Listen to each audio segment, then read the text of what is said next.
A voice rings out. Don't be like that, have a drink, babe. Diyun gently shakes her head. No, I don't drink. Suddenly, a microphone flies straight into the wall. A man bursts through the door and kicks someone in the room right in the face. Chehan displays his expert martial arts skills, throwing a fire extinguisher at someone, making Diyun dodge in fear. She opens her eyes wide in shock as she sees Chehan repeatedly punching a boy. A trembling voice cries out, "Who the hell are you to dare hit my oppas?" Hearing that, he stops. Me? You're asking who I am? Chehan begins to reminisce. I am a webtoon author. Perfectly ordinary man. To protect the girl I like, I didn't just hone my fighting skills, but I also drew stories about destroying those disrespectful punks. I am indeed a webtoon author. He sighs in relief. It's over, ow. I'm exhausted. Kim Chehan, 24 years old, webtoon author. Chehan walks outside, grumbling. I need to stop pulling all-nighters, or I'll end up dead early. Chehan stands looking into the room. That adorable little girl lying there is Diyun, my daughter. Kim Diyun, 4 years old, in kindergarten. He gazes at her and exclaims, oh my, she really looks like an angel. Suddenly, the little girl jumps up. Her eyes sparkle. Daddy, play with me. He breaks into a cold sweat, thinking, correction, she's only an angel when she's asleep. Chehan laughs awkwardly. Diyun, Daddy just finished work. The clever girl ignores him. Should we play with puzzles or dolls? He tries to plead. Daddy stayed up all night. Let me sleep for a bit. Suddenly she cheers. I know. Let's go to Latte World. She decides for herself. A voice speaks up, catching both their attention. What time is it? Chehan looks at her. She is his savior. She asks sleepily, are you done with work? Yoon Se-na, 24 years old, housewife and the boss of my house. She gently advises, Diyun, Daddy can't go play right now. He worked all night and is very tired. The little girl frowns petulantly. If that's the case, then Daddy should just stop working. Se-na smiles wryly. If Daddy doesn't work, where will our family get money? Diyun nods. Right? Se-na continues. Without money, who will buy you delicious food? The little girl looks at Se-na. Then you can just buy it for me, mommy. Se-na loses her patience. In short, Daddy is tired, no playing. Diyun retorts. If Daddy is tired, then stop working and that's it. Let go of me. She pulls the child outside. Daddy needs to sleep. Go out now. Diyun struggles. No, I'm not going. Se-na gets angry. Know what? Out now. The girl cries. No, I don't want to. She smirks. You use that line when strangers invite you. Not right now, kid. Diyun cries loudly. No, I want to go play with Daddy. Daddy, wake up. Chehan says solemnly. Thank you, my lady. Se-na looks at him. You've worked hard, go to sleep. The little girl still calls out, Daddy. Chehan looks at Dayeon and thinks, Dayeon, I'm sorry. But I really need to rest for a bit. Just a moment. Then I'll wake up and play with you. Then Chehan opens his eyes. A mop appears. His face is still dazed after sleeping. Chehan jumps up and asks, What time is it, honey? Se-na replies while cleaning. It's only 11 a.m. Sleep some more? Why are you up? Chehan looks around. Where's Diyun? Se-na says nonchalantly. I took her to daycare already. He scratches his head and thinks, but I miss Diyun so much, it's still 3 hours until she comes home. He turns to her. How about we pick her up early? Se-na rejects it immediately. No. Chehan is stunned. Why? She explains. Picking her up in the middle of class will make the teacher dislike us. Chehan helps with chores while pleading. Let's go pick her up, please. Sina himain skoji. No. He doesn't give up. Please, honey. Okay? She replies while washing dishes. No. Chehan still whines. Come on, let's just pick her up. Se-na is firm. No means no. He continues to plead. Please, honey. She can't take it anymore and throws a towel in his face. I get it, enough already. Stop nagging. Se-na takes off her apron. Only for today. Go get ready. He smiles happily. Understood. The two of them drive down the road. She signals. Park in front of that pork belly restaurant. Chehan is confused. Huh, what for? Se-na looks at the shop. We have to buy something for the teacher. You're so slow. Kian nods. Ino. Hurry up. He sits in the car thinking happily. She'll probably love it. Where should I take her to play? Pretty good playground just opened over there. Or should we go to a water park? There's still plenty of time, we can wander around and then go to Latte World tonight. Chehan muses. Diyun. Daddy will do his best to play with my little girl today. He looks to the side in a daze. A truck rushes forward and slams into Chehan's car. His memorial portrait is placed neatly. Chehan has become a spirit. Am I dead? He looks towards Cana. I never could have imagined the sight of my wife sitting despondently before my own funeral portrait. And then, a voice rings out. Raise your hand if you'd like more soup. Kian luksati dayeon inadase. He never thought he'd see his daughter in mourning clothes. The mourners praise her. Diyun is so good. She even knows how to help everyone. The little girl smiles brightly. Enjoy your meal, sir. Does anyone else want more soup? Everyone looks at her and sighs. She's too young. She doesn't understand anything yet. She still doesn't know her father has passed away. She's still laughing and talking so innocently. It's so heartbreaking. I can't bear to look anymore. Chehan looks at his daughter, trembling. His eyes are filled with images of Diyun. Memories flood back, and he thinks, Daddy still has so many things I want to do with you. I wanted to protect you through all those happy days. Suddenly, a voice rings out above him. Rest in peace. Chehan looks up in a daze. Who are you? He came to find me. Oh no, I should say, that my soul still lingers in this world. Time passes, and Diyun is now a high school student. At school, a male student says excitedly, Kim Diyun, I'm officially confessing to you. Please date me. The crowd marvels. Whoa, the confession gift is an iPhone XS Max. Date him.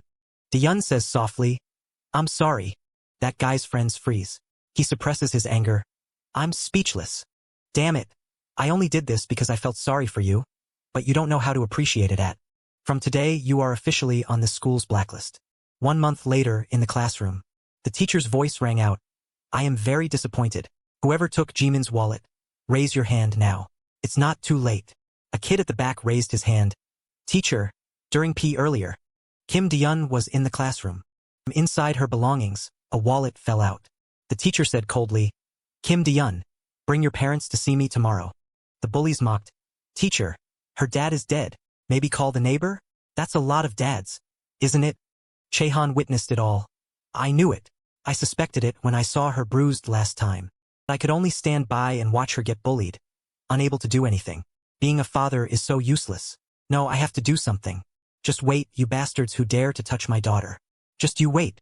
At school, in the staff room, the teacher met Cana. Are you Diyun's mother? Cana sincerely. I'm sorry, I should have come sooner. The teacher was surprised. What? A mother this young? She scanned her from head to toe. One look was enough to know, bringing a grocery bag to meet a teacher. She said with contempt. You seem quite young? Cana nodded. Yes, I had Diyun when I was young. The teacher exclaimed. You probably know. Diyun stole a classmate's wallet. She looked at Cana. I know raising a child alone is hard, but a family still needs to teach a child basic things. Cana interrupted. Wait, teacher. Sorry for interrupting. But did you see Diyun take the wallet with your own eyes? The teacher was stunned. Cana said firmly.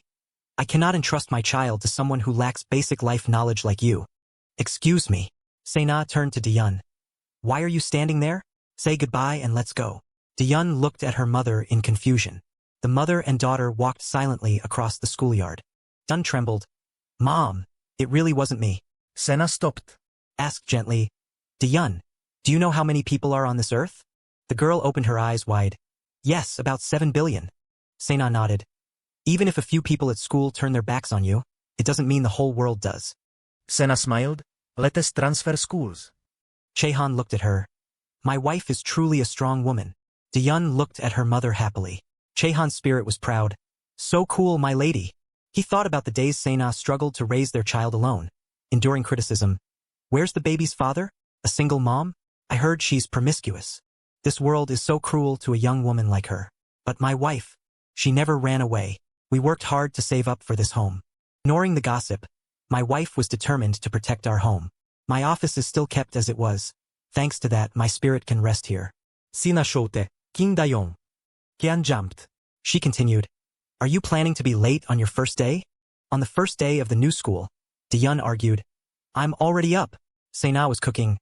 Go to sleep early. Why are you staying up so late? He walked through the wall. Every morning. These two are noisy. Since I died, every day my wife puts a bowl of white rice where I used to sit. Cana said softly. Eat up. Chehan and Diyun shouted in unison. Seaweed soup again? Cana said proudly. Seaweed soup is good for blood and brain health, Chehan said sadly.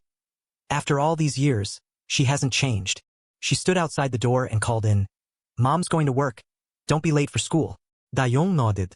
Yes, goodbye mom. Oh my, the bangs are too long. It's a bad omen for the first day. Chehan watched from behind. No, it's beautiful, my precious daughter. Suddenly the girl turned her head. Dad. Immediately fell silent. She touched the photo of the two of them. Will school go smoothly this time, Dad? I know you're still supporting and watching over me from heaven. This time I will definitely do well. He watched Diyun and smiled. You're already doing great. My daughter at her new school. In class, students joked. It's morning and I see gloomy kids. Open the curtains. The teacher walked in sternly. Quiet class. This is a new student transferring from Yuzo school. Kim Diyun. Take the empty seat over there. The girl looked ahead. Whose seat is this? The teacher replied. Yu Ha-jun, he hasn't arrived yet. This guy is late every day. A student laughed. I texted him but he didn't reply. He's probably sleeping, teacher. The teacher was angry. When he arrives, tell him to come see me immediately. Don't doze off, study properly. Dayoung felt tense. Outside, students peeked in. A new student? So pretty, so cute. Chehan flew around. Get lost, you guys. How dare you ogle my daughter? A voice from the back. If you like her, go talk to her, you sickos. Is it illegal to talk to a normal person? You talked to her and got ignored, right? Admit it. It's interesting. Let go of me, you crazy guy. The girls whispered. She looks average. Boys only know how to look at faces. Their vision is so limited. Park Ji-jun glanced over.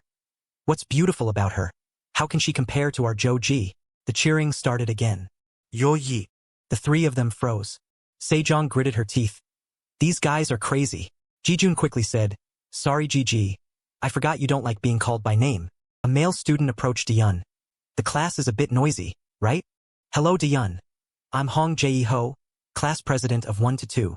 You have questions about the school or schedule, just ask me. Dayoung replied, thank you. Chehan observed. This guy seems the most normal. Gigi called. Class president. Jae-ho turned back. What's wrong, Gigi? The homeroom teacher is looking for you. It's in the class group chat. He nodded. Okay. Thanks for letting me know. He turned to Diyun. Come with me to the staff room. I'll show you the special rooms too. Dayoung hesitated. Okay. Diyun followed him. The other three kept watching. Gigi spoke up. Hey guys. She said gently. Let's play with the new student today. Do Gigi, class 1 to 2, the class queen B. Good afternoon at school. In a karaoke room. Someone offered a pack of cigarettes. Want one? Diyun refused. I don't smoke. He raised an eyebrow. Did you quit? Chehan was shocked. What is this? Where is the owner letting kids smoke? A voice from the next room caught his attention. I'm going crazy. How can it be so cheap? I'm telling you, this stuff is amazing. A slow voice. Are you sure that's the new girl? Lee Sang-ryong, class 2 to 3 of GNNYU school, member of the 12 Zodiac group. Yan followed Dayeon. Watching her huddled up, his heart ached. Mom said don't hang out with cheap kids. Try this eraser. No dad, so you have no support? I'm sorry, Dayeon. But you won't be lonely anymore. Sejong and Ji-jun walked beside her chatting. You're crazy. I'm telling the truth. Chehan was overjoyed. My daughter has friends. Let's party. Even though she didn't show it, Ji-jun asked. Give me your number to add to the group chat. Dayoung nodded. Ooh, okay. He followed behind thinking. She must be very happy. Images of Diyun being happy appeared in his head. Group chat? They walked down the street together. Is this color okay? It suits you. Add cheese? Do you even have to ask? So since middle school that guy has... That's good. In the karaoke room, Ji-jun asked Diyun. Want some? The fat guy laughed. I checked the class earlier. She's top tier. The blonde guy checked his phone. The girls messaged that she's in the room next door. Chehan trembled as he heard. These guys are criminals, not students. She has to get out of here right now. He rushed toward his daughter. Sweetie, please. The girl was still busy listening to Ji-jun sing. Can we love like we used to? Kianese sul screamed. Dayeon. Kim Dajeon. Get up, honey. He tried to grab her hand but couldn't touch her. Chehan clutched his head in frustration. Calm down. I need to think. I can't do anything right now. Call for help? That's it. I have to find someone to help. Yes, just like back then. A memory surfaced. Can you see me? If not, he rushed out to the street and shouted. Help! Can anyone hear me? My daughter is in danger. Please help me. Can't anyone hear me? He ran toward the police officer. Officer. Wait a second. Please help me. Please. Thanks for watching the video. Can anyone hear me? Please, my daughter is. Suddenly, a voice rang out. Mister, are you okay? Chehan looked at the student, trembling. Can you see me? The boy looked confused. What? What are you saying? Is this guy crazy? Seeing him about to leave, he stepped forward. Don't go. Please help me. A blurry pair of shoes appeared. Chehan looked at his palms in confusion. What's happening? Why is it suddenly so cold? No, I actually feel the cold, the scents, the sounds, and the touch. I entered someone's body. What on earth is going on? A seductive voice rang out. Don't be like that. Have a drink. Dean was firm. No, I can't drink alcohol. Sang Ryong scratched his head. I just want to get closer. My arm is getting tired. Ji-jun urged. That's right. Diyun, drink up. The girl put on her backpack. Sorry, I'm heading home first. He pulled Diyun's arm back. Hey, you seem to be very good at making people lose face. Damn it. Dayong trembled. Let go of me. Sang Ryong looked at the door. Fine, you can go. If you can. Kang-o, with his greasy face, smirked. The exit? It's right here. Before he could finish, Chehan kicked the door open. He kicked Kang-o and the blonde guy, sending them tumbling to the ground. Sang Ryong was furious. What the hell? A fire extinguisher flew straight into his face. Chehan rushed toward him. He unleashed a barrage of punches. Diyun spoke up, trembling. Damn it. Who are you? Who do you think you are? Hitting my appas. He stopped. Me? You're asking who I am? Chehan thought. How should I answer? I can't say I'm Diyun's father. He spoke slowly. I am Dion's boyfriend. Everyone was stunned. Sang Ryong lay on the floor and screamed. You idiots! Get him! Chehan's face was pale. Diyun! Run now! They both escaped. He panted. They're not chasing us anymore, right? Diyun thanked him. Thank you for helping me. Chehan asked worriedly. Diyun, are you okay? Are you hurt anywhere? The girl hesitated. But how do you know my name so well? He felt awkward. Well, based on physiognomy, you really suit the name Kim Diyun, so. The girl burst out laughing. I'm sorry. But even though you're my age, you talk like an uncle. An uncle? Chehan thought to himself. You're right about that. He walked her home. Those guys don't know your address yet, do they? Diyun looked at him hesitantly. But how do you even know my door code? He froze. Oh, I'm going now. If anyone comes, absolutely do not open the door. The girl watched him with wide eyes. Okay. A street Chehan looked at. His palms. What is this? Can I really possess a human body? But where should I go now? Truly a lost soul. Who is this kid?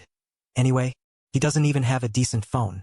Now that I'm in a human body, I'm suddenly so hungry. How long has it been since I felt this? And I'm cold too. This guy's pants are terrifyingly baggy. Suddenly he stopped, a giant question mark appearing. The next morning, in class, the students were still buzzing. Look, it's the king of truancy, Yu Hajun. Siwoo laughed and asked Hajun. Why didn't you come to school yesterday? The homeroom teacher was fuming. Hyo Siwoo, class 1 to 2. The protagonist's adorable best friend. Hajun held his head. Siwoo, this sounds crazy, but I lost consciousness while walking, and when I woke up, everything was a mess. Has that ever happened to you? I lost my earphones and my phone too. Siwoo laughed. Are you trying to play crazy? Will the homeroom teacher let you off for that? At that moment, Diyun entered the class and looked at them in confusion. He looked up, then turned away. Hey, I'm serious. Diyun was stunned. Wow, he's just ignoring me? Hajun said coldly. Get lost. Siwoo patted his shoulder. Hajun, at least try to graduate from high school. Diyun glanced in surprise. Is it just a coincidence? She lowered her head, then suddenly looked to the side, startled. Hijun's voice rang out as he looked at Hajun. Look, that's him, right? He's always sleeping, so I'm only seeing his face now. Diyun gave a mysterious smile. Suddenly, a strong force sent Hajun tumbling to the ground. Blonde guy from yesterday kicked his chair and said, angrily, You dog, follow me. In class 2 to 3, shouting was heard. Try acting tough like you did yesterday. Why are you so pathetic today? Are you only good at talking big when your girlfriend is around? Hajun trembled. I think you've misunderstood something. He raised a fist. Are you trying to play dumb? Outside, students crowded the hallway. What's going on? Yesterday, some freshman tried to play the hero and dared to attack us. Look at his blank face. Chehan stood outside the crowd, looking in. He scratched his head, thinking. The blonde guy was excited. Come on. This time a straight punch. Get ready to get beaten. Jun gritted his teeth, enduring. He punched him straight in the stomach. Just kidding, brother. He clutched his stomach in pain. Why on earth are you doing this? He held him tight, then looked at Sangryong. Hey. Sangryong. This kid is still trying to act innocent. He put his feet on the table slowly. If a junior doesn't know their place, the senior must try to educate them. This is called real education. The blonde guy laughed gleefully. Boss is so right. Come on, let's start the first lesson. This time it's a hook. He blocked that punch with one hand. They were stunned in surprise. Chehan said coldly, calling out the move name before attacking. I'm impressed by your country bumpkin style. He was stunned. What the hell is this? Chehan's voice continued. Your parents raised you to treat school like a joke? Today all of you prepare to get beaten. Chehan gripped the opponent's fist, making his hand tremble. He muttered to himself, I clearly have the upper hand. Chehan frowned and glanced. He speculated. That guy looks like the leader. I just need to grab him. Chehan let go and rushed toward Sangryong, who was playing on his phone with his feet up, intending to grab him to clear out the lackeys. The bullies stomped on him all at once. Kiankur said, Skum. I can't get ganged up on like this. The bullies stomped and scolded. Dare to talk back? You damn freshman. Chehan clutched his head and groaned. It hurts. The blonde guy threatened. Remember to come to school today. Meet me at every break. During class, the teacher's voice droned on. Functions are like life. Each choice leads to a different result. That is the principle. Siwoo whispered. Are you okay, Hajun? What on earth is going on? Judging by that tattoo earlier, he seems to be a senior in the 12 Zodiac group. Chehan was confused. What the hell is the 12 Zodiac? Siwoo criticized. You really don't know anything about school affairs. Siwoo pushed up his glasses as if preparing to lecture. Chehan was bewildered. What is he doing? Siwoo started explaining. Every year, our school has a tradition of assigning positions to 12 people corresponding to the 12 zodiac animals. Chehan sweated. Is the 12 zodiac the 12 livestock animals? He replied. That's right. Those 12 people will pass on their positions to chosen juniors before graduation. They will tattoo the animal representing the position onto their body. Oh, you seniors holding sparkling diplomas. One guy in the group sobbed while getting tattooed. The boss asked indifferently, does it hurt? He quickly made excuses. No, I'm just sad because the seniors are graduating. Goodbye, dear classroom. Each zodiac sign can form its own organization. Their underlings will tattoo the organization symbol on their bodies. Siwoo looked at the two guys with monkey tattoos on their arms and confirmed they were underlings of the monkey faction. What to do? He bit his nails in fear. Why did you mess with those scary guys? Jaehan inwardly despised. What a coward. The teacher announced. Tomorrow I will check your homework. Remember to do it and bring it to class. The lesson ended. Jaehan pushed his chair and stood up abruptly. Siwoo was startled. Hey, where are you going? Jaehan looked serious. I'm going to class 11. I have to see this through to the end. Siwoo stopped him. Why not tell the teacher? After a moment of silence, he spoke up. No, don't let the teacher know about this. Jaehan was a bit surprised. These bastards act crazy but are more organized than I thought. He walked to Ji-yun's desk and muttered to himself.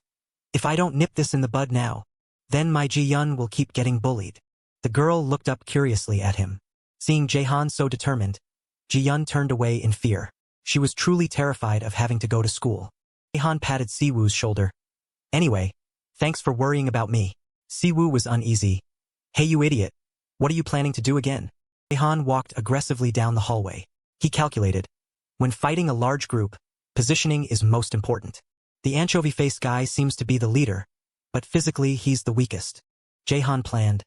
First, as soon as I enter the classroom, I must quickly strike the weak point of that anchovy guy. He imagined the painful expression on his face, and the panic of the whole monkey faction. What to do?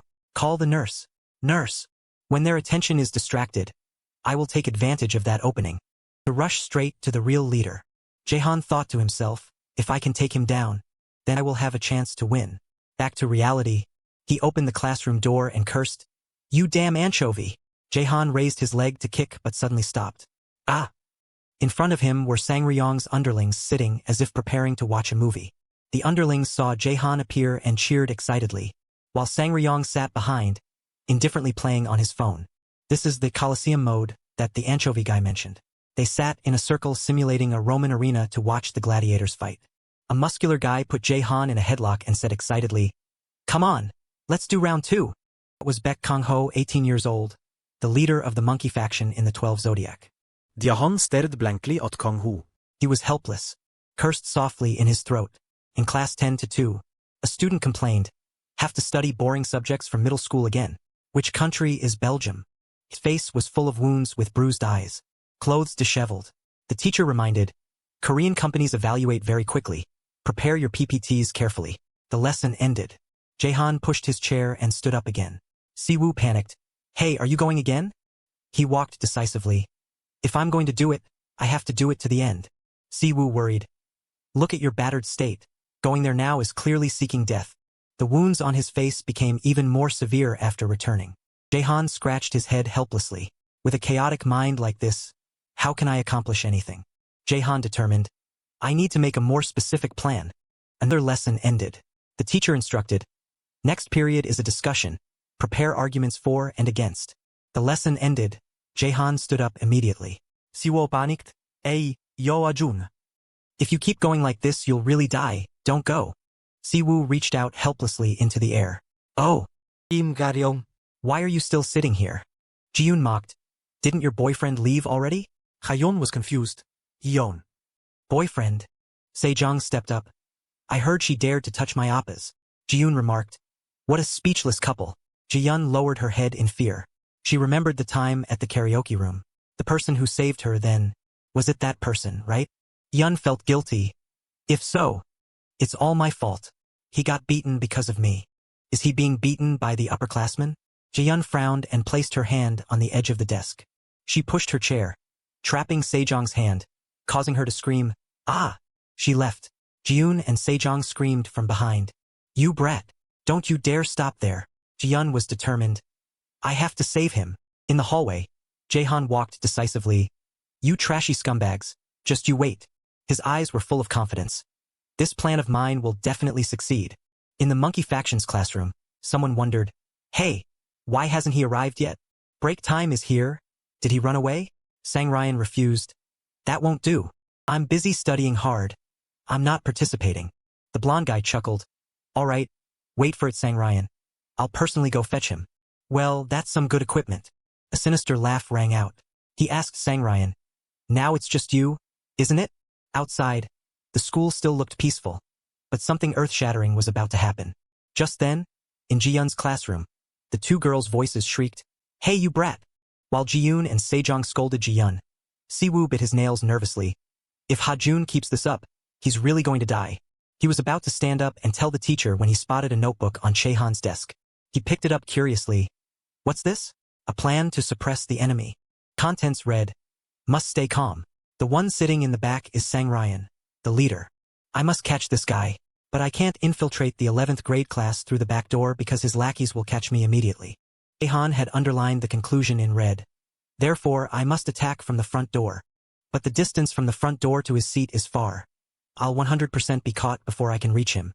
Jaehan still walked heroically down the hallway. The method to approach the leader without being detected. The words were printed in capital letters and underlined in red. Strict concealment. Jaehan took off his outer jacket and pulled it over his head to hide his face. He zipped the jacket tight and walked forward gloomily. Jaehan kept bumping into people, making them shout, "What the? Oh, sorry." Disadvantage. Blocking the hallway. Jaehan turned his head sinisterly. "Now it's just you." Judged. His defense is good, but if I strike when he's off guard, there's a chance. Besides, this guy is in a daze just like a punching machine in an arcade. Jaehan imagined the machine inviting him to hit me. He affirmed, "He's wide open." Suddenly, Sangrion kicked Jaehan straight in the face. He tumbled over. "Damn it. I didn't account for him using his legs." The lackeys stirred. "What? Is it that crazy 10th grader again? When did he get here?" Sangrion raised his hand. "Stop." He took off his shirt and evaluated. "You're like a little mouse. You think sneaking in gives you a chance to win?" Sangrion threw a punch at Jaehan's face. "You think just because I've been drinking, you can knock me out?" He kneed him hard in the side. Sang Ryan drove a knee into the center of Chehan's face and cursed, "You dog!" Chehan was beaten and bruised but still thought. It seems he's trained in martial arts and his lackeys too. Their level is completely different from mine. He rolled once and landed on his feet. Sang Ryan was impressed. "You can still stand?" Chehan was furious. "I've been beaten for days. I have no strength left." Sang Ryan took a stance. "Why are you so stubborn? Stop faking it and come at me." Chehan clasped his hands and admitted, "I lose. I'm sorry, boss, I was wrong." He bowed as if repentant, but it was actually to close the distance. Sang Ryan was confused. What the hell are you saying?" Chehan silently affirmed. "He'll be surprised and let his guard down." He observed his face. Temple. Philtrum. Chehan's eyes flickered to the final point. The chin. He raised his fist, preparing to attack. Sang Ryan nimbly dodged the blow. "So you were planning to pull this trick?" He clenched his fist and threw an uppercut. But Sang Ryan missed. Chehan had quickly lunged and clung onto him. "This is what I actually planned." He was shocked and punched Chehan's back repeatedly. "You psycho! Let go of me!" "I said let go." Chehan was firm. "I won't. Since there's no distance, you're pretty weak, aren't you?" "You bastard, that didn't hurt at all." His eyes suddenly widened in shock. Sang Ryan used Chehan's back to smash the window glass. He shouted, "Who says there's no distance, you idiot?" He declared, "You're dead. I'm telling you, you're dead. You dog." Chehan still clung tightly to Sang Ryan. He rasped, "Dead, you say? Hey, do you even know what it means to be truly dead?" Sang Ryan was bewildered. "What?" Chehan spat. "Watch me, you piece of trash." A look of determination flashed in Chehan's eyes. Sang Ryan tilted his chin up in pain. "What?" Chehan gritted his teeth and used all his strength to attack. A loud crash echoed. The classroom door burst open, and someone gasped, "What was that?" The lackeys were panicked. "What's with this chaos? Get out of the way." Sang Ryan had been defeated. Lying face down on the floor, trembling. Several lackeys screamed, "You bastard!" The blonde-haired one grabbed a chair and cursed, "Go to hell!" Chehan stood calmly with his back to them. He turned his head and glared at the lackeys, his body radiating a murderous aura. The blonde-haired thug froze and obediently put the chair down. Kong Ho changed the subject. "Next period is math, right?" The blonde one pretended to open a book. "We're on page 45, right?" A student with glasses said helplessly, "That's my seat." Chehan spoke loudly. "Everyone, listen up," he warned. "From now on, I will deal with anyone who dares to touch Kim Ji-yun from class 10 to 2. That day, all the 11th grade students at Jinwoo High witnessed a miracle like Moses parting the Red Sea. And I, Chehan, walked down the hallway. Ji-yun caught sight of him and gasped, covering her mouth. Girl's eyes welled up with tears. Chehan looked at Ji-yun in surprise. He lowered his head and smiled softly. "This is the first time I've been supported by my daughter."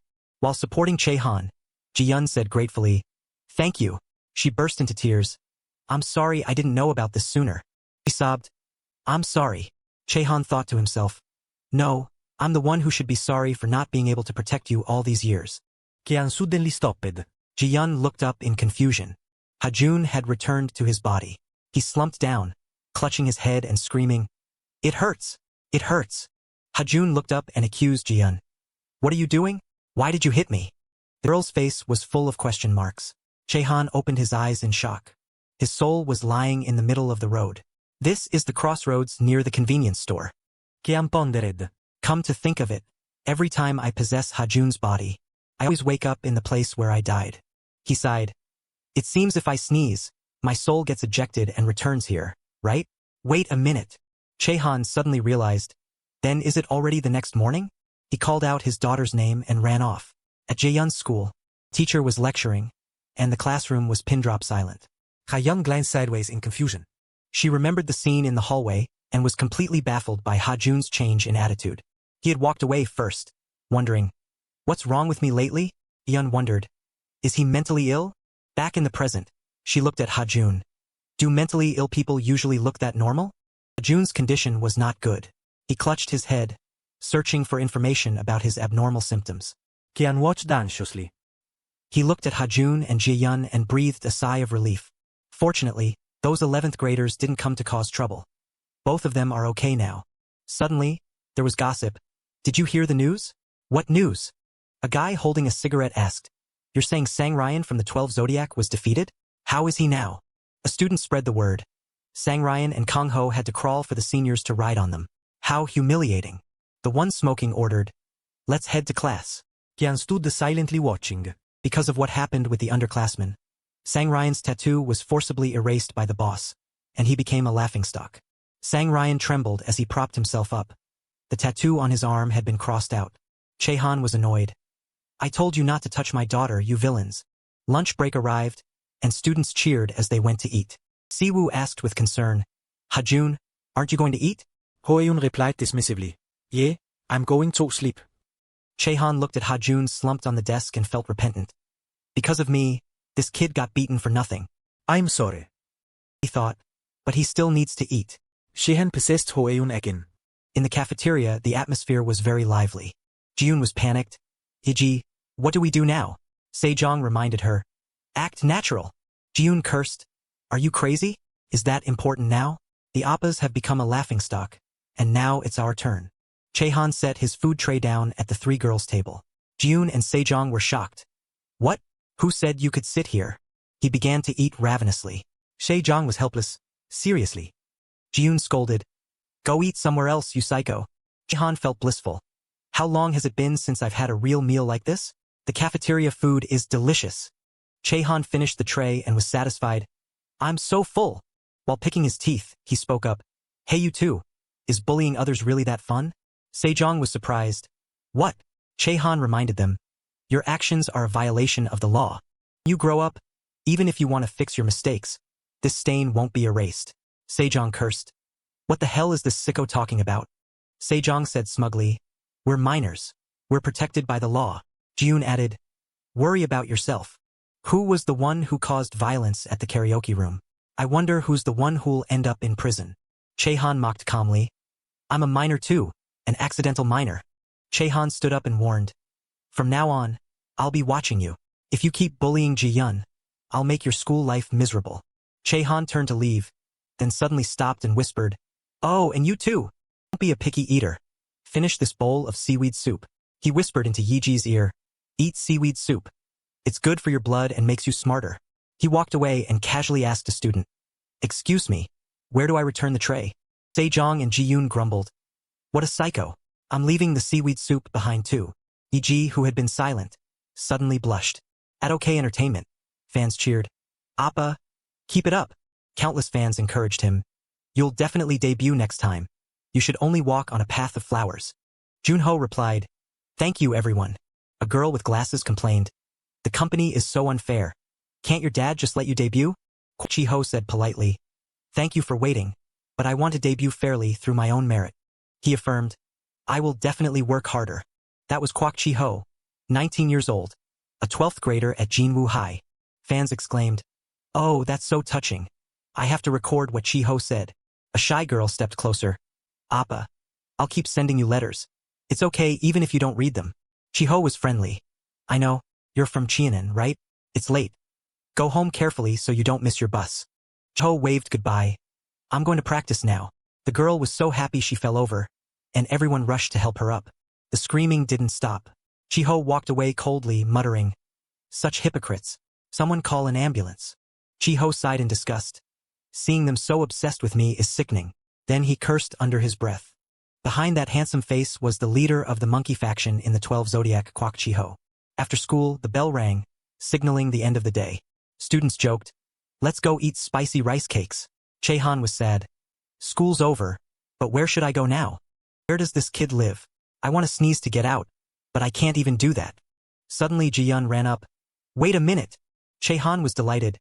"Jiyun, are you going home? Let me take you." Jiyun requested. "Talk to me for a bit."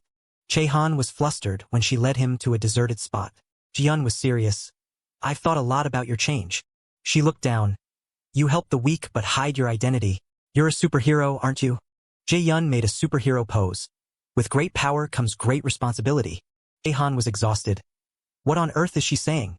She probably thinks I'm Spider-Man." Yun took antiseptic from her bag. "If you wear your bag like that, your wound will get worse. Let me bandage it for you." Chehan was proud. "Oh, my daughter is so praiseworthy." Ji-yun turned away shyly. "Okay, Entertainment."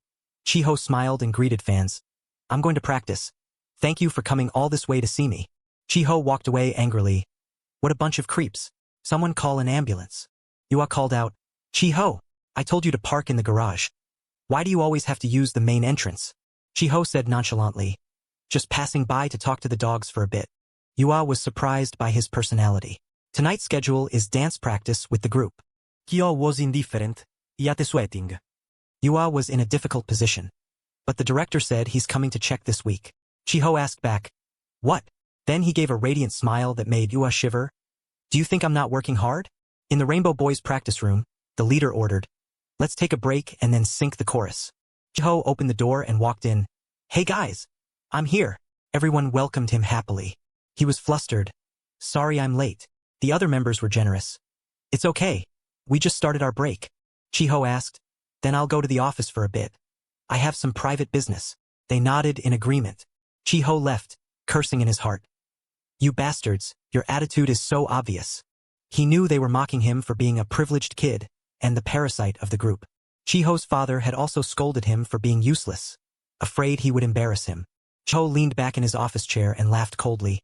It's all because of that old man. He glanced at a photo. Is this the brat who dared to touch my underlings? Jae-yun and Ha-jun were tied up. Chiho stepped forward. Turns out you're this weak. Where did you crawl out from? He smiled brightly. Are you from that bunch of bastards in the dog faction? Or are you a messenger of justice here to save your girlfriend? Chiho pulled off Jae-yun's gag and lifted her chin. This little girl is actually quite pretty. Chae-han glared in anger. You bastard. Take your hand off her right now. Chiho feigned fear. Whoa, that look in your eyes is terrifying. He turned to his underlings. Do you see that?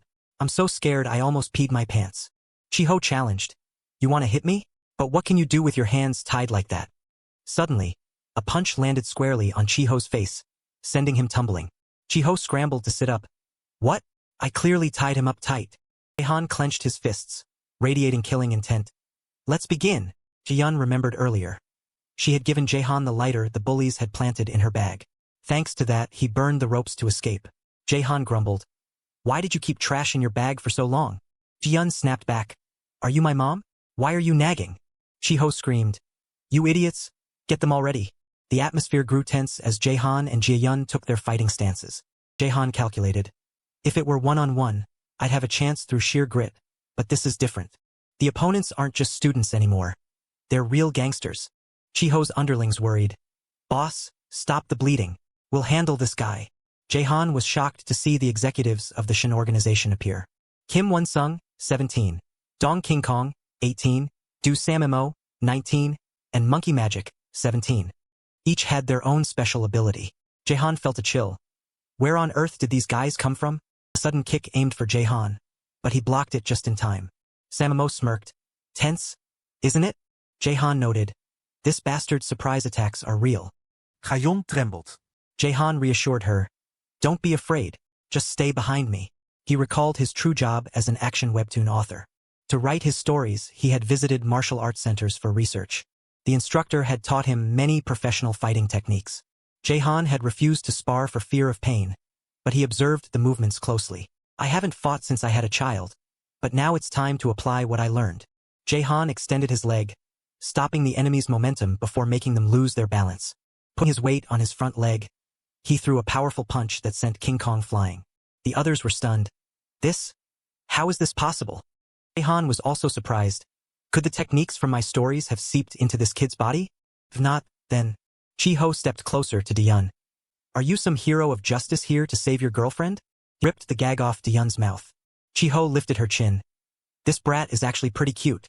Kian fumed, you bastard. He glared. Take your hand off her right now. Io feigned terror. Whoa, that's a terrifying look in your eyes. He turned back. Did you guys see that? I'm so scared of this punk I almost peed myself. Chiho challenged him. What? You want to hit me? But what can you do? Your hands are tied tight, aren't they? Suddenly, a punch flew straight into Chiho's face. He tumbled backward. Chiho panicked. What was that? He sat up. I clearly tied him up tight. How did he get free? The leader of the 12 Zodiacs, Chiho, now looked like a madman. Jae-han clenched his fists. Let's begin. Jae-yun recalled what just happened. Just now, in the pocket of my backpack. Jae-han was surprised. That pocket. Luckily, there was a lighter in Jae-yun's bag. He wondered, Why is this in your bag? Diyun stammered. Some kids at school put it there. What? Diyun snapped back. What are you nagging for? Are you my mother? Suddenly, a shout. You idiots! Get over here right now. Kyo grinned wildly. The atmosphere turned tense. Chehan and Diyun stepped into fighting stances together. The other side prepared to move as well. Chehan calculated. If it's one-on-one, then I can rely on my grit and recklessness. Rely on my will to win. But this time is different. The opponents this time aren't high schoolers anymore. They're a bunch of real gangsters. Kyungkong worried. Boss, stop the bleeding. We'll take care of that guy. Chianesse Joe dropped in surprise. Boss? Kim Won-sung, 17, Jinin High. Special ability, insane speed. Dong Kyungkong, 18, Jinin High. Special ability, extraordinary strength. Do Sammo, 19, Jinin High. He bragged. You're all dead now. Monkey Magic, 17, Jinin High. Special ability, magic kick. Chehan was terrified. Where did these guys even come from? Suddenly, a kick aimed straight for Chehan. He quickly blocked the strike. Sammo laughed. Pretty tense, huh? Chehan noted. That was definitely a surprise attack. Diyun trembled with fear. Chehan reassured her. Don't be afraid, Diyun. Just stay behind me. I'm a webtoon author. Early morning at a certain building. Someone was hard at work creating a story. The character Manny sent his opponent flying. My name is Moon Manny. The enemy side fumed. That Moon Manny guy. He provoked them. Stop loitering in front of me. Come at me all at once, you useless lot. I'm busy. I need to use the bathroom. To protect the girl he liked. He had trained his combat skills to the limit, beating the thugs to a pulp. The author was writing when he suddenly stopped. The plot. I need a bit more drama. I also need a realistic action setting. Chehan went to a martial arts center. He brought a child along. The instructor smiled. You want real-life material for your webtoon? Kian stammered, yes. The instructor turned serious. The important thing is to punch forward with power. For example, like this. With that, the teacher threw a palm strike that sent the opponent flying. He illustrated, in this situation, you strike like this. And like this for a different situation. Easy, right? That's how the experts taught me. And finally, this move, Chehan exclaimed. My God, I've seen so many techniques firsthand. The teacher suggested, why don't you try it once? Chehan refused. No, please spare me. Diyun called out, Daddy. He rejoiced. Oh, is my Diyun awake? Since becoming a father, I've never had to fight. But now, Chehan recalled the combat techniques he'd learned.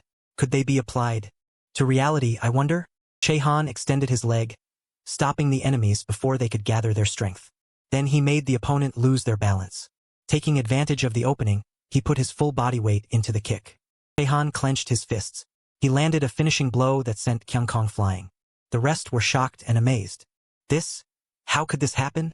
Chehan was also surprised. What? Could the techniques from my stories actually exist within this kid's body? Low-class certificate. Mixed and liver are all animals. Rule 2 is like Rule 1. Rule 3 is like 1 and 2 but with more. Chehan kicked Magic's leg hard. Can the fighting techniques I drew in my stories really be used in this kid's body? Magic wailed loudly. He groaned.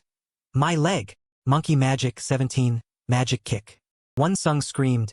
You dog! Kim Won-sung, 17, Godspeed. Do Sammo, 19, third-generation reader. Chehan remained calm. If this situation were in a webtoon, Won-sung attacked him. I'd probably have to fight these thugs for weeks. Chehan looked up. But that's impossible. He pushed Magic's leg. Chehan rained down blows. Because now I am invincible. Destroyer. Won-sung cried out. My arm. Same Montag trembled. Me. Ki. Ho stepped forward, clapping. Well done. You two fight so well. He cursed. Damn you. It's been a long time since I've done this. Like this. So cool. Bruce Lee, right? My aura is top tier. Chehan judged. What the hell is this lunatic doing? There's no way he's Magic Monkey. Impossible, right? Chehan clenched his fists. Don't tell me he's babbling on purpose to distract me for a surprise attack? Chi-ho mocked. Where should I serve you this beating? Here? Or here? He feigned. If I hit too hard, I'll feel guilty. So I'll punch you very gently and slowly. Chehan was indifferent. I'll just give him a punch. He threw a fist at Chi-ho. Suddenly, a kick to Chehan's face. He fell to the ground. Chehan quickly tumbled back into a stance. Chehan was startled. So fast. What martial art is this? Capoeira? No. Capoeira strikes require more fluid movement. Kyo laughed. Jaehan continued to block. He thought, I've never seen a martial art that fights like this.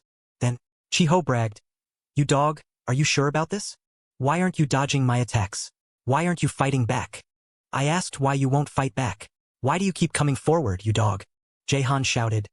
To corner you. He noted that a narrow space would neutralize wide-range attacks. Jaehan trev. A kick? Your time is up. Chiho quickly dodged it. He looked up at him. Kyo landed behind. Jaehan. He swiftly kicked Jaehan in the face. Jaehan tumbled to the ground. Kyo landed. He laughed. How was that? Hurt like hell, didn't it? First time seeing this martial art, right? What was it called? Lightfoot technique. Kyo recalled. When I was little, my parents were always away from home. The thing I immersed myself in day and night was the TV. On that TV screen, there was a very famous idol group called Idol Beats. The TV blared, We are Idol Beats. Ijo, live at 2 p.m. See you then. The image of them somersaulting brilliantly on that stage captivated me, and from then on, I nurtured the dream of becoming an idol like them. Jaehan quickly struck Chiho hard in the face. Stop with the flashbacks. Can you still somersault now? Ha! You damn monkey. Punch was aimed at Chiho's face. He screamed, Wait a second. Jaehan paused, then continued to strike. He rained down blows. Kyo screamed in terror. I told you to wait. Why are you still hitting me? Jaehan said nonchalantly, I'm not falling for that again. You bastard. Chiho was dazed with pain. What are you laughing at, you bastard? Chiho spoke up. Look over there. Your girlfriend. Ayon. Jaehan hoted. Jaehyun, the girl, bit King Kong's hand. He reached out to slap Jaehyun. Jaehan screamed and lunged forward. His eyes were full of rage. Duck! Down! Jaehyun ducked so Jaehan could land a hit on King Kong's face. King Kong grabbed Jaehyun's neck. She quickly bit his wrist. King Kong winced and raised his hand. You bitch! Jaehan suddenly woke up. Honey, come here and see this. Honey, hurry up. He smiled brightly at Cana. I'll show you something really cool. Look at this. What is it now? Don't you still have a manuscript to finish? Sit down for a second. Sit. Now, Jaehyun, are you ready? She raised her hand high. I'm ready. He looked at Jaehyun and said, Fold your arms. She folded her arms. Now say hello. She bowed. Hello. Oh my, how adorable. Cana happily hugged them. Did you teach her that? Yeah, I only did it once and she imitated it immediately. So cute. Our daughter must be a genius. Jaehan was excited. Should we show this on Star King? Cana tried to stop him. Don't overdo it. Focus on your work. Yes, ma'am. Back at school. Jaehan screamed. Hayon. Duck down. With that, he leaped up and landed a strike on King Kong's neck. Nice. Hyun bent low, her body remembering and moving on instinct. She gave a thumbs up, showing their perfect teamwork. He kicked King Kong in the face. Take this, you gorilla. Unexpectedly, King Kong caught Jaehan's leg with just one hand. Got you. With just one of my hands. Dong King Kong, 18 specialty. Extraordinary strength. He held Jaehan's leg and spun him around. Second specialty, shot put. Gold medalist in the 36th National Sports Festival for shot put. Without hesitation, he threw Jaehan into a corner. Chiho was furious at the sight. He kicked and punched King Kong. You idiot! Why did you throw him so hard? Do you know how much that equipment costs? King Kong bowed his head. I'm sorry. Jaehan sat up, holding the camera high provocatively. Hey, you monkey! This thing is pretty expensive too, isn't it? For an idol. This must be very valuable. To throw or not to throw, just say the word. Chiho reached out to stop him. You dog! Put it down gently, or you're dead. Jaehan smirked. What? Dead? His face darkened. I really hate that word, you damn monkey. So I've decided to just throw it. Who cares? With that, he flung the camera away. King Kong's jaw dropped. Boss, I'll catch it for you. He lunged forward, hands ready to catch the camera. 18-year-old Dong King Kong thought so, that it could help him redeem himself after the mistake he just made. 1 year later, don't let yourself be affected by the past. King Kong sat with his supervisor. You have to learn to overcome your trauma yourself. Great. He clutched his head, haunted. It's not great at all. As I said, the body remembers and moves instinctively. Great, an 18-year-old King Kong. Hobby. Playing volleyball. Instead of catching with his palms, He bumps his hands together like he's setting a ball. Chi-ho held his head in frustration. That idiot! Jaehan continued by picking up a speaker. Hey, this thing looks pretty expensive too, doesn't it? Guy tried his best to stop him. Don't throw it. It's worth $800. Oh, is that so? It really is expensive. Having said that, he smashed it hard onto the floor. Oops, my hand slipped. Han continued to smash it with a computer. Wow, Apple computers these days are really light, aren't they? Cho broke down in tears. Jaehan criticized him. You only care about yourself. You're so immersed in your games that you even kidnap juniors from your own school. You absolute animal. He held up an object that looked like a hard drive. What about this? It doesn't look very valuable. Is it important to you? Chi-ho stood up with an extremely serious expression. Hey, you're not allowed to throw that. All the music I've ever composed is in there. Plus 2 TB of full HD documentaries. It's all in there. The guy clasped his hands and begged. I'm sorry. I know I was wrong. What did the hard drive ever do to you? I'm the one at fault. Please don't throw it. I'll do anything you say. Okay? I will be your dog, no more monkey business. I'll screech like a monkey for you if you want. That's enough, you psycho. Han looked alert. You're just pretending to be submissive so you can slowly approach me, test the waters, and then land a few punches, right? I know you too well, you idiot. Chi-ho gave a forced smile. I've been caught. Jaehan's gaze was firm. Try coming closer. If you take one more step, I'll burn this hard drive right now. In his hand was a lighter he had pulled out at some point. He turned back to Ji-yun standing behind him. Ji-yun, open the door. Let's get out of here. Hurry. Out of this monkey's den. Jaehan flicked the lighter. It was out of gas. The two guys gave a forced laugh. The next second, he threw the hard drive back and turned to run. Whatever. Hayun. Run fast. It was getting dark, and those two were still stubbornly chasing after Jaehan. He said irritably, This pink-haired monkey. Chi-ho glared and screamed. You dog. Stop right there. Jaehan thought to himself. Exactly the type of guy I hate. I think I can take this one, but as for that big gorilla, if he's here too, I have no chance of winning. Kong looked determined. I'll make up for it at all costs. If I get caught, I'm dead. Jaehan encouraged Gaeon, run faster. Yeah. You too. Saying that, the girl accelerated and pulled ahead. He was a bit surprised. How is she so fast? It must be natural talent. Oh. No, 12. No. Damn it. Is it that intersection in front of the convenience store again? His soul was in the middle of the road. Jaehan quickly jumped up and ran. He was worried. Jaehyun. Please. Thanks for watching the video. Please. You must be safe. After escaping those bastards with Jaehyun and leaving that damn monkey's den, my soul was released, and a day has passed. Han quickly ran to Jinenyu High School freshman year, class 2. He panted, Thank God. Jaehyun is at school, and the body has no injuries either. Hajun, the classmate in the seat in front, turned around. Want to go to the cafeteria before class starts? Hey! Hajun was still sleeping, oblivious to everything. Jaehan saw him focused on his phone and sighed. Luckily, the owner of this body is unharmed. He looked over at the girl.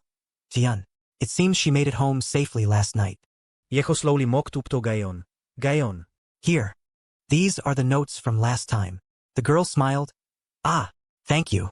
Jeho, Honk jeho, freshman, class 2, class president. Jaehan started. Wondering. During the break, Ji-jun walked over, crossing his arms arrogantly. Hey, 4 eyes. Move. Yes.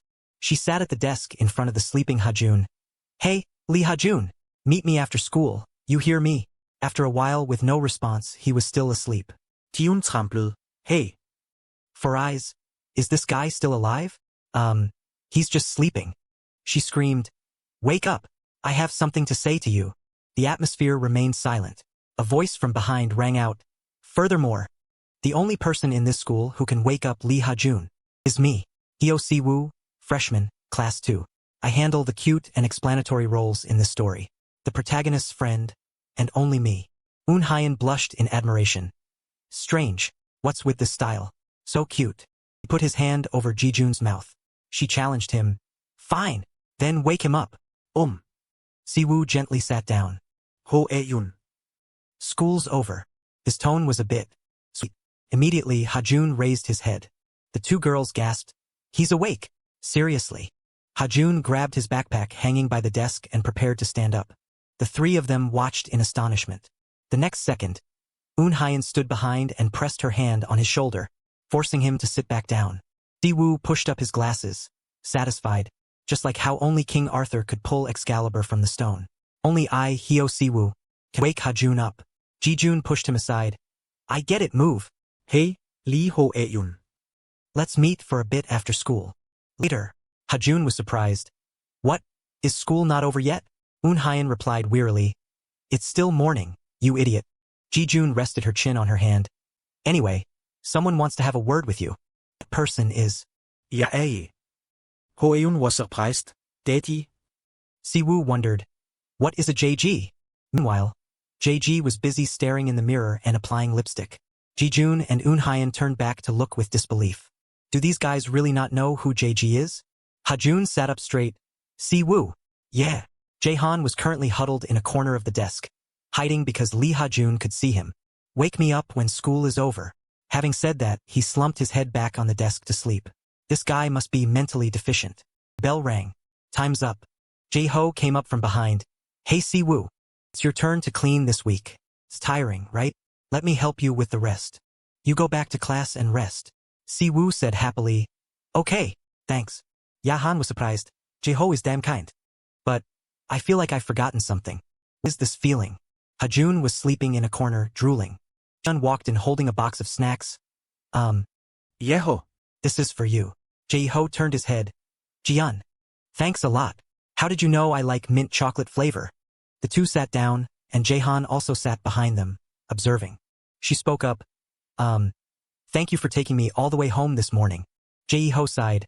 Since your house is in the opposite direction of mine, I had to take 2 buses. I almost was late for school. Gayeon stammered. I'm sorry. Seeing she seemed too serious, he couldn't help it. Just kidding. Uncovered her mouth, laughing, and lightly punched his shoulder. What was that? Jaehan sat behind, confused. What is this atmosphere? She bowed her head gently. Anyway, thank you very much. And for last night too. Jae-ho was shy. Puffed. It's nothing big. Jaehan heard that and widened his eyes. Last night. Honyeho. Jae-ho shouted.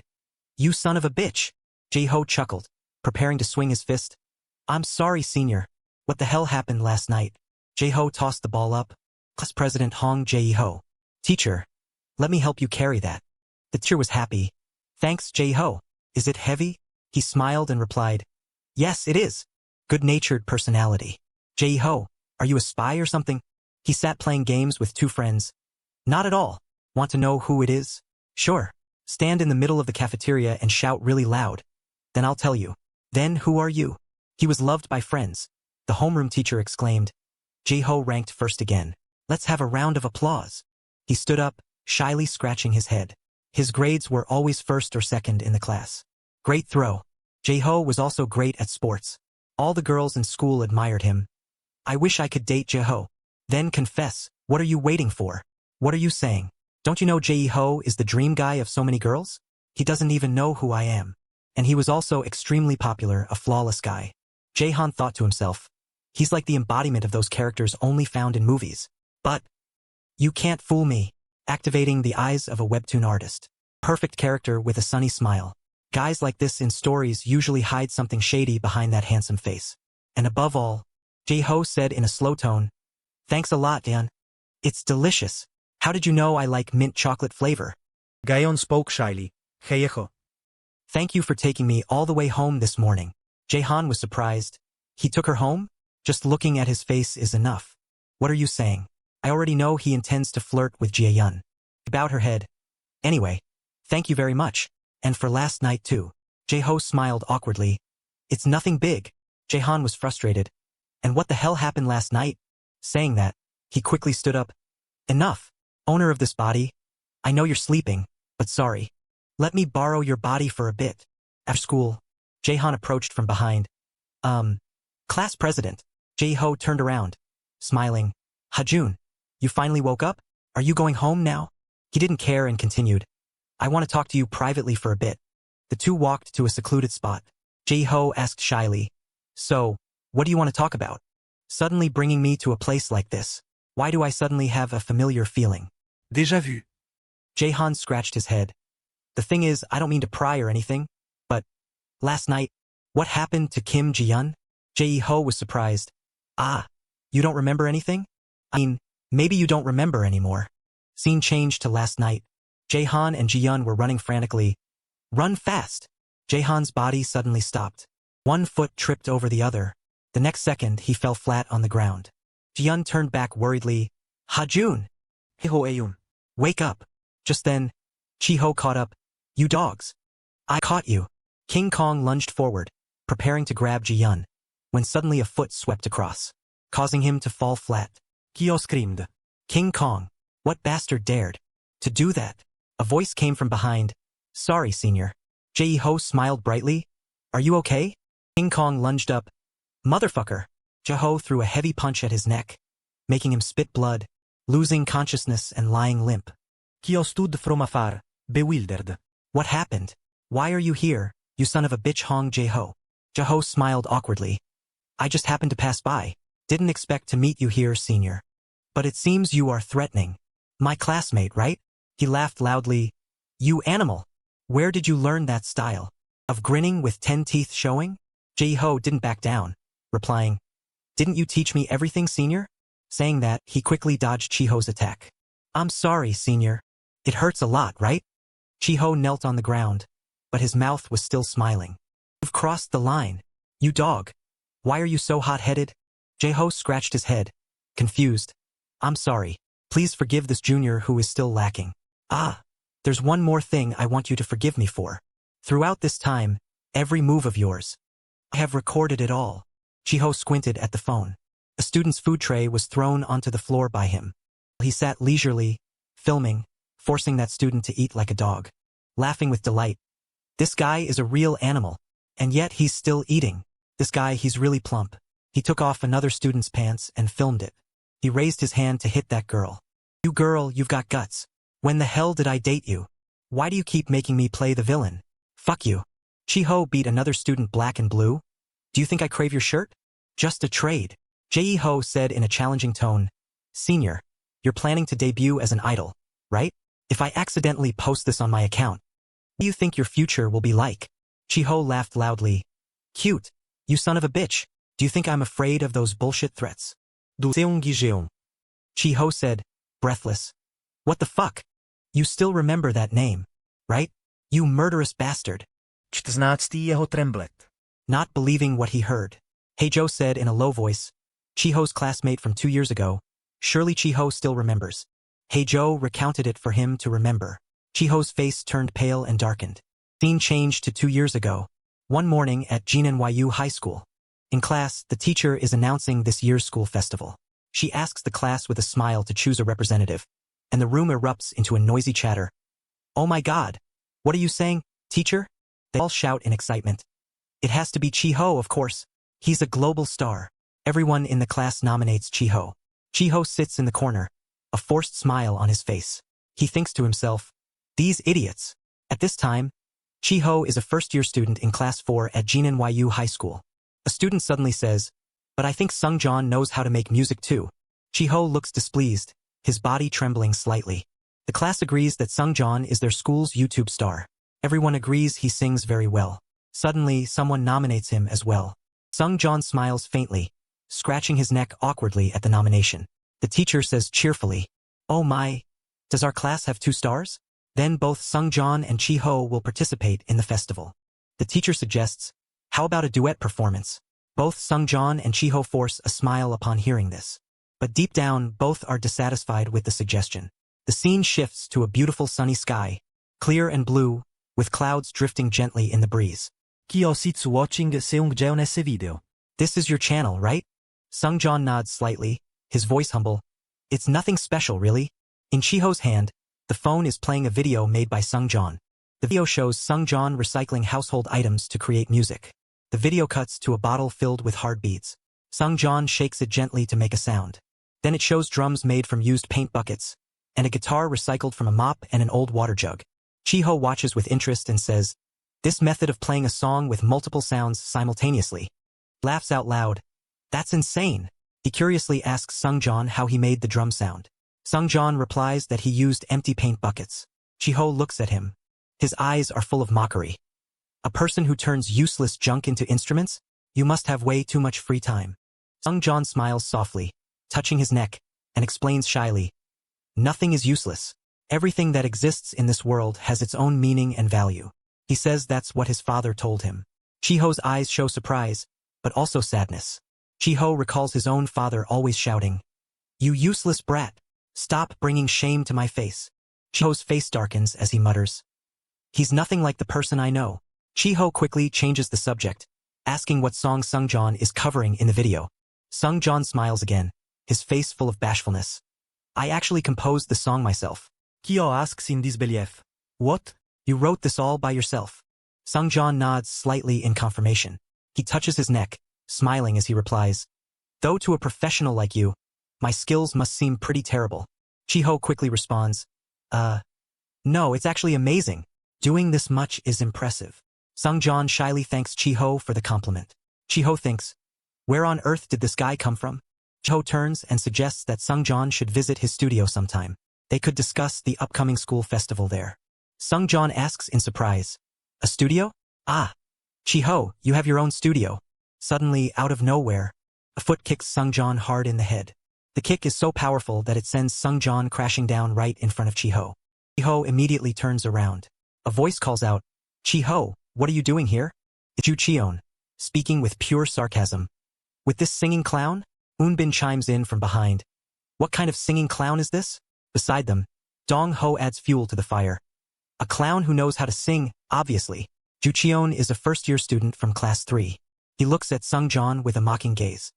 He turns his back and invites Chiho. "Let's go. Let's have a few cigarettes together." Chiho looks at Sungjan with a worried expression. Sungjan is all too used to this bullying. He quietly sits up and wipes his dirty glasses.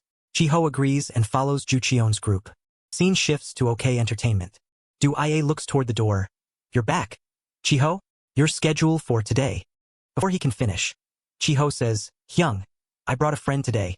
We're going to use my studio." Du Ie agrees immediately. The door opens. It's a studio filled with the latest and most expensive equipment. Chiho tells Sungjan that no one will bother them here, so he should make himself at home. Sungjan asks in amazement, "Really?" he exclaims. "All this equipment?" Sungjan stands there with his mouth agape, asking Chiho if he can try touching one. Chiho agrees he can touch whatever he wants. Sungjan has a bright smile on his face. He never thought he'd get to touch equipment like this in his entire life. The two begin discussing their performance for the festival. Now, at this part before the second verse, Chiho suggests they appear with Sungjan's recycled junk and then, boom, just go all out. How's that? Sounds awesome, right? Sungjan agrees. That's a great idea. Chiho's face is full of pride. Of course it's great, it was his idea. Sungjan sits beside him, taking careful notes. Chiho thoughtfully glances over at Sungjan. Chiho notices cuts on Sungjan's wrist. The overlapping cuts are still red, proving they are fresh. Chiho quietly asks, "Does that scumbag Ju Cheon always get physical with you like this?" He's a bully, but he seems especially violent with Sungjan. Sungjan answers while taking notes. "Ah." He touches his neck shyly. "Back in middle school, Ju Cheon wanted to confess to Krat and asked me to write a song, but she rejected him." Sungjan smiles and looks at Chiho.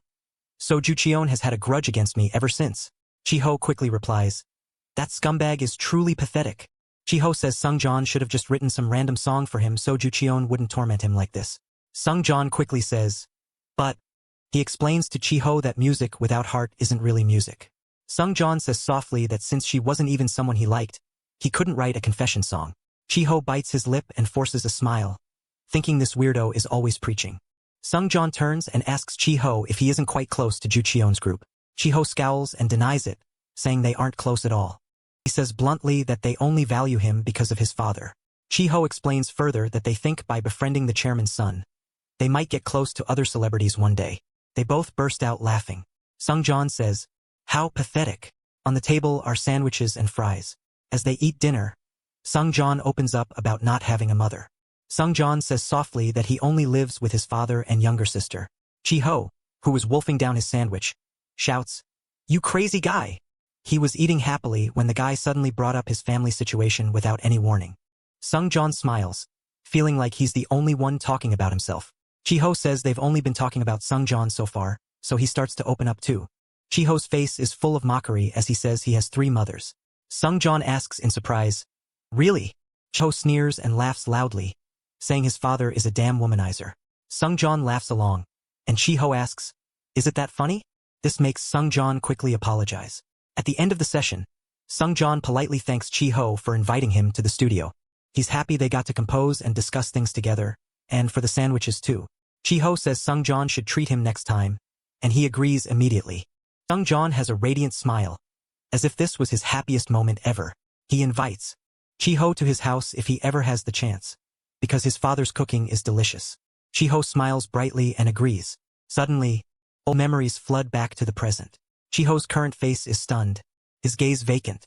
That same smile from his memory now appears on the funeral portrait of Sungjan. The scene before him leaves him in shock, standing frozen like a statue. Sungjan's father looks up, his eyes full of sorrow and pain over the loss of his son. He slowly stands up, Sungjan's father holding a bowl of soup in his hands. The bowl of soup that Chiho once planned to enjoy at Sungjan's house is now being served to him at his friend's funeral.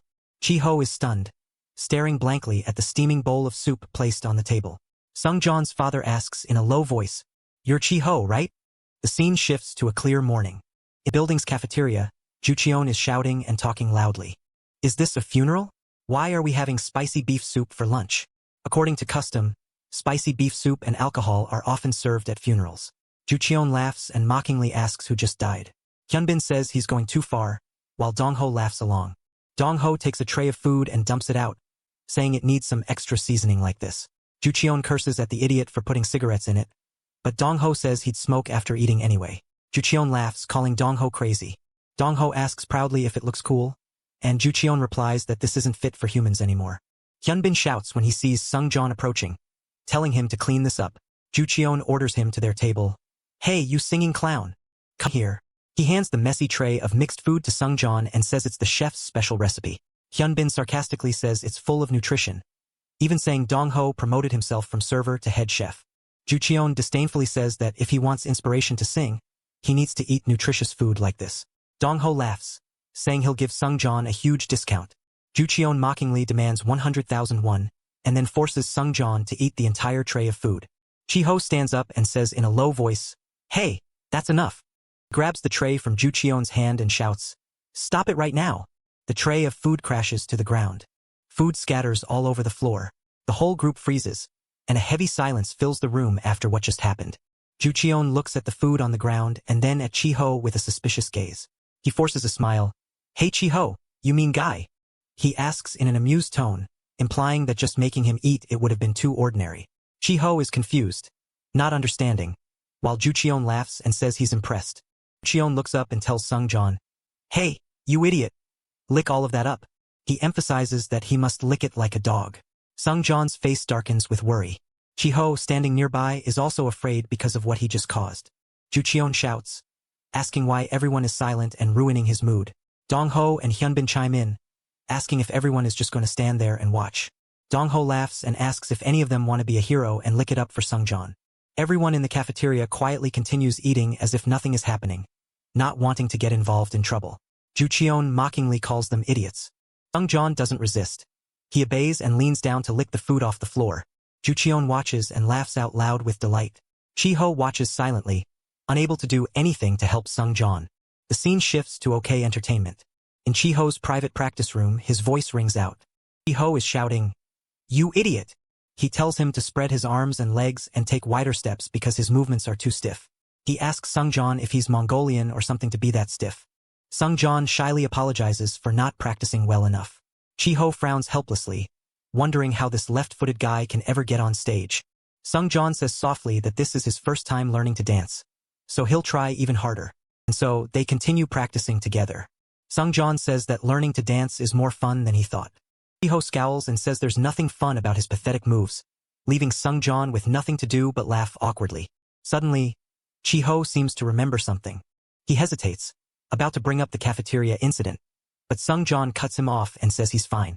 Sungjan says softly that he'd feel worse if Chiho got dragged into his mess. He speaks firmly about the philosophy of nonviolence. His eyes are full of determination, without a hint of fear. It's not about quietly enduring evil, but using one's whole soul to resist it. Sungjan explains that it's a quote from Mahatma Gandhi. Sungjan affirms once more that he isn't afraid and will face whatever they do. Chiho angrily tells him to stop rambling that nonsense, saying it's annoying. They change the subject to editing the melody of the bridge. Sungjan says he wrote a few extra notes, and Chiho agrees, telling him to go to the studio to load them into MIDI. Sungjan agrees, and Chiho warns him to be careful with that expensive camera, to which he says not to worry. The current Chiho remembers those old memories again. Non-violence, the scene returns to the present. Chiho stares blankly at the old smile that is now only a source of pain. He thinks to himself that Sungjan was wrong. The idiot. The scene shifts to the afternoon after school. Chiho sits smoking with a darkened face. He looks completely cowardly. Ju Cheon is grabbing Sungjan's collar, with Hyunbin holding him tightly from behind. He shouts, "You damn singing clown!" Ju Cheon mockingly asks why it's so hard for friends to borrow a little money. He prepares to strike, asking why Sungjan always makes them look like the villains. With that, he punches Sungjan in the face so hard that his glasses fly off. Chiho stands up and says to finish it quickly so they can leave. Ju Cheon tells him to wait a second, then says loudly that now that he thinks about it, Chiho was the only one who hadn't taught this clown a lesson yet. Ju Cheon claimed Chiho was always hanging around him, and the festival was just an excuse. He mocked Chiho, asking if he wanted to leech off his YouTube fame. Maybe the rumors were true. Cheon sneered that Chiho planned to exploit Sung Cheon's talent. Chiho remembered rumors calling him handsome but talentless, while Sung Cheon was the musical genius. Thousands of voices echoed in his head. Ju Cheon growled, admitting Sung Cheon was a genius. But as for Chiho, Ju Cheon and his gang laughed at Chiho for acting tough while riding others' coattails. Hyunbin joined in, saying it was because his dad was the CEO. Dong Ho laughed heartily. They continued insulting Chiho as talentless, saying even a dog could be an idol. It was ridiculous for a lowlife like Chiho to want to make music. Chiho frowned and said deeply that Ju Cheon had gone too far. He challenged Chiho to see what he would do. Ju Cheon warned that the seniors in the pawn gang were watching him, asking if Chiho wanted to finish school in peace. Ju Cheon glared, mocking Chiho for being no different from this singing clown. Chiho was silent, his lips trembling slightly. Ju Cheon pointed at Sung Cheon and dared Chiho to prove he wasn't a loser. He waited for his move. Kyo stood still, saying nothing but filled with rage. He slowly stepped forward. Chiho passed Ju Cheon and headed straight for Sung Cheon. He grabbed Sung Cheon's collar as if to punch him. Sung Cheon was shocked. Ju Cheon's group cheered, saying Chiho had finally gone dark. Sung Cheon softly called Chiho's name. Sung Cheon's eyes were forgiving. He assured Chiho it was okay if he got hit, but begged Chiho not to lie to himself. Chiho shouted, asking what he was saying, then put the glasses back on Sung Cheon and said, "Put your glasses on, you idiot." Then Chiho took off his uniform jacket, declaring he would fight these animals. He told Sung Cheon to defend himself because they might take him hostage. Chiho turned back with rippling muscles, clenching his fists, telling Sung Cheon to wipe the blood and hide behind him. Ju Cheon was annoyed, disbelieving Chiho's guts, threatening that he was blocking his own exit. Chiho was fearless, challenging them to all come at once. Chiho firmly said he would write a new chapter for these bastards. He laughed confidently, saying they were too arrogant and would get their mouths smashed by a trainee. Sung Cheon's voice calling Chiho's name echoed in his head. Before Chiho stood Sung Cheon, telling him to wake up. Chiho snapped out of it, eyes vacant, voice trembling, asking what happened. Sung Cheon put a towel on Chiho, saying he just fainted. Chiho, still dazed, asked, "Fainted?"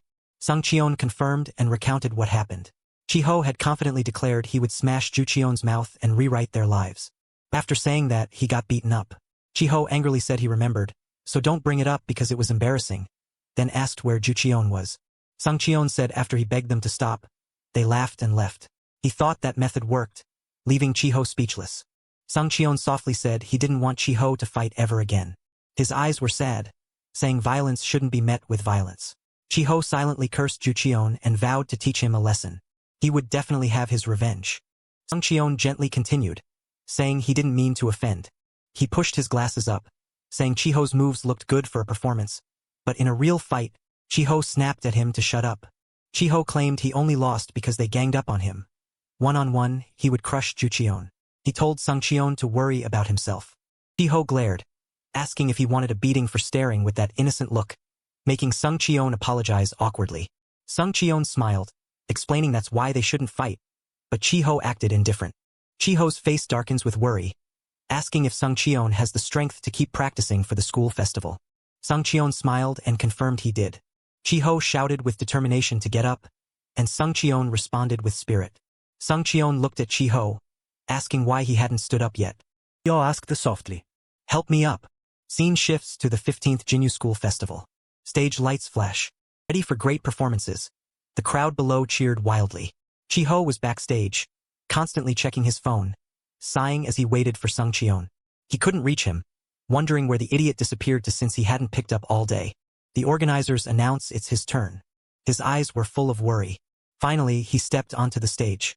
Under the brilliant spotlights, Chiho became the center of attention, starting his first dance moves skillfully and flawlessly. Chiho landed with a satisfied smile, leaving the audience in awe. Everyone cheered and danced along. The atmosphere was like a professional concert. The girls below stared with wide, shocked eyes. They regretfully asked if this was the YouTube star's performance, then screamed about how handsome Chiho was, wanting to claim him. Despite performing, Chiho's eyes searched for Sung Cheon but found nothing. He started to worry because Ju Cheon was nowhere to be seen either. Chiho whispered to the dancer to change Sung Cheon's instrumental solo to a freestyle dance. The dancer agreed, telling him to trust her. The lights continued to flash incessantly. The crowd was still wild over the spectacular performance. Dancers started freestyling. Male audience members asked if they'd been on TV. Another replied it's because Chiho's dad is an entertainment CEO. People gossiped that a celebrity would arrive soon. Everyone admired and called out Chiho's name. The crowd chanted his name as Chiho walked backstage, scanning his surroundings. Suddenly, his gaze stopped. Chiho saw a mop leaning against the wall. Scene shifts to a park. Ju Cheon's group was talking. Hyunbin asked worriedly if it was okay to leave Sung Cheon there. Dong-ho snapped back that no one cared. Hyunbin complained that Sung Cheon's phone was cheap, asking Ju Cheon how much it would sell for. Ju Cheon laughed, saying selling Hyunbin's old man's dentures would be more profitable, making Hyunbin curse back. Dong-ho held Sung Cheon's wallet with satisfaction, suggesting they buy drinks. Ju Cheon said there's a convenience store nearby. Hyunbin knew the place. Hyunbin and Dong-ho got in the car. Dong-ho joked for Ju Cheon to be careful and watch less YouTube. Ju Cheon joked back. The night suddenly became unusually quiet. Only the sound from Ju Cheon's phone remained. A children's song played about a duck spreading its wings. Suddenly, Sung Cheon's phone lit up. Ju Cheon saw Chiho calling repeatedly, mocking that he was obsessed with Sung Cheon. He answered. Chiho worriedly asked where Sung Cheon was. Ju Cheon replied insultingly, calling Chiho a traitor. Chiho shouted, asking what hole he was in. Ju Cheon laughed, asking what he would do, when a voice spoke from behind. What do you think I'll do? Ju Cheon turned to look. An old but sturdy mop appeared before him. Chiho, face full of rage, shouted, I'm sending you to hell. With that, Chiho used the mop to strike Ju Cheon right in the face. He screamed in pain as his eye was hit. Chiho asked deeply where Sung Cheon was, swinging the mop again, demanding an answer. Scene shifts. Chiho called Seung Keon. At a certain warehouse, Sung Cheon was pushed down into a pile of tables and chairs. His phone vibrated with a call from Chiho. Ju Cheon mocked him for always sticking to that rich boy. Ju Cheon sat down, saying that's why he found Sung Cheon pathetic and an eyesore. Sung Cheon trembled, begging to leave for the performance, promising to live in seclusion and never appear before him again. Cheon laughed scornfully, saying he still didn't get it. Chiho's school life now belonged to him. Ju Cheon challenged him, asking if a slash on Sung Cheon's sister's face would be enough for him to realize he was in trouble. Sung Cheon was terrified when his sister was mentioned. Ju Cheon slapped Sung Cheon hard, forcing him to look him in the eye. He stood up, saying everyone would be happier if a loser like him died. Hyunbin told him to find his own way out, while Dong-ho laughed, thanking him for the wallet and phone. The door closed, leaving only a sliver of light. After being injured in one eye by Chiho, Ju Cheon fearfully confessed that Sung Cheon was locked in an abandoned warehouse behind the school. Chiho ran there, calling his friend's name, telling him to wait. Chiho used the mop handle to smash the lock, determined to save Sung Cheon. After a few hits, the lock fell. The gate swung open, light flooding in. Chiho froze. Seeing the scene before him, he kept calling his friend's name. Sung Cheon was covered in wounds, trembling from claustrophobia that made it hard to breathe. Chiho rushed to help him up, saying they needed to go to the hospital. Sung Cheon suddenly brushed his hand away. He said he was fine and could walk, making Chiho shout at him not to do that. Sung Cheon weakly apologized for not being able to perform together. He turned back to Chiho with tearful eyes and said goodbye. On the way back, Sung Cheon fainted from breathing difficulties. Scene shifts to the funeral. Kyo stood frozen in shock. Sung Cheon's father asked if he was Chiho, saying he'd heard a lot about him from his son. He stood up and thanked Chiho for always standing by his son. He brought a bowl of hot spicy beef soup, telling him to eat a bowl before leaving. Chiho remembered Sung Cheon's promise to invite him over. Those words kept echoing in Chiho's mind, about the beef soup and his father's cooking skills. Chiho stood there, lost in infinite sorrow. Later, police found signs of self-harm on Sung Cheon's body and began an investigation. In the counseling room, Dong-ho loudly insisted he was telling the truth. He blamed Chiho for threatening them to bully Sung Cheon, claiming he was just a victim and providing evidence. He showed a photo of Chiho grabbing Sung Cheon's collar. That was when Hyunbin had quickly snapped the moment. Hyunbin also confirmed Ju Cheon's "I was ruined by Chiho." Rumors began to spread throughout the school. People rumored that Chiho's bullying caused Sung Cheon's death, even claiming he locked his friend in the warehouse to hog the stage. Everywhere Chiho went, he heard whispers calling him a criminal. Holding a white chrysanthemum, he heard them say he was being covered for and escaping punishment because his dad was the CEO. Some even envied his life. Chiho touched Sung Cheon's desk, silently cursing the idiots. He said they knew nothing, being no different from Ju Cheon. Chiho thought bitterly if they would have accepted Sung Cheon if he had been stronger. He blamed them for not coming to his friend's funeral, asking what they were afraid of. He shouted and threw a chair at the crowd, asking if they were afraid of the forbidden group. He continued throwing furniture, angrily asking if they were afraid of the 12 Zodiac gang. Chiho challenged them, saying he would show them who was truly scary. The white flower fell where Sung Cheon used to sit. Chiho thought Sung Cheon was wrong about nonviolence. Chiho started bullying others, telling himself if he didn't step on others, they would walk all over him immediately. From then on, Chiho completely changed and became a bully. Tattoos gradually appeared on his body. Chiho thought to himself, just you wait. Now Chiho is 19, the leader of the 12 Zodiac gang. And Ju Cheon is now One Eye, also a leader in the gang. Chiho was determined to make him kneel before Sung Cheon. Scene shifts. Jeho advised him. Senior, no matter the reason, you aren't allowed to do that. Jae-ho repeated Sung Cheon's words about the value of all things, making Chiho freeze as old memories returned. Jeho tremblingly asked Jeho. Hey, who the hell are you? Outside, the city lights were on. Joe coldly said Chiho should worry about himself instead. Senior, he said, bringing up the evil things Chiho used to do. Aren't you an idol trainee? If these photos were leaked online, what would happen to your future? Jae-ho showed his phone. Chiho laughed back, saying no one cared about a nobody like him. Jae-ho calmly said, although it's a bit embarrassing to say it himself, his follower count was even higher than Chiho's. Chiho was startled to realize Jae-ho was a famous face on social media for school heartthrobs. Jae-ho said he didn't need to dirty his own profile. Someone who used to trample on others now wanting to be an idol. How ridiculous. Chiho looked at his phone and saw a barrage of notifications. He was stunned. Jae-ho mocked him, asking why he wasn't picking up. It was a call from Chiho's father. At OK Entertainment. In the chairman's office, cursing rang out. Damn it, you idiot! An ashtray was thrown straight at him, grazed Chiho and shattered against the wall. Chiho's father shouted that he already had to cover for him once. Yet now he was sabotaging his hard work again. He threatened that if it continued, he would cut off everything related to his music. Chiho replied coldly, I was going to do that anyway. His father shouted in a rage. You? What do you mean by that? Chiho continued. An incompetent son like me has always forced himself to be perfect for you. I'm quitting music. I'm sorry for disappointing you. However, I still have a few things to settle. Please use your power to cover up this recent incident one last time. After that, I'll do as you say. I'll clean out the studio and won't bother you anymore. With that, he bowed. The man remained silent, stunned by the change in his son. Chiho opened the door. He returned to the music practice room. He looked at the wreckage before him and cursed. It looks like a damn battlefield. He propped up the computer with the shattered screen. He shoved his hands into his pockets. He turned on the machine and watched a video through the broken display. It was an old video of a practice session with Sungjun. In the cold and dark room, there was only him and the footage playing on the computer. Looking at the innocent boy in the video, he couldn't hold back. Sungjun, how are you doing today? I've had a very bad day. I think music might not have been the right choice for either of us. I'm sorry for not being able to keep our promise. The scene shifted. Hajun exclaimed, Oh, so you were the one who saved me and Dayun that day? He suddenly fell silent. He looked at Jae-ho for a moment and said, "Thanks." Jae-ho gave a forced smile. "Don't mention it. It's normal for classmates to help each other. But we were both there. After you woke up, we even walked home together. How can you not remember any of it?" Ho-eun stood still nervously. I've been under a lot of stress lately, so I've been forgetful." He scratched his head with a forced laugh. Jae-ho looked at him with deep suspicion and spoke up. "It's getting late.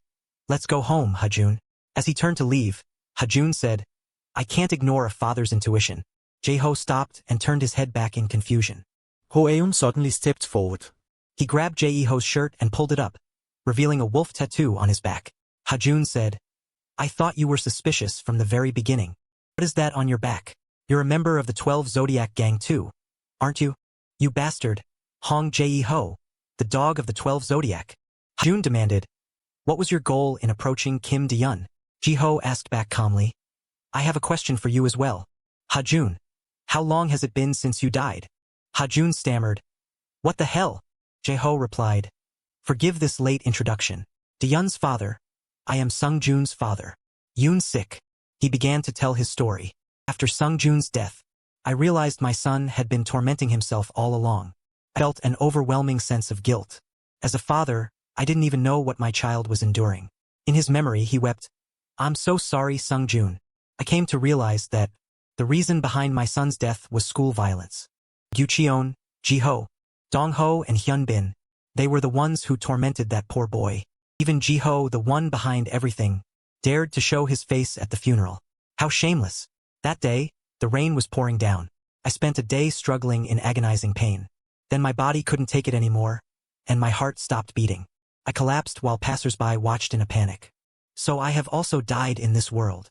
Then he said to Ha-jun, "I'm sorry, but could you let go of my shirt? My back is cold." Ho-eun replied, "Oh, sorry."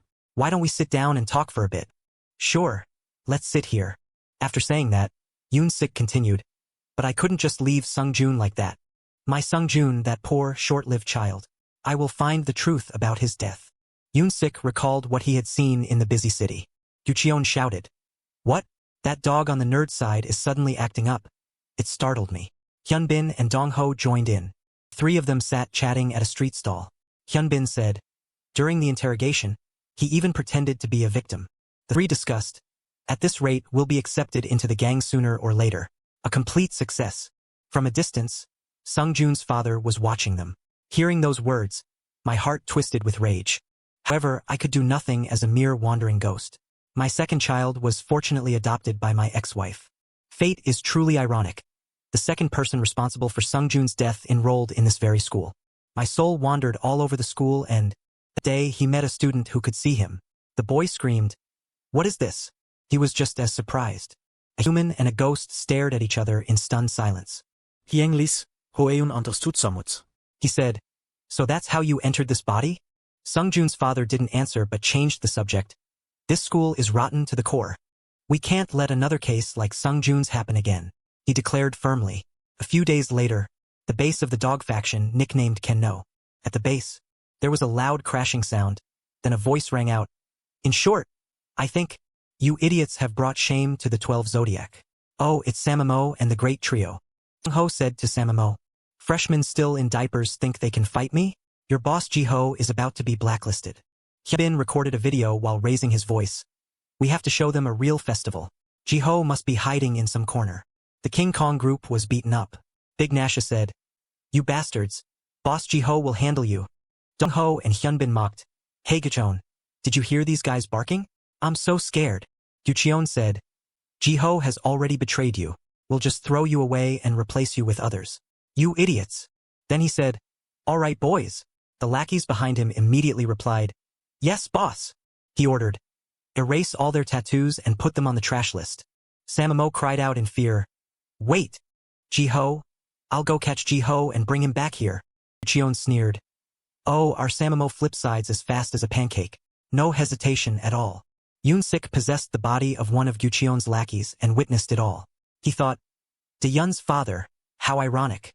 I've become a henchman for the very person who killed my son. But this is a godsend opportunity. I will personally punish everyone who caused Sung-jun's death." After that, a red liquid splattered.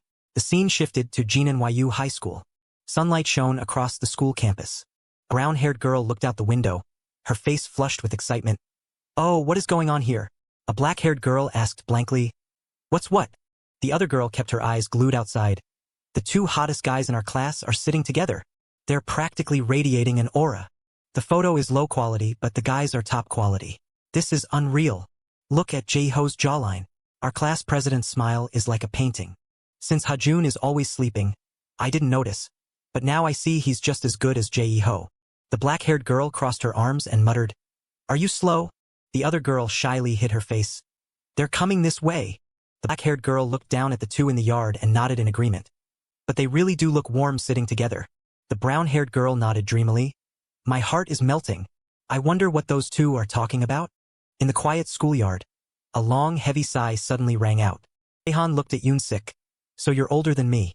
Should we change how we address each other?" He let out an ah. Yoon-sik scratched his head with an awkward smile. "Sorry, I'm not very good at socializing." Kia nodded in understanding. "I see." Yoon-sik only smiled without responding. The two sat staring at each other for a long time. Yoon-sik suddenly asked, "It seems you married quite early?" Jaehan laughed. "Yeah, I enlisted right after the wedding. Then Diyun's mom had it hard." Yoon-sik was startled. "Oh, were you in the Navy too?" His voice dropped slightly. "No, I was kicked out of the military." The man replied awkwardly, "Ah, I see." The atmosphere fell into silence again. The two sat there for who knows how long. Jaehan suddenly remembered the purpose of the conversation and asked, "But why did you call me out here?" Yoon-sik looked away, his face showing clear anxiety. "Diyun's father. I know this is a selfish request, but please help me. My daughter is in danger." His eyes widened in shock. "Your daughter?" The scene shifted to an abandoned warehouse. A trembling voice rang out, "Ji-ho!" Samamo knelt on the ground, his face battered as he spoke. The lackeys kneeling around him cried out in surprise, "Brother, why are you like this?" They were surrounded by a fierce crowd holding sticks. Gucheon sat on a sofa in front of Samamo and laughed loudly. "You flipped sides fast, didn't you? It backfired on you, Ji-ho." Gucheon threw the metal pipe in his hand onto the ground, making a piercing sound. Gucheon said coldly, "Prove it." Samamo was confused. "Who?" He curled his lip. "Are you deaf? I'll give you a backdoor pass if you're willing to change." "Prove it." As soon as Gucheon finished speaking, blood splattered in front of them. Samamo took the iron pipe and repeatedly struck his own lackeys, making them scream in agony. Samamo gritted his teeth and struck down. The lackeys panicked. "Brother!" Dong-ho and Hyunbin stood by cheering. "Look at the traitor showing his true colors." "Brother, stop," someone mocked. "You should call him sister now. Forget about being brothers." A long time later, the sounds of beating and screaming finally stopped. The sticks were burned in a large drum. Samamo said submissively to Gucheon, "I'll ruin Ji-ho's debut and make his life a living hell. Now is the time to act. Lend me a few men." He refused. "We have to deal with them one by one." He didn't understand. "One by one?" Gucheon asked back. "You need to get your revenge too." He brought up the time Samamo was punched in the groin by Jaehan.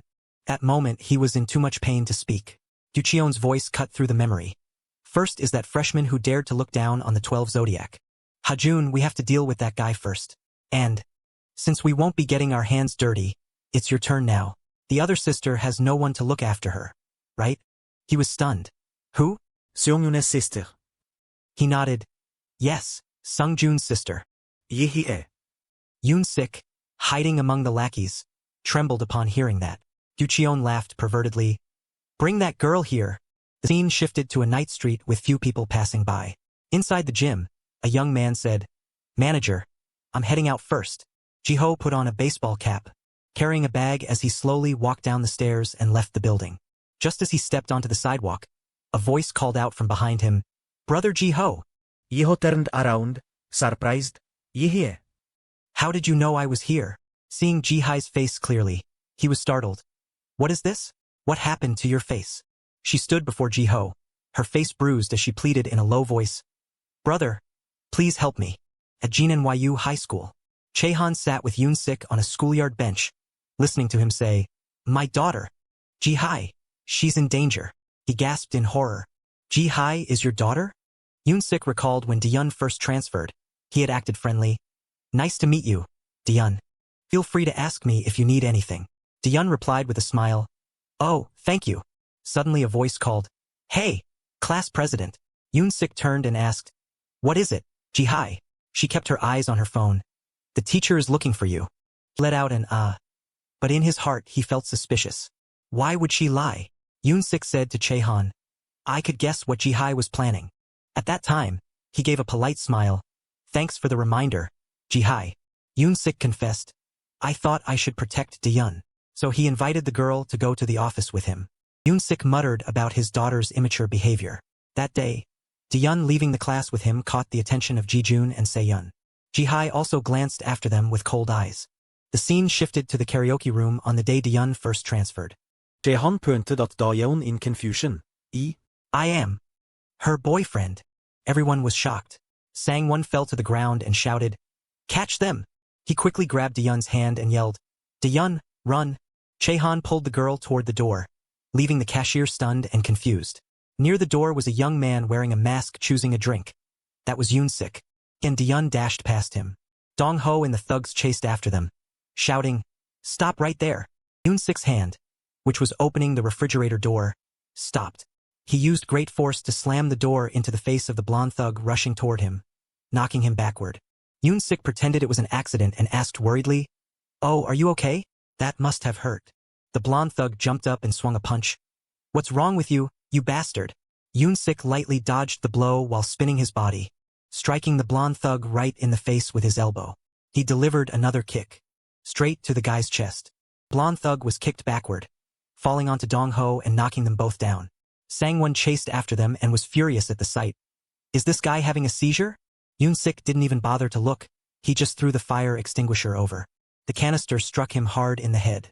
Sang-won could only scream before falling to the ground, whimpering, "Another fire extinguisher to the face?" Yoon-sik looked back nonchalantly. Ji-jun and Se-yun cried out in worry, "Brother, don't cry." His gaze fell on Ji-hai, who was still standing silently behind them with an expressionless face. He watched her for a moment longer. Then he turned around and ran away. Scene changes to the school hallway. Dayeon was helping Ho Eun walk. He suddenly stopped and asked in a panic, "Who are you? Did you hit me?" Dayeon was startled. Ha-jun scratched his head and walked away, muttering, "What's wrong with me lately?" The girl was left alone, not understanding what was happening. Then noticed Yoon-sik leaning against the wall, hearing everything. He told Chae-han, "At that moment I thought, so you've returned too." He sighed, realizing he had possessed Ha-jun's body. "I feel very guilty for what my daughter did to Diyun. Now Jae Cheon and his gang are targeting my daughter. Now, besides avenging Sung-jun, I have to find a way to protect her." Yoon-sik pleaded, "Diyun's father, it's shameless of me, but please help me." He bowed his head, not answering for a moment, processing everything in his mind. Scene changes to class 1 to 2. Dayeon said at her desk, frowning as she looked at her phone. Her eyes widened at a post claiming she was expelled due to a scandal with a male student. The boys commented while glancing at Diyun, "I didn't expect that. How gross. She looks so innocent. But she's actually scary." The girls were also gossiping. Anger welled up inside Ji-hai. In the hallway, Ji-hai walked while checking her phone with Ji-jun and Se-yun. She was drawn to a post about herself. Ji-hai's eyes fixed on the words, "She's also seeing Ha-jun." Just then, Diyun walked straight up to them. Se-yun said spitefully, "How dare you block our way?" Ji-jun mocked, "You're brave today." Diyun questioned them fearlessly, "Do you think doing this is cool?"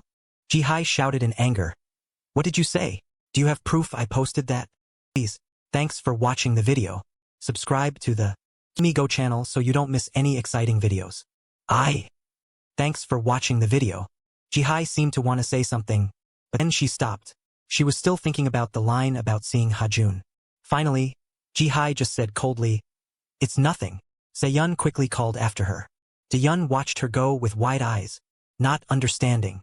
Ji-jun's gaze was full of resentment. A few days later, after school, Se-yun walked beside Ji-hai and hesitated. "Hey, Ji-hai, I think you were a bit harsh with Ji-jun last time." She asked back, "Was I wrong? Ji-jun has been too reckless lately, daring to spread rumors about me and others. He doesn't know his place." Se-yun glanced at her. "I understand, Diyun. After what happened to Ji-ho, I don't know what school life will be like. Ji-jun just wants to keep his status." Recalling lunch, Ji-jun had asked worriedly, "What should we do now? You've been best friends since middle school." Ji-jun's been skipping school and left the group chat, I'm worried. Se-yun advised. Ji-hai, try contacting him. He's probably waiting for you. Ji-hai remained silent. At the school gate, they went their separate ways. Se-yun said goodbye and left first. See you tomorrow. After a few steps, she took out her phone. The screen showed Ji-jun's number. At the same time, she also received a message from Ji-jun. She looked at the message, slightly surprised, and asked Ji-jun why he wasn't at school. Ji-jun asked to meet to talk about Samimo. As soon as she saw Ji-hai, she called out, Ji-hai. Ji-hai asked, what's so important that we had to come all the way here? Ji-jun replied restlessly, you know, She hesitated. Samimo confessed to me. Ji-hai was surprised. Really? Did he like you before? Ji-yun hesitated. Ji-hai asked, so what was your answer? Samimo walked up and put his arm around Ji-jun. She bragged, we're dating. He smiled. Hi Ji-hai. Long time no see. Ji-jun acted cute with Samimo. Honey, I'm so scared. He nodded. Good girl, you did well. Ji-hai didn't understand. What's going on? Ji-jun looked at her. You still don't get it? Ji-jun laughed loudly. It's the situation where your face is about to get smashed. Two masked men suddenly appeared and grabbed Ji-hai. Samimo shouted, don't let her escape. They dragged Ji-hai into an alley, with Samimo and Ji-jun following. Ji-yun happened to see this on her way home. She stopped in her tracks, eyes wide. Sensing something was wrong, she looked into the alley filled with scrap metal. The sounds of a struggle rang out continuously. Noise came from a small alleyway. Ji-hai's face was swollen from the beating, and she cursed softly, Ji-jun, you bitch. Ji-jun crouched in front of her and mocked. Sorry. I'm just a servant who has to obey the queen. But no, what if I don't want to know my place? Saying that, Ji-jun grabbed Ji-hai's hair and punched her repeatedly in the head. Are you having fun, my dear friend? What are you barking about? Why should I serve someone like you? It's over. Blood began to flow. Samimo stood nearby and quickly stopped her. Baby, punching like that will hurt your hand. Ji-jun acted cute. Then what should I do? Senior, show me. Relax your shoulders. Samimo raised his fist, but a police siren suddenly sounded, making the group panic. What's that? The police are here. Let's get out of here. They all quickly retreated. Ji-yun turned off the fake police siren on her phone. The girl ran to Ji-hai and asked worriedly, are you okay? Ji-hai looked up. What are you doing? Ji-yun tried to help her up. I was just passing by. Can you stand up? She brushed Ji-yun's hand away. Get away. Then she stumbled away. Ji-yun froze, watching her and thinking, look at that attitude. Just then, a laugh rang out.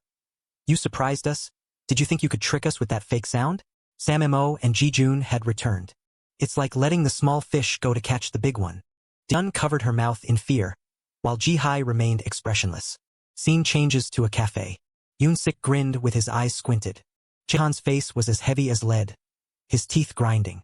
Ji-ho pursed his lips and cursed uncomfortably. Chehan and Ji-ho glared at each other, while Yoon-sik laughed beside them. He thought, what kind of crazy combination is this? In a cafe, Chehan and Ji-ho faced each other, glaring, while Yoon-sik sat nearby with a bright smile. Ji-ho gritted his teeth. What's this? Why did you two call me out here? He was still bitter about the studio equipment being destroyed and his career ruined by the information Yoon-sik released. Chehan also gritted his teeth. That's right, Ji-ho, what's this situation? This guy kidnapped me and Ji-yun. Why did you call him to meet me? They both put their faces close together, growling like two stray dogs. Yoon-sik kept his stiff smile. He recalled what he heard at the dog faction's hideout of the 12 Zodiac gang. At that time, Yoon-sik was dressed like an ordinary underling.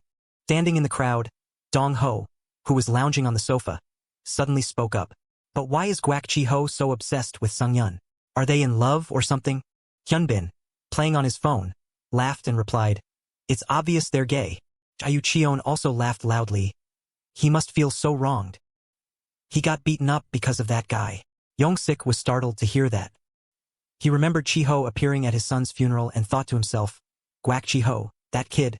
Maybe I misunderstood something about him. Back to the present. Chi-ho saw Yoon-sik saying nothing and snapped irritably. So why did we meet up? He said sternly.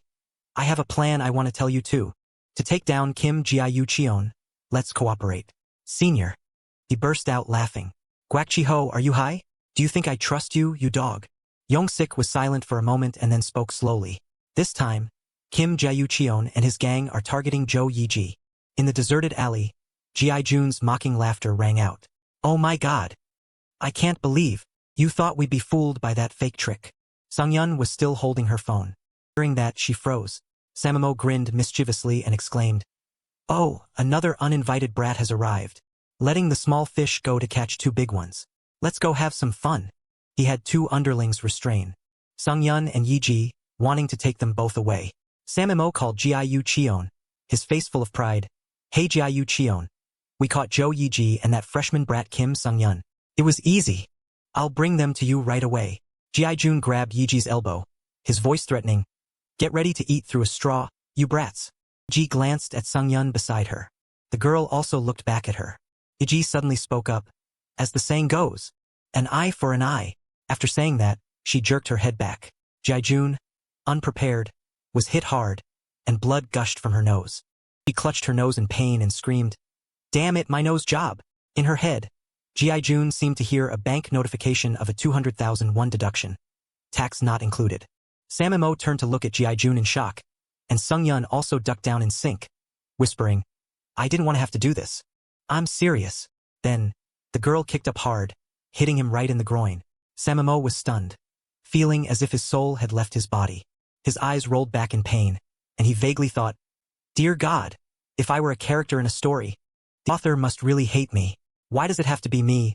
Samamo, getting kicked in the groin for the second time. Clutching his lower body in pain, he knelt on the ground, and the two underlings watching also felt the pain, quickly cringing and whispering, "Ah, please." Jiajun swung her fist and shouted, "You bitches!" But before she could rush forward, she was tightly hugged around the waist. Sungyun lunged and grabbed Jiajun, pushing her face down on the ground. Jiajun panicked. "My breast implants." The sound of a 3.3 million won deduction, tax not included, rang in her ears again. She turned her head to Sungyun in a rage. "You crazy bitch, are you just going to let her go?" Yiji, about to run, suddenly turned back to look at the girl. Sungyun looked at her in silence, but she didn't let go of Jiajun. Yi frowned slightly, then she turned and ran. Jiajun immediately cried out, "Catch! Catch her!" The streets were deserted at night. The light from the martial arts gym sign cast shadows on the road. Yiji stood huddled on the side of the road and called out, "Chi-ho! Please help me." Chi-ho rushed over and held her face, asking worriedly, "Yiji, are you okay?" He panicked internally. "I'm late. That bastard Kim Jae-cheon. How dare he touch Yiji?" Chi-ho hurriedly took out his phone while reassuring Yiji, "Let me contact the manager. Go with him for treatment, he's very helpful." She grabbed his hand to stop him, her voice determined. "I'm going with you." Chi-ho was surprised. "What?" Yiji's voice trembled. "Just because of me, my classmate." "No." "My friend was captured." He froze, silent. The hand holding the phone hesitated for a moment. Then he made a call. "Hey, change of plans." After hearing the call, Chehan immediately drove off, his eyes burning with rage. In the call just now, Chi-ho said, "I'll attack immediately." Yoon-sik, hidden among Jiayu Cheon's men, cried out internally, "Wait, it's still too early." But Chi-ho had already reached their hideout and shouted, "Kim Jiayu Cheon, you one-eyed dog." Jiayu Cheon smirked. "Has an uninvited guest arrived? Is this a market?" "This guak kyo." He stood a distance away from him and spoke calmly. "Having only one eye must be hard for you. Open your remaining eye and look closely." Chi-ho took a leap into the air, spinning and swinging his fist. Facing him was a crowd of underlings brandishing clubs. Rushing forward, Chi-ho shouted, "Let me show you what fun is." Chapter 24. On the table were 3 cups of coffee, a stack of white paper, and a ballpoint pen. Chi-ho looked at Yoon-sik and said, "So Yoon-sik, what's the plan to attack that one-eyed guy?" He looked serious and presented calmly. "The dog faction acts in groups, so the chance of the 3 of us fighting them back is almost 0. Song dong gaya kesio." Chi-ho frowned. "What the hell is Song dong gaya kesio?" Yoon-sik smiled. "It's an idiom, making a feint in the east while attacking in the west. Their base is located in a very deserted place. They set up their base in an abandoned factory called the Dog Kennel. Their means of transportation are motorcycles because this base is quite far away. Their hideout has 2 emergency exits, one at the front door and the other at the back door. Then smash their bikes in the parking lot right at the front door. When Jiayu Cheon's men hear the car alarms blaring, they'll all be dazed and confused. What's that sound? Yoon-sik continued to outline the plan. At that moment, they'll immediately run out to check on their smashed-up steeds. The whole group will look at the motorcycles lying on the ground and cry out, I used my old lady's credit card to buy this bike. I'm sorry, Mom and Dad. I still have to make deliveries tonight. He slowly pointed out, that's the feint in the east, and after successfully diverting their attention. In front of the base, Chiho will shout loudly, Kim Jayu Cheon. I'm going all out against you. Yoon-sik emphasized. We'll take advantage of their vulnerability, Senior and Chehan. Raid from the back door. And the attack in the west is to target the mastermind, the one-eyed guy, and his two suck-ups. On the white paper he drew 3 figures jumping for joy. Chehan and Chiho leaned in to look at the illustration on the paper, lost in thought. I thought this Chiho kid was up to something? He seems to love illustrating with pictures, even if his drawings are a bit ugly. After thinking for a while, Chehan spoke up. So, your plan is to create a smokescreen, right? Then how do you plan to deal with them? Chiho laughed and cut in. Send them to prison, obviously. Once the police get involved, those punks will panic immediately. Besides, Jiayu Cheon is already blind in one eye, so we can easily fabricate evidence. Young-sik nodded in agreement beside him. Exactly. Chehan asked in a low voice. But can we really destroy all those vehicles in such a short time? Chiho waved his hand. Don't worry about that. I have a way. Scene changes to the dog faction's base. Inside a large iron drum, a pile of wooden clubs was burning fiercely. Dong-ho nodded while on the phone. Got it. Hurry up, you idiot. He hung up. Hyunbin asked curiously from the side. Well, who was it? Dong-ho leaned back in his chair and replied. Who else but Jo Sumo? He let Jo Yiji escape, but luckily he still has the first-year brat. Young-sik, standing among the underlings, gritted his teeth and cursed inwardly. Just to score points with Jayu Cheon, Jo Sumo acted faster than expected. So where is Yiji now? Why was Sung-yun caught? Damn it. Just then, a figure appeared at the warehouse door. He saw who it was, and his eyes lit up. Chiho stood alone at the door and shouted, Hey, One Eye! How dare you touch Yiji? Jayu Cheon widened his remaining eye and cried out, Oh my, look who's here. What brings you all the way here? You traitor, guakkyo. Young-sik screamed internally. No, it's still too early. The plan will go down the drain. Chiho took a step forward, looking nonchalant. Since you only have one eye left, this might be tough for you. Open that eye wide so I can show you some tricks. Jayu Cheon laughed. Don't talk big, pal. You're not much of a fighter, but you sure act tough. Chiho took a leap and jumped into the air. Spun around, swinging his fist. Facing him was a crowd of underlings rushing forward with clubs in their hands. As each day passed, the martial arts gym stayed lit until late at night. Chiho trained tirelessly, punching and kicking. Only one thought was in his head. Sung-yun, just wait for me a little longer. I definitely won't make you wait much longer. Kim Jayu Cheon, you bastard. I'll send you to hell with my own hands. While he was training hard, a voice suddenly called from behind. Chiho! Chiho stopped and turned to greet him. Master, you're here? Master Sebom, 42 years old, gave him a gentle smile. I see your kicks are full of vitality now. Good. I think it's time to tell you about my past. Chiho bluntly dismissed him. I don't care. But he didn't mind and continued. Years ago when I was young, I was very interested in martial arts. One day, a comic artist visited the gym saying he wanted material for his series. Just as I had moved there, the master punched me into oblivion to demonstrate for him. Life is a joke. Every gym I moved to, I met that artist again, and every time I was the one getting beaten up. To avoid him, I moved from one place to another.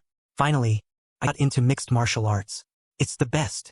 Chiho frowned at the man in his 40s who was still acting cute, thinking dejectedly. I don't think I'm coming back tomorrow. Sebom suddenly became serious. He warned him. But Chiho, don't be too flashy when fighting. Once you swing your fist, your only goal must be to win. Your acrobatics are truly skillful. They're useful for building momentum. But the downside is you can't use them to deliver a powerful strike. You need a one-hit kill move to secure victory. Chiho was startled inwardly. A one-hit kill move? Sebom continued to teach. The fatal weakness of every body is the liver. In the present, he nimbly ducked to avoid an enemy's club. His master's words echoed in his head. Aim for the opponent's liver. Chiho threw a kick aimed right at the man's liver. As the first one went down, he immediately targeted the next one's liver. Chiho's legs were lightning fast, repeatedly striking the liver area of the gangsters. Just a moment later, the area fell silent again. Dong-ho, Young-sik, Jiayu Cheon, and Hyunbin were all wide-eyed, staring blankly at the scene before them. They saw dozens of underlings lying scattered on the ground, clutching their stomachs, writhing in pain. Chiho nonchalantly walked past them, approaching Jiayu Chion's group. The situation was exactly as Sibam had said after the enemy saw his moves. Now, Dong Ho was sweating with fear, stammering loudly, Damn it! Don't come near me! The master's voice rang in Chiho's head again. They will immediately go on the defensive to protect the liver on the right side of their bodies. And they'll try to hunch over to protect their liver at all costs. This posture is called Urusa. Well, do you understand now? At this moment they'll leave an opening and expose. Another fatal weakness. He aimed right at Dong Ho's neck and delivered a kick. Scene changes to the city at night. The streets were crowded, and Chehan cursed under his breath when he hit a traffic jam. How the hell is there a traffic jam like this? He saw some police officers on duty ahead and was slightly surprised. When he got a closer look, Chehan realized they were conducting breathalyzer tests. He gripped the steering wheel tightly, his mind racing. Chapter 25. The three sat down to discuss, and Chiho said, That's my plan. Chehan wondered, But can we really destroy those cars in such a short time? Kyo interrupted, No problem. I have a great idea.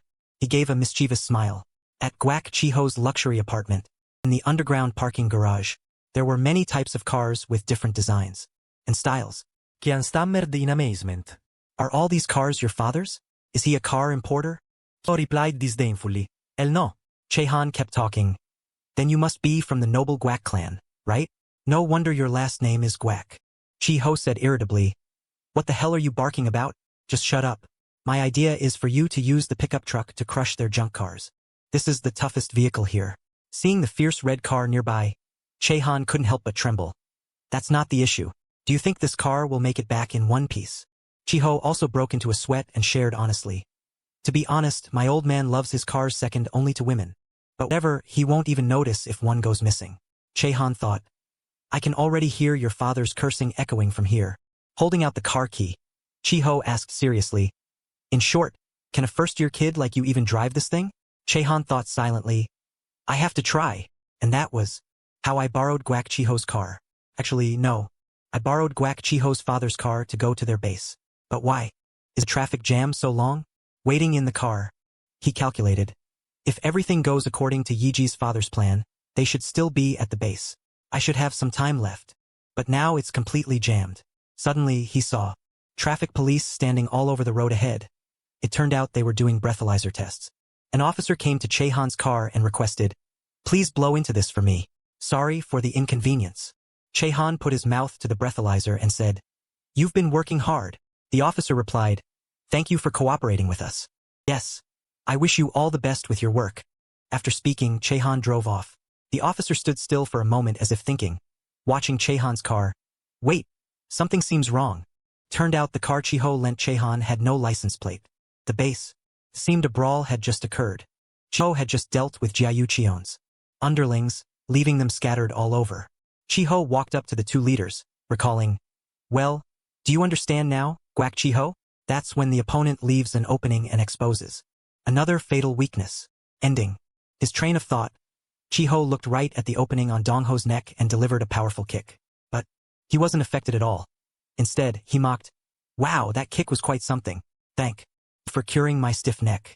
That move of yours was just like scratching an itch. While speaking, he grabbed his leg and pulled hard.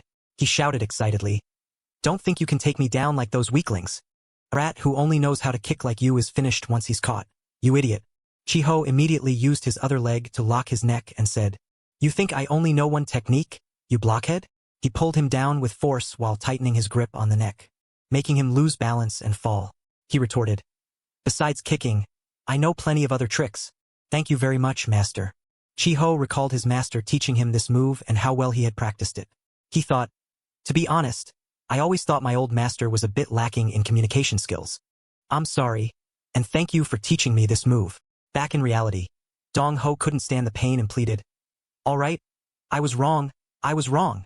Bin, seeing his comrade like that, cursed. You brat. Suddenly, he flicked out a knife. And he lunged at Chiho. Yong Sik, pretending to be one of their underlings, saw this and worried, This is bad. He couldn't help but shout, Guak Chiho, watch out. Yo was startled, and immediately flipped over, taking the pinned Dong Ho with him. As a result, the sudden change in position caused the knife to stab Dong Ho's, but instead of Chiho, Dong Ho stared wide-eyed at Hyun Bin. His face had turned pale. Dong Ho wailed, You dog, Hyun Bin. How dare you backstab me? Are you retarded? Hyunbin said tremblingly. Sorry, brother. Dong-ho whimpered. Pull it out, quick. Hyunbin reminded him. Okay. Clench your glutes and tighten your butt, buddy. He dealt with the knife for Dong-ho. Dong-ho couldn't help but curse. It hurts. The other guy snapped back impatiently. You're lying in a stupid position. Look away and stay still. Jayu Cheon witnessed the scene and cursed in disappointment. What a bunch of useless fools. By the way, why is there a traitor in my gang? After he spoke, all the underlings turned to look at Young-sik. He broke into a cold sweat, recalling their previous conversation. Chehan called softly. But Yiji's father. Young-sik replied. Go on, it's me, Young-sik. Chehan scratched his head. Well, there's one point in this plan I'm a bit curious about. Before I died, I was a comic artist specializing in the action genre. So the techniques I have are basically just theory. Luckily, I can use them when I possess this body. What I mean is, are you good at fighting? No longer afraid, he warmed up his hands, ready to face the crowd. Chapter 26. Cheon glanced at the underlings and asked, How did a snake sneak into my gang? You dog, take off the mask and kneel right now. Come on. Don't you guys do anything rash. As he spoke, he held an iron rod and slowly approached Young-sik. Let me handle this guy personally. Who are you? Young-sik challenged. If you're curious, drag your ass over here. If you're so tough, pull off my mask. Young-sik recalled the conversation.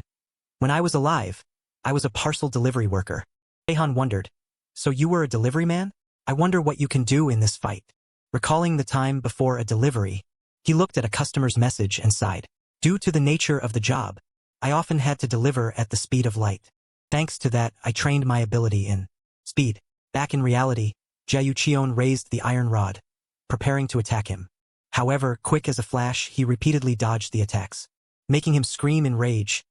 You brat! Stop dodging. Fight back if you're so tough. Young-sik's memories returned. Looking at a large number of water bottles, he muttered, This customer must really love bottled water. Thus, Young-sik remembered the ability he gained from that job. He told Chehan, I can lift extremely heavy packages with my arm. Strength. Ending his memory, Young-sik blocked Jayu Cheon's iron rod strike with just his bare hands. He tried to use force, but the rod was held tight by Young-sik. He broke into a sweat and said in shock, What kind of strength is this? And Young-sik pushed the iron rod hard toward him, slamming it against his nose. In difficult situations at work, I trained my leg muscles. Holding that thought, Young-sik delivered a powerful knee strike to his face. Not just one, but a series of knee strikes. Then, he used his leg to brace against him, and delivered a finishing kick. Back when he was delivering, a customer handed him a trash bag and asked, When you go down, could you throw this away for me? He grimaced and replied, Yes. She threatened, If you don't, I'll give you a bad rating. Young-sik quickly said, Oh no, ma'am. I'll throw it away right now. Looking back, above all, the most useful thing I gained from that job was patience. But they didn't just take my son from this world. They even intended to harm my little daughter. Kim Yu-jeo. At that thought, his eyes turned cold as he raised his fist and slammed Jayu Cheon's head down, screaming, You're the one who finally pushed me too far. Meanwhile, Jo Saemo's group appeared at the front door. He kept covering Sungyun's mouth, looking increasingly anxious. Saemo looked at the girl and thought, I lost the other one, but at least I still have her. I should still have Jayu Cheon's trust. He peeked into the base and panicked. What the hell is going on? A crowd of underlings lay writhing and groaning. My ribs hurt. Help! He thought. Half the underlings are down. He looked inside. Someone is repeatedly attacking Jayu Cheon. Who is that guy? Why is he attacking Kim Jayu Cheon? Then he glanced at Dong-ho and Hyunbin. Why is that guy stabbing Dong-ho in the butt with a knife? Dong-ho was still crying in pain, while Hyunbin barked, Keep your butt still. Seeing the pink-haired guy, Guak Chi-ho, why is he here? Saemo calculated. If I charge in now, I'll be eating through a straw. Should I just run? Suddenly, a red pickup truck sped forward, shocking Saemo. Crashed into a row of the gang's parked cars outside. The car door swung open. Saemo, still holding Sungyun tightly, looked curiously toward the car door. A loud shout rang out. Get your filthy hands off that girl right now. It was Chehan, approaching with murderous fury. Chapter 27. Terrified, Saemo immediately raised his hands. I'm innocent. He recalled the trauma of being beaten so badly it still made him tremble. I've let her go, so don't come closer. Let's talk like men. Chehan was Furious, his fists clenched tight. His murderous intent radiated as if to devour everything.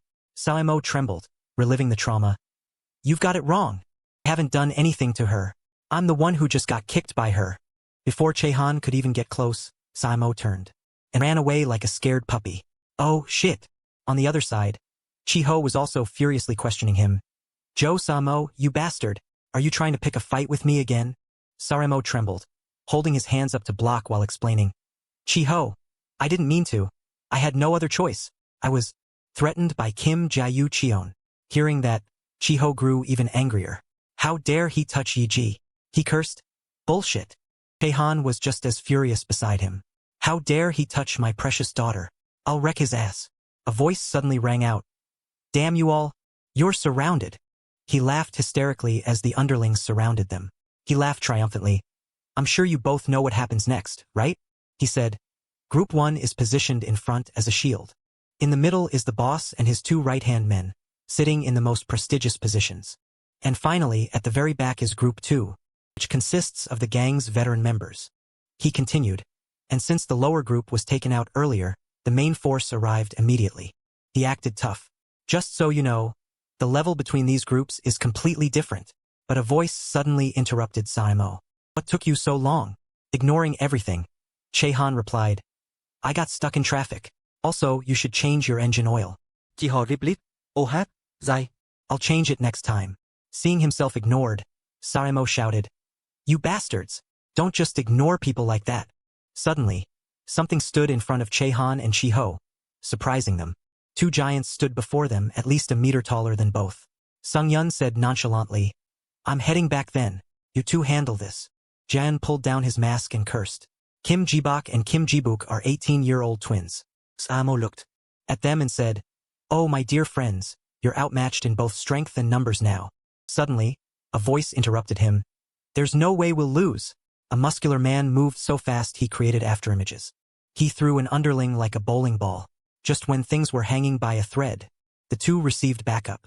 King Kong Kim Gunsung, Yiji's magical gorilla, Gunsung, spoke up. You treacherous dog, Joe Samo. He continued. You guys have been getting too bold lately. I'm here to protect the gang's pride. Samo trembled with fear. Yiji didn't even bother with Samo. She turned to look at Sungyun. Seeing the girl's face bruised and battered, Chiho asked worriedly, Yiji, damn it. I'm a step too late. Curse that Kim Jae Cheon. The girl looked straight into her eyes. Ye clenched her fists. Holding his hand tightly, she said, I'm going with you. Just because of me, my classmate. She said in a weak voice. No, my friend was taken away by them. Hearing that, Jiho gritted his teeth so hard that the veins on his face bulged. He took out his phone and texted, Change of plans. We're attacking immediately. Finally, he messaged everyone to protect Yiji, then turned to look. I told everyone not to come. These idiots just won't listen. Kong Won-sung said while throwing a punch. Did you plan on handling these bastards alone without us? Majik also landed a kick on one of them. Family members don't fight alone. King Kong easily handled 2 guys on his side. I'd be very sad, boss. Seeing this, Samo's face twisted in fear as he trembled, drenched in sweat. Holy shit. He then ordered, Bok Bok brothers, move out. You 2, block his path. Jiho immediately got into a fighting stance.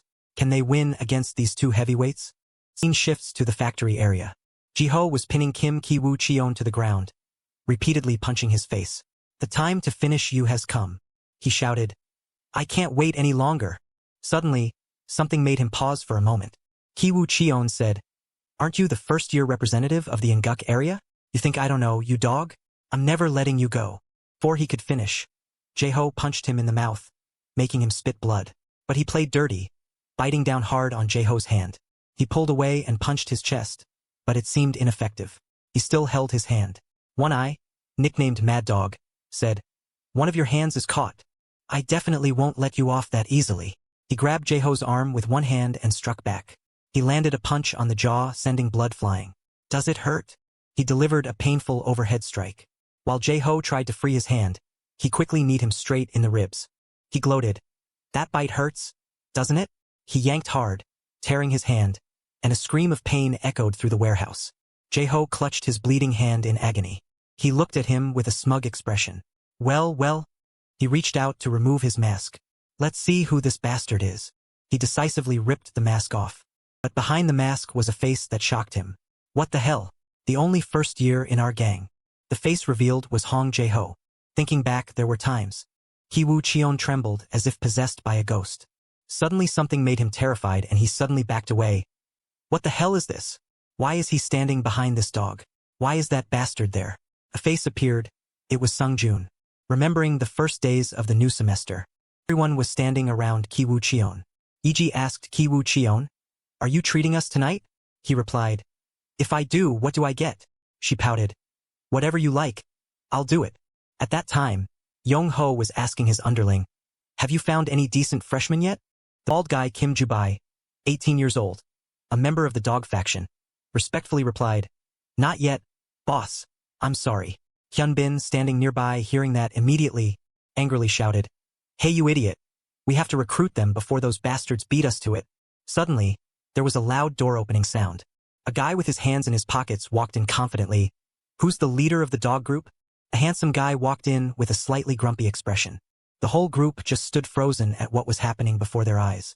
Yong-ho hesitated, looking at him for a moment before saying, So this guy is?" Hyun-bin, beside him, also added, "A freshman coming to us to declare war?" They didn't care and started mocking. "Who is this? Addicted to comics? Coming to surrender your life or to commit suicide?" Yong-ho laughed. "Did he stuff a bomb under his shirt?" Ki-woo Cheon also burst out laughing. "Crazy. Hey Ju-bai, show him some manners." Ju-bai replied, "Yes, as you command." He lunged forward excitedly. "Let me show this rookie some manners." After that, he grabbed Jae-ho's crotch. However, Jae-ho didn't react at all.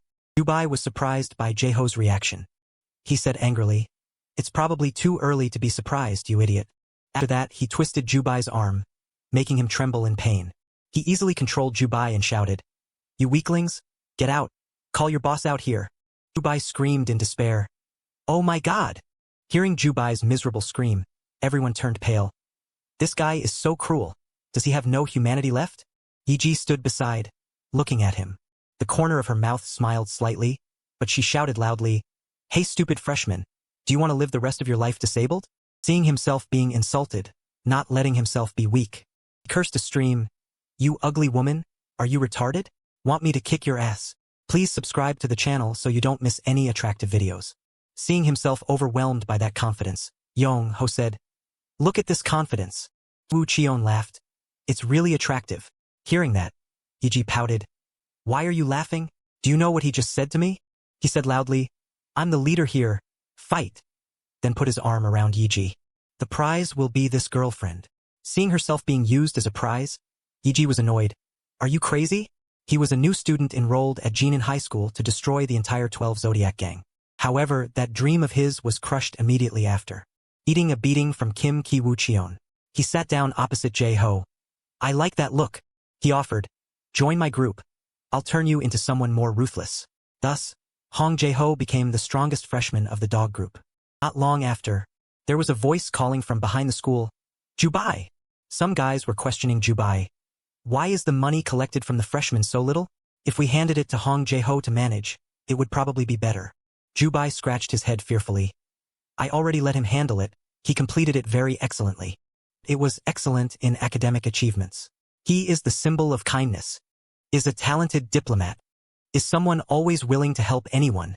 Is the dream model of every girl. And is also an exemplary class president." Yong-ho put his hand on his chin, thinking, "That guy has a weird style if you pay attention. His behavior is also quite strange." Hyun-bin also exclaimed, "Exactly. As if he has two personalities, or maybe he's on drugs." Ki-woo Cheon agreed. "That's right, that Hong Jae-ho sometimes changes 180 degrees, but that makes it even more annoying." Turning to reality, Ki-woo Cheon was trembling as if seeing a ghost. "What the hell?" he whispered. "You? Why are you?" Right now, in his eyes, he only saw Sung-joon. "Why are you standing there?" His face became increasingly dazed. Ki-woo Cheon grabbed an iron bar and shouted, "Die again, you bastard!" Thwack! Jae-ho was hit extremely hard. Blood splattered everywhere. He collapsed. In a daze, he remembered someone. In his delirium, there was a call, "Sung." Seong-yun. Remembering things from the past. "My son, my poor son. The child that I couldn't even meet in my dreams." Sungjun, he knelt down, now standing right in front of his father. Whispered, "Dad, I'm sorry. All your hardships were because of me." He covered his face and burst into tears. "No, I'm sorry.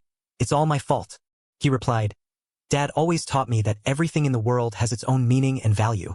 But Kim Ki-woo Cheon, why does he exist? It's time to say goodbye." Back to reality after making his move, Ki-woo Cheon trembled, unable to speak. He whispered, "Save me." Ki-woo Cheon thought to himself, "Damn it, I'm screwed." Here, everyone was still fighting fiercely. Some punching, some kicking, others knocking heads. Ji-yeon witnessed everything unfolding before her eyes. Her face went pale. "From the moment these guys showed up, I knew I was done for." She snuck to the back, planning to bolt. "Running is the best policy. I was never here." She grimaced. "Samamo is supposed to be my guy, but he's not acting like a man at all. I'll hide somewhere else and start over." Suddenly, a voice rang out. "You bitch, Park Ji-yeon." It was Yi-ji. She questioned, "Where do you think you're going? Just leaving like that?" Seeing Yeji, Ji-yeon sneered, "You're truly shameless. Haven't you learned your lesson after being beaten to a pulp?" But Yeji didn't fight back. Seeing that, she pushed further. "You only know how to rely on Jaeho, and to think I used to be your right hand." Then she swung a fist at Yeji. "Did you think I'd lose in a one-on-one fight?" Suddenly, a voice rang out. Who said she was alone? It was Jae-won. The girl said, "It's 2 against 1 now." Realizing she was at a disadvantage, Ji-yeon trembled and broke into a sweat. Only the sound of a piercing scream could be heard. Arg! The sound echoed loudly. "Ugh! Damn it, it's over." Seeing his side falling, Samo grimaced. "At this rate, we'll lose sooner or later. There's no other way." He shouted an order. "Go get them, you twins." However, those twins punched Samo instead, making his face contort. They cursed while kicking Samo. "Do you think we're Pokemon? You bastard." He could only hold his head. "It hurts so much. It hurts this badly even though they're just using their bare hands." The 2 fat guys didn't stop kicking Samo. "Just don't call us that again. After all, we're a year older than you." Jaehan and Jiho entered their combat stances. Jaehan trembled seeing Samo beaten to a pulp. Jiho thought, "Are these kids even human?" Jiho grimaced at their terrifying strength. He thought they would use that to execute a takedown, a technique of grabbing and slamming the opponent to the ground. But Jiho was faster. He ducked down, preparing to counter. Just as he thought, despite their size, their speed was very slow. The fat guy, Jibuk, took a hit to the jaw that sent him reeling backward. He swung his arms to catch Jiho, but the boy nimbly evaded. Once their attacks were dodged, the advantage would be his. He punched Jibuk in the mouth and shouted, "You damn monkey!" He turned and warned, "Be careful, Yu Hajuan." However, Yu Hajuan was caught and held tightly by Jibuk. He was pinned by giant arms. Even using all his strength until his veins bulged, he couldn't break free. "Damn it! What is this strength?" He gnashed his teeth, drenched in sweat, trying to reach out and poke the fat guy's armpit. He asked, "What the hell are you doing? Trying to push me over? That's impossible, kid. How could your weight class take me down?" Jaehan thought to himself, "Right, my strength isn't enough to throw him." And he recalled Tai Chi techniques, originally known as a health-preserving exercise for the elderly in China.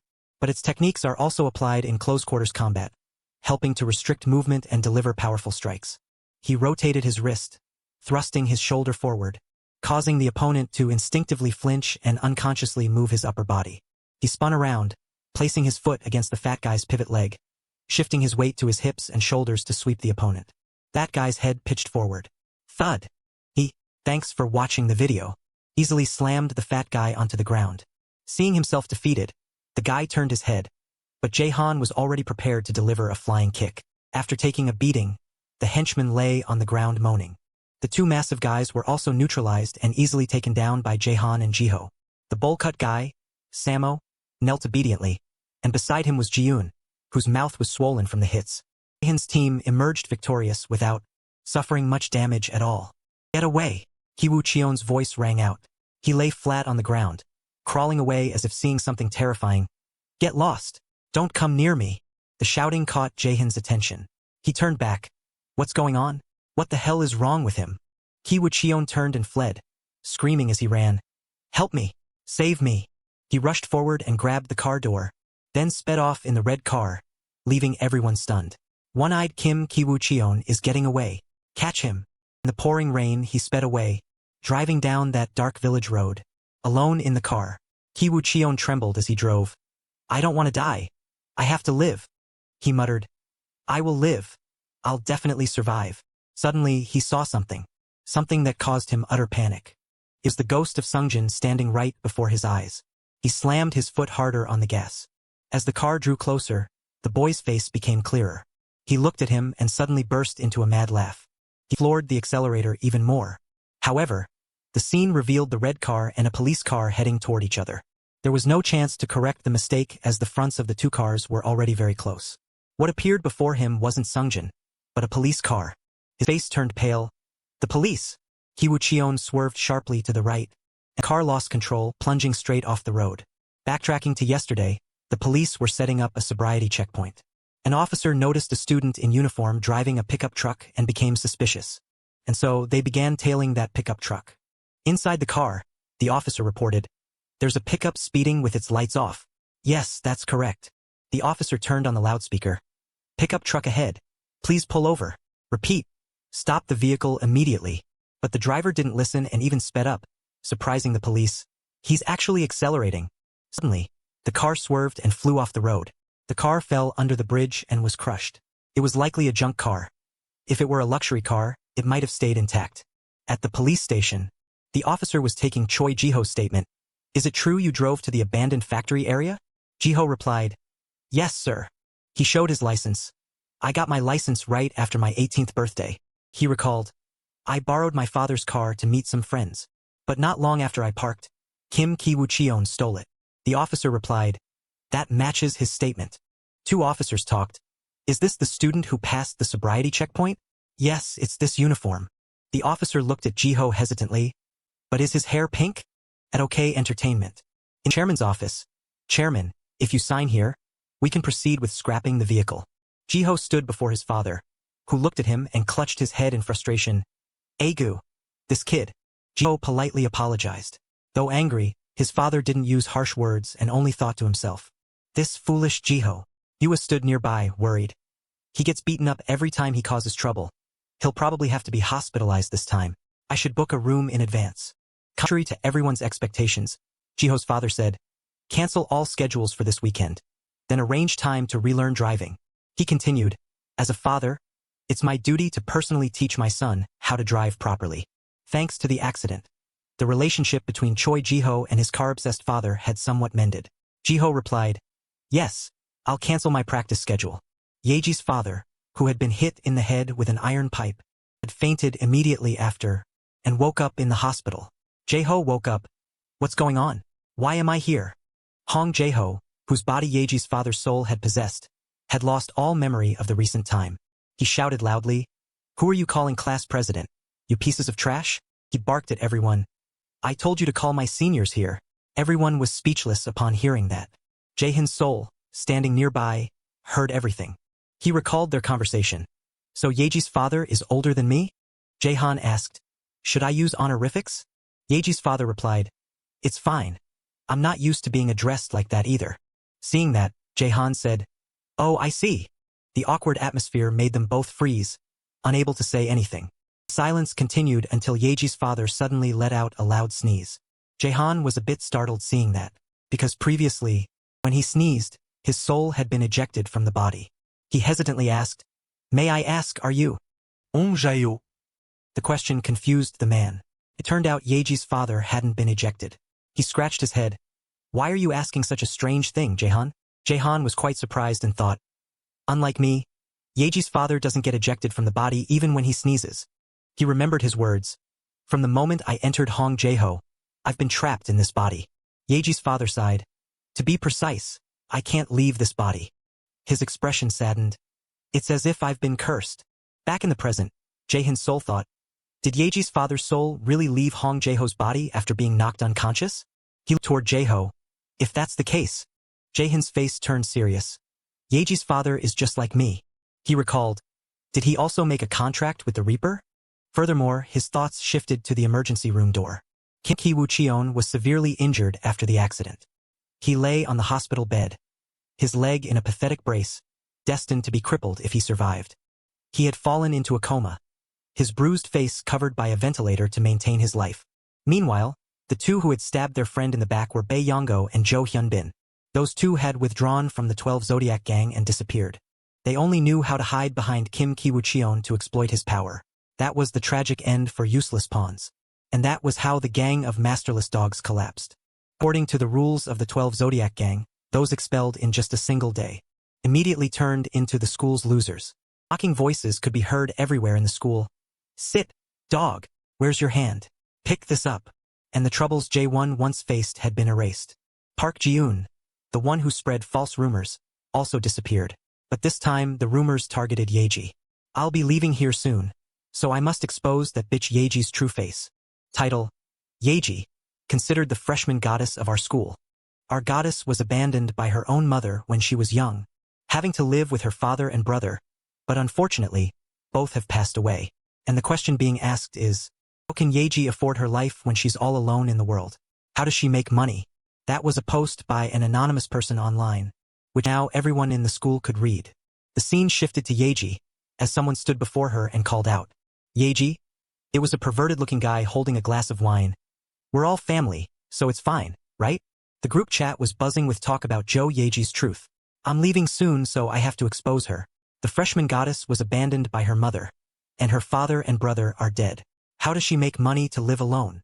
Clouds drifted lazily in large clusters as the morning sun covered the school campus. In the cafeteria, whispers suddenly broke out. Have you heard the rumors about Yeji? A group of students gathered to gossip. I can't believe it. It's so filthy. It makes me shiver just thinking about it. Yeji walked with her head down, ignoring the contemptuous remarks. It's disgusting.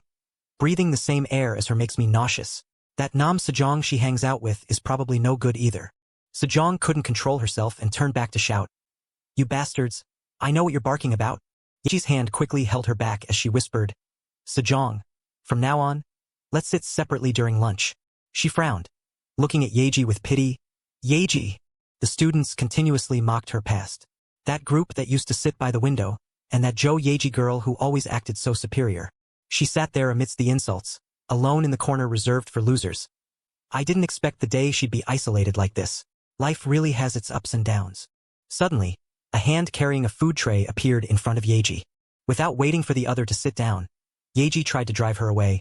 What the hell is wrong with you? Who gave you permission to sit here? The girl nonchalantly asked back. What about you? Who gave you permission to sit here? Jae-won's eyes flashed with a hint of triumph. This has been my exclusive spot since I was boycotted. If you don't like it, go sit at another table. The atmosphere in the corner of the dining hall fell into silence. No one said a word. The girl ate slowly and then asked casually, Are your injuries okay now? Yeji's hair covered her face as she replied briefly, Don't talk to me while I'm eating. Girl was so provoked she trembled, pouting in resentment. Look at that attitude. Jae-won suddenly widened her eyes, looking forward in wonder. Looking at the meager food tray, the girl exclaimed, Hey, don't be a picky eater. Yeji was bewildered, not understanding what was happening. The girl focused on her instruction. You have to eat the seaweed. It helps purify the blood and makes the brain sharper. Yeji's heart suddenly throbbed. The image of Hajuin caring for her flashed back. Don't be a picky eater. You should finish the seaweed soup. It purifies the blood and is good for the brain. Yeji thought deeply. What's going on? The exact same advice about seaweed soup. Although she had finished almost all the other dishes, the bowl of seaweed soup remained untouched. Why did everyone say that when they weren't even eating it? Yeji thought to herself, Is this a new trend I don't know about? Jae-won smiled brightly, looking very proud. Sunlight shone through the window, reflecting beautiful rays of light. In front of the Class 1 to 2 nameplate during break time, the door was suddenly yanked wide open. Before the stunned eyes of the whole class, an arrogant voice rang out. Attention! From now on, we'll be checking your bags. Kaiyong stood defiantly with his hands in his pockets. Everyone, get to your seats now. Lee Kaiyong, 18 years old, from the 12 Zodiac Management Support Team. He stood by the window observing. Whispers erupted in the room.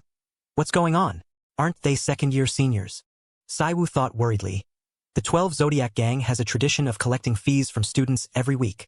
They blatantly broke rules, but Class 1 to 2 was always an exception. There were rumors about why. Yeji's image appeared in his mind. The rumors say the seniors don't dare touch my class. Every step Zhihui takes, the shadow of a pink-haired boy appears. This is thanks to the power behind her. She is protected by Senior Yang Guojia, leader of the True Saint Gang. Senior Yang Guojia covers all necessary expenses, and that money is deducted from my class's tuition. But since the true Saint Gang disbanded, the lion Ma Zhengxiong was dethroned and fell into the trap of those who were originally weak, and Guojia's power vanished. The rule forbidding the 12 Zodiac Gang from touching Class 2, Year 1 has been broken. It's disgusting. Having to breathe the same air as her makes me tremble. A dirty past is hard to hide. The lion suddenly aged, losing his spirit. The queen who protected our class all this time is likely exhausted. The hyenas are lurking, waiting for the chance to wipe out the weak antelope.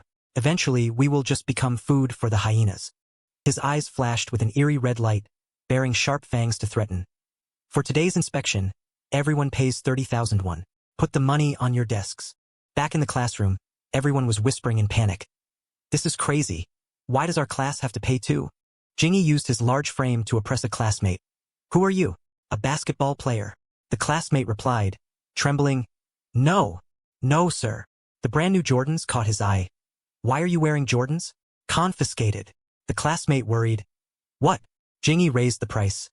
Add 50,000 won for your attitude toward an official. The classmate awkwardly pleaded. Please, I just bought them yesterday. He shouted the price. Add 100,000 won for talking back. The classmate burst into tears, not knowing what to do. Shang Yu peeked at the scene, praying in fear.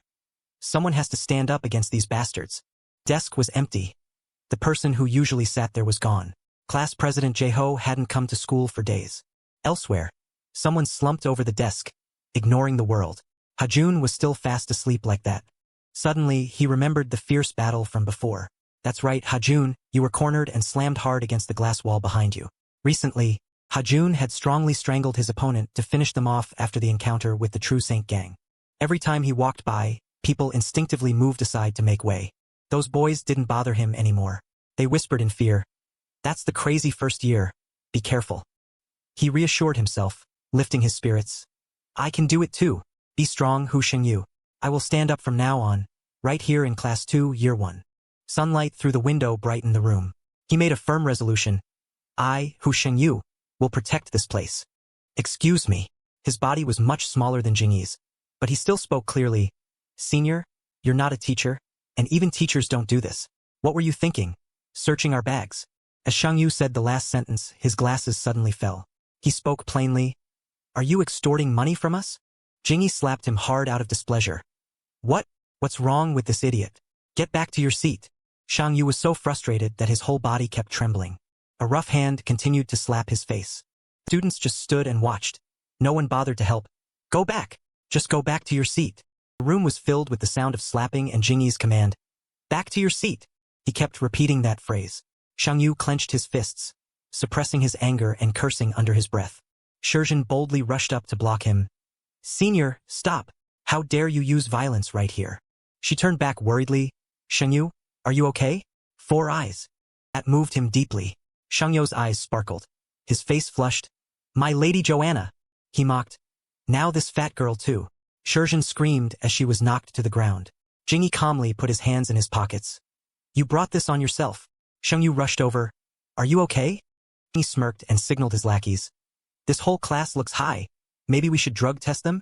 The lackey replied. What drug test? A voice rang out. Have you had enough of your rampage? Zhihui stood facing the man, their auras clashing directly. Jingyi laughed mockingly. You bitch Zhihui, do you still not know your place? He pointed at Zhihui's head. Don't you see the situation you're in? Suddenly, a female voice rang out. Please leave our classroom. Shurjin stepped forward and brushed his hand away. What's this? Another crazy girl? Jixin was worried sick. La. Shurjin.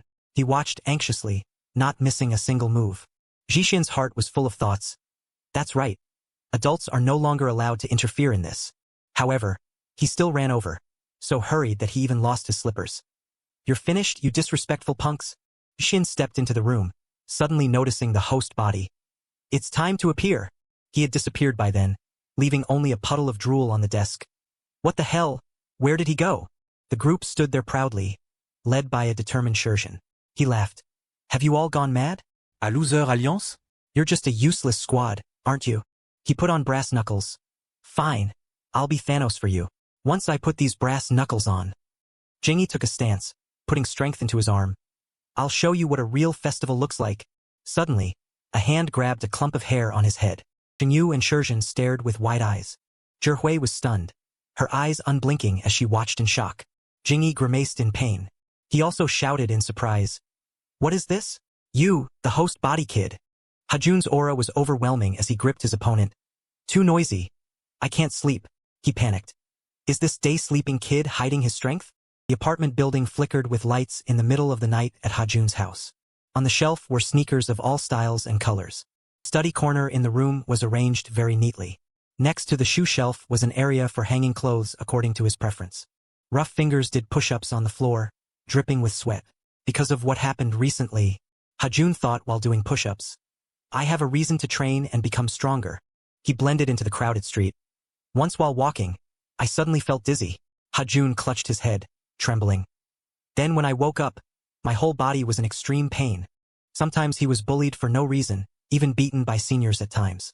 Hajun used his strength to grip the pull-up bar. That's right, the only way to protect myself.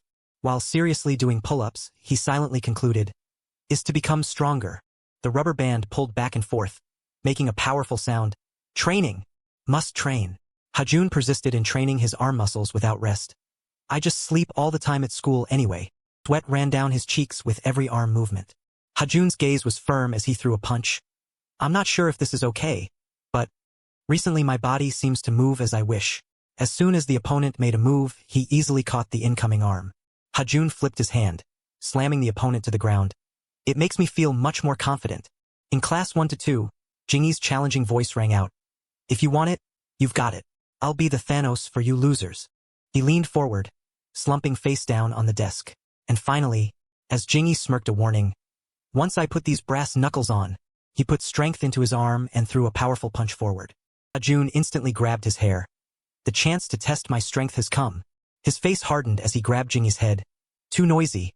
I can't sleep. The strikes in my imagination.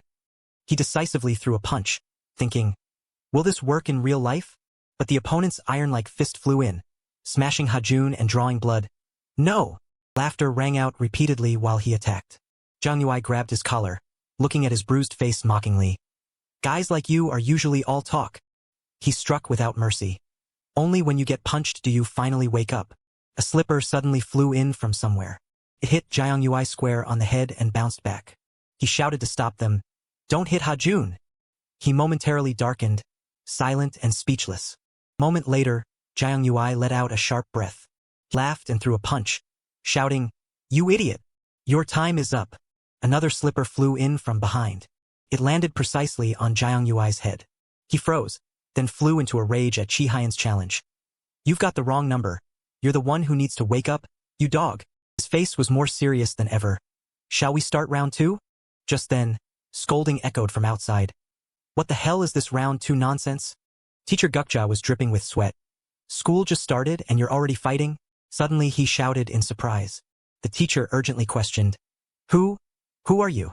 Why are you trespassing in someone else's school? Jiang Yui replied. I'm a student here. He continued asking. Why are you wearing our school uniform? He explained. I'm a student from class 152. Teacher Gukja nervously interrupted. Please leave here immediately. Even though he was sweating cold sweat, the teacher was determined. If you don't leave, I'll call the police. He cursed at the teacher's action. The students praised. You're awesome, teacher. Although that method was a bit cowardly, class 2 was saved. Thank you for watching. See you again. The golden sunset covered the school building. Students gathered in groups, slowly walking out of school. School's out. So relaxing. Chihian's group walked in a line. Sejong started asking. Right, those second years seem to have given up. They haven't come to cause trouble after school. Chihian raised his hand to stop her. I have a bad feeling. Chihian's face was full of seriousness. Don't count your chickens before they hatch. You never know when those guys will show up. Don't let your guard down. Sejong went blank, silently criticizing. Why does he always overreact to everything? Chihian ordered. 4 eyes. Make sure to get them home safely. The friend replied quickly. I understand. Jihai was shy, her face blushing as she told herself. Hajun is definitely interested in me. On the other side, the girl was full of gentleness when thinking. Right? Sejong's mood drifted with the street scene. Hajun and Song-yu are so reliable. Looking at the comedic appearance of the two, she added. And also embarrassing. Seeing the girls surrounded by bodyguards, Passers-by gossiped. What are they doing? A TikTok challenge? Chi Hyan announced. 6 o'clock direction is clear. For eyes, what about 12 o'clock? He pushed up his glasses, seriously reporting. Yes, I see a problem. It turned out Jiangyui brought people to block the road. Found these idiots, trying to run away? You cowards? His hand reached down, pulling out a switchblade. Jiangyui flipped the knife, the sharp blade revealed. He smiled arrogantly, suggesting, should we start round 2 right now?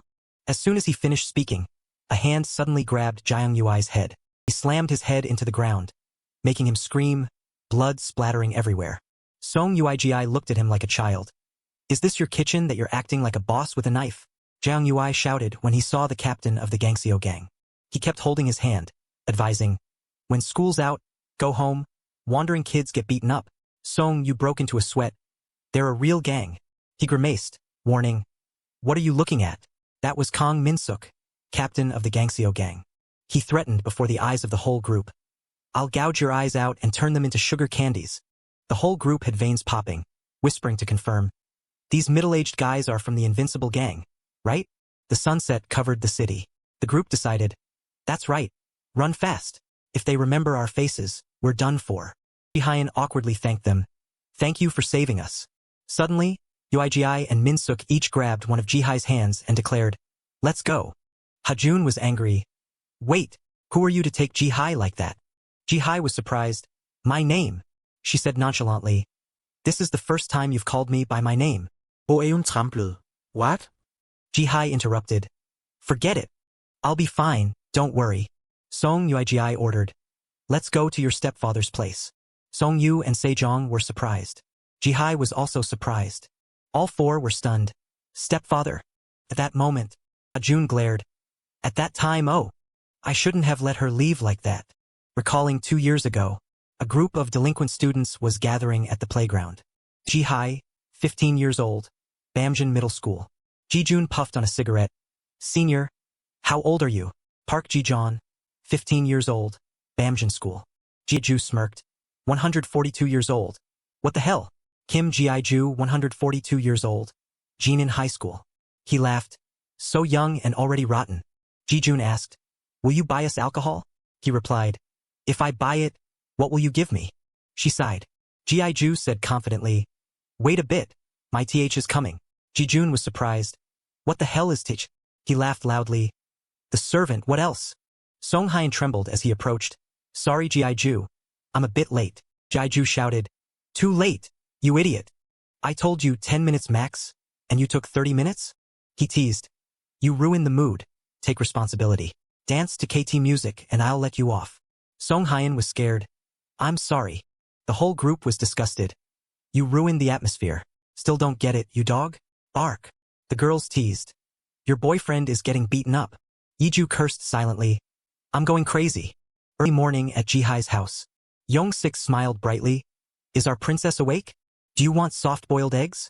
Jihai left and slammed the door hard. Both of them were pensive. Young-sik worried. Song Hyan, Jihai seems moody today. Song Hyan scratched his head. I don't know. She's in middle school now, Dad. Young-sik said awkwardly. Right, she's already in 8th grade. Kids that age are all like that. I must be crazy, offering her soft-boiled eggs. He suggested. How about we go out to eat today to cheer Jihai up? Song Hyan nodded. Yes, that sounds good. The whole family went to a barbecue restaurant. Young-sik invited them. Eat up, you two. Jihai said coldly. Dad, can you please not wear these clothes outside of work? He gave a forced laugh. Young-sik scratched his head. I'm sorry. My last delivery was nearby, so I rushed here right after. Do I smell like sweat, honey? An old woman held out flowers. Sorry to bother you. My grandchild is very hungry. Could you help this old lady out? Young-sik smiled brightly. Your flowers are beautiful, ma'am. He handed her a bill. Please stay healthy. The old woman was flustered. This is too much, son. Thank you, all of you. Jihai said indifferently. Dad, don't you watch the news? Young-sik was surprised. Why? She scolded. Don't you know those scammers are controlled by gangsters? She'll disappear as soon as she's done. How much longer are you going to live so naively? Young-sik smiled gently. Jihai, everything has its own value. Jihai interrupted. There goes that logic again. She emphasized. It's because you live so foolishly that that woman left us. Ji-hai walked away, making him call out, Ji-hai. She told herself, I'm crazy. Ji-hai, you're really crazy. Some time later, her older brother passed away. Young-sik was sorrowful at the funeral home. He knelt and bowed his head for a long time. Outside, Ji-hai was sitting alone. Ji-ho approached. Are you Song Hyen's younger sister? Ji-hai looked up. She remembered. It was a pathetic funeral. So pathetic that only one friend came to visit. A while later, I had to go through another funeral. Ji-hai said sadly, This is driving me crazy. Who ignored my brother when he was being bullied. Who mocked and looked down on my father, treating him like a joke. Ji-hai blamed herself. I really am a crazy girl. In the empty house, the usual frying pan was silent. Ji-hai looked up. I, a minor, was adopted by the woman I call mother. I have no memory of her, the one who left right after giving birth to me. The person whose face I didn't want to see even when I closed my eyes. Ji-hai recalled. But I didn't want to hurt my family anymore. Ji-hai's mother reached out. Let's go. I didn't want to be lonely anymore. She nodded. Yes, mother. And I began to call that woman mother. It was a grand house. The interior was incredibly magnificent. Kong Song approached with a wine glass. So this is Ji-hai. She trembled. Honey, Ji-hai is here, so could you cover up? He interrupted. Why? We're all family. Kong Song smiled sinisterly. Call me dad from now on. I began living with this gang leader. Back to the present, Song Yuji ordered. Let's go to your stepfather's place. The group was surprised. Ji-hai reassured them. I'm fine, don't worry. She left with those two men. That evening, Kong Song called out softly. Ji-hai, he said with annoyance. Why did you lie to me? Was the wound on your face really from slipping and falling? Kong Song feigned. You know how scary I can be. And yet you still dare to lie so blatantly? Inside the cold white door, Kong Song's voice echoed. I told you not to hang out with those bad friends. He scolded. It's very bad not to remember your father's words. Because Ji-hai had lied. She feared. Someone, please save me. Kong Song held a pair of scissors. So you have to be punished, right? Save me. Ji-hai thought. Since then, those tattooed guys took Ji-hai to her stepfather's place. It's been a few days, and she hasn't returned to school. Ji-hai in school. Everyone was pensive in the assembly hall. A message from Ji-hai. SOS. Sejong was surprised. You're saying that was the last message? Ji-hai nodded. Yes. Sejong worried. She hasn't checked the messages I sent after that. Something definitely happened. She widened her eyes. I can't reach her either. Song-yu reasoned. Maybe Ji-hai's parents confiscated her phone? He countered. Then why send an SOS message? Ji-hai was flustered. Does anyone know who Ji-hai's stepfather is? The people who took her didn't look normal at all. Sejong hesitated. I heard Ji-hai's stepfather is a notorious gangster. The group shouted. A gangster? She recalled the bloody event in Yongdongpo. There was once a gangster who used scissors to massacre everyone at a nightclub. Rumor has it that butcher was Ji-hai's stepfather. He kills people with just a pair of scissors. Ji-hai and Song, you were scared.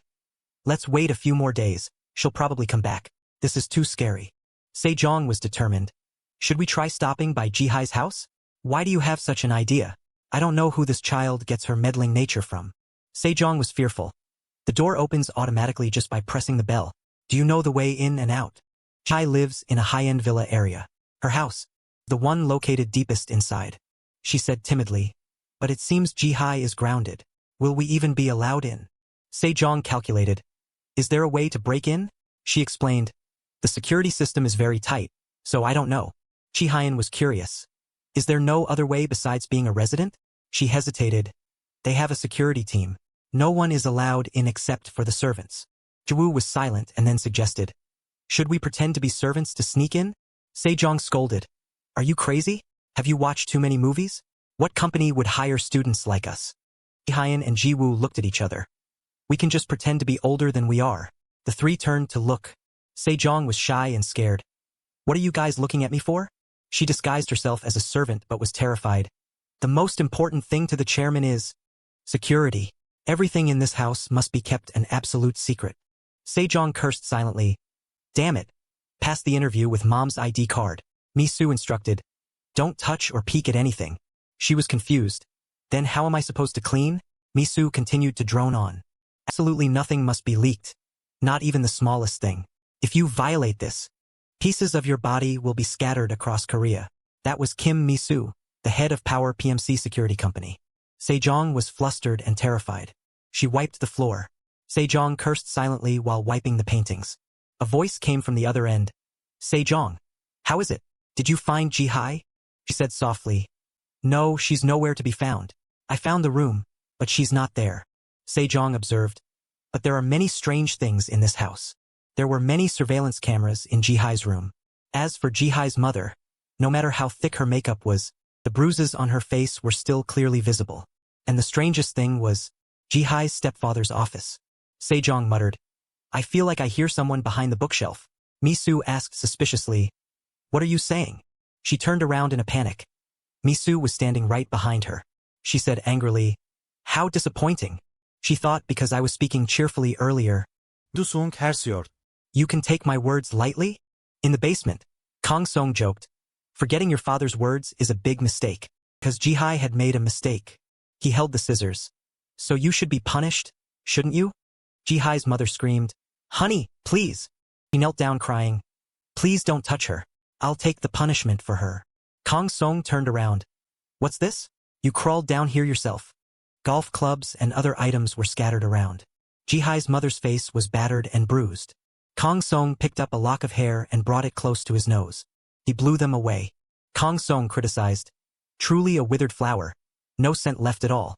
He left. You two take your time and have a heart-to-heart talk. Ji-hai said coldly. Why are you living like this, Mom? She turned. Huh. She sobbed. Did you leave Dad and us just to suffer this abuse? With that, Ji-hai picked up the club. She swung the club and rushed forward. I don't want to live like you. Kang Song's head was bleeding. He touched the wound and tasted it. Kang Song turned his head with a sinister smile. What did you just do? A few hours earlier. Weather is pleasant. Thank you for watching. The guard asked the people in the car. What are you guys doing here? Song-yu and Ha-jun trembled. We're here to spray pesticides. The gatekeeper was skeptical. Someone ordered pest control? We already have our own contract. Ha-jun thought tensely. After agreeing on the plan, we disguised ourselves and drove the Glasses kid's car here. The guard took out his phone. I'll call the center to check. Ha-jun cursed frantically in his mind. He was drenched in sweat. Looking at it, he and the other guy were just high schoolers. Wearing only a fake beard, the chance of getting caught was very high. Suddenly, the scary guard from before softened his voice. Please come in, you two. Ha-jun was surprised. What? The guard repeated. I said you two are allowed to enter. He couldn't believe it and stammered. Really? We can really go in? The gatekeeper replied, Yes, the center is rushing us. The security officer announced. Chairman Kong is calling for you two urgently. Ha-jun thought happily. Thank you, Maid Sejong. She was inside the villa, pressing the electronic doorbell repeatedly. Why is it taking so long? Hurry up. He drove into the villa so happy he stammered. Thank you, sir. The guard replied, Yes, good luck. C1 breathed a sigh of relief and teased. Ha-jun, you were shaking like a leaf. Since when did you know how to drive? Ha-jun felt relieved.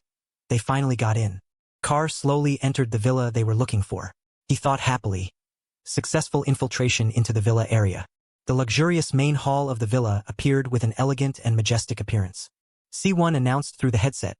Sejong, we successfully broke into Yiji's house. How is it inside? Sejong's voice came from the other end. In this house, there isn't just one or two strange things, but the strangest thing is, she speculated. In Yiji's stepfather's study, I feel like I hear someone's voice. Sejong questioned what was behind the bookshelves in his study. A woman's voice interrupted her. What are you saying? Misu stood solemnly, her hands behind her back. How disappointing. You thought because I spoke cheerfully then, you could take my words lightly? That was Kim Misu, the department head at Power PMC Security Company. Sejong turned pale and muttered to herself. What is this woman talking about? She wasn't cheerful at all from the start. C1 asked worriedly. Sejong? Who's there? What's happening? Misu began tearing her skirt, making her curse in shock. I got caught by that woman from the security company. Reaching for a sword, Sejong reported skeptically. But this crazy woman, Misu gripped the sword hilt with both hands, standing in a combat stance, ready to strike. She panicked. She just pulled a sword off the wall. Sejong thought frantically. A sword? C1 speculated. Could it be a katana? This is bad. Sejong is in danger. After a moment of analyzing Kenjutsu and Kyujitsu, Kenjutsu and Satsujinjutsu, Ha-jun sitting next to him asked, What are you talking about? He reminded her anxiously. Be careful, that sword can kill. This wasn't just talk because 17-year-old Hyo Si-won is a huge anime fan. He once shouted, Seyon. He rushed into the villa in a state of unease. Wait for me, I'll come save you right now. Hajun stood up and called, Hey wait! For eyes! Inside the villa, Misu spun around and delivered a powerful blow. The sword stroke swept past Sejong's face, making her freeze in terror. Drenched in sweat, in that brief moment, a few strands of Sejong's hair were cut off, floating in the air. The blade grazed her cheek, leaving a thin cut across her face. Blood began to flow slowly. She trembled. What? Sejong touched the wound in pain. Is this the real deal? Her eyes widened with resentment, both in pain and burning with anger. Sejong's memories returned to 3 years ago. A school scene appeared. The time when I had just set foot in high school. The school in her memory was filled with sunlight, cherry blossoms falling in the spring breeze. At the same time the cherry blossoms began to fall, Sejong sat in class, her eyes quietly looking out the window. A voice spoke, making her look up. Nice to meet you all. Yoojun introduced himself brightly. I'm here to promote our school's judo club. I'm third-year student Hyun Yoojun. This person with the sunny smile is 16-year-old Hyun Yoojun. That's how I met him. In that moment, Sejong was stunned when she met Yoojun. Her eyes widened, and her face suddenly became flustered. In that heart-fluttering moment, I knew for sure I was in love. In the clubroom, a voice echoed. Thank you all for choosing this club. Yoojun smiled happily. If you want to train your mind and body, let's create many healthy activities together from now on. Sejong sat behind, unable to hide her excitement. I joined the judo club to get closer to my senior. And she threw him with a powerful move, easily taking him down. I defeated my senior. The referee's voice called out. Round 1. Yoojun tumbled to the floor, his face pale with terror. Sejong painfully recalled. He looked at me with eyes full of dread. Seeing that expression from Yoojun, she panicked and covered her mouth, promising herself she would never use judo again. Sejong snapped out of her memories and wondered irritably. That was my promise, but this woman dares to point a sword at my face? She used a judo throw to take Misu down. At that moment, Siwoo threw the door open and called out her name. Sejong, are you okay? Siwoo witnessed the scene before him and instinctively stepped forward, his voice stammering. Is that person okay? Sejong, fuming with rage, put her hands on her hips. I'm fine. Her face was grim as she gritted her teeth and threatened. Does this bitch dare to look down on a South Korean high school girl? Outside the villa, Hajun thought to himself in despair. What should I do? That four-eyed kid. He clutched his head in confusion. There's a whole gang of thugs in this house. It's truly dangerous. Someone's voice suddenly rang out. Is the barbecue ready? Sukyu shouted. Is that so? Then go call the boss over here right now. The underlings replied. Yes, sir. Hajun thought frantically. What's going on? In front of the villa's lobby, a banner was hung with prominent text. The 18th annual picnic of the Kongsong gang management. He was stunned, a question appearing in his mind. What the hell? Have all those thugs come outside? Hajun hid in the bushes, trembling. I have to leave this place before I'm discovered. Suddenly, someone spotted him. Hey, you! Min-sik with a fierce face. What are you doing here? He was extremely panicked and couldn't help but scream. The thugs preparing the banquet table heard the noise and asked, What's the matter? A spy? Hajun realized he had been exposed. Having been found, Min-sik barked. I'm asking what you're doing here, you dog. He sat still, his gaze somber and his lips tightly pressed. Hajun let out a breath and slowly reached up to unbutton his shirt. His words burst out in anger. What am I doing here? I'm here to exterminate you vermin. June thought in shock. That's what I just said. But this time the opponents aren't just snot-nosed students. They're genuine thugs. He began to take a fighting stance, hands clenched into fists, ready for a confrontation. Hajun wondered. Can I win this time? The eyes were steady and full of determination. No, I have to win. Hajun analyzed the situation. He had heard Sukyu's order. Go to the study and call the boss here. He deduced they were heading toward Sejong and the four-eyed kid. June realized with a start. The kids are in danger. I have to protect them. Min-sik rushed forward with a murderous punch. But Hajun lowered his body to dodge it easily and decisively. He thought he had to deal with these lackeys quickly. Right after dodging, Hajun counterattacked in a flash, putting all his strength into a punch that made the man's eyes bulge in pain. Blood sprayed from his mouth. His will was incredibly strong now. I'm going to save the kids. Yes, I can win. The hammer-like blow made Min-sik collapse, clutching his stomach in agony. Hajun looked back, lost in thought. After all, the opponents are just unarmed thugs and they're quite old too. At the picnic, a pig was being roasted over a red fire, ready to be carved for a feast.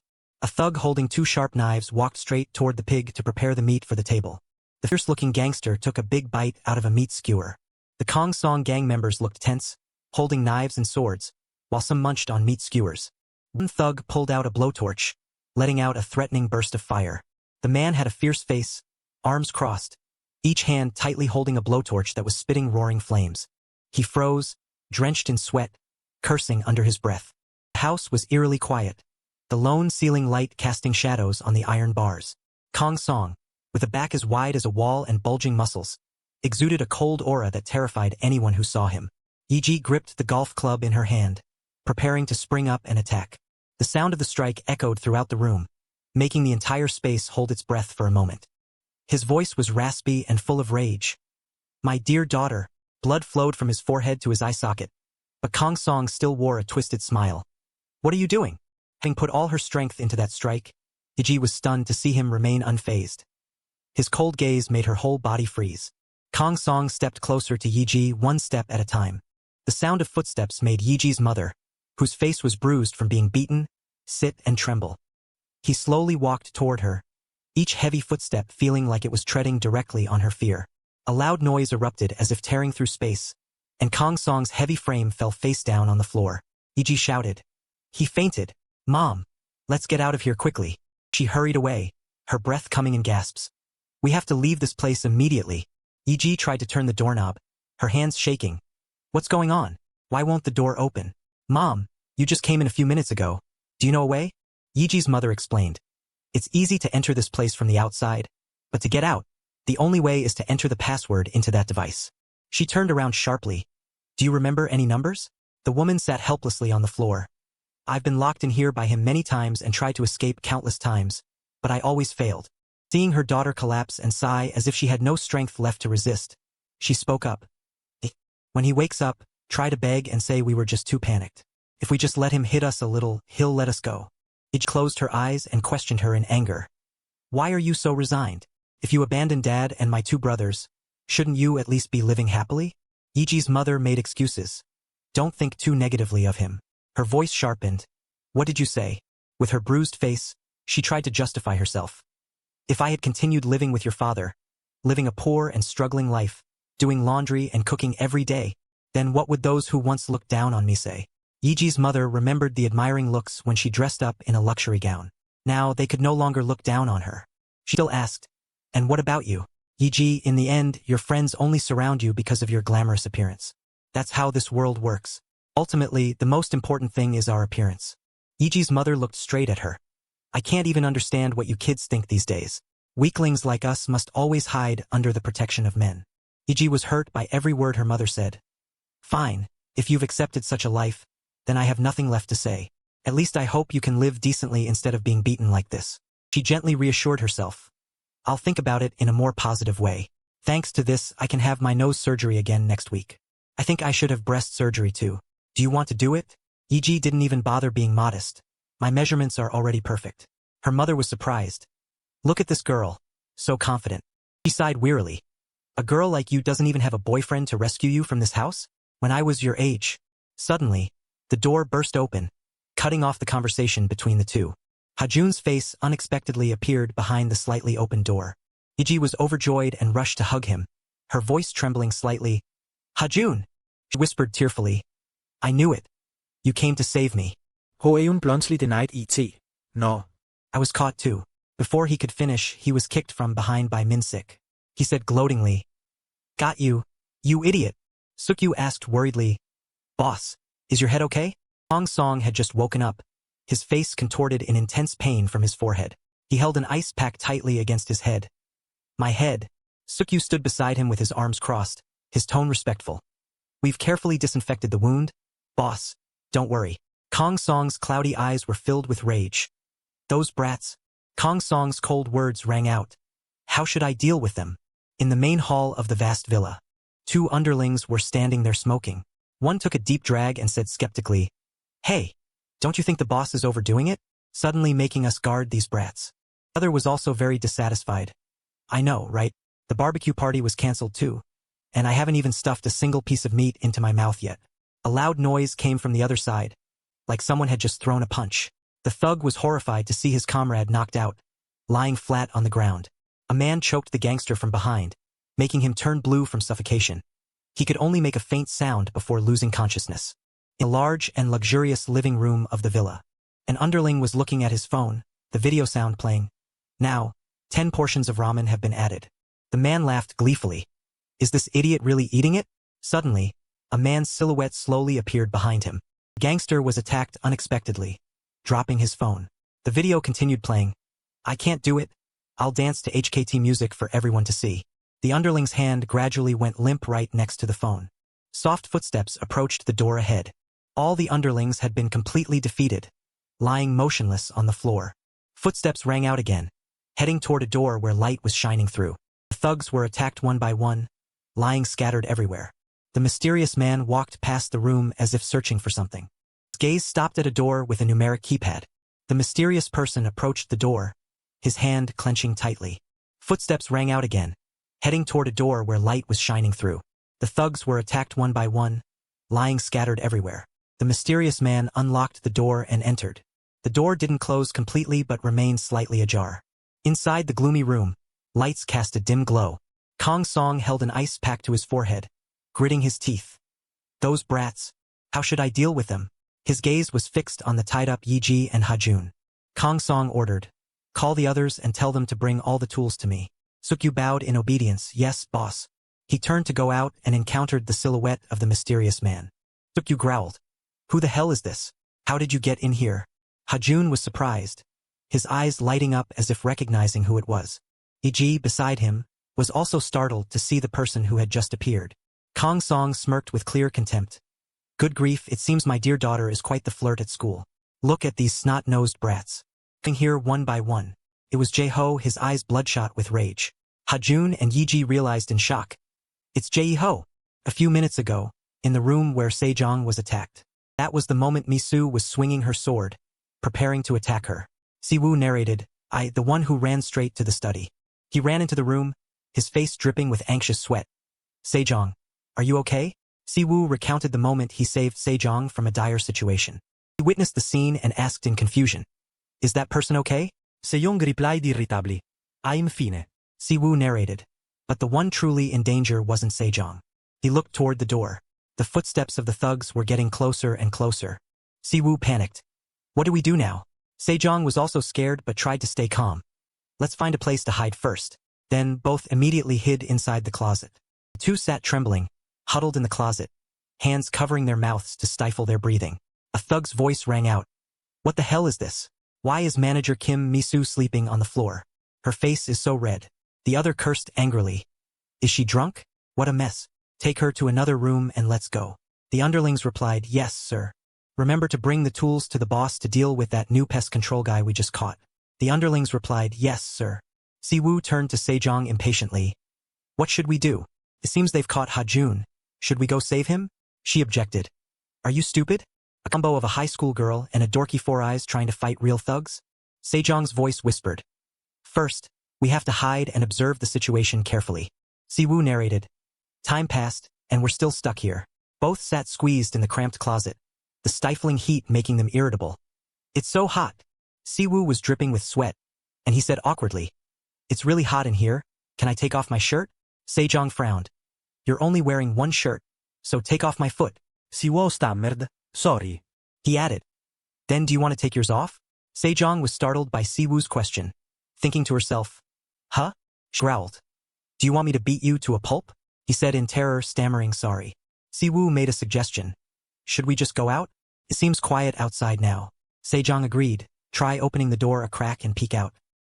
He suddenly pressed his cheek close to hers to look through the gap, making Sejong's face turn bright red because of the close proximity. Both were suddenly startled, their eyes meeting in a moment of embarrassment. Siwoo's cheeks also flushed slightly as he faced her. Sejong looked clearly embarrassed, her voice barely a whisper. What is it? Aren't you going to look outside? Siwoo stammered. Sorry, I'm looking. He closed his eyes, his face gradually moving closer, lips puckered slightly, ready for a kiss. Sejong's eyes widened, her cheeks flushing pinker by the second, her heartbeat thundering in her chest. Siwon closed the distance bit by bit, his lips slightly parted. Sejong squeezed her eyes shut, waiting in silence, her heart pounding as if it would burst from her chest. The distance between them was reduced to just their breath, lips nearly touching. The closet door suddenly swung open, shattering their atmosphere. Ji-yeon's eyes went wide with shock. What are you two doing here? Her appearance made the two in the closet scream in embarrassment. Si-won and Sejong stepped out of the closet, cheeks burning with shame. Her voice stammered. How did you get here? Ji-yeon replied. I came here with Jae-ho. He was surprised. Jae-ho? Sechong Tsoldanate believe her ears. Honyeho? Jae-yeon explained. Since students in the class were in danger, I had to report it to the class president. Si-won added, 10 points for persuasion. Her voice suddenly turned panicked. But Jae-ho today, he's acting really strange. Jae-ho's appearance with cold, sharp eyes made Ha-jun wonder in surprise. What is this? Could Yeji's father's soul have possessed Jae-ho's body? Then why do I have this wrong feeling? Sukyu stepped forward, preparing to attack, shouting, Hey you brat, I'm asking how you got in here. Jae-ho reached out and grabbed Sukyu's wrist. In a flash, he pivoted, locking the attack and putting all his strength into a punch. Jae-ho unleashed a flurry of strikes into his stomach. The powerful force made Sukyu stagger, blood gushing from his mouth. His gaze was ice cold, quickly spotting a danger rushing toward him. Hong Song laughed savagely, rushing forward frantically with scissors in hand. He swung the scissors down, the blades sinking into flesh as blood sprayed out. Jae-ho yanked Sukyu hard, using him as a human shield to block the fatal stab from Kong Song. He shoved Sukyu aside. Jae-ho sprang up, delivering a kick like a thunderbolt straight to his face. Kong Song raised his hand, blocking the kick in an instant. He immediately countered, stabbing the scissors toward Jae-ho. He dodged, causing the stab to slash at empty air. Not missing the chance, Jae-ho gathered force in his fist, striking hard toward Kong Song. He landed a straight punch to Kong Song's neck, causing him serious injury. Jae-ho simultaneously kicked his leg hard. The relentless force made Kong Song lose his balance and crash to the floor. His other hand raised high, ready to strike. Jae-ho's voice rang out coldly. Die. His eyes revealed clear anger, preparing to finish Kong Song off immediately. The moment Jae-ho struck, Yeji's mother suddenly attacked from behind with a golf club. She trembled violently, fingers gripping the club handle as if to pour in her last ounce of strength. Yeji's mother moved toward him anxiously. Honey, run. Kong Song roared in anger, shoving her away. Get lost. Yeji's mother was knocked back, falling to the floor. Laughed gleefully, bending down to pick up the scissors from the floor. You're going to kill me? Kong Song advanced, both hands gripping the scissors held high above his head. Have you ever killed anyone? Don't you know who I am? He screamed. Do you know how many guys like you I've killed? The scissors in Kong Song's hand plunged straight down. Jae-ho immediately grabbed his wrist, locking the path of the blade. Kong Song's sweat poured as his stab was blocked in the nick of time. Terror appeared on his face. Jae-ho's voice challenged. So the killer is the scary one. His eyes suddenly lit up, burning with anger and shining with coldness. Or, Jae-ho smiled, revealing clear contempt. Is the dead one the scarier one? Jae-ho's voice echoed throughout the room. So the killer is the scary one. Kong Song's sweat poured as his stab was blocked. Jae-ho continued to challenge. Or, his eyes burned with anger and coldness. Is the dead one the scarier one? In the school lobby, golden sunlight stretched everywhere, blending with the clear blue sky. Jae-ho confided in Ha-jun. I don't think I can leave this body anymore. His eyes were sad. It's like I'm cursed. Jae-ho's words left him stunned. Cursed? Why are you? He walked along the hallway with Ha-jun, continuing to confide. The longer I live in this body, Jae-ho's gaze seemed to hold something hard to say. The more I gradually forget my true identity. As time slowly ticks by, I feel like my soul is gradually fading away. The two moved to the rooftop. He confided. Lately, the time I fall into a state of limbo is getting longer. As I think about it, the moment I open my eyes, I don't know who I am. Jae-ho turned to him, wondering. Am I Hong Jae-ho or Cho Jong-sik, or someone else? A jumble of unresolved emotions rose in his heart.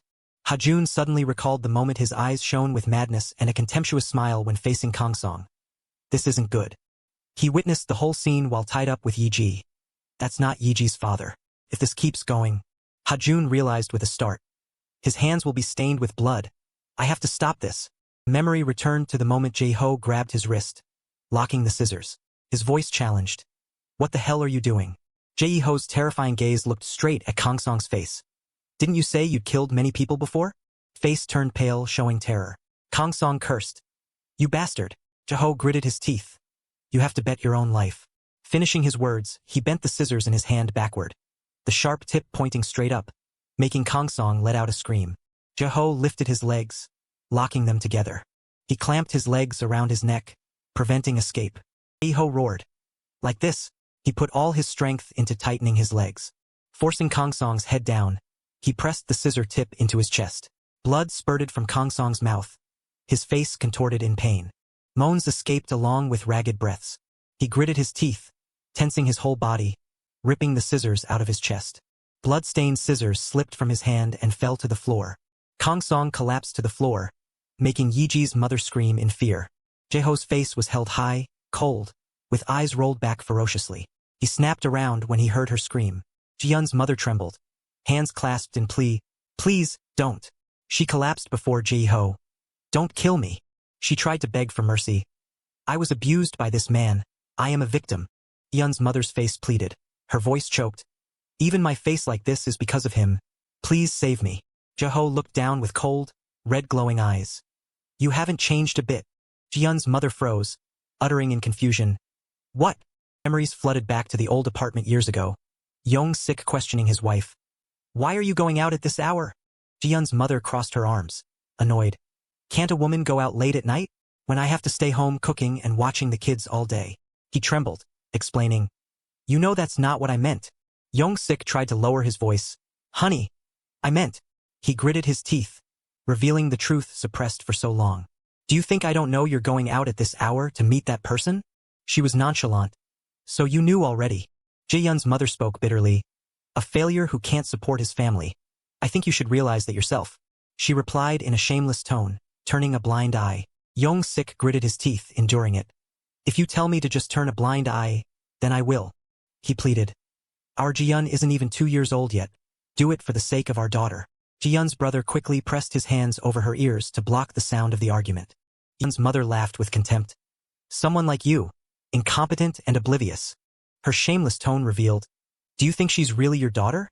The sentence left Yong-sik stunned. His eyes widened, reflecting shock and utter dismay. Jae-ho spoke with contempt mixed with anger. No matter how many years pass. Jae-ho's gaze was like Yong-sik's back then, his voice contemptuous.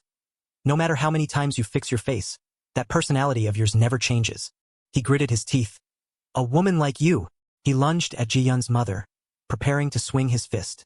Ha-jun suddenly shouted to stop the attack. Stop! He sprang up despite being bound, gaining momentum to kick him. His foot pointed straight up decisively. Ha-jun had used the blood-stained scissors from earlier to escape the bindings on his legs. He delivered a kick to the back of Jae-ho's neck but caused no injury, only making him more furious. Jae-ho squeezed his leg. Ha-jun realized that was Ji-yun's father. He recalled the moment he held the low-class certificate. Jae-ho countered, kicking him in the face. In Jae-ho's head, a thought flashed. I and Sung-yun. Jae-ho clutched his aching chest, telling himself he must save his beloved daughter Ji-yun. But, during the memory loss, Jae-ho lifted his leg, intending to deliver a dangerous kick to his face. A girl's voice rang out in panic. Stop! Ji-yun rushed forward, spreading her arms to shield Ha-jun, risking her life to block the attack. In that moment, Jae-ho realized he himself had pushed the children into despair when he met her panicked gaze. In that second, Jae-ho's gaze suddenly turned cold, shining with cruelty as if he had completely lost consciousness and was swallowed by rage. Cold thoughts crossed Jae-ho's mind. Death to me. He choked Ji-yun, his hand ruthlessly tightening. Is a curse. Facing the brutality in his gaze, she struggled to get up despite being choked to the point of difficulty breathing. Stop it. Jae-ho's hand tightened further, ignoring Ji-yun's weak whispers. Stop. Please. She uttered tremblingly. Dad. His glowing red eyes flickered. The hand that was tightening suddenly froze. Hearing the call Dad from Ji-yun, Jae-ho's expression showed surprise and wavering. At this moment, Jae-ho was lying motionless on the ground. When he had just blocked the stab from Song Kang Yong-sik, he suddenly thought, what the hell is this? I am. Suddenly he realized, no, this body is fighting me to act on its own. While blocking the large scissors, Yong-sik speculated, so the one controlling this body is Hong Jae-ho? Jae-ho's voice echoed throughout the room. Is the hunter scary? Or is the hunted the scarier one? Hearing those words, Yong-sik realized, no, this isn't Hong Jae-ho. Now Ji-ho was looking straight at Ji-yun's mother. No matter how many years pass, no matter how many times you try to fix that face, he continued, a woman like you. Suddenly Young-sik realized the one possessing his memories could act on his own. Can only be my dark side. Right then, Jae-ho threw a punch toward Ji-yun's mother. Young-sik could only watch Jae-ho punch others away. He panicked. Ji-yun's father. I can't control him. When Jae-ho grabbed Jae-yun's chin, Young-sik was terrified. No, get out. He pleaded. Please. Suddenly Jae-yun spoke up. Stop. She said tremblingly. Stop it. Okay? Suddenly a dad was uttered by Ji-yun. He was teary-eyed. Young-sik was full of surprise. Ji-yun, can you see Dad? She cried while explaining. I'm okay. Please stop this and rest in peace, Dad. Hearing that, Young-sik screamed in pain, but no one could hear. No, stop it. Looking at his daughter before him, he pleaded desperately. Stop. Then, he shouted loudly. Stop it. Right then, someone suddenly pressed a remote. That person spoke. Stop. A room resembling a dungeon appeared. A man in a bathrobe lay motionless on a floor covered in strawberry syrup. He was scrolling through the low-class certificate. On the screen, Ji-yun's mother was panicking, clutching her mouth, eyes rolled back, unable to speak. A boy was tied up on the ground. Now Jae-ho was still glaring at Ji-yun before him. The one holding the remote mocked, holding a box of popcorn as if watching a movie. So touching. How can I keep watching? Young-sik now didn't understand what was happening. Who are you? He returned to his own funeral. Young-sik was wearing a neat suit. This person had visited him on the day of the funeral. His face was obscured by black smoke. He sat on a red chair haughtily. Long time no see. He looked at him kneeling on the ground. The deceased gentleman, Jo Young-sik, pleaded, Please help me. Young-sik looked at the screen in a panic. This body isn't listening to me. My daughter is in danger. Please help me. The masked man laughed with contempt. That's why I told you before. The scene returned to the funeral home. The stranger said, I'll ask once. If you refuse to work for me and accept living as a drifter, he warned, you will face an unpredictable disaster. He threatened, your soul will suffer in agony and be locked away forever.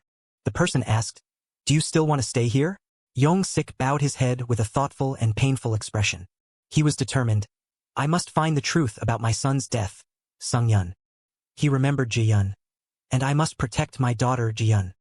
He concluded, so I cannot leave this world yet. The man heard this and fell silent. Then he snapped his fingers. Fine. In his hand now was the low-class certificate. At the prison cell, the masked man said, Enough. Didn't I let you stay according to your wish? He held 2 drumsticks. Now, from this moment. He tapped the drums. I will reveal your curse. He listened in fear as he said, the late Mr. Jo Young-sik will. He looked at Ji on the screen. Personally eliminate the last of his own blood. His words rang out like a sentence. Then he raised his hand. This is the curse of Mr. Jo Young-sik. He posed like a superhero as if this were a game. He was stunned. What the hell? He said arrogantly. That feeling. When squeezing your beloved daughter's neck, feeling the warmth slowly fade. That feeling. Young-sik couldn't believe his eyes. He said, remember, having to exist as a ghost and bearing the burden of killing your own flesh and blood. He laughed maliciously. It's so cruel, so heartbreaking. I'm going to cry. Hearing this, Young-sik shouted, You! He rushed over in a rage. You bastard! Young-sik grabbed the masked man's throat. You damn demon! He cried in pain. Why did you do this? I'm asking why, you demon. Suddenly he asked, What are you doing?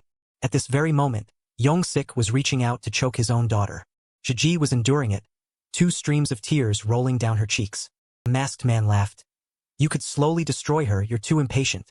Young-sik cried and begged. No, I beg you, don't do that. He leaned close to Young-sik's face. But my remaining half of mercy, he said, will be a little lenient with you. Seeing he didn't understand, he explained. I mean, I'll give you one more chance. Young-sik was surprised. A chance? The masked man rubbed his chin and said, This chance is to remove Jo Young-sik's curse. It will have to be transferred to someone else. He smiled maliciously. If so, you and your daughter will be free from the curse.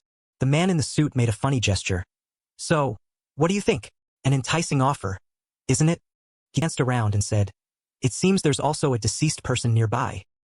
He pointed at the man tied up on the ground. That person is Ji-yun's father. Young-sik's face showed shock. The hateful curse of Mr. Jo Young-sik is to personally kill your own flesh and blood. And Mr. Kim Jae-han here. He asked, will you transfer it to him? His face turned cold. Enough. What will Jo Young-sik's choice be? He spoke quietly. Your offer. He raised his hand to Jeji's neck. I refuse. Young-sik thought, it's Dad, Sung-yun. I'm sorry. Looking at Jae-han tied up, Young-sik mused. Because I wanted to protect my daughter. I had the wrong idea. As a father, I truly apologize to you. The masked man was interested. An unexpected answer. May I ask? Why did you make that decision? Young-sik recalled a day at Jeji's school. In the teacher's room, the homeroom teacher was talking to him. Jeji's dad, the reason I invited you here is... She hesitated. Today the school had a blood test, but Jeji's blood. Young-sik interrupted. Yes, I know. He smiled brightly and expressed. Jeji is the child I have raised with all my heart. Young-sik begged. Teacher, could you please keep Jeji's blood type a secret? It was full of love. Even though she doesn't say it. Living without a mother and having an incompetent father like me is painful enough. So if the truth is revealed now, I think it will hurt Jeji a lot. Young-sik bowed his head. Please help me, teacher. But they didn't know someone had been watching everything from afar. A little girl standing outside the door exclaimed, blood type? That was young Jeji. She felt hurt and thought, what kind of child does Dad think I am? How silly. In the present, Young-sik answered the masked man about why he wouldn't swap fates. Because to me. He continued coldly. Jeji is not my own flesh and blood. Young-sik lowered his head to explain. If I did what you said, I would have to end my own blood. But the blood in her is not mine, so taking action is meaningless. Hearing that, the anonymous man said, pack your bags. Young-sik was surprised. What? He smiled. Not being swayed by temptation and resisting the devil within you. He snapped his fingers in praise. You passed the test. Let's go. Turned out it was just a test for Young-sik. He pointed at him in recognition. The dark prison room suddenly had light streaming in. The atmosphere became peaceful and quiet. Suddenly Jae-ho shuddered as if something had escaped from his body. All the students rushed in and shouted, Jeji! Ho Eun. Sejong in a maid outfit held Jeji's face and asked, are you okay? Are you hurt? Jeji asked back. What the hell are you wearing? A new hobby? Siwoo approached Hajun. Hajun, I'll cut the tape for you right now, wait a second. Sejong hugged her friend and cried, thank goodness you're safe. Jeji comforted her in return.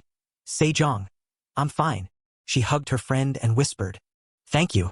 Suddenly Jeji was surprised when she saw something. Jeji was standing in front of Jeji. The little girl was silent and said nothing, just quietly watching the two of them. Suddenly Zae smiled happily. Jeji froze when she saw that. Somewhere, Young-sik's thoughts rang out. Our daughter can now continue to smile brightly. Jeji also smiled contentedly. Young-sik was able to leave in peace. He smiled and looked at his daughter one last time. Dad is sorry for not making you smile like that all this time. He remembered old memories. When Jeji said, Jeji loves Papa the most in the world, Young-sik asked back, really? Carried his daughter on his shoulders, hearing her express, even in the afterlife, I still love Papa the most. Young-sik laughed and replied, in the afterlife?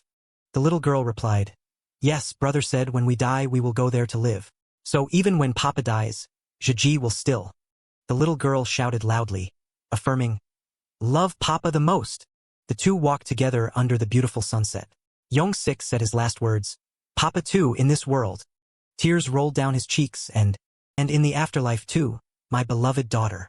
Young-sik gradually faded away. The last words he left were 3 words, love you most. Later, Jeji's stepfather used Kang Song's power and connections to profit. He collected confidential information before announcing the new city planning to engage in illegal real estate business. Before leaving, Young-sik had handed over the secret evidence he collected to the police. Jeji's stepfather was arrested after the police investigation. During that process, several Kang Song board members betrayed the organization and disappeared. All of them tough gangsters. But the first person to betray Kang Song and disappear was Jeji's mother, leaving her alone. Jeji was abandoned by her biological mother for the second time. But she wasn't sad. Someone poked her from behind, because now, she was walking with friends under the sunset sky just like when she was little. Her friends were taking care of her on Young-sik's behalf. Jeji was no longer alone. Jeji received a sum of money and a lovely apartment that Young-sik left in her name, so she could have a better new beginning. Someone helping Jeji pack asked, Can I put it here? It was Hajun, he asked. Is that everything done? Shaji said. Thank you, you've worked hard. He asked. But what is this? I thought you called everyone to come and arrange the furniture. Hajun was confused. But you only called me? She worried. Is this heavy to do alone? He smiled shyly. It is a bit hard. Shaji cared. Are you hungry yet? She smoothed her beautiful hair. Want to eat something? At the CU24 store. Student spoke up. Netizens are truly trash. The other looked up. Huh, he replied. Just posting ID cards around. Hey, I've worked hard all day. Han trembled. What the hell is this ramen? Why are we eating ramen? Zhaoji wondered. Don't you want to eat something before going home? Jahan slammed the table. I'm not eating. Zhaoji was surprised. You're really not eating? Buy me some beef. Zhaoji nonchalantly. If you're not eating, leave it to me. Jahan bowed his head. The ramen is getting soggy, eat up. Zhaoji bowed her head. I also want to buy something more expensive. But there's rent, living expenses, I have to save for many things. She was serious. From now on I will live frugally and work part-time. Forget about Princess Chanel Zhaoji. Jahan smiled. That's truly admirable. It's just, if I were your father and had a daughter like you, I think I would be very proud. Zhaoji was confused. What the hell are you saying? I'll give you 3 minutes to get back to normal. 3 minutes later, Zhaoji confided. This sounds crazy, but I have a feeling I've met my late father again. Jahan was surprised. What? Zhaoji explained. When Ji-ho choked me as if controlled by something, I think I lost consciousness for a moment. In that moment, I saw my father's face. My unfortunate father. Only when facing my father's death did I realize how hard he worked to take care of us two siblings. Yet I treated him so badly. Zhaoji sighed. Maybe because I still have many regrets. That's why I had hallucinations. She advised. Treat your parents well while they are still around. I'm just talking nonsense. Forget it. Hotayan stopped. No, Sehi. He remembered seeing Yongsik when he was tied up. He heard the voice. Your curse is to kill your own flesh and blood. Do you want to transfer it to Jahan? Zhaoji's father refused. For his own safety and Ji-yun's, If I were pushed into that situation, would I be able to make the same choice as him? Jahan was honest. Zhaoji's dad, thank you. Don't worry about Zhaoji anymore. Rest in peace. Zhaoji was curious. What are you thinking about so deeply? He smiled. Ah, just random stuff. He said goodbye. Thanks for walking me all the way here. Jahan was surprised. Why? I can walk you all the way home. Zhaoji turned. It's okay. Just crossing this crosswalk and I'm there. What could be dangerous? Suddenly a mother looked at her child. Where did you learn that? The child smiled. On YouTube. Jahan observed. So cute. He smiled brightly. My Ji-yun was once that small too. Zhaoji caught on. You seem to like kids, huh? Jahan was surprised. What? Zhaoji was shy. Liking girls is fine, but your wife should be the top priority. He was confused. What is she saying? She interrupted. It's okay to cross the road. Jahan said goodbye. Yeah, see you tomorrow. Suddenly a motorbike came speeding by. The child looked after it unconsciously. Ji quickly pushed the child to the side. Jihan hoted Ludli. Zhei. Daughter, are you okay? He was angry. You bastard. Hey you dickhead. Are you going to stop? Ji looked after him. He stopped. Gongchi glided past Jahan. Kissed the stone. The stone was quickly placed down to cover the license plate. Jahan got into position. Oh, you dog. Gongchi looked up. What? Want to fight? Jihan reminded. You brought. He glared. Apologize to them now. He laughed. Apologize. Ah, but it's time. Gongchi rushed forward. It's time for you to get punched. Jahan quickly punched him in the face. At this moment at the delivery staff parking lot. Everything was quiet. Nothing was happening. Danbei scolded. You stupid motherfucker. You came here after getting punched on the road. Looked around. You're embarrassing our group. 12 Zodiacs, Horse Faction 5, Joe Danbei. Gongchi knelt down. I'm sorry. Danbei was curious.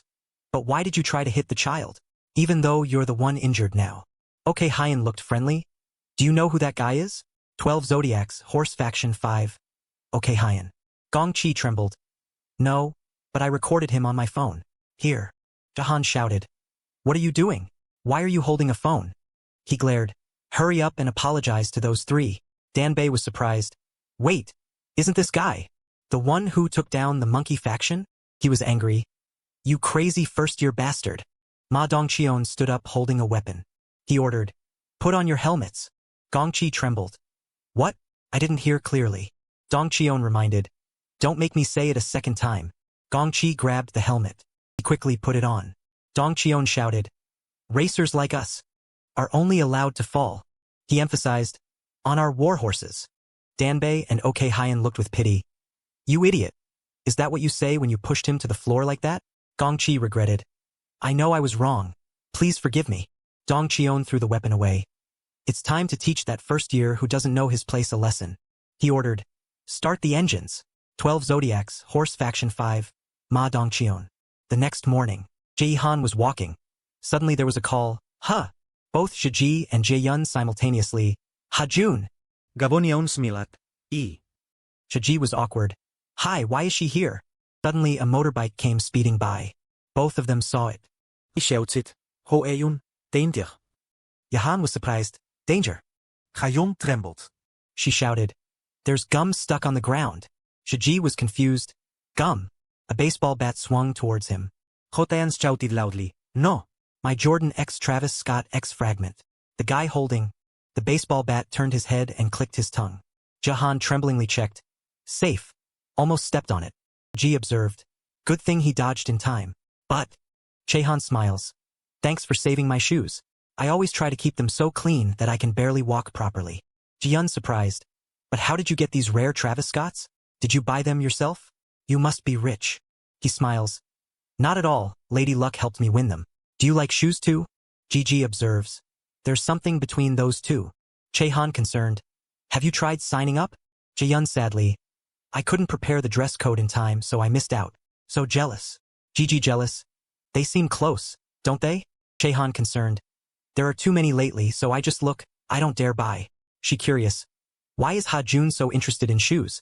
But when he talks to me, I don't feel that at all." Yi emphasizes. "Surely, whether it's shoes or anything else, only those two understand each other. There's definitely something between them. Anyway, thanks for watching the video." Gigi speaks up. "Kim Ji-yun, you're terrible." Ji-yun surprised and confused. Siwoo greets. "We're starting the broadcast now." He smiles at the camera. "Hello, it's Siwoo. Netizens and fans are animals. Hello everyone. Today I'll be live streaming my walk to school." Abusive comments flood in. "Just go back to reviewing anime. It suits you better, loser." Siwoo nonchalantly. "In recent years, to earn extra income, the number of delivery workers has increased. Many enter this industry recklessly, especially minors, with little driving experience and no idea how to handle unpredictable situations." Netizens continue negatively. "He doesn't even bother reading comments. Why live stream? He sounds so stiff." Siwoo explains. "And that habit is the reason for serious accidents. People curse. I'm asking why you're talking so stiffly, but they really do drive stupidly lately. They violate in many forms.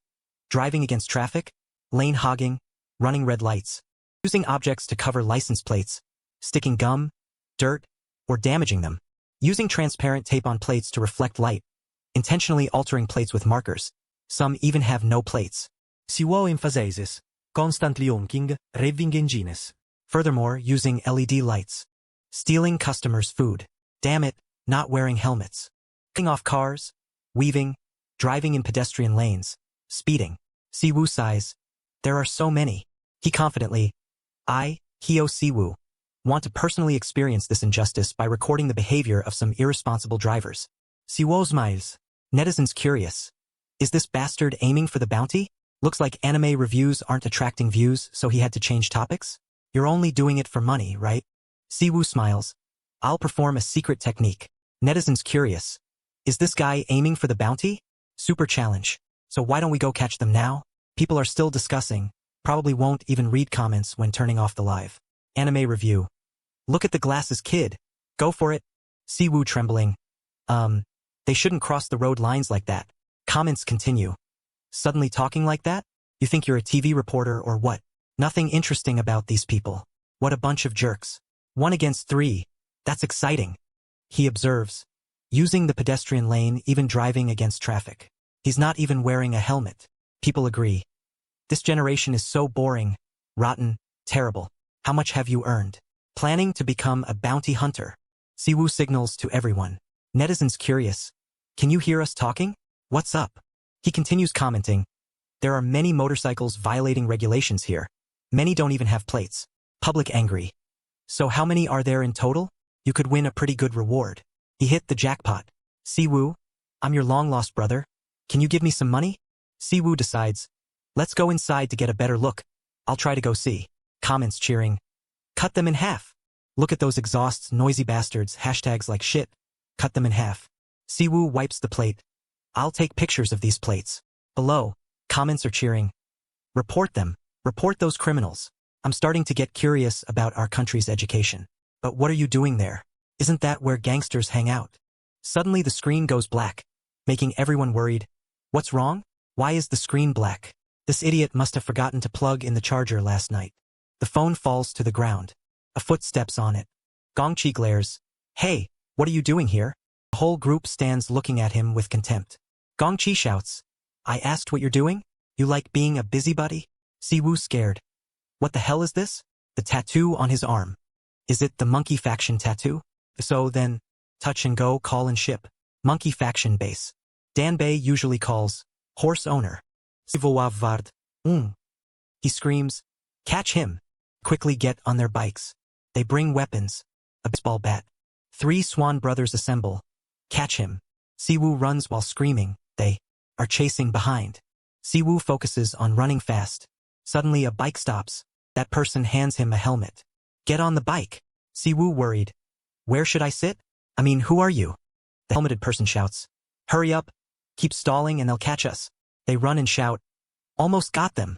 Siwoo quickly jumps on the back seat. The helmeted person revs the engine and speeds off. Siwoo sits behind, worried. City center. Siwoo sighs in relief. Now they can't chase us anymore, right? The helmeted person worried. Are you okay? He awkward. I'm okay. Thanks for saving me. The helmeted person smiles. Glad you're safe. She takes off the helmet. Siwoo. He screams. Holy crap. Siwoo stunned. She's so pretty. He realizes. But how does she know my name? How does she know my identity? Kidnapping for ransom? I don't have any value. So he confused. Siwoo stammers. I get severe seasickness, so I can't go on a boat to catch me. My eyesight is bad too. My organs aren't healthy. So he confused. What's wrong, Siwoo? You're making me sad. She smiles. Don't you remember me? Siwoo surprised. No na. He recalls. You used to live on the 4th floor, room 409, Wusu apartment, building 302, and studied at Samseok Elementary School for 1 semester in 5th grade, then moved away on May 25th. Siwoo surprised shouts. Soy Noona. Park So-e, 19 years old, 3rd year at Jinan High School. So-e teases. Hey, your memory scares me. He awkward. Ah, because you were my first unrequited love. He turns. Oh, so you're a 3rd-year student at my school now? The world is small. She nonchalantly nods. That's right. Are you taller than me yet? Little crybaby Siwoo has grown up. Huh. Siwoo smiles. You're still bigger than me. The atmosphere is silent. He trembles. I meant height. So-e interrupts. But why were you being chased by those jerks? Siwoo smug. Ah, not for the bounty. I was just enforcing justice. So-e asks straight. You're aiming for the bounty too, right? So you were planning to report them? He nods. Yes, anyway. They are the problem. Siwoo curious. Why? So-e takes a sip of water. I'm talking about them. Those irresponsible traffic participants. It's because of their mindless behavior that, she angry. They even curse at people who follow traffic laws. Siwoo calm.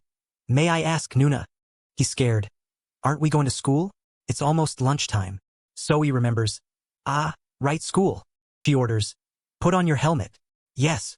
Hold on tight. What are you doing? I told you to hold on tight. It's dangerous. Siwoo insists. Yes, I am holding on tight. So-e pulls his hand around her waist. Siwoo trembling. Good heavens. They ride together on the crowded road. Siwoo feels the scent of her shampoo wafting past his nose. It makes me so fluttery. I want this moment to never end.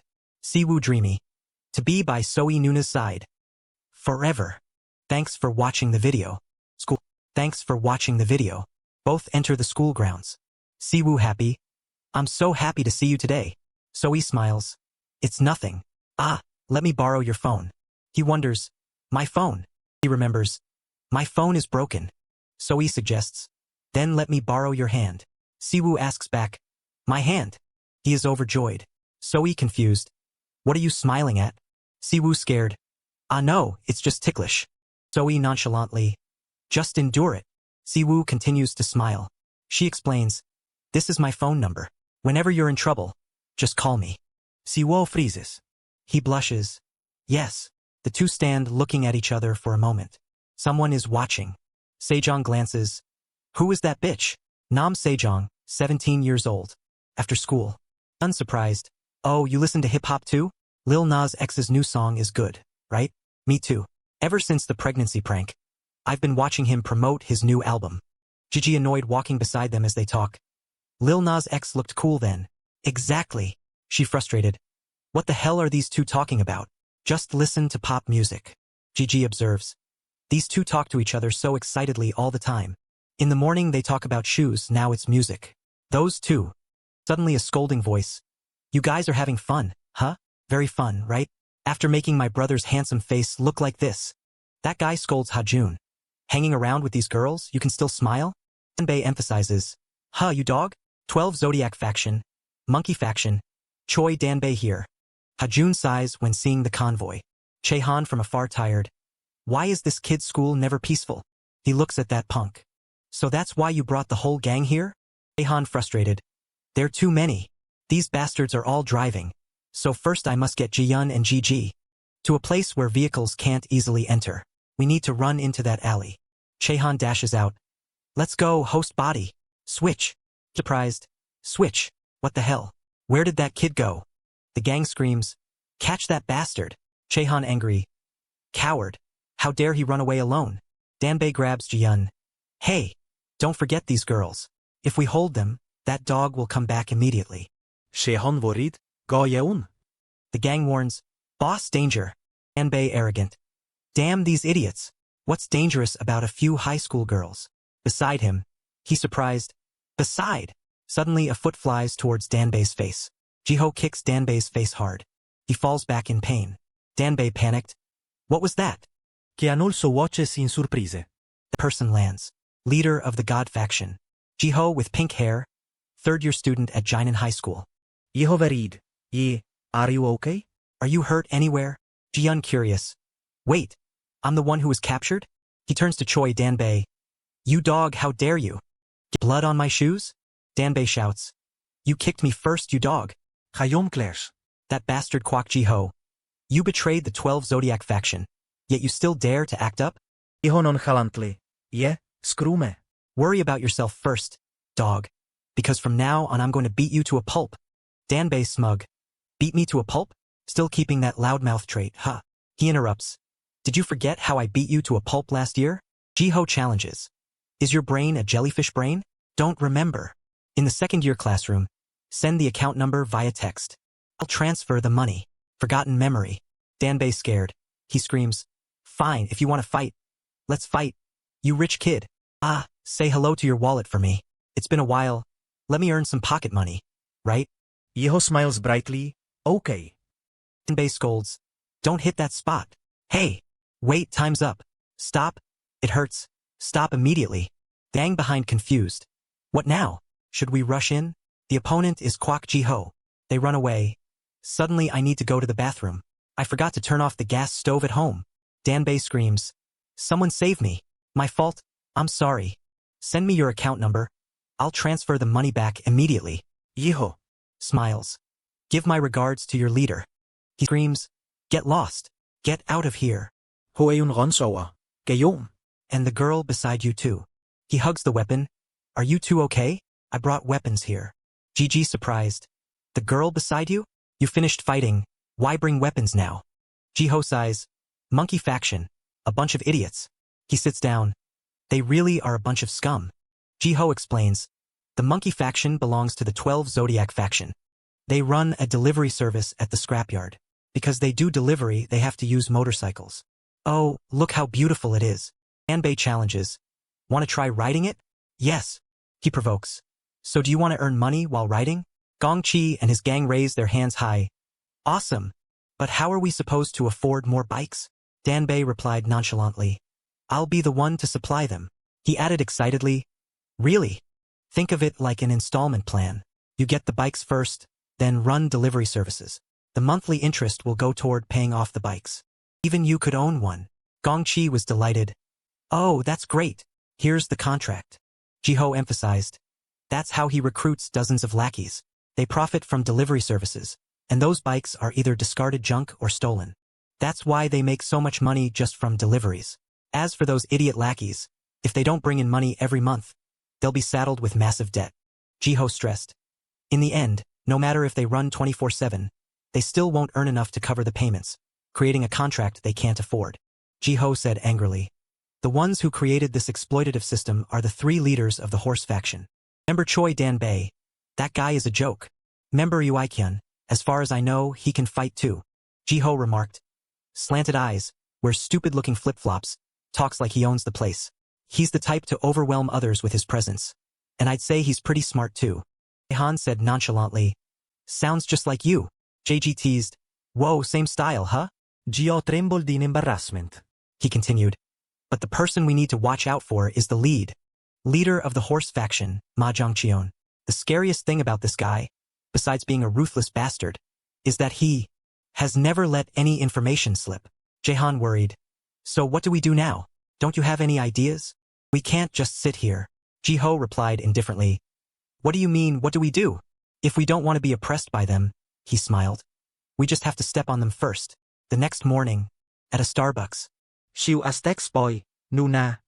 He said shyly. Do you remember what happened at the playground back then? So-e was surprised. The playground. Siu Re Minsit? Back when we were in elementary school. One afternoon at the playground, the bully said, Give it up, you idiot. Siu Stam, Hiu. He said sadly. Give me back my Yu-Gi-Oh! Card. Hyo Shu, 10 years old. 3rd grade at Samseok Elementary. Give me back my Yu-Gi-Oh! Card. They challenged him. Why don't you try coming over here and getting it? So-e threw her bag at them. You little punks, she shouted. Give Shu his stuff back right now. Park So-e, 12 years old. 5th grade at Samseok Elementary. They were scared. What the hell is wrong with this bitch?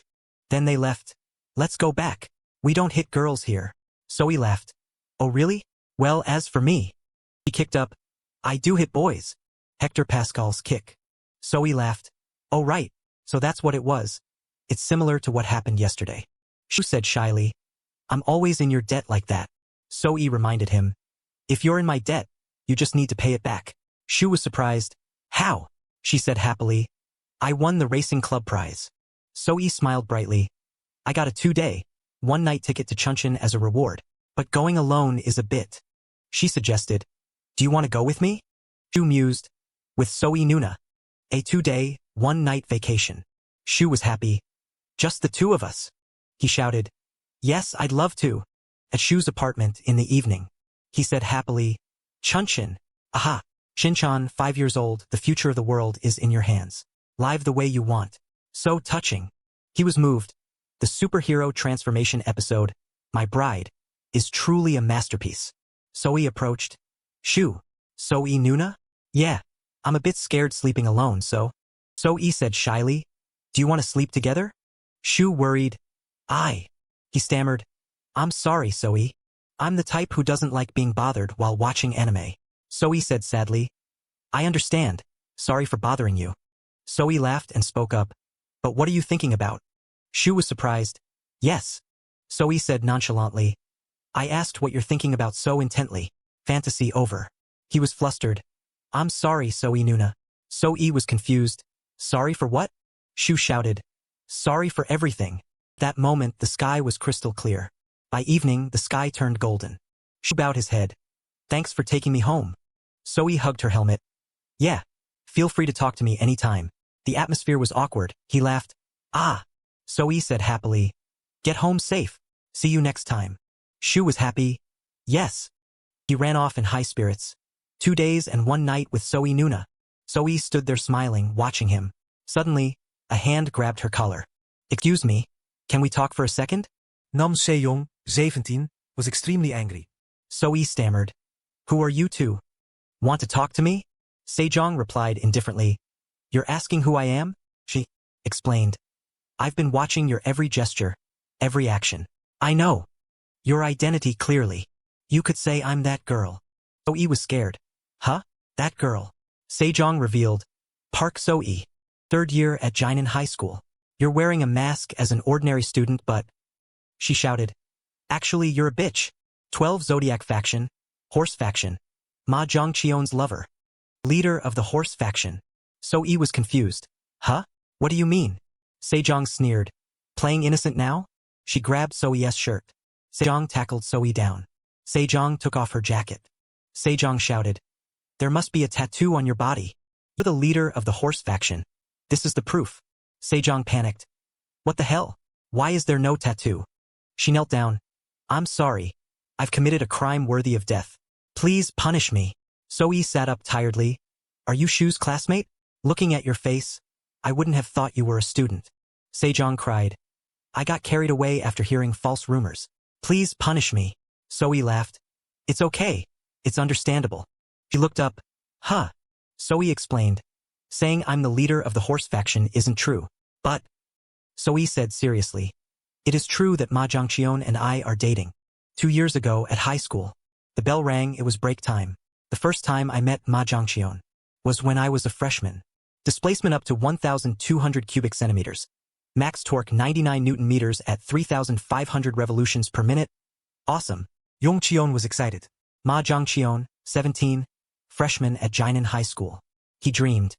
Will I ever be able to own this bike? Just driving it once would be enough. So-yi asked him, is that a Harley-Davidson 48? Are you interested in big bikes too? Park So-yi, 17, freshman at Jinan High School. We, who shared a passion for big bikes, were drawn to each other. After that, we started dating. School rooftop, they were together. So-yi said happily, I really want a Ducati. Jongcheon was surprised. You still want a Ducati Panigale? She smiled brightly. Because Italian bikes look so sexy. Jongcheon was confused. What the heck? He boasted. When it comes to bikes, a Harley is still the best. So-yi was confused. What the heck? He argued. How dare you compare American bikes to Italian ones? Do you know Harley came out 20 years earlier? Want to eat porridge instead of rice. After that, at dusk after school. Ending the argument, Jongcheon sighed in relief. When I'm a junior and have a motorcycle license. He looked up. I'm going to get a Harley. So-yi looked over. The important thing is, do you have the money to buy it? Doesn't it cost 20 million won? Jongcheon was silent. He bowed his head. Jongcheon sighed. Yeah. I need to save money but I can't find any job. So-yi mused. She suggested. Should I go look for a job? Jongcheon was curious. So-yi asked. Want to try earning some money? So-yi said happily. I want to try earning some money too. The two arrived in front of the shop. So-yi and Jongcheon were trembling. But So-yi, I'm so nervous. Can we really go back? So-yi encouraged. My hero, don't be afraid, stand tall. Let's go in now. So-yi said happily. Dad. He laughed. You're here, kid. Park Namdong, 40, owner of So-yi Service Center. So-yi turned. Say hello, this is my dad. Jongcheon bowed. Hello, sir. Namdong looked. So you must be Jongcheon, right? He teased. I've heard quite a lot about you from So-yi. I heard you're really into bikes too. Jongcheon was shy. Yes, lately no young people want to do this job because they're afraid of getting dirty. Namdong nodded. I'm having a hard time finding a part-timer too. If you do as I instruct, I'll pay you by the hour. Jongcheon was stunned. So I passed the interview? Namdong said nonchalantly. Exactly, congratulations. Jongcheon shouted happily. Thank you, sir. I'll work really hard. So-yi scolded. You startled me? What's wrong, Ma Jongcheon? Namdong said seriously. Are you a soldier? What's with the military discipline? Your face doesn't look like you're 17 either. So-yi joked. Your face is so pale, relax.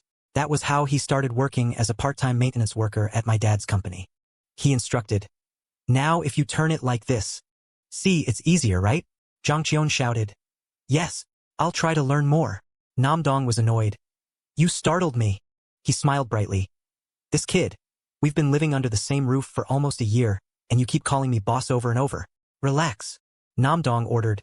Call me dad. For Jongcheon, who had no parents, the only person who took care of him was his grandmother. The two worked well together. Namdong requested. Jongcheon, pass me the wrench. Jongcheon said happily. Yes. He always considered his dad as his own flesh and blood. Winter came. Nam Yong Sai, Yongjiao. Dad, he asked seriously, should we pour it in or dip it? Zhang Qion said nonchalantly. In my opinion, we should pour it in.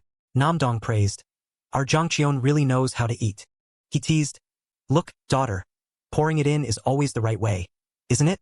Namdong shouted. All right, now by majority rule. Dad is adding the sauce. Hey, don't. Dad. Yongho. Please subscribe to the Lala School channel so you don't miss the next exciting videos. Zoe reminisced. We had such happy times together. But that happiness didn't last long. Namdong ordered. All right, let's clean up. Zhang Qion said happily. Yes, Dad. He was curious. What time do we finish work today? Namdong laughed. Are you going on a date with Zoe again? Zhang Qion nodded. Yes. Zhang Qion boasted. I'm going to pick her up after school. Namdong was flustered. I don't know what to say. I used to be the one picking Zoe up after school. Anyway, Namdong said seriously. Get there and back safely, you hear? I trust you, unless you want to die. Zhang Qion was scared. I'll keep that in mind. He laughed. Look at that scaredy cat kid. Namdong pointed. Zhang Qion, do you know what that's for? He replied. No. Zoe was also curious. Why didn't Dad talk about that? He sighed. Our Zoe. He asked. You know she wants a Ducati Panigale, right? Yes, of course. Namdong said happily. After her junior year birthday, she'll get her license. I want to give it to her as a gift, so I'm secretly saving every penny. Namdong said confidently. Is there another dad like me in this world? Don't tell Zoe about this secret. Yongqion was silent. Afternoon after school. Zhang Qion announced. Zoe, I'm out of school and on my way back. He said happily. Got it. I'll wait in front of the school gate. All right, see you later. Someone called out. Hey, thief. Zhang Qion was surprised. What is this? Geontai. What happened to your bike? Giante sneered. What are you talking about? Get on. Giante, 18 years old. Let's talk. The two lit a fire in an empty parking lot. Zhangton was scared. What the hell is this place? Giante explained.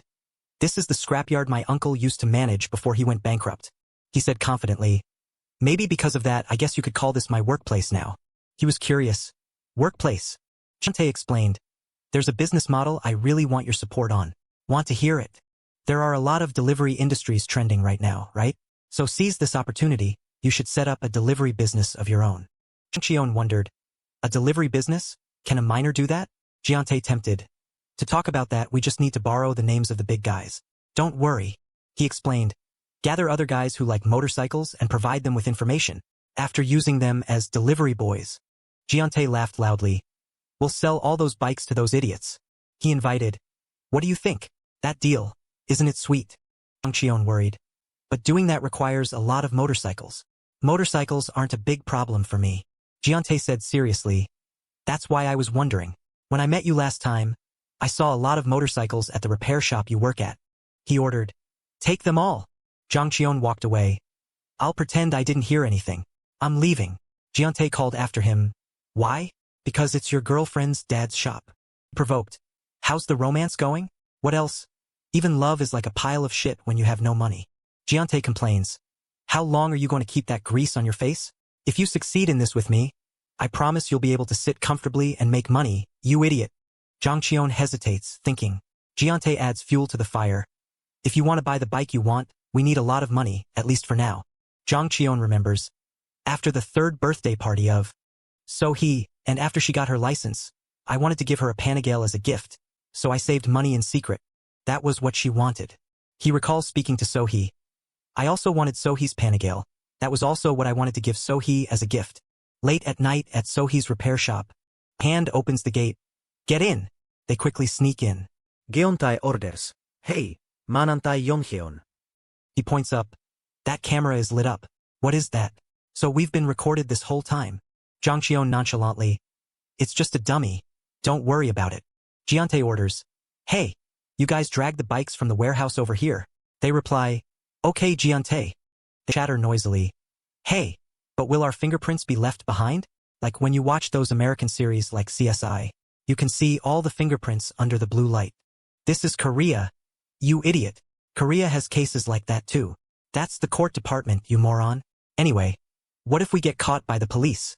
If you're that worried. Giante lights a lighter. We just need to burn all the evidence. Yongheon yells, Geonta. You're crazy. How could you light a fire? He shouts.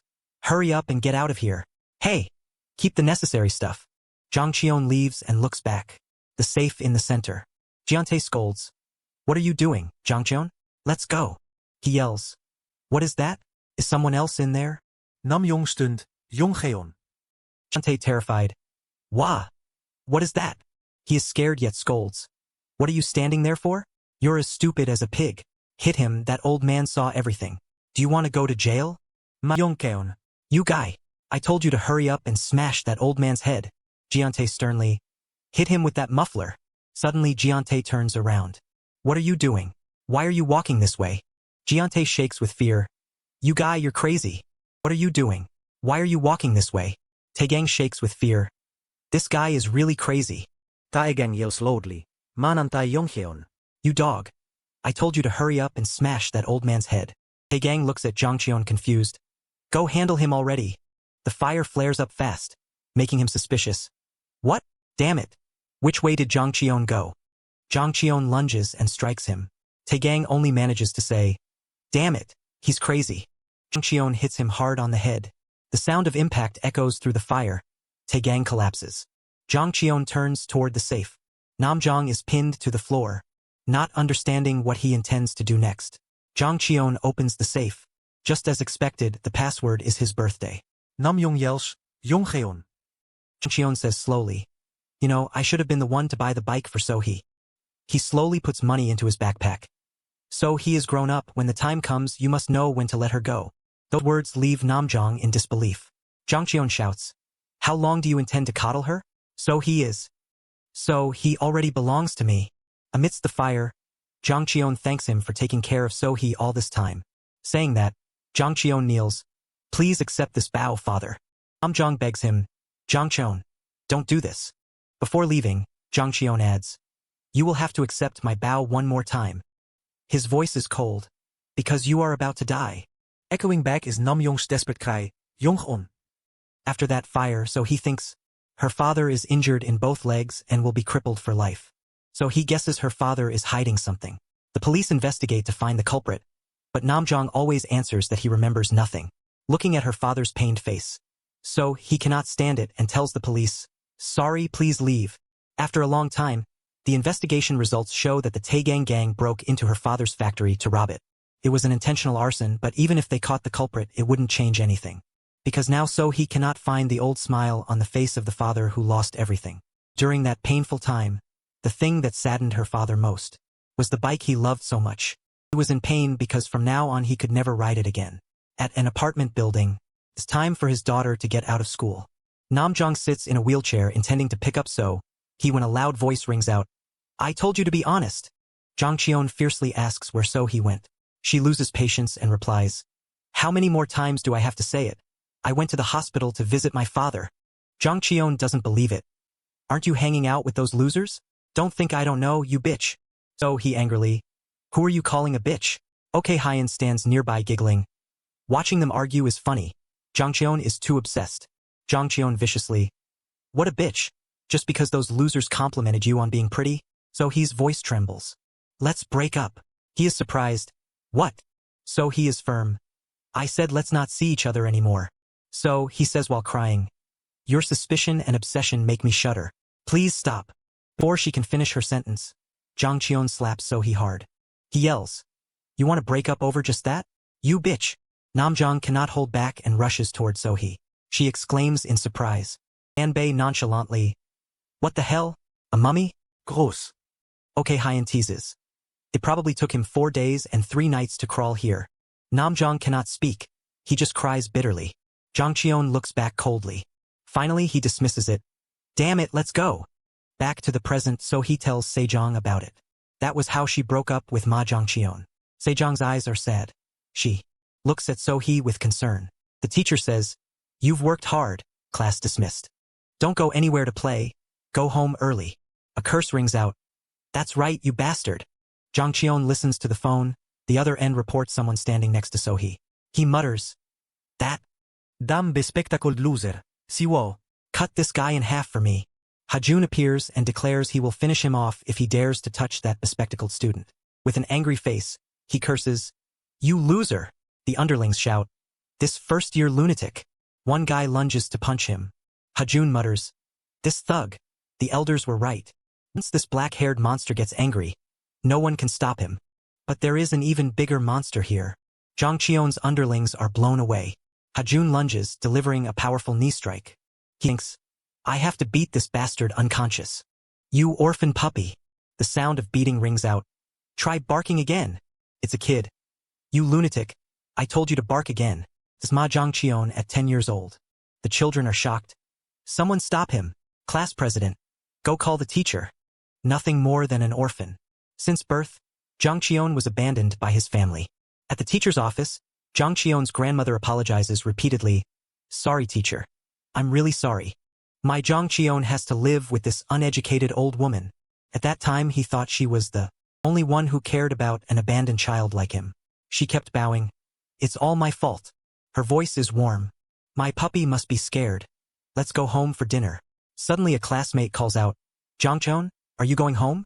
Oh, who is this? Your grandma? Zhang Qion, do you really not have a mom? His feeling at that time was extreme shame. Zhang Qion turns away. I don't know her.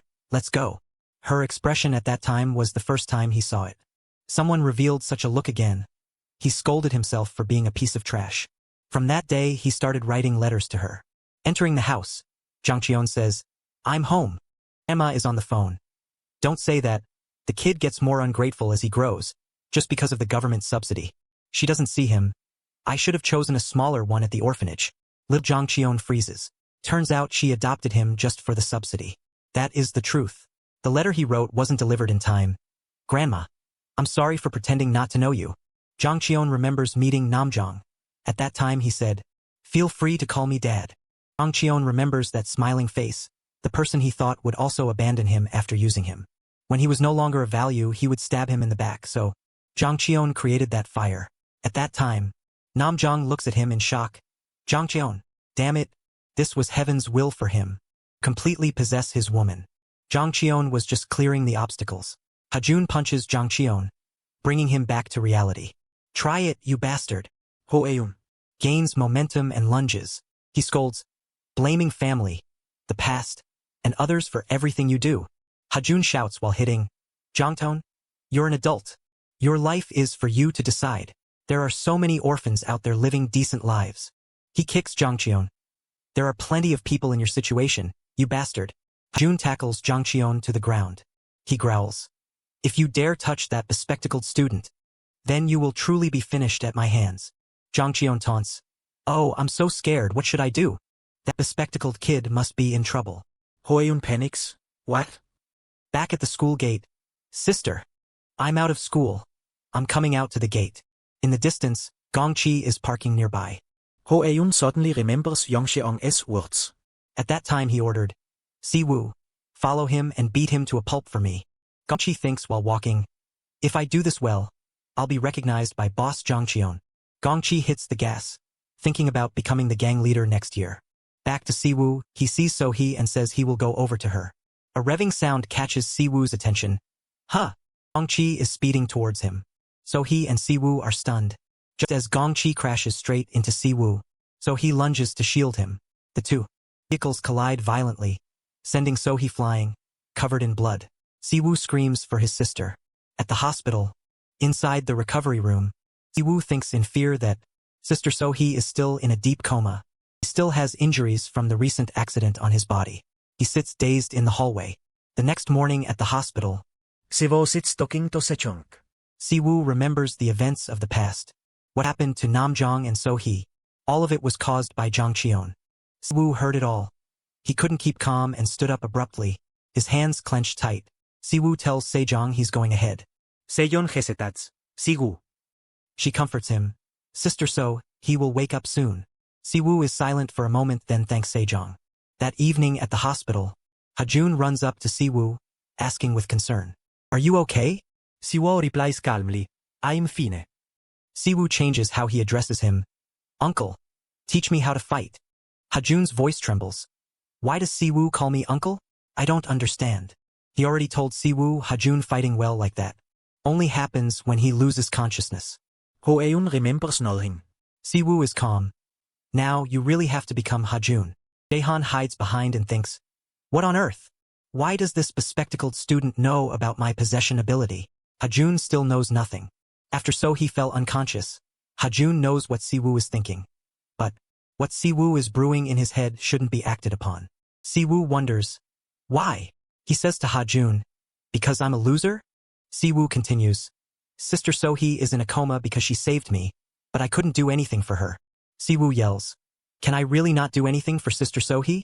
Hajun didn't expect Siwoo to mention Ma Jongcheon and swear to handle him himself. Saying that he turns away, Hajun calls out, hey Siwoo! A light flashes in Siwoo's eyes. Jaehan possesses Hajun and calls Siwoo, hey bespectacled student, who? Are you really? The two sit on a bench at the basketball court. Siwoo says quietly, Uncle, actually you are not Hajun. It would be strange if I said I didn't know, right? Jaehan is surprised. Siwoo remembers when Jaehan fought Lee Sangryong. Siwoo tried to stop him. Hajun, violence. Stop it. At that time he was worried about whether Hajun was okay. Siwoo stands up intending to call the teacher. Suddenly he sees a notebook on the table. The lines in Hajun's notebook make him astonished. In it is written, Plan. The opponent is a middle school student. Must stay calm. I must protect my daughter Diyun. Sorry for this body. Just endure it a little longer. At time, Siwoo thought this was absurd. But as time passed, Hajun started acting more and more strangely. In the cafeteria at that time, Hajun sat right at Sena's table, making her friends shout, What the? Who let you sit here? Siwoo remembered Hajun telling Sena, Eat all your seaweed soup. Stop being a picky eater. Hajun even reminded others, Hey you, why are you leaving food behind? Siwoo wondered why Hajun was acting like a junkie in the cafeteria. He remembered when the PE teacher let the class rest. Siwoo was running around happily when he suddenly stopped. He remembered something about the auditorium. Felt like he had forgotten something. Right, it was Hajun. Siwoo ran back to the gym. If you sleep on the cold floor, you'll... Before he could finish, he saw Hajun staring at something angrily. At that moment, Jaehan was thinking about the suspicious guy next to his daughter. Every time Siwoo witnessed this, sometimes acting like a driver and talking about exterminating pests, that was when Siwoo was certain of his suspicion. When Jaehan asked Siwoo when he learned to drive, he replied he learned from his uncle. But the strangest thing was, the way he called him the kid with glasses was exactly how Jaehan usually called him. At this moment Jaehan knew he had been exposed. Siwoo said if that was the case, Jaehan was about to say he was Sena's father, which was no different than confessing to him. A while later, at the gang's hideout, Ikhayan scolded, Gongchi, you moron. Why are you working so slowly? Danbei trembled. Ikhayan. This time Gongchi was just incited by them. Ikhayan smiled narrowly. Don't worry. Just say it was an accident caused by my careless driving. That was what Ikhayan forced Gongchi to say. If he dared to confess, he would cripple Gongchi's limbs. As spoke, he laughed insanely. Danbei thought Ikhayan would actually deal with him by tying his limbs to 4 cars. Zhang Chion's voice rang out. You idiots, is this the important issue right now? He frowned. My woman is in the hospital on a ventilator. Ikhayan and Danbei cursed inwardly. How long has it been since this Zhang Chion broke up with So? Yet he's still clinging like a leech. It's disgusting. Zhang Chion angrily blamed. It's all because of that failed kid with glasses. At this moment, Siwoo appeared. If you keep blaming others like that, do you feel any better?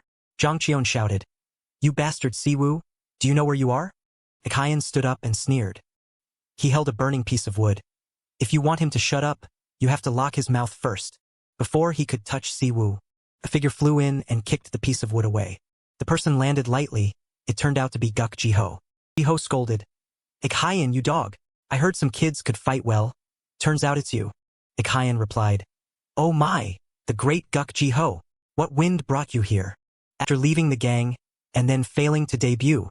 Jiho, are you following a first year now? Giving up everything just because of one loss. 2 powerful kicks collided. Ikhayan asked, Guk Jiho, do you have nothing else to do? Deep down Jiho thought, that's right Sena, you know it too. Just because of actions in the past. Thanks for watching the video.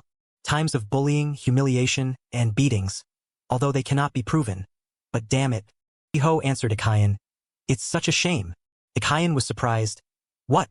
Jiho continued, I am unemployed lately. So I'm too free.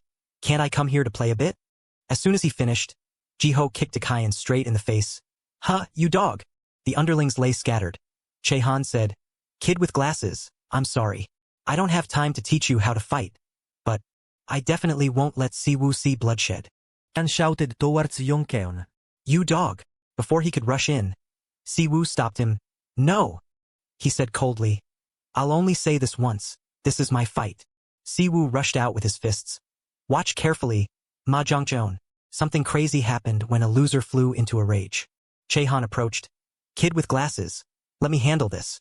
Siwoo stopped him. "No, I already said it. Let me handle it myself. I'll show you what happens when a loser gets angry." They both lunged at each other. Jongcheon knocked Siwoo's glasses away. A strong punch sent Siwoo flying. Kian called out anxiously, "Siwoo!" But this time Siwoo still stopped Chehan. Stood up trembling, his face full of wounds but still provoking Jongcheon. "Is that all you can do, Ma Jongcheon?" Jiho wiped the blood from his mouth. "What is this?" Ikhiye. "You're really crazy." Guk Jiho had won. Jio walked towards Kian. "Hey, newcomer." He looked at him disapprovingly. "What are you doing? Just standing and watching." Jiho saw Siwoo being beaten up by Jongcheon. "That kid is getting punched hard." Chehan, though worried, still silently observed. Siwoo struggled to stand up. His face was bruised, but he still tried to hit him back. Jongcheon panted, "Siwoo, you lost. Did you watch anime for more than 180 minutes? Jongcheon grabbed Siwoo's hair. "Do you think if you keep enduring?" He hit him while saying, "You'll activate hidden powers like those losers?" Jongcheon delivered a strong punch to Siwoo's chin. "Wake up, you dwarf." The blow sent him flying. He stood up again. "I heard you also hit Sohee.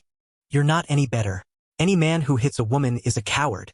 Jongcheon angrily kicked Siwoo. "You dog, how dare you say Sohee's name with that dirty mouth?" No matter how many times he fell, Siwoo stood up. "It'll be a long time before you take me down. Come here." The sounds of beating rang out sharply. Siwoo's voice wouldn't give up. "Not enough. Still far from it. Come here." Watching from afar, Jiho covered his mouth. "That kid Siwoo has crazy endurance." Siwoo had been punched all night. The sun was starting to rise. Siwoo still stood up. "Come here." Meanwhile, Ma Jongcheon's strength had gradually depleted. He had to use his hands to keep his balance. Siwoo took a stance to provoke. "What are you doing? Come here." Jongcheon's fist trembled. Both Chehan and Jiho were astonished. Ma Jongcheon's body was truly exhausted. Siwoo limped closer. "What's wrong, Jongcheon? Are you joking? We're not done yet." Siwoo picked up a large brick. "Because of you. So he ended up like this." Siwoo raised the brick to smash Jongcheon's head. Chehan saw this and intended to stop him for fear of murder. Suddenly a voice rang out. "Stop!" Siwoo was surprised to see it was Uncle Namjong with a haggard face sitting in a wheelchair. Namjong said softly, "Don't do that, Siwoo. Do you think Sohee wants to see you like this? Are you going to stain your hands with his blood?" Siwoo was silent, remembering Sohee's words. "Never do anything you'll regret. Please, for Sohee." Siwoo was silent for a long time. Then he threw the brick aside. Namjong continued, "And you too, stop it, Jongcheon." Jongcheon was shocked and knelt down, looking up at Namjong. Namjong's words pierced his heart. "Never destroy yourself any further." He cursed inwardly. "Damn it! I've wanted to ask you this for a long time. The things in that safe. When the fire happened. The money to buy a car for Sohee that you saved in that safe. And the other savings you tried to keep." Jongcheon stammered. That. Namjong Calmly replied that it was the money he had saved. He intended to buy the car Jongcheon liked to give him for his coming-of-age ceremony. Jongcheon gritted his teeth. "Who asked you to pity me?" He clutched his head and collapsed. "Why did you do that? Why?" Namjong was calm. "Sohee and I discussed it together. What I said then was true. You can call me Dad." Namjong looked pained. "Because once you've become my son, you will be my son forever." Jongcheon crawled over, clutching his legs tightly. He sobbed, choked for a long time, then called, "Dad!" The sunset dyed everything with a warm and quiet color.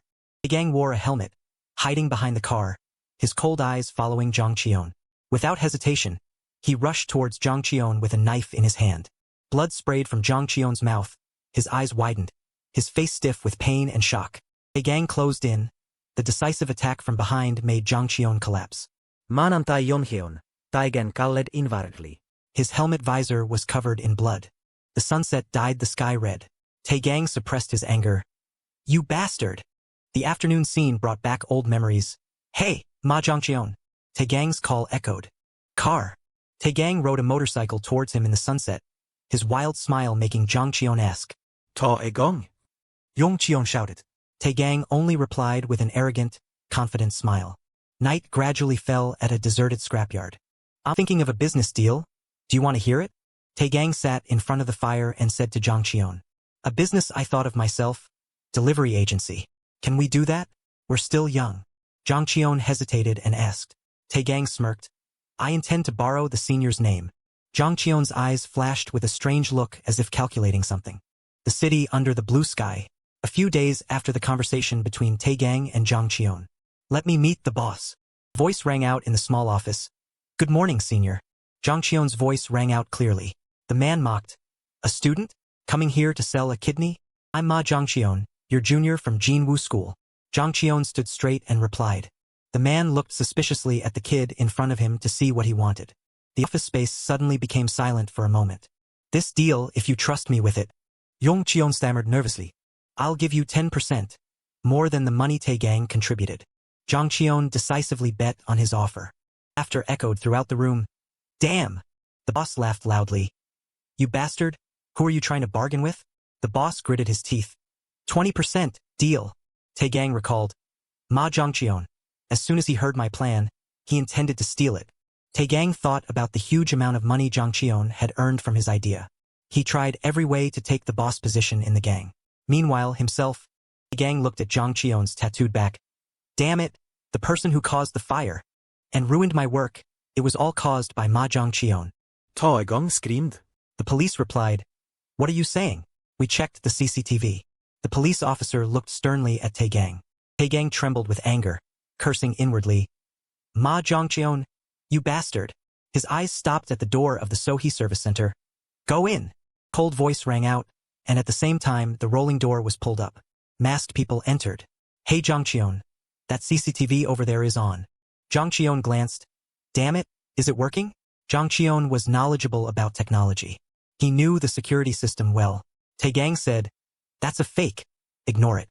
He tried every way to avoid being recorded by walking into the camera's blind spots. Taegang remembered because of what he did, all the crimes from theft to arson were blamed on him. Night fell, covering the outside of the quiet and gloomy prison. Prisoner number 1808. The dry call echoed throughout the long, deep corridor. Go in. A cold voice rang out as the cell door opened. The eyes in the cell simultaneously turned towards Taegang, our new roommate. A hoarse voice rang out. Taegang stood motionless, cold sweat dripping. Look a bit young, huh? The man lying on the floor, propping his head with one hand, spoke mockingly. Lie down. The dry voice rang out under the dim moonlight filtering through the bars. Damn! Taegang exclaimed in the moment he delivered the decisive blow from behind Ma Zhangqion. Damn! Damn it! That's right, damn it! Taegang's mind was in turmoil as he stared at his blood-stained hands. All of this was brought on by Ma Zhangqion himself, Taegang convinced himself. Because of... A breathless, interrupted voice rang out in the twilight.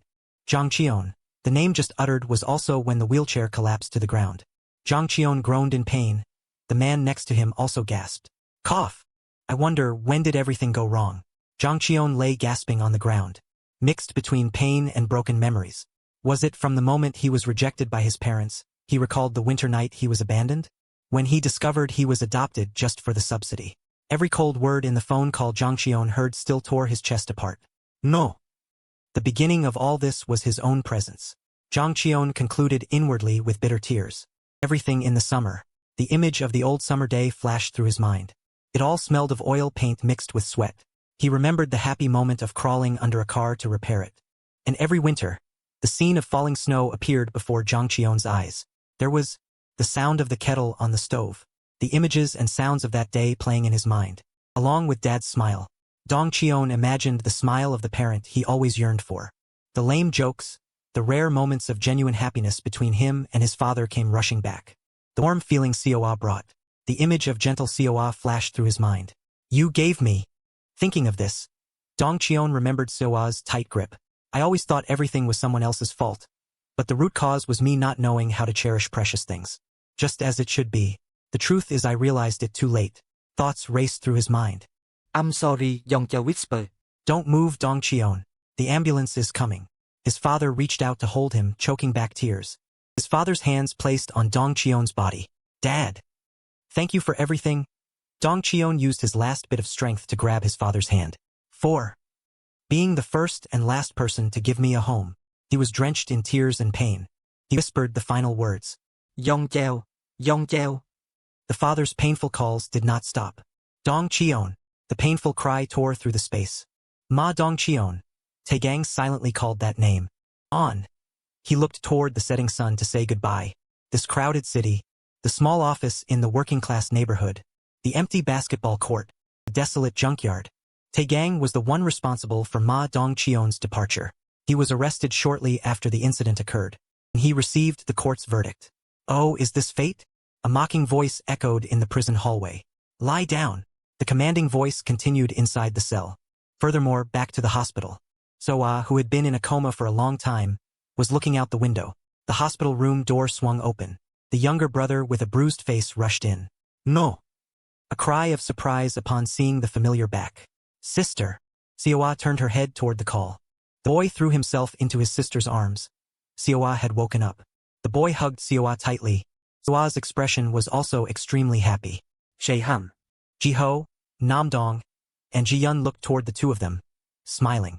Jiyun's face was radiant. A bit closer, there was still a congratulatory smile. Daemi. Jiyun suddenly exclaimed with the smile still present. My name is Yu Ha-jun, he whispered to himself. His tightly closed eyes suddenly opened with a sharp gaze.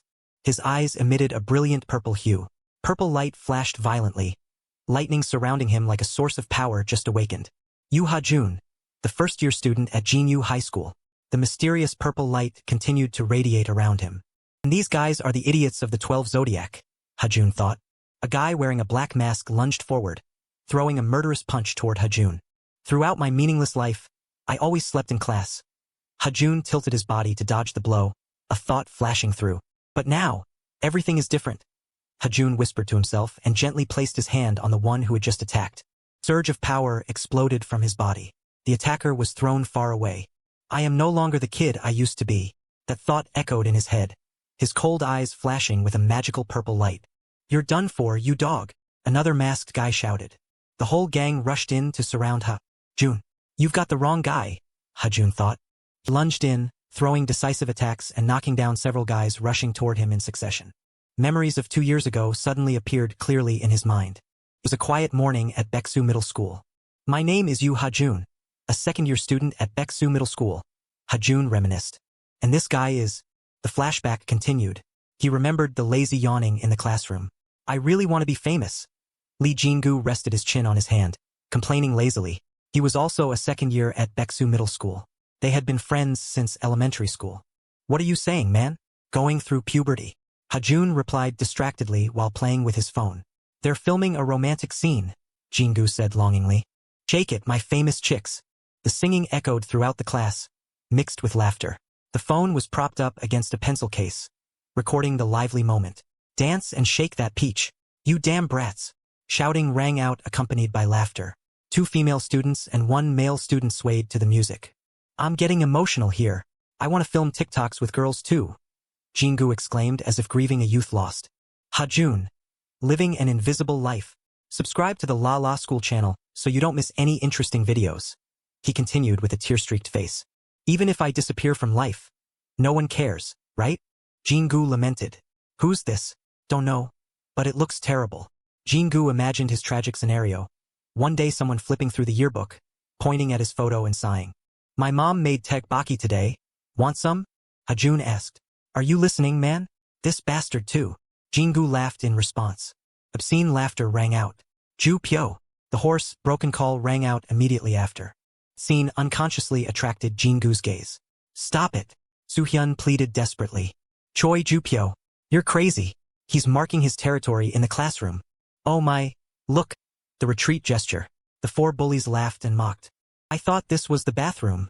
The second-year Ju-pyo mocked. Yellow bathwater. Hilarious. The bullies didn't miss the chance to join in.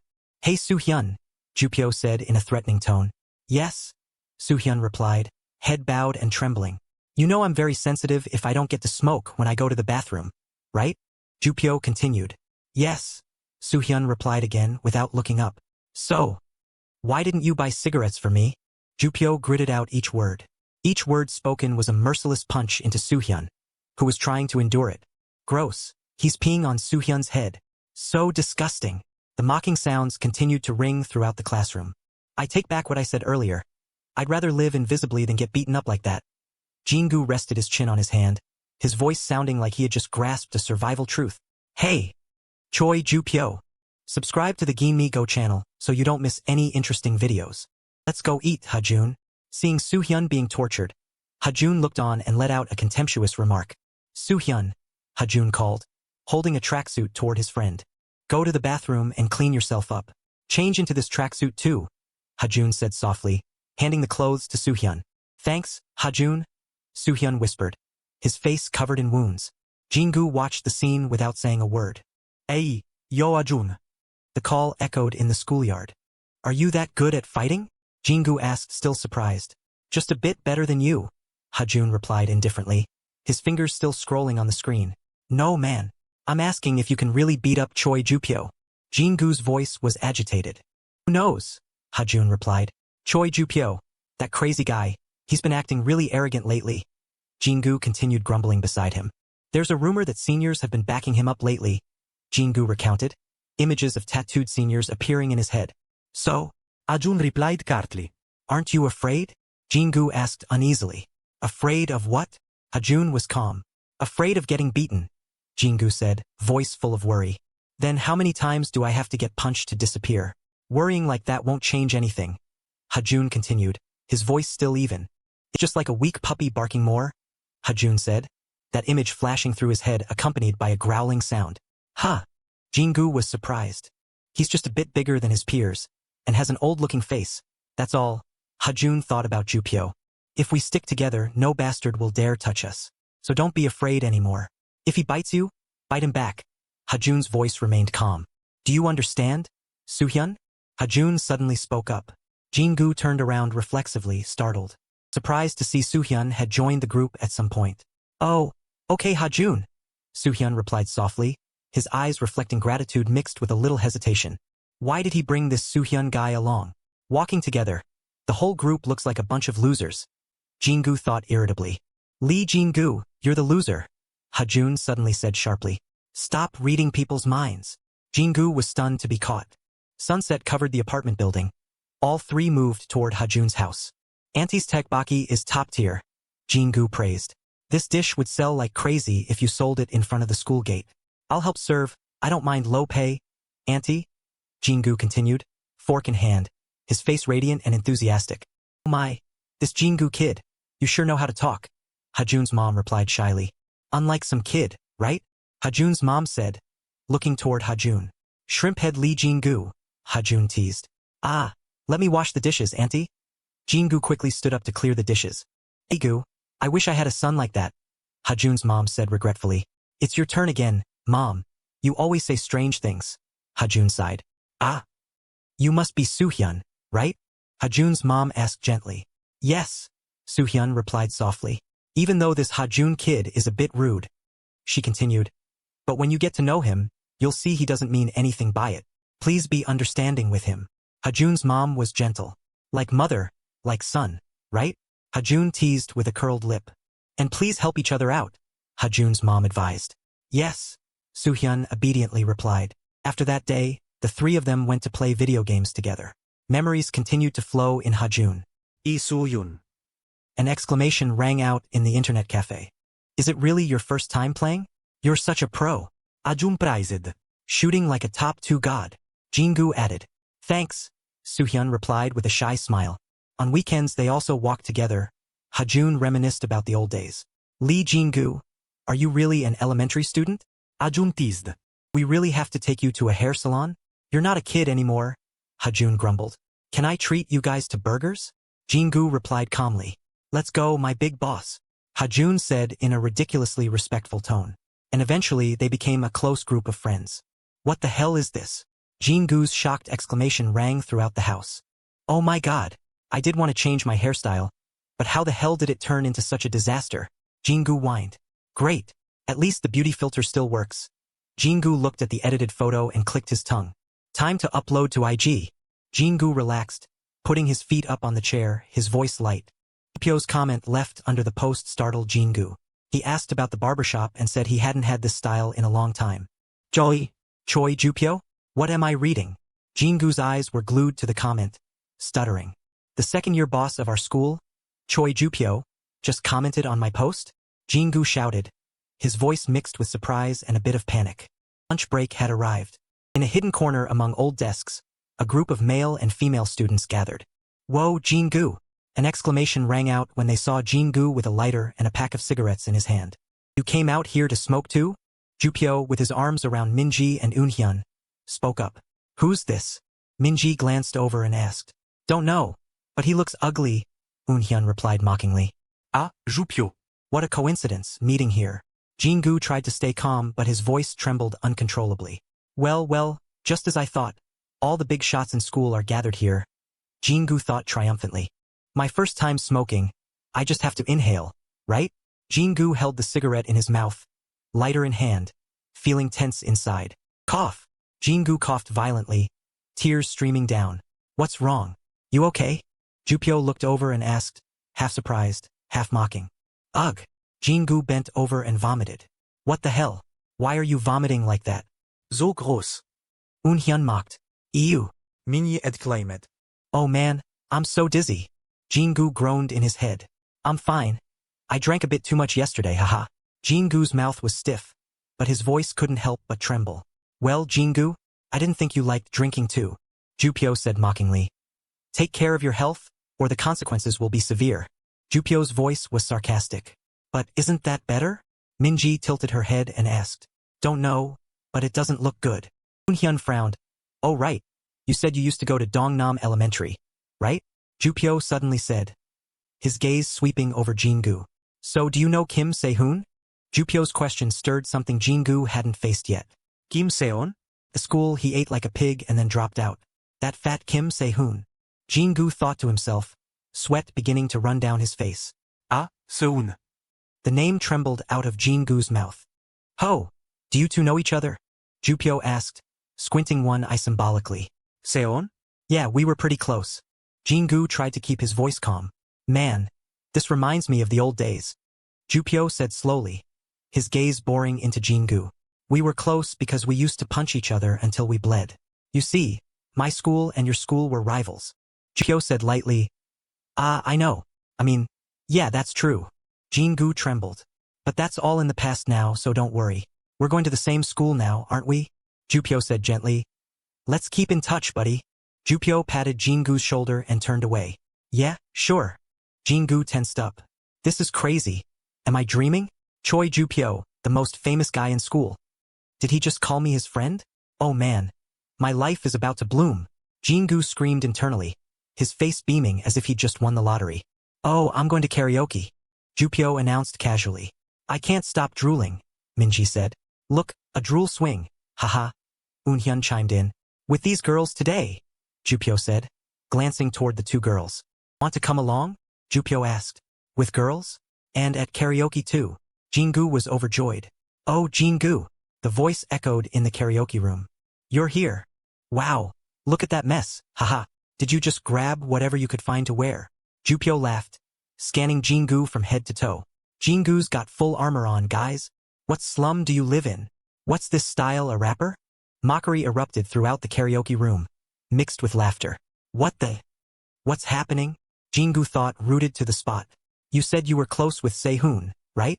Jupyo hinted. Guess what? I invited him too. As Jupyo finished, the door swung open and Kim Se-hoon strode in. What do I do? It's Kim Se-hoon. Jingu looked up at the newcomer in panic, his mind racing. Wait, it took a moment for Jingu's slow brain to process what was happening. Someone once said you can live in a tiger's den if you know how to handle it. No way. This guy remembers who I am. Jingu was surprised. Nice to meet you, Kim Se-hoon. I am. Jingu reached out for a handshake, his voice trembling slightly.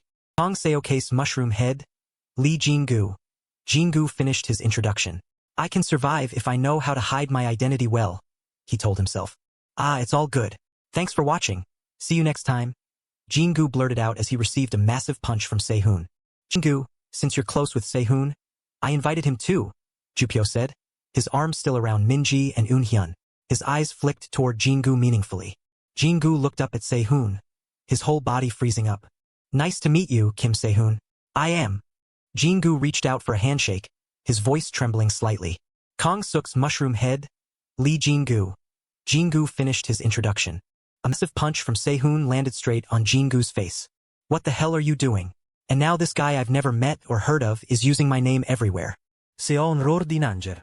The attack made Jingu stagger backward. Hey! Sehun grabbed Jingu's hair and growled. You know me? Sehun grabbed Jingu's head, pulled him close, and spat out each word. Jingu was beaten black and blue. A vague thought flashed through his mind. Just a bit taller than his peers. His face looks older too. Actually, if it comes to a fight, there's nothing special about him. The brief conversation with Hajun earlier suddenly flooded back into Jingu's mind. So don't be afraid, and if you rush in and cling to him, Hajun's words echoed in Jingu's head. Jingu utilized his small, agile frame and suddenly lunged to cling tightly to Sehun. Then just bite him first. As the words echoing in his head finished, Jingu immediately lowered his head and bit hard straight into Sehun's nose. An hour passed, and everyone left the karaoke room one by one. Jingu's face was bruised, nosebleeds and tears mixing into long streaks on his swollen skin. Jingu. Jupyo's voice echoed back. Ah, my friend. Sorry about that. Since you said you were close with Sehun, I called him over. Jupyo said, puffing on his cigarette. Kim Sehun. Why did that guy suddenly hit you? He's made your face look like this. What a thug. Jupyo said mockingly, his eyes glued to Jingu's bruised face. Jupyo put his arm around Jingu's shoulder as if they were best friends. If we go to the same school, we're all friends, right? Jupyo asked. Is that so? Jingu stammered. But why did you bite Kim Sehun's nose just now? Jupyo tilted his head meaningfully. That was very cool. Jupyo laughed in praise with an unpredictable tone. Really? Jingu asked naively. Oh, damn it. Although meeting Kim Sehun and getting beaten by him was an unexpected variable, Jingu couldn't forget that massive punch. But I've been recognized by Jupyo for my toughness, Jingu thought proudly through the pain. Jingu's eyes darted around, as if gauging everyone's reaction. Usually, when walking down the street, even the bad kids would stare at me. Now, everyone in front of me has to lower their gaze. Jingu silently looked at the two young men smoking, a surge of indescribable pride rising in his heart. Damn it. Do you know Choi Jupyo with the dark red hair from Baeksu Middle School? One of the two smoking blurted out. Don't look at this idiot, the other whispered. If it keeps going like this, I'll be the one to receive recognition from the Baeksu Middle School second-year leader, Choi Jupyo. Because I'm mushroom head Lee Jingu. Jingu couldn't hide the pride on his bruised face. Buddy, aren't you hungry? Go buy me some food, Jupyo said in a half-joking, half-commanding tone. Baeksu Middle School, the schoolyard bathed in golden sunlight. Jingu. A startled call rang out. Are you okay? What happened? Soohyun asked urgently. Hey Lee Jingu. Hajun called out, his voice mixed with surprise. Why is your face like that? Ajun paused. I fell, Jingu mumbled. Fell? My ass, you idiot. Hajun exclaimed. You can tell just by looking that you got beaten up. Hajun's voice, frustrated and worried, lingered on Jingu's bruised face. If you rush in and cling to him, then just bite him first. The image of Hajun appeared in Jingu's mind again. The scene of Jingu suddenly clinging tightly to Sehun replayed vividly. This is all because of you Hajun. Jingu slammed his hand on the table and shouted. What? Are you crazy? Hajun was startled. Hey, I have some really good ointment for bruises at home, Soohyun offered. Do you guys like hiking? Soohyun's voice rang out as the three slowly walked under the slanting golden sunlight. Hey! Soohyun's voice. What kind of house is way up on the mountain peak? Exclamations rang out as the three stood in front of the house. Oh my! The teachers came all the way to this shabby place. Soohyun's grandmother greeted them warmly. Grandma. These two aren't teachers.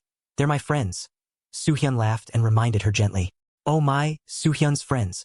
Is Soohyun's school life going well? The grandmother replied kindly. Please take care of my Soohyun. She bowed slightly. Her sincere voice left Jingu and Hajun awkward, not knowing how to react. A soft, yellow light spread throughout the room. Hey Hajun, Jingu called softly. This house looks like it was built in the Joseon era, doesn't it? Wait, what if the house suddenly collapses? Jingu looked at the cockroaches crawling around, instinctively shuddering as he asked the question. There's a weird smell too, Jingu continued to grumble. Shut up, you idiot, Hajun reminded him irritably. Oh, I'm sorry you too, Soo-hyun's grandmother's voice sounded full of regret. Since there's nothing good at home, Soo-hyun's grandmother said, holding a bowl as she approached Jin-gu and Ha-jun. No, it's fine, Grandma. We'll eat it deliciously, both replied in unison. What's this? The tangerines are all rotten, Jin-gu thought. Because my grandmother is blind.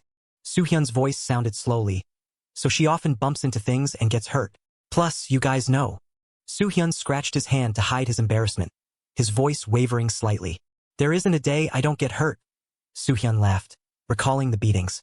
This ointment is the best for fading bruises and swelling, Soo-hyun said softly, carefully opening the lid of the medicine bottle. Soo-hyun carefully applied the ointment to the bruises on Jin-gu's face. He offered a gentle smile. Ha-jun watched the scene intently. Goodbye, Grandma. The greeting rang out in unison in the small house. See you tomorrow, Soo-hyun. Ha-jun turned back and waved goodbye. Yeah. Get home safe, Soo-hyun replied, watching them go. Night fell, enveloping the quiet city. Was it Choi Ju-pyo? Ha-jun spoke up. What? Jin-gu was slightly startled. The guy who made your face like this? Ha-jun continued. I'm asking if Choi Ju-pyo did it? Ha-jun repeated. His face darkened with suppressed anger. It seems you've been hanging out with that guy a lot lately. Stay away from that bastard. Ha-jun's voice warned evenly. He won't help your life at all, Ha-jun continued. Ju-pyo didn't hit me, Jin-gu quickly denied. Besides, what do you know about Ju-pyo? Fine. Jin-gu retorted. I'm leaving. Jin-gu turned his back and left Ha-jun without looking back. Ha-jun just stood there silently, his eyes filled with sadness as he watched Jin-gu's receding back. A new day arrived. Ha-jun. The call echoed in the classroom. Let's go to the internet cafe after school today, Soo-hyun suggested. Ok. Ha-jun happily agreed. So Jin-gu is coming too? Soo-hyun asked next. Ask Jin-gu. Soo-hyun's question wasn't even finished when Ju-pyo burst into the classroom and called out loudly.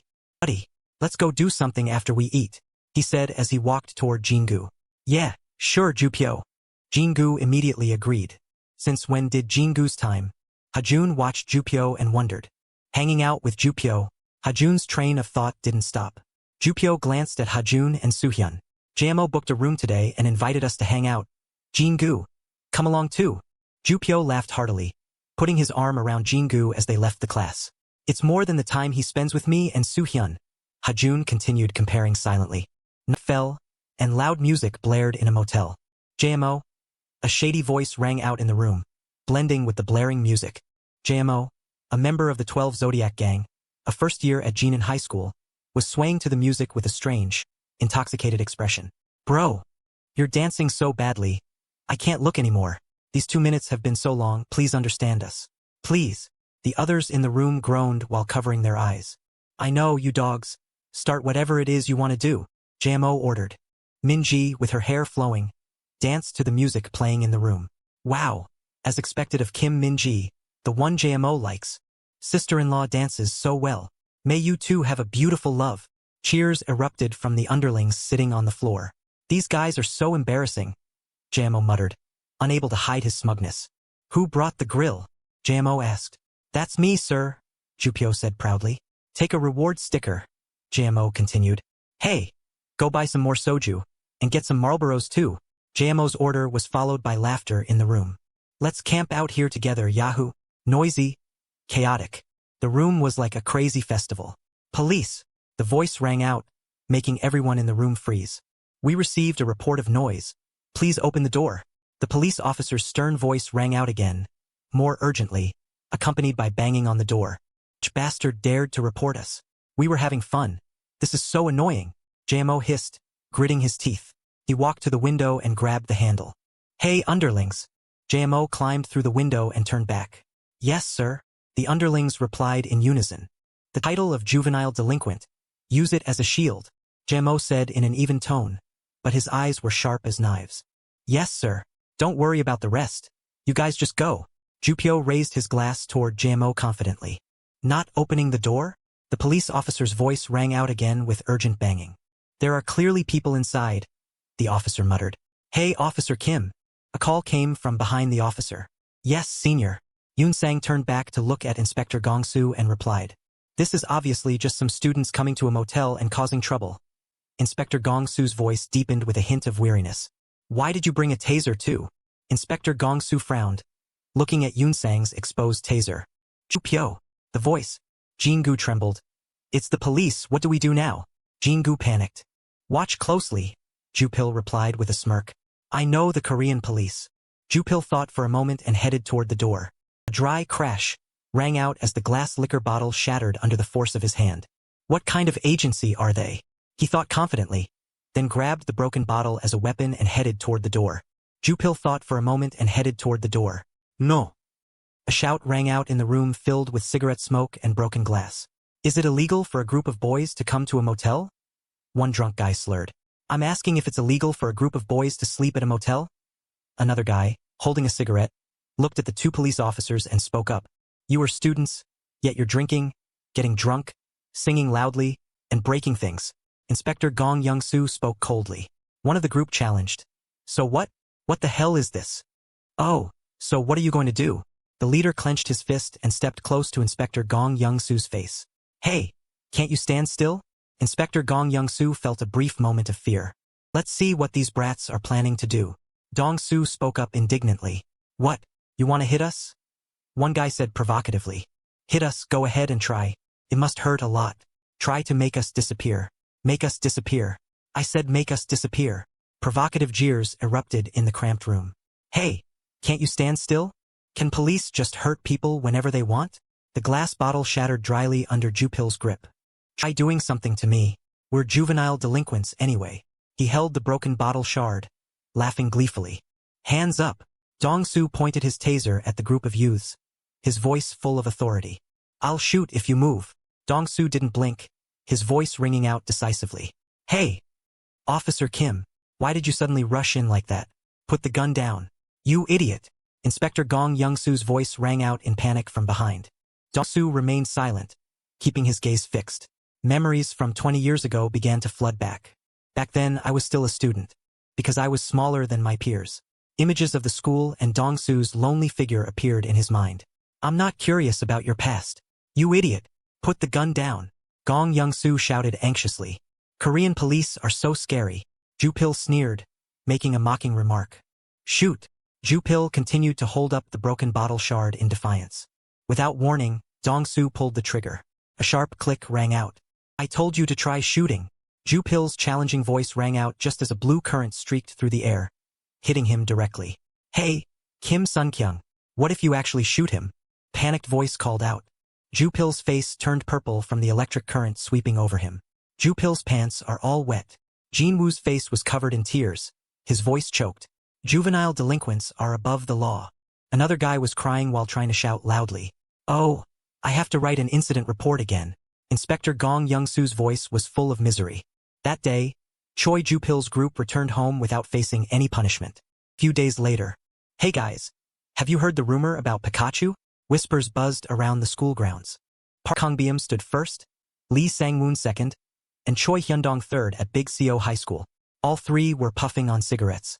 Sang-un exhaled smoke, squinting as he asked, What's a Pikachu? Choi Jupil from the second year. I heard a few days ago, while fighting the police he got tossed. Jang Ji-woong said distractedly, a half-burned cigarette held loosely between his fingers. He endured that? Jang Ji-woong said slowly. It itches 1 million volts? That's all Jupil said when he got tossed. He absorbed that electric current? The other two were confused. A sudden blow landed directly on his head, making Park Kangbyum scream in pain. Who dares hit the head of Park Kangbyum, the leader of Big Co High? Kangbyum's roar echoed across the schoolyard. Pikachu! Jupil, the one who just landed the blow, looked down at Kangbyum clutching his head in pain, curling his lip to ask in a mocking tone. Thanks to the incident at the motel, Choi Jupil's notoriety grew and he received recognition from on JMO, a member of the 12 Zodiac gang. Why did my hand hit your head? Can seniors just hit juniors whenever they want? Jupil's voice was playful mixed with sarcasm. Oh, that's how the world is these days. Kangbyum had to give in to the injustice. Then pay the settlement money. Jupil held out his hand, his voice lazy but authoritative. Jupil, I am sorry. Kangbyum bowed his head and took money from his wallet. He had manipulated even the third-year students, and became the boss of Big Co High School. Owl echoed from the girls' restroom. Jupil was smoking while using the restroom. Suddenly there was a knock on the stall door. What? Who is it? He answered irritably. Jupil, it's me, Sangman. I've collected all the bribe money for this week. Sangman reported. Yeah, good work. Go away. Jupil said leisurely. Okay. Sangman replied briefly. The knocking sounded again. What is it now? Jupil snapped. Jupil, it's me, Kyungsuk. Kids from other classes came to congratulate you on becoming the leader and brought tribute. Kyungsuk brought more good news. Got it. Go away. Jupil still answered briefly. Okay. Kyungsuk replied and quickly left. Jupil oppa. I'm Jo Sungmi from Sung-suk Girls High.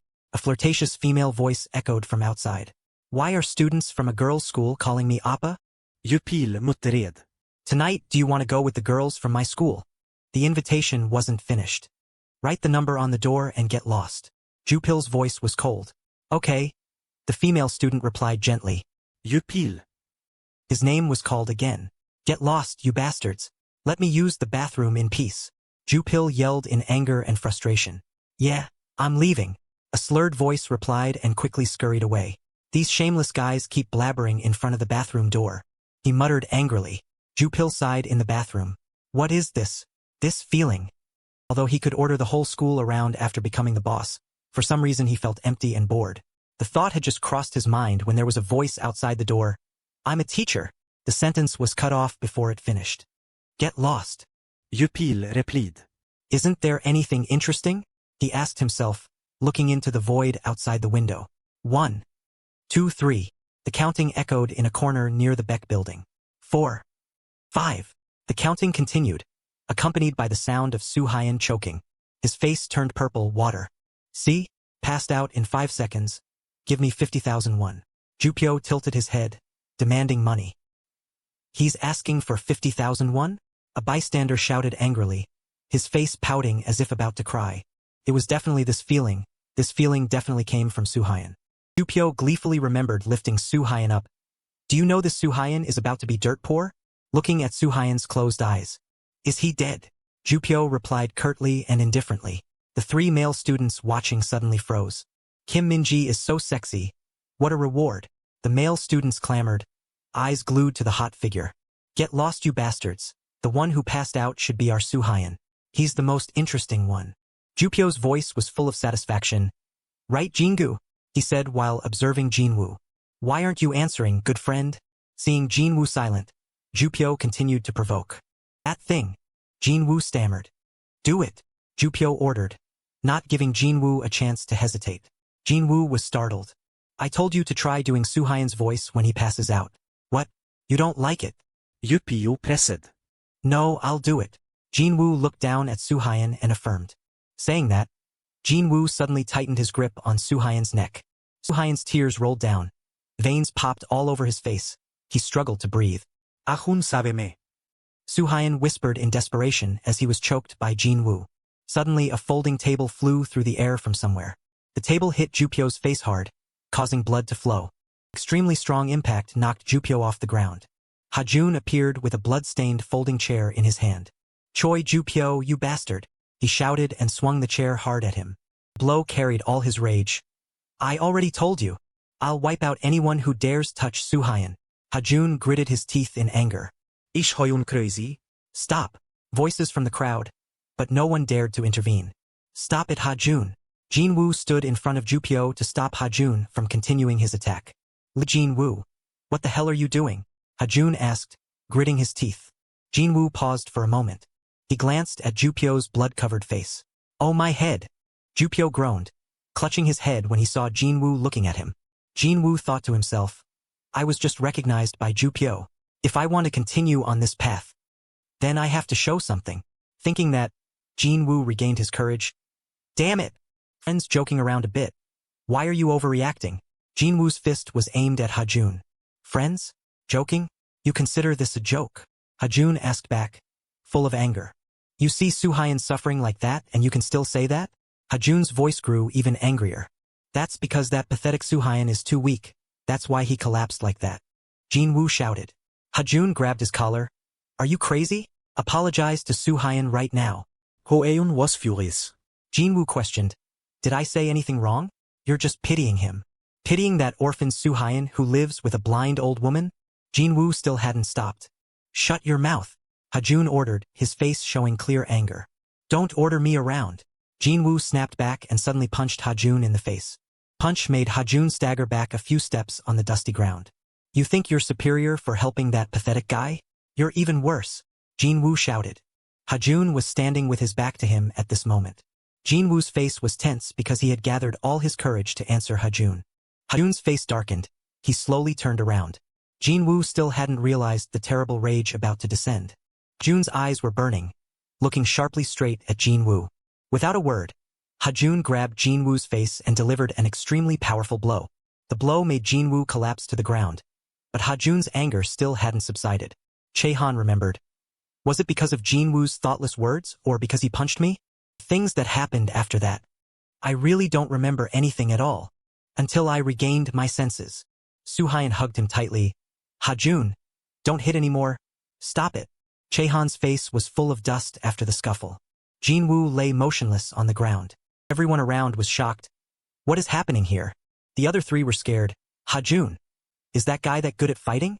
Someone laughed. Got it. Here's Hajun's school violence scene. Hitting a classmate is no different than hitting a dog. Jupyo was confident. I recorded the whole thing. I also recorded a video. Suhayan spoke up. The scene of you guys bullying and sexually harassing me. I recorded it all. Jupyo was annoyed. This girl is scary. That pathetic guy has also risen up. He's frustrated. Fine, you bastard Hajun. Jupyo gloated. Hitting Jinwoo until his eyes are red. You must be exhausted by now. Jupyo pulled out a knife and spun it in his hand. He lunged. Those who look down on the emperor must die. Suddenly there was a shout. Hey you student brats. I'll chew your heads off now. Brats who haven't even wiped your noses clean, daring to smoke and fight in front of the building? Lee Jubium held a chainsaw angrily. He was 28 years old, owner of the building chain. He shouted loudly, Come here, I'll skin these brats, and stuff them for display in front of the building to teach them a lesson. They were scared. Run fast, run. It was late afternoon. June asked, Suhayan, are you okay? Suhayan panted tiredly. I'm sorry. Because of me you got dragged into this. To the point of fighting Jinwoo, your best friend. Hajun was surprised. No, Suhayan. What's there to apologize for? It's good you're okay. He remembered. But did I hit Jinwoo? I really don't remember anything. Suhayan was curious. Hajun, are your eyes okay? Hajun was surprised. My eyes, he explained. Just now your eyes were terrifyingly red. Are they okay now? Hajun suddenly remembered. Could it be that I'm like that again? He spoke up. Suhayan. Let's go home first. Okay. Evening at Hajun's neighborhood. Suhayan called. Grandma. I'm home. Suhayan's grandmother was happy. Oh, my grandson is home. He looked at the scene in front of him in horror. What's going on? Why is the house so messy? Suhayan's grandmother was confused. Well, just now. Some of your friends came to play. 2 hours ago. Danbei puffed on a cigarette. That pathetic Suhayan. His house smells pathetic too. Hey old lady, are you really blind? Danbei laughed mockingly. Can't you really see my face? The guy with the two-part hairstyle chimed in. It's not that her eyes are blind. It's that your face is blinding her. Sangman laughed. Old lady, your noodles are delicious. No rise. Sehun laughed loudly. Grandma, come play cards with us too. They gathered to play cards. Put it down, you bastards. Jupyo smacked. So childish. He turned. Hey Jinwoo, how did you know Suhayan's house was here? Anyway, thanks to you we have our own base. Thanks. That Suhayan is also pretty spoiled. He hasn't bothered to come home yet at this hour. Jupyo stood up. Let's go drink. Bye grandma. Jinwoo was angry. Hoeyun. He glared with hatred. I will definitely get rid of you. You dare hit me? I'll deal with you nicely. Suhayan burst into tears. Lee Jinwoo. I will definitely deal with you. With these very hands. Late that night at the hospital. Inside the funeral home. Kyo stepped forward. Jupyo walked the other way. Jinwoo was worried. Jupyo, he asked curiously. You invited me to drink. Why are we at the funeral home? Jupyo glanced. Follow me and you'll know. Suddenly Sangman bumped into Chiho. Sangman provoked. Hey you bastard. Bump into someone and you have to apologize, right? You dare ignore me? Sangman placed his hand on Chiho's shoulder. Didn't you hear what I said? The atmosphere became silent. Chiho spoke up. Today I just sent off my most important friend, so my mood is very bad. Get lost before I count to 10. Chiho, a first year at Jinan High, shouted coldly, Get lost. Sangman was silent for a moment. He covered his mouth and laughed. What's this? Are you testing my patience? Sangman teased. Do you think you're the main character in a comic book? Let me see how strong you are. Sangman took off his shirt. Hit me and see. He lay down. Try massaging me with your fists. Come on up. Jupyo laughed. Hey Sangman, we're just here to hang out. Don't make a scene. Let him go. Sangman stood up. This brat is lucky. You just saved your own life. He patted Chiho's head. Go home, brush your teeth, and sleep well, because you just got to touch me. Saying that, Sangman put on his jacket and left. Let's go. Chiho glared after them. They changed clothes. Are you guys done changing? Sangman grumbled. These clothes are too small. I can still smell the scent on them. Jinwoo worried. But Jupyo, why are we wearing funeral clothes all of a sudden? Jupyo replied indifferently. Once you're done wearing funeral clothes, they get burned when it's over. Usually, before leaving, people return items like this. Jinwoo countered. I mean, you invited me out for drinks. Why are we here? Jupyo flashed a wicked smile. One of them mocked. Damn, the guy we found is the student? Perfect. His name is Sungyun. Sungyun bowed his head. Jupyo said softly, Sir, may the soul of the departed rest in peace. Jupyo introduced. We are Sungyun's friends. You must be in a lot of pain. The man said sadly, Yes, Sungyun's friends? Thank you for coming. Please have a meal. Jupyo feigned. Stay strong, sir. We'll help you receive the mourners.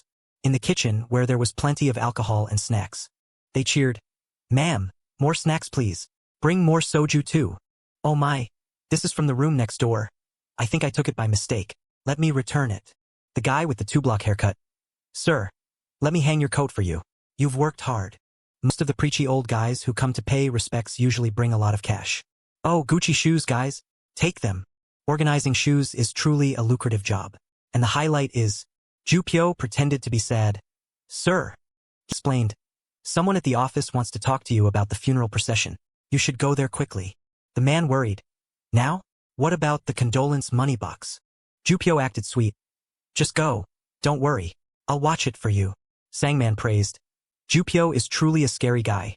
How did you think of taking the whole money box out here? Jupyo replied nonchalantly. Consider it severance pay. They drank. Damn. A mountain of snacks. Drink up, hurry. No cigarettes left? I want one too. That guy. That Chiho guy. They were curious. It's that pink-haired guy from earlier. He looks like a widower. He's standing there smoking alone. They teased. Looks like a movie protagonist, right? Standing in one pose for so long. Idiot. Sangman shouted and approached. Hey, pink hair. Lend me a cigarette. Kyo kept smoking nonchalantly. Sangman got angry. Are you deaf, you dog? I said give me a cigarette. Chiho turned around and pressed the cigarette straight into his hand. Ah, hot.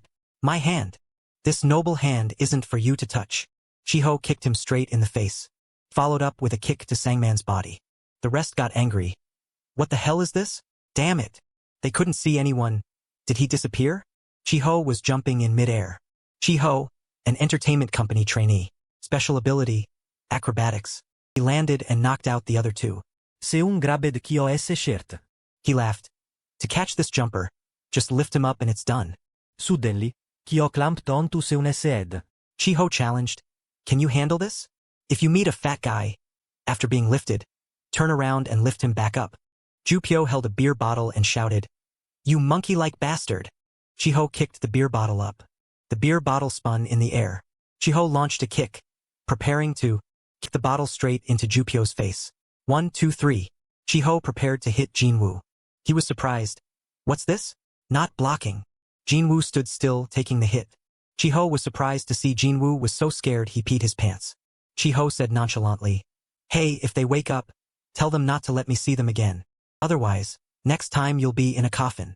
In the funeral home, you said the condolence money box disappeared? It was right here. It was clearly gone just a moment ago. Chiho approached a little girl. He asked, So you're Sungyun's younger sister? The two looked at each other. Chiho instructed, Those guys earlier aren't your brother's friends. If they come back, tell the adults they're thieves. He turned and left. Chiho stopped and added, And your brother was a good person. The girl watched his back as he walked away. At school, Suhyan's desk was still empty. June worried. Since that incident, Suhyan hasn't been to school for days. I'm worried. I can't reach him either. Should I try going to his house? Hajun walked. Suhyan's house seems to be around here. He was happy. Ah, found it. Suddenly someone opened the door and stepped out. Hajun was surprised. What? She is. Isn't that Kim Min-ji from our school? Hajun was surprised. Why is Kim Min-ji coming out of Suhyan's house? Light shone through the window of Suhyan's house. Jupyo opened his eyes groggily. Screamed in surprise. He was curious. Min-ji, when did you get here? What are you trying to do in this position? Min-ji shouted. The position to hit you. Choi Jupyo, are you cheating? Min-ji emphasized. You're sneaking around with that girl. Jupyo was scared. What are you saying? Jupyo defended himself. It's a misunderstanding. I'm innocent. Min-ji was furious. Innocent my foot. I'm going crazy. Jupyo shouted. I said it hurts. Use your words. Don't use your hands. Min-ji trembled. Hey Choi Jupyo, you dare hit me? Jupyo stood up. I was just playing with you, and you're trying to climb on top of me? Min-ji collapsed. You bastard, are you done talking? Jupyo tilted his head. Anyway, you and I were sneaking around behind on JMO's back. So what if I see someone else? Min-ji left. You trash. Jupyo grabbed Min-ji's hand in fear. Hey, I was wrong. I'm sorry. Min-ji asked. Sorry for what? Jupyo hesitated, then said decisively, let's break up. He was confused. Why are you like this again? Don't be like that. Come here. Min-ji resisted. Let go. Min-ji left. Jupyo smoked. She's really hot-tempered. The door opened. Hajun was surprised. What? Why is Kim Min-ji at Suhyan's house? Jupyo came out. What are you doing? It's Choi Jupyo. Buddy, I'm so lonely. Go buy me some alcohol. Hajun wondered. Why is he here too? At dusk, Suhyan's neighbor's house. Oh, this world is truly cruel. The end is near. Hajun heard from the neighbor that Suhyan and his grandmother hadn't been home for days. And some delinquent students were frequently coming in and out of that house. A few days later at the shipyard, there were screams of pain. A henchman was attacking Jupyo. JMO ordered, stop. On JMO, a member of the 12 Zodiac gang, said nonchalantly, you dare betray me? Jupyo trembled. Sir, I don't know what you're talking about. Ji Montag klaret. You dare flirt with my woman and say you don't know? Jupyo looked behind him and saw Kim Min-ji smoking and smiling triumphantly. Jupyo suddenly laughed out loud, the laughter growing louder. JMO was surprised. You can still laugh? This guy must have been beaten crazy. Jupyo confessed. Sir, you're being led by the nose by Kim Min-ji. JMO was angry. What did you say? Jupyo explained Min-ji's relationship with Hajun. Kim Min-ji said she loves Hajun. JMO ordered Sangman to deal with Jupyo. He turned to Min-ji. Is it true you seduced him? If you lie, I'll mince your mouth. Sangman confirmed fearfully. It's true. Kim Min-ji is famous for being a heartbreaker. JMO was furious. Jupyo provoked. Do you like it? How does it feel to be cheated on? JMO shouted. I don't like that game. He ordered his henchmen to hit Min-ji. Min-ji begged. Honey, I'm sorry, I was wrong. Please forgive me. JMO turned to Jinwoo. You, deal with him. Jinwoo trembled. Sir, I didn't hear you clearly. JMO shouted. I told you to kill this dog. You're Jupyo's errand boy. Cleaning up is your job. Jinwoo recalled. Errand boy? I thought I was Jupyo's best friend. Damn it. So that's how it's been all this time? Door opened. Ho-eun was surprised. What is this? Why is Kim Min-ji coming out of Suhyan's house? Jupyo came out. What are you doing? It's Choi Jupyo. Buddy, I'm so lonely. Go buy me some alcohol. Why is that bastard coming out of Suhyan's house too? At dusk, Suhyan's neighbor's house. Oh, this world is truly cruel and terrible. The end, it's the end. Hajun said.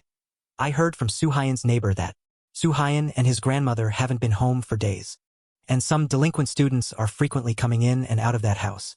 A few days later, at a shipyard, there was a sound of painful screaming. A henchman attacked Jupyo. JMO ordered. Stop. The henchman stopped. Yes, sir. JMO said nonchalantly. On JMO, first year at Jinan High School, member of the 12 Zodiac gang. You dare betray me? Jupyo trembled. Sir, I don't know what you're talking about. JMO was curious. You don't know? He glared. You dare flirt with my woman? You don't know? Jupyo looked behind him. Kim Min-ji. She was smoking and smiling triumphantly. Jupyo laughed out loud. He laughed louder. Jamo was surprised. Still laughing? Seems like this guy was beaten crazy. Jupyo confessed. Sir, you're being led by the nose by Kim Min-ji. Jamo was angry. What did you say, you bastard? Saying Kim Min-ji loves Ho Eun. Ye Montag ordered, Yupyo, Sangman. Yes, I'm Sangman. He turned to him. Is it true Min-ji seduced him? Tell the truth. If you lie, I'll mince your mouth. Sangman was scared. It's true. To be exact. Kim Min-ji is famous for being a heartbreaker among the boys in school. Jamo was angry. Jupyo provoked. Do you like it? How does it feel to be cheated on? Jamo shouted. I don't like that game much. Kim Min-ji, let's go. You know I truly like you, right? Therefore, I hope the truth you told me becomes an unwritten law. The name is your lie. That bastard, Jamo shouted, admitted you and him are dating. Jamo ordered, hey henchman behind me. Yes, sir. He ordered, hit her. Yes, sir. Mini begget honey, I'm sorry. I was wrong. Honey, please forgive me, honey. Jemo turned. Mushroom head Jinwoo shouted, yes, I'm Lee Jinwoo. He pointed, you. Deal with him. Jinwoo trembled. Sir, I didn't hear you clearly. Jamo shouted. I told you to kill this dog. You're Jupyo's errand boy. So this bastard even makes you do the cleaning. Errand boy, I'm Jupyo's best friend. Jinwoo recalled, buddy, let's be closer. Damn it, is that how it is? Jupyo pulled Jinwoo. Hey buddy, aren't you hungry? Buy me food. Pay for this for me too. Buy me cigarettes too. I'm so lonely, buy me alcohol. Does it hurt? I'm just joking. Just joking. Damn you. Play this character for me. The bathroom doesn't have a bidet, go wipe it. If you're not eating the fried chicken, give it to me. Give me and my girlfriend 500,001 every day. Send money. Why aren't you coming here yet? Hey buddy. Jinwoo was sad. Until now all of them consider me Jupyo's errand boy? Fine if I now make Jupyo, the leader of Seoul Middle School, disappear, then all of them will accept me as the leader of Seoul Middle School. Jinwoo stammered. Damn it, Mushroom Head Lee Jinwoo will become the leader. Jinwoo threw a rock at Jupyo's head. He hit him repeatedly many times. Blood splattered everywhere. Jupyo lay motionless. Jmo pretended. This sweet talker, this mushroom head is crazy. If he really dies, what should we do? Jmo was scared. Everyone run. Only Jinwoo and Jupyo remained. I killed someone. Jinwoo trembled and dialed the phone. The phone rang. Belongings were scattered all over the shipyard. Ho Eun spoke up. Hey Lee Jinwoo.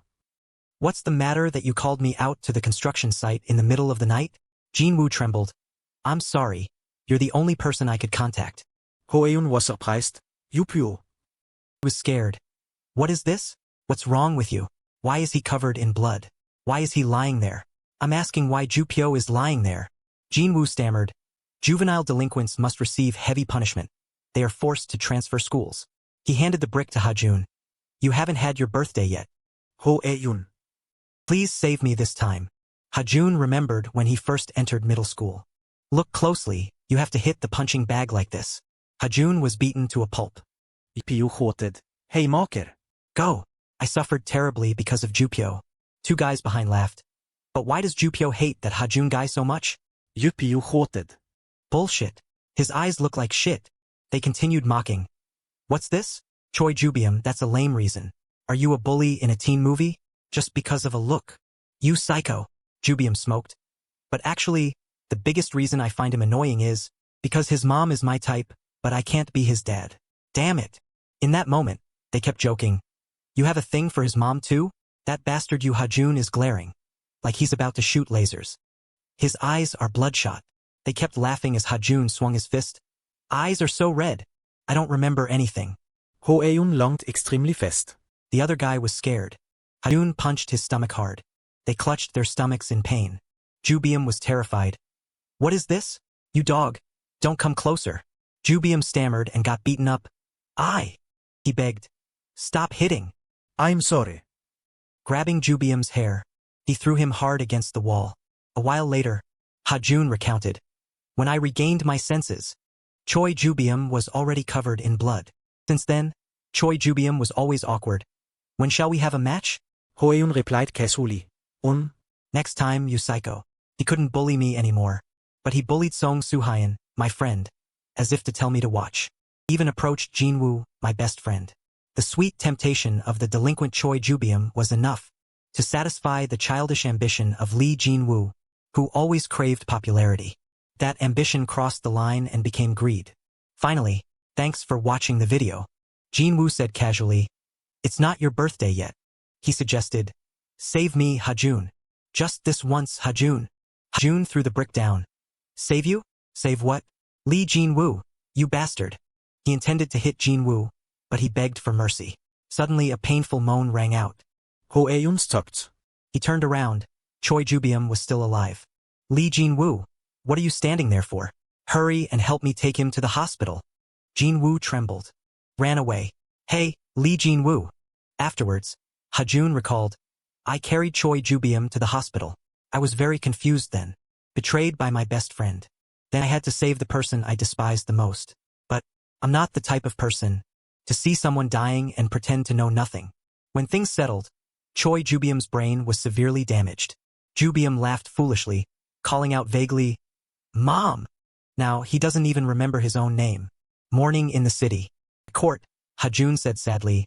"Not long after, I had to receive the court's verdict.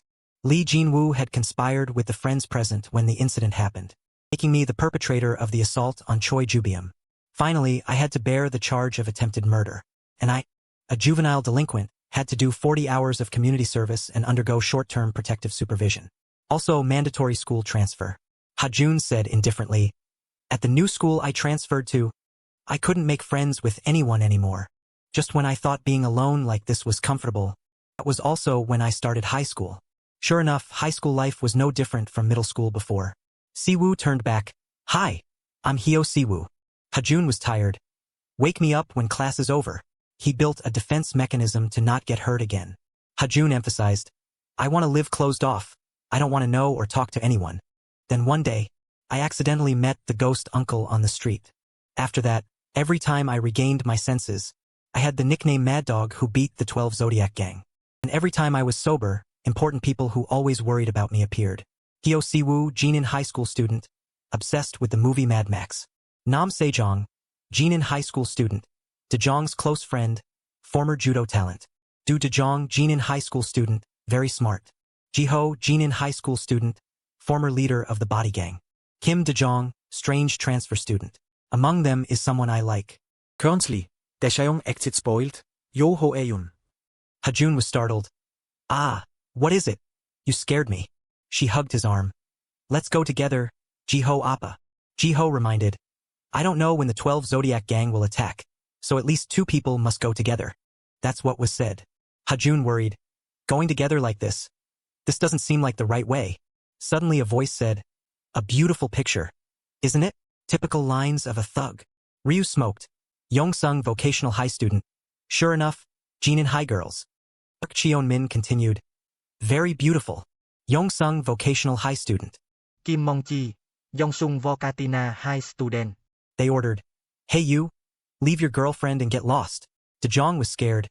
"Hajun, what should we do?" Jun stepped in to shield. "You don't need to worry, just hide behind me." Dejong was confused. "What?" Hajun raised his hand to the sky and shouted, "Uncle, please possess me." The same time, Dejong's father was coming to school with his daughter. They beat him up. With this new type of psycho, beating is the best medicine. Hajun whined, "It hurts, please spare me." Suddenly someone grabbed Ryu's head. Then this guy slammed his head into the wall. 2 guys. The rest were scared. "What is this? What's with that physique?" Cheon-min was choked. Mong-chi was also choked. Soo-hyun lifted them up. He slammed their heads together. "Oh my god." Soo-hyun worried. "Hajun, are you okay?" Hajun looked up. "Huh? How do you know me?" Soo-hyun said happily. "Long time no see." He was surprised. Ong Soo-hyun, the friend I hadn't seen in 2 years, his appearance had completely changed. At the restaurant, Hajun exclaimed, "Soo-hyun, it really has been a long time." Looking at his appearance, Hajun hesitated slightly. "But you must be very hungry, right?" A customer intending to choose food was surprised. "It's all gone." The staff was embarrassed. "Sorry, customer. Because of one customer, the ingredients are all gone." That customer was Soo-hyun, devouring the food. "Today is cheat day," he continued. "Anyway, Guys who curse at gym freaks eventually have to come to us. Because guys who don't put in effort only have their mouths. Hajun looked at him thoughtfully. The Suhai and I met again after 2 years. Both outside and inside are completely different from before. He commented, Mom's tteokbokki is really delicious. Then asked, is your mom still healthy? Hajun hesitated. Normal. How about your grandma? Suhayan fell silent when his grandma was mentioned. Lowered his head to think. Seeing that expression, Hajun thought he misspoke. I'm sorry. Suhayan was surprised. What are you sorry about? Suhayan scrolled his phone. I'm looking for a recent photo of my grandma. Seeing his suspicion, he explained. Not long ago my grandma won the lottery. Then he showed the screen to see his grandma happily holding the prize notification, making Hajun surprised. Really? Suhayan smiled shyly. Lately I've been busy helping the elderly and disabled, so I look terrible, right? He replied. Still okay. Both were silent for a moment. Then Hajun asked the question bothering him. But Suhayan, 2 years ago, why did you disappear without saying a word? He was angry. You know the reason why. The betrayal of the friend he trusted most. He remembered the moment he was strangled by Jinwoo. Suhayan remembered. I heard Hajun was framed because of Lee Jinwoo and had to transfer schools. He remembered the past and was silent. He announced, but you know what? Suhayan was furious. Lee Jinwoo, the guy who ruined our lives, is currently also studying at Jinan Highschool. Hajun was extremely surprised. Meanwhile, at the general meeting of the rat gang belonging to the 12 Zodiac gang, called the Rat Hole, a voice spoke up. Currently the status of our 12 Zodiac gang is dropping very low. The crowd stood straight listening to the fat guy. Choi Sangman, an important member of the rat gang, was recounting the situation. Leader of the dog gang, one-eyed Kim Jucheon, is in a coma. Leader of the horse gang, horse rider Ma Dongcheon, is dead. Then he roared. It's all because of the traitor Ji-ho, former leader of the body gang, and the mad dog Yu Ha-jun who just appeared. Sangman announced. According to the superior's instructions, we must beat those 2 bastards to a pulp. The rat gang must not be inferior to other gangs. Is that clear? The crowd shouted. Yes. And today will be the day to write the new history of our rat gang. The person sitting in the leader position is a first-year student, the youngest ever. The crowd immediately bowed and shouted. Forever loyal to the leader. We greet you, boss. The new leader of the rat gang is mushroom-headed Lee Jinwoo. In a desolate corner, there was a growl. This coward mushroom-headed guy. Do you think betraying me will let you live peacefully? That was Ji Sang-hyuk, former leader of the rat gang who was tied up tightly. Jinwoo sat down looking at him. Stagnant water is naturally dirty water. Didn't the senior say that? You're old, eat moderately or you won't digest it all. He waved the report and threatened. You secretly embezzled a lot of tribute money, right? Sang-hyuk was angry. Didn't you fake that to report to the top? Jinwoo sneered. What? Then ordered his underlings. Hey, erase his tattoo. The underling received the order. Yes, boss. Despite Sang-hyuk struggling and screaming, Jinwoo declared, Ji Sang-hyuk, former leader of the rat gang, starting today officially becomes the pathetic guy of this school. He said in a gloating voice. Suhayan suggested, Hajun, let's take down Lee Jinwoo with me. He thought silently. Everything is over. What's the point of doing that now? He affirmed. No. Suhayan reminded. If you forget the past, there will be no present. Since that day, not a single day, he forgot his grandma's kind face, and Lee Jinwoo, the one who betrayed him. His own face when suffering injustice, he was furious. I can't forget that guy. I need Hajun's help. Suhayan emphasized. Come with me, then left. Take down Lee Jinwoo. The next day after school, in front of Dejong's house, the girl stood in front of Hajun appreciatively. Thank you for taking me home. He repeated Jiho's words. Senior Jiho said. I don't know when the 12 Zodiac gang will attack, so at least 2 people must go together. So I brought you home, go inside. Dejong commented. Hajun is rude today. Sometimes Hajun is very emotional. Sometimes he is rude like this. Dejong concluded. But it's okay. She gave a thumbs up. It can be fixed if we do continuous counseling therapy. Hajun reminded. Go inside. She replied. See you tomorrow. He watched her turn and go inside. Hajun pondered for a moment, then suddenly frowned looking in one direction. Uncle! I know you're hiding, come out now. Chehan knew he was discovered so he rubbed his head and smiled awkwardly. Discovered! The 2 sat in the park talking. Hearing the truth, he was surprised. You are Kim Dejong's father? He remembered Chehan's words. He said before he died he was a webtoon author. If you possess my body, you can use the fighting techniques you drew. He asked. So you possess me to protect the world like a hero? Don't wear spandex. He refused. Not that.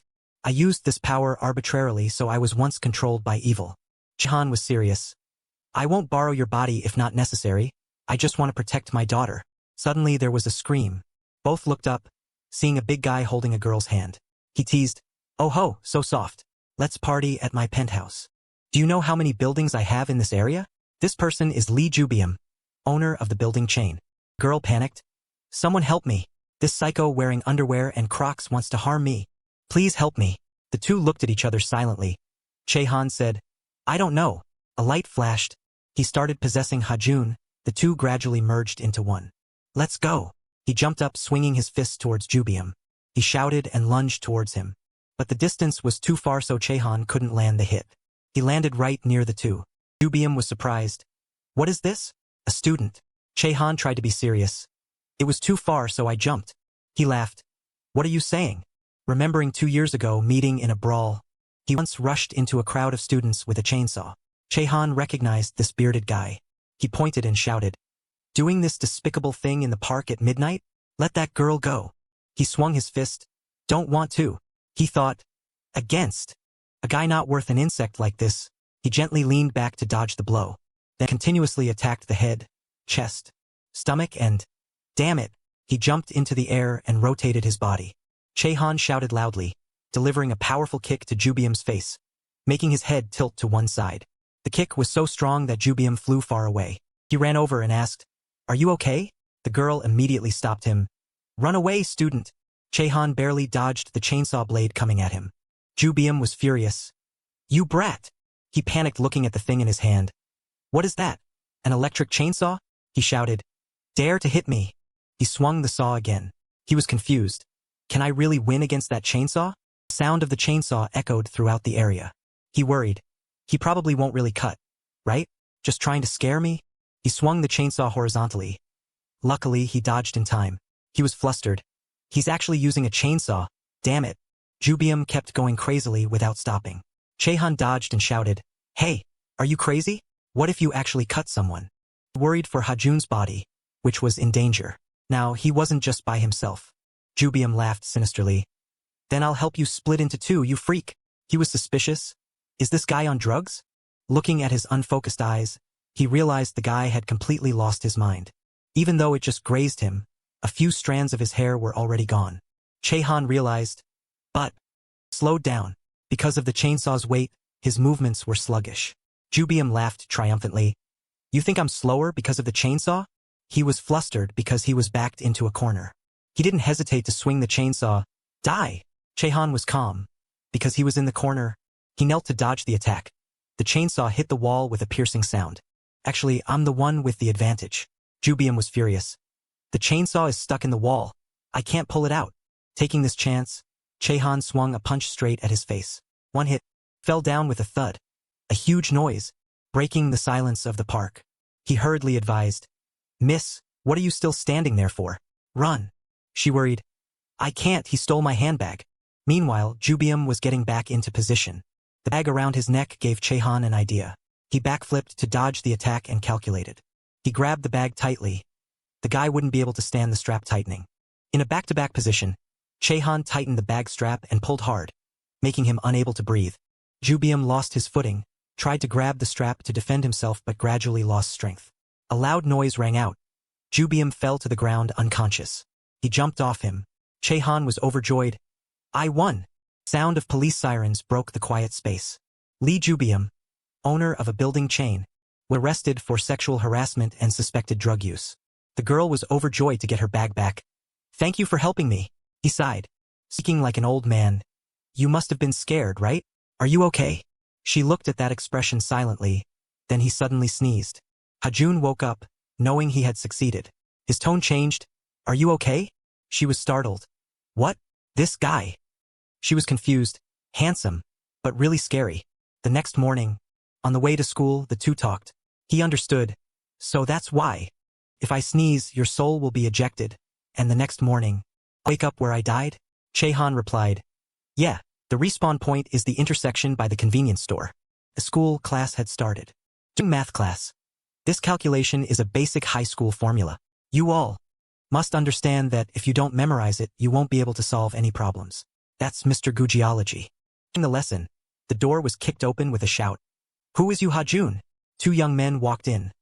They were members of the Virgo group from the 12 Zodiac gang, Kim Myung-chi, and Virgo group member, Kim Mang-chi. The teacher was stunned. What are you doing? Two members of the Tam-chi group. Everyone was terrified and bowed their heads. Chehan looked in from outside. Siwoo thought, could it be? Hyo Siwoo, the know-it-all friend. Not Doug Trio, but the Tam-chi group. Aren't those Kim Mang-chi's brothers? First years at Yongseong Vocational School? Remembered Hajun's collision with one of the three. Worried. The coldest-blooded guys in this area? Mr. Gujiology asked. What are you doing? Myung-chi approached. What? You want me to knock out your dentures? Shut your mouth. And that you Hajun who dared to touch my brother. Get out here. The whole class was terrified. Mr. Gujiology put his hand on his shoulder to stop him. Hajun's friends were all surprised. I won't accept it. If someone touches my student during this class. Myung-chi frowned and threatened. What if you don't accept it? He trembled but still raised his phone. I'll call the police. He threw the phone hard at Mr. Gujiology's face, injuring him. The hard throw knocked him back. Myung-chi was arrogant. Oh, I'm so scared. He rudely grabbed the teacher's hair and pulled him up. Ignoring his fear, he shouted, call them! Damn it! I told you to call the police. A slipper flew from somewhere straight into Myung-chi's face. Another kick sent him flying into the blackboard. Hajun was angry. You brats! Daring to touch the precious hair of a 40-year-old man? Mr. Gujiology tried to correct him. I'm only 30. Respecting teachers, didn't you learn that in first grade? After the impact, the board cracked and dust flew everywhere. When the smoke cleared, the whole class stared in disbelief. Mang-chi's shoulder was completely fine. Dejong calmly watched this scene as if she were used to it. And Dejong was bewildered. He reached out to touch the shoulder that had just been hit. Chehan was also flustered. What? That guy isn't even scratched. Mang-chi turned back and cursed loudly. Chehan was surprised. I used all my strength. He threw his jacket away, tore off his shirt. Voice cold. How did you know my shoulder hurt today? He rubbed his shoulder arrogantly. That massage felt good. This is Kim Mang-chi, 18 years old, strong in shoulders and lower body. Still surprised. How is a high school student's body like this? Chehan looked at his right shoulder and recognized the tattoo of the Virgo group from the 12 Zodiac gang. Before he could recover, his body was lifted up. Myung-chi carried him on his shoulder despite Chehan's resistance. Hey, put me down. When did you change clothes? This is Kim Myung-chi, 19 years old, a gym fanatic who was annoyed because he hadn't trained legs today. He shouted, squat, ugh, squat, you maniac, squat. He shouted, put me down. Myung-chi replied indifferently, fine, I'll put you down here. He used force to throw him. Take this, making Chehan's back hit the desk, causing the whole class to scream. At this moment, he was serious. Hey, it's too light, so I don't feel any stimulation at all. It's not even as good as anchovies. Try to gain some weight. He groaned. Oh, my waist. His whole body trembled from that terrifying strength. Seeing those two busy posing and showing off their muscles, Chehan guessed they were weightlifters. He decided to attack by surprise, immediately swinging a punch and closing the distance. Mang-chi closed his elbows to defend with his arm muscles. Chehan thought, no. The place I'm aiming for is the ear. You probably don't train this part, right? Then he threw a precise punch. The guy yelled, my ear. As soon as Mang-chi held his ear, he used both hands to lock the guy's head. Before he could defend, he aimed for the chin. Chehan followed up, you probably don't train this part either, right? The guy screamed in pain. Mang-chi flew away. Myung-chi angrily rushed over. You dare hit my brother? He raised his hand to block the attack. Eyes focused downward. You probably have to train this part a bit too, right? Myung-chi realized Chehan's gaze and was startled, voice trembling. Could it be you? He said nonchalantly. That's right. Then shouted, strike. A powerful kick to the groin made him scream loudly. Scene was now full of groans of pain. Dejong looked at this group writhing and was angry. You brats, always slacking off, daring to do that to a teacher? He smiled gently. Teacher, you don't have to be afraid anymore. Mr. Gujiology said. You're the scariest one here. At the cafeteria, while students were eating lunch, Hajun's group started chatting. Sejong was worried. Can we still sit here and eat comfortably now? Dejong agreed. That's right. Virgo gang members said they would take revenge. What if they come looking for Hajun again? Sejong was sad. Why did it have to be on the day Jiho Appa isn't here? Dejong was thoughtful when she heard his name. Siwoo comforted. It's okay, nothing will happen. She retorted. What do you mean it's okay? Sejong reenacted their behavior. They said, you dare hit my brother, and then appeared like in a comic book. He replied, the Virgo gang is different. Siwoo started showing off his knowledge. The Virgo gang. Those guys, even though they are loafers like other gangs. But the thing crazier than causing trouble is gym training. They opened a gym, and as far as I know, that gym is completely legal. They are simply muscle fanatics. Kim Mongchi, Myungchi, and Mangchi. Because they are brothers, they are called the Tamchi group. As for revenge, those guys won't let themselves lose muscle just because of those romantic feelings. He raised his hand and suggested, can we prioritize this? So can we be at peace? Siwoo noted, ah, but I heard there's an exception. Sejong looked at him shyly. This guy's cuteness doesn't work at all. Chehan was eating so enthusiastically that rice was stuck to his lip. Hearing something interesting, he asked, so what's the exception? Siwoo replied, the leader of the Virgo gang is a girl-crazy guy. He asked again, girl crazy? He commented, he's a guy crazy about girls. She found it interesting. Crazy about girls? That's actually good. Anyway, the issue with women is the worst thing in the 12 Zodiac gang. Jiwoo concluded, anyway, nothing will happen to us now, so don't worry. Right then, a hand from somewhere grabbed Chehan's collar. A familiar voice rang out. Move, you anchovy. He threw him onto another student's dining table. Someone pulled out a chair and sat down. A stranger sat in Chehan's spot, followed by his underlings. The three girls were still bewildered when that voice rang out. This place is quite a sight. After a moment of silence, he pushed Seryung's face aside. Leaving Ji-hee and Seryung in shock, he exclaimed again, this place is quite a sight. Beautiful people 1+1. Leader of the Virgo faction, and JEMO, 19 years old. Growling voice, shut your dirty mouth. Hajun raised his fork. Today's menu, he rushed at him, is steamed buffalo ribs. Seryung shouted, what are you doing? JMO didn't care, muttering to himself, start training from eating. Then suddenly he grabbed the girl's wrist. He looked at Jae-yun's rice plate and said, looks delicious. You've already finished it? Lots of vegetables, rich in protein, low fat. Very well balanced. JMO's evaluating gaze made her shudder. She pulled away from his hand. Let go. JMO ignored that action and smiled lewdly. Aggressive, aren't you? Come exercise with me. Hajun roared a threat. Shut your dirty mouth. Immediately, he raised his spoon and lunged quickly to stab down. The spoon stabbed into JMO's skin. He was angry. Daring to do that to Ji-yun's skin, my daughter? Chehan's eyes flashed a strange blue. He threatened, if you bark again, I'll chew you up. He laughed, making him confused. Is this mosquito trying to bite me? The stab spot tore his shirt, but there was no wound at all. Siwoo and Seryung's group all stared in surprise. Ji-hee couldn't hide her astonishment either. Ji-yun was extremely shocked, and Chehan also felt surprised. JMO turned his head and laughed contemptuously. Doesn't feel like I was hit at all. Siwoo realized that because of those bulging muscles, the fork was stuck. He reached behind while trying to threaten, if I pull this thing out. Then he realized he couldn't reach it, making JMO flustered.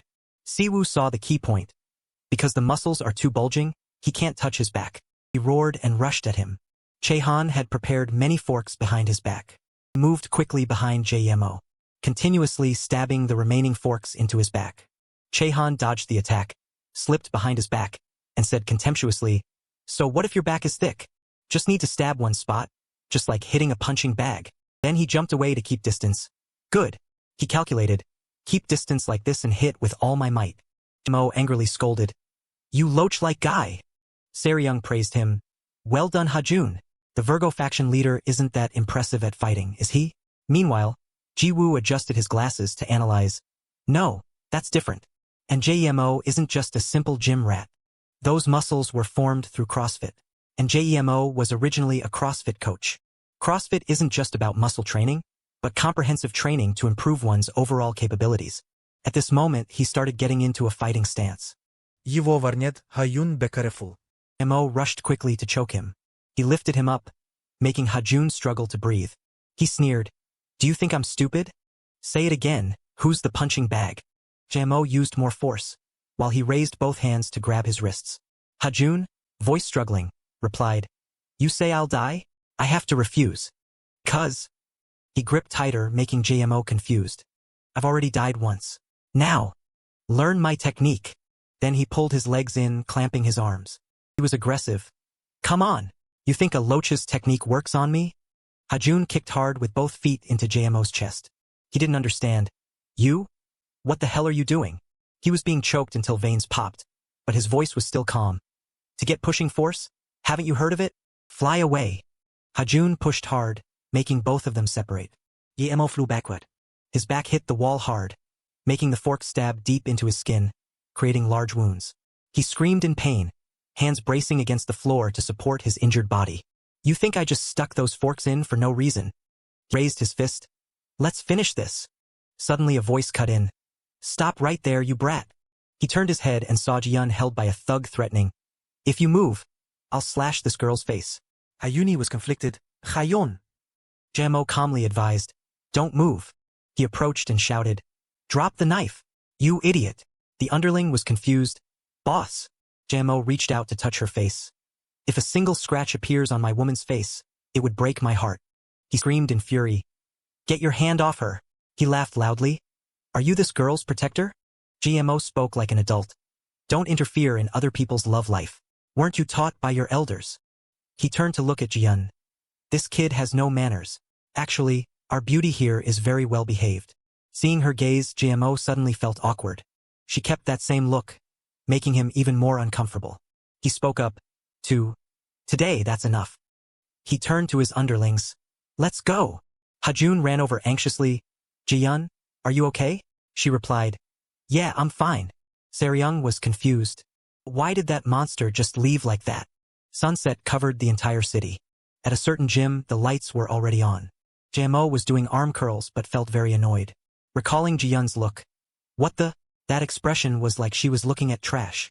The underling approached. Sir. He interrupted. I told you to call me director at the gym. The underling remembered. Yes, director. I've brought this month's membership list. JMO clicked his tongue. Give it here. Looking at the list, he shouted in annoyance. What is this?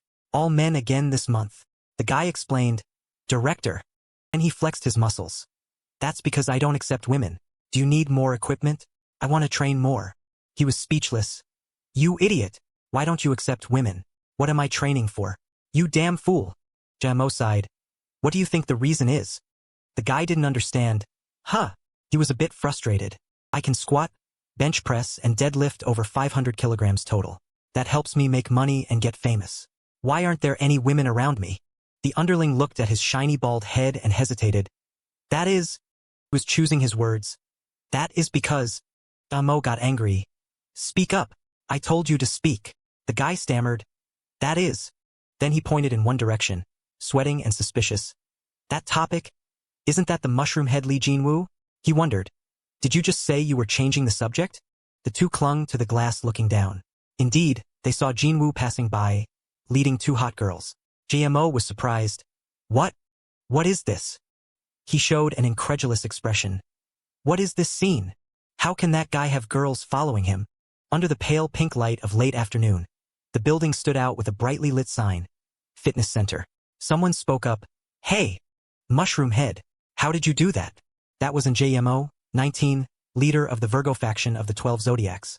A guy who's been single since birth. He looked annoyed. What do you mean? Lee Jinwoo, 17, leader of the Rat faction of the 12 Zodiacs replied with a cheerful face. JMO put his hands on his hips, angrily questioning. I'm asking how you have beauties on both sides of you? Jinwoo, a head shorter, hands in his pockets, calmly said, what should I say in front of you? The other lost his cool and shouted. Stop being humble, you damn brat. And JMO, and at my fitness club, why aren't there any women? Spit it all out. The Rat faction leader observed him and laughed loudly. Well, I will honestly tell you my solution. First, the face of the gym is the problem. The gym, equipped with modern, clean machines, appeared. As if his pride was wounded, JMO shouted. You brat, what's wrong with the face of my gym? He spoke while showing a photo of a woman showing off her curves in front of a gym mirror. Do you see? What is the thing your club doesn't have? JMO didn't understand his intention and commented. What is this? These machines, at my place, they're all the latest models. He had to explain. Of course not that. The important thing is the squat photo. Jinwoo explained, "Don't you know women often buy many leggings in various colors to wear to the gym?" He quickly shouted, "Answer, if you do aerobics, you'll sweat a lot." He denied it. When the light is dim like this, the room only has one light bulb shining weakly. He continued asking, "And if they want to take a selfie in front of the mirror, where will they take it?" GMO understood everything. He sweated and stammered. So just installing more mirrors and changing the lights is enough? Doing that will get me girls on both sides?" As he spoke, he pretended to put his arms around two girls. He calmly replied, "That's just the preparation stage. The real method I use to lure women is shooting body profiles." Jinwoo held up his phone showing the personal page of a studio specializing in female body profile shoots. Below were countless girls with hot bodies. He wondered, "Body profile?" He explained, "This is the Instagram account I'm using. Of course, I lure women by saying I'll shoot body profiles for free, along with a message illustrating that action." He questioned, "Free? Are you doing charity?" He looked mysterious. "Of course that's not all. The important thing is high-quality B-cut photos." A girl with a pretty face and long hair was wrapped in a towel, half covered. She trembled. "Photographer? Isn't this too revealing?" Jinwoo immediately reassured the girl. "Don't worry, customer.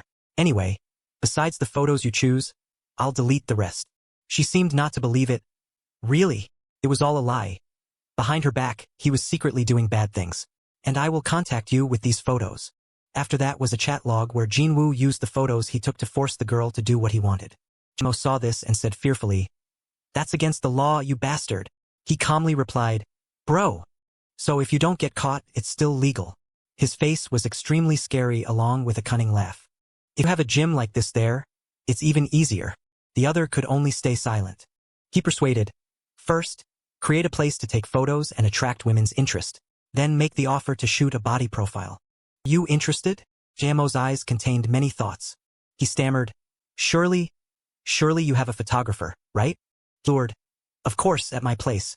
There's also someone who specializes in photo editing very well." The scene shifted to a large, modern school with a green school gate bearing the school's name. Break time in a certain classroom. Siwoo stood by the window looking out into the hallway. Nothing unusual happened today either. Maybe the recent rumors about the Virgo faction guys being busy with the gym are true. He monologued to himself. Beside him was Hajun playing a game. He glanced at his friend. "But right now, is it you or Hajun?" The other, eyes still on the game, replied coldly, "Stop asking." He guessed immediately. "It's Hajun." Hajun explained, "He doesn't always possess me." Siwoo wondered, "So where is he now?" He replied, "Not here, probably went somewhere." Siwoo was surprised. "Oh, so you can see him? Can you see other ghosts? Is anyone possessing you?" Hajun was irritable. "What are you talking about?" Siwoo's eyes lit up, seriously saying, "Split the profits 50/50ths. Let's film YouTube together. The topic is handsome friend who sees ghosts." Hajun narrowed his eyes. "Crazy guy." Siwoo didn't give up. 60/40ths. At this moment he suddenly thought, "But where did he go by himself? I told him if he goes out, he has to call me." Ji-Yun's desk was empty. In gymnasium, a girl was struggling to carry a bag of trash. That was Ji-Yun. She wiped her sweat tiredly. Phew! Behind her, two male students were bullying a classmate. The classmate, wearing glasses, hair covering his eyes, asked timidly, Why are you hitting me?" That was Bo-sung from class 1. Big male student grabbed his collar and shouted, "You look like you want to be hit, don't you? Why do you keep appearing and making me angry?" He raised his fist at him, threatening, "Apologize to me quickly." Suddenly a voice shouted loudly, "Stop it." Ji-Yun pointed her phone at the unjust act. "I'm recording this." The male student was angry. "What is this? You brat. Said you're recording?" His friend laughed. "Is that so? Then." Immediately, he went behind Bo-sung and pulled his pants down. "Gotta show it to her," he screamed in fear. Having achieved their goal, both leisurely walked away, laughing happily. "Got a clear shot? Haha, no secret filming. Haha."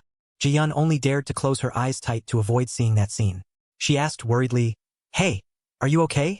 Bo-sung walked away shyly. I'm fine." She suddenly realized, "But that friend is in my group." School bell rang. "So before next week, please prepare your group presentations carefully." Class dismissed. Ji-Yun was confused because Bo-sung was sitting next to her. "I have to talk to him about the assignment, but after what happened earlier, Maybe it's better to talk later. Kontrorito herpots. Bosung proactively approached. Gaeon. She turned back in fear.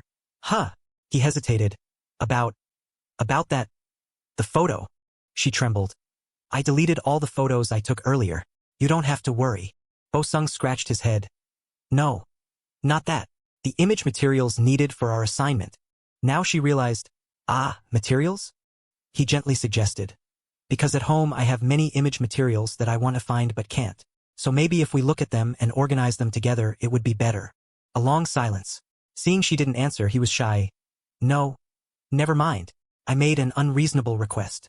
Before he finished, she replied, That's good. He blushed and asked, Really? She was sure. Yeah. Just so happens I also want to discuss the assignment with you. Bosung stammered, so then later. Let's go together after school later. Okay. Under the sunset, a high-rise building appeared.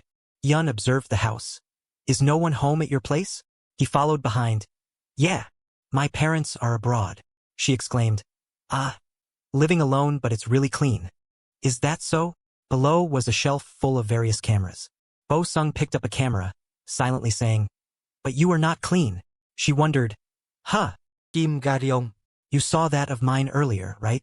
She was startled. Bosung's voice sounded like a reproach. Only I was seen.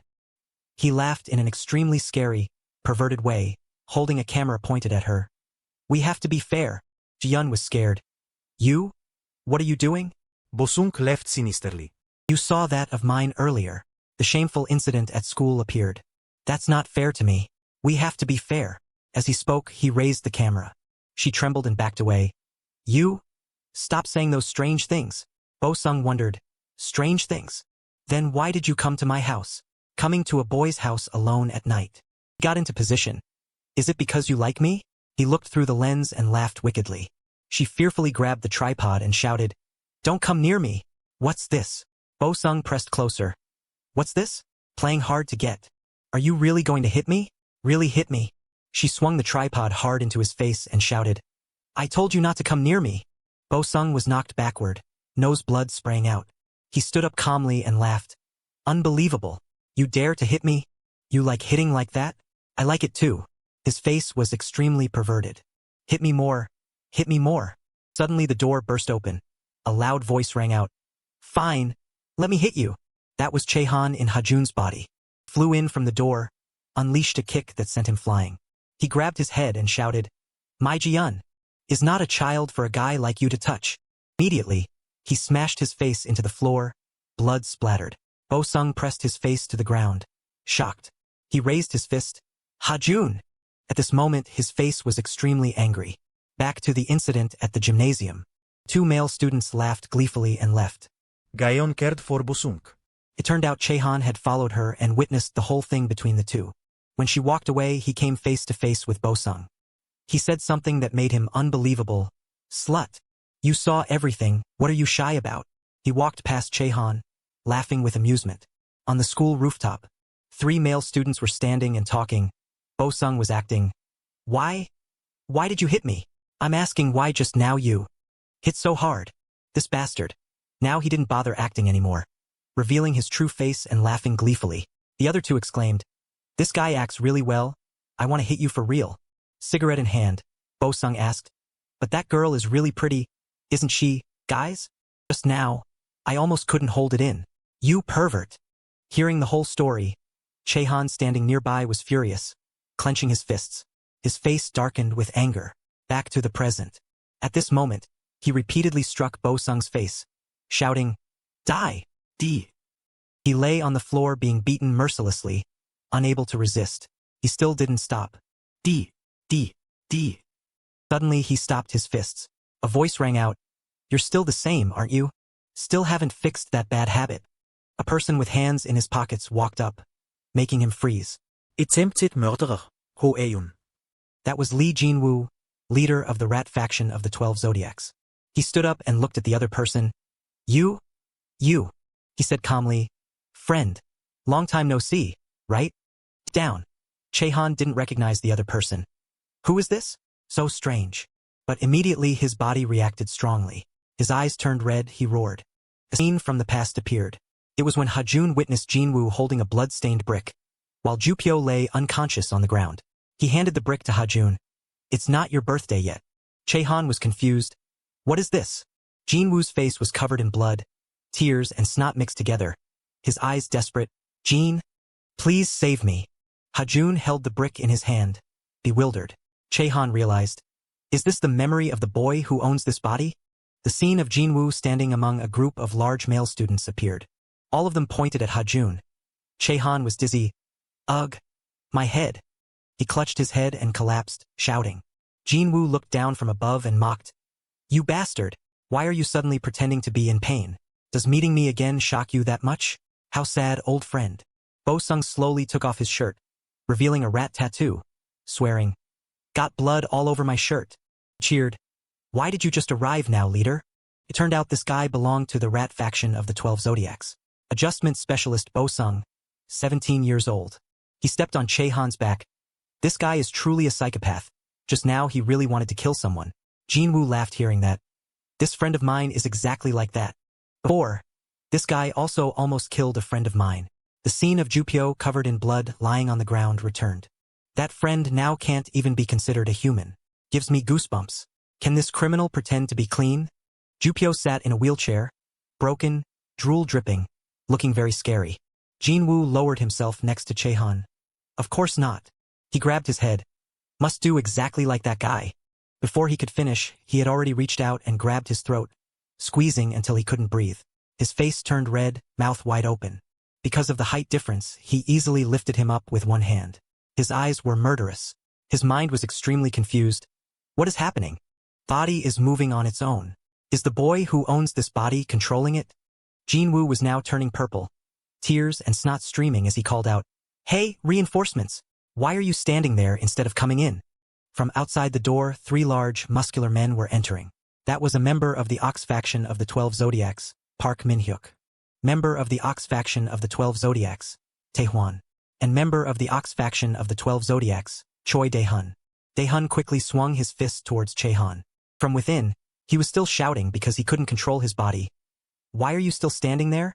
Move quickly." Seeing him not dodge the attack, Daehun was surprised. With bang, he threw a powerful punch that sent him flying backward. A strong collision with the kitchen cabinet door caused it to crack. Witnessing this scene, the 2 large men took a stance. Jinwoo was shocked, speechless. Crazy, crazy. Chehan was also surprised by this body. This strength? Who on earth is this kid? Jinwoo lost his cool. "What are you guys standing there for? Beat this idiot." Finishing his words, Minhyuk and Taehwan swung their arms, preparing to attack. A fist approached his face. Kian wondered, what? Too slow. At this moment the fist was too close to dodge. He closed his eyes to take the hit. "My head again." Jaehyun behind him shouted. "No, Hajun." At an abandoned construction site, beside some rusted steel bars, Chehan gradually woke up. "Did I pass out? Where is this?" He said with difficulty. "Jaehyun." "Where is Jaehyun? You bastards!" He shouted loudly. Surrounded by many large, muscular men encircling him, they laughed with amusement. GMO commented, "Looks just like the main character in a movie. Just woke up and is already looking for the heroine." He was angry. "If you dare touch a single hair on Jaehyun, I will kill you all."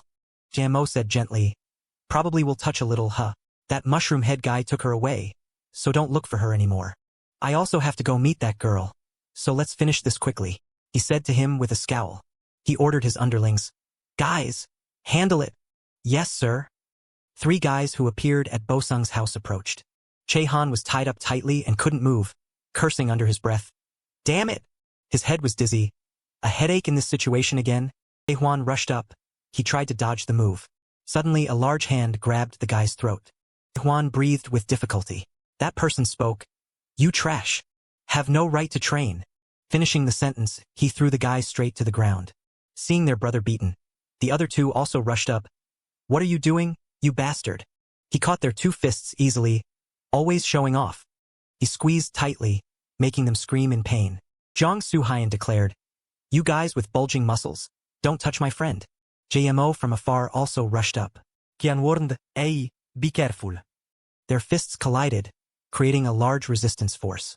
Neither gave way to the other, both standing firm like statues. JMO spoke up. "Just like the rumors, huh? Jong Soo-hyun. Both their eyes filled with murderous intent. Sangman stood by watching everything, sweating and exclaiming, "This is crazy! Is that really the pathetic Jong Soo-hyun? In 2 years, what on earth has he done?" Soo-hyun with a determined gaze, solid physique. "In a certain countryside 2 years ago, I took grandmother away from the place where I was living." A small grandmother stood behind a sugar candy stall. Someone said, "Grandma, I've chosen another one." Male student held up the candy. "I'll take a new one." Behind him were 2 friends smoking. "This guy is so picky. Which one is it now?" But it was no different there. That male student didn't spare the old lady but continued to pressure.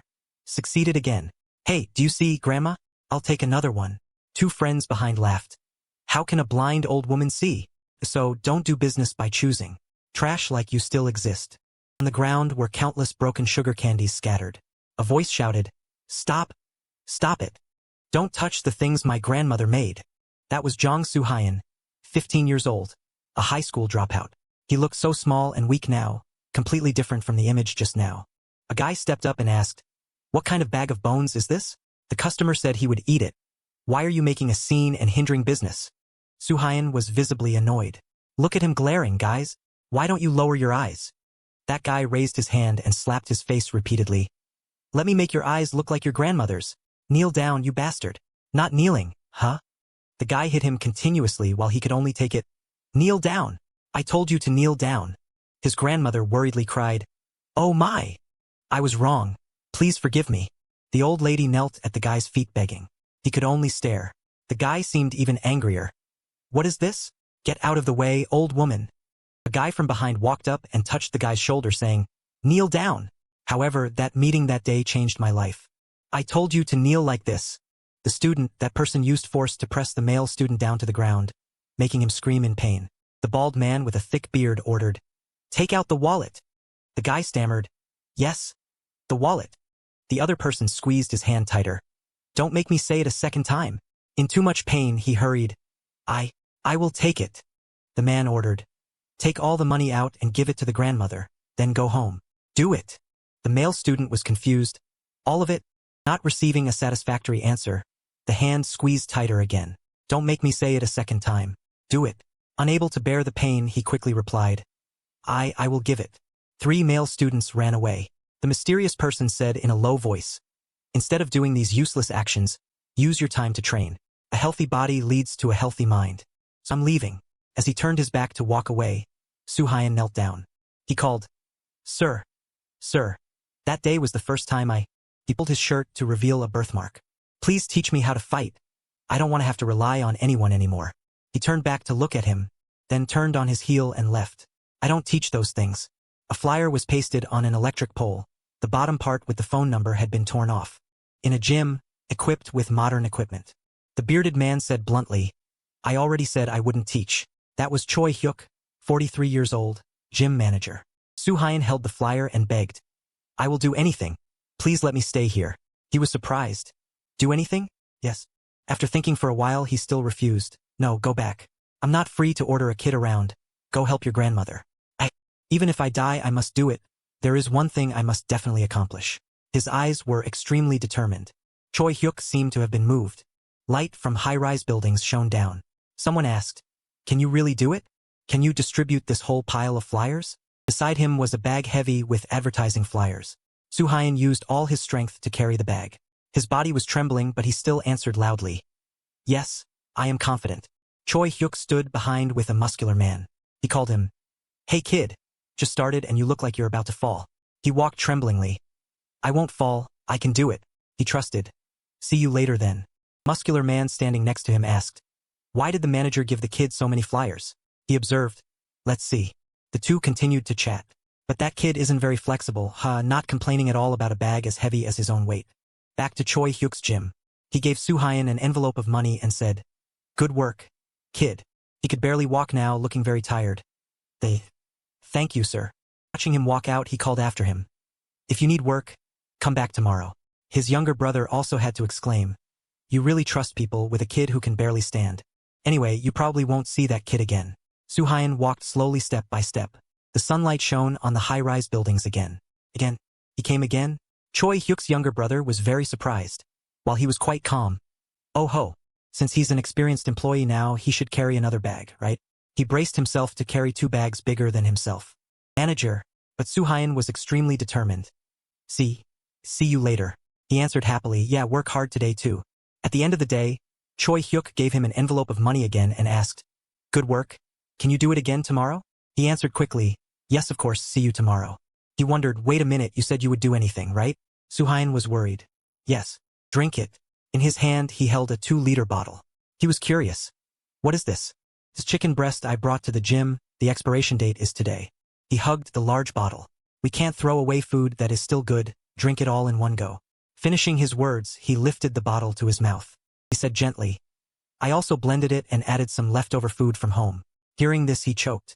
But he still drank the whole bottle. Choi Hyuk said with satisfaction. See you tomorrow then. He was so full he held his stomach. Scene shifted to a large apartment complex. Soo-hyun was now carrying 3 bags, heavily walking step by step up the stairs. Every day the manager gives me work that exceeds my own limits. He leaned against the wall panting. I tried to endure it with my whole life. Time passed very quickly. Winter came, snow covered all the buildings and roads. Spring passed, trees sprouted and flourished. Summer returned, and I realized something had changed. In the cramped bathroom, Soo-hyun couldn't believe his eyes when he saw himself in the mirror. Has my body grown bigger? Was I once this tall? The pants no longer covered his calves. They were shorter. Good. I bought clothes for grandmother and for myself too. And bought gifts for the manager too. They'll probably like it.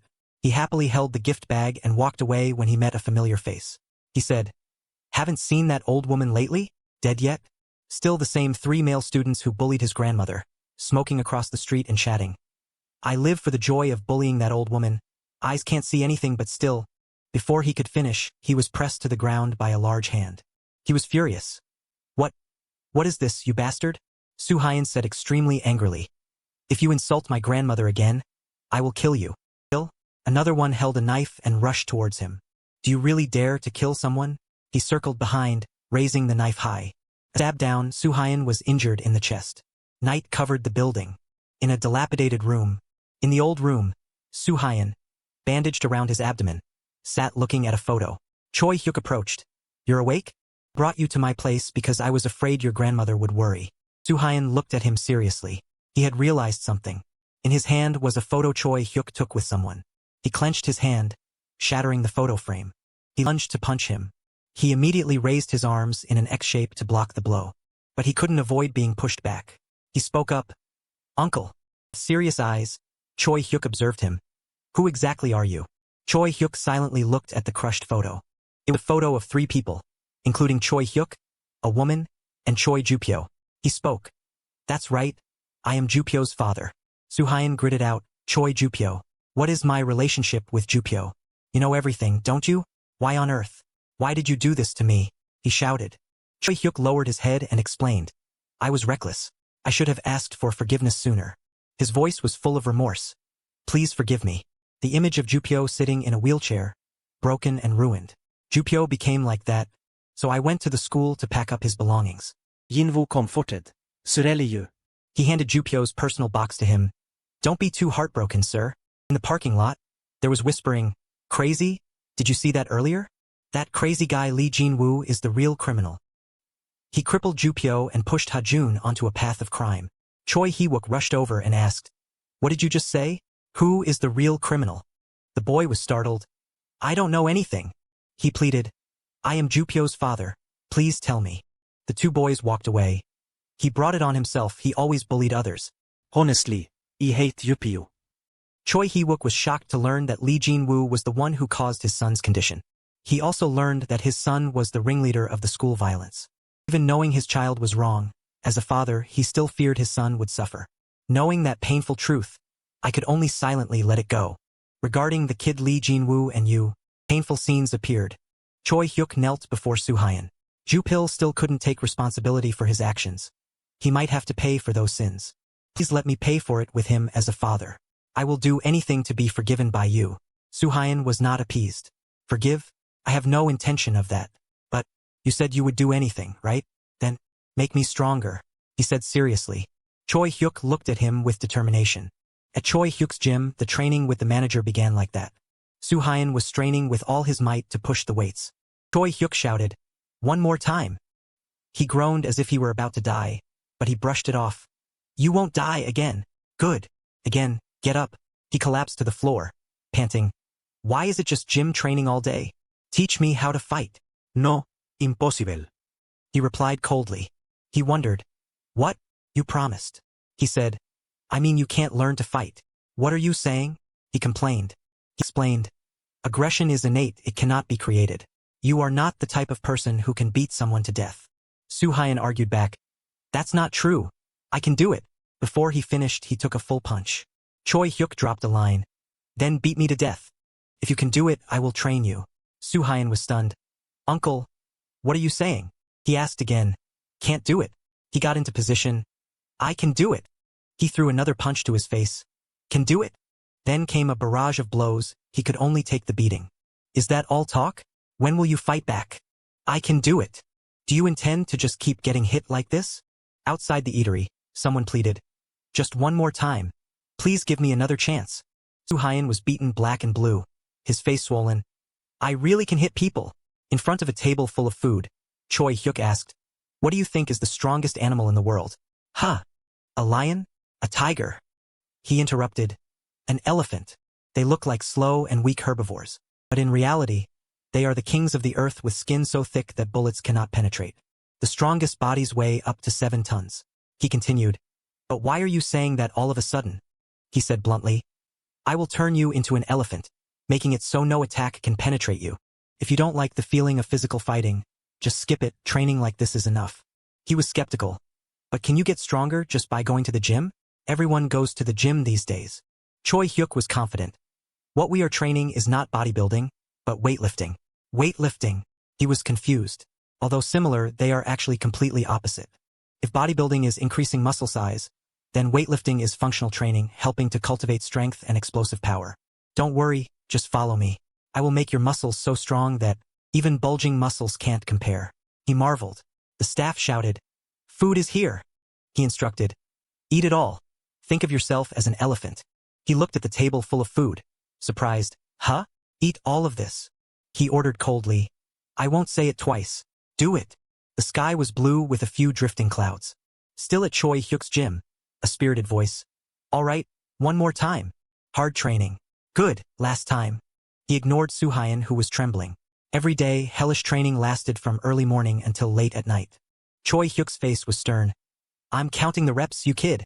He turned to his juniors. "What's this?" That satisfied look is really annoying. The two of them laughed. Since Su Hyun arrived, the manager has been much happier. "That's great." Choi Hyuk shyly denied it. Who is happy? There's nothing interesting about this weak kid." However, 2 more times. Su Hyun braced himself. That period of time was not hard at all. Autumn passed, winter came. "Why are you so late?" Choi Hyuk wore a turtleneck sweater, holding a birthday cake. "Oh, sorry. They took too long to make the cake." Su Hyun urged. "Hurry up and sit down, uncle." In the small room, everyone sang, "Happy birthday to you, happy birthday to you. Dear grandmother, happy birthday to you." Su Hyun's grandmother wore a happy birthday hat in front of the sparkling birthday cake. Choi Hyuk said gently, "Happy birthday to you." She was moved. "Thank you very much, manager." "Thank you very much." Su Hyun was now extremely happy. "Oh no, thinking about it, perhaps that was the warmest time of my life." But, suddenly, a memorial photo of Choi Hyuk smiling kindly appeared. The manager was gone. A message was sent to Su Hyun. The manager went to meet the witness of Ju Pil's case. His hand gripped the phone tightly. When he returned, he was just a cold corpse. He stood alone before his altar. At this moment he had collapsed, holding his head and sobbing, crying while angry. "But why?" A blurry figure appeared. "Mana." "Manager." Choi Hyuk's soul appeared. He asked in surprise, "Su Hyun, can you see me?" He opened his eyes wide, looking at the uncle who appeared before him again.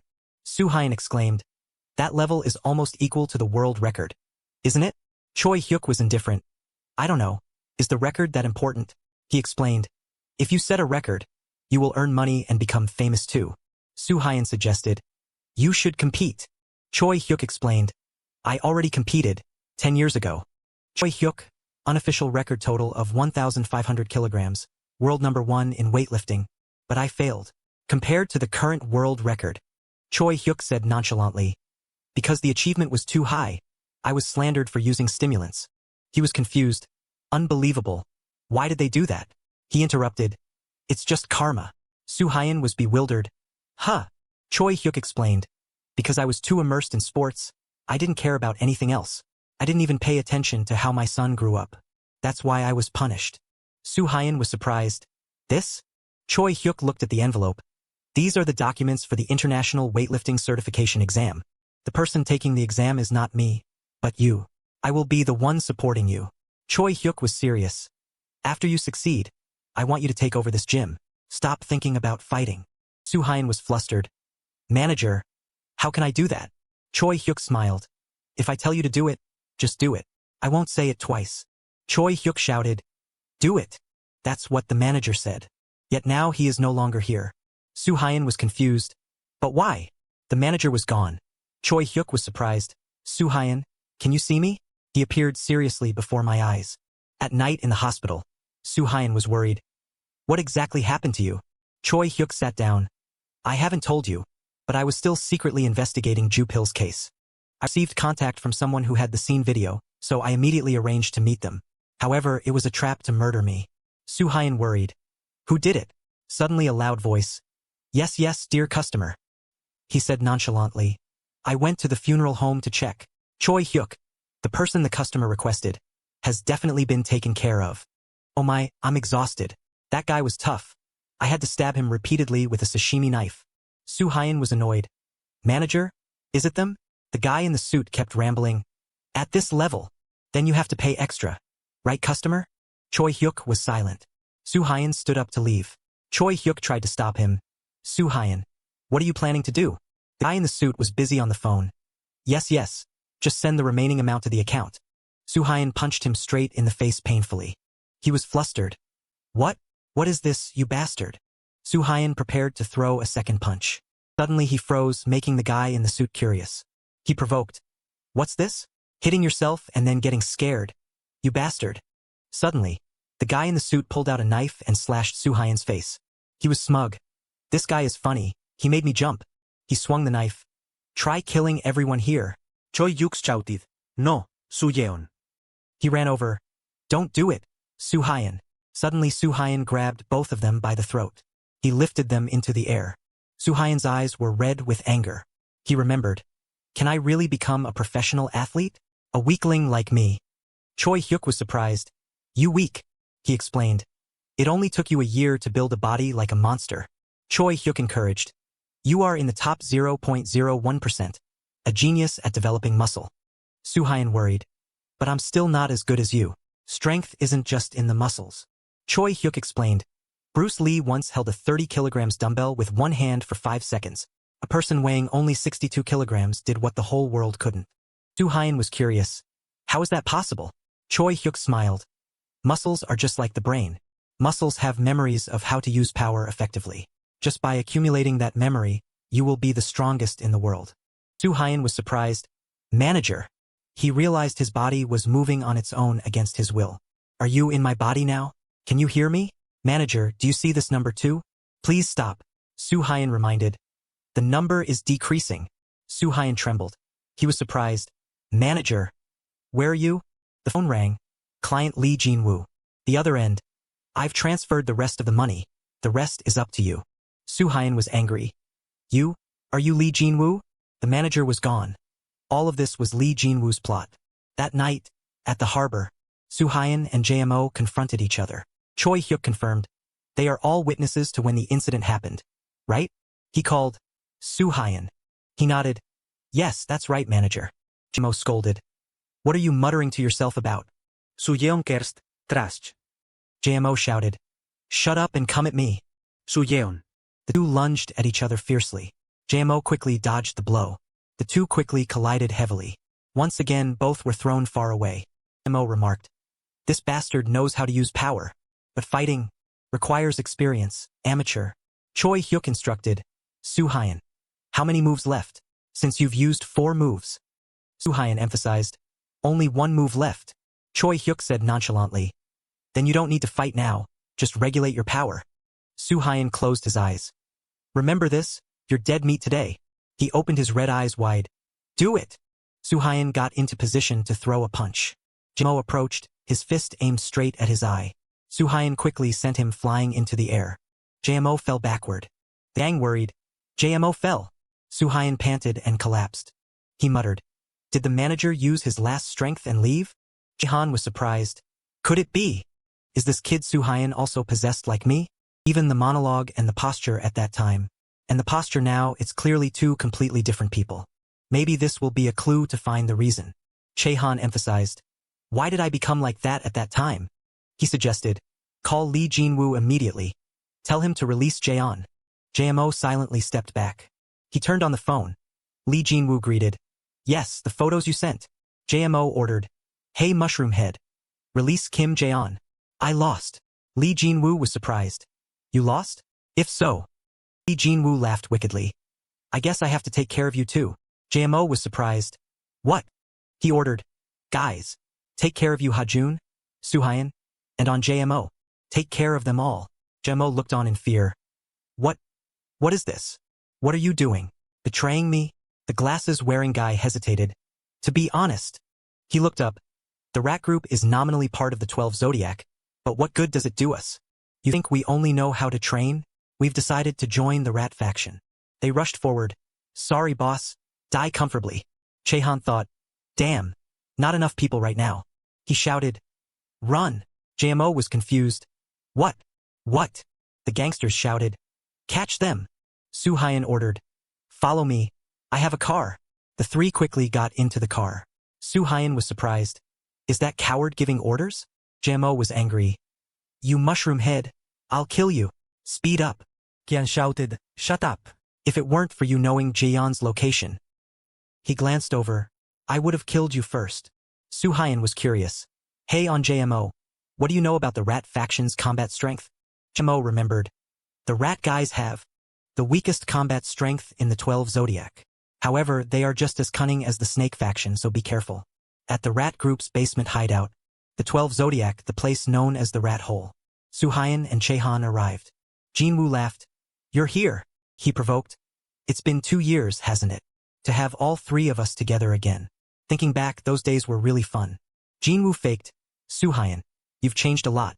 You disappeared 2 years ago and I was so worried. Chehan shouted. Shut up and hand over Jun. Jinwoo was angry. Don't order me around. I'm not the Lee Jinwoo of the past anymore. He pointed. I spent a lot of money hiring these mercenaries. No matter how good you are, you can't beat semi-professionals. The rat group's mercenaries, from the 12 Zodiac, are semi-professional fighters. The rat group's mercenary, from the 12 Zodiac, semi-pro fighter Ma Sangtae. Chehan remarked. Damn, with this body, I can't fight 2 semi-pros alone. Chehan turned to Suhayan. Hey, can you fight now? Suyeon hesitated. He worried. Can't you fight without being possessed? Fine, whatever. I have no choice but to take them all on alone. Kian dodged. These 2's punches were very strong, thrown at the speed of light, so I couldn't counterattack. Chehan realized. All right, found an opening. Let's take one out first. Suddenly an ambush made Chehan struggle. Fast. Too fast. He closed his eyes. Damn. Couldn't dodge in time. Suddenly Suyeon stepped in to shield Kian. Was happy. Suhayan. He spoke up. I'm not good at fighting, but I can block. Use me as a shield. Chehan gritted his teeth. In that case, things will definitely be different. Sangtae and Sucheon provoked. What difference does a shield make? Show them the level of a pro. Both rushed forward. Suhayan held out his hands to block. Chehan remarked. Because of the big movements and hip rotation, the post-attack risk is high. This technique forces me to drop my guard. Chehan kicked their knees hard. He immediately changed direction. If I use Suhayan as a shield, I can unleash the strongest attack. Brazilian kick. Sucheon went down immediately. Sangtae jumped from behind. You bastard. Suhayan rushed to shield. And remarked, good. The other one also got hit by the Brazilian kick. Chehan stammered. Is it not working? At this moment. Suddenly Chehan felt everything was strange. Hoeun pluotsel out. He was confused. Where am I? You. Are you Suhayan? Suhayan was surprised. What? Ajun worried. You left the body while fighting? If so, the opponent. He was surprised. Lee Jinwoo. Suhayan remarked. He suddenly turned into someone else. Does Hajun have a secret like me? Hajun looked down. In the end, I still have to fight Lee Jinwoo. Jinwoo laughed. That bastard Hajun. Hits people and then pretends he doesn't know anything. Jun was silent then spoke. Suhyun. I was wrong when you asked me to fight Lee Jinwoo. I asked you it's over, what's the point of going now, right? I thought saying that would make it as if nothing ever happened. Even though I still think about it sometimes, I still thought that over time everything would be fine. But that's not it. For the past 2 years, I haven't forgotten what Lee Jinwoo did. Not even for a day. He remarked. That bastard Lee Jinwoo is a lingering debt for both of us. Hajun looked. Let's end everything here today. Suddenly he felt a sharp pain in his side. Hajun thought. Overdoing it again? My body can't handle his technique. Sangtae approached. Why aren't you fighting like before? Keep going. He was annoyed. Damn it. Sangtae was surprised. What's this? Anyway, your body is only good as a shield. Am I fighting a punching bag? He teased. What a waste of muscles, you idiot. Suhyun was angry. He remembered. I'll make you someone no attack can penetrate. If you don't like using your hands, just push the opponent down, that's enough. Suhyun doubted. Is just pushing considered fighting? Choi Hyuk explained. Do you know how much American football gear weighs? Helmet 2 kilograms, pads over 7 kilograms, and a mouthguard. Do you have to wear that much weight to play sports? Have you ever thought about how strong a football player's impact force is? Suhyun was annoyed. That impact force is like being hit by a small car at 56 kilometers per hour. Someone without protective gear would definitely die. The other 3 were surprised. That is Suhyun's body. Jinwoo was annoyed. What are you standing there for? You guys, stop him. Suhyun provoked. Hey, you lackeys. Think carefully about who you're siding with. Once you've opposed me, don't expect a way back. They were timid and scared. Lee Jinwoo is washed up. Even the semi-pros lost. How can we win? Run. Jinwoo was angry. Idiots. Suhyun stepped forward. Let's end this, Lee Jinwoo. Jinwoo shouted. Hey, wait. At least I should have my own weapon, right? Just wait. He opened the file cabinet. I've got the ultimate weapon in here. Tajda. Both shouted. Grandma, Jaeon. Jingu held a brick. Think carefully. If you take one more step, these 2 won't have a way back. Suyeon collapsed. He was angry. Why, in the end? Why treat me like this? Suhyun was sad. How much more do you want to destroy my life? Jemo shouted. It's on fire. You mushroom head, you dare betray me? He was confused. Try going to jail once yourself. Jingu was annoyed. That idiot on Jemo, I should have dealt with him sooner. Why are you all like this? He grimaced. Why are you getting mad at me? You're the ones who are wrong. Young Suhyun, you should thank me for dealing with Choi Ju-pil who bullied you. It's because you liked playing family with his dad that you ended up like this. Oh Hajun, same for you. I told you to stop pretending to be righteous. You should just live quietly, right? Why is it like this? Hajun's eyes were bloodshot.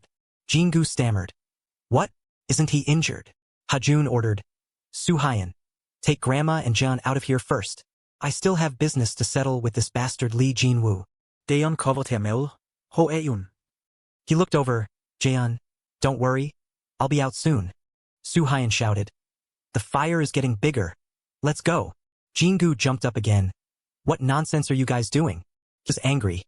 You think because you hit me a few times I'm easy to bully? I didn't climb to this position for nothing. Jingu grabbed Hajun's wrist. I endured pain to train for the past 2 years. I'll show you. He clamped Hajun's head. How strong I am. Hajun didn't react, making Jingu scared. What's this?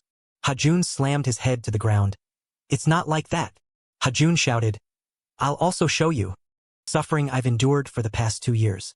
Before paying back your debt, you absolutely cannot die. Bexo Elementary School. First day of 6th grade. Lee Jingu, 6th grader at Bexo Elementary. He looked around. I should sit here. As always, 2 bullies shouted. What are you looking at, dog? Who's that short kid?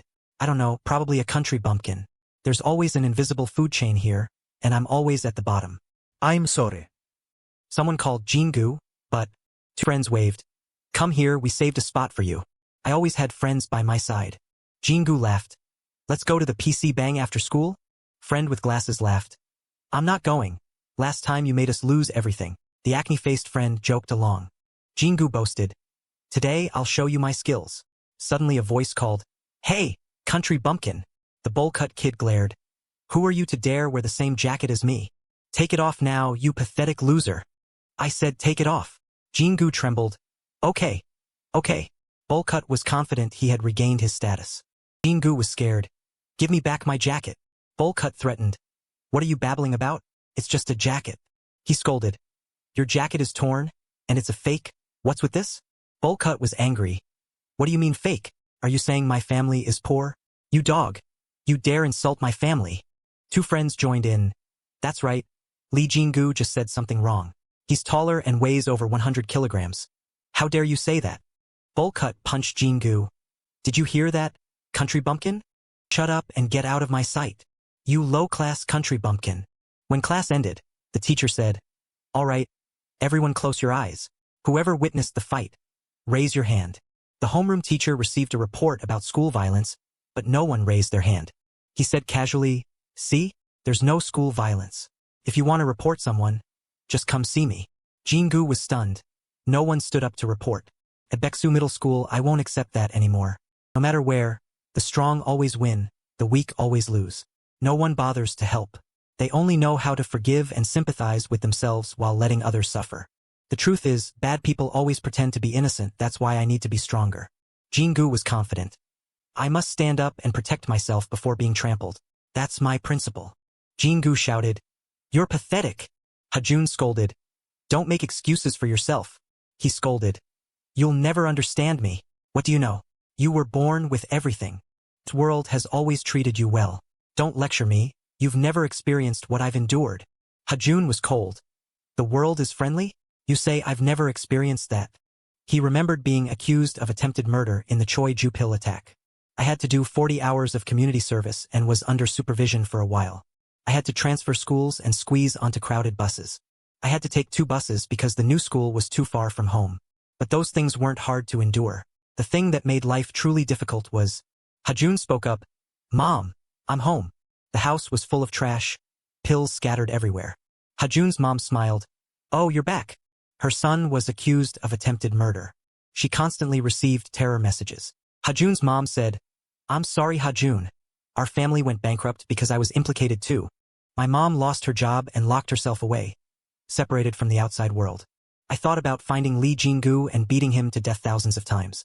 But I didn't want Mom to endure anything else. Hajun shouted. But I can't. This world doesn't need your kind. If you're human, you should know how to repent. Don't rationalize that crazy rule to commit crimes. You trashy bastard. Suhyan's grandma ran over. Hey, stop it. Don't hit your friend. Hajun was surprised. Ma'am. Suhyan's grandma applied medicine. Oh my. This must hurt a lot. Remember to take care of yourself and don't get hurt. Jingu remembered the time before. The 3 used to walk together. Suhyan used to apply medicine to him. He smiled. Grandma looks exactly like that moment. Jingu cried. Hoeun was silent. Suhyan ran over. Grandma, you shouldn't be here. Hajun, let's get out of here. The fire is spreading. Yeah. Let's go. Jingu knelt. I'm sorry. I didn't expect things to turn out like this. Live well. Hajun was surprised. Are you planning to let yourself burn to death here? He grabbed Jingu's hair. Shut up. Don't act like you're repentant. I need you to live to pay for your sins. The building burned down completely. One morning at court. Not long after, Li Jingu was put on trial. Li Jingu was sentenced to 2 years in prison for kidnapping and assault. He was sent to a juvenile detention center. Someone introduced him. He's the new guy. Don't cause trouble, get to know each other. And Onjemo was also convicted and sent to the same detention center. Jemo was surprised. Oh, this guy. He laughed. Let's get along. It's raining at OK Entertainment. Chiho worried. Where is he? Pick up the phone. 2 trainees said nervously. Today is the audition day. Our debut will be in trouble. Chiho wondered. What the hell is he doing? The phone kept ringing. Dahan was annoyed. Damn it. He muttered. I'll spread this news. Goat faction member nu tu. Ieu Dahun. At the hospital, Dongmin said, I'm sorry, Chiho. Because I fainted, we can't participate in this month's audition. Boys' main dancer, Dongmin. Chiho sighed. It's okay. The judge is my dad. I'll ask the CEO to give us another chance. Dongmin was shy while Chiho was serious. But Dongmin, the doctor said, you fainted due to side effects from appetite suppressants and diet pills. He emphasized, what happened? Dong Min was flustered. The truth is, 1 week ago in the chairman's office. 1,80 Tall, 67 Kilogramm. Dad, Chiho's dad scolded. Can't you control your weight? You want to be an idol with this body? If you don't want to be kicked out after 6 years of training, then train like crazy until the audition day. Dong Min said, I heard about diet pills and wanted to get a prescription, but the doctor warned that the medicine is only for obese people, and only for short-term use because it's a psychoactive drug. The hospital wouldn't prescribe it because it's too dangerous, but I couldn't give up. I bought used ones online. Dong Min worried. Is it okay to buy used stuff like this? The seller said, it'll be fine. The hospital won't check carefully. Just use it. Even though I had a bad feeling about buying used medicine, I forced myself to believe it would be fine. But after a few days, I started being blackmailed. I didn't report it to the police for fear of exposing the drug use. Threatening messages kept coming, so I went to meet him on the day of the audition. Due to the side effects of the medicine, my body suddenly went numb and I lost consciousness. Chi-ho was angry. Dong Min, call that bastard. Dong Min trembled. Chi-ho, what are you going to do? Let it go. What if he's dangerous? Chi-ho crushed the pill. Shut up and worry about recovering. He stood up. Let me handle that bastard. That evening, Chi-ho investigated the person who blackmailed Dong Min. Checked, but that account had already been deleted. But not long after, another account posted something similar. Chi-ho was confident. Found you. To catch the culprit, I have to pretend to buy the medicine. They proceeded with the exchange. The seller laughed and said, Enjoy. Chi-ho thought to himself, this bastard. He was completely different from what Dong Min described. He definitely has an organization. If I'm careless, he'll run away immediately. I have to follow him to catch the ringleader. Let's go. Late at night, Chi-ho walked to a strange place. Scrap Yard number 6, known as the Shepherd's Right Hand. Youth Support Center number 6. Chi-ho remembered hearing about this place.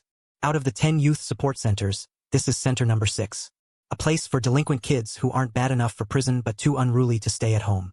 A place for them to correct their mistakes, but center number 6 is full of extremely dangerous kids.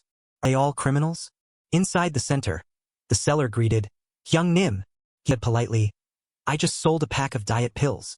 Dahun praised, good job.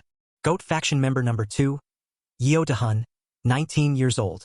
Yebeom spoke up, Dahun. He greeted, the pastor is here. Director and head pastor Song Jebeom, 42 years old. He introduced, this is the new guy. Show him the ropes. The boy bowed. Yes, hello. Jebeom smiled. If you listen and get along well, you'll be able to go home in 6 months. Can you do that? The boy replied happily, yes. He looked and said, good. Now go put your luggage away. I need to talk to Dahun, I'll be right back. In the warden's office, Jebeom asked, Dahun, how did that go? 600,000 won just as promised. Dahun interrupted. This isn't enough for 3 people, I'm sorry, Pastor. He laughed. That's the deal with Noah. Instead of volunteering, he'll donate to me every month. That's what Noah said, even though I've never seen his face. Jebeom stood up. Anyway, the volunteering is done, right? He said sternly. Bring them all here. Late at night in the center's hallway. Jebeom brainwashed. You are all criminals. Sins won't disappear on their own. You must volunteer to wash them away. Only then can you become good people and be highly regarded, understand? Jebeom approached. Do you want to stay here long or go home early after repenting? He said hypocritically. It all depends on your attitude. Actually, you all should go, but today I will be merciful and only choose one person.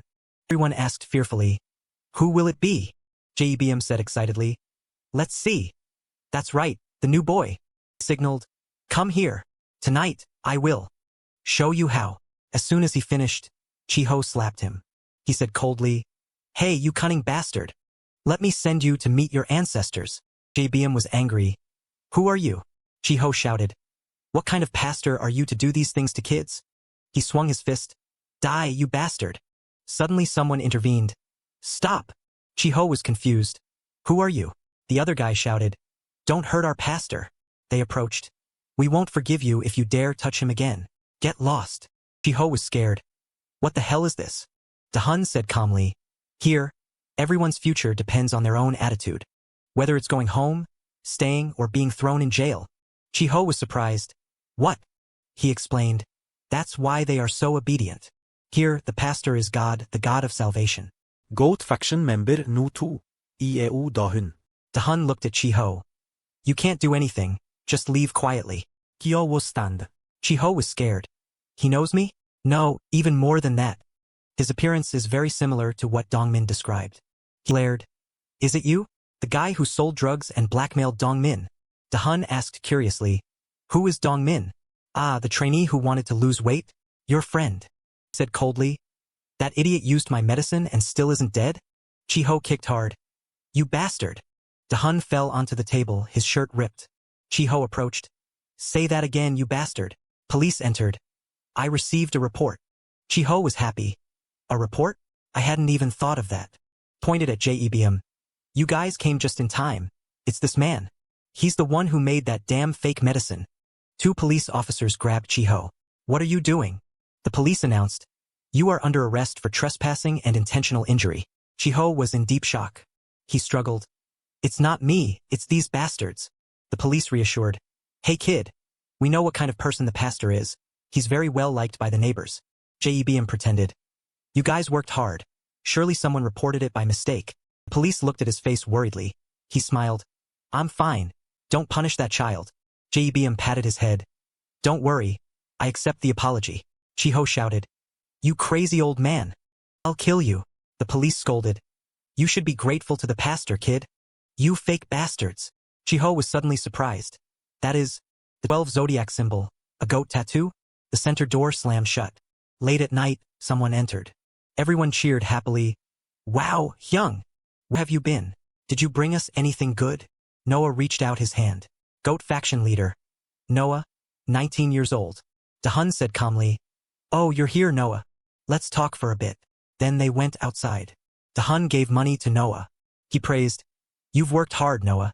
Dahun brought out the 12 zodiac wanted list. Chiho, he broke in here today. He's a dangerous guy. Noah remained silent. He said gently. If he's here, we must welcome him properly. After school, Hajun said sadly. I still haven't apologized to you properly. He lowered his head. I'm sorry, Jaeyeon. You were kidnapped because of me. Jaeyeon said happily. I'm fine, it was their fault. Why are you apologizing? Jun was silent. Jaeyeon reassured him. But Hajun, I didn't expect you to care about me so much.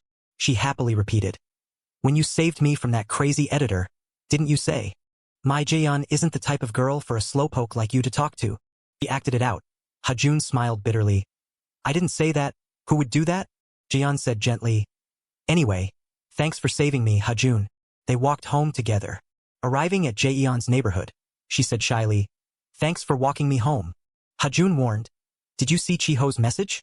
From now on, we have to be careful with the goat faction. Jaeyeon remembered. Yeah, it turns out it's related to that fake pastor. We have to be careful outside of school too. Right? She said goodbye. I understand, see you tomorrow. Jaeyeon entered the house, opening the door and calling, Mom! I'm home. Jaeyeon's mom said gently, Oh, Jaeyeon is home. Say hello to our guest. She introduced tiredly. This is the pastor I told you about. Jebm smiled brightly. Your name is Jaeyeon, right? You've grown up so beautiful. Director and head pastor Song Jebm, 42 years old. Jebm asked, You're in your first year of high school, right? Jaeyeon hesitated. Yes. He coaxed. Come to church with your mom. I'll tutor you privately. Jaeyeon was scared. Church. Jebm nodded. That's right. See you this weekend. Jaeyeon's mom thanked him, he replied hypocritically. No need to thank me, it's all God's will. Jaeyeon warned. Mom. He looks suspicious. What am I supposed to do at church? She turned back. He's the pastor of the education center and has his own company too. Don't worry too much, Jaeyeon. She suggested. Can I not go? Today I heard about some fake priests so I feel uneasy. Jaeyeon's mom walked to the window. Jaeyeon, you're in high school now. You need extra tutoring. I heard there's a teacher from a university in Japan teaching. Jaeyeon was dissatisfied. Is that the only reason you want to go to church? Do you want me to be tutored that much? She was silent then flustered. That's not it, daughter. I was just talking nonsense. I'm sorry. But I will definitely find a tutor for you. Don't worry about money, my dear daughter. Jaeyeon was silent. She smiled. It's okay. Since you said so, I think I should try it once. She was surprised. You'll really go? Jaeyeon said happily. I'm hungry, Mom. Her mom nodded. Ah, okay. Let me prepare dinner right away. Hoyun verid, dedish sairi. Dad can't be by your side. Dad can't even find you a tutor. My daughter, Dad is really sorry. Morning at the detention center. Jaebyum said happily. You've arrived. I see Jaeyeon came too. She was surprised. I didn't expect there to be a church in the center. He laughed. Glad you came. Let me lead you to pray. Jaeyeon's mom nodded. Ah, yes. Jaebyum approached. Your eyes are full of doubt, aren't they? Jaeyeon was curious. He reassured. Don't worry. I'll have someone tutor you privately. Jaebyum ordered. Teach her carefully. Yes, Pastor. Jaebyum pulled her away. Please come this way to pray with me. Jaeyeon's mom turned back. Ah, wait, Jeon. The teacher said. Your daughter will start studying right away. Since it's the first day, there's a lot to teach. She worried. Study well, daughter, I'll see you later. Jaeyeon called out. Mom! The door slammed shut. In the classroom, Jaeyeon sat silently. The teacher asked, This is your first time studying privately like this, right? She nodded. Yes, I don't follow any religion. He said seriously, Have you heard about divinity? Jaeyeon was flustered. Yes, like a sacred ritual, right? The teacher invited. That's right. Eat this to purify your soul. Then we'll start studying. Jaeyeon felt worried. She took it and put it in her mouth. At the church, Jaebyum read, God has prophesied in the Bible about fire in the sky and a new land will appear. That's what the Bible wrote, right? Everyone cried. Yes, you're right. Let's pray to God. He requested. Rest assured, because God has spoken to me about salvation on that land. Jaebyum shouted. 1/3 of sea creatures will die. Let the mountains fill the streets. There will be no more sea or boulevards on this mountain. God has shown me this land. He shouted. Who believes this is the land of salvation? Everyone scrambled. I believe. Everyone, invest to buy this land. Jaeyeon's mom realized. He's a fraud. I must escape from here quickly and find Jaeyeon right away. Jaebyum ordered. Those I call, step forward. Jaeyeon's mother. He invited. Please come up here. She reassured herself. Must stay calm. I must pretend to trust them so I can escape from here safely. Jaebyum said cheerfully. Prove your faith by starting a new life with your daughter, Jaeyeon. She picked up the candy and the glass of water. Jaeyeon's mother quickly ate it. She set it down and said, Pastor. She asked, May I go to the restroom? I think I ate something bad this morning, and my stomach hurts. Jaebyum looked suspicious. Jaeyeon's mother was extremely anxious. He laughed.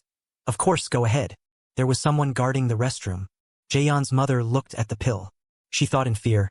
Is this the drug that made the crowd earlier look like they were hallucinating? Jaeyeon is in danger. They left the restroom. Jaeyeon's mother turned to ask the boy, and he replied, Yes.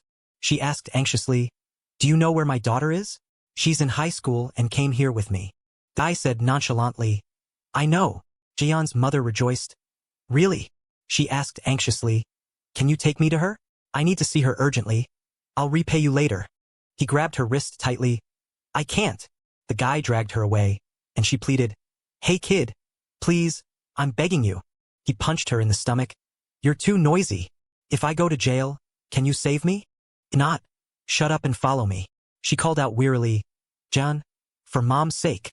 I'm sorry, Jaeyeon. Honey, please save our Jaeyeon. Hoeyun shouted, Honey. Suddenly, a fist swung straight into the guard's face. The guy collapsed in pain. Hajun pushed him down and sighed. Jaeyeon's mother was surprised. Honey, she asked anxiously, Did you just call me honey? Hajun was flustered. Well, that was just... He stammered, then quickly improvised. Hey! Jaeyeon's mother was confused. Huh? He asked with concern. Anyway, are you okay? She thought to herself. Is it because he's not used to using words? I'm okay. Thank you for your help.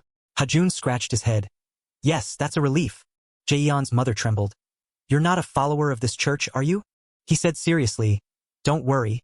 I'm Jaeyeon's friend. I'll explain in detail later. Hajun thought angrily. If only I had been by her side, this wouldn't have happened. Husband, please forgive me. Hoeyun Rilaisomling. Jaeyeon's mother stepped forward. Hey you bastard! She screamed. Where is my daughter? The guard said in fear. You crazy woman! He yelled. You think I'd tell you? You bitch! Hajun stepped forward, clenching his fist. What did you just call her? The guard panicked, and immediately after, his face was bruised. He stammered. It's the second room on the right at the end of this hallway. The gray door opened. Everyone walked in. Jaeyeon. The room was empty. Hajun and her mother were anxious. No, this can't be. In a room full of crosses. Only Jaeyeon was there, surrounded by candles and crosses. Jaeyeon sat up wearily. I'm so dizzy, what happened? Jian recalled. Did they put something strange in the food? I have to escape from here. But where is this? Jian realized something. Someone is approaching. I have to hide immediately. Suddenly, someone placed a hand on Jaeon's shoulder. He signaled, I'm here to help. The two looked at each other, and Jaeon asked, what the hell is going on? The boy explained, please, save us. Pastor Song Jae-beom abused the Bible to spread his doomsday theory. He claimed that according to prophecy, the apocalypse is coming and everyone must migrate to the promised land.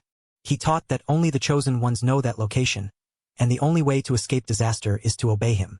However, the so-called promised land is actually just a plot of land being redeveloped. To have money to buy this land, the followers had to surrender all their assets. Furthermore, to keep the followers, they also used various hallucinogenic drugs. If anything happens, all the blame will be dumped on the children at facility number 6. We do their dirty work, acting as a shield to protect them from the judgment of justice. Yun asked anxiously, what should I do now? The boy said, pretend you've been mesmerized, and look for a chance to run away. Jae-beom said from behind, devil, get out. He panicked. Pastor. He slapped the boy. How dare you taint her with such lies? Gayon kleert. Jae-beom stepped closer. Jaeon, you think I'm leading a cult, right? What you think doesn't matter. Those without power and money always look for a place to rely on. Isn't that the case for you and your mother? Gayan screamed. What? Jae-beom manipulated. Living in an empty house with your late father, you must really need a place to lean on. Your presence here is destiny. He shouted. Without my help, Sung Jae-beom, someone like you would surely live in poverty. The moment your father passed away, you were also stripped of your wings. However, there is still a glimmer of hope. Listen to me like your father and give everything you have to me. Jae-beom stroked Ji-yun's face. Then I will grant you everything you desire. You deserve it. How about it? This is a special opportunity I'm reserving just for you. Ji-yun cursed. Shut up, you crazy old man. Jae-beom grabbed her by the neck. He said wickedly, water from the fountain of youth, you truly deserve it. Are you enjoying it? Jae-beom was speaking when he got kicked. Hurry up and say that you. Chehan kicked him hard in the face. Chehan lukt, ga je on. Called out anxiously, Ji-yun. She cried out. Jae-beom stood up in pain. He glared. You. Kian yelled, you bastard. Chehan prepared to throw a punch. Suddenly someone blocked him. Chehan asked in surprise, who are you? What the hell? Noah, leader of Group 19. Jae-beom stammered, then shouted an order. Noah, quickly destroy that evil creature. Chehan shoved Noah hard, then brushed past him, cursing, shut your mouth, you dog. Noah's hand suddenly placed firmly on Chehan's shoulder. Chehan turned around angrily and swung a punch. Don't get in my way. However, his fist was held tight by Noah, and he was struck right in the face. Noah said coldly, give up if you don't want to die. Chehan stumbled back a few steps, looking at the person in front of him. He quickly raised his fist toward Noah without hesitation. Don't mess with me. Noah dodged the Kianese punch easily. He smiled and said, I don't want to fight. That only made Chehan angrier. Chehan went crazy, repeatedly swinging punches at Noah. You bastard! Conversely, Noah dodged all the attacks. Chehan was astonished. Who is he that he can dodge all my punches? Suddenly, a hand blocked Chehan's face, making him stop. Noah grabbed Chehan's face and slammed him hard to the ground. Noah said coldly, I'm pretty sure I told you to get lost. Seeing Chehan still intending to fight, Noah said, hey, don't overdo it. Chehan got into a fighting stance. You can't defeat us either. He quickly rushed toward Noah again. Noah looked at Chehan's fist with contempt. Just with this punch? He dodged it again. I've been able to observe everything. That's because Noah's ears are more sensitive than normal people's. Sometimes hearing aid users have better perception. He looked at his opponent indifferently. Because of this weakness, we gain enhanced observation skills. Noah smiled. Among such people, I have the most superior observation skills, a special case. He looked at Chehan with disdain. A mediocre guy like you has absolutely no chance of defeating me.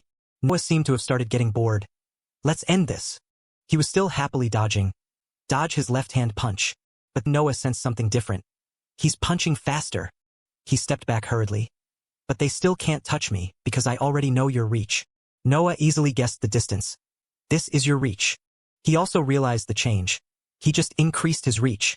Immediately after, one of Chehan's punches landed straight in the middle of Noah's face. He was shocked. not believing his eyes. What the hell? Looking at his exhausted opponent, Noah was astonished. He just switched from orthodox to southpaw stance. He said quietly, unlike the orthodox stance, the right hand becomes the dominant hand, and his reach changes accordingly. Chehan also didn't believe the scene that just happened. He looked at his hands, contemplating. That? Noah stood still, observing. Chehan mocked. You can't smile anymore, can you? He raised his voice. We should get serious. Suddenly a voice rang out. Stop! Chehan turned back, startled. Jian. She and her mother were being held hostage at that moment. JBM spoke in praise. Well done, my apostle. Dahan appeared behind Jian and asked, How should we handle these two, sir? JBM said flippantly. Take them away. Dahan quickly ordered. Take them out. The underlings immediately followed the order. Chehan rushed forward angrily. Where are you taking her? He was immediately struck hard on the back of the head by a baseball bat. Chehan collapsed onto the tiled floor. JBM said aggressively. Take care of him before he causes more trouble. Dahan said coldly. Yes, sir. JBM sighed slightly as if shedding a burden. He turned to the boy and said, It's your turn. Boy stood there blankly. How shall I cleanse your filthy tongue? The boy's eyes were full of fear. JBM said, That's right, you should volunteer again. His face looked kind, but his words were sinister. That night, the cleansing for you didn't seem enough, did it? A voice suddenly rang out. Stop! Noah stood behind and asked back. Did you just say again? He questioned. You forced this child to volunteer? Noah stepped forward angrily and grabbed his collar. You demanded money and I gave it. But what is this? JBM immediately slapped Noah across the face. You insolent brat! His next words made Noah freeze. I never received your money. What are you talking about? He pondered, while Dahan was making money for himself. You disappeared and suddenly came back from some godforsaken place. JBM brushed past Noah heartlessly. What you did to your father, you're planning to do to me now? What a pathetic bastard. He left without a shred of remorse. I look forward to your next donation. Noah gritted his teeth in restraint. Dahan, what's your plan? I'm the one who's been giving you money every month. Dahan spoke up. Ah, that's right, you never missed a month. The money you earned from those dirty jobs. His laughter was full of mockery. I'm just using it better. Noah lost his cool and rushed toward Dahan. You dog! Where do you think that money came from? He was immediately stopped by a burly guy holding both his arms. A strong slap landed straight on Noah's face. Only his hearing aid remained on the floor. Noah was shocked, not believing what had just happened. He knelt on the ground, screaming in pain. The underling asked curiously, What's wrong with him? Has he gone crazy? Dahan said contemptuously. He'll go crazy when he loses his hearing aid. He mocked Noah. Ah, you never change. Dahan stepped on the hearing aid despite Noah's stammering. You've become an adult, haven't you? He crushed the device, making Noah scream. How long do you intend to stay here taking care of the kids? Noah screamed in agony, tears streaming down. Dahan looked at Noah with utter contempt. You idiot! He ordered his underlings. Get these freaks out of here. A tall central building, under a basement full of discarded trash. Chehan was aching all over, slowly making a sound. He opened his eyes with difficulty. A slender figure in front made Chehan curious. He asked softly, Who's there? It was Songria from Group 19. He sat down gently, making Chehan a bit agitated. Chehan opened his eyes wide, waiting. Suddenly Songria leaned in close, making Chehan panic. What the hell are you doing? The closer Songria got, the more Chehan panicked. Hey! She rested her face on his shoulder, making Chehan tremble. I'm a married man. It turned out Songria was using scissors to cut the rope binding Chehan's hands behind his back. She leaned back with a puzzled expression. What nonsense are you spouting? I'm here to save you. Shame surged, making Chehan flustered. Thank you, but who are you? Songria introduced herself. I live here, in this facility number 6. She said confidently, I'm Noah's friend. You can call me Songria. Chehan heard that and became wary. Friend? So you're his accomplice. He quickly grabbed Songria's shoulders to interrogate her. Where did you take Jian? Songria made a shushing gesture. I'm secretly helping you. Be quiet. Chehan gritted his teeth. Your friend Noah kidnapped Jian and her mother. Songria countered. No, you're mistaken. She said angrily. Noah is just being used by that despicable pastor. This made Chehan find it hard to believe. Songria let out a sigh. She explained, Currently, the children at the main headquarters are like slaves to that pastor. Songria's voice was full of regret. We shouldn't have been in such a disgusting organization like this. She remembered 5 years ago, in a kitchen cluttered with stuff. Empty liquor bottles scattered about, accompanied by curses. You stupid, deaf woman! Noah's mother was grabbed by the hair and scolded by his father for giving birth to a deaf child. Songria felt pity. Noah always thought it was his fault. Noah's father used abusive language to insult his mother. Songria recounted with bitterness how Noah's mother was assaulted. Noah watched the scene in pain, unable to do anything. Noah once thought everything would be better if he didn't exist. His mother only advised, "Go to your room, I'm fine." His father shouted, "What did you say, you're fine?" Cursing was a daily occurrence in Noah's house. "You too, you bastard. Come here." The hearing aid sat on the table, alongside Songria's story. From then on, Noah's bruised face and cold demeanor began to take shape. He decided not to wear his hearing aid at home. Noah stared intently at the computer screen in the dark. He thought if he did that, he could endure this living hell, despite the pile of liquor bottles outside growing larger. That day, Noah held the hearing aid with hesitation. Until one day, Noah put on the device and called out softly, "Mom!" Songria's voice turned serious. Something happened. Noah rushed to the living room. The house was strangely quiet. Noah's mother lay motionless on the floor, while his father sat with his head bowed in the kitchen. Noah hugged his mother in pain and screamed, "Mom!" Noah's mother still had enough strength to whisper, "I'm fine, Noah." She slowly reached out to touch his face, struggling to speak, "So please." She gently pulled the hearing aid from Noah's ear and repeated, "Go to your room." Saying that, her hand fell to the floor along with the hearing aid. Noah stood still, dazed, calling out to his mother repeatedly. Afterward, Noah grabbed a liquor bottle and approached his father, who asked in confusion, "What the hell are you doing?" A shrill scream rang out, "My ear!" Songria continued, "That night, Noah's house was as quiet as a grave. The incident went to court. Noah was sentenced for killing a relative and placed under supervision at facility number 6. At this time, Noah met Jebm. "Are you Noah? I've heard about you." The old man hugged Noah to comfort him. "You've suffered a lot. Here, I will be your father." That was Noah's first ray of light. Jebm patted his back encouragingly. "Even if you can't hear clearly, that only helps you hear the sounds of heaven better." Those words warmed his heart. Jebm constantly praised Noah as a special child. A dark night with thick falling snow. Students played under the snow. Most of the children here were lost souls committing crimes because they weren't protected by their families. Noah was once innocent like that too. Songria lay on the snow and said, "I don't want to go home." Dahan agreed, "Me neither, no one welcomes me." They asked Noah, "Should we stay here forever?" The three of them had come to consider this place a home, a family. Dahan's face looked happy in Songria's story about facility number 6. Songria remembered those peaceful days. They thought things would stay that way forever, until the priest showed his true face. The incident struck, Jebm was no longer kind. He used the children as tools to satisfy his greed. The rehabilitation period ended, and Noah returned home. Songria and Dahan were also released. They thought everything had returned to normal. But then Noah returned to the facility. Jebm was surprised. "Your sentence is over. Why are you back?" Noah dumped stacks of money out of his bag. "Here, from now on, please don't touch the other children anymore." He slowly set his condition. From now on, Noah's face was full of determination. "I will be their father here." Saying that, he turned and left. Songria stood waiting at the door and asked, "Why did you come back?" Noah was surprised.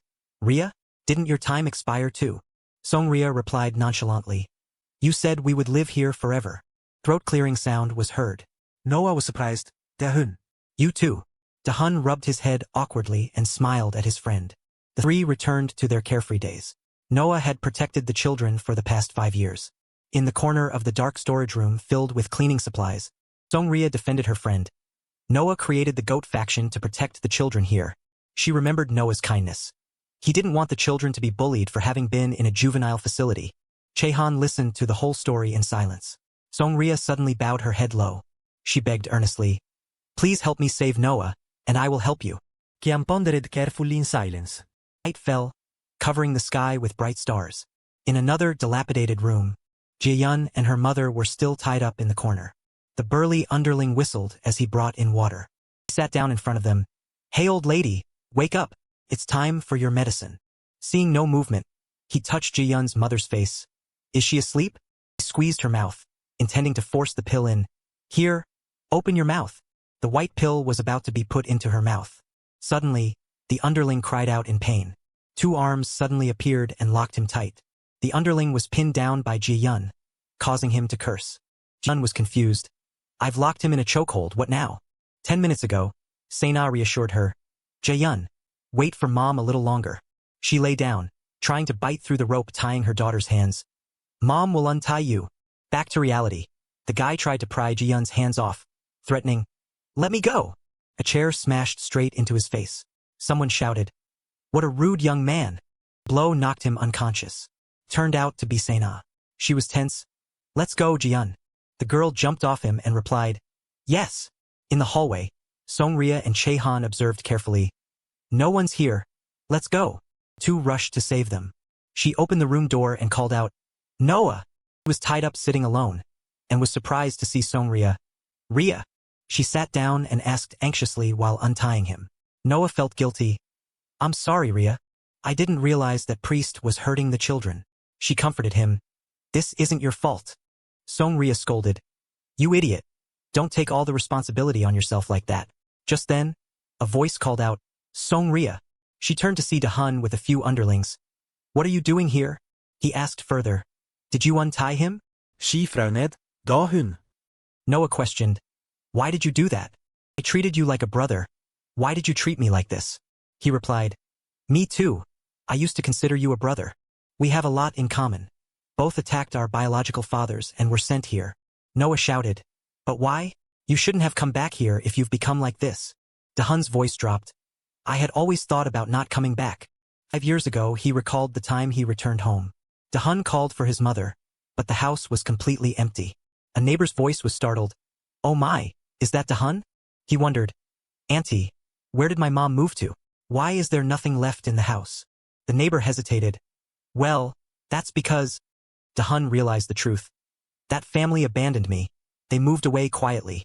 Thanks to the neighbor, he found the new address. Da-hun stood at the door and called, Mom, it's Da-hun. His mother was surprised to see him. Why did you come here?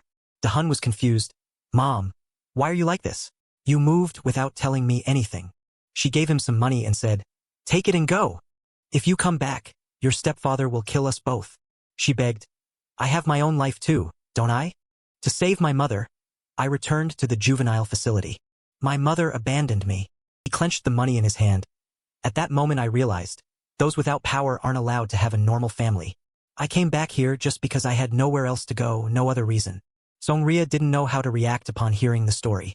I'll start a business as soon as I leave this place. Because I'm thinking of partnering with you. Da-hun persuaded. We've seen many people bow before the priest. With just a little power and money, we can fool this whole world. Choose, Noah. Either join me, or stay here and protect the kids. He found it ridiculous. Choose. Noah lunged at him, shouting. What right do I have to choose anything here? Da-hun also attacked. I thought you would understand. It's a pity you didn't listen to me. Noah reacted faster, punching him in the face. Right. You need to be beaten to wake up. He dodged and said seriously. I'll help you sober up. He was angry. You arrogant bastard. But with each successive attack, he easily saw through and dodged them. Then he lowered his center of gravity, preparing to strike. Take a look at yourself. Noah struck his hip, leaving Da-hun unable to react. Da-hun immediately grabbed Noah's tie. Sneering. I think you've forgotten. You created the goat faction, but I'm the one who gained the current position. He threw him backward. If we're talking about combat skills, I'm definitely better than you. But Noah managed to brace his hand on the floor. Da-hun was surprised. He held on. He slowly recounted. If it were 5 years ago, you'd be right, but... Noah remembered standing in a crowded area with a sign. Let people punch you for 10,000 won a minute. That was a lot of money. Some big guys had come looking. One held his arm behind his back. How do you think I made money? The other punched Noah in the head, while he tried to endure it. That's the money I earned from getting punched. I've gotten stronger. The two lunged at each other. You're proud of getting punched? The room echoed with the sounds of a fierce brawl. Elsewhere, Chaehan and Songria were also having trouble. She reminded him, be careful, Hajun. They are the ones who psychologically torment the children, from facility number 7. He wondered, isn't this facility number 6? Why are those people here? Facility number 7 is full. Kim Hak-soo, 18, Goat Faction. Facility number 7. So they were transferred here. Lee Hyukbo, 18, Goat Faction. Facility number 7. Chehan worried. My head still hurts so much. Must end this quickly. He lunged, swinging his fist at the two guys. Just then, the headache struck again. No way. My head. Afterward, a baseball bat smashed into the back of his head. The surprise blow caused Chehan to collapse. He groaned in pain, trying to stand up but couldn't. His vision blurred. Chehan slowly faded out. His soul suddenly escaped his body. Chehan looked at the strange space in surprise. What is this? Before him was a white space with a sofa. Looking around at everything, he was confused. Where am I? Suddenly a voice. Huh. He turned to see Hajun standing behind him, looking very surprised. The two looked at each other and called out in unison, Uncle Gammon. Kid. Hajun wondered. What's wrong with you? Where is this? Chehan confessed. I don't know either. I suddenly fainted and woke up here. He observed the boy and hesitated. But why did you become a soul too? The question confused Hajun. He looked at his transparent hands. That's strange. Then asked fearfully, Am I dead? Chehan affirmed. Not at all. Hajun heard that and felt less restless. I guess so. He looked around and was surprised. Oh, that place. Why is there a computer? It looks really old. Chehan looked and explained. Ah, I used that when I was alive. This is my desk. I don't know why it's here. After I died, Ji-yun's mother kept this room. The computer and tablet are still exactly the same. Thinking of that, he painfully called out the names of Ji-yun and her mother. Hajun curiously looked at the desk. So you drew these? Chehan snapped to. This isn't the time for that. He was engrossed in looking at the drawings. Some details interested Hajun. His eyes suddenly turned a strange purple color. The light suddenly dimmed, surprising him. Chehan was dazed. Hey kid, are you okay? Hajun was confused. Why did it suddenly go dark? Then two streams of light appeared, shining directly onto two chairs opposite each other. The two looked at each other suspiciously. As if sharing the same thought, they sat down on the illuminated chairs one by one. An energy stream held them both tight, then seemed to absorb them. The eyes of the uncle and nephew suddenly flashed. And then Hajun woke up with purple in his eyes. He rejoiced. I'm back, so I'm not dead yet. Afterward, he was confused by his body's condition. Huh? Why? Their souls were still sitting on the chairs in that space. Hajun asked, You're still there, right? You're also possessing my body, right? He guessed, I guess so. Hey kid. Then he slowly stood up. Scene was extremely chaotic as Noah was fighting too, unable to dodge all the attacks. He lunged at Dahun angrily. You dog! He was slightly bored.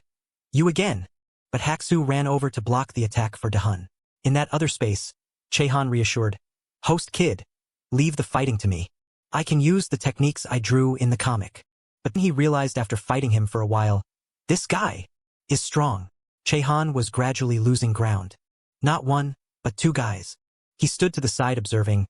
These two, if you just look at their fighting ability, they're stronger than most. Haksu had struck a blow to his leg. Chehan thought, can't attack both at the same time. Just with my techniques, it's a bit too much. The two closed in, leaving him no opening. Chehan worried. If this keeps up. Then he was surprised. Huh! The body quickly leaped into the air, somersaulted, and grabbed his head. Chehan was stunned. This move! He was confused. What's going on? His hand automatically pushed Haksu's head away. The body flew into the air, arching into a curve. To fag at a foot. Then the foot slammed into his head from above. The impact injured Haksu. Seeing this, he was suspicious. This? I didn't do that. Everyone present was stunned. Chehan doubted. The host kid. In that space, he turned to ask, how did you do that? Hajun asserted, I can do it too, right? He didn't understand. Huh. He calmly repeated, the techniques that appeared in your comics. Chehan was confused. My comics don't have those techniques? Hajun was sure. They do. I saw it earlier. Then he pointed at the computer. He turned to look, feeling a bit dazed. That? Then he saw the character appear on the screen. Memories returned to the story Chehan had edited. The demon has appeared in this world. Obsessed with the human body. Wanting to taint this world with evil. I am Jiao Man. Fighting the demons. Because on my body. Hajun recited the lines, not forgetting to copy the protagonist's movements. Because on my body. He urged him. I know, just focus on fighting. Chehan recalled his writing time. I really wanted to draw that comic, and had to change the genre to fit the trends of that time. Hypa saw his accomplice beaten and angrily rushed over. At first I chose the martial arts fantasy genre. Thinking of the reality and the body's capabilities, he speculated. So the host kid couldn't possibly use that technique. Suddenly, this body used only one hand to block all the attacks. This scene shattered Chehan's analysis. How is that possible? Then Hajun clenched his fist and punched him. The force was so strong it sent Hypa flying. He comforted himself. The strange moves just now must be a coincidence. Hajun rushed to support. I'll take you down. That's right. Chehan calmed down. No way.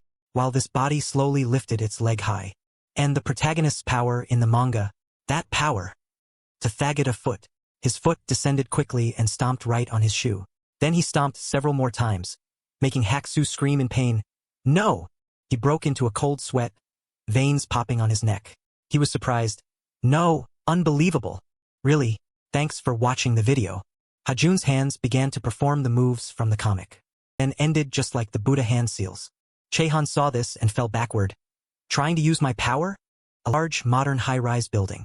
In the old room, there was the sound of heavy breathing. He looked at Hakusu and Hypa lying on the ground. Both were defeated, but H.A.un pantet. Dem IT. I overdid. Can't move my legs. He said, your techniques, I'm not sure I can do them. Chehan was silent. He thought to himself, using those techniques now is difficult anyway. Sure enough, this kid is special. How could he defeat these two so easily? Chehan was bewildered.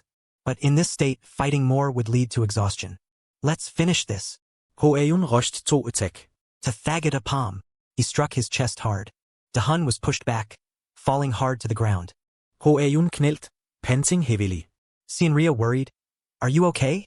He replied, I'm fine. Let's go save Dahyun. Jae-bun asked, what is this? Noah. He stood blankly. He grabbed Noah by the collar and shouted, you lunatic!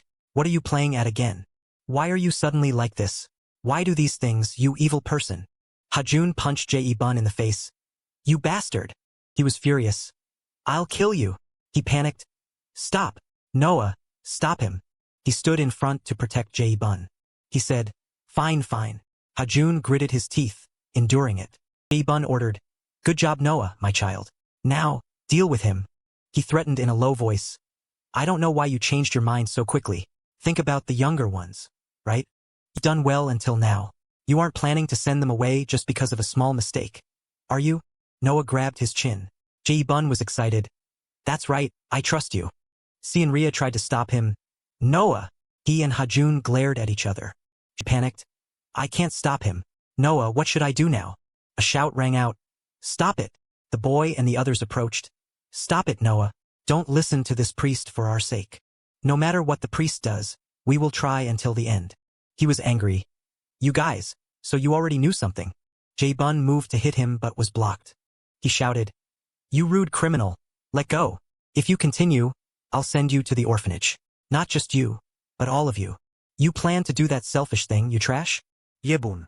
Noah and Seonria were surprised. What? The boy and the others surrounded him. Jae-bun panicked. What are you doing? He shouted.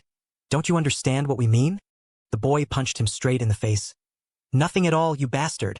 The others took turns punching Jae-bun. Because we've already planned for the orphanage. Try this, you bastard. He held his head and screamed. I'll kill you all. Noah walked over to stop them. He panicked. No, guys. Noah's eyes showed fear. Noah remembered a familiar image from the past that had long been festering. The abuse from his father and the response to that violence. Finally, we met at facility number 6, the second father. Another abuse started there. And the attacks that forced the kids into the orphanage. In that place, the abuse continued. I will wait for everyone. So what's next? He muttered. No. Noah stopped them. Don't. He shouted. Stop it, guys. Please. Suddenly a command. Everyone stop. Police here. Jae-bun quickly said. Please come in. The kids at facility number 6 are causing trouble. Noah was angry. Don't lie, you bastard. He tried to shift the blame. Look at that rude behavior. The boys heard this and explained. That's not true, officer. We didn't do anything wrong. Please believe us. Dahyun spoke up. That priest kidnapped and drugged us. Jae-bun denied. That's not true. He tried to defend himself. I've run this facility for over 10 years. You know that, right? I've taken care of hundreds of children over the years. It's a bit strange to say, but you know how juvenile delinquents are, right? They just open their mouths and pretend to be pitiful. That girl must be with them. So do what you usually do. He looked at his partner and nodded. They grabbed Jae-bun. The police said, "We can tell just by looking. Let's go." He struggled. "I told you it wasn't me." He said sternly, "Quiet. We've been police for years." Gaining trust just because he was a priest, as well as losing trust just because they were juvenile delinquents. Prejudices are so easy to change. If everyone throws stones at one person, the fault must lie with that person. Once again, Jae-bun shouted it wasn't him, but they judged without hesitation. The priest's brutal behavior became known to the whole world. The punishment was, the youth center was closed. The scammers operated in other places. The children at facility number 6 were taken home to heal the pain of abuse. The children with nowhere to go followed Noah. He had long planned to take care of and create a home for them. Total money received from the pastor and savings were combined to buy a small attic room. Sienria called out, "Father!" Noah wondered, "What, father?" She replied, "Father Noah said that back then. I am also the father of the kids at facility number 6. He covered Sienria's mouth. "Hey, don't say that," the boy teased. "Really? That's funny." He called out, "Father!" Noah was flustered. "Don't be so gross." He and Sienria blushed. "What do you mean, father?" The boy laughed. "You be the mother." She was embarrassed. What? It was dark. Cafes and other shops were still lit. The luxurious hallway was empty. The wine bottle was thrown and shattered into pieces. Hyuk spoke up, "Hey, don't sing those songs. Sing something you know." The girl was scared. "You don't know." She thought, "Hey." Sang Ryan walked in and shouted, "Who's bothering other people's business? What are you doing?" He calmly smoked. "Huh." Yahello replied, "Em me date son." Leader of the pig gang, 12 Zodiac. Gu Jae-hyuk, 19 years old. The sunset light reflected on the school window. Sienria asked, "Hajun, your shoes are really nice. Collaboration with the error, right?" Chehan was bewildered. "Huh," he replied. "Oh, these." Chehan remembered when he stepped on Haksu's foot. "Nice, right?" He thought, "Damn it, El Riem. Sure enough, learning about shoes is good." She said, "I was planning to buy them too." Suddenly Dahyun interrupted. "Could the shoes be broken because of me?" She asked. "While we were fighting, right?" Sienria was annoyed. Chehan answered, "No, that's not it." Dahyun smiled. "It's okay. I'll buy you another pair." She thought, "What? Is there something between these two?" She said, "My mom wants to thank you." Sienria wondered. "Mom?" He replied, "Oh, really? A meal later will do." Dahyun offered, "I'll buy you beef." She told herself, "I've researched a lot about shoes, yet they're talking about things only the two of them know?" She asked, "Thinking back, how did you know to come save me then?" Chehan was flustered. "Ah, that money. Senior Guk Jiho told me to go." Sienria shouted, "Come to my house and eat spicy rice cakes." Both stopped. "Huh." The beautiful yellow sky. GU 24 convenience store. Dahyun smiled. "Eating rice cakes needs noodles too." He asked, "You eat like that too?" She thought, "Why is Kim Dahyun following us here too?" She smiled. "I should visit Yiji's house often." Suddenly a curse. "You dog!" The single father was flustered. "Why come all the way here to do this? Please don't come to my workplace." Sienria muttered. "That person?" Dahyun asked. "Do you know him?" She replied, "He works the morning shift at that convenience store." The man with a scar on his eyebrow shouted, "Then pay me back, you bastard, daring to take other people's money and talk so much." He was scared. "I'll pay. Please give me more time." He was angry. "You dog, did you get your part-time pay? Did you spend it all?" The single father replied, "Ah, no." The scar guy shouted, "Then where's the money?" He snatched his bag. "What's this? Alcohol or cigarettes?" He dumped everything out of the bag. He panicked. Don't. He asked, "What's this, diapers? Why did you buy these? Is this your hobby?" The single father bent down to pick up the items. "Right, you dog." He stepped on the pack of diapers. "Not going to school in the morning but wandering around doing part-time work like this. I have money to buy these. Don't we have money? You dog. I'll make you wear diapers right now." Chehan kicked him straight in the face. He was furious. "You dare step on diapers?" The man held his face in pain and coughed lightly. Chehan wondered, "Not returning to that white room this time?" His accomplice rushed over. "Are you crazy? You dog. He hit his back hard. Baby hygiene products. Another one rushed over. You dog. What did you say? Chehan gritted his teeth. Baby diapers. Do you know how important they are? Chehan hit his waist hard. He flew away, hitting the wall. They turned and ran away. He cursed. You trash. Chehan returned the diapers to the single father. He took them. Thank you for helping me. He asked, do you have a baby? The man replied shyly, ah, I didn't cause trouble. Chehan said, oh, me too. He was confused. Huh. He was flustered. Ah, nothing. Sienria said, good thing they aren't dirty. Taehyun handed the bag that fell to the single father. He replied, thank you. The single father left. Then I'll go first, my daughter is waiting at home. She stopped him. Wait. He was bewildered. Yes. Sienria said, your daughter. The single father was confused. Yes. She asked, would a triangle kimbap be okay? He replied, this. Sienria interrupted. Dad has to eat well and be healthy. Then the daughter will be healthy too, right? She smiled slightly. The single father blushed. Chehan stood behind him and whispered, I'm proud of you. Sienria was flustered. She said, let's go, it's already dark. It was already dark. Everyone shouted in unison. Thanks for the meal. Dean complimented. E.g., your spicy rice cakes are really good. I hope you'll help me out a lot later. Sienria replied, I don't want to. The girl was confused. Oh, really? Diyun was surprised. But Hajun, you're really good at taking care of babies. The single father saw this and said, I can take care of it, the rice cakes will get cold. He replied, it's okay. Please just eat. Jihan asked curiously, but what happened back then? He replied, ah, nothing special. It's a long story, just some personal matters. Chehan replied, please go ahead. Sienria spoke up, I don't think that's just a personal matter. Diyun added, I think so too. Single father was a bit flustered. He hesitated and said, that matter. That single father was still unmarried. 3 years ago, his girlfriend got pregnant. The baby cried, but its mother wanted to abandon it. She held a knife intending to harm the baby. He stopped her. No. His girlfriend lost her mind. Kill it. We're so miserable. He shouted. Snap out of it. He had to call the police to keep the baby. He had no other choice. After that day, he couldn't contact her, leaving only him and the baby. But the two of them couldn't become an official family. He asked, why not? Under Korean law, he was surprised that he couldn't register the birth, couldn't recognize the child as a citizen. The person said, the law is set like that. Without the mother's information, you can't register the child's birth. Children without a birth certificate can't be registered for basic health insurance. He couldn't even take care of his child like a family. Other children don't have to pay for vaccinations, but he had to pay hundreds of millions of won. A single father tried to soothe her. Eunji, stop crying. The baby crying made him very scared. He panicked. Please? Are you scared of Dad? If Eunji was in pain, even if they had to go to the hospital, baby cried non-stop. He covered his face, helplessly shedding tears because he wasn't confident he could pay the hospital fees.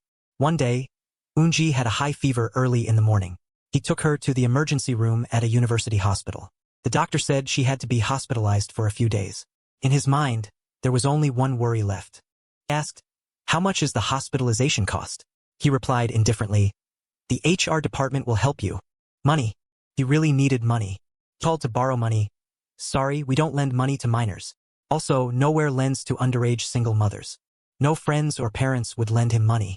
At that time, there was only one place to borrow. He read the information and wondered, send money by authorization? That place was very suspicious, but he didn't have time to hesitate. He arranged to meet that person. He asked skeptically, really? You said you would lend money to minors? That person replied, that's right. It was Jae-hyuk, he said. You've come to the right place. Jae-hyuk reached into his pocket to search and asked, 30 out of 70, right? The single father replied timidly, ah yes, that's right. He held the money out and instructed, borrow 300,000 won, pay back 700,000 won. 1 week deadline, 1 day overdue increases by 50,000 won. He held the stack of money in his hand, surprised. This is only 280,000 won? Jae-hyuk replied calmly, minus 20,000 for paperwork fees. He held out a paper and suggested, sign and write your name here. Although hesitant, he agreed. He held the loan paper. Then Jae-hyuk asked, did you bring a copy? He hesitated and agreed. He nervously handed over his phone. After receiving the original and copy of the family relationship certificate, he also demanded to see my phone. He carefully searched the phone, took the numbers of friends, parents, and even the owner of the convenience store where I worked part-time. Jae-hyuk showed the image on the phone to him. Your daughter. He angrily snatched the phone and shouted, Give it here. He casually complimented, She's really cute. Hyuk turned his back and left. See you next week. Night gradually fell. The large hospital below was lit up. I was able to pay the hospital fees with the money I just borrowed. But that was the beginning of a hell.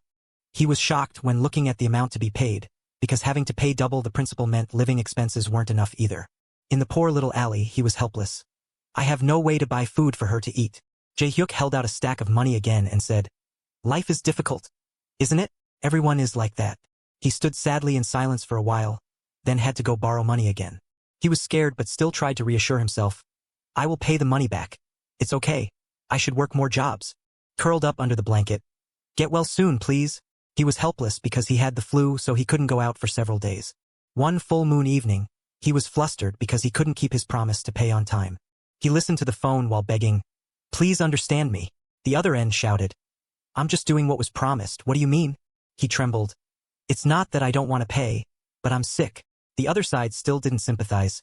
Hey kid, that's your problem. His mind was in turmoil. From that moment I started getting into debt.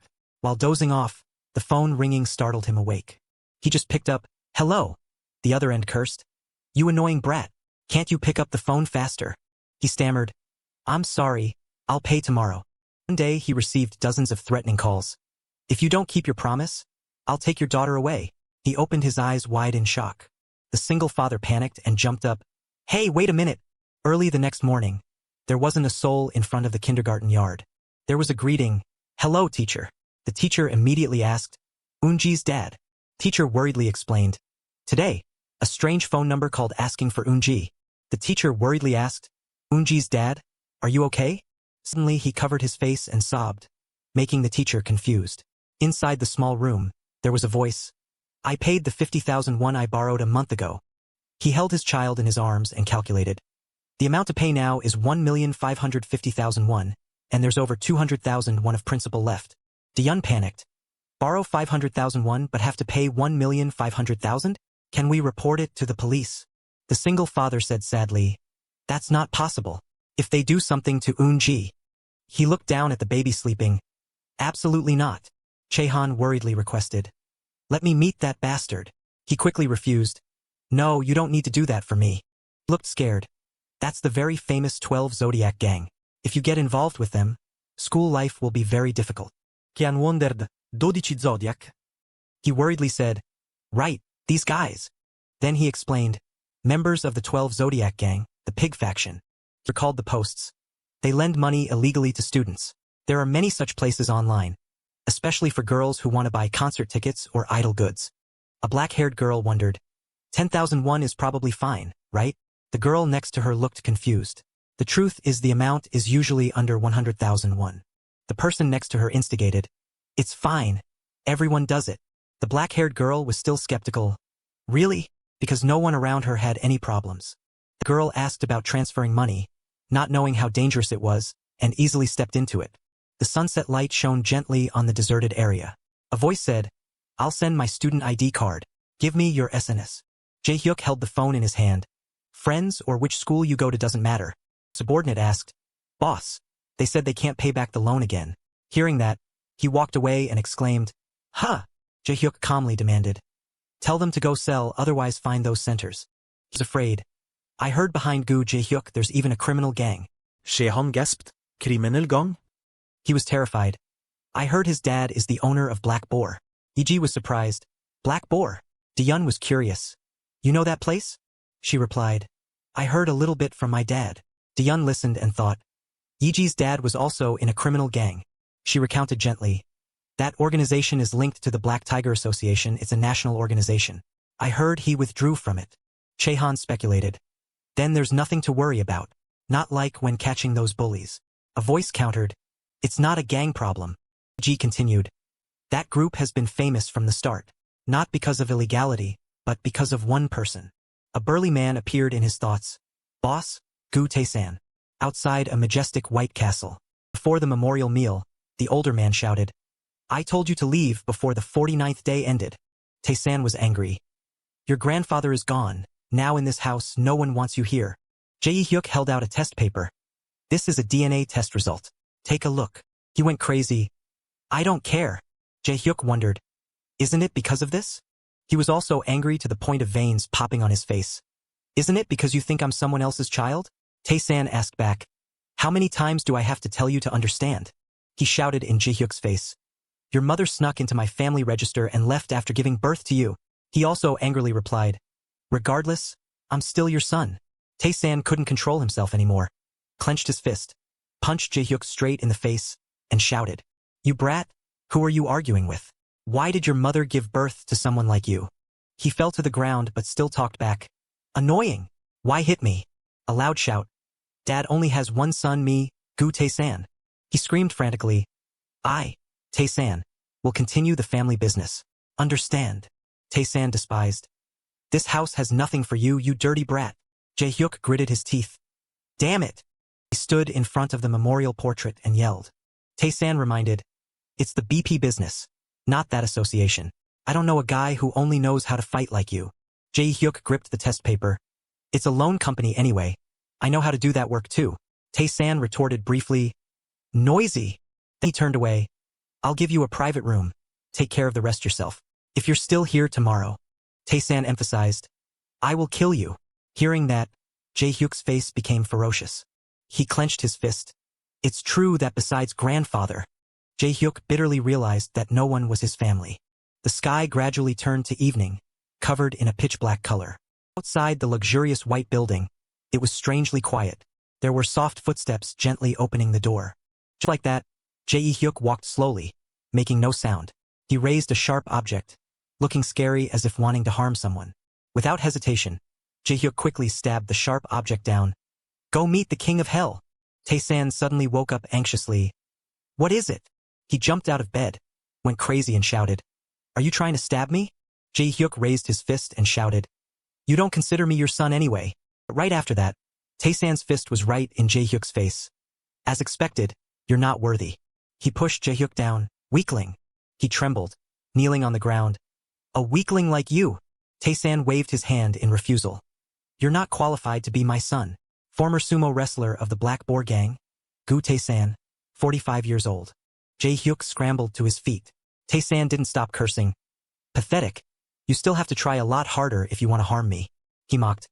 Aren't you strong enough to take down this old man? Or are you planning to rebel at this puberty age? Tae-san's face became scary. Regardless, you're just a piece of trash. He looked regretful. I had to raise you because you carry my blood. Why didn't I just abandon you back then? Jae-hyuk shouted angrily. While you went to Japan to raise another son, I had to grow up alone. He shouted loudly in frustration and lunged forward. Don't talk like you raised me. Jae-hyuk lunged straight at Tae-san and hugged his legs tightly. Tae-san calmly said, the blanket you cover yourself with, the clothes you wear, the things you eat. He lifted Jae-hyuk up and shouted, is there anything you made yourself? Right after that, he was lying under Tae-san. I gave you everything. Jae-hyuk went crazy and yelled. Jae-hyuk recounted, 5 years ago, you said you would return from Japan. At that time he was looking forward to it. For me, that was the first day I got to meet Dad. There was a voice behind his back. Dad, it's me, Gu Tae-san. Hearing that, Jae-hyuk hurriedly ran away. The old man walked out slowly and said, it really took until I was about to die for you to return, huh? Tae-san asked, are you still healthy, Dad? The old man turned and reminded, Jae-hyuk, go out and greet your father. He was shy. Hello, Dad. Jae-hyuk called awkwardly. Dad. The old man smiled and asked, how is it? Didn't recognize him, right? He urged, Jae-hyuk, show everyone how well you study. Your father will be very surprised. He held the paper in his hand and stepped forward. Yes, sir. Jae-hyuk held the report card and said, here it is. Tae-san didn't pay attention. Ja-sung, hurry and greet your grandfather. He happily introduced, Dad, this is my son, Gu Ja-sung. The boy was polite. Hello, grandfather. The old man praised. You speak Korean really well. Ja-sung replied. I studied to return to Korea. Tae-san also didn't stop praising. Since he's my son, he's very smart. Hearing everyone laughing and talking happily, Jae-hyuk stood alone in a corner, angrily gripping the report card in his hand. Next day, the sky was clear. Inside the large building, there was suddenly a scream. The black cat lay motionless on the ground. Someone screamed in shock. It's dead. Jae-hyuk knelt down worriedly. What's wrong with you? He questioned. Gu Ja-sung, did you harm it? Ja-sung was calm. It was too noisy. Jae-hyuk looked up in surprise. Huh? Tae-san asked loudly. What's going on? He knelt down in shock. Ja-sung, did you do this? The boy admitted it gently. Tae-san reminded him. I told you not to do that. Jae-hyuk recalled the scene back then. Dad scolded Ja-sung for a long time. He wondered to himself. I wonder if Dad felt sad when scolding his own son? Jae-hyuk stood watching the three of them, but that evening the whole family went out to eat together. He looked disappointed and sad seeing that scene before his eyes. The next morning, sunlight shone down on the school. Not long after that, in the teacher's office, Jae-hyuk recounted. I was beaten by a bastard at school. He stood silently with his head bowed. Just as I thought, the teacher called Dad to school. Dad Tae-san bowed his head, trembling in apology. Jae-hyuk looked toward him. I was looking forward to it. He looked with hopeful eyes. To be taken out to eat by Dad like that day, I really wanted to try it. It was getting dark. The lights outside that wealthy building were shining. Jae-hyuk sat on the ground in fear. Dad. Tae-san was angry. You wanted to embarrass me, so you called me to school? He raised his hand high. You piece of trash. Ja-sung suddenly appeared to intervene. Stop. He blocked him. If you hit him like that, he'll be in pain. Please forgive him. Tae-san was surprised. Ja-sung, you? He grabbed Ja-sung by the neck and turned away. All right, kid. It'll hurt to hit him. Knowing that is enough. Tae-san suggested. Honey, don't cook dinner anymore. We'll go out to eat. He spoke up. We've been worrying for nothing lately. Ja-sung turned away. So that's how it's done. Being a normal person is easy, isn't it? Jae-hyuk exclaimed in surprise. Ja-sung stepped forward and asked, Dad, what are we going to eat? Jae-hyuk was left in a corner. That day, the three of them went out to eat together. Night fell, he said sadly. Since then, I could never set foot in that position again. Hearing the whole story, Tae-san explained, That's why I can't accept you in things like this. Gave advice. I'll give you a piece of advice. Smart people will definitely win. Tae-san was fierce. You don't care about exams, but Ja-sung got first place in this test. He walked away. If Ja-sung heard this, he'd understand what I'm saying right away. Jae-hyuk slowly stood up. I'm good at studying too. Tae-san denied it and looked down on him. What would a piece of trash like you study? Suddenly a black shirt covered his head. Wah dash. The shirt covered Tae-san's head. What is this? Jae-hyuk stood behind holding a desk lamp. You're right. He swung hard at Tae-san. To take you down, I still have to try really hard. Jae-hyuk attacked repeatedly. Smart people definitely win. He sat on Tae-san and rained down blows. I'm a good student. I learned how to fight from you. Jae-hyuk punched his face hard. I am not a piece of trash. He punched frantically. I'm your son. Gu Jae-hyuk. That's psycho. A moment later, Jae-hyuk stopped and panted. San was punched until his face was deformed. Jae-hyuk was scared when he saw him lying still. What the? Tae-san was still lying motionless. Is he dead? He trembled. This is really troublesome. Jae-hyuk slowly backed away. He clutched his head in fear and exclaimed, What should I do now? Jae-hyuk held his face, trembling. What is this? A voice rang out. What is this? He slowly took his hands off his face. Tae-san's soul wondered. Why did I end up like that? Jae-hyuk was worried. Dad. Tae-san gritted his teeth in anger. What is this? He looked down at himself lying motionless. You piece of trash. Tae-san flew over and threw a punch. What did you do? Jae-hyuk quickly raised his hand to block it. Immediately after, only he stood alone in the room. Jae-hyuk stood still, not saying a word. His eyes were bloodshot. Jae-hyuk held his hands out in front of him. Outside the funeral home, night had fallen. Tae-san's funeral portrait was placed neatly. In the empty funeral hall, Tae-san's wife and Jia-sung were standing there blankly. Music wanker in slow, attracting Yasung's attention. He leisurely lit a cigarette and stuck it into the cold incense burner. He mocked. Isn't it a bit weird to bow to each other as brothers? Leader of the Black Boar gang, Du Dusik. Dusik said leisurely. I didn't know Gu Tae-san had a chronic illness. Jia-sung was still polite. Thank you for coming, uncle. He looked at him intently. I heard you look a lot like your dad. Doesn't seem like what I thought. Gu Tae-san's second son, second-year student, Gu Jia-sung. Dusik wondered. Didn't he have two sons? Jia-sung explained. Jae-hyuk isn't feeling well, so he didn't come. He turned back to look at Tae-san's memorial tablet. Your father passing away a few days ago is understandable. After all, Gu Tae-san has passed away. The Black Pig Gang is finished too. Jia-sung corrected him. Not the Black Pig Gang, but BPA Enterprise. He patted his face teasingly. A gangster's son and you're this tongue-tied? He turned and walked away, not bothering to look back. If you want to grow up, just call me if you want money. Jia-sung didn't answer, just stood there adjusting his glasses. The night grew late at a construction site. Jia-sung walked in proudly. He spoke. The funeral is over. There's something wrong, Manager Lee? He replied. It's quite important, but... At his feet were scattered instant food wrappers. He exclaimed. He eats like crazy. Jae-hyuk was tied up tightly. Jia-sung mocked. Finding food for this pig isn't a big deal. He stepped in front of Jae-hyuk. I'll ask one last time. Why did you kill Dad? Gagged, Jae-hyuk could only mumble. Jia-sung removed the tape. You're plotting something, right? Or was it just an accident? With the gag removed, Jae-hyuk screamed. You're dead. I'll tear you apart. You coward. He looked disgusted.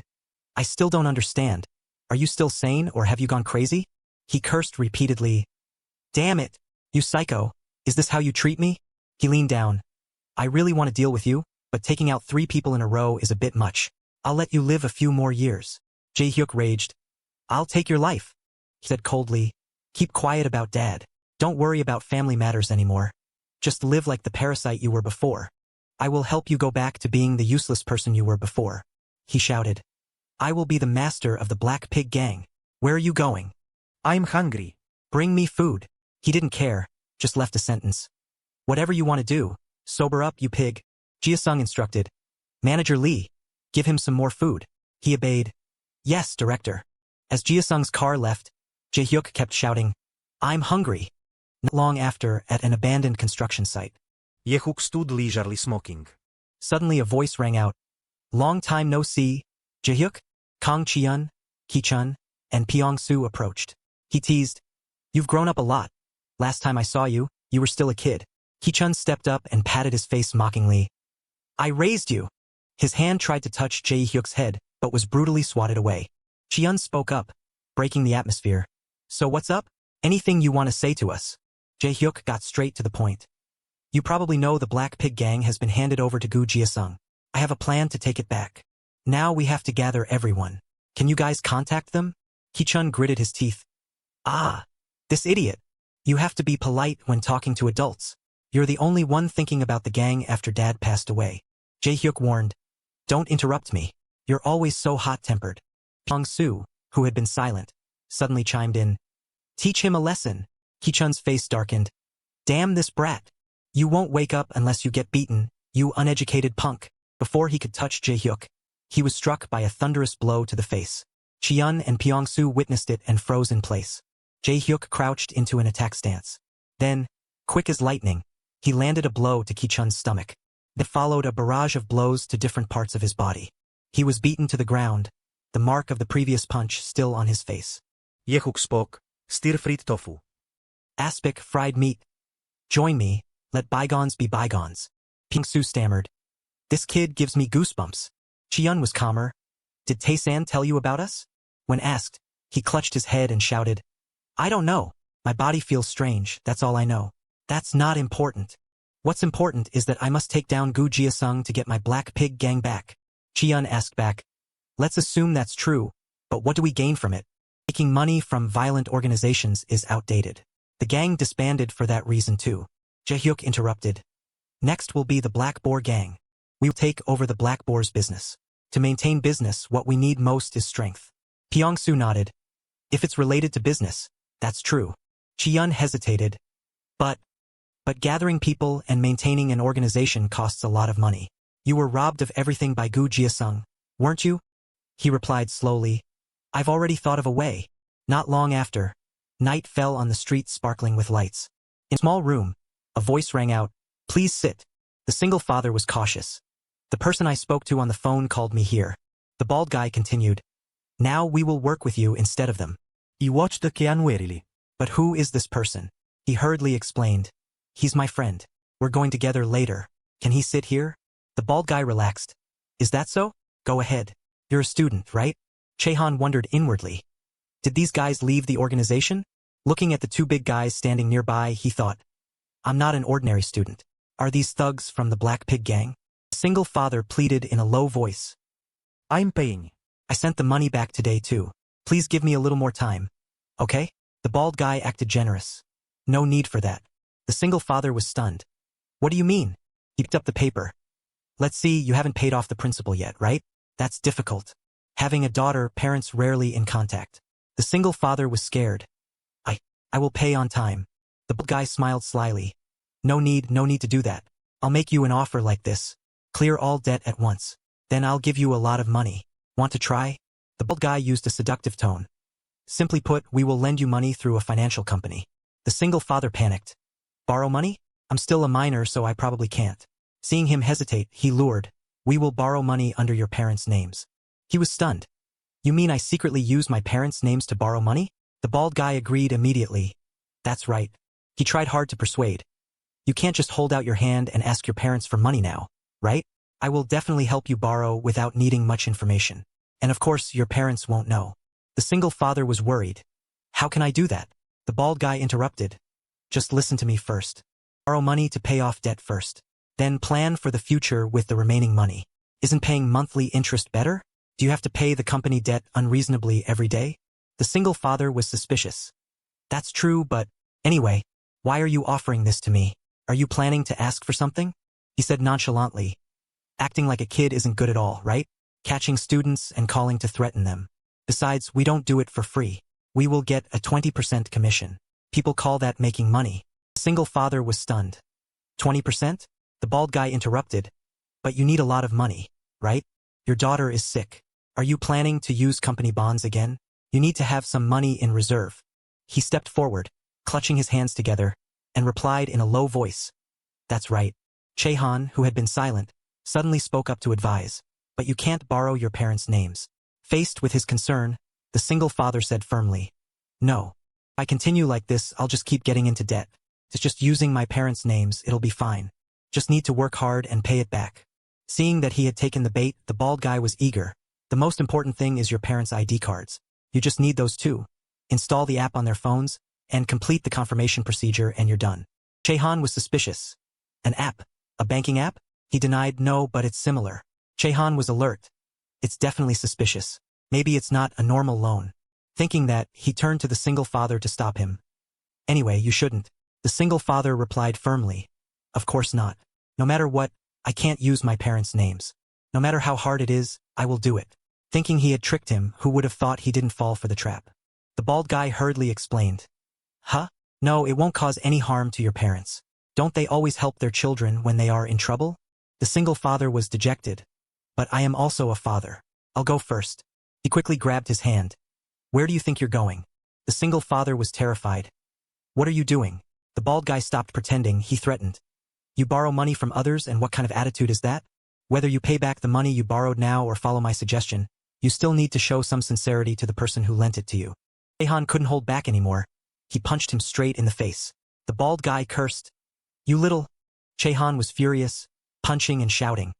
Pay back 3 times the principal? You inhumane bastard. The bald guy's underling standing nearby saw this and yelled. What the hell are you doing? You punk? Threatening. A debtor daring to hit a creditor? Get ready to pay compensation, you brat. He raised his hand to strike back, roaring. We're just acting in self-defense. Their fists stopped in midair. They were suspicious. What? Chehan reacted quickly, crouching down to dodge. He said coldly, what else? He suddenly jumped up, mocking. You pigs can't do anything because you're too fat. Chehan grabbed the head of the guy in the shirt and flew up. He launched a flying knee, striking his face decisively. The other guy was terrified. Can this brat fly? He shouted aggressively. Come on. After gaining momentum, Chehan kicked the guy in the shirt straight in the chest. He reminded him, descending from the air. Chehan pinned the guy in the short sleeves to the ground, saying politely, That's double the pain. Looking at the two of them sprawled on the ground, he said in a bored tone. Is it over already? He called the single father. Let's go. Before Chehan and the single father could leave, someone shouted. Where do you think you're going, you brat? Chin looked grim. You have to pay before you can leave. Black Boar faction, Goo Kitchen. Chehan said scornfully. Is there only this big guy left? He replied emotionlessly. I think I've paid enough. Stop it, let us go. Looking at his underlings lying flat on the ground, he threatened.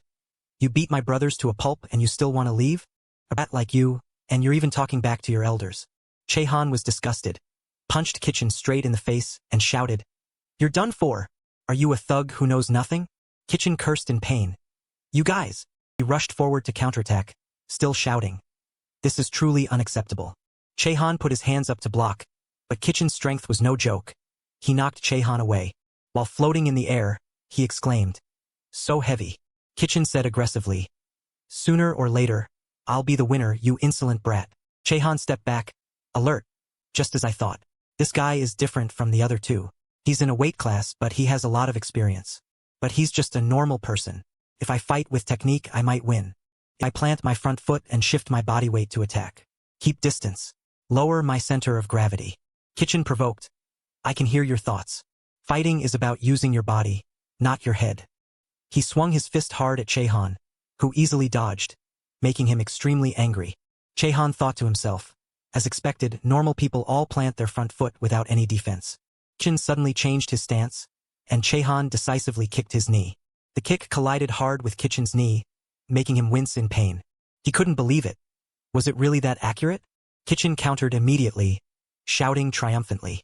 Surprised to see a gangster using technique? With every sentence, he struck Chehan's face. Some people have spent their whole lives here training. After taking the beating, Chehan collapsed to the ground, while Kitchen kept cursing. "You brat!" Chehan groaned in pain, his mouth stained with fresh blood. His eyes slowly closed. Chehan was knocked out of Hajun's body, and both were panicked. The whole room became quiet. It seemed only Hajun and Chehan were there. Hoeun spoke first. Uncle? Kian replied wearily. Again? He wondered. Just like last time?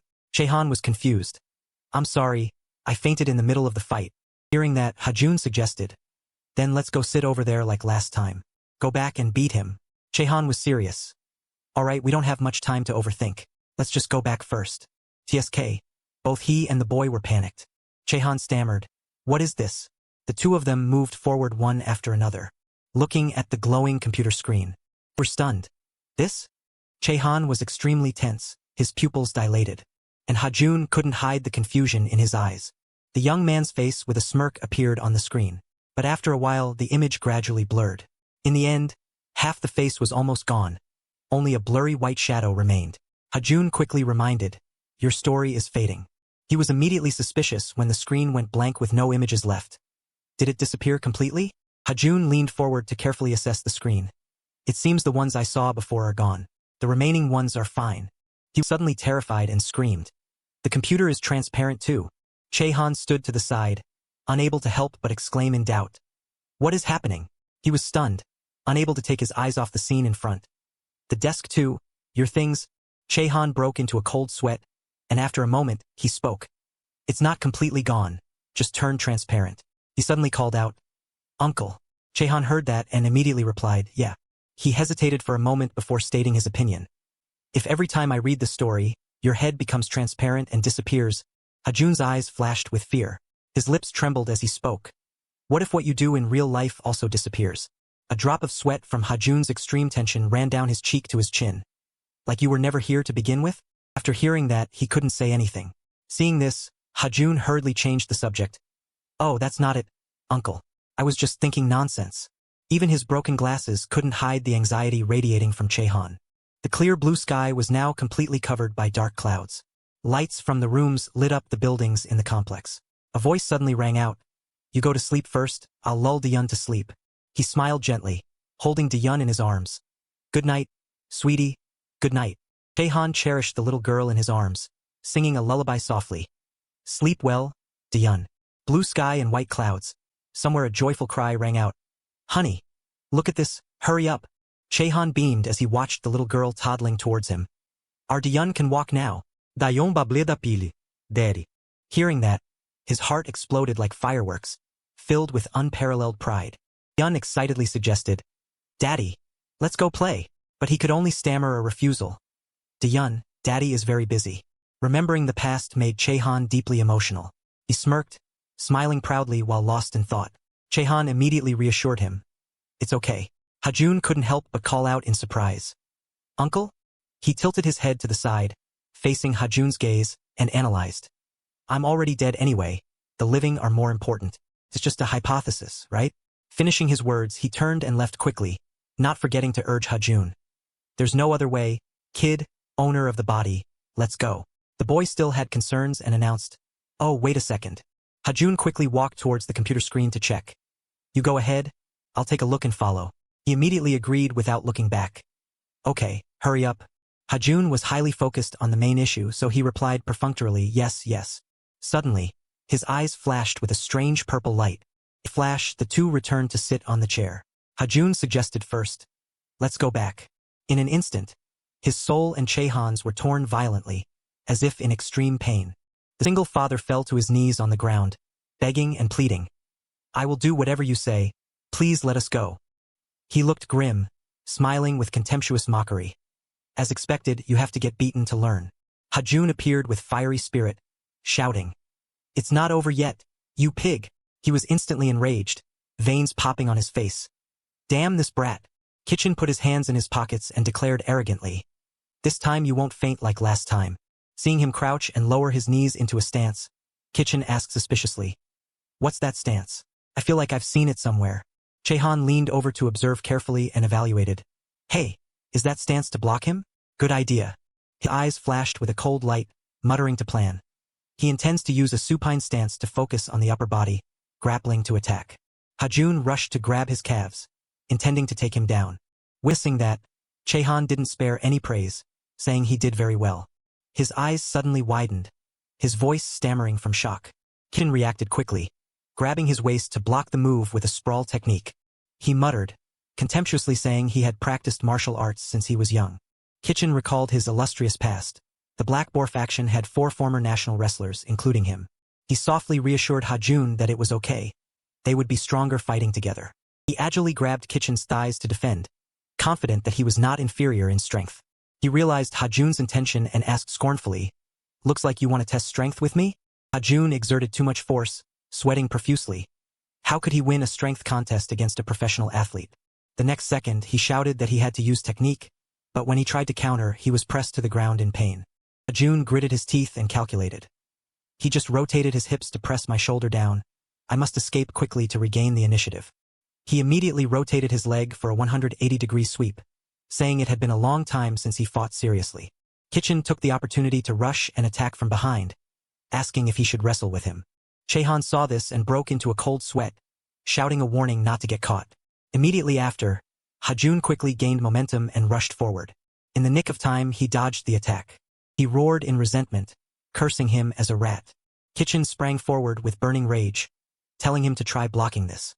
He immediately reminded him to quickly use a sprawl to block him by moving his lower body back. Hajun asked suspiciously, there's a wall behind me, how can I use a sprawl, uncle? Thanks for watching the video. Subscribe to the Ginmi Go channel so you don't miss any exciting videos. Leaning against the wall to avoid a hard impact, he spread his legs to keep balance, making Chehan ask in surprise how he did it. He replied it was thanks to reading your story. His thin lips trembled as he uttered each word. Next, while speaking, Hajun practiced right on the spot, using the force against the wall to press the opponent's head down. He clamped Kitchen's head between his legs and declared this was a real fight, making him scream in pain. Hajun clenched his fist, putting all his strength into the punch. And here, the force was so strong that his eyes rolled back immediately, ending with a takedown.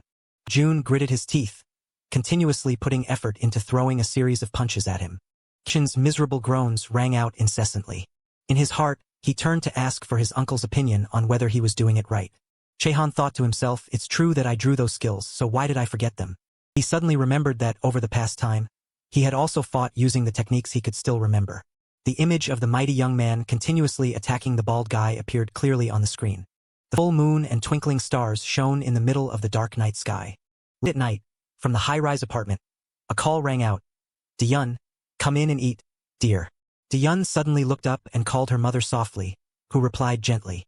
Diyun hurriedly recounted that she felt like she had just met her father somewhere, surprising her mother. Sena's face was kind, gently saying Diyun was like that when she was little, then asked if she remembered her father's face. The little girl slowly lowered her eyes, smiled gently, and softly said yes. A commemorative photo of the father and daughter was placed respectfully on the table, because that was her father. White clouds drifted peacefully above the central hospital. Inside the hospital room, the bed was empty, without a soul. Ji-hoon confirmed that those two had stolen all the debt papers of others. His face was bruised, bandaged all over, but he said it was fine because he had saved everything. Ji-hoon looked stern, reminding him that the problem was they were holding the originals, so they had to find out who they were. He brought out the photo from the CCTV. One was a debtor, and the other was of unknown origin. Jae-hyuk took the photo, observed it carefully, and cursed the person in the picture. Seeing that, he asked if he knew them. Jae-hyuk replied this guy is from the same school so it's easy to find. He retorted to the other two, saying he didn't want to be bothered by that brat anymore. Ji-hoon looked at the injured person lying on the hospital bed, speaking up to reassure that everything was fine. We posted loan shark ads, took control of phones to withdraw money remotely without showing our faces, then transferred everything to fake accounts. He narrowed his eyes sinisterly, saying there was almost enough money to summon the members back. Jae-hyuk ordered preparations. Just catching Gu Ja-sung would be enough to get the Black Boar faction back. The clear blue sky with fluffy clouds drifted over the busy city. The scene in front of the large school gate located right in the heart of the city. Siwoo tagged along behind, curiously asking Hajun. He watched Hajun play games and asked if that uncle hadn't been coming by lately. Hajun gave a soft nod of admission. Eyes glued to his phone, Hajun explained that while he was at school, the guy must have gone home. Siwoo kept wondering why, causing Hajun to turn and ask why he was suddenly so interested. Siwoo excitedly said the story about the uncle's soul possessing his body sounded unbelievable.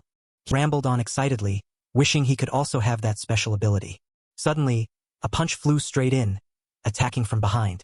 Hajun reacted quickly, immediately raising his hands into a defensive stance. He angrily shouted to ask what the other guy was doing, just as Jae-hyuk's voice rang out, full of provocation. He leisurely put his hands in his pockets, loudly threatening and demanding the return of the debt papers. He vigilantly recognized the opponent, and Jae-hyuk resentfully roared his full name. He frowned at the action, demanding the guy stop pulling scams on minors. Jae-hyuk lunged to strike, saying that since he had to go through the trouble of finding him, he would teach him a lesson he'd never forget. His feint punch forced Hajun to step back a few paces. He silently cursed him as an anchovy. He silently assessed that the guy was quite strong. Jae-hyuk, as if reading his mind, said his strength came from eating a lot. He closed in to deliver the finishing blow, mockingly asking if he hadn't learned that yet. The lightning-fast punch carried intense momentum, asserting that weight was power. Hajun was hit and collapsed to the floor, crying out in pain. Siwoo ran over anxiously to help him up and ask if he was okay. Hajun's face bulged with veins, and in a flash, he stood up and shouted to stop him. Siwoo, get back. He anxiously tried to stop him again. Hajun! His eyes suddenly flashed with an eerie reddish-purple light. Hajun! Your eyes! Hajun quickly readied himself to fight at any moment. I'm fine. He crouched low to the ground like a toad about to pounce, cursing continuously. You annoying dog who likes to show off. Jae-hyuk unleashed a flurry of blows with terrifying force. Try taking this. He stood to the side, witnessing it all while sweating profusely. Is he a professional sumo wrestler? Hajun gritted his teeth, raising his hands to his chest to endure with difficulty. Sumo. His eyes immediately observed carefully, making an internal assessment. Sumo fighting is all about weight. If that's the case, I'll play for speed. Having made his decision, Hajun immediately retreated to increase the distance. But the guy wouldn't let up, charging forward with his palms raised. Where do you think you're running?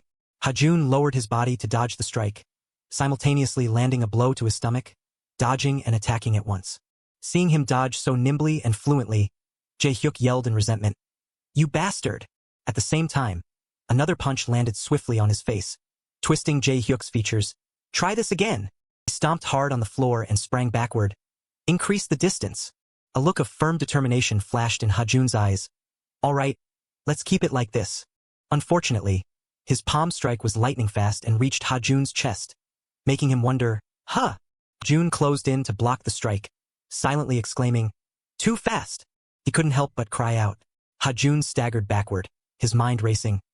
Damn it, I'm going to fall. I can only block it again. Watching him get into a stance to attack again, Hajun hesitated and assessed. Which hand will it be this time? Not as he expected. A slipper suddenly flew right at Hajun's face. He leaned back, struggling to escape Jae-hyuk's kick. What? Not a hand, but a foot. Grasping the opening in his attack, Hajun quickly made a decision. But he's off balance now. No matter what, I have to counterattack. His spirit was fired up as he rushed in to counterattack. Your heavy punch can't dodge my strike. Just when Jae-hyuk thought he had succeeded, He suddenly realized there was no one in front of him. Huh! Jae-hyuk crouched low, lying flat on the floor, gloating and taunting. Surprised! He gave a triumphant smile and lowered his voice in contempt. Sumo is like other sports. The body must be flexible and know how to react quickly. Hajun panted, resting after exerting his strength. What is this? I have to defend my lower body. Suddenly, something made him gasp in surprise, slowly raising his eyes to look up. There's more! Jae-hyuk's obese body descended from the sky like a sandbag. Is this your first time seeing this? He stood to the side, observing everything, silently muttering to himself. Weightlifters are even better than basketball players. They are famous for being able to jump very high. A sumo wrestler can lift weights many times heavier than their body. Lower body muscle strength determines jumping force. It's the ability to explode with power in an instant. Two wrestled back and forth, and a sumo wrestler can absolutely do that. The moment Jae-hyuk grabbed his head, preparing to finish him off, he yelled, "It's over!" An arm suddenly intervened, easily catching and blocking Jae-hyuk's knee. Ja-sung comfortably pushed him back, speaking up to resolve the situation. "Gu Jae-hyuk, stop it!" Jae-hyuk slid his hands across the floor for a distance before stopping. "What?" Stood there calmly, unafraid of being involved. CEO of BP Enterprise, second-year high school student, Jin In-gu, Ja-sung. Ja-sung's face darkened, lowering his voice to warn. "I told you not to cause trouble. Look around."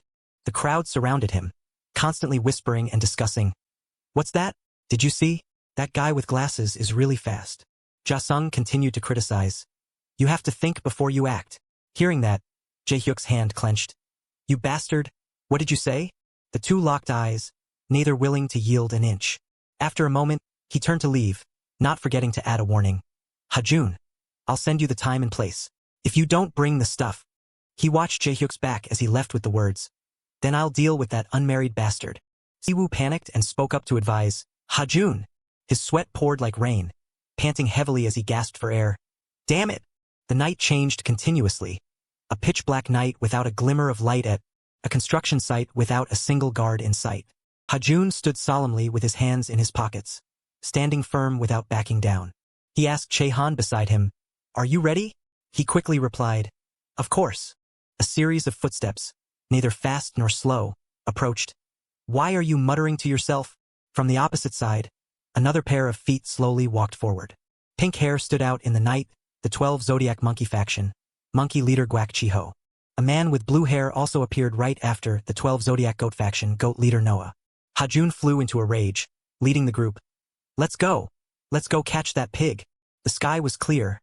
The entire environment appeared. Inside the gymnasium, the hanging lights shone brightly. Gigi wondered, "Is the person who fought Hajun in the hallway Gu Jae-hyuk?"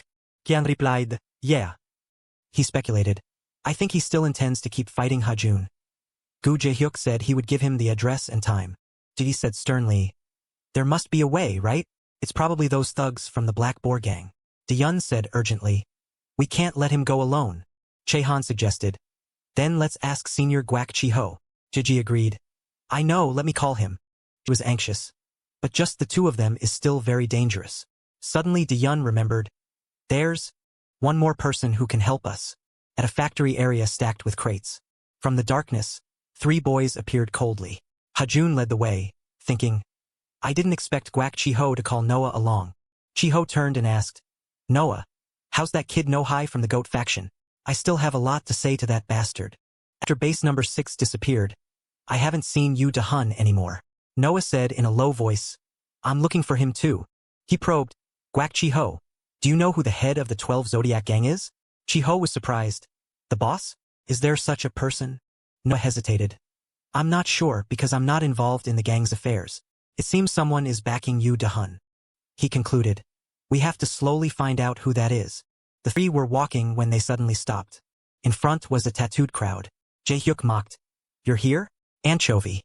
What kind of creatures are following you?" Kyo was restless. Troublesome. "These thugs. There are more than I thought. Are you okay, Yu Da-hun?" He said calmly, "Don't worry, I have a plan." Jae-hyuk questioned, "You brought my pile of debt papers, right?" Hajun said calmly, "Of course." He ordered, "Take them out." He lunged forward. "Here." Right after that, Hajun raised his leg and kicked Jae-hyuk straight on. "Your debt papers." He cursed angrily, "You bastard, you dog." The underlings immediately rushed forward. Kyo panicked. You madman. Is that your plan? Hajun took a stance. Yes. Bald guy threw a powerful punch at him. Hajun quickly dodged. Uncle now. Even if you don't pass out, you have to go to the white room right now. His eyes were sharp and cold. Jun struck with full force, sending the bald guy flying. Elsewhere, the pot-bellied guy sprang up to attack Chi-Ho. You brats! He suddenly unleashed a move that sent him flying into the air. On this side, Noah used a dodging technique, weaving. Taking advantage of the thug's lack of vigilance, he threw a jab, causing him pain. Jae-hyuk stood outside and scolded. What's wrong with you guys? You had the initiative, and you let them hit you like that. Kyoria surd, don't worry. Noah continued to attack. Straight punch. Someone spoke up. Maintaining balance is the most important factor. Byung-soo was curious. Did you learn martial arts? Black Boar Gang. Number 3 professional boxer, Byung-soo. Noah frowned, wary when asked. Returning to the time before that. At teacher's office, the teacher asked, Are you not planning to take the university entrance exam? Why didn't you fill in your preferences? Noah was indifferent. I don't want to study anything in university. The teacher was surprised. Study, he said loudly. What are you saying? What about your parents? He was stubborn. I just need to work as a punching bag. I can earn as much money as an office worker. The teacher threw the notebook at Noah in anger. Go back and rewrite it now. A busy night street, a martial arts training gym was located right in that area. Noah walked in, deep in thought, thinking about what he cared about and what he was good at, and there was only one answer. He said firmly, Fighting. The student who was just talking to me earlier. That's you, right? A man walked over to ask. Noah turned politely. Ah, hello, sir. He probed. You want to learn martial arts? Bok Sibam, manager. He said seriously. I want to learn what I told you. Can I make money by fighting? Sibam was firm. Strength speaks for everything. Only the true winner can survive in the world of martial arts. He stepped closer to check. Let me take a look. Noah stood still without moving. Sibam smiled at him. Yeah. He hinted. As expected of you. You're not suited for martial arts. He heard that and was both shocked and confused. Returning to the present. Noah shouted, clenching his hands. Yeah. I learned martial arts. The punch flew past. Byung-soo crouched to dodge, mocking. Just looking at you, I can tell you're still green. A jab, huh? Dodge it. Dodge it. He predicted every attack. What else? D. Noah was stunned. Duck and weaving are really top-notch. He was silently amazed. He's a former fighter. Byung-soo was contemptuous. Are you done playing, kid? He took a stance. Now it's my turn to attack. Noah assessed. His upper body doesn't have much muscle, and he dodges fast. His punch probably isn't too strong. He decided. Counterattack immediately after defending. However, before he could do anything, Noah couldn't block the blow. He was sent flying. Noah didn't understand. What? Byung-soo realized. Your expression is very familiar. He was confident. Do you think my body is just water? Byung-soo said bluntly. If your physique isn't an inverted triangle like bodybuilding, you have no right to learn martial arts. Sibam's voice echoed in Noah's head. You're not suited for martial arts. Martial arts also have their innate characteristics. He was curious. What are they? He began to explain. Let me explain it to you. Short and thick neck. Ability to withstand blows to the face. Round and broad chest. The center of the body. Also the greatest source of power. Long arms have an advantage in both attack and defense. Developed arm muscles are the focus of a punch.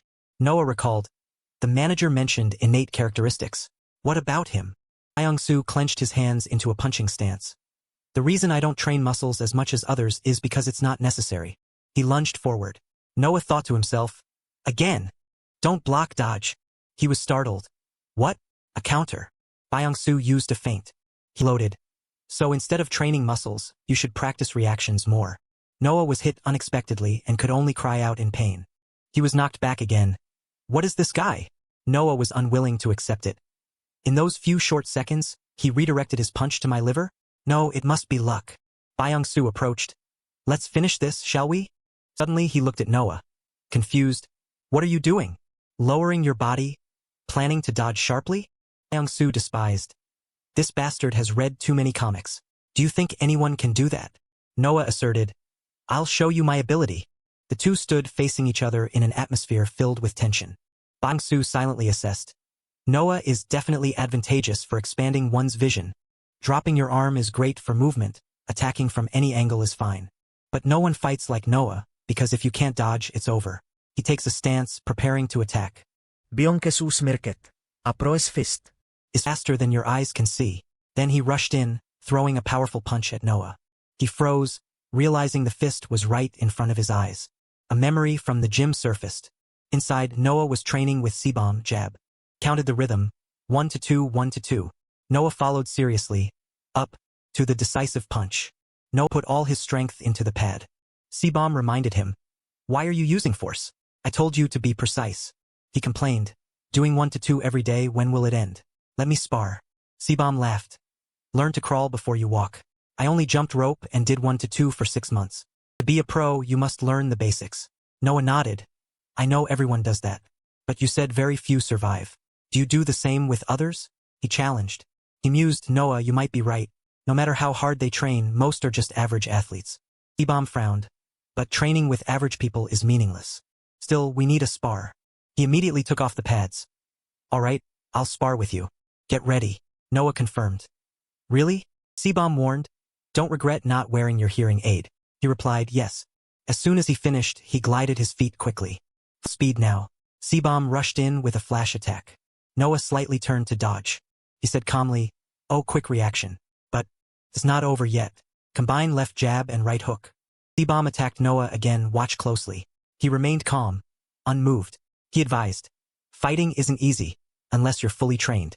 Amateurs can't block this." Noah flexibly tilted his body, eyes determined. C-bomb missed, grazing him. He paused. "Noah, don't tell me that you can see through all my punches?" "Yes, sir." Noah gritted his teeth. "I see it, I'm reacting to the punch." Byung-soo was surprised. "You dodged it?" He was annoyed, sweat beading. Byung-soo rushed in. "Try dodging again." Noah dodged nimbly. He countered with a straight punch to Byung-soo's face, who screamed in pain. Byung-soo was knocked back, gasping. "So a brat like you has such interesting talent." Immediately, Noah accelerated. He said coldly, "I can't hear, but I'm not blind." Noah threw a decisive punch. Byung-soo just cried out. He thought, even though the teacher said not to rely on sight but to practice basic technique. "But this time I have no choice." Byung-soo stood there, only able to raise his hands to block. Byung-soo thought, "This kid is a rare talent. Not only good eyesight but fast reactions, with the senses of a hard-to-tame animal. Trained properly and developed right, he'll turn into a monster." Byung-soo kept defending, smirking. "But you lack a lot of experience." Byung-soo boasted. "You don't even know you've been cornered, right? It'll be hard to dodge those attacks. Stamina will also drop significantly. Truly an amateur," he bragged. "Running for an hour, jumping rope for 20 minutes. Basic exercises repeated for years to accumulate experience and improve technique. You're good." Byung-soo was arrogant, "but you can't beat a pro with that experience." Suddenly he was shocked. "Huh?" Holder roll. Noah was defending, ready to counter. Byung-soo analyzed. Technique to look at the fist and counter. However, eyesight is very important. This technique is highly difficult. Less you know, the more confident you are. Then, learn while getting hit. He growled. Powerful punch grazed Noah. Byung-soo narrowed his eyes. "You blocked it? You planned to counter me after blocking that? I knew you'd try that. Ready. Counter." Noah unexpectedly countered with a punch to his face. Byung-soo stared. "Isn't that a jab? A rookie daring to counter against the rules?" His whole body collapsed to the floor. "Whether you have experience or not doesn't matter." Noah said proudly. "In this fight, the strong one wins." He gasped, drenched in sweat after the fight. Noah was slightly worried. "I wonder how the other two are doing." On this side, Chiho threw a high kick. Chiyun raised his hand to block.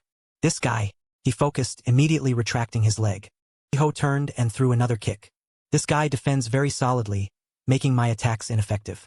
He hesitated. "If so, since this guy has been standing still for a while, I'll use a skill to attack him." Chiho jumped in the air, preparing a special move. But at that moment, Chiyun grabbed his body. He mocked.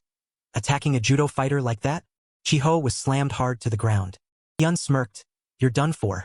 Kang Chiyun, 43, former national judo athlete. He tried to stand up in pain. "It hurts." Chiyun mocked. "You train? Looking at that fall, you probably only managed to protect your head with breakfall technique. But that's as far as it goes. Playing judo on a stone floor is like a death blow." Kyo interrupted. "Sir." It's only true when wearing a uniform, right? He took off his shirt. Jiho threw his shirt down. Most judo techniques require grabbing the lapel, right? That's also why judo is rarely used in MMA. Because in a real fight, it's hard to execute techniques. He smirked. Besides, judo forbids grabbing the legs, right? So you're still not used to low-level grappling. Jiho shouted. If so, judo can't do anything, then kicked hard at his leg. Jiho was excited. Planning to play judo on a stone floor? He kicked Jihyun's hand when he reached out. Jeho bek tevej. If you can't grab, how do you attack? Jihyun missed. He was tense. Even though he's confident if he gets his arm or waist grabbed, he'll be thrown immediately. Must use low kicks with fast rhythm. Also must move the upper body continuously. Hit it. Must be careful, don't let him grab the shoulder and arm. Jiho was surprised. Throwing by holding the low leg? He thought, I also know how to counter this throw. Just need to step both legs back and press down hard on the floor. Jiho was shocked. No, can't stop it? Jihyun grabbed his leg tightly. Do you know why judo forbids grabbing legs? Not for any other reason but because that move is too strong. At the 2008 Olympics, an unknown Mongolian athlete won every match with leg-grabbing techniques to win gold. Perhaps the federation feared judo would turn into wrestling, so they banned that move. And that's when I decided to quit judo. He gathered strength and shouted. Judo lost its pure power due to boring rules. But I only pursue true power. Jiho was thrown hard to the ground. Jihyun slowly stood up. Isn't it that men learn martial arts to enjoy the feeling of trampling others? He tried to stand up. He stared at Jiho. I really like facing guys like you. Kids who don't know fear, arrogant at school, always holding their heads high. Jihyun rushed forward excitedly. Trampling kids like that is so satisfying. He gritted his teeth and threw a kick. He had grabbed Jiho's leg. Jihyun looked down. Still won't give up the leg fighting style? He recalled the time at the Special Forces training camp. Jiho had trained kicks on the sandbag very hard. Sibom walked over. Jiho. He turned to look. He smiled warmly. Only practicing kicking drills every day? Jiho replied.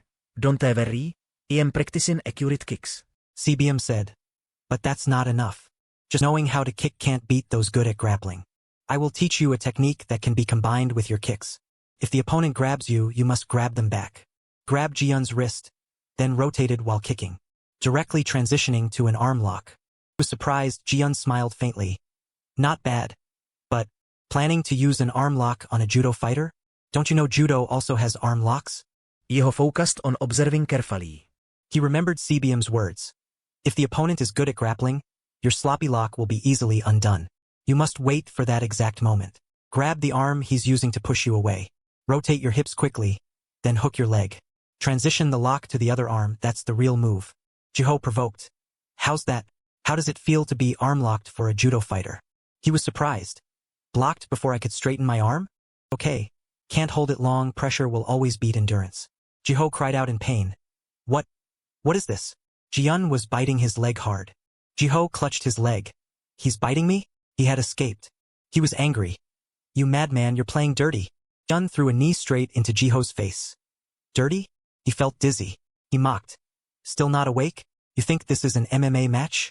In a real fight, there are no rules. Jihyun smirked. Jiho slowly stood up. Smirked. Thanks to you, I remembered. I was never gentle to begin with. He was annoyed. What is this madman saying? Jihyun attacked furiously. This time I'll finish it. Bent low again to grab Jiho's legs. Suddenly, he grabbed Jihyun's hair tightly. When throwing, no one pays attention to hair. Surely your body has been used to that for a long time. Jiho pulled hard, making him scream. In MMA, this is a foul. A blow to the back of the neck made Jihyun hold his neck angrily. You bastard! Continued attacking the eyes. He shouted. What the hell are you doing? Jiho laughed gleefully. After all, this is just a brawl. Didn't you say so yourself? He raised his leg high to gain momentum. Power is everything. Jiho slammed his leg down hard. Suddenly, someone intervened and blocked his kick. Jiho was annoyed. Where did this pig come from? Has the final boss finally appeared? Gu Jae-hyuk appeared, standing in front of Jihyun. Noah and Jaehan were also there to support. Jaehan told Jiho, let me handle this guy. He was skeptical. I heard you lost to him once. Are you okay? Jaehan replied confidently. I have my own way now. He focused on observing the opponent in front of him.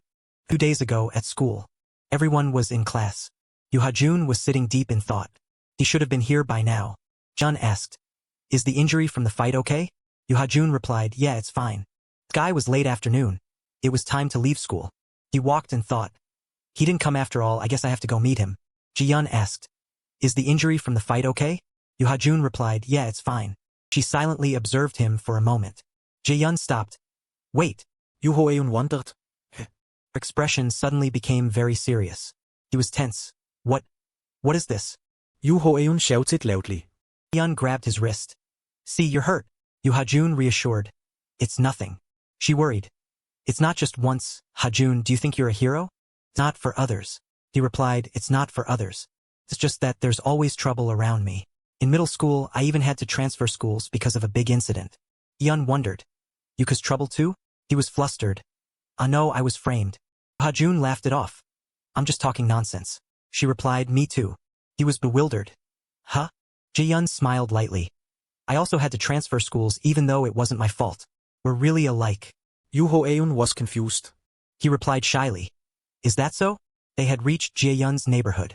She said, well, goodbye then. Yoo Ha-eun hesitated. Wait. Ha-yeon wondered. Huh. He scratched his head. Can we stay together a little longer? She blushed. What? Ji-yeon hit Yoo Ha-jun's shoulder hard. What are you saying? He cried out in pain. Ha-jun laughed embarrassedly. I just wanted to say hi to your mom. She replied, yeah. My mom comes home late. How about we go eat something? He replied, sounds good. Yeon asked, do you want to eat ramen? Yoo Ha-jun looked at Jaehan and replied, ramen, that's good. He wondered, what? The sunset shone into the room. Jaehan asked, you planning to fight Gu Jae-hyuk? He replied, he has almost professional level sumo skills. Is there any way to deal with this? He replied, let me check if there's any move I can use in the pages I drew.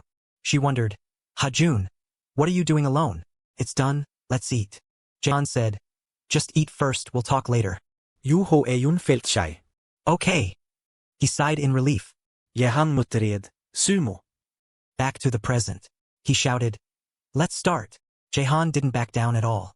Jiho, Jae-hyuk, and Noah were all surprised. He shouted, what the hell are you doing? He asked, are you seriously planning to sumo wrestle me? In the soul room, Yoo Ha-jun worried. Uncle, is this method okay? He replied, just trust me. Come on. Jaehan and Jae-hyuk stared at each other. Both rushed in and grabbed each other's waistbands. He was pushed backward. He shoved Jaehan's head hard. You brat! He tried to resist. Gu Jae-hyuk shouted, you're really trying this? He swung his arm at Jaehan. He also gritted his teeth and swung back at him. Both continuously delivered powerful shoves at each other. Jiho wondered, what is he doing? It looks like he's mimicking. But what's the point of that? Jaehan focused on defending and countering. Hoi yelled, Yoo Ha-eun. Stop being stupid. Keep your distance. You can't overcome the physical difference if you fight head-on. Jiho paused. But something is strange, isn't it? Why does it look like Yoo Ha-jun is overwhelming him? Noah spoke up. Look closely. At a glance, it seems both sides are landing blows. But none of Gu Jae-hyuk's strikes are landing. He was astonished. He's attacking so much. Why isn't anything landing? In the soul room, Jaehan explained. In a crisis, people act on instinct. Using sumo to provoke him is to make him use the instinctive skills ingrained in his blood. Sumo attacks aren't meant to destroy the opponent.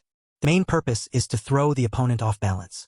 If a fighter punches at the center, a sumo shove aims slightly off-center. The more he relies on sumo instinct to fight, the fewer strikes will land. Gu Jae-hyuk cursed. You bastard! Because I'm leading the rhythm, he's forgotten the basics. He started getting into position. He observed the match. But sumo isn't just about shoving. Yehuklanoid. Sumo is essentially a martial art that takes down an opponent without needing strikes. Jio yelled, Yoo Ha-jun. Be careful. Jaehan said. That's right, grappling is taking down an opponent without strikes. But it's completely different from judo or jiu-jitsu. He was bewildered. What? Sumo is a wrestling sport where touching the ground ends the match, right? So what do you do with an opponent lying on the floor? Jae-hyuk was surprised. Noah laughed. The inokiali position is to lure the opponent down to ground fighting. He went silent, his gaze becoming increasingly aggressive. Provoked, come on! He lay on the floor facing Jae-hyuk, leaving him surprised and unsure what to do. Jiho exclaimed, the inokiali position. Stopping sumo techniques this way is clever. He looked at Jae-hyuk. But Yoo Ha-jun, you, like me, have overlooked an important fact. This isn't an MMA match. The fat guy immediately crouched to gain momentum. He jumped, aiming straight at Ha-jun. In a real fight, stomping isn't against the rules. He growled. The game ends here. His feet were right in front of Hajun, just inches away from connecting. However, he twisted his body and dodged. He watched him struggle to evade.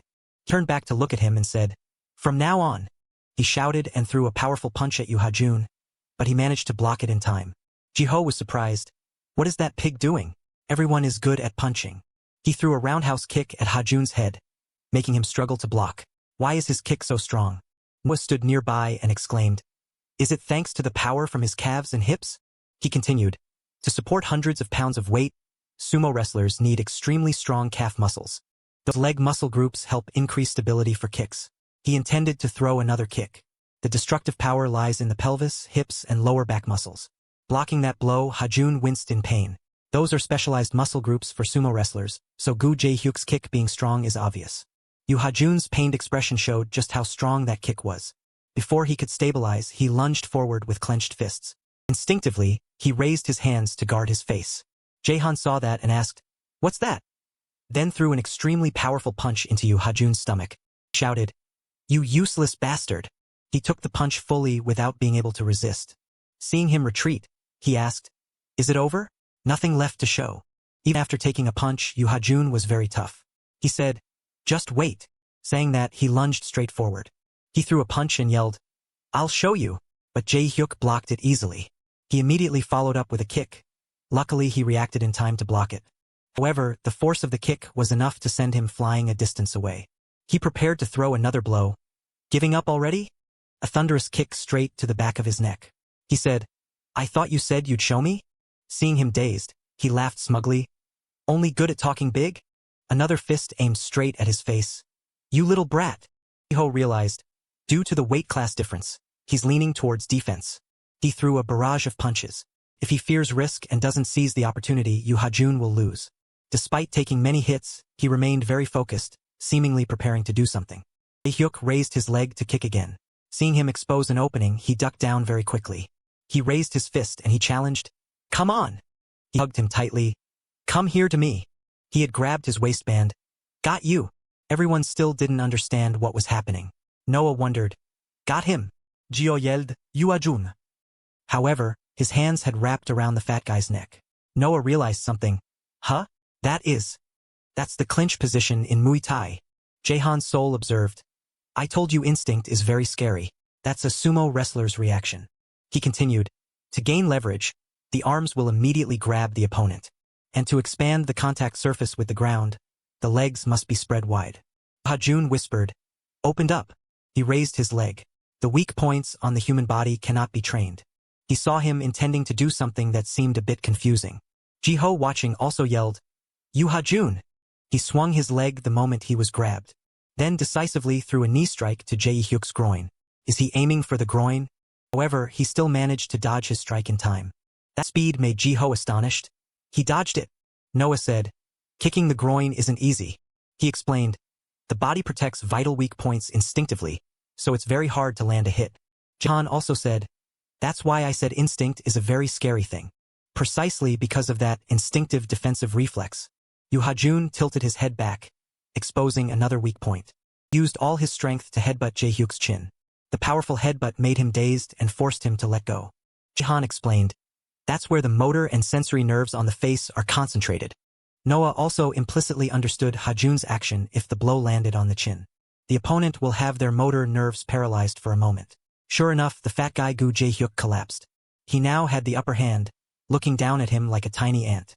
Seeing that, Jiho said, "That's it, Yu Hajun. This is the chance." He threw a decisive punch that made him bleed. "Don't let him react. Hurry and take him down." He fell hard to the ground, blood spraying everywhere. He quickly knelt on top of him.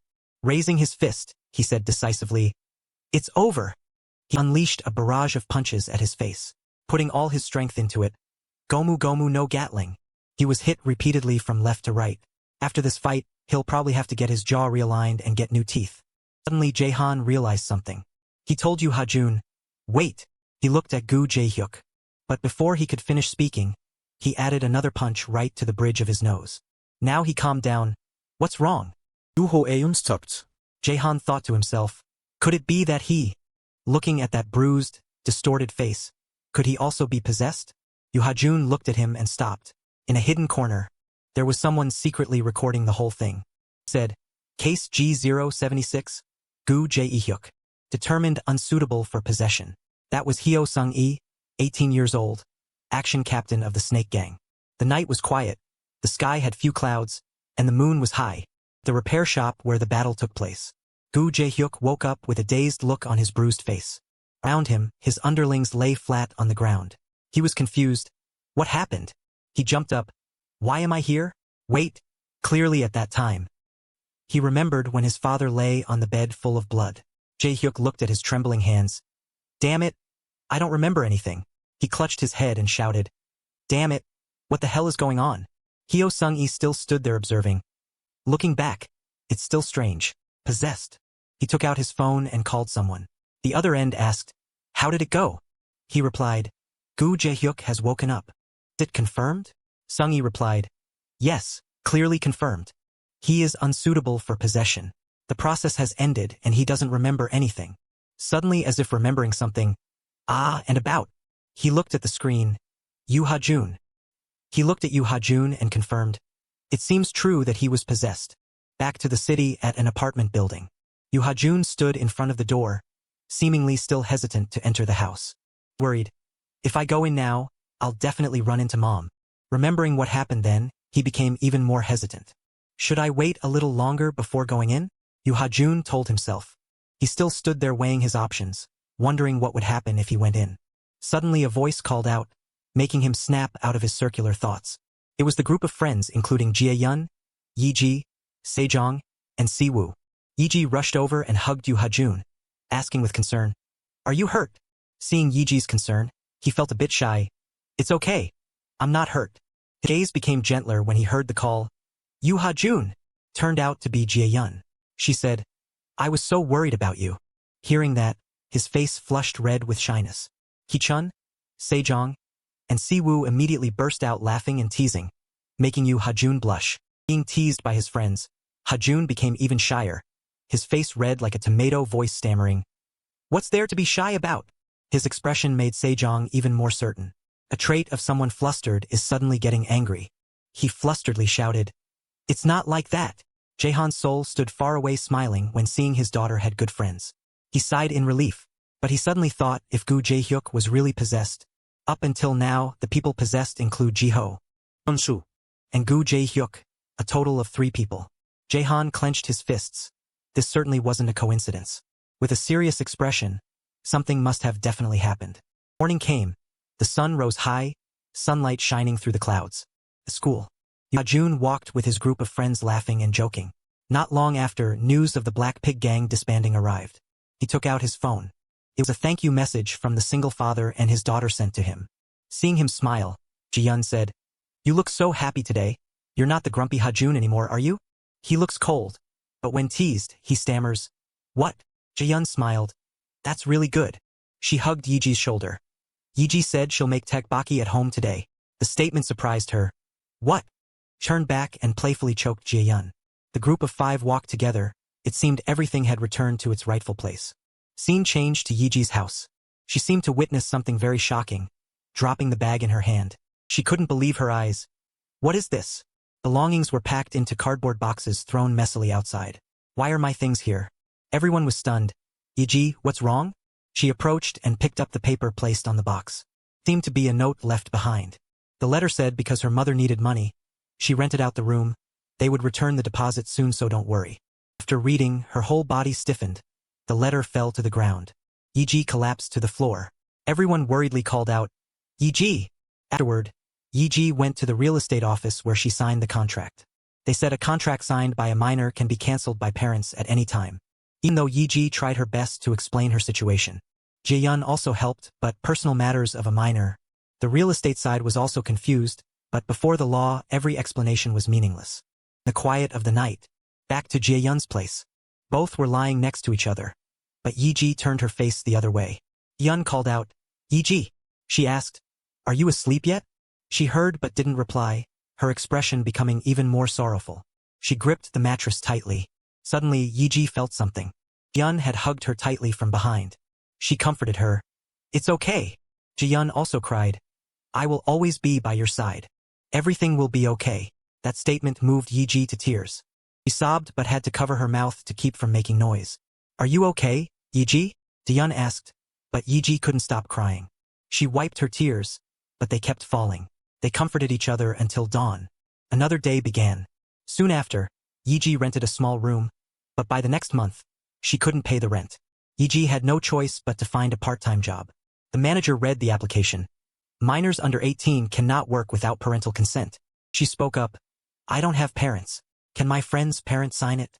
The manager asked, Did you run away from home? Yi-ji replied, Yes. Night fell and the scene shifted to a park. Yi sat on a bench to rest for a while. She answered a call, the voice on the other end. I'm calling because I saw your profile on the job site. She replied, But I don't have parental consent. The caller was a girl around Yi-ji's age. It's fine, let's meet and talk. It was Park Era, 19. It was late at night by then. Di-yeon's mother returned home. Di-yeon, I'm home. The girl asked, Why are you home so late lately? Is there a lot of work?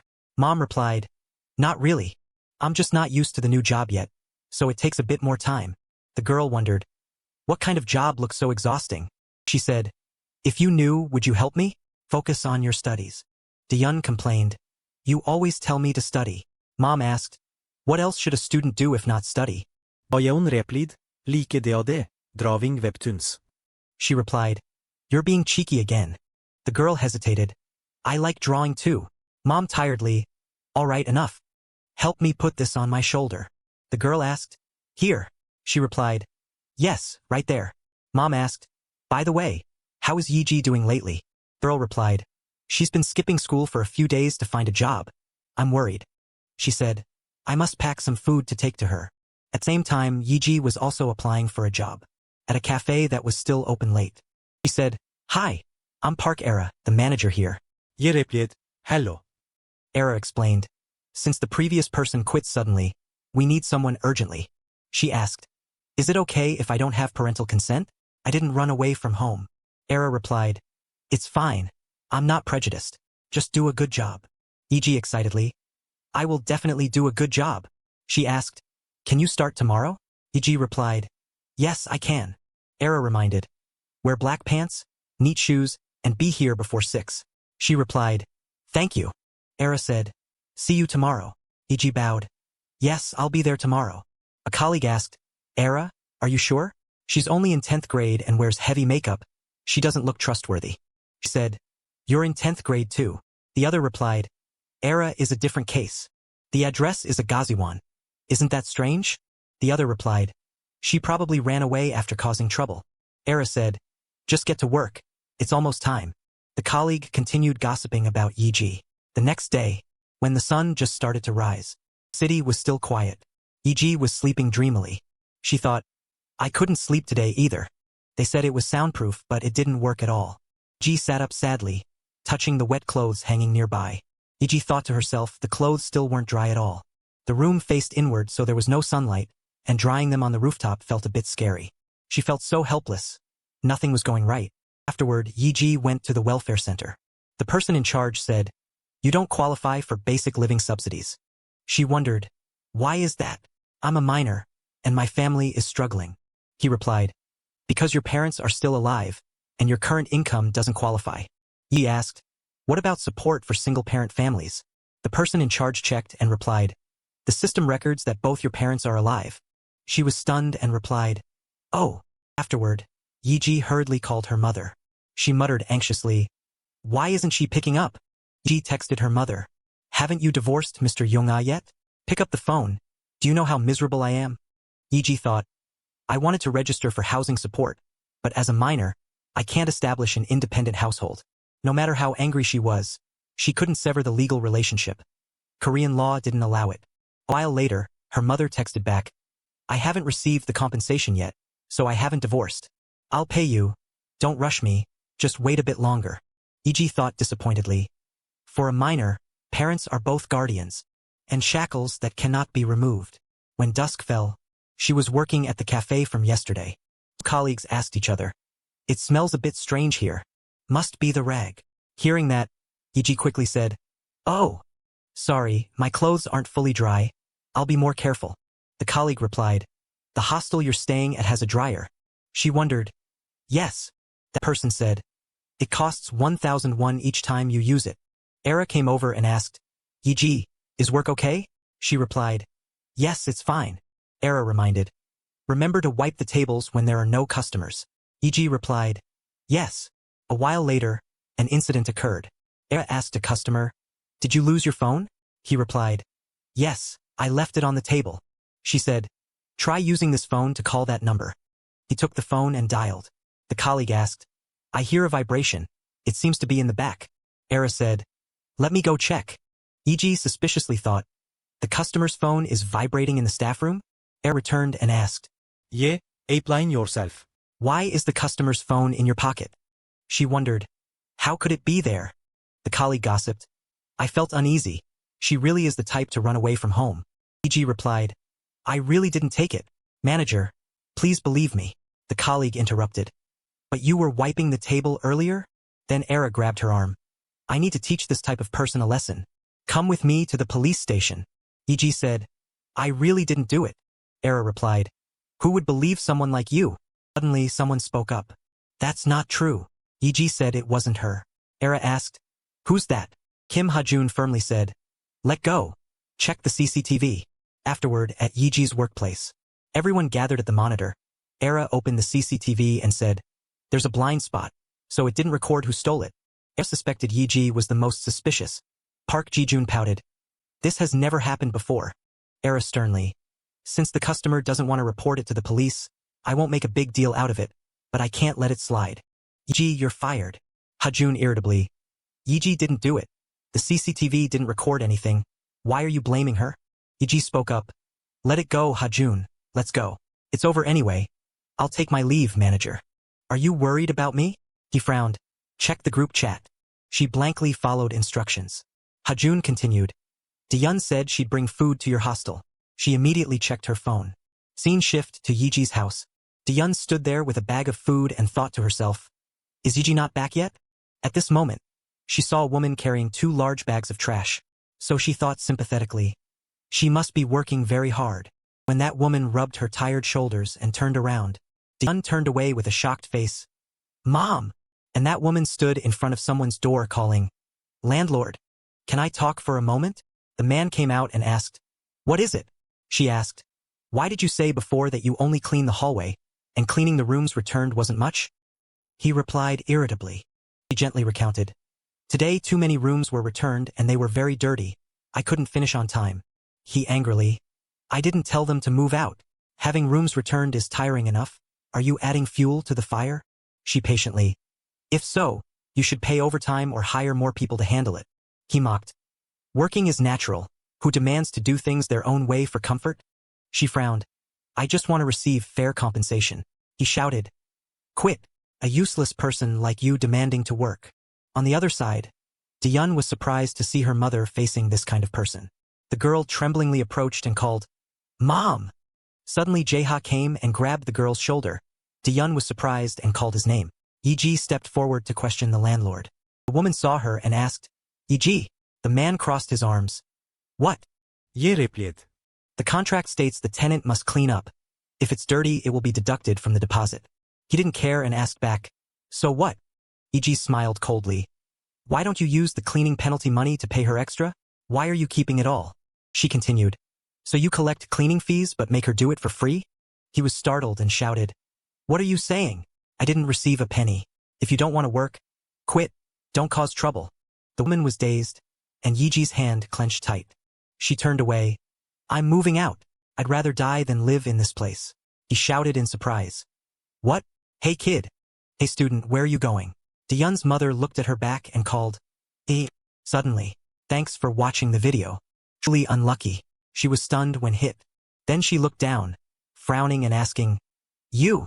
But before she could finish, something in front of her made her eyes widen. Image of her daughter, Diyun, looking at her in surprise. Diyun with teary eyes, trembling said, Mom. Then the girl hugged her mother, making her stammer, Diyun. Ellis moment hoyun mottert. Sorry. Diyun stood behind silently listening. He continued, honestly, I want to beat that bastard to death. But if I do that, it might be even worse for you. Chehan gently stepped out to where the mother and daughter were. He placed his hand on her back, only able to look at the mother and daughter. An indescribable emotion was overflowing in him. And time passed until morning. On the school campus, there was a voice. Sorry, Dion. It's because of me that things turned out this way. Dion gently replied. There's nothing to apologize for. Yi-ji stammered. Is your mom okay? The girl paused for a moment, then asked back. What about you? I heard about the cafe. Yi-ji replied. Luckily the manager helped me find another job. I don't have to work every day, and it's a high-paying job, so I'm going to try it. Dion just listened silently without saying anything, and time continued to pass. Scene shift to the old cafe where Yi-ji used to work. Dion went there. Then Era asked, Does your friend want to work too? Yi-ji replied, Yes, manager. Era was surprised to hear that. She said, That's great. Yi-ji asked, But what kind of job is it? Era asked back, Do you two like music? The girl stammered, We do. Era said brightly, Good. Just stand in the club and listen to music. Dion heard that and turned pale. Club? But we're underage. Era didn't deny it but explained, Yes, it's illegal. But knowing Yi-ji's situation, I'm introducing you. There's a way not to get caught. I guarantee there won't be anything dangerous. Dion was still hesitant. But Era continued, You know, you have special circumstances. This is a job not everyone can do and the pay is definitely very high. So it's okay if you don't want to do it. And night fell. At the club, amidst the vibrant music, a man left with a phone to his ear. He laughed, listening to the phone. Okay, I heard they just arrived. Let me check. Let's see how pretty this employee Yi-ji is that you praised so much. And when he opened the door, he smiled slightly and introduced himself. Hello, I'm Park Hyun-sung, media director of Club Catch. He was the head of the MD team at Club Catch. 19 years old. 예, in her dress hugging her hot body. Replied, Hello, Joye. He blushed looking at her and replied, Hello, while Dion blushed with her tight dress, stammering, I'm Kim Dion. In a luxurious karaoke room, Hyun-sung started, Let's get straight to the point. The girl reminded, We were promised there would be nothing dangerous. He stepped forward and said they didn't have to do anything. Hyun-sung leaned in and looked straight at Yi-ji, emphasizing that they wouldn't have to do anything. There would be men flirting. Don't refuse too bluntly. Don't look uncomfortable either. He also advised smiling a little occasionally is even better. Men are simple, making her feel confused. Yes, what do you mean? Hyun-sung ignored it, that's all. If anything crosses the line, we'll handle it. If you don't like it, you can leave. He dropped a line, you decide work all week for low pay or just play for one day and earn a large sum of money, then leave leisurely. Dion seemed swayed, so she was determined. I'll do it. Yi-ji couldn't believe it. She pulled the girl's hand and went outside. Wait a minute. Dion was surprised. What is it? Yi-ji was just silent, making the girl confused. Why are you suddenly going somewhere? She questioned. I told you not to come here. Why did you come? Dion, seriously, you saw it too, didn't you? The girl rubbed her wrist that had just been pulled, slightly annoyed, and explained. My mom is like that. How can I be at ease? Dion insisted. No, go back. You've never done anything like this. A normal person like you can't do this job. Dion shouted. That's right, I never did anything. She was stunned. The girl tormented herself. While my mom is struggling like that, I'm just sitting here like a fool. Dion resolved. So now I have to do something. She turned to leave, not forgetting to reassure J.E. I'll take care of myself. You be careful too. She called out, Kim Dion. But no one could shake Dion's resolve. He felt helpless before Dion's stubbornness. You idiot. Scene changed to a nightclub, vibrant with hazy blue and purple lights, the pounding music making the space shake with every beat. Amidst the bustling crowd lost in the music, she looked around, her eyes scanning for the girl's figure. J.E.'s expression was slightly sad when she couldn't find Dion. A man in a white jacket nearby was talking to his friend. Hey, look over there. There's a very pretty girl. His friend was curious. Where? He said excitedly. Follow me. She heard it, her heart filled with suspicion. Could it be? J.E. glanced at the two men and guessed to herself. They're talking about Dion. The girl stood timidly amidst a group of men looking at her with lustful eyes. Dion's whole body was trembling with fear. She called out to her silently. Dion. A hand from behind wrapped around Dion's waist, making the girl startle and cry out reflexively. J.E. saw it and quickly ran over. She prayed, no. Scene changed to outside the nightclub. A luxury car pulled up, and Hyun-sung stood respectfully, ready to welcome them. He said politely, The boss is here. Dusik stepped out of the car. He was the boss of the Black Chicken Gang. 46-year-old Dusik asked, "Are the fighting cocks okay today? There better not be any problems. We have VIP guests today."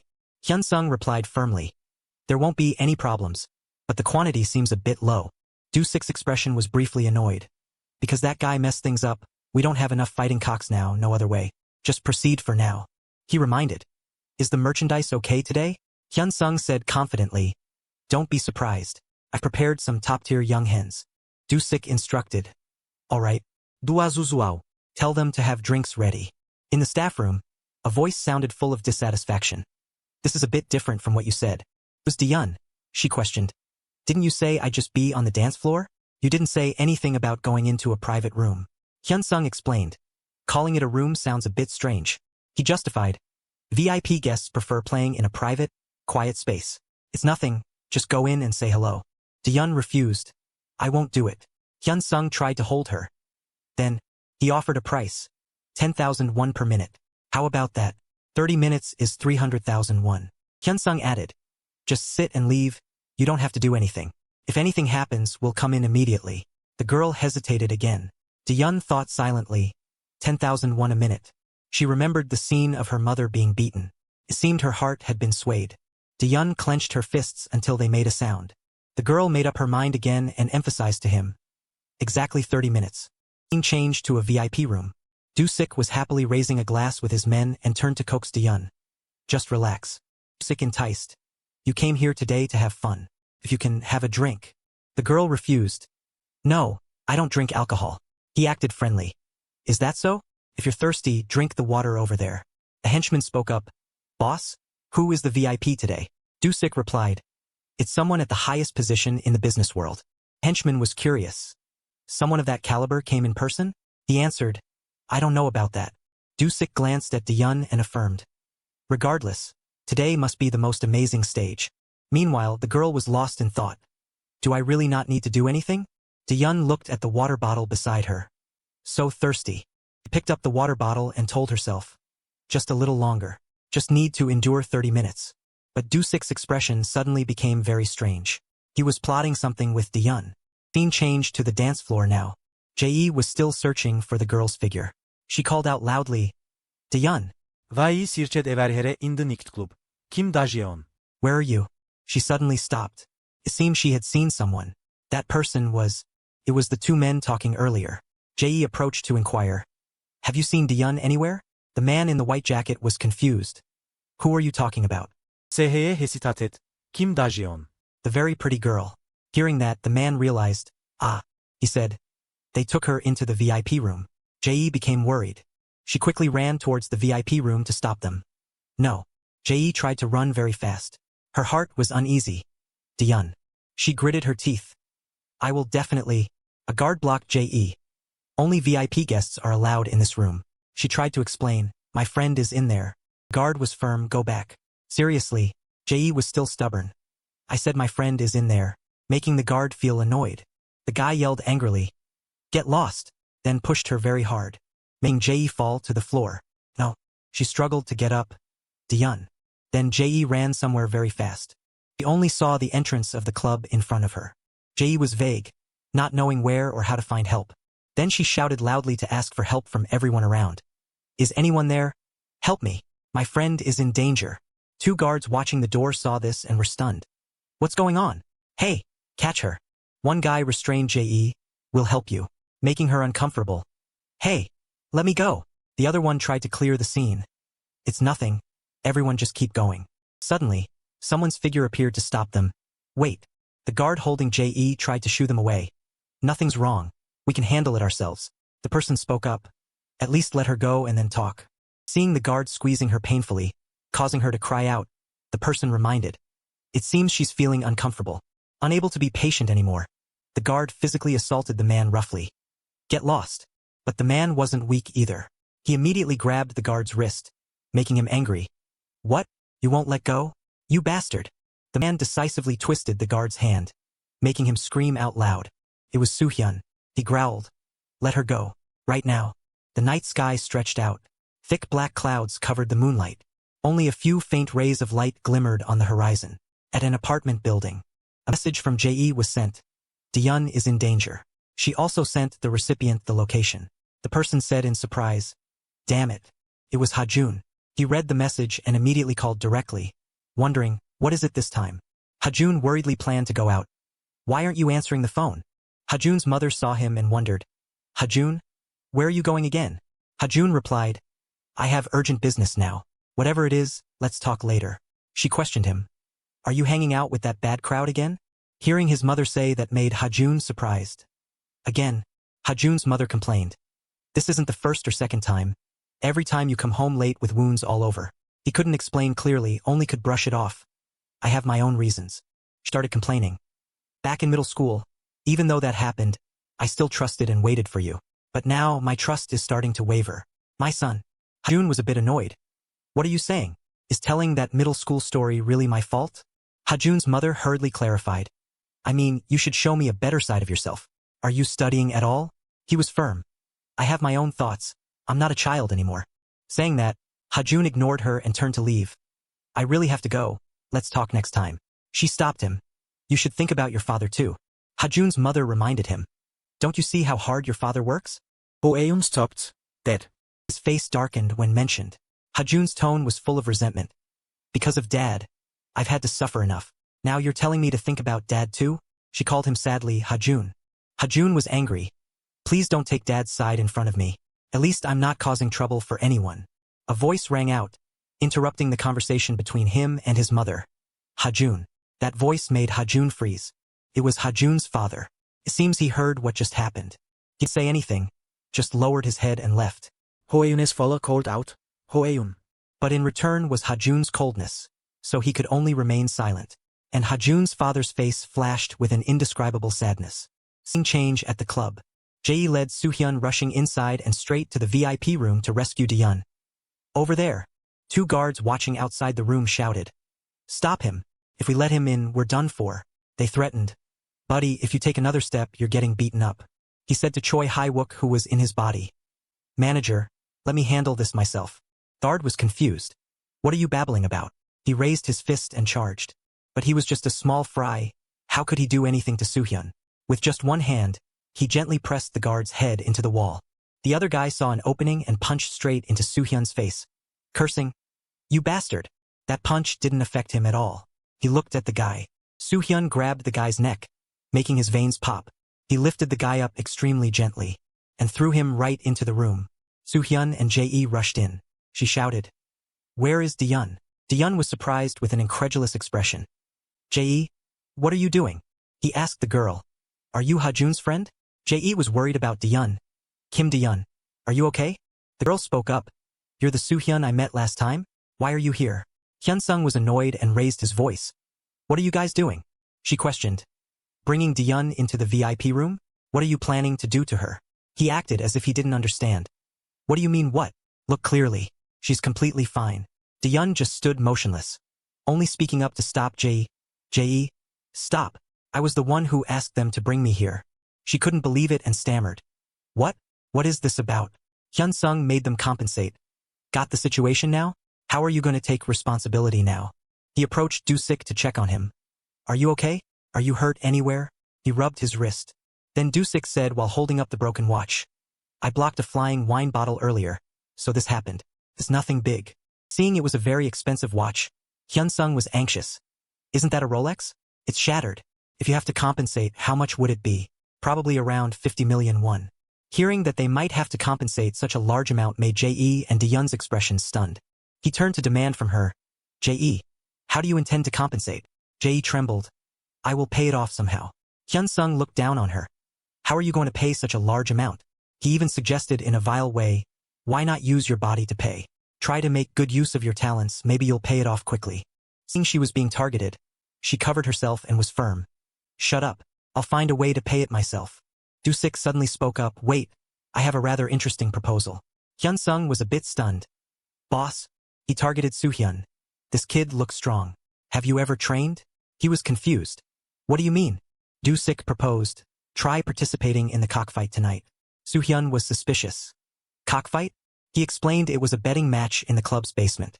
If lucky, you could pay off the debt in just one night. This offer isn't bad, right? Diyun retorted. He has nothing to do with this. Jae also clarified. Besides, shouldn't we check the repair cost of that watch first? She was serious. We need to know exactly how much the repair costs. From somewhere, a loud call for Jae rang out. Jae.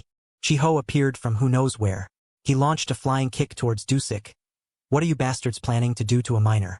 He used his hand to block his kick. Dusik also guessed. Ah, your friend? Not bad. Triumphantly held up the watch. It's clearly broken. Isn't it? The watch face isn't just cracked anymore. It's shattered. Scene change at an arena. Soohyun and Chiho were forced to go to the arena under the club. He was amazed. There's a fighting ring in the club's basement? Chiho held his head and complained. We've been tricked. He was quiet. The girls said they would take them away. According to what that guy said, the only way is to win money here and then go pick them up. Soohyun saw a group of people gathering near the ring, silently guessing. It seems like other participants. Hyunsung stood on the podium and announced. Now, it seems all the contestants have gathered. Can we start? Clarified. For the new contestants and the VIPs watching from private rooms, I will explain the rules a bit. The VIPs have reviewed each contestant's profile beforehand and have set a price for each person. This amount is the fine money that the participating contestants can use. Chiho was annoyed. They checked our weight and asked all sorts of things. Are these crazy people planning to put a price on us and make us fight? Contestants can bet the amount they want and challenge other contestants. Challenges cannot be refused. The winner takes the opponent's fine money. The contestant who ends the match gets 1 hour of rest. The fine money a contestant holds until the end of the game becomes their prize. After announcing the rules, Hyunsung summarized. Simply put, if you fight and win, you win the bet. Very simple, right? Then we will start the game as soon as the fine money is announced. Announcement. As soon as he finished speaking, information and the bet amount for each participant appeared. Un Guangyu 17, 30 million won. Kim Ducheon 45, member of the Black Tiger Gang, 30 million won. Oti Jong 35, national weightlifting champion, 20 million won. Hong Suk 29, MMA fighter, 8 million won. Kong Won-sik 41, criminal with 13 prior convictions, 7 million won. Soohyun 17, athlete, 5 million won. Choi Jonggon 19, student, 200,000 won. Kyo 19, trainee, 100,000 won. Chiho felt like he was struck by lightning when he saw himself ranked so low. Am I in last place? Soohyun also assessed internally. There are no easy opponents. Are we the weakest ones? Ducheon stated firmly. That money will end up in my hands anyway. Looking is useless. The rude guy felt he was an eyesore. What are you barking about, you bastard? I really want to kill him. Jonggon scratched his head. Looking wary, he looks too strong. Hong Suk was suspicious. Is it the Black Tiger Gang? That organization that's always on the news? Won-sik added from the side. That bastard is one of the famous guys in the Black Tiger Gang. Ducheon approached to pick a fight with Un Guangyu. Come on, you kid who still smells like milk. Sneered. I heard you've been devouring everyone here lately. Let me see what you're made of. Guangyu ignored his words and walked straight to the stage. Soohyun exclaimed in his mind. Same age as me but 30 million. What is this guy? He looks like a half-breed. Hyunsung stood in the middle as the referee. He spoke up. How much do you want to bet? Ducheon, without thinking or feeling fear, arrogantly said. I bet the entire 30 million won. Seeing that everyone was ready, he lowered his voice to announce. Start. Guangyu swung a powerful punch straight at Ducheon's face. He was punched so hard his face caved in. Ducheon couldn't even react in time. Attacked until his teeth and lips were a mess, blood splattering everywhere. The match had just been declared started when he fell miserably. He could only lie motionless, flattened on the floor, losing all his initial arrogance. Just like that, it ended with Hyunsung's excited announcement. The winner is Un Guangyu. The loser's 30 million bet will be transferred to the winner. Soohyun and Chiho were both shocked and terrified. He had to blurt out. What the hell is this? Who is that monster? Guangyu stood with a cold, expressionless face, towering on the stage under the glaring lights. He was completely different from the atmosphere there, like a fighting machine. The bar in the VIP room at night. The secretary said, Chairman, I have brought Director Dusik. He greeted Chairman. Hello. Dusik thought anxiously. I never expected a day where I would face this man at such close range. Previously, he led the Black Tiger Gang to dominate the underworld. Now he heads a top domestic corporation. Young-soo, chairman of Gene Corporation. Young-soo is 60 years old this year. He opened the conversation. I called you here because I wanted to hear about that kid Un Guangyu. What has he done and where is he? He thought. I knew it was because of Un Guangyu. What on earth is he planning? Dusik replied. That is a child I brought back from the US military base in Korea. Su asked. Was he good at martial arts from the start? What kind of environment did he grow up in? Tell me in detail. He replied, yes, Chairman. It happened a few months ago. At that time, I was looking for people good at fighting to serve the business of this cockfighting arena.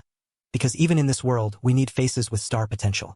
I heard rumors about a white American soldier in the US military stationed in Korea. And to meet him, I went to the neighborhood around the military base. There was a voice cursing. Damn it, you dirty half-breed. Go back to your country. This guy's mother is Korean. She's a bar girl. You really are a pathetic guy. Guangyu denied. It's not like that. Dusik just walked past. I met him at the bar as promised. Just by looking, I knew he was scum. But that didn't matter because in this world, if guys like you know how to make money from it. After scheduling the next test, I intended to get up and leave, but something happened. Smith touched a woman's body. He said, pretty girl. She shouted.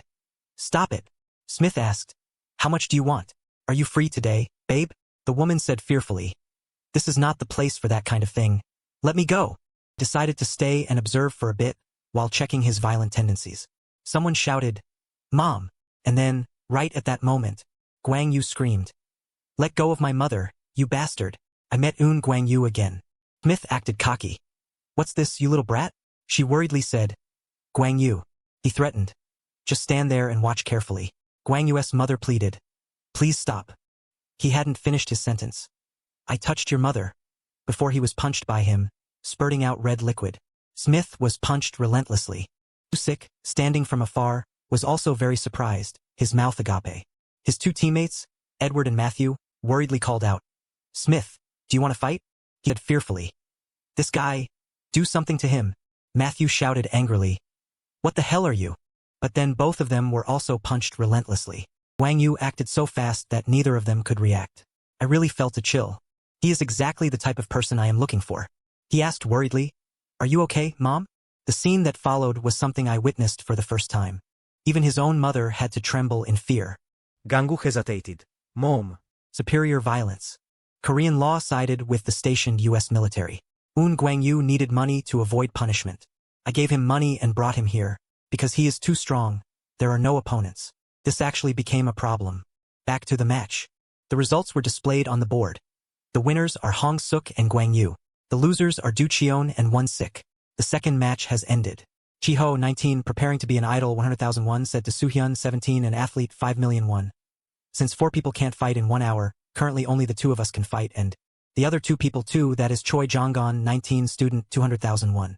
The guy shouted. Is there even time to earn money? What are you standing there for? Start right now. The person. The highest fine money right now is Soohyun. Come out here. Chiho comforted. Don't be afraid, old man. Arm wrestling and fighting are 2 different things. Hong Suk, 29, MMA fighter, 10 million won. That guy has high fine money not because he's an arm wrestling champion. That guy is a famous person in the martial arts world. In general, he is a monster who does well in everything that requires strength. That's why a right-handed person like him can hold the #1 position in left-handed arm wrestling in the country. Cho was curious. Then his right hand is also #1? That's a bit wrong. Isn't it? He said, no, the right hand is #2. He was confused. Ah. Hong Suk said, anyway, he is a dangerous guy. That guy asked, how much will the fine money be? That guy replied, 5 million. This bastard will have to withdraw all his assets. The 2 also fought each other. The match will start right now. Go. Soohyun whispered. The coach's muscle memory can only be used 3 times a day. If I want to face Un Guangyu, I have to save it. Choi Hai-wook appeared vaguely and said, Are you planning to fight that guy yourself? He replied, I will try. That guy rushed up and shouted. The money is waiting for me. Finish it quickly. He threw a very strong punch but Soohyun quickly blocked it. He worried too heavy. Soohyun rushed up, raising both hands to grab him. That guy dodged and mocked. Too slow, kid. He had a blow dodged right on the cheek. Soohyun grabbed his arm. He held on tight. Kyochird, good, just like that, take him down. Hong Suk said, no, that's impossible.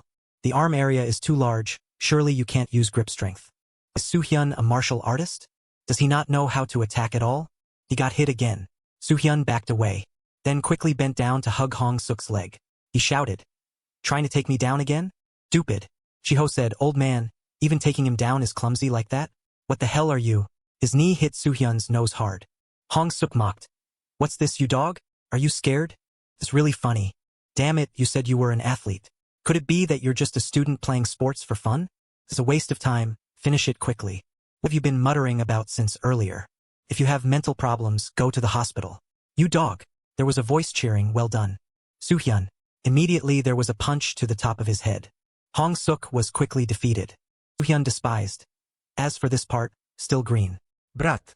"Coach, do you know that person?" Choi ibu graplia. Also at the VIP room. The secretary asked.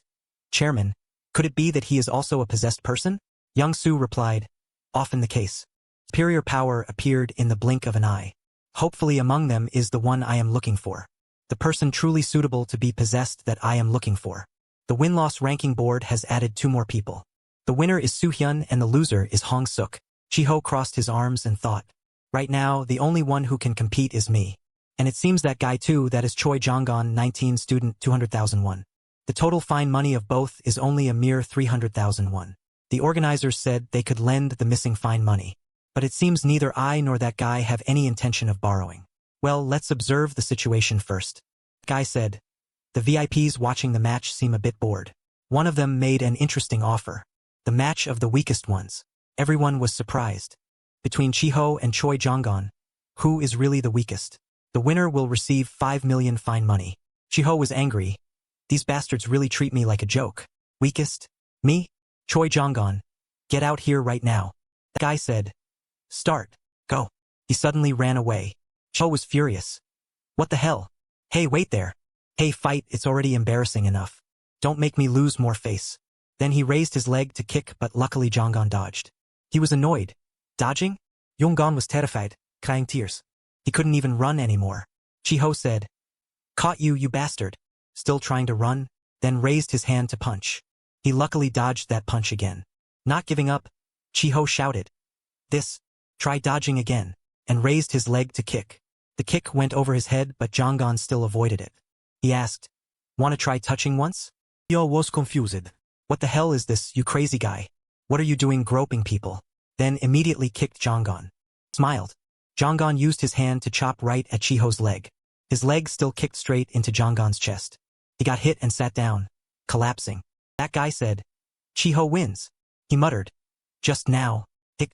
It seems Chiho was also injured. He thought, why does it hurt so much? Remembering being hit in the leg earlier. Can't be because of that, right? Remembering being hit in the leg earlier. Can't be because of that, right? It's not, it must be a coincidence. Although the number of people participating in the fight has gradually increased over time.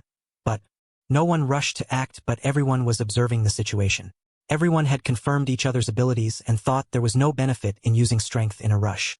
Then, because of the presence of the superior strong guy named Eun Gwang-yu, everyone was tense as if standing on thin ice. Soo-hyun stepped up. He said, I will fight. Chiho was confused. Old man, in this situation you still intend to fight first? Soo-hyun said, my opponent is Eun Gangu. Everyone was surprised. He thought to himself, better to control Eun Gwang-yu first, rather than waste the coach's strength on other useless people. Eun Gwang-yu stepped onto the stage. The two stood facing each other. Dusik asked, how much fight money will you bet? He replied, I will bet everything 10 million won. He shouted, then everyone get ready. 5. Both entered a defensive stance, eyes seriously looking at the opponent. Soo-hyun worried. I don't see any openings at all. Dusik reminded, hey kid, think of your mother and earn money. Show me what real violence is like after all. Immediately Eun Gwang-yu threw a punch forward. Soo-hyun quickly blocked it, but he was also pushed back. Soo-hyun gritted his teeth. A punch close to his face. Soo-hyun leaned back. Eun Gwang-yu attacked without stopping. Choi Hyuk reminded, create some distance. Soo-hyun replied, I want to create distance too. Too fast. Eun Gwang-yu's elbow came right up to his head. The movement speed is really fast. Jiho commented, such a big body but moves like that? Hong Suk explained, black people have completely different muscle quality. Sports require explosive power and quick reflexes. 96% of 100-meter sprint record holders are black. 74% of NBA players are black.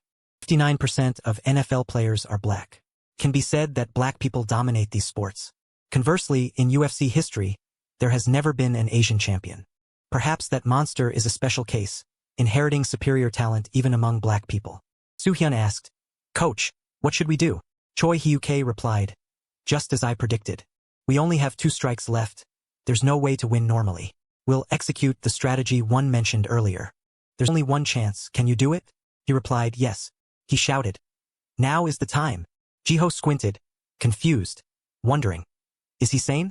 Watching the 2 fighting on the floor, he thought, daring to use a cross-counter against that monster? That's nothing short of suicide. As they collided on the ring, they were evenly matched and bounced back. Jiho panicked. He just overwhelmed that monster with 1 hit? That's crazy. Hong Suk next to him was also surprised. Daring to gamble like that? He explained, intentionally aiming the strike at the jawbone to stay grounded, because the jaw muscle is one of the strongest muscle groups in the human body. Watching Soo-hyun struggle to stand up, Hong Suk continued. If he failed, his face would be smashed. No, even now it might be half broken. Suddenly, an image of Choi Hyuk appeared. Cheering. You're enduring well, Soo-hyun. Snapped him awake. As if given more strength, Soo-hyun jumped high, threw a powerful punch at his opponent, and shouted, bone-breaking trade. The second half of the sentence was uttered just as he launched the decisive blow at his opponent. Ho was dazed. Did the old man win? Hon seok dinaid. No. Soo-hyun stood frozen in the middle of the ring, sweat spreading across his face, pale with shock and confusion. Eun Gwang-yu below seemed unscathed. His hands were crossed in defense, his gaze steady. Hong Suk said, it seems it was blocked. Soo-hyun couldn't hide his fear, staring blankly ahead. The coach's strategy was to use a cross-counter to seize the opportunity, then finish it with the next strike. Soo-hyun's legs trembled as he stepped back. But due to the reach difference, the counterattack couldn't land perfectly. Seeing him hesitate, Jiho was annoyed. Why are you just standing there waiting, old man? Don't give him time. Soo-hyun raised his fist unconsciously, but his face showed clear confusion. He feared. Telling me to fight without the coach? Eun Gwang-yu stood towering, making him wonder. Against that monster? Soo-hyun continued to retreat. He questioned himself. Me? Jiho outside couldn't take it anymore, gripping the railing, shouting angrily. Why are you backing down? We still have the advantage. Eun Gwang-yu didn't wait for his opponent to recover and retaliated with a direct strike that left him completely bewildered. Too slow to dodge, Soo-hyun was hit and sent flying, crashing into the railing. He regained his composure, fists ready, gritting his teeth as he stared ahead. But Eun Gwang-yu kept advancing, striking his face without mercy. Next, he attempted an uppercut to finish his opponent. Suddenly, Ha-jun appeared, diving straight into the ring from above. He raised his leg to stomp down and shouted, Soo-hyun, duck! Soo-hyun dodged back, while Ha-jun stomped directly onto Eun Gwang-yu's punching fist. The impact was so strong he bounced back, groaning in pain. Eun Gwang-yu still stood like a mountain, only with a slight scratch on his hand. Seeing the situation was bad, Hyun-sung rushed in to stop the match. Stop? Who are you? Ha-jun didn't answer, his gaze steady. Soo-hyun, I don't know why you're here, but where's my friend? Jaehyun? Elsewhere, a mysterious man watched through a screen. That child is definitely, the assistant standing behind confirmed. Yes, Chairman. The report confirms the boy suspected of being possessed is indeed Yu Ha-jun. He was excited. I didn't expect to meet him here. Things are getting more interesting. Back to Ha-jun, he was determined. Then I'll join too. Hyun-sung said sternly. That's not as easy as you think. Jiho thought. I'm injured, the old man is struggling to fight too. If Ha-jun doesn't buy us time, surviving here is impossible. He decided. If the issue is fight money, just split our share. Taejong was angry. What the hell are you doing? Roughly grabbed Ha-jun's collar and lifted him up. We arranged everything, yet you jump in like this. You planning to take the prize money and run? He didn't care, twisting the guy's arm, making him scream. I have no interest in your money. Pissed off at being humiliated, Taejong lunged. You bastard! Ha-jun gently blocked the attack with one palm. Then, without waiting for him to react, he drove his elbow into his face. Taejong was dazed. Ha-jun grabbed him by both ears. Then he finished him by slamming his head into his own knee. After that blow, Taejong bounced back, his neck bent painfully. Hyun-sung looked at him lying sprawled out, Ha-jun still standing there unscathed, and had to exclaim. What the hell is this? Do-sik stepped forward, laughing. Let him join the game. Hong Suk asked back, surprised. He smiled slyly. That's an order from above. You're Yu Ha-jun, right? The fight money will also be sponsored by him personally. Hearing the figure of 30 million won, Each person had a different reaction. Jiho bowed his head. Hajun was surprised. Soo-hyun was expressionless. Sik chirped. Heard you fought the bodyguards on the way here, your stamina is balanced too. He announced. The match continues right after you Hajun joins. You Hajun, 17 years old. 30 million. Hajun showed arrogance. Ready. The sky gradually turned a grayish-black. Lights shone down on the ring. The stands were packed. A large screen hung high, the atmosphere tense. The fighters watched in silence. The ring members held their breath, waiting for the moment the predator named Eun Gwang-yu would be exhausted and collapse. On the ring, Eun Gwang-yu faced Hajun. Hyun-sung asked, so how much fight money will you bet? Hajun said coldly, I bet the entire 30 million won. Finishing his sentence, the two touched hands, the match began. Then the two quickly closed the distance. Hajun agilely threw a preemptive strike, raising his hand to block in front of him. Hajun showed a fierce look, his hand thrusting out powerfully, confusing Eun Gwang-yu. He suddenly widened his eyes, not knowing how to react, raising his fist but not striking. Then Eun Gwang-yu swung down hard. But Hajun had agilely ducked to dodge the blow. He continued to sweep his leg, so he jumped up high. Jiho was amazed. Stealing the opponent's vision, predicting reactions, and launching a combo, fast to an astonishing degree. Eun Gwang-yu wasn't a pushover either, dodging agilely. Jiho thought, that guy has terrifying bounce and reflexes. Eun Gwang-yu's hand lunged toward Hajun's face. He luckily avoided it, but the fist was close. He panicked. He reacts too fast. Hajun flipped his body immediately, raising his hand. An extremely powerful crosshook to the opponent's face. Eun Gwang-yu wasn't a pushover either, bouncing backward almost at a right angle. Hajun lost balance in midair and stumbled down. He shouted in surprise, seeing Eun Gwang-yu guarding below, just waiting for him to fall to strike. He bent back, tensing his muscles. Then Eun Gwang-yu threw a powerful punch at Hajun. He agilely crossed his arms to block. Choi Hyuk was surprised. How are his muscles so supple? Hajun's face darkened, sweat rolling down. Here it comes again. He didn't retreat, clenching his fists in a defensive stance, his gaze highly focused. Opposite, Eun Gwang-yu's muscles rippled. He quickly threw a punch forward. Seeing that, Hajun jumped up on his heels. One hand tucked up to block, the other ready to close in. Hajun got close to him. Jiho outside frowned and shouted, what the hell are you doing? Planning to fight close quarters with that monster? His hands grabbed Hajun's head. Eun Gwang-yu pulled one leg back. Then he raised his knee, preparing to drive it hard into his head. Before he could act, Hajun had grabbed his arm. And he swung his whole body onto him. Jiho was amazed. He jumped along the axis of the knee strike and avoided the blow. At the same time, he caught the position behind his back. Hajun tightened his arm around the opponent's neck. Eun Gwang-yu grimaced, sweat rolling down. Hajun gritted his teeth. Even a monster can't train their carotid artery. Try enduring this. Hajun clung tightly behind, clamping his waist. That was a rear-naked choke. Suddenly he lowered his head, both hands grabbing the arm on Hajun's neck. He used all his strength to bite hard into his arm, making him feel pain, neck veins bulging. Jiho cheered anxiously. Hang in there a little longer, he's about to run out of strength. Just 5 more seconds and he'll be down. Eun Gwang-yu bit his teeth until he trembled. Finally Hajun couldn't take it, crying out in pain. Eun Gwang-yu released his arm, letting out a low roar.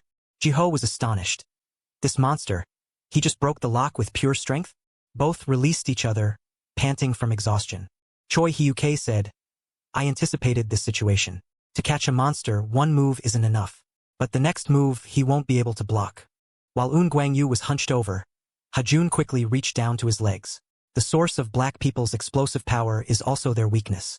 Eun Gwang-yu turned to look. Hajun thought, the type of muscle that black people can't develop like other races. His hand squeezed his leg, veins bulging. Hajun performed a suplex, lifting Eun Gwang-yu off the ground, back facing down. He squeezed his palms together, clamping his calf in between. Soo-hyun admitted, right, black people's lower bodies aren't suited for bearing heavy loads. He continued while Eun Gwang-yu lay sprawled on the floor in pain. He grimaced, eyes shut tight, sweat pouring down, exuding pain. If you want to keep your leg, tap out quickly. Ho Eun want. Saying that, he used all his strength to squeeze Eun Gwang-yu's calf again. Suddenly he lunged up, gritting his teeth. Hajun was surprised. How is he still standing? Jiho frowned. Weird? Is this guy built differently? Soo-hyun replied, no. Eun Gwang-yu raised his fist high while his leg was still in Hajun's hand. This guy's muscles are torn, but he's trying to tense them. Choi Hyuk gritted his teeth. Damn it. Un Guangyu's fist struck Hajun's face mercilessly, blood splattering. He spat out a mouthful of blood in pain. Hajun lay unconscious on the ground. Not waiting for him to react, Un Guangyu launched himself into the air, preparing to crush Hajun. Jio shouted, "You Hajun, wake up!" Un Guangyu's fist prepared to strike down to finish him. Jiho shouted, "What the hell are you doing, referee? He's unconscious." That's why his hand didn't stop, even though it was close to his face. Suddenly Hajun's soul left his body, floating up. He seemed to awaken, using one hand to block Un Guangyu's violent fist. His eyes were shut, lips pressed tight. Then he opened his eyes, his pupils turning dangerously white. Seeing that reaction, he stared blankly, not understanding what was happening. Hajun's hand grabbed Un Guangyu's fist and squeezed. He fell back, looking confused at the young man before him. Un Guangyu continued to throw punches at him. Hajun easily blocked the attacks with his bare hands, then nimbly used his hand to choke him. He didn't say anything, lifting him high. Seeing that unexpected strength, Jiho opened his eyes wide. What just happened? The mysterious man behind the screen was amused. Let me see.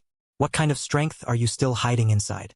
Hajun's eyes were white, emotionlessly holding Un Guangyu's neck despite his gasping for air. Choi Hyuke floated in midair.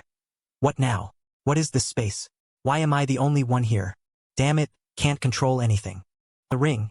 Hajun was still lifting Un Guangyu high, then suddenly threw him down hard. Next, he punched him straight in the face. Un Guangyu's nose bled, unconscious.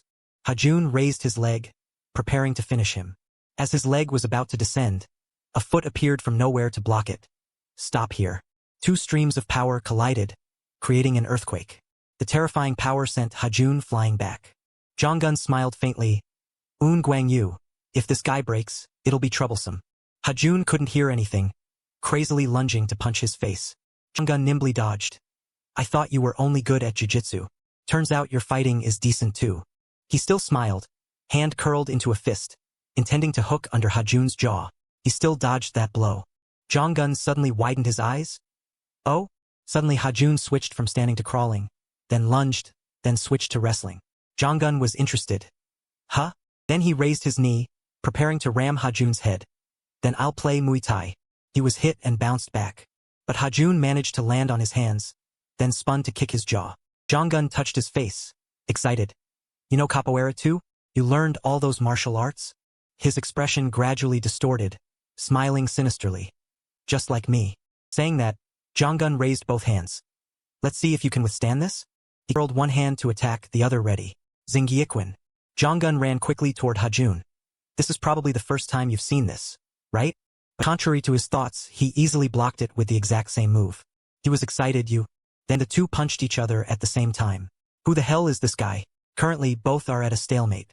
Jonggun raised his hand to block his face. You even know Chinese martial arts? Saying that, both attacked each other's faces again. Jonggun said, Damn, this guy is really interesting. Hajun was hit and stumbled backward, blood spraying from his nose. His soul was ejected from his body once again. His eyes snapped back to normal. Suddenly opening his eyes, he found himself sitting on a chair.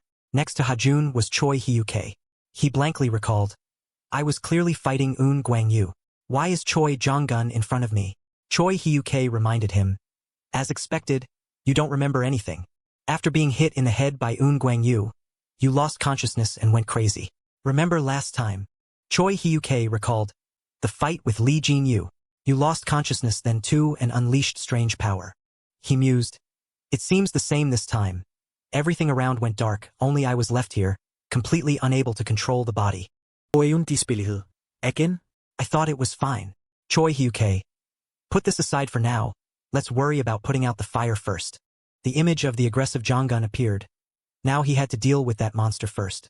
He said arrogantly, What's this? Why did your killing intent suddenly drop? Hajun quickly dodged his punch. Before he could recover, a kick came right at his face. Hajun hurriedly used both hands to block the blow.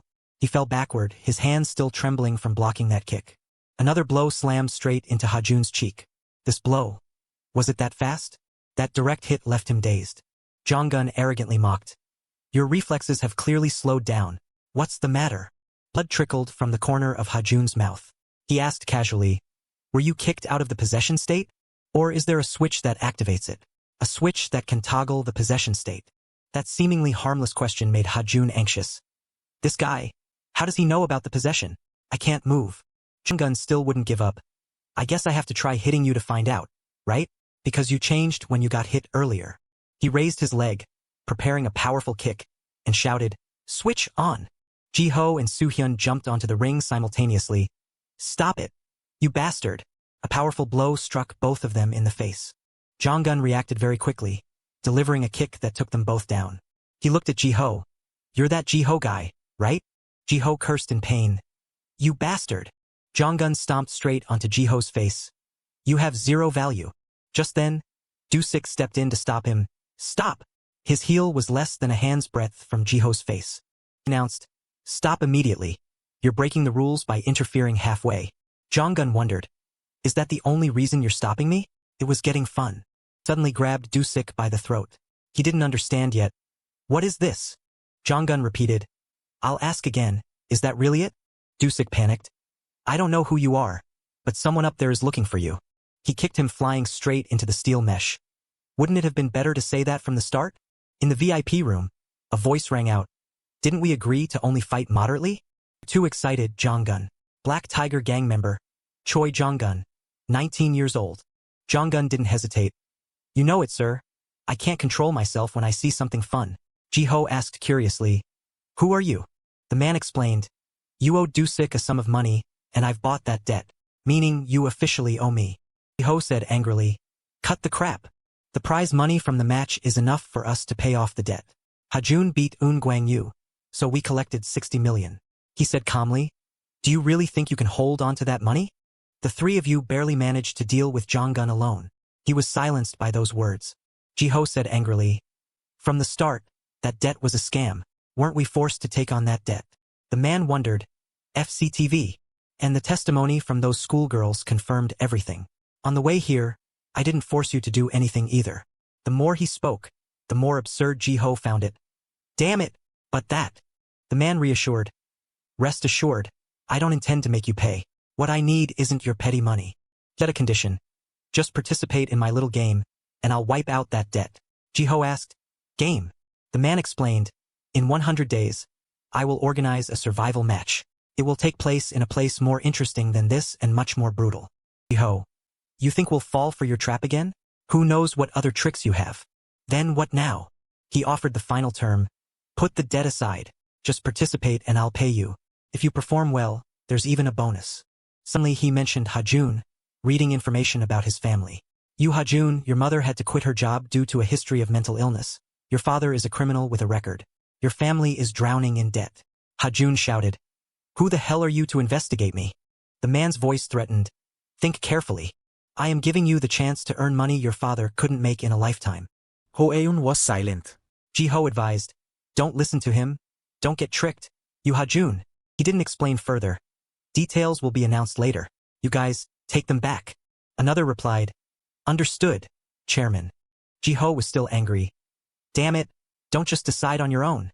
When they returned to school, it was already dark. There they met two girls bowing. "Everyone, I'm really sorry." JG spoke up. "I will find a way to resolve this." Jeon also bowed deeply. "It's all my fault. If I hadn't participated then." Ji-ho was still angry but reassured. "Don't blame yourself anymore. No one is at fault. There will be a way to solve it. I'll try asking my dad for help." Yae said softly, "Yiho." He placed his hand gently on her hair. "It's okay.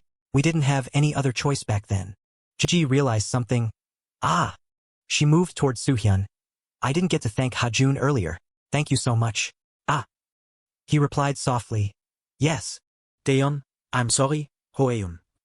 Ha-jun replied softly. "Senior Ji-ho said it will be fine. Don't worry." The girl appeared fearful. "I'm useless, right? Always dragging you into trouble. But I really didn't want this to happen." Ha-jun said gently, "I know. If it were you, I would do the same. It's all for your mother, right?" The two stood silently under the dim lights. Jeon clenched her hands together, tears falling. She burst into louder tears. Chaehan's soul was observing them from afar. He also felt heartbroken by everything happening. At another location, Ha-jun asked curiously, "Are you okay with it? That survival match?" Chaehan also advised, "You should withdraw from this, Ha-jun." He was surprised. "Why?" Ha-jun pressed him, Do you know what you're saying? If I withdraw, you have to withdraw too. He looked sadly in another direction. I know. He didn't accept that answer and said angrily, but what if something happens to Jae-eon? Chaehan advised him not to let him possess him anymore. There must be another way. He said sadly. I was too greedy and forgot that you could also be in danger. I was blindly focused only on protecting my child. Ajun asked once more, Are you serious? Chaehan stood up quietly. For your parents' sake, live like a normal student. He walked away, apologizing for what he had been through. Hajun's voice called out, Hey! He remained sitting there, sighing in fatigue. It was morning. A panicked voice said, Me? Fired starting today? There's no other way. This is an order from above. What is this? It was normal yesterday. We're just following orders. But why so suddenly? Hajun's father called back in confusion. Hello. He looked behind and saw Hajun standing there. What's going on? What is this? He stood there with a sad face. Suddenly Hajun received a notification on his phone that confused him. What's this? A message from the host was sent to Hajun. You have been invited to join the fight game. Please check the detailed rules below. If you want to join, reply join fight game. At school, EG started the conversation. Something felt wrong, so I looked into it. It turns out from Park Era to MD Park Hyunsung. They are all people from the Black Chicken Gang. They had the intention to approach us from the start. Chiho added more information. But it's not that simple. I asked my older brother who manages it to investigate Club K. Unexpectedly, that place is the den of the Black Chicken Gang. EG wondered, Black Chicken Gang? I heard it's a branch of the Black Tiger Gang? Chiho agreed with a serious expression. Yeah, that's the big problem. The Black Tiger Gang used to be the right-hand arm of Jin Group Chairman, Jin Yong-soo. Later, he cut ties with the underworld, and the Black Tiger Gang disappeared. But I have a hunch that the old man from the other day is Jin Yong-soo, a big shot in the underworld, holding terrifying power. EG still didn't understand. But why would someone so powerful keep an eye on us? He couldn't explain either. I don't know about that. But if it really is Jin Yong-soo, we're no match for him. EG suddenly said, Water. EG didn't understand what she wanted to mention. Huh. EG recalled. The glass of water I drank in the VIP room. There was something very strange about it. I tried drinking a little, but the taste was weird, so I spat it out immediately. It's possible there was something in the water. Chiho said, If that's true, we can use it as evidence. If we can prove Club K is selling illegal substances and Chairman Jean is involved in this, we have a chance to turn the tables. Yiji reminded everyone. But how can we prove it? We can't get in there anymore. Chiho assured. Give me some time, I'll think of a way. He looked toward Hajun. By the way, Hajun, that old man seems very interested in you. Is something up? He mused and asked Chiho. Does Jean Group have the right to fire construction workers on the spot? He didn't understand. Huh? Why are you asking something so strange? Hajun's face darkened. Regardless, they can't just fire people arbitrarily, right? Chiho also replied seriously. Not really, but there are countless construction workers there. He added, if you count the subcontractors, there are as many as ants. So if they want to kick a few people out, it's not hard. Hajun remained silent despite Chiho constantly urging him. But why are you asking about this? He called him, Hajun. Jian also called out, Hajun. After the afternoon, everyone had left school. Hajun walked into the house. He noticed the scene before him. Hajun's father was sitting in front of the meal, holding a glass of alcohol with a heavy heart. Hajun's mother came out to greet him. You're home. Hajun was stunned. Why was Dad fired? She said sadly. They said it was due to lack of work, so they had to cut staff, but I find it strange. There was still work yesterday, but today he was suddenly fired. Besides, your father only signed a temporary contract. There's nothing we can do. Hajun put his hands in his pockets. He took out a piece of paper with a phone number, the business card that Booster gave him. I have to investigate this. Hajun picked up the phone. Hello, it's me. Go ahead, Hajun. He asked straight to the point. My father's situation, you guys did it, right? The person on the other end of the line didn't hesitate. That's right. Hajun was extremely angry. Damn it. Why on earth? The person on the other side was still nonchalant. Work has to be efficient, right? I'm just helping you have more motivation to make a decision faster. He shouted. You bastard. The other side replied briefly. Just participate, and your father will become a permanent employee, no longer on a temporary contract. Hajun was unwilling. He replied angrily. Someone who can do whatever they want is forcing a high school student to join this game? The other side didn't say much. Just consider this an opportunity. Oh, by the way, you don't need to worry about getting hurt. That goes against our plans. You'd better make a decision soon. We shouldn't waste time. Because who knows, something else unpleasant might happen to you. That's it. I'm hanging up. Someone placed a hand on Hajun's shoulder. He turned around to see. It was his father. Hajun's father asked gently, "Are you still attending school regularly?" He replied coldly, "Leave me alone." He was extremely sad. "Can't your parents even ask you a question? Your mother said you often get hurt. Are you fighting again?" Hoeyun sighed wearily. Hajun's mother came out and advised him, "Hajun, go inside. Your father is drinking, so he's just talking nonsense." "Fine." He wouldn't give up. "While I'm drunk, let's talk."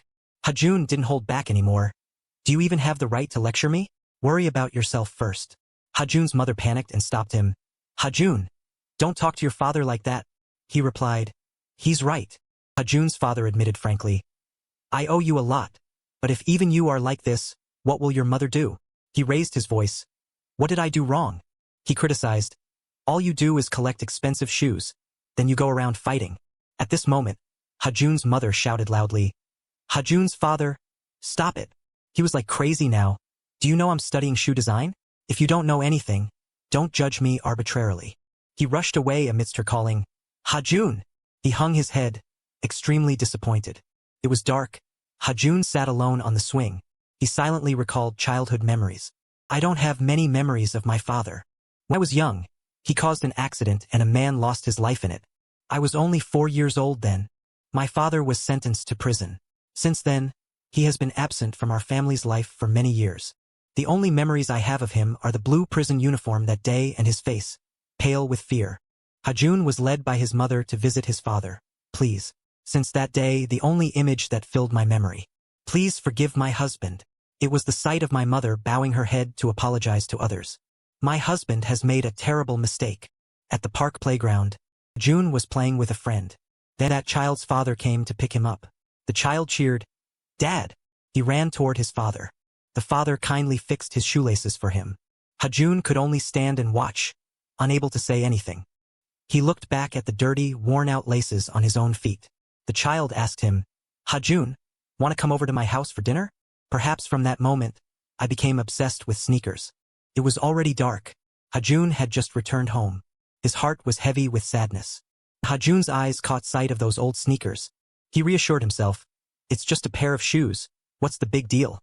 But if I throw away even this small thing, what else do I have left?"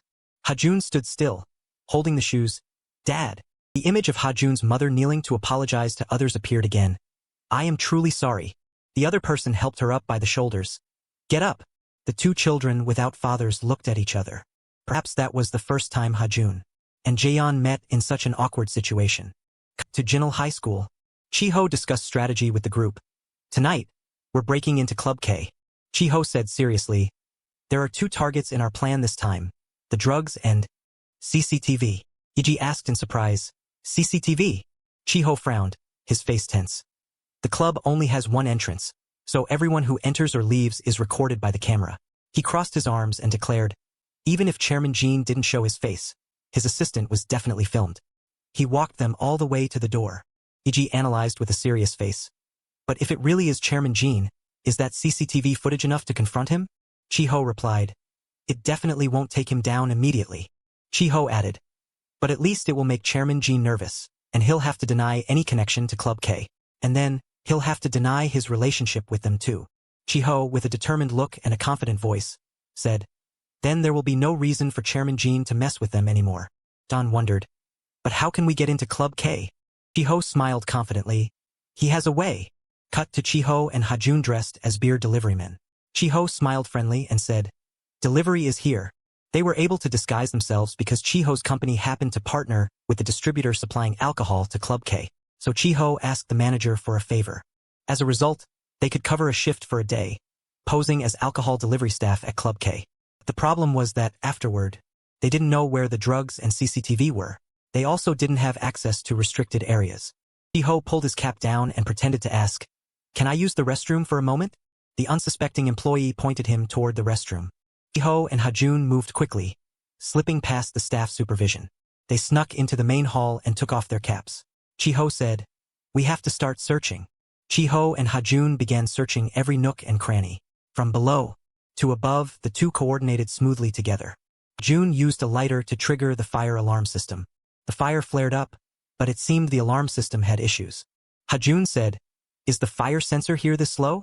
Chiho whispered from below to Hajun, "Be careful." Jun's hand grabbed Chiho's head. Suddenly Chiho heard footsteps and urged Hajun to hurry up. Hajun whispered, "You can't do it." He asked Chiho, "Are you sure this way is okay?" Chiho urged him, "Hurry up." On the other side, an employee was approaching. He heard a noise and wondered, "What's that sound?" Ho-Eun felt uneasy. It happened. While they were triggering the sensor system, the employee arrived. He turned around, but suddenly a pair of shoes flew at him. Distracted, the employee sat down, holding the shoe. "This is?" He was panicked and surprised. "You can't buy this pair even with money now." The employee said aloud, "These shoes are Off-White Jordan 1 Chicago's." Hajun whispered, "Why did you throw your shoes, Chiho?" Chiho said angrily in a low voice, "Shut up and keep going." Hajun said hurriedly, "The fire alarm is going off." When the alarm rang, the passageways opened up. The staff became more alert. Not knowing what was happening, they ordered each other, "Check the situation immediately." According to Chiho's guess, the drug manager would immediately run to the hiding spot, as that was the most important thing. Furthermore, staff would run to the CCTV room to check on the fire situation. The plan was clear. Hajun would find the drugs, and Chiho would get the CCTV. Chiho ordered, "Hajun, let's go." Hajun stood behind a pillar, watching the employee preparing to unlock the electronic door. There was definitely something important inside. The manager urged, "Still not open?" The staff said, "They're still checking." Finally, the door opened. The manager walked in. In front of him were dozens of large drug packages. He picked them up to check, not forgetting to grumble at his subordinates. "Do you know how much these are worth?" He said, "If it really burns, we're all dead." Just as he finished speaking, Hajun kicked the manager in the face. He kicked the manager flying. He stumbled and fell down. The manager, not understanding what was happening, asked, "What's happening?" Hajun used his youthful strength, grabbed the manager's hair, and shouted, "You guys!" He used his knee to strike the manager's face with great force while saying, "You were planning to drug Jaeyeon?" The manager couldn't counter or defend. He fell, blood spitting from his mouth due to Hajun's powerful blow. For the final move, Hajun headbutted the manager. The manager lay sprawled on the ground, wheezing, "No!" Hajun grabbed a package of drugs and ran out quickly. The employee shouted, "Catch them!" Chiho had also retrieved the CCTV. Both ran away. Chiho turned to Hajun. "Got it, run." Hajun said, "Senior, watch out in front." A group of employees was in front of them, all with fierce faces. Attacking Hajun and Chiho, they blocked them both. Chiho kicked the employees hard. He shouted, "Get out of the way!" Chiho and Hajun coordinated, kicking the employees in the head. Then they jumped up, to the astonishment of those guys.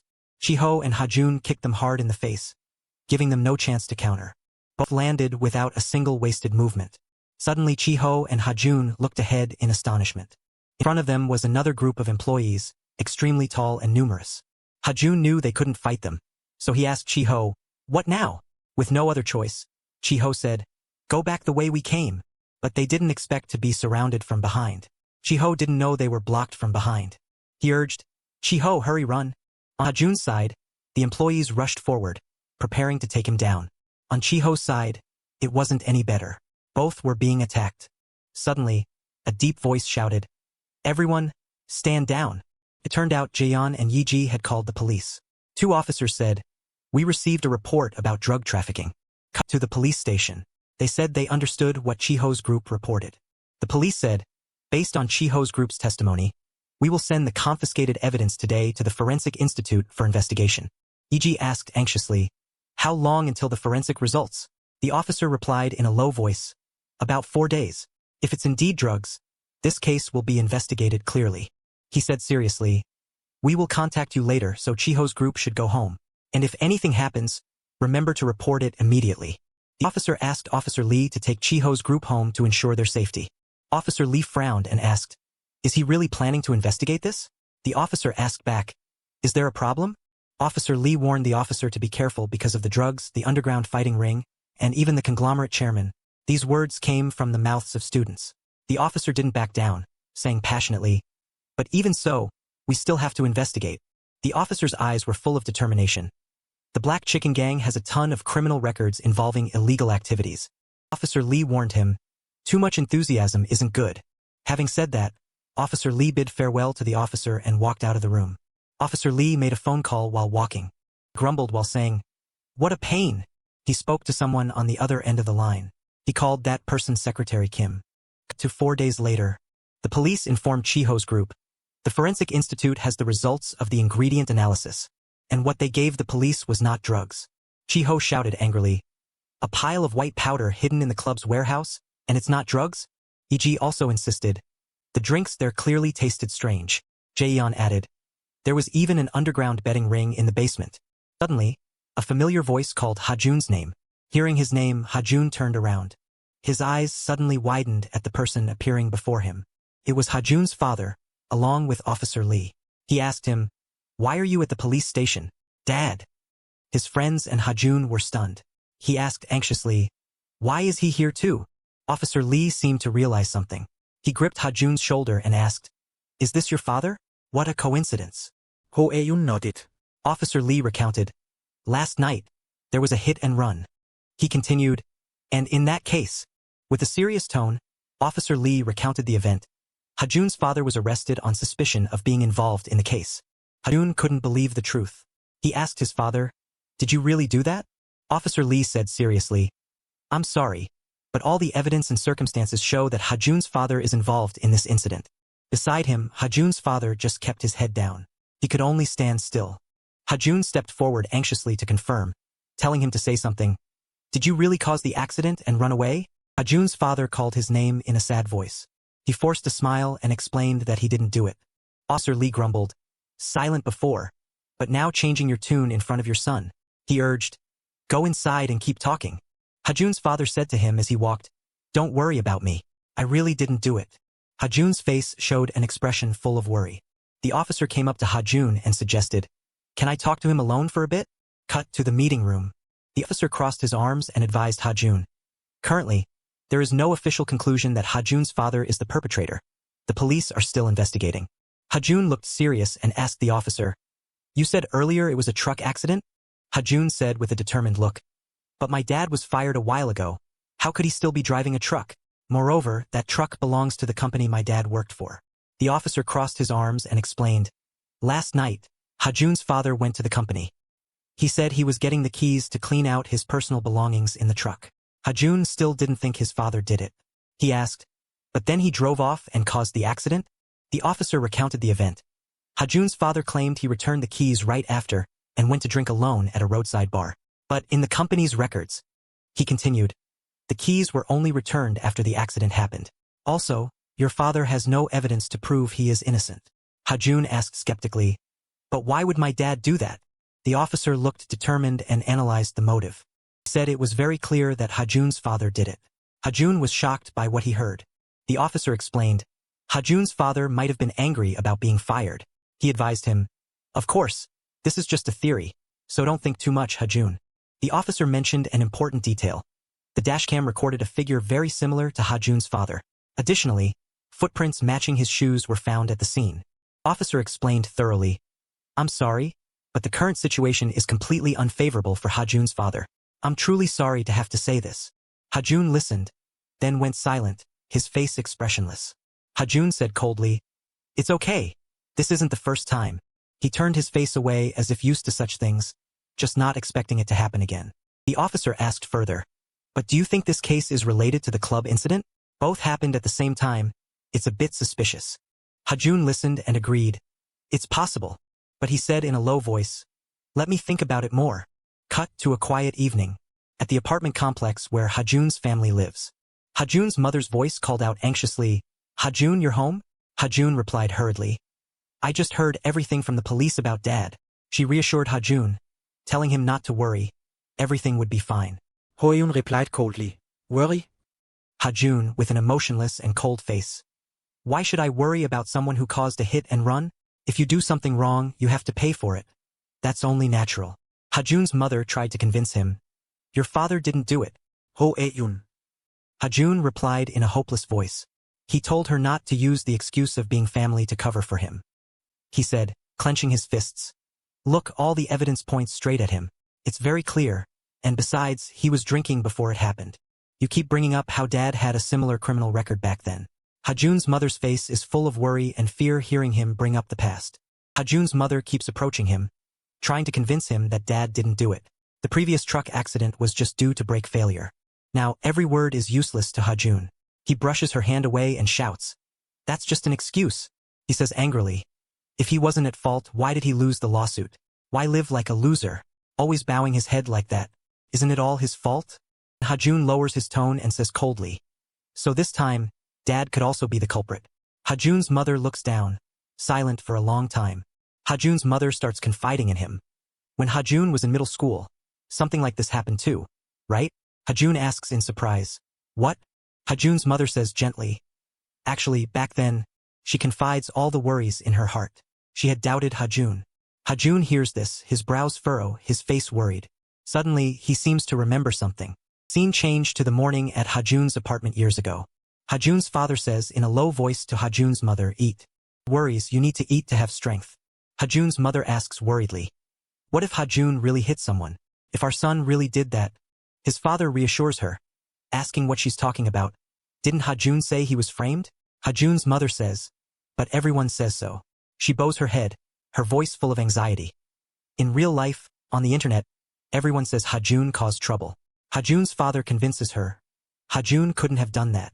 Hajun's mother says coldly, "Are you sure? Just because he's our son, should we just believe it?" Hajun's father denies. No. He believes Hajun wouldn't lie to him, because Hajun's father is the person he trusts and relies on most in this world. Hajun's mother is anxious and says, "But if it were Hajun's father, would he lie to Hajun about something like that?" Hajun's father doesn't hesitate and affirms. He wouldn't lie. He believes that, so Hajun wouldn't lie either. Hajun's father explains. Even if the whole world doesn't believe Hajun, at least he must believe him. Hajun's father smiles and says, "The two of them are family, right?" He reassures Hajun's mother. "Come on, eat up." Hajun's mother complains. "But your cooking is terrible." Hajun's mother explains. If Hajun's father hadn't said those words to her that day, she might not have been able to endure it.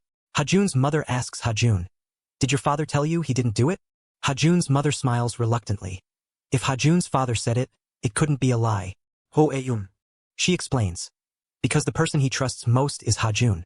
In Hajun's room, he contemplates the words of the police officer. The only evidence to convict his father is the figure on the dashcam and the footprints matching his father's shoes. Suddenly, he narrows his eyes as if realizing something. Footprints. Hajun sits up abruptly. No way. He remembers his father's shoes. His father's shoes were completely worn out. How could they leave such clear footprints? Hajun rushes to the police. Surely the perpetrator deliberately wore identical shoes to frame his father. The police officer analyzes.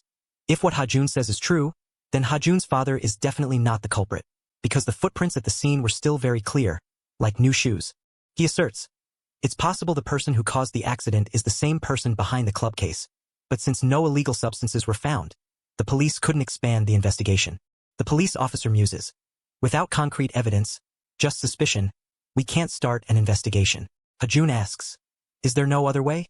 Fortunately, the police officer also found it suspicious, so he kept a sample. Hajun says in surprise, didn't the Forensic Institute results say there were no illegal substances? The police officer says, they will send this sample to a private unit for testing. He asserts, we can't fully trust the results from the Forensic Institute, if what Hajun says is true. If the person behind this is Chairman Jean, he could certainly interfere with the Forensic Institute's test results. The police officer says clearly, if we investigate the case of your father's dismissal and the illegal substances, we will find clues. Hajun's face brightens as if he has found hope. He smiles and says, let's try it, who knows? Before he can finish, a girl rushes in and bumps into the police officer. The illegal substance sample falls to the ground, then gets stepped on and torn by the girl. Hajun worries and quickly picks up the sample. He shouts, no. Beer spills from above onto Hajun's hand, right on the sample that fell on the floor. A beautiful girl, Cheonayu, strokes her hair and says, too bad. I accidentally spilled beer. It just happened. What the hell is going on? Ho-Eun shouts helplessly. Cheoniu bosto apologize. Sorry. It seems she's drunk. She grabs Hajun's hand and says, oh, your shirt is all wet. Hajun doesn't understand what's happening. Cheonayu hands money to Hajun. Here, money for laundry. She doesn't forget to apologize. Sorry. I'm too drunk. The police officer takes her away and says, this is non-alcoholic beer. Be quiet and follow me now. Ho ayun sis. The police officer looks after her and asks, who is she? A colleague approaches and says, you don't know? Cheon-Yu is a famous model. She's even on TV. The police officer says, I don't watch TV, but she looks familiar. The albino model with skin as white as jade and red eyes. A gift from heaven? Cheon-Yu, 19 years old. The colleague says admiringly, only 19 and already a famous model, but her behavior, the police officer asks in surprise. And standing in front of such a big shot, why is everyone so calm? The colleague says, only you don't know. She's a regular here. It's annoying. The police officer says helplessly, is that so? Hajun stands aside, helplessly saying, what should I do now? The police officer reassures, it's okay. They will find another way. He continues analyzing, anyway, with the footprint evidence you mentioned, they can clear your father's name, so don't worry. Hajun replies, thank you, officer, for your help. Hajun walks out of the police station, standing silently for a long time. He is angry, clenching his fist, the money in the laundry bag.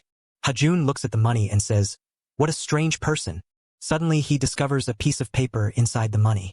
Hajun holds the paper up, wondering, why hide paper in the money? On the paper is the line, tomorrow at 11 o'clock, meet at the GNYU school gym. Hajun asks himself, what now? He is stunned for a moment. But the next second, Hajun casually throws the piece of paper away. He whispers, who knows? Hajun walks away, telling himself, it's best not to get involved with crazy people. Scene change to GNYU Convention High School. In Classroom 3, Class 1, a group of students stands outside. They crowd the window and gossip noisily. Hey, are you going to school today? She's crazy beautiful in real life, truly skin as white as jade, a celebrity. Cheon-Yu wears black glasses, her expression extremely indifferent. Suddenly Cheon-Yu turns her face the other way. The students get rowdy again. She turned away. Are we staring too much? She winks slightly and says, hi. At this moment, the teacher pushes the door open and reminds, class is starting, you guys. The students don't stop exclaiming, oh my god. Call 119 quickly. Why are the curtains pulled so tight? The lesson proceeds. Suddenly a voice speaks up, teacher, can I go to the bathroom for a bit? He hears this and frowns. Who asks to go to the bathroom right at the start of class? Cheon-Yu raises her hand high and answers, me. The teacher is a bit surprised by Cheon-Yu. She says casually, I'm in a hurry now. His voice suddenly trembles, okay. Go quickly. Cheon-Yu answers satisfactorily, yes. Scene change to the gym. She gently takes off her black glasses. Cheon-Yu's lovely face is clearly visible. She looks around and sighs slightly. A moment later, Cheon-Yu puts her black glasses back on. She turns and leaves, muttering, such a stubborn person. Scene change to another classroom area. Hajun walks along the hallway while checking his phone. On the screen is a message from Inspector Kim. With just the shoe prints, we can't clear your father's name. There are too many factors making him a suspect. We need more convincing evidence. His face shows clear frustration. Hajun briefly remembers the drug package. He thinks to himself, if only that package was still intact. Hajun is confused. What should I do now? Suddenly, Cheon-Yu rushes straight into Hajun's hip from a corner. They collide. She screams slightly. Hajun worries. Are you okay? Cheon-Yu falls to the ground and cries. He sees this and is surprised. Oh! Hajun stands up abruptly. He asks, you go to this school too? She whines again. My knee is bleeding. Hajun retorts. You jumped out so suddenly. Who could avoid that? It hurts. Cheon-Yu shouts. Help me up. Take me to the infirmary. The students see the noise and gather to gossip. He has to help her leave. Hajun is a bit concerned. Are you okay? She complains. It hurts so much. Scene change to the infirmary. Cheon-Yu sits on the hospital bed. Her two legs constantly. Cheon-Yu's two legs twist in every way. In the blink of an eye, her legs suddenly return to normal. Cheon-Yu leaves casually to his astonishment. Hajun shouts angrily, your leg is fine. She ignores his words and says, can you close the curtains for me? Hajun grumbles. Why close the curtains for no reason? Is this fun? Cheon-Yu repeats, please close the curtains. He is so angry he shouts, Hajun, stop joking. She replies, my skin is very sensitive. If it's exposed to strong sunlight, it won't be good. Cheon-Yu reminds, also, don't speak informally to your senior. I'm a 12th grader. She blames him. I waited forever and didn't see you come to the gym. so I had to find another way. Hajun is bewildered. You mean you approached me with a purpose? Cheonayu answers. I can't explain everything right now, but I have my own reasons. I need to meet you without others finding out. He's immediately annoyed. Did you forget about yesterday? What exactly are you plotting? She interrupts. The forensic results have suspicious points, right? Hajun hears this and is stunned. He stammers. How do you know that? Cheonayu explains. There's a mole in the police station helping the perpetrator. I had to do that to bypass him. As for the evidence I destroyed, don't worry, I have a sample too. Hajun looks at her suspiciously. Who are you exactly? She reminds him, keep your voice down. He rumbles. What do you want from? Before he can finish, Hajun is gagged by her. At this moment the infirmary door opens, along with a call, Cheonayu. The teacher speaks up. Where is Cheonayu? I heard you were injured, so I ran here immediately. Maybe you're too tired and fell asleep. She approaches while rambling. Sensitive skin, often sick, and such a busy schedule. How can you stand it? Let's apply medicine and rest. As soon as she finishes, the teacher pulls the curtain wide open. This moment she is wrapped in a blanket lying on the hospital bed. Cheoniu ensars weekly, fine. The teacher says kindly, come out a bit. I'll apply medicine for you. She refuses. I'm really fine, teacher. I just need to nap for a bit. You can go. The teacher says, if so, let me prepare in 4. Wait a moment. At this moment he is lying curled up in the blanket with her. Both are very confused. What is this? She leaves while rambling. This is a special order from the principal. You are not allowed to return to class but must be cared for until school is out. Cheonayu refuses again. I said I'm fine. No. The teacher replies. Do you want me to get fired? She buries her head in the blanket and whispers into Hajun's ear. There's no other way. If we miss this chance now, we'll lose it. Even if it's uncomfortable, try to listen. Earlier you asked why I approached you, right? I can't tell you everything right now, but for now, consider that I want to help you. He wonders. Help me? Cheonayu reveals. The person behind your father's case is a member of the Snake faction. You must find the Snake faction and investigate the real mastermind. Hajun hears this and is agitated. Snake faction. She quickly covers his mouth with her hand. She hisses slightly and says, the shoes your father wore. She looks toward Cheonayu's hospital bed and wonders. Is there a sound?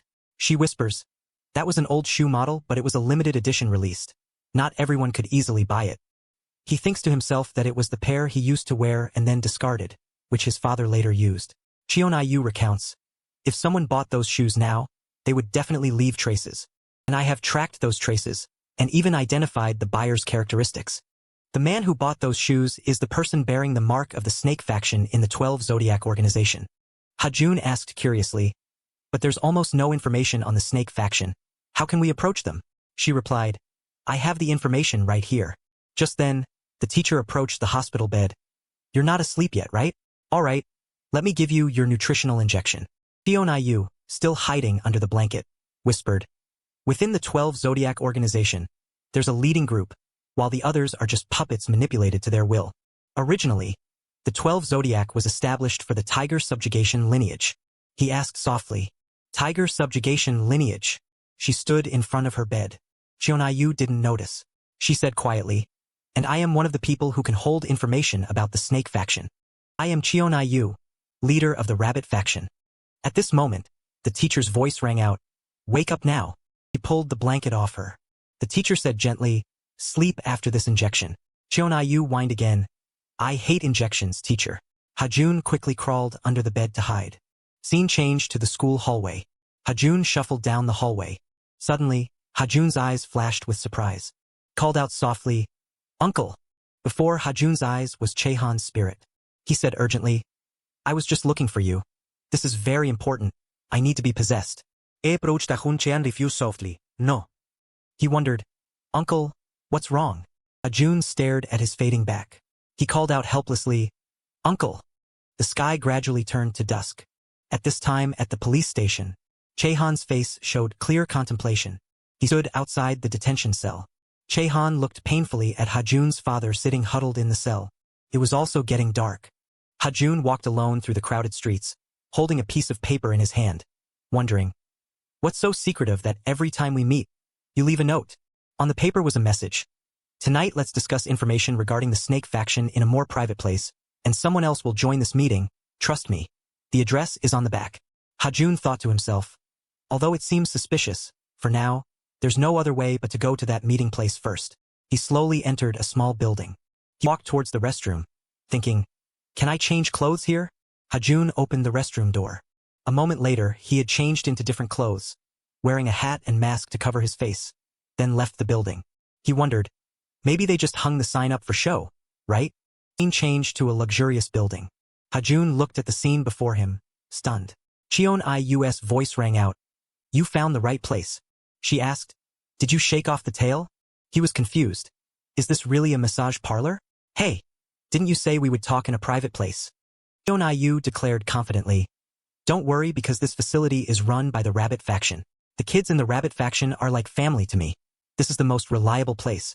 Let's talk while getting a massage. Saying that, she turned and walked ahead. Hajun became annoyed. You can get a massage at a time like this? Cheon-i replied nonchalantly. This is also part of my schedule. If you don't want anyone to suspect, you have to act according to the plan. She reminded. Take off your clothes and get ready. He lay on the massage bed and asked softly, but I didn't expect your body to be like this. As expected, you really are the leader of the rabbit faction in the 12 Zodiac. Can you be a model with a body full of tattoos? Cheon-yu explained. Usually I can use makeup to cover them, so don't worry, actually, it's not necessary to have tattoos. The 12 Zodiac is just a cover. I wondered, then why do you do that? She said, I need to act innocent so Chairman Jean doesn't suspect. My coming and going to the police station is also for this reason. Finishing her sentence, Cheon-i took out a small paper bag. She said, this can prevent you from being harmed again. Hajun also reached out to take the paper bag. Cheon-i asked softly, you trust me more now, right? Then let's start talking about the snake faction seriously. He agreed immediately. All right, huh? Suddenly the employee pressed hard on Hajun's head, causing him to scream in pain. It hurts? Be gentle. She recounted. Even though I'm in the leadership, I don't know much about the snake faction, which is the organization that works directly for the lineage, so important information is hidden. Hajun was a bit curious. The lineage you're talking about, is it Chairman Jean? Cheon-i replied softly. That's right. He asked again. What exactly is your relationship with Chairman Jean? She introduced slowly. As for my nickname, you probably already know it. It's Heaven's Gift. And I'm Chairman Jin's treasure. Cheon-i emphasized. I've been Chairman Jin's person for a long time. That's why I'm very careful so no one suspects. Hajun was a bit skeptical. Why are you helping me? She dodged the question. When you trust me more, I'll tell you. The employee suddenly sat on him, making Hajun wonder. Why did you suddenly climb on my back? Cheon-i explained. If you're not capable enough to deal with Chairman Jean, knowing more will only cause more trouble for both of us. She lowered her voice. If you prove that you can fight the vampires, then I will tell you my story. Hajun said urgently. I know. Tell me about the snake faction. Hurry up. Cheon-i recounted nonchalantly. What I know about the snake faction when I'm by Chairman Jin's side is just one thing. Chairman Jean wants people who can do dirty work for him, but absolutely must not betray him. After thinking carefully, Chairman Jean decided to keep some children by his side, because those are children who survived after being attacked by their parents. Hearing that, he showed clear surprise. She explained, children lucky enough to survive their own parents who intended to take their lives. Children who have had to endure this from a young age are no different from having perished. These children no longer see any meaning in this world. But it seems Chairman Jean promised these children something that only he has. Hajun was curious. What is that? Cheon-i answered honestly. I don't know that either. Based on what I've investigated, there are 2 suspicious children. 2 children who were almost killed by their parents used to live at an orphanage. The suspicious thing is that a man with no relation adopted them. Both of these people are students at NYU school. He wondered, then can't we search for information about those 2 at school? Cheon-i retorted, that's impossible. The fact that all 12 leaders attend NYU school is not a coincidence. That proves they are not a small organization. 12 Zodiac also appear in other schools. They are also present in the student lists of other schools. They can enter and leave these schools, but their identities are hidden. Knowing their faces is impossible. June exclaimed inwardly. How big is this group? She spoke again. But recently I succeeded in finding the snake faction's lair. He asked immediately, then can we attack it? Cheon-i analyzed. That's very dangerous. We must enter secretly and only target the key figures. June worried. But if we don't know their faces, what should we do? She interrupted him. In the note, I said there would be one more person coming here, right? Cheon-Yu introduced. This is the person who knows the faces of the two children who went missing and are currently leading the snake faction. She said, let me introduce. He thought to himself, what? Is there someone else there? Cheon-Yu's voice rang out. Sorry to keep you waiting. Jong Soo-hyun, his large figure gradually appeared. Hyun kritit, meeting again, Hoeyun.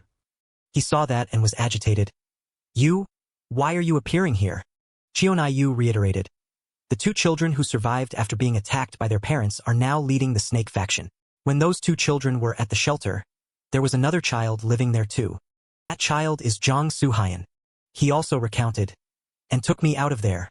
I used to be at the shelter for a short time. Ha-jun thought to himself. I thought you only lived with your grandmother. Turns out there's another story. Soo-hyun asserted confidently. Even though it happened a long time ago, those kids left a very deep impression on me. If I meet them again, I will definitely recognize them. He agreed. That's right. Cheon-Yu called out softly, Ha-jun. She said again, Jong Soo-hyun. Two of you will destroy the snake faction together. Cheon-Yu teased. And remember to pay for the massage service before you leave. He asked blankly, isn't it free? At this time it was already late at night. June and he stood on the street. He spoke up, let's part ways here. I have someone I must go find right now. Soo-hyun called out earnestly, Ha-jun. He replied, yes. He hesitated. Are you? Are you the person possessed by a spirit? Hyanglis, Hoeyun gasped. He was confused. How do you know? Do you know about this? Soo-hyun put his hand on his shoulder. As expected. He admitted honestly, actually me too. Ha-jun was surprised again. What? Soo-hyun explained. When at the club, I fought like a different person. Because only a possessed person could do that. He used. Thinking back, you were also a bit strange, sometimes weak, sometimes very strong. It seems like a very strong spirit has possessed you. He rubbed his neck in confusion. Ah, well. Soo-hyun thought to himself. I'll tell Ha-jun later. He asked softly. Anyway, is the person you need to find now that spirit? He answered. Yeah, but there's no way to find them. Soo-hyun advised. Then I know a way, but I also can't contact the possessing spirit. I've searched everywhere all day. He recounted. I went to where that person was. At that time, I happened to grab his body and call that spirit up. The spirit suddenly appeared. Chehan in spirit form panicked. What? Why am I here? Scene changed to a ruined building. Ha-jun panted and muttered. That's absurd. Is that a monster? Ji-yun looked at him, full of questions. Ha-jun, why did you call me? He hesitated. You. Ji-yun suspected. Is it the place? She also hummed softly. Ha-jun shyly looked away. Ji-yun looked at him blankly. Jun rubbed his head in confusion. He spoke up. It's nothing. Sorry for calling so suddenly like this. Ha-jun blamed himself inwardly. What the hell am I doing? I called Jae-yun because I wanted to ask her to hold my hand. She must think I'm a crazy guy. He turned to leave. Ha-jun said softly, well? Suddenly his cheeks flushed red. At this moment, she had approached and hugged Ha-jun from behind. Ji-yun comforted him gently. It's okay, Ha-jun. You're tired because of Dad's work, right? He was stunned. She reassured him. When you're tired, you can lean on me. Suddenly Ha-jun's eyes widened in surprise. Chehan's spirit appeared right before his eyes. He called out softly, You! Chehan growled, Are you with my daughter right now? Hoeyun replied blankly. He asked angrily, What are you doing? Chehan's voice trembled with anger. Is Ha-jun going to let Jae-yun hug him like that? His face turned pale. That is. Ha-jun said fearfully, It's not like that. Jae-yun thought his body was shaking. Are you crying? She hugged him tighter. It's okay, Ha-jun. Chehan's face was furious. Ha-jun struggled to signal. It's not like that. He knew what Chehan was thinking. But it wasn't like that. Chehan in spirit form lunged at Ha-jun. You brat! Chehan possessed Hoeyun. He shouted, Kim Ji-yun. Chehan grabbed her hand.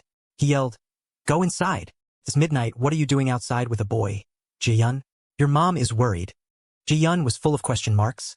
Is Ha-jun crazy? Chehan just kept pushing Ji-yun inside. Go inside, hurry, Ji-yun thought. Maybe because Ha-jun is very tired, that's why. Thinking that, she ran inside, not forgetting to cheer him on. Ha-jun, fighting. Chehan looked at Ji-yun's back thoughtfully. Passersby found it strange that Ha-jun just stood still. Both Ha-jun and Chehan in spirit form met. He said to Hajun, "Can we talk for a bit now?" He stepped back in fear and said, "Yes." Jaehan scolded Hajun. "Do you know how hard I raised her?" Hajun denied. "No, that's..." The two kept arguing back and forth. 30 minutes passed. At this time it was already dark. Jaehan sat on the chair. "So scary. I was a bit agitated just now." Hajun's voice was serious. "Jaehan, that's nothing yet. Hajun, please, help me with this. Hajun, please possess me again." Hajun recounted. "This time Chairman Jean has targeted your family. If you want to fight Chairman Jean, you need Jaehan's strength." Jaehan said calmly, "That's why you absolutely shouldn't. This isn't a fight for high school students. Even if Hajun doesn't get involved, adults will solve this." Hajun said, "Even the police can't do anything right now. They have to solve it themselves." Jaehan turned his back. "I think perhaps my death really wasn't Hajun's father's fault." "Even so." He was silent for a moment. Jaehan said bluntly, "I can't help Hajun, you should rethink this." Hajun stood up in surprise. "Uncle." Jaehan continued, "Also, I want you to keep your distance from Ji-yun. Don't let Ji-yun get into danger." The next day, the operation to infiltrate the Snake faction's base began. Operation codename, 2 guys posing as delivery drivers. Someone ordered, right, Baiman? Operation name. Even if it's a secret organization, they still have to order delivery, and these days anyone can be a delivery driver. One guy in a helmet asked, "You wrote a review for them, right?" The recipient didn't understand. "What?" The guy didn't know. "They didn't write any reviews. Did you send it to the wrong place?" The guy in the helmet bumped into his stomach. "No, this is the review. You need him," thinking this was a complimentary service. Food delivery duty complete. Turned out the 2 guys in helmets were Hajun and Jang Soo-hyun. "Let's start." Cheon-Ayu said that to monitor the organization's members, they live together in a special facility. Hajun was suspicious. "That facility is a place like this? It looks just like a prison, with sealed rooms on both sides." Hajun stopped. "Wait, but..." Both were surprised to see food delivery slots. Hajun asked, "If it's like this, how can we see their faces?" Soo-hyun said, "It's fine." Hajun was a bit surprised. "What?" Soo-hyun said confidently. "You can recognize them just by looking at their hands." Soo-hyun added, "Looking at their hands is even more certain. At some youth protection facility, the children in Soo-hyun's memories." Soo-hyun was always in a state of fear and vigilance toward everyone back then. Perhaps they thought Soo-hyun was younger, so they didn't pay him any mind. So Soo-hyun was the only one allowed near those 2 children. The story he heard after getting close to them was a huge shock from their childhood. Their parents tried to kill them and then committed suicide together. They said they were the only ones who survived. Perhaps that's why they were terrified of adults the same age as their parents. Caregiver at the facility asked, "Kids, it's time to eat, isn't it?" Soo-hyun thought the greater misfortune was that caregiver, starting with Ji-yun. The truth was, even in the protection center, those 2 children were still abused. It wasn't clear what they did, but the screams just kept echoing. Soo-hyun said calmly, "By the time those hands reached outside Seoul, no one was left." Hajun didn't expect that. Both said in unison, "Let's start."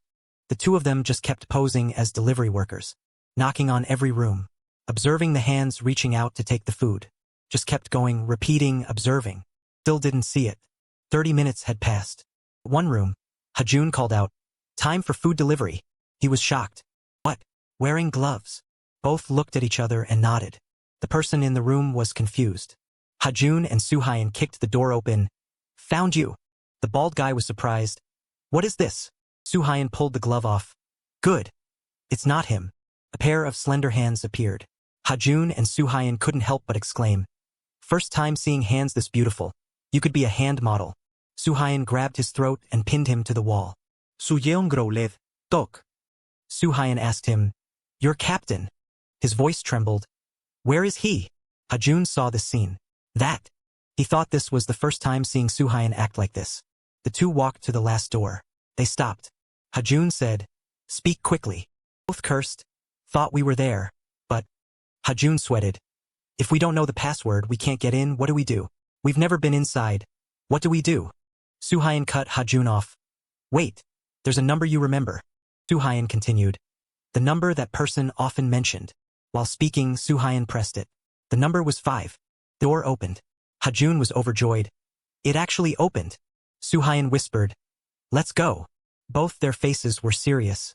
2 people inside came out. Long time no see, Jong Suhayan. Heard Suhayan would come back. Hyo Sung-ai, leader of the snake faction, 19 years old. He mocked, you really kept your promise. Mun Jian, leader of the snake faction, also 19 years old. He asked, Suhayan, you still remember that number? Su Yeon woke up, Moon Hyun. Suhayan replied, that special number. His eyes sharp. How could I forget? 1030. The meaning of that number to Mun Jian when he was little was, at some apartment, someone said, our puppy, time to eat. That moment at first was simply time to eat. A haggard woman, don't be picky, eat everything. Her eyes were gloomy. You know, mommy's puppy? Little Jian bent down to pick up the food. She said coldly, if Jian leaves food, Dad will be very sad. Mun Jian thought everyone lived like that. She praised him, mommy's puppy is such a good eater. Jian thought that's just how families were. His eyes pleaded with the mother in front of him. Mommy, can Jian not eat today? I ate too much pizza so I'm full. Jian's mother said slowly, not eating? Her face gradually softened. She grabbed Jian's hair. Then you'll have to be beaten again, right? She asked. Why doesn't Jian listen to mommy? She shouted. Eat quickly. Father held a beer can, his face drunk. A few days later, he remembered. That day was a bit strange. Jian's parents didn't go to work or eat. They just stayed home. Just like always, they called Moon Jian at 10:30. Jian's mother held some pills. Hungry? Mommy's puppy. Eating on an empty stomach hurts. Take the medicine first, then eat. Little Moon Jian trembled in fear. Can I not take it? He said gently. This is good for mommy's puppy. Suddenly her voice changed, telling him to drink it quickly. Jian backed away in fear. Can I just eat the rice? Jian's mother grabbed his mouth, forcing him to drink.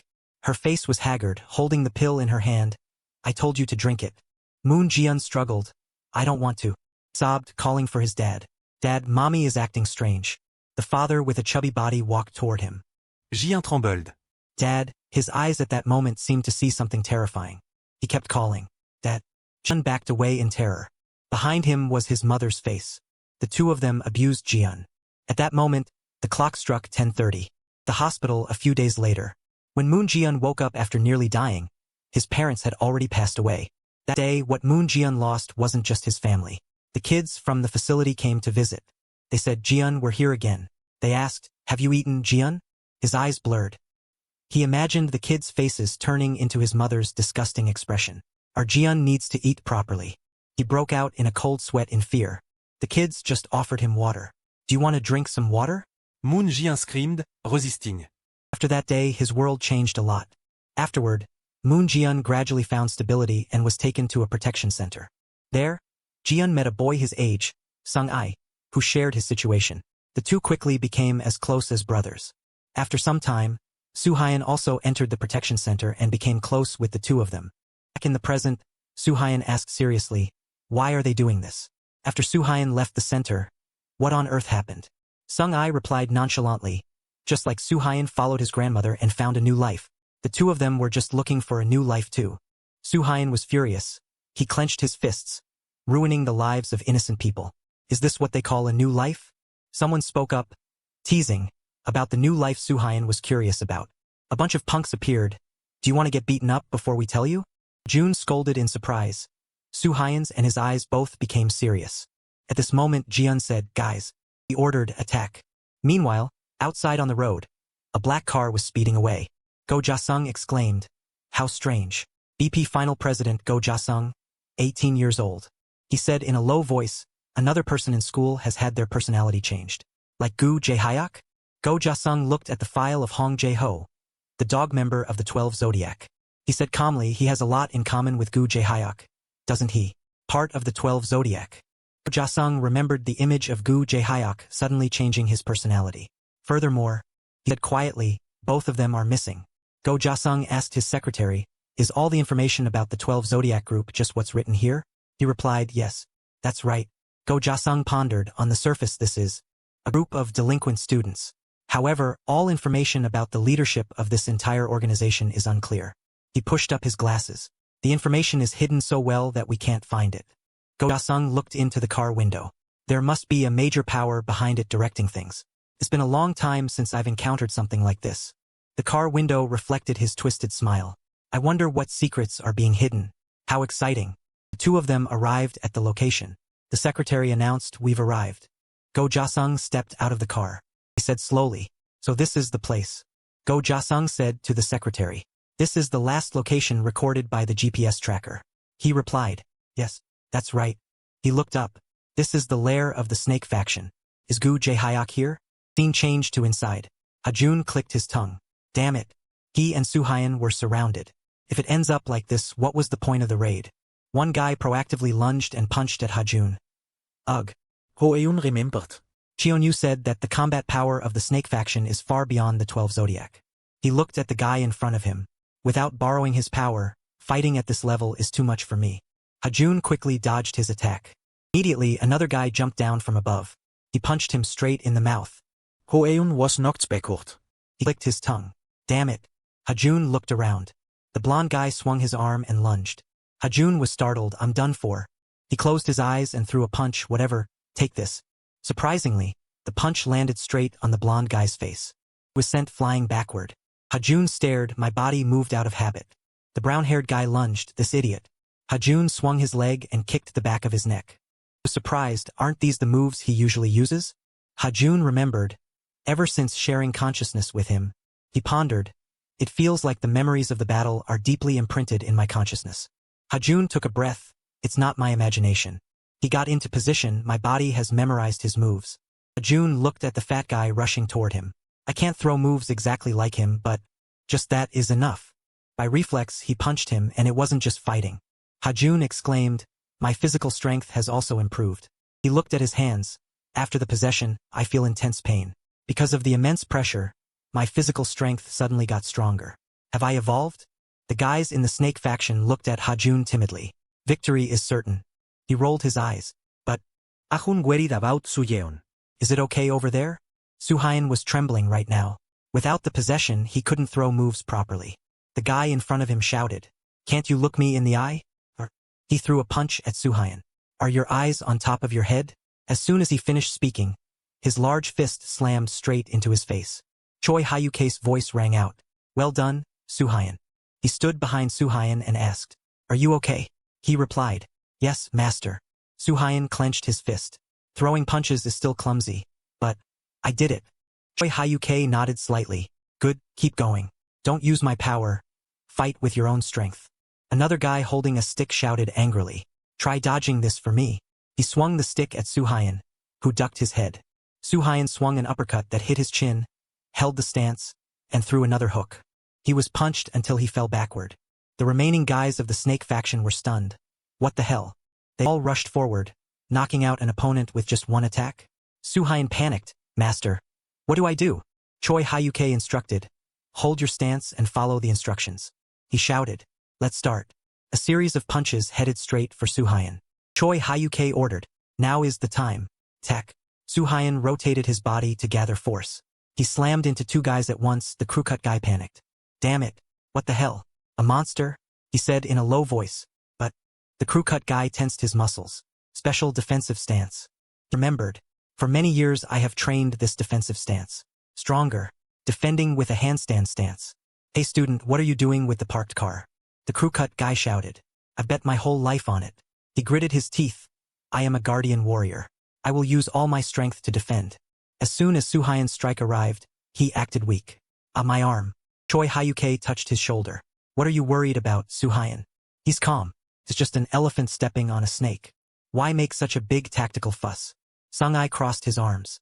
A bit different. Huh? He was certain. These guys, their eyes are blank. Meaning they haven't been possessed yet. Sung-ai speculated. Even without possession, if they're this strong, it means.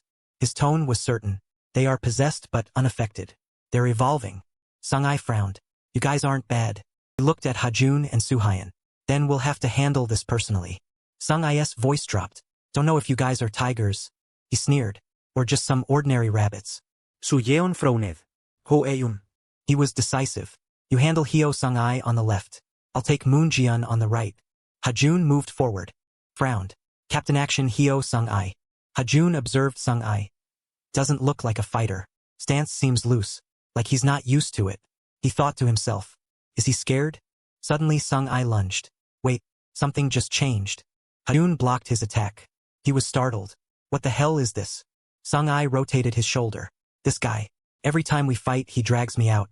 Ho-eun was confused. What the hell is he saying? Could it be? He continued. Been a long time since I've been out. What should we play? Sung-ai slicked his hair back. So exciting. Should I livestream? Young One-Eye personality. Speculated. Multiple personalities? He acted indifferent. Provoke. Deal with this guy first. Threw consecutive punches but Hajun dodged them all. He got into position, your move. Hajun rushed in and grabbed Sung-ai's thigh. Single leg takedown. He was angry. Damn it.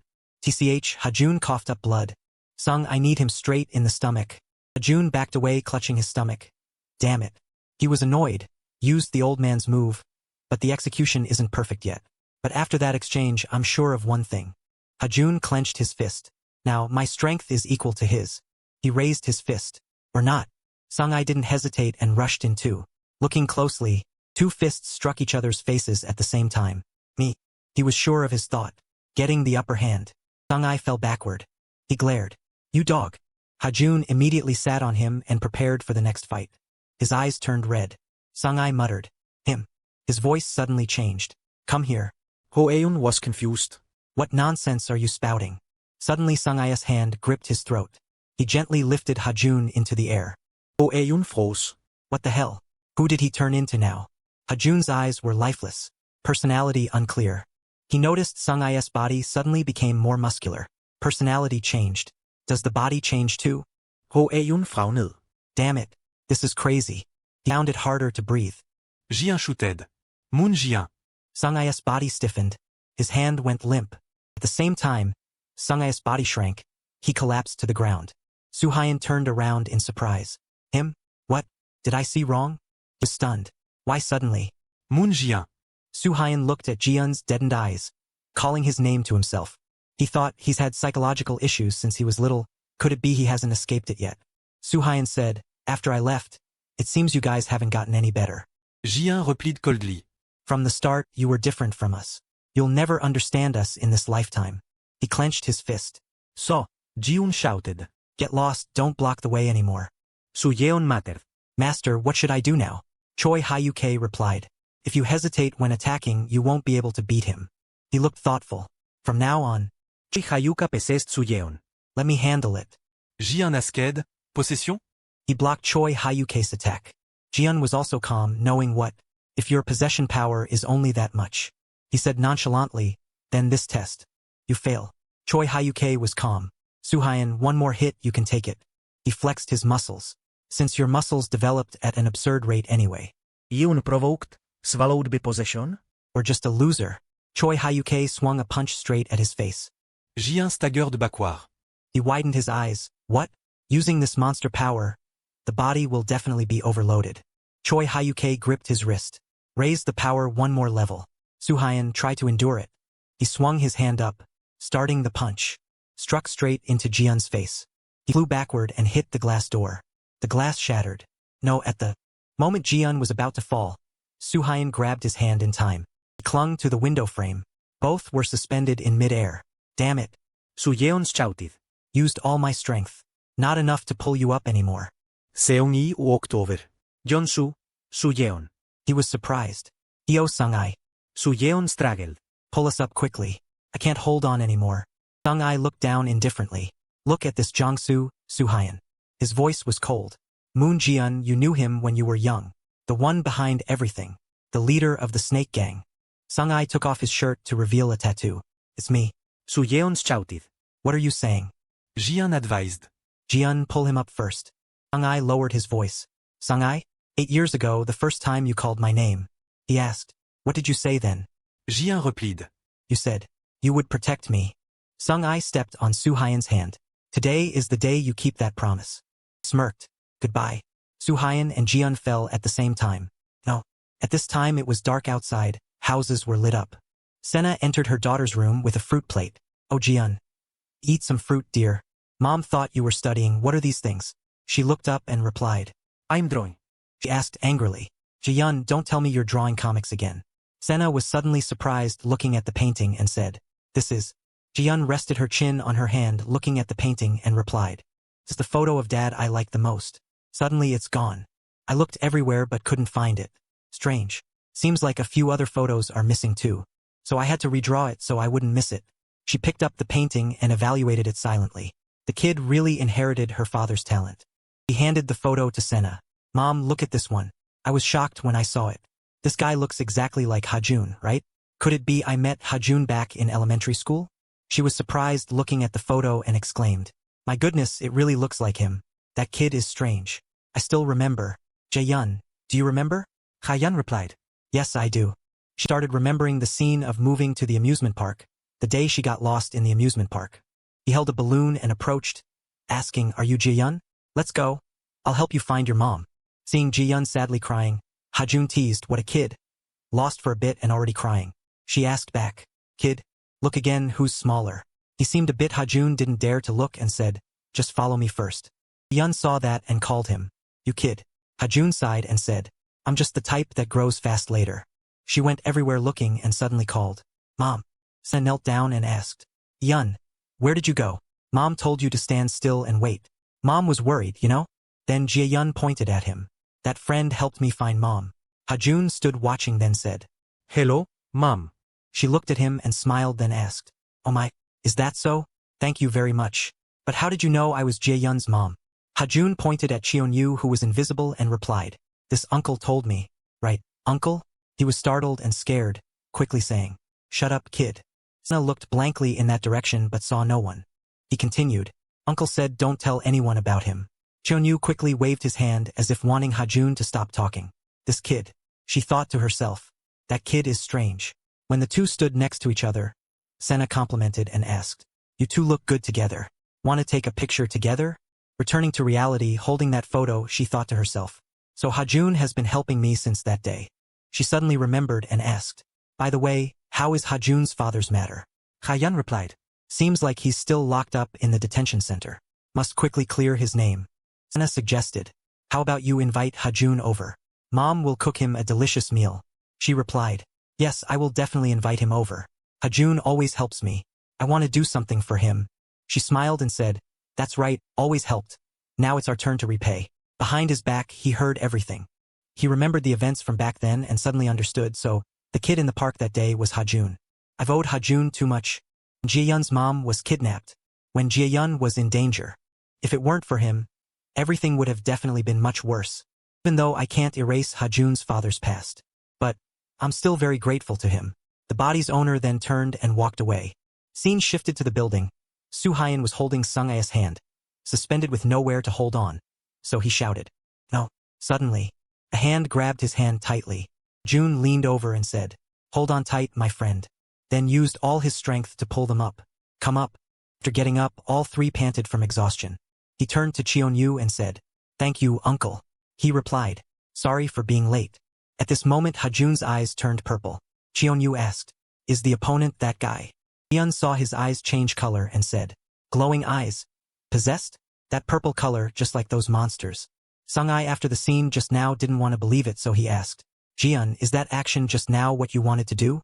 Did you really intend to take my life? All these years, how have I lived for you? He remembered back at the center before they swapped identities. Driven to a dead end. We finally found a place to rely on. For the first time we felt we had found a real support. Soo-hyun's grandmother often visited us before she settled in Seoul. She treated us like her own grandchildren. We also considered her the only relative left. Even though we didn't know what tomorrow would bring, at least back then we didn't feel lonely anymore. For the first time in our lives we had a real family. Until one day Soo-hyun was the one who left the center first, standing with grandma. He waved and said, I will definitely come back to pick you two up. And then only the two of us were left. Since then, Jian gradually became gloomier. Sung-ae saw the marks on his hand and called out to ask, Jian. What's wrong with your hand? Why did you do this? He looked up and replied, I didn't do it. Then pointed to each wound on his hand. This one Yeongjun did yesterday. And this one Daeung did, I think. He heard that and felt scared. Thinking, here who has a name like that? On another beautiful day, some classmates approached and surrounded him, shouting, crazy guy, get lost, possessed guy, no wonder your parents want to take your life. Jian's eyes were blank at this moment. Someone said, don't look into his eyes, you'll get possessed now. Suddenly Sung-ae approached and punched one in the face then shouted, shut up. He stood in front of him and said, I forbid you guys from touching Jian. They screamed, are you crazy too? Sung-ai was angry. I said shut up. The other three stood watching Hong-un and Sung-ai fight. Jian called him, Sung-ai, am I that strange? Is that why my parents want to take my life? He comforted him. It's okay. You're not the only one. Then held out his own hand. I'm just like you. That wound I intentionally created to help him feel less lonely. We're like brothers. At that time I swore to myself. The two sat with their arms around each other, he said. So don't worry about anything. I will always be Jian's family. No matter what happens, I will not abandon him. And then, not long after that, that man found us. Young-soo, chairman of G Group, stood in front and asked, are these the two children? The children who were almost killed by their own parents. Man wearing glasses stood behind and reported. Of the two, the boy named Jian has had a psychological check and was determined to be in an extremely unstable state. Highly likely, even until now, he is still suffering psychological effects from that shock. He laughed and said, exactly the type of person I'm looking for.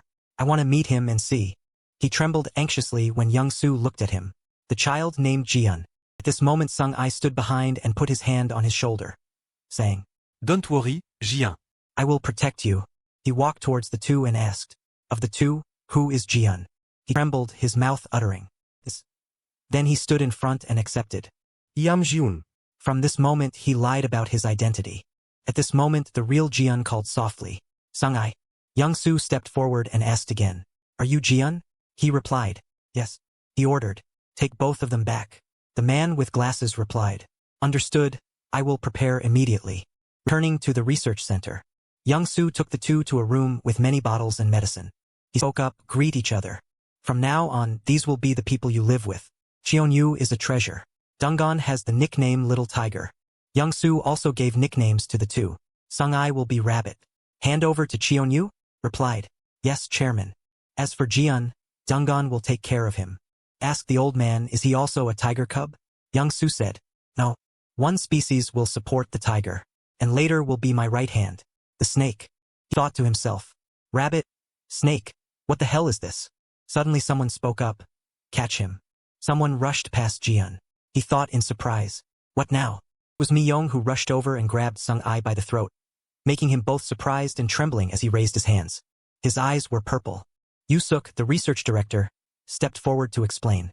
It must be because the possessing soul is too special, so sometimes it's normal to lose control and go crazy. But the condition has improved significantly. If it were Mi-young's power from before, that kid would have been choked out already. Mi-young's eyes returned to normal, he let go. Then he looked at his hands and said tremblingly, I'm sorry. Young-soo stepped forward and put a hand on his shoulder to comfort him. It's okay. All right, that's it for today. The old man replied hurriedly, yes, take care, sir. Yusuk was suspicious. Could it be that kid? The old man approached and asked, what's your name? Sung-ai raised his head and cursed. One eye. Checked thoroughly. Looks like he has dissociative identity disorder. Young-soo asked back, you mean multiple personalities? The old man replied, that's right.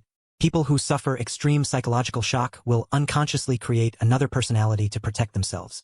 The special thing is that when the personality changes, not only the character and habits but the body can also change accordingly. The old man hesitated, then ordered, changing the body based on psychological state? Sounds like possession. It's a waste to use this kid as a rabbit, maybe experiment a little. Just leave this kid to Dunggon to handle. Useok replied. Whatever. Sung-ai cursed angrily. Damn it, you dogs. Jian next to him called out, wake up, Moon Sung-ai. Wake up. Returning to reality, he was throwing a punch at Cheon-yu. He raised his hands to block, then was surprised. Such a fast punch. What speed is this? Jian threw a punch. Cheon-yu dodged hurriedly and looked for an opening. There's an opening. Counterattack. He punched him in the chin, but it did nothing. He was surprised. What? How did he take that hit? Jian slapped Cheon-yu in the face, thinking to himself, I definitely hit him. He backed away when he tried to attack with his head. When Jian threw a punch, Cheon-yu was defending. He cursed, you monster, then kicked his neck. Before the foot could touch the neck, Jian grabbed it and lifted his whole body up. He slammed Cheon-yu to the ground, causing him pain. Soo-hyun stood to the side watching and said, his body can't even move. Multiple personalities can't change this much. What did it do to that body? Sung-ai replied, we didn't want this either. But don't worry, this is just the warm-up. He asked back, what? Said that Hajun. With his purple eyes, the power doesn't stop here. At this moment Hajun looked at the computer and asked him, Uncle, aren't there any stronger moves? Geez, at least draw some strong moves for the main character, like Rasengan or Conqueror's Hockey. Uncle. Cheonyu replied, the problem isn't the moves. Besides, that guy fights without caring if he gets hurt or not. But thinking about it, can't you turn on that power? He turned back and asked, what power? He answered, the one you used at the club. When I lost control of the body and got stuck in here, he unleashed a terrifying source of power. Hajun scratched his head. I don't remember any of that. Cheonyu was annoyed. It's not your first time. You've spontaneously unleashed strange power many times. Only you don't know it. He calculated silently. Thinking back, during the fight I felt the power change a bit. Every time I possess, I unconsciously rely on him, then return to the original state. Have I ever used all my power while in the possessed state? Saw Hajun and wondered.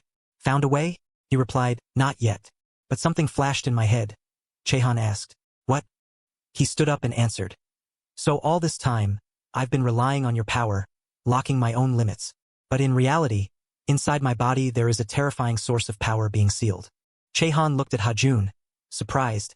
His aura suddenly changed completely. Did he just realize something? He cheered happily. Good. I'm counting on you. When the fight between Ganyu and him started, he spoke up. Show your hidden power. Seeing Hajun block a punch from him, Chehan cheered. Good. Block it. He continued to encourage. Block again. He blocked another attack. Again. Chehan turned to ask. What's next? You just said something changed. Just blocking. Hajun scratched his head. I can't control it. Sweated, use it seriously. Focus on yourself. Don't think, just feel. He seemed to realize something. Cheered. I got it. Flash of determination appeared. Hajun and Ganyu rushed to fight. He shouted. Chehan lost his cool and said loudly. You little devil. I told you to unleash power, not scream. Hajun stammered. But I can't do it. What should I do? He asked sincerely. Do you have any other way? We're fighting together. Maybe the fault is yours. Chehan narrowed his eyes. I'm always giving it my all. Suddenly Hajun's scream rang out. Uncle. In front of him was the fist of the guy rushing in. He hurriedly ordered. Dodge that first. He quickly ducked and avoided it. Immediately, Hajun threw a straight punch into Ganyu's face. Hajun and Chehan shouted in unison. Nice. He high-fived him. Nice save. Hajun smiled happily to celebrate. You're not bad either. Suddenly all the lights went out. The computer screen also went black. The two looked around in confusion. He wondered why is it dark all of a sudden? Chehan brushed his hands. Forget it. Back to the fight. Ganyu is taking the initiative. The next attack is coming. He was a bit stunned. Face drenched in sweat. What? Two fists touched. But Hajun's fist had the upper hand. Bending his wrist, Ganyu screamed in pain. He retreated, kneeling down holding his wrist. The scream echoed. Suhayan was surprised. What is this? Jian analyzed coldly. Two streams of power coexisting in one body. Not an easy thing. He recalled, usually one side will devour the other. In conclusion, achieving absolute balance is extremely rare, aside from possession. The faces of Hajun and Chehan appeared simultaneously. If the two power sources balance each other, the body stands tall, then the unleashed power will far exceed the sum of the two power sources combined. He shouted, something changed. He asked angrily, what was that just now? Turning to Chehan, what did you just do? But he hesitated, slowly. Stay calm. Don't know how long this state lasts. For now, deal with that guy first. Returning to the fight, Ganyu jumped down from above. Suddenly, he jumped higher than him. Ganyu gritted his teeth in confusion. Huh? When did he get above me? Before he could understand the situation, Hajun kicked straight down on Ganyu's head. As expected, he was hit so hard he lay flat on the ground, causing the tiles to shatter. He admired. Speed truly terrifying. Hajun launched the final attack. Let's finish this. But unexpectedly, he was blocked by a foot. Hajun looked at the person in front in surprise. That person is a member of the Tiger Gang, Choi Jonggon, 19 years old. He remembered him, the guy he met at Klapkaji. Hajun quickly attacked. This time I must win. His face was full of determination, raising his fist. But then Hajun opened his eyes in surprise. His last attack was blocked decisively by him. As expected, Hajun was knocked into the wall behind. In the quiet space, Jonggon ordered, Hey, Jong Suhayan. Seeing he had been defeated, he said to Suhayan, Take Hajun away. Then turned to Jian. And Moon Jian, you clean this place up. He nodded. Okay. Looking down at Ganyu's motionless body. This guy can't be taken to the hospital. Let me take him to Dr. Han. Jonggon walked away.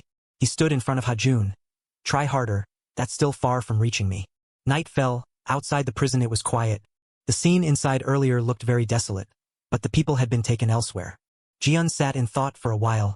His long hair covered one eye, the other eye looked lifeless. Jian remembered when he was young.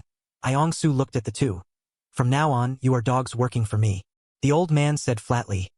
I will give you what you desire most. Iongsu patted his shoulder. That is a new body. Looking down at the arm covered in overlapping scars, you will no longer be abused and discarded bodies. In a quiet room, that voice still echoed, but will be reborn with a completely new body. Jian spoke flatly. I don't need that nonsense. Hyo Seung. No, Moon Jian is correct. In another room, the window glass had been broken. Someone walked over and laughed. The situation looks interesting. He looked up and asked, who is that? The other replied, the owner of what you want. That is the CEO of BP, Gu Jasung. Cooperate with me. Night sky without a star. The next day, in another place, the sunlight sparkled through the clouds. Outside the school, the glass windows reflected the blue of the sky. Hajun was playing games. What is this so strong? He complained, and saying to meet in the game to avoid being tracked by Chairman Jean. This sister Che Oniyu, she's really addicted to games. Conversation in the game appeared. Hajun breathed. Playing games while exchanging. He wondered what the plan was. She acted secretive. Meet and talk. Call your friends too. I'll send the location separately. The game screen showed the words you lost. Hajun sighed. Cheonyu laughed loudly. On the other side, she was smug. It's not easy to beat me. Suddenly, Cheonyu fell into thought. She whispered to herself. This might be our last chance. Cheonyu determined. This time we must succeed. Also in that room, a few days later, 3 people sat opposite her. The first person is the leader of the pig gang. Second person is Un Ganyu. The remaining person is the leader of the goat gang, Yoon Jahun. A few days later, still the clear blue sky with white clouds. Hajun asked in shock. What is this? He and his friends stood still. Said it was a 2-day 3-night planning meeting. Looking at the luxurious villa in front. This is a vacation, not a meeting? Walking out of the house, Cheonyu greeted, welcome everyone. She asked stylishly. Did everyone bring swimsuits? In the villa grounds, sunlight shone through 2 large swimming pools. Everyone played happily in the pool. Cheonyu asked, do you like it? Hajun and Suhyun nodded continuously. Yes, we love it.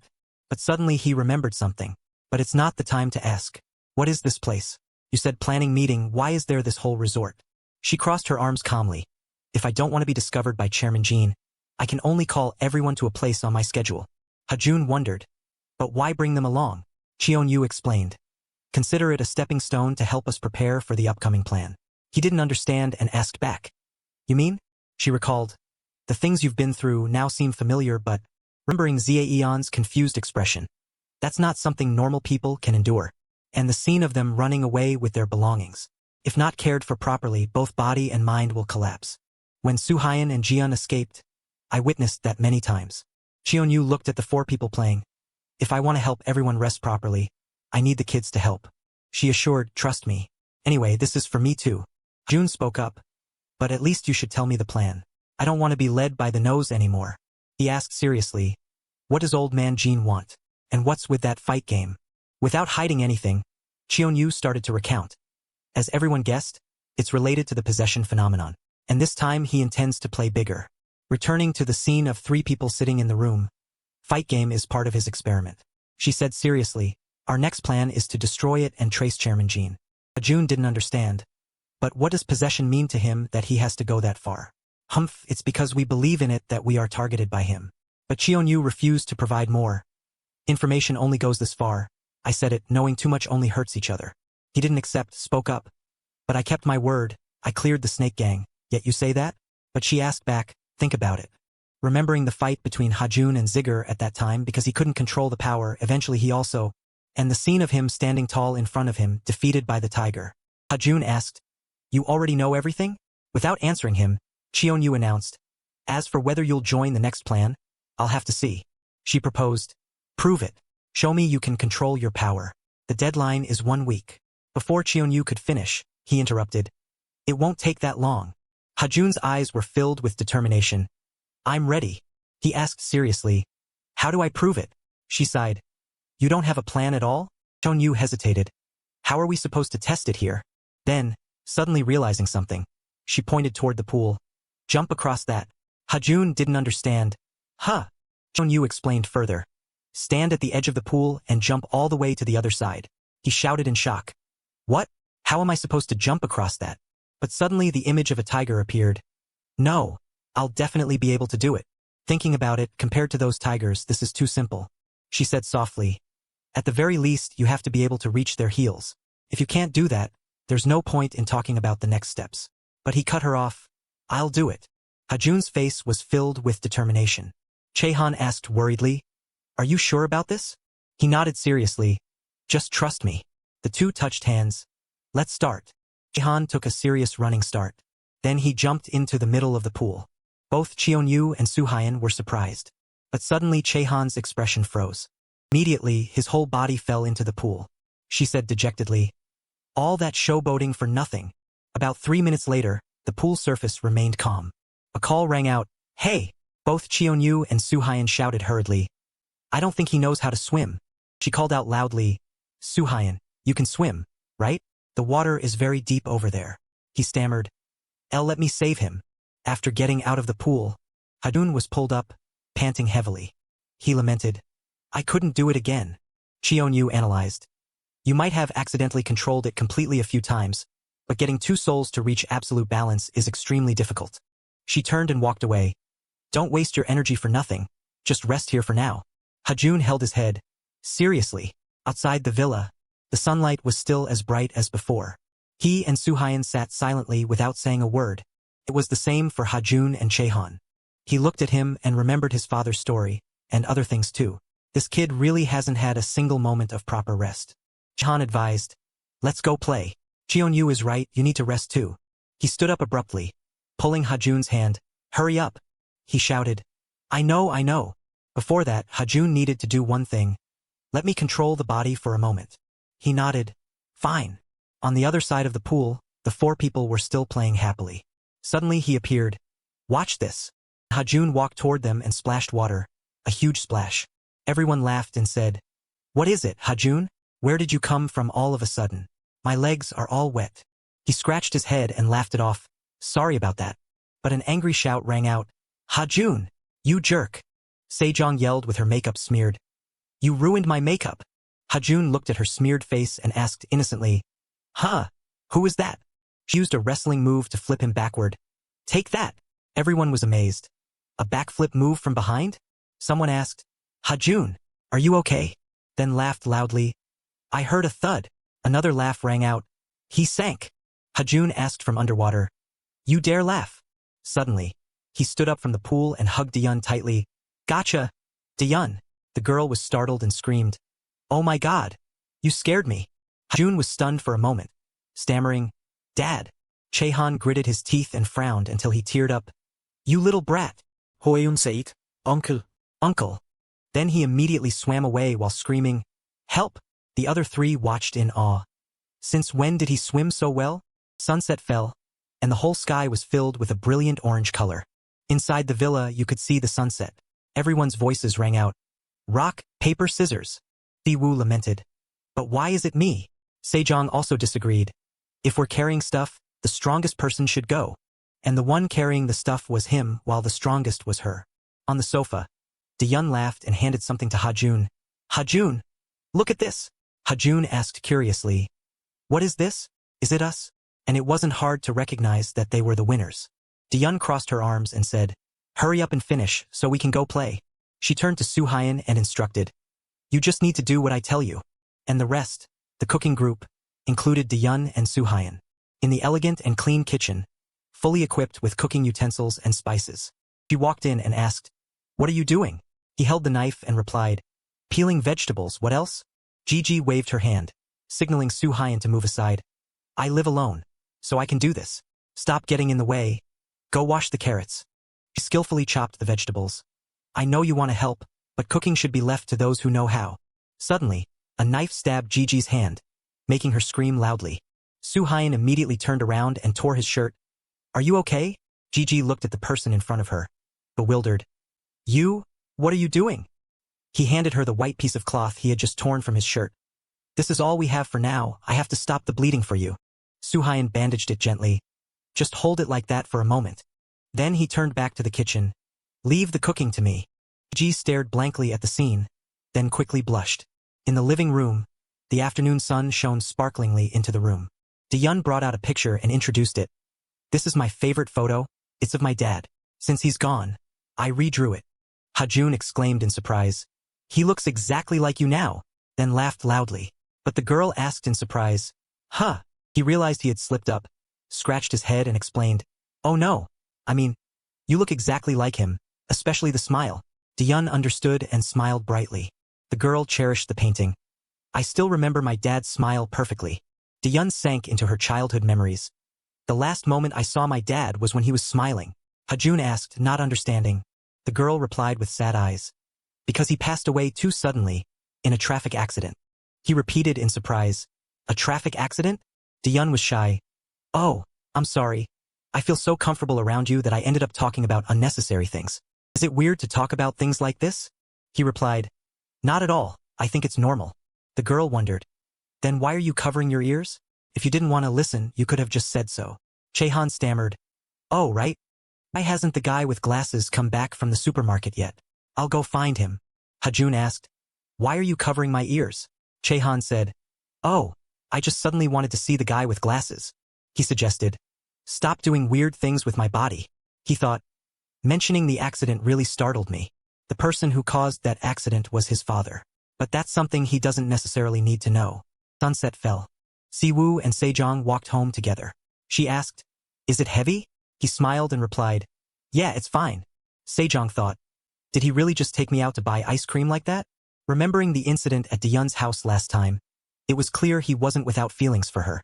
Could it be that he's waiting for me to make the first move? Thinking that, she slowed her pace.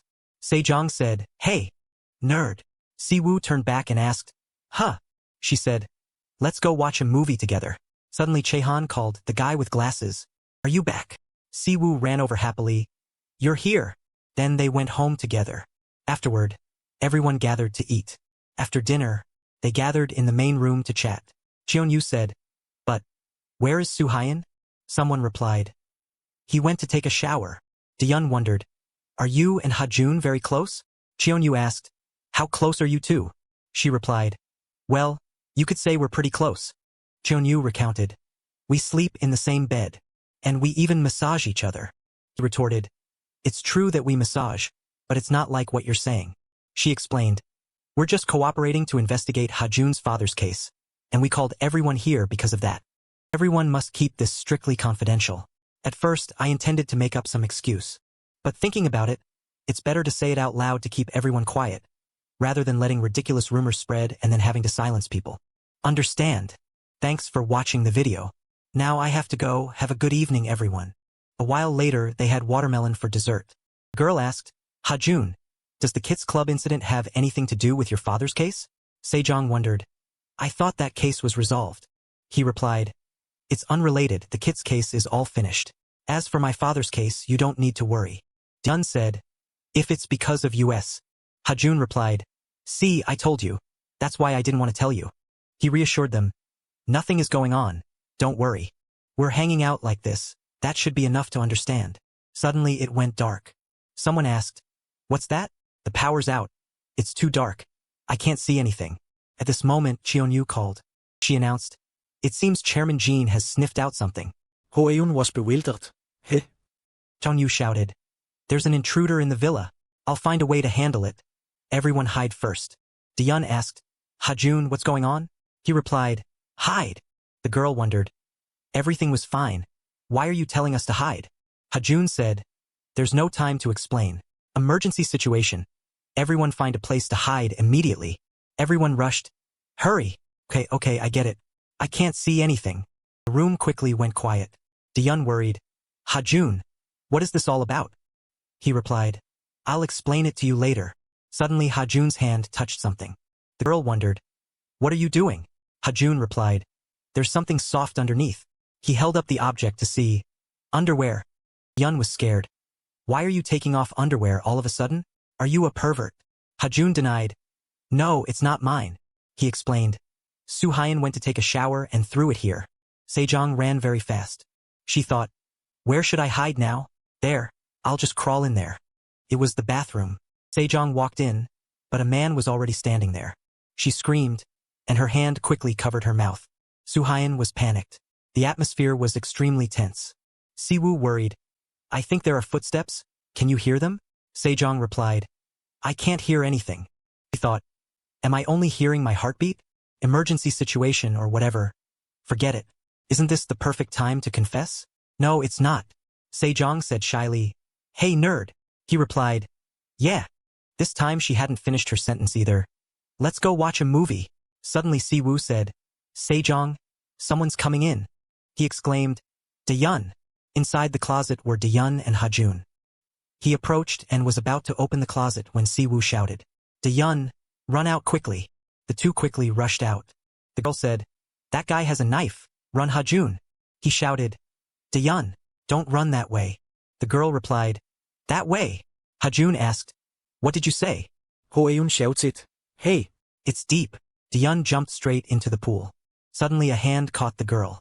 Daeyeon took a leap. At this moment, Chan tried to land on the opposite bank. He said, safe. The two cheered. Amazing. Hajun said, you're pretty good too. They high-fived. Suddenly, he spoke up. It's me. Why are you running? He exclaimed. Senior Ji-ho. He said, is everyone okay? Ji-ho recounted.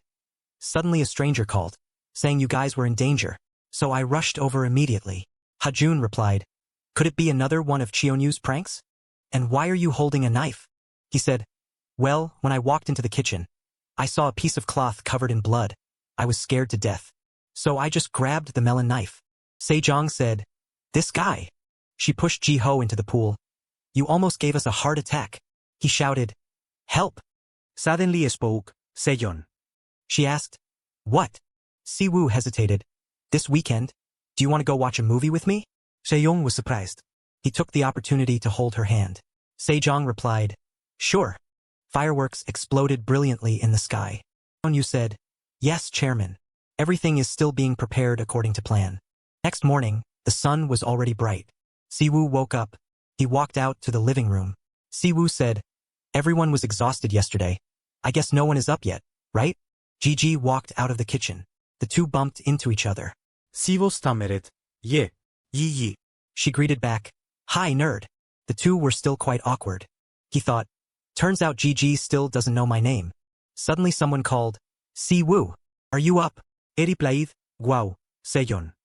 This is the first time you've called my name. She was shy. So what? Siwoo replied. That's so sweet. Sejong said, do you want to die? Daeyeon appeared and asked, Gigi, are you making ramen? Remember to add lots of green onions, but don't break the egg yolk. She replied, I'm cooking for myself. Ji-ho spoke up. Everyone is up, huh? Girl replied, Senior Ji-ho. Daeyeon asked, are you exercising? You've got muscles everywhere. He said, the company is pushing us really hard with training lately. The girl asked, can I touch your arm? Ji-ho replied, I trained back today. They say idols need to have a good physique. Group name changed from Rainbow Boys to Muscle Boys. We don't even get enough sleep. They just make us work out all day. Who even likes idols just for their muscles? Zae exclaimed, flowers. Zeon said, it's rock hard. He said, I have a training session today, so I'll head out first. She spoke up, eat some ramen before you go. Ji-ho replied, I'm not allowed to eat carbs. Sorry for ruining the mood. He said, oh, and also, have a great summer vacation, everyone. A while later, Ji-ho returned. Hajun asked, you haven't left yet? Ji-ho thought, these guys. At noon, also at the shared house, Cheonyu asked Soo-hyun to take a photo shoot of her. Cheonyu requested, crouch lower. Aim for the feet at the bottom corner of the camera. Hajun spoke up, didn't you say we were going to discuss strategy?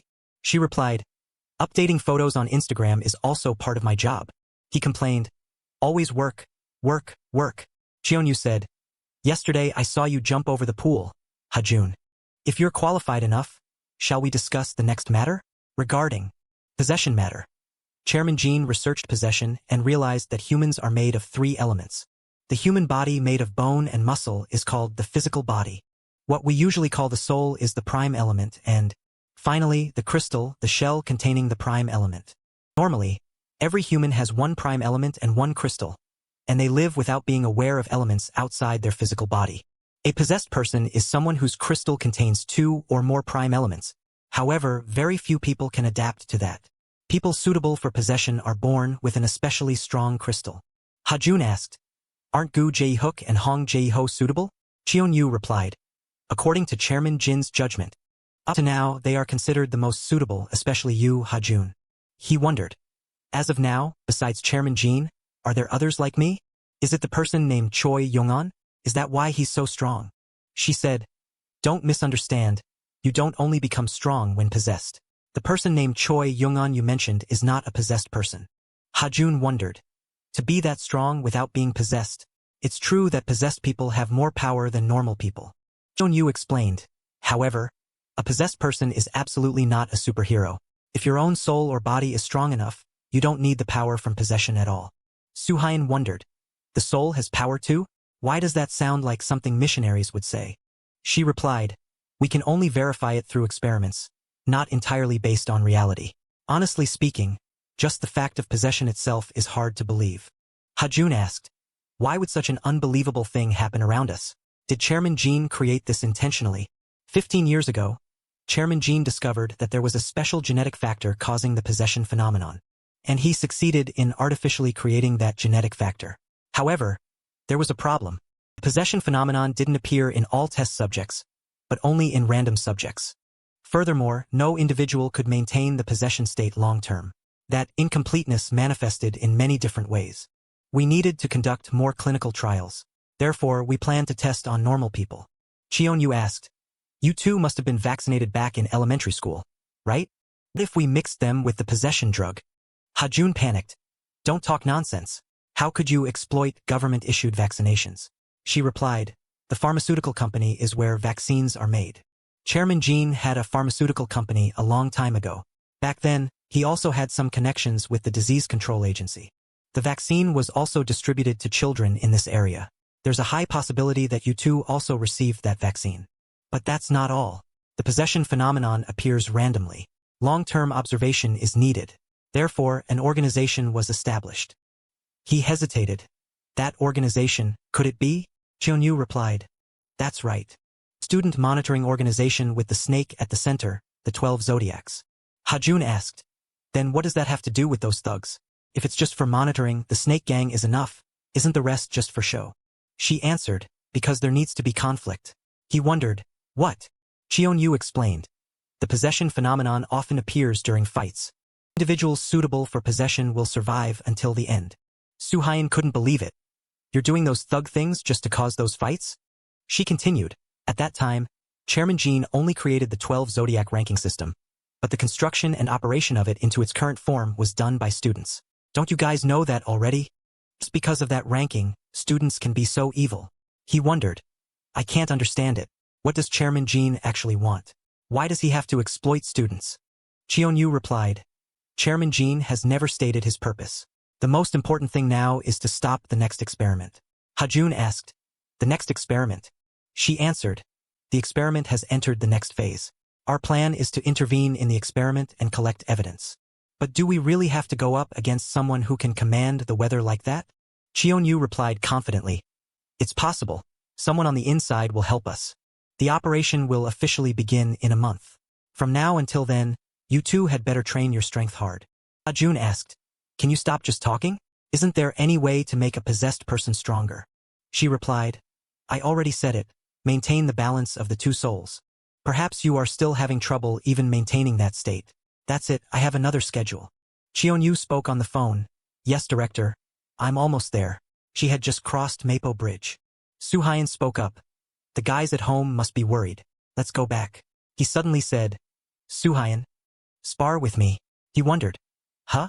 Ho-eun replied, I has somling to confirm. Soo-hyun refused. No way. How could I? He hung up. Soo-hyun demanded. If you say it, do it. Soo-hyun yelled. Ah. Why did you hit me suddenly? Ha-jun said.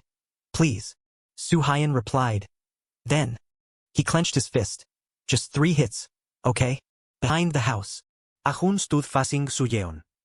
He said firmly, you hit first. Soo-hyun trembled. I'm really hitting you. Hajun nodded. Yeah, it's fine. Just hit me. Suhayan hesitated. Really? Really? His master spirit behind him urged. Are you hitting or not? Decide. Suhayan's face was covered in sweat. Wait a moment, master. How can I hit first? Hajun threw a punch, cutting off Suhayan's words. Hoeun smiled slightly. Suhayan, when I say hit, just hit. Suhayan was silent. Master. Teach him a lesson. Hajun took a defensive stance. I knew you'd only fight properly if I did that. But... Suyeon langed, bata hundad. Are you really worried about me? In his thoughts, he was talking to Chehan. If I got hit just now, I'd be done for. He replied calmly. Well, I'm not alive anyway. He realized he misspoke. I'm sorry. Chehan sat beside him and reminded. However, he's getting ready to hit again. Dodge. Hajun looked up. He quickly dodged.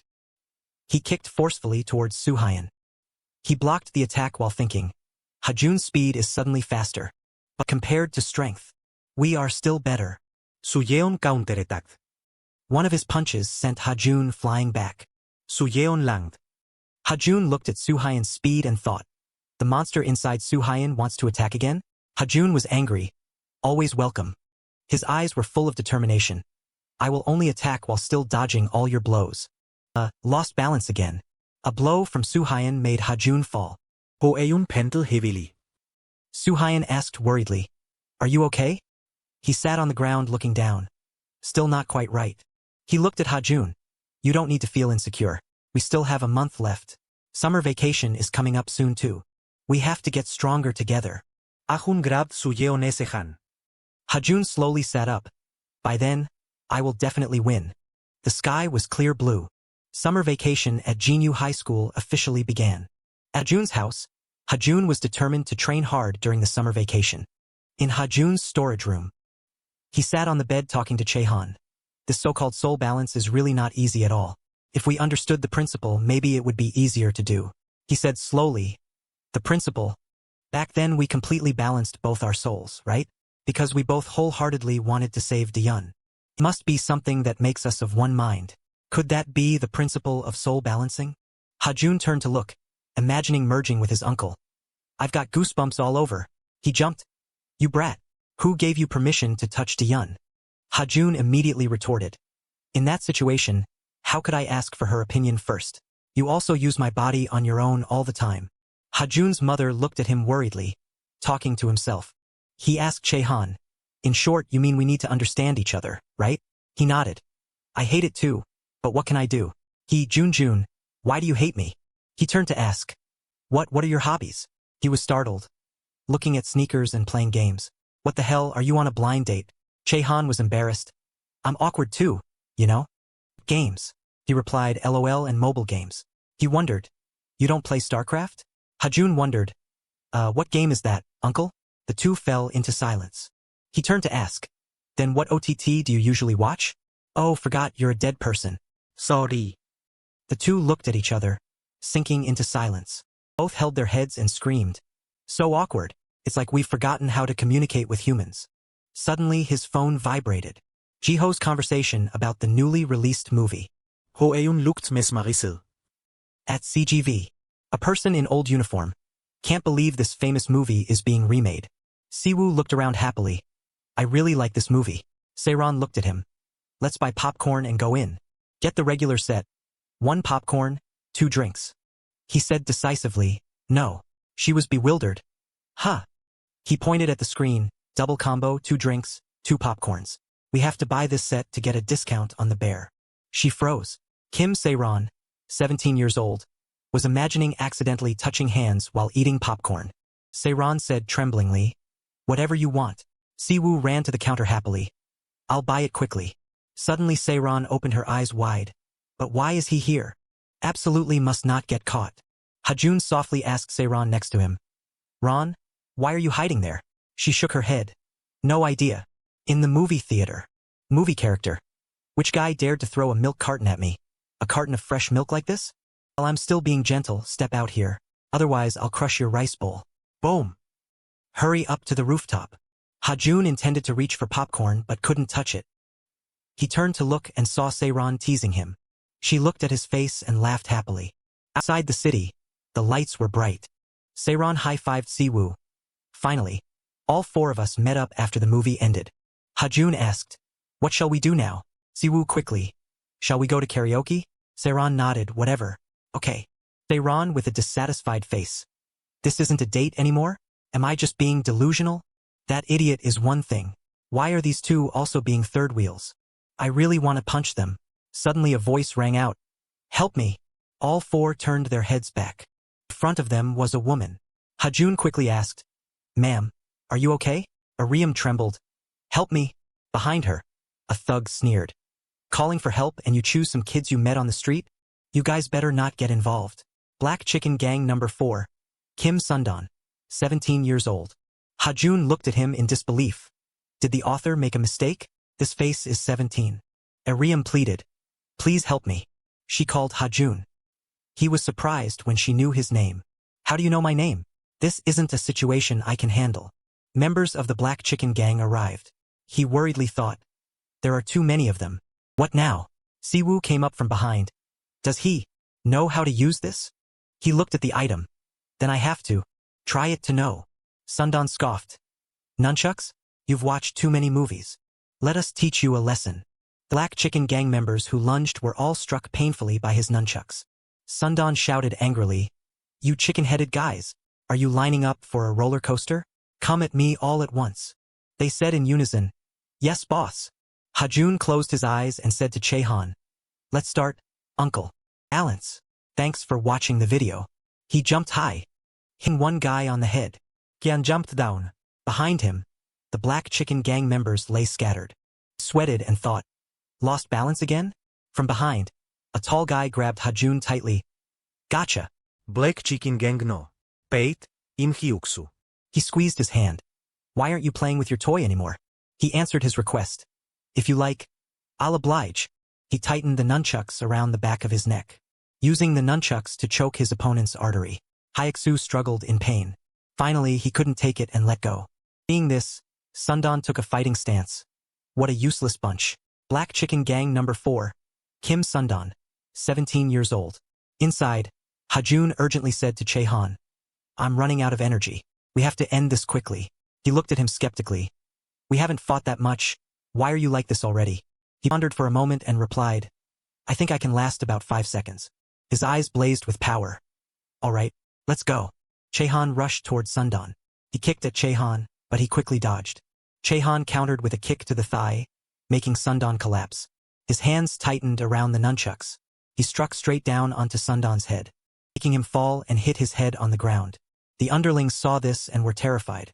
Sundan lay on the ground, turned his head to look at the underlings, and shouted, "What are you doing? Still standing there like idiots? Why don't you catch them?" They quickly regained their composure. "Yes, boss." Hajun squeezed his hand slightly.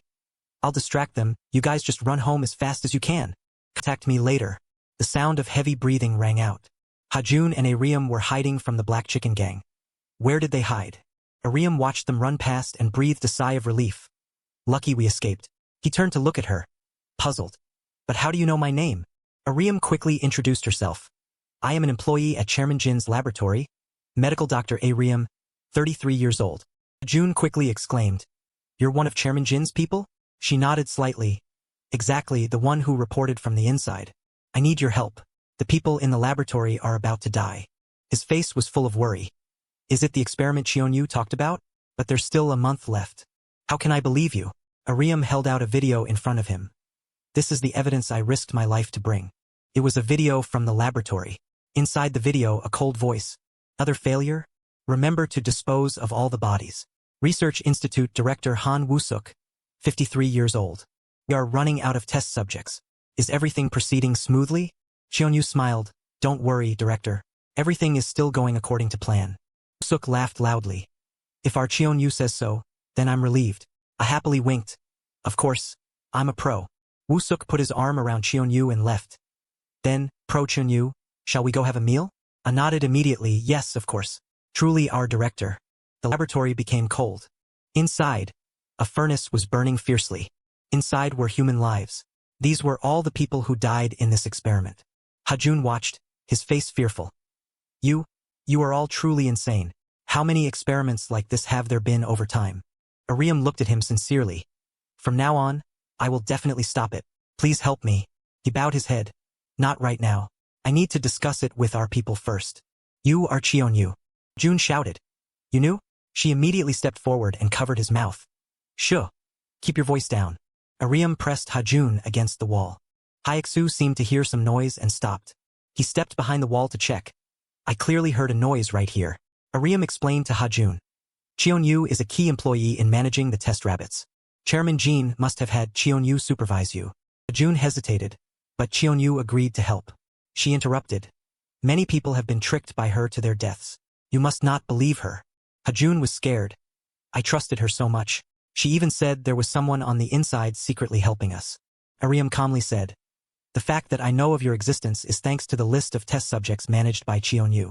Now is not the time for you to be like this. Class A test subject. You love Hajun. A voice laughed. Found you, you little rats. Hyaksu grabbed his neck. Ariam took off her high heel and hit his head. He quickly kicked him. Hyaksu cried out in pain. The underlings heard it and chased after them. That alley over there. Catch them. Hajun scooped Ariam up. She panicked. What are you doing? He calmly replied. You lost one of your shoes, didn't you? He carried her running down the street, his face covered in sweat. Let's assume I believe you, so what do I need to do now? She said softly. Find the test subjects and help them escape. The thugs chasing us are the ones guarding them. They are Chairman Jin's Black Chicken Gang. He nodded. I've met the leader of the Black Chicken Gang. So they are holding people at Club Gate? Ariam shook her head slightly. No, as far as I know, they have another base. We must find that place first. His eyes were vague. Okay, I have a way. We will do it starting tomorrow. Ariam looked at the road and asked him. But where are we going? Hajun asked back. Do you have a place to stay tonight? She was confused. What are you planning to do? He smiled. I know a place. The two arrived in front of a building. Yiji looked at the two. Someone you know? Hajun nodded slightly. Yeah, I know it's a bother. But can she stay for a few days? Ariam struggled. We are just partners. Don't misunderstand. She tilted her head. I didn't say anything, did I? He turned and walked away. I'm heading back. Please subscribe to the Game Go channel, so you don't miss any exciting videos. Guanpeng was furious. You idiot. Not them. He turned back. What do you think, boss? Guanpeng glared. You're the brat who beat Sundan, right? Black Chicken Gang number 3. Guanpeng, 30 years old. I'll overlook yesterday, as long as you hand over that girl.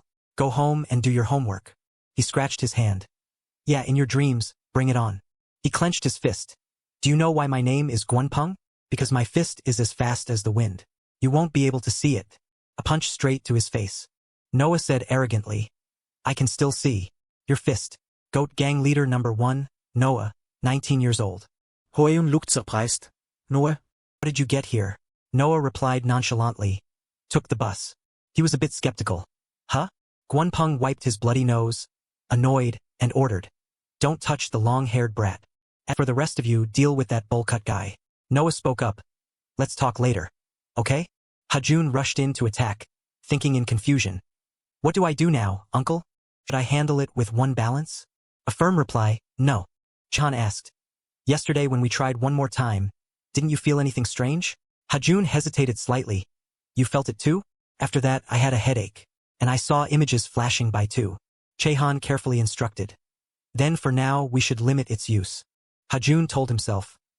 Anyway, without the balance, I can still win against these small fries. He observed the situation around him. Is it okay over there? Oh look, it's Noah. That's not his defensive fighting style, is it? He saw Noah put his hands in front of his face as a shield. Then he quickly moved to Guanpeng's side. Noah suddenly threw a punch at his hip. Guanpeng was hit and in pain. Ugh. He gritted his teeth. You despicable, cowardly brat. You plan to hit like that and run away, right? Noah raised his hand to block. It's not cowardly. It's boxing. Guanpeng scolded. You brat. Why do you keep barking nonsense? Let's see if you can still jump after taking a knife from me. Noah scratched his head, looking troubled. Good thing this is making it hard for me. The coach is going to be angry at this rate. He swung the knife. Go meet your ancestors. A punch with great force hit Guanpeng's face. Both Noah and Hajun were stunned, unable to react in time, and Guanpeng had already fainted. Suhain appeared from somewhere. Sorry, I'm late. The sky was clear blue, the bright sun shining through the buildings. Noah said happily. It's been a long time since we met. You still healthy?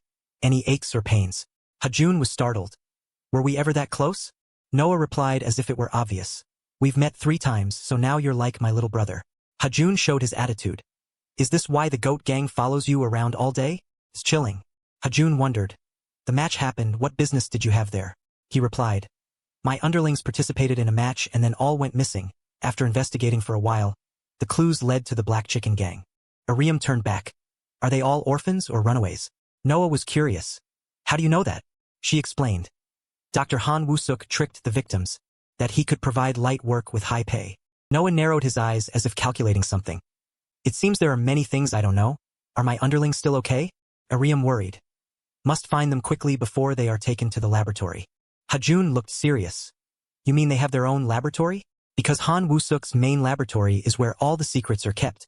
Only those with authorization can enter the main laboratory. For the entrance, there will be another check.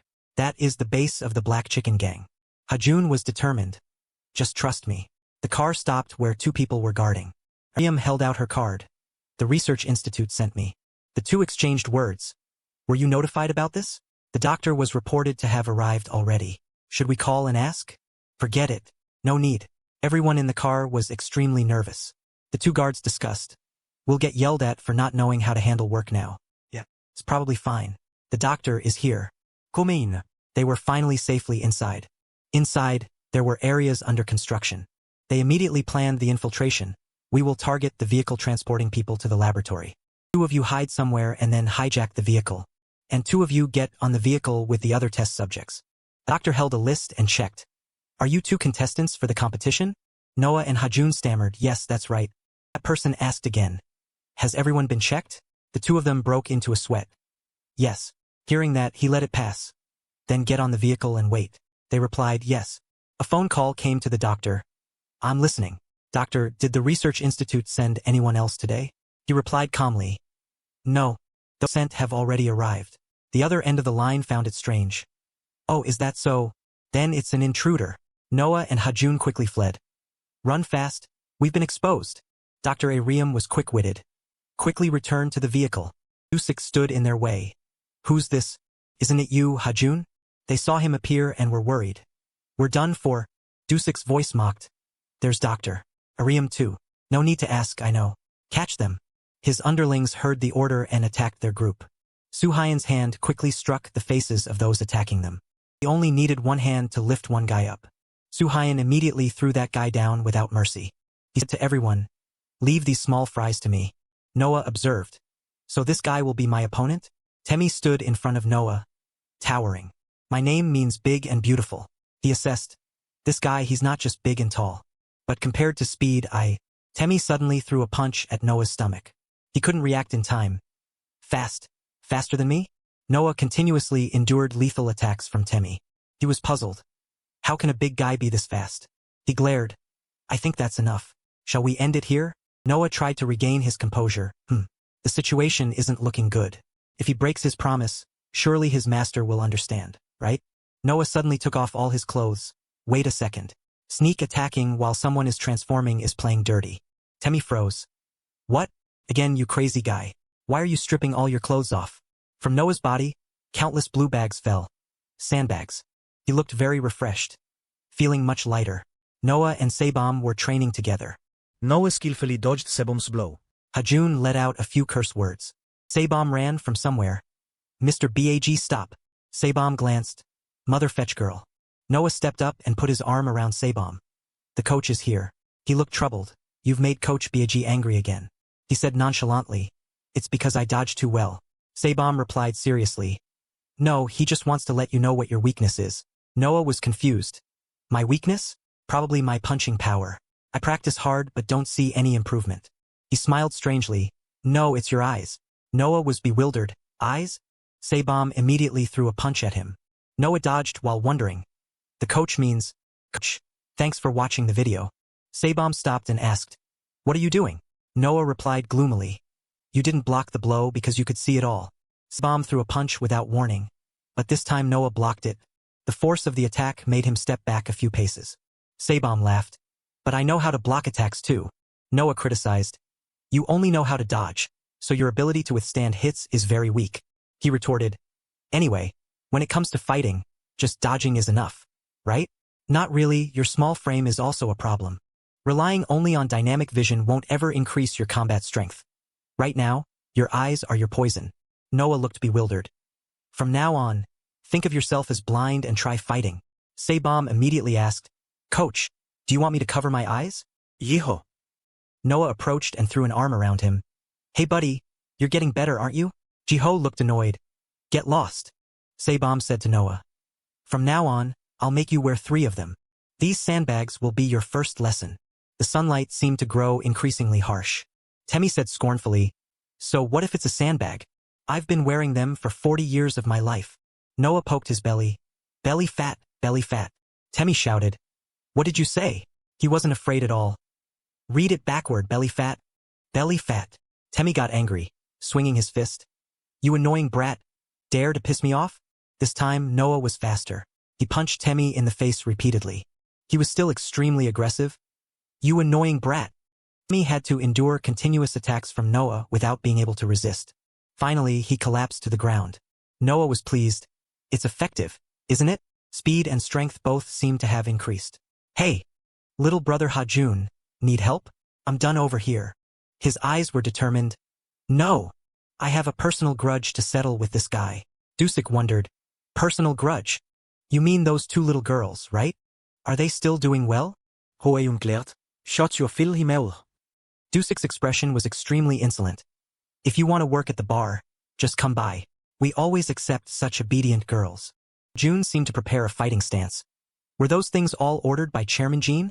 So that's why you intended to drug them? He kicked toward him. Dusik blocked the attack. No. That was something we did on our own. Those 2 girls were just unlucky. He launched a counterattack. Hajun used one hand to block his punch. His voice contained anger. Just because of bad luck. And here Ion and Yeji were almost drugged? He went wild, squeezing Dusik's hand, making him scream in pain. Hajun grabbed his collar. Then he threw him to the ground. Dusik didn't resist at all, lying motionless. Hoe yun frau ned. Then, today, you're getting beaten just because you're unlucky. He bent Dusik's hand backward. He screamed in agony. June prepared to attack again. Since you're unlucky anyway, then just go to sleep. Suddenly, something very strange happened to Hajun's body. Chehan asked, Hey kid, are you okay? We should stop the balance. Hajun clutched his head. Images like before appeared in his mind again. He pondered. This is the uncle's memory. Images from the past continuously appeared in Hajun's head. He thought, must protect her. And Chehan's image suddenly appeared. The memory of when he lost his life. That truck. Couldn't stand steadily, panting heavily. Dusik was curious. What's wrong with this guy? Is there a problem? Here's my chance. You ask if that's worry? No, that's just the beginning. I even plan to use the secret recordings from the VIP room to blackmail and make a fortune. I still have to take them to entertain guests, until there's nothing left.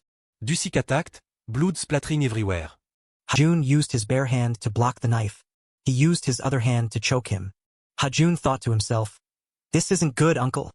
I must maintain the balance, until I kill this cursed guy. Hajun gripped the knife blade, making his hand bleed. He squeezed Dusik's throat, making him struggle to breathe.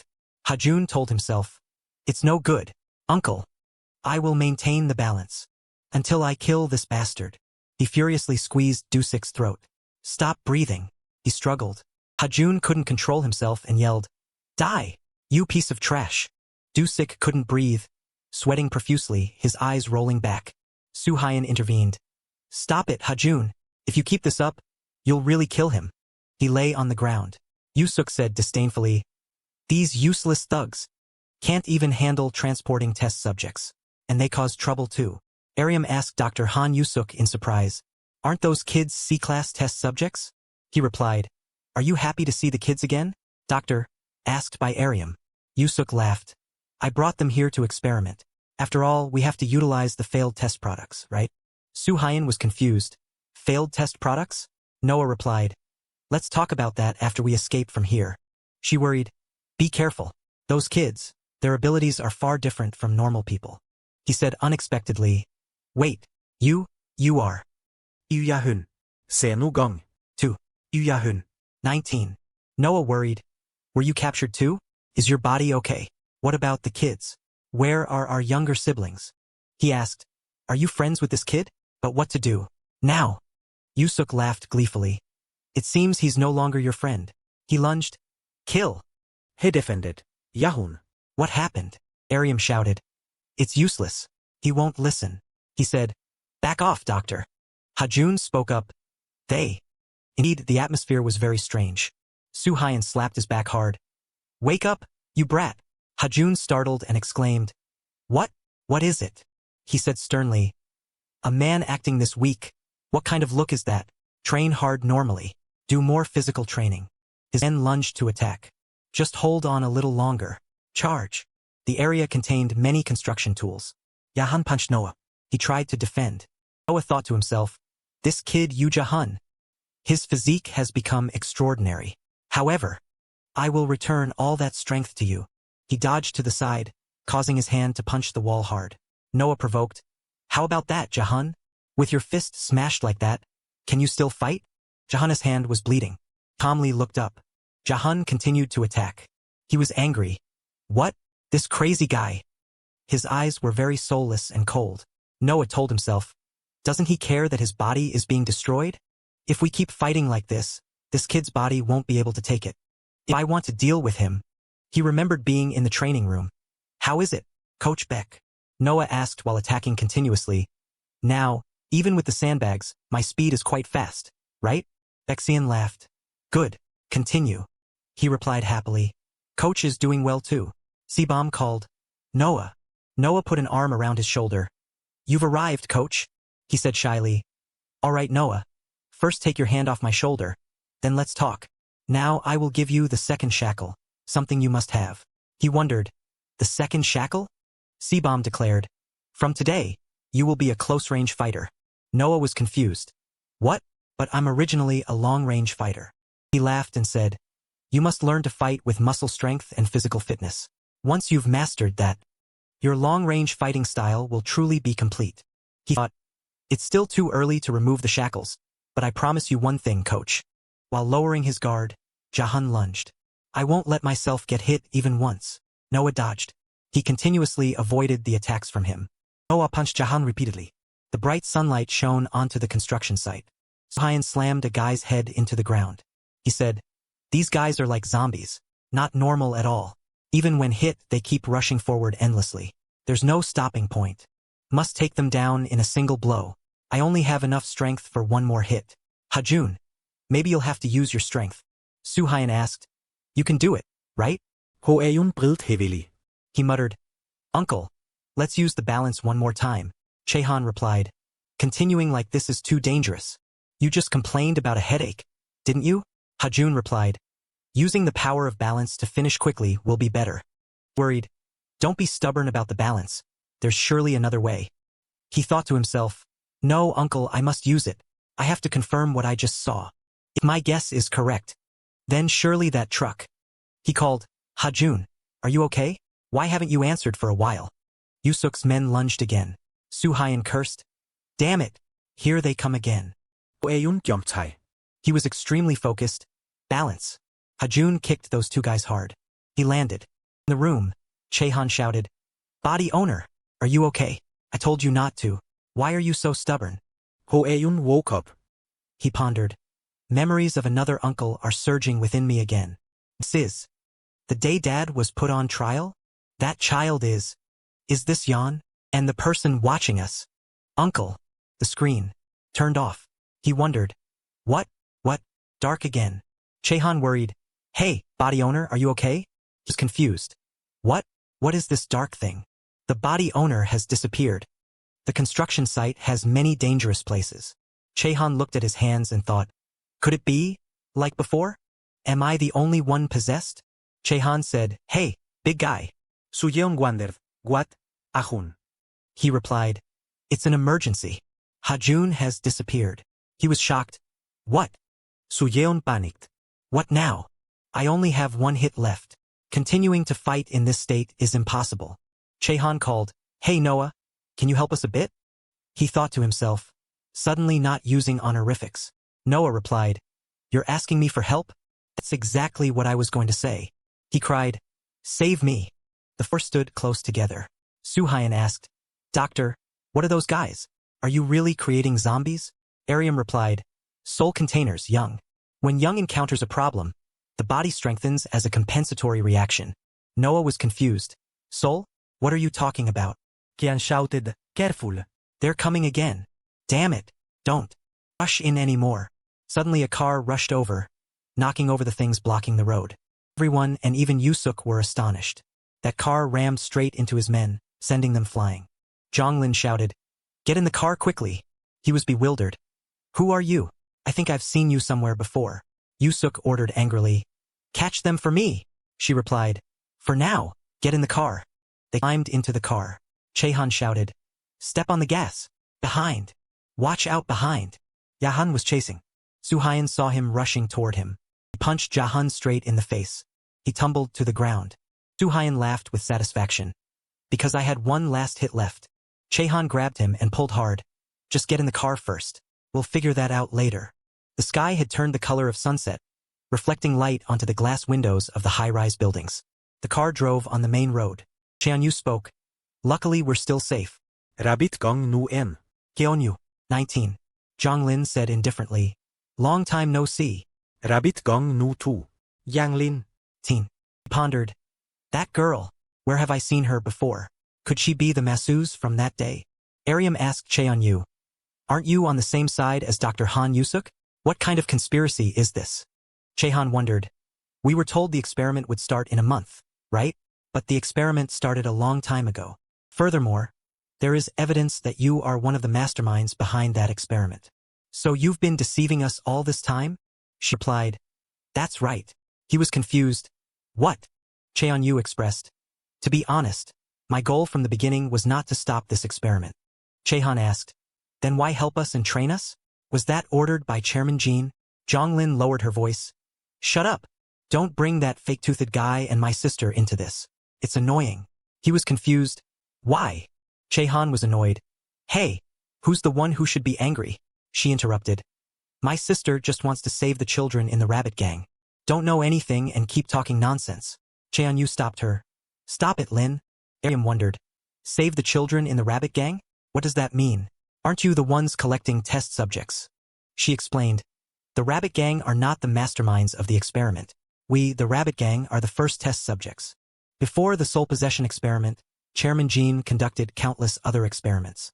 Children without identities were put into those experiments. And the gang formed from those children is the rabbit gang. With our strength, we cannot stop this experiment. The killings for the experiment will begin in a month. By then, I intend to free at least the children in the rabbit faction. And I plan to ask for your help at that time." Noah was tense, feeling like he had accidentally heard something he shouldn't have. Chairman Jean, the soul possession experiment. Chehan shouted, "Even though the situation is unfortunate, you guys just want to survive, don't you? Aren't you guys being too selfish?" Cheonyu and Jonglin were silent. He angrily shouted, "Hey, are you looking down on me? When someone is talking, you should at least look at them." She said, "Due to the side effects of the experiment, Jean cannot see." Chehan was flustered. "Ah, sorry." She replied, "Don't overreact. I intentionally didn't answer your question." He fell silent. Cheonyu explained, "The children in the rabbit faction all have poor health. Since they are test subjects, that's to be expected. If we can't save all the test subjects, I think we should at least save these children." Sorry. Thanks for watching the video. He put his arm around Chehan's shoulder. "Whether it's a soul possession experiment or whatever, I don't really know, but I will go save my younger siblings." He was confused. "Put your clothes on, let's go." She replied. "However, with this incident, the difficulty level will increase." Kian wondered, difficulty level? Cheonyu explained, "They will definitely tighten security. Furthermore, if it's Chairman Jean, he will surely try to make the battle more intense because he thinks he needs to fight for this experiment. I don't think I can defeat the guys from the Tiger faction, but if it's just to escape, it's still worth a try." Noah smiled and replied, "Don't worry, we can win. You're here after all." He was silent. Chehan pondered. "But how is the kid who owns this body doing?" The next day, he looked around the room. Is this kid not home again? Could he be staying there again? The city was crowded with vehicles, and high-rise buildings stretched along the road. June stood in front of the store, looking intently. Chehan appeared behind him and asked, "What happened yesterday?" He replied, "How did you know I was here to find me?" He answered, "Every time you're worried, you come here to look at shoes, don't you?" Ho-eun was silent. Chehan asked, "You saw my memories when using the balance, didn't you? My memories have also entered your memories. What did you see in my memories? Isn't that why you're avoiding possession?" He was silent. Hajun replied, "You passed away because of my father, right?" He said, "So it was that, after all. Furthermore, I also followed the entire trial process. There were many irregularities." He turned and left. "Sorry, I'm leaving now."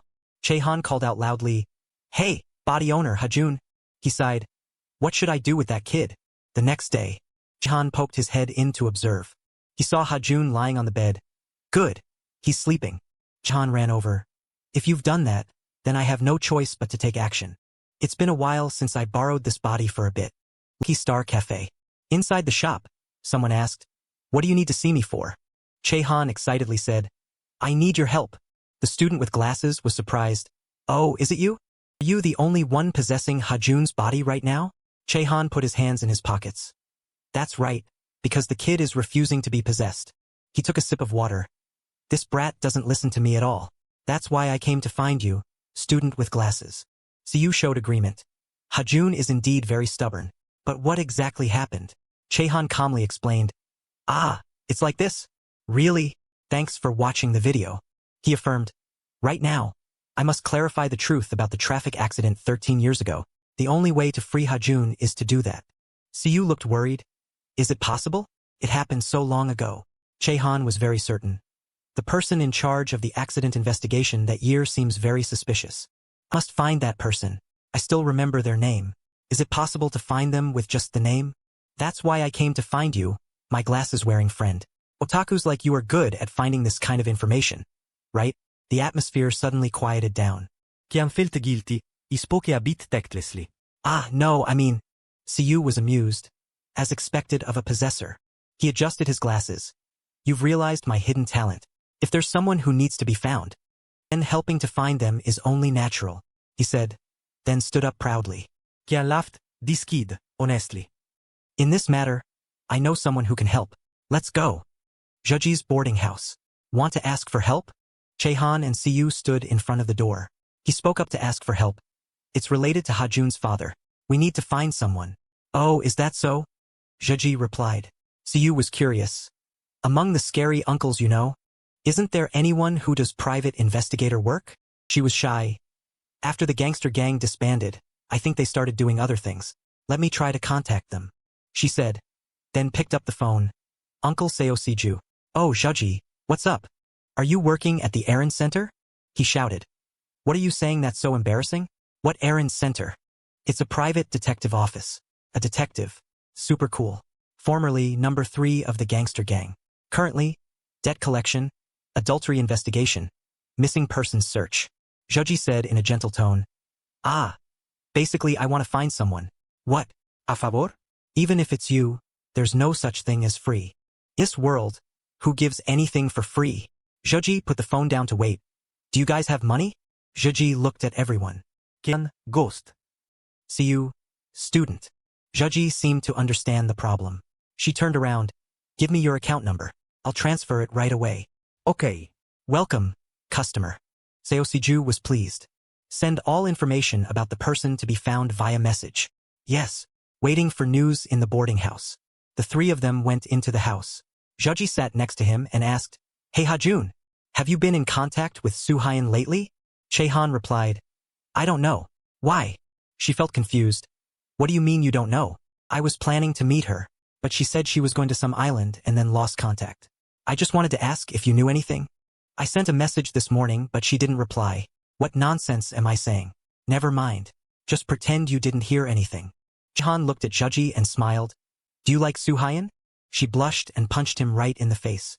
"What nonsense are you saying? So annoying." Un message notification rang. Jeji, that message. She hoped. Could it be Suhayan? Kim here. Ion is really annoying. Ah, the errand center called. Jeji quickly answered. "Did you find them?" Sosiju on the other end scolded. "You little Jeji. What kind of trouble have you caused? You're just a kid." She was confused. What are you talking about? Hey kid. But this matter is a bit. Zheji was annoyed. What on earth are you talking about? The person you asked to find is a baby trafficking broker. The three of them were shocked to hear that. She remained calm and asked for information. What about the contact number or address? I'll send the information via message right now. Check your messages. He warned.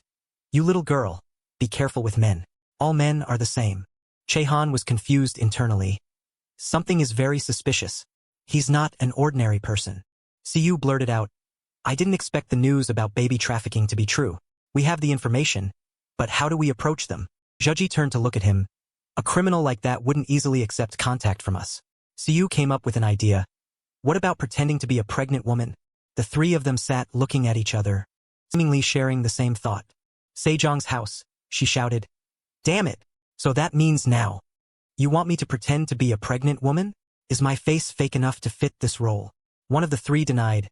I didn't mean it like that. Sejong pressed. Whose idea was it? Immediately, she lunged and playfully slapped Siyu's cheeks. Always sitting in your room watching anime. You don't reply to messages. And you make people furious. And now you're playing games pretending to be a pregnant woman. Chehan and Zheji saw the situation wasn't good and intervened. You previously disguised yourself as a maid and made a great contribution.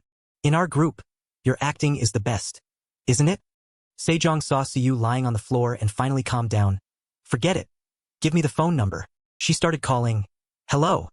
I heard you have a baby trafficking service. A fierce-looking guy replied. That's right. You've contacted the right place. First, you need to send us some documents. Sejong stammered. Yes. I'm not married. What? I understand. She quickly hung up and turned. I guess I really need a pregnant woman. Marriage status certificate and household registration are fine. But where can I find a pregnancy test? Siyu looked pleased. Finally. It's time for me to take action? Sejong's room. Finally. It's done. A pregnancy test with 2 bright red lines. Siyu was smug. Just take the kid apart and use a red pen to draw the lines. Readers absolutely do not follow this. Turns out there's a day to use the red pen from childhood like this. What the hell did you learn, you crazy guy? Looking closely, it still looks fake. But whatever. Send the photo and set up a meeting. The red sunset of the late afternoon. At an old building. Is it the second child? Looking at your face. I can see the traces of time. Broker in Byonggu, 45 years old. Sejong was furious and thought, this bastard. He realized he was running his mouth and apologized. Oh my.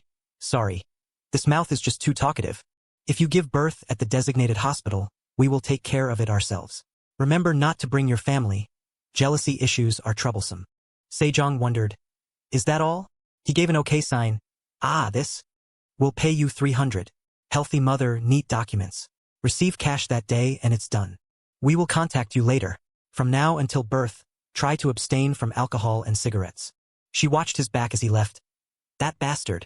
You've worked hard, Sejong. Everyone reassured her. Sejong was curious. Can't we just throw that guy straight into jail? Chehan calmly replied. First, let's follow him. There's still something to ask him. Let's go. The 4 of them followed behind. After a while, Byonggu turned into an alley. He went into the building. Follow him. He suddenly disappeared. Where did he go? Immediately he appeared behind them. Who are you guys? You don't look like police. You don't look like reporters either. Are you YouTubers? Planning to film an expose video or something? Chehan stepped forward. Do you remember the truck accident involving Gene Corporation 13 years ago? You were the one who investigated that case. You concluded it was manslaughter due to the truck driver's negligence. That case? I remember. I intended to ignore it because I thought it was just a prank by some kids. But it seems this time I can't let you guys go easily. Behind him were dozens of tall, burly men holding weapons. The sunset light shone on the water. At the mission, Master Su Hyan looked exhausted. Is this the place? It's been over 10 years and it's still the same. Are those 2 still okay? Suddenly there was a voice from behind. You've arrived? Welcome. A disciple of the Choi Hyuk brothers? The person who just spoke was Priest Songjun, 45 years old. The sky was fiery red. Chehan was angry. In Byonggu. What dirty thing are you hiding that you have to go this far? He smirked and ordered. Little brothers, take care of them. Yes, boss. The underlings heard the order and stepped up, grabbing Chehan's collar. Damn you, bastard. Don't get cocky. He smirked. Got a good grip? What did you say? You crazy guy. Now I'm really crazy, he said, then pulled his hand. 1 minute and 3 seconds. The underling fell backward onto the floor. Another one lunged. Who the hell are you? Where did you come from? Chehan kicked his knee. I came from Yuzan, continuously attacking the legs. Another one continued to rush in. You idiots. Trying to show off? How embarrassing. Chehan was absolutely calm. Nice fist. Let me borrow it. The next second, he quickly dodged so this guy punched the other guy in the face. Suddenly a big guy from behind lifted Chehan up. Caught you, you brat. Try playing around like before again. Another guy opposite swung a stick, preparing to attack. Chehan provoked. You have to hold on tight. The big guy was surprised. What? He crouched down parallel to the ground, loading up.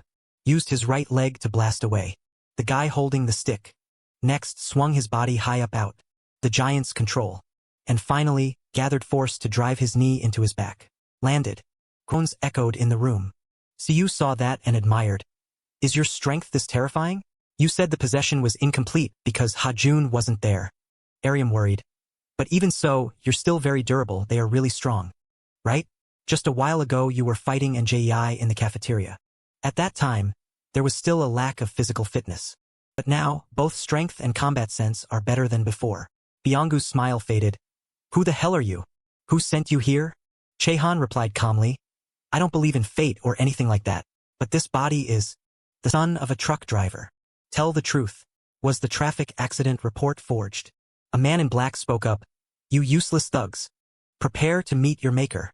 The person who just spoke was the former action team captain of the Black Tiger Gang, Kim In-guk, 45 years old. Byonggu bowed, trembling. Boss is here. He gestured with 2 fingers. You little shit. Living it up lately, huh? Living too comfortably, so you're working like this, right? Byonggu stammered. Why yes. I'm sorry. Enough. In-guk cut him off. You know how many infants need to be moved this time. Get it together. Don't tarnish the Black Tiger Gang's honor. You bastard. Chehan wondered. Who the hell is that guy? Black Tiger Gang? Are they trafficking infants?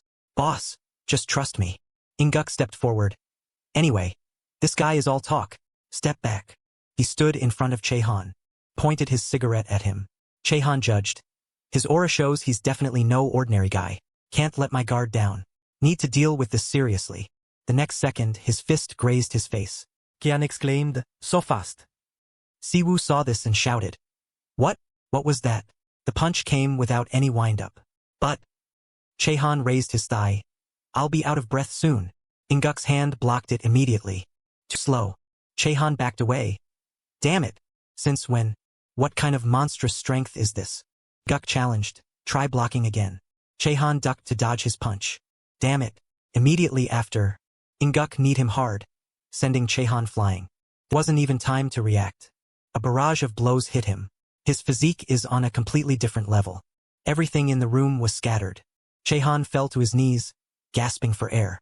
His 3 friends saw this and were extremely worried. Hajun!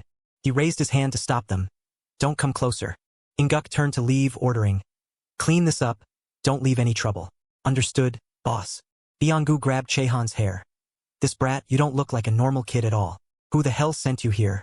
Chehan's eyes were determined. The traffic accident report. You forged it, right? What is the truth? He sneered, you little dog. Look at that attitude, wanting to play truth seeker. So you really are that driver's son, right? Just like you said. Your father's report was all made up by me. Chehan was furious. You bastard. He lowered his head. Byonggu sat down in front of Chehan. Don't dream that you can do anything. The person who ordered us to do this lives in a completely different world than small fries like us. Thanks to your father's accident, I had the chance to connect with that person. You could say it was a stroke of luck. In-guk shouted angrily. Hey you bastard, stop blabbering and finish him off. Understood, boss. Remember to thank your father for me. Chehan threw a thunderous punch at his face. Guk was surprised. What? This phenomenon is exactly like that time. I can't control the body anymore. Guk rushed forward furiously. You bastard, you still have the energy to fight? Chehan quickly ducked and punched him in the chest. You damn bastard. Next was a kick that didn't miss, flying into In-guk's chin. Blood splattered everywhere. It didn't stop there. Chehan swung his leg high, landing the final blow on his head. The true power that the host possesses. This is the power that Che Anyu mentioned. The power of the soul's essence? She once said that the essence's power also varies from person to person. Now I understand why it's hard to achieve balance with the host. From the beginning, the difference in strength between me and the host was completely different. In the ruined gym, many people lay unconscious on the floor. Chehan knelt on one knee, grabbing Inguk's collar, gasping for breath. He raised his fist high, glaring at his opponent. Lightning fast, the fist flew toward his face. He was startled, not understanding what happened. His body trembled, coughing up a few mouthfuls of blood. The other three saw this and called out anxiously, "Hajun! Hajun!" Byung-gu also called out, "Brother Inguk." Siwoo ran up, lifting his head onto his lap, whispering softly so no one could hear. "Uncle, are you okay?" Byung-gu supported his brother on his shoulder, shouting, "You bastards! Get lost! Take that guy with you! If you dare to follow us again, I'll show you." Seeing this, Sejong couldn't keep her cool and shouted, "You trash! I'll call the police and report everything you've done." He provoked. "Call the police? Try it. Mess with us and you'll end up ruined like your friend." Inguk urged him. "Hey, shut up and let's go." As they walked away, Byung-gu joked, "If you need to buy or sell infants, just contact us." Inguk kicked some of his underlings. He shouted, "Don't misunderstand. I didn't say anything." He smiled slightly. "How long do you plan on lying there? Get up. The sky is so blue today." At a construction site, Park Hyun-sung and Siwoo helped Chehan up. Hyun-sung asked, "What's the matter that you had to ask Era to call me out?" "Perhaps it's the grievance of the chicken gang leader." Park Hyun-sung looked up at the 19th floor of the high-rise building. In the chicken gang, in the room on the 19th floor, Park Era was filled with designer shoes and fashionable clothes. Hajun looked at them. "It seems you are the one." Hajun winced in pain. "And we need information from..." He clutched his head and groaned. Someone asked, "Are you in a lot of pain?" It was Chehan Sol sitting next to him. "Sorry. I used the body a bit too much, but you suddenly flared up so intensely, causing the body to be unable to take it and get injured." He replied coldly, "Forget it. I also vaguely remember a few things." Chehan was surprised. "Huh? So? Do you remember that the traffic accident report for your father was fake?" Hajun spoke up, "Yes." Chehan was happy. "I told you so. It wasn't your father's fault. It seems that in the past, your father was also involved in something big." Hearing that, Hajun hesitated for a moment and then spoke. "Sorry for being so stubborn earlier." Chehan was shy. "Why apologize to me? Why not try apologizing to your father?" He wondered. "Huh?" Flashback to the past. Hajun coldly said to his father, "Worry about yourself first, then worry about me." His mother saw this and advised, "Hajun, don't talk to your father like that." He was surprised. "You saw that in my memories?" Chehan scolded. "What kind of way is that for a child to talk to their father?" Hajun blushed shyly. "Even if you saw it, just pretend you didn't." He cleared his throat. "I was just trying to help you." He bristled like a cat. "You stingy guy. Then I can also drag out all your dark pasts and tell them, right?" Hearing this, Chehan clenched his fists in anger. "What? You rummaged through my memories?" Hajun boasted triumphantly. "Whatever you've done, I know it all." After that was an argument between the two. "No way, this kid is a double standard." After a long while, Chehan advised softly, "Anyway, treat your father well." Hearing that, he retorted, "I have my own thoughts too." He asked him, "But hey, by the way, have you thought about physical training? Every time I possess you, your body gets injured like this." Hajun said thoughtfully, "Anyway, this winter break I plan to focus on physical training." He looked at him thoughtfully, still not knowing if Hajun could use the power of the soul's essence. But if one day he could use it, he must have a body strong enough to withstand that power. Chehan wondered, "So you plan to sign up for a gym?" He affirmed, "No.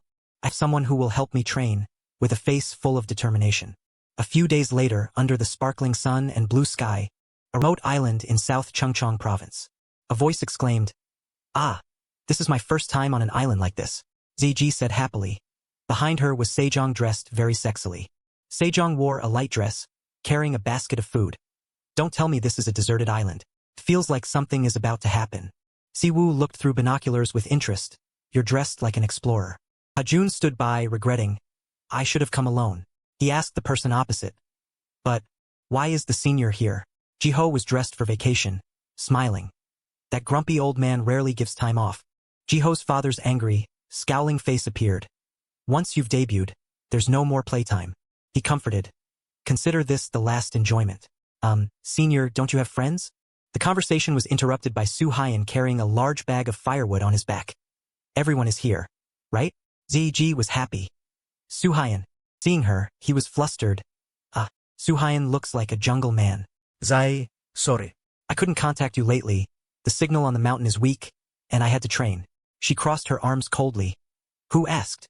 I'm just hanging out with them. Lead the way. He was even more confused. Is that so? Then let's set off. In the pristine forest, a butterfly got stuck in a spider web and couldn't escape. It doesn't seem like a deserted island, but the atmosphere seems a bit gloomy. Jiho held a water bottle and asked, Hey, are there any young people here? I want to have some real fun. Suhayan replied, there is one. Ziji said to Hajun, if someone died here, no one would know, right? He was surprised. What? Oh, I think so too. Oh, we're really on the same wavelength. They bumped fists like best buddies. Jiho saw this and worried. These kids, they're too used to dangerous things now. Sejong was scared. I hate things like ghosts. Siwoo reassured. Just trust me. I even know a ghost. Hearing that, she was speechless. She thought to herself. Siwoo followed me all the way to this island. He must have feelings for me, right? You want to do this and that with me on this island too, right? She nudged his hand. But he ran off carelessly. Hajun, you came too? Sejong could only curse silently. That damn guy, maybe I should bury him in the forest. Hajun said. But for a while now, I've had the feeling that someone is watching us from behind. Siwoo continued. Could it be a ghost? He denied. There are no ghosts here. Siwoo teased. You're a ghost yourself. Deep in the forest, two dark figures were watching them. The brilliant sunset shone on the church wall. We're here. Welcome, brothers. Thank you all for coming here. A large man holding an axe, that was Priest Kangjong, 45 years old. The whole group looked at the man and trembled, whispering to each other. Is this the priest? I told you this place was strange. He gave a friendly but terrifying smile. First, everyone go to your rooms to rest and unpack your luggage. Inside the church, it was somewhat old. One by one, everyone went inside, looking around curiously. Hajun saw something unexpected. It was a cabinet containing sparkling designer shoes. He was amazed. All limited edition items? How can these things be on this island? Kangjong spoke up. Which brother came here to train? Let's start training immediately. Jeho wandered. Training? You came here for that? He replied, yes, I came to train. But I came here to be trained by Suhayan. And who is this priest? His hands were covered in scars. Suhayan praised. He's very strong. I heard that in his youth he was quite a big shot and belonged to some gang. He was shy. Come on, that was just youthful impulsiveness. Jiho heard this and frowned. I don't have very good memories of cult pastors and gangsters. Anyway, I'm just here to play. I'll pay for the room. He tried to walk past, but Kangjong held his hand. What are you doing? He explained. I'm not a cultist and I'm not a gangster. Squeezing his hand, making him cry out in pain. Kangjong raised his hand to pray. My fault, my fault, my fault. Jiho cursed in pain. You're not a priest, right? Another friendly but terrifying smile, he said happily. Then let's start training right away. The sky was getting dark. The sound of training still echoed. Brothers, lift the log. Suhayan and Chehan each had a large log, shouting, 1, 2, 1, 2. Jiho saw this and shouted. What the hell is with the log? Hajun exclaimed. This really stimulates the back, right? Jeho realized. Back. Day is my back training day. He jumped up and ran to the two of them like a dog. Someone looked at the water bottle he always held in his hand and asked, is that the coffee Jiho is drinking? But it turned out to be protein. Jiho had completely become a gym goer. Kangjong called, brothers. By now, there were 3 people lifting the log. From tomorrow, new training exercises are waiting for everyone. So, 100 more. Start. Night sky was full of stars. Some rooms of the church were still lit. The girls' dormitory in the church. Someone asked, are you guys writing study plans for the vacation? Doesn't this story follow the lazy student concept? Planning to play is more reasonable. In the room, Sejong was enjoying a face mask. The other 2 girls were busy writing something. ZG replied, no, I came here to actually study. Sejong glanced. Yeah. Kim ZAG is one thing, but that ZAG over there. You're terrible at studying. She mocked. Nam ZAG, class rank 25. ZAG isn't lagging behind either. Hey, I'm still better than you. ZAG, class rank 24. ZG laughs at both. Look at the bottom rankers talking. Kim ZAG, class rank 15. ZG gets annoyed. You're not much better yourself. Besides, I never intended to study from the start. Sejong asks, planning to be a YouTuber? ZG wonders. Then what's this plan about? Sejong sighs. Finally admitting it? If I had a face like yours, I would have done it long ago. What a waste. ZG blushes. Leave me alone. Seeing this, Era ZD pinches her cheeks. Oh ho, our ZZ is shy. Despite being teased, she reminds her. ZZ, don't forget to draw my thumbnail. But hey Kim ZZ. The other changes the subject. Are you really planning to stay here the whole break? She lies on ZZ's lap and replies. Yeah, food and lodging provided. It's so convenient. Actually, it's because of Hajun, right? Caught by Sejong. She startled. Huh, what are you talking about? No way. She reflects. Even though we've hugged a few times, images of herself hugging Hajun appear in her head. And the time he carried her. ZG asserts. But that's just a sign of a special friendship, right? Leaving Sejong speechless. Applying makeup, she says. Anyway, I'm staying until the end of the break.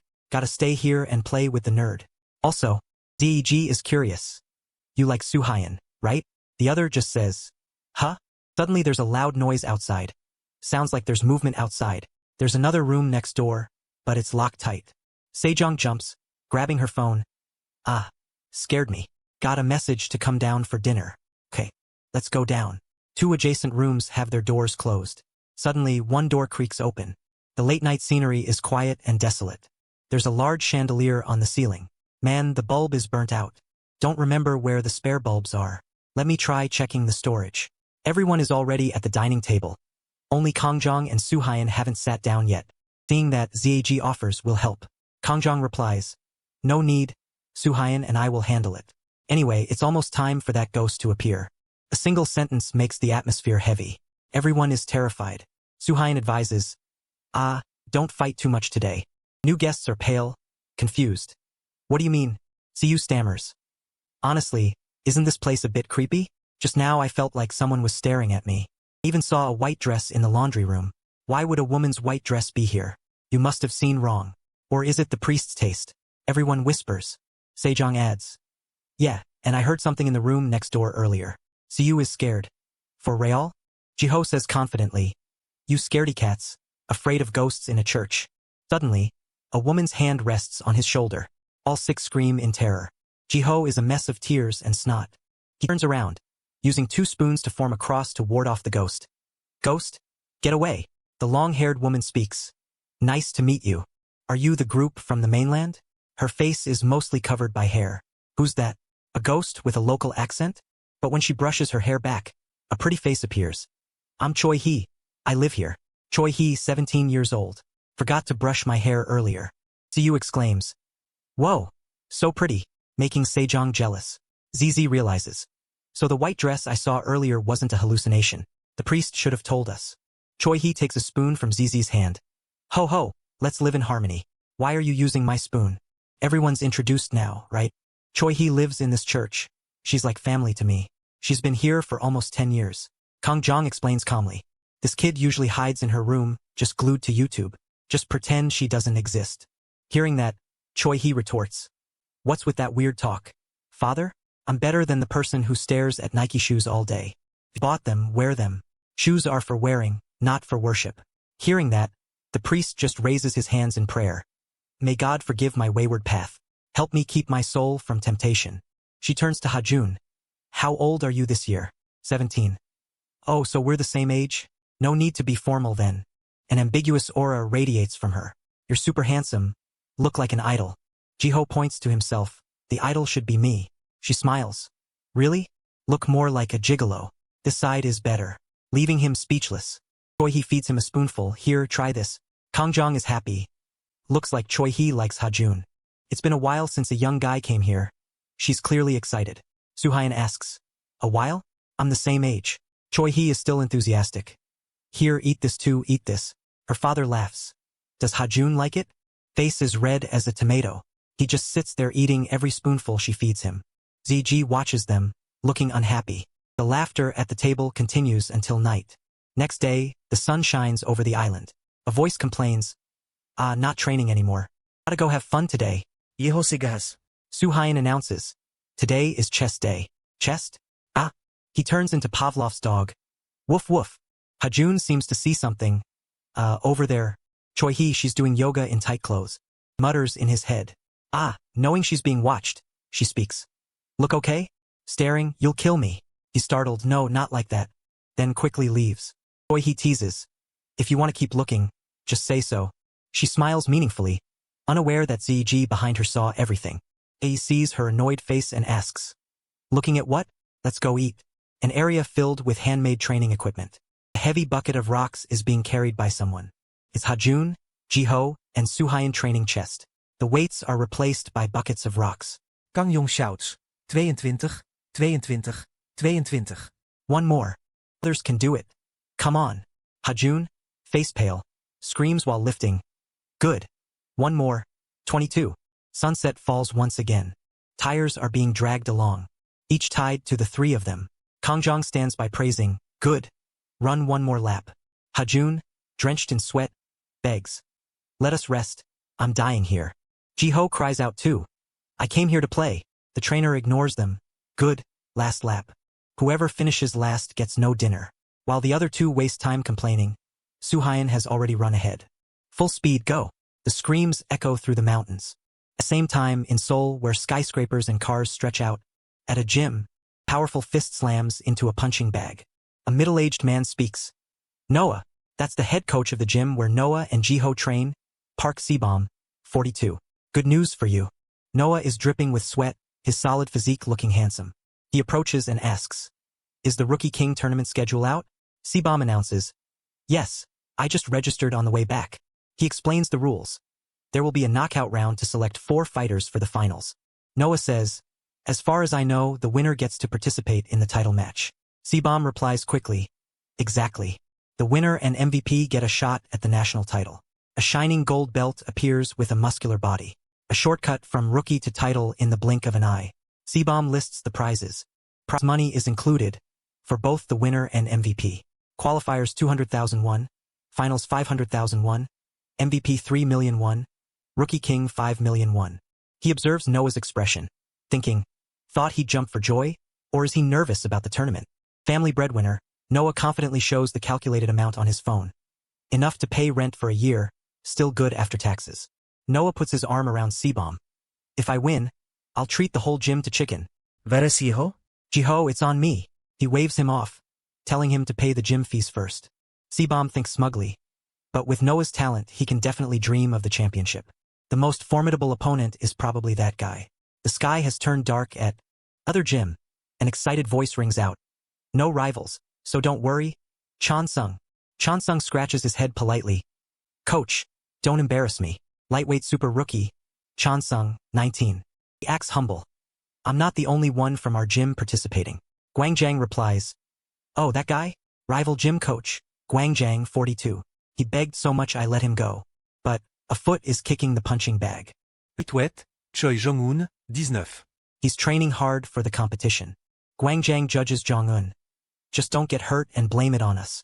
Chansung assesses, what's wrong, good posture. He acts mocking. Not bad for a rookie. Finishing, Chansung approaches. Don't know where he brought him from. Let's mess with him a bit. He offers. Looks like you know how to use your fists. Jong-un immediately kicks the bag hard to intimidate him. Using my feet here. Chansung is annoyed. Ah, feet. I see. He curses, this bastard. Chansung changes the subject. School and the ring are very different. Jong-un replies nonchalantly. I don't go to school. He quickly changes stances. Chansung sighs. Ah, I see. Inside he's angry. Look at this bastard. Chansung says, anyway, good luck. Ask if you don't understand anything, but probably have to relearn from the basics. Saying that, he turns away decisively. Jong-un looks after him with a serious face, thinking, what to eat tonight? After this tournament, should I try jiu-jitsu or boxing? Or kickboxing? Scene shifts to an island with fresh air and cool seawater. In the wild forest, a count rings out, 97. Hajun's hand is on the ground, 98. It's Jiho and Hajun frantically doing handstands, both determined. Almost 100. Kangjong motivates them. Brothers, just one more. Behind them, everyone is laughing and enjoying food. Jiho grinds his teeth and screams. 99, 100. Damn it, rice, give me rice. He jumps up and rushes over, while Hajun behind seems to give up. He sighs dejectedly.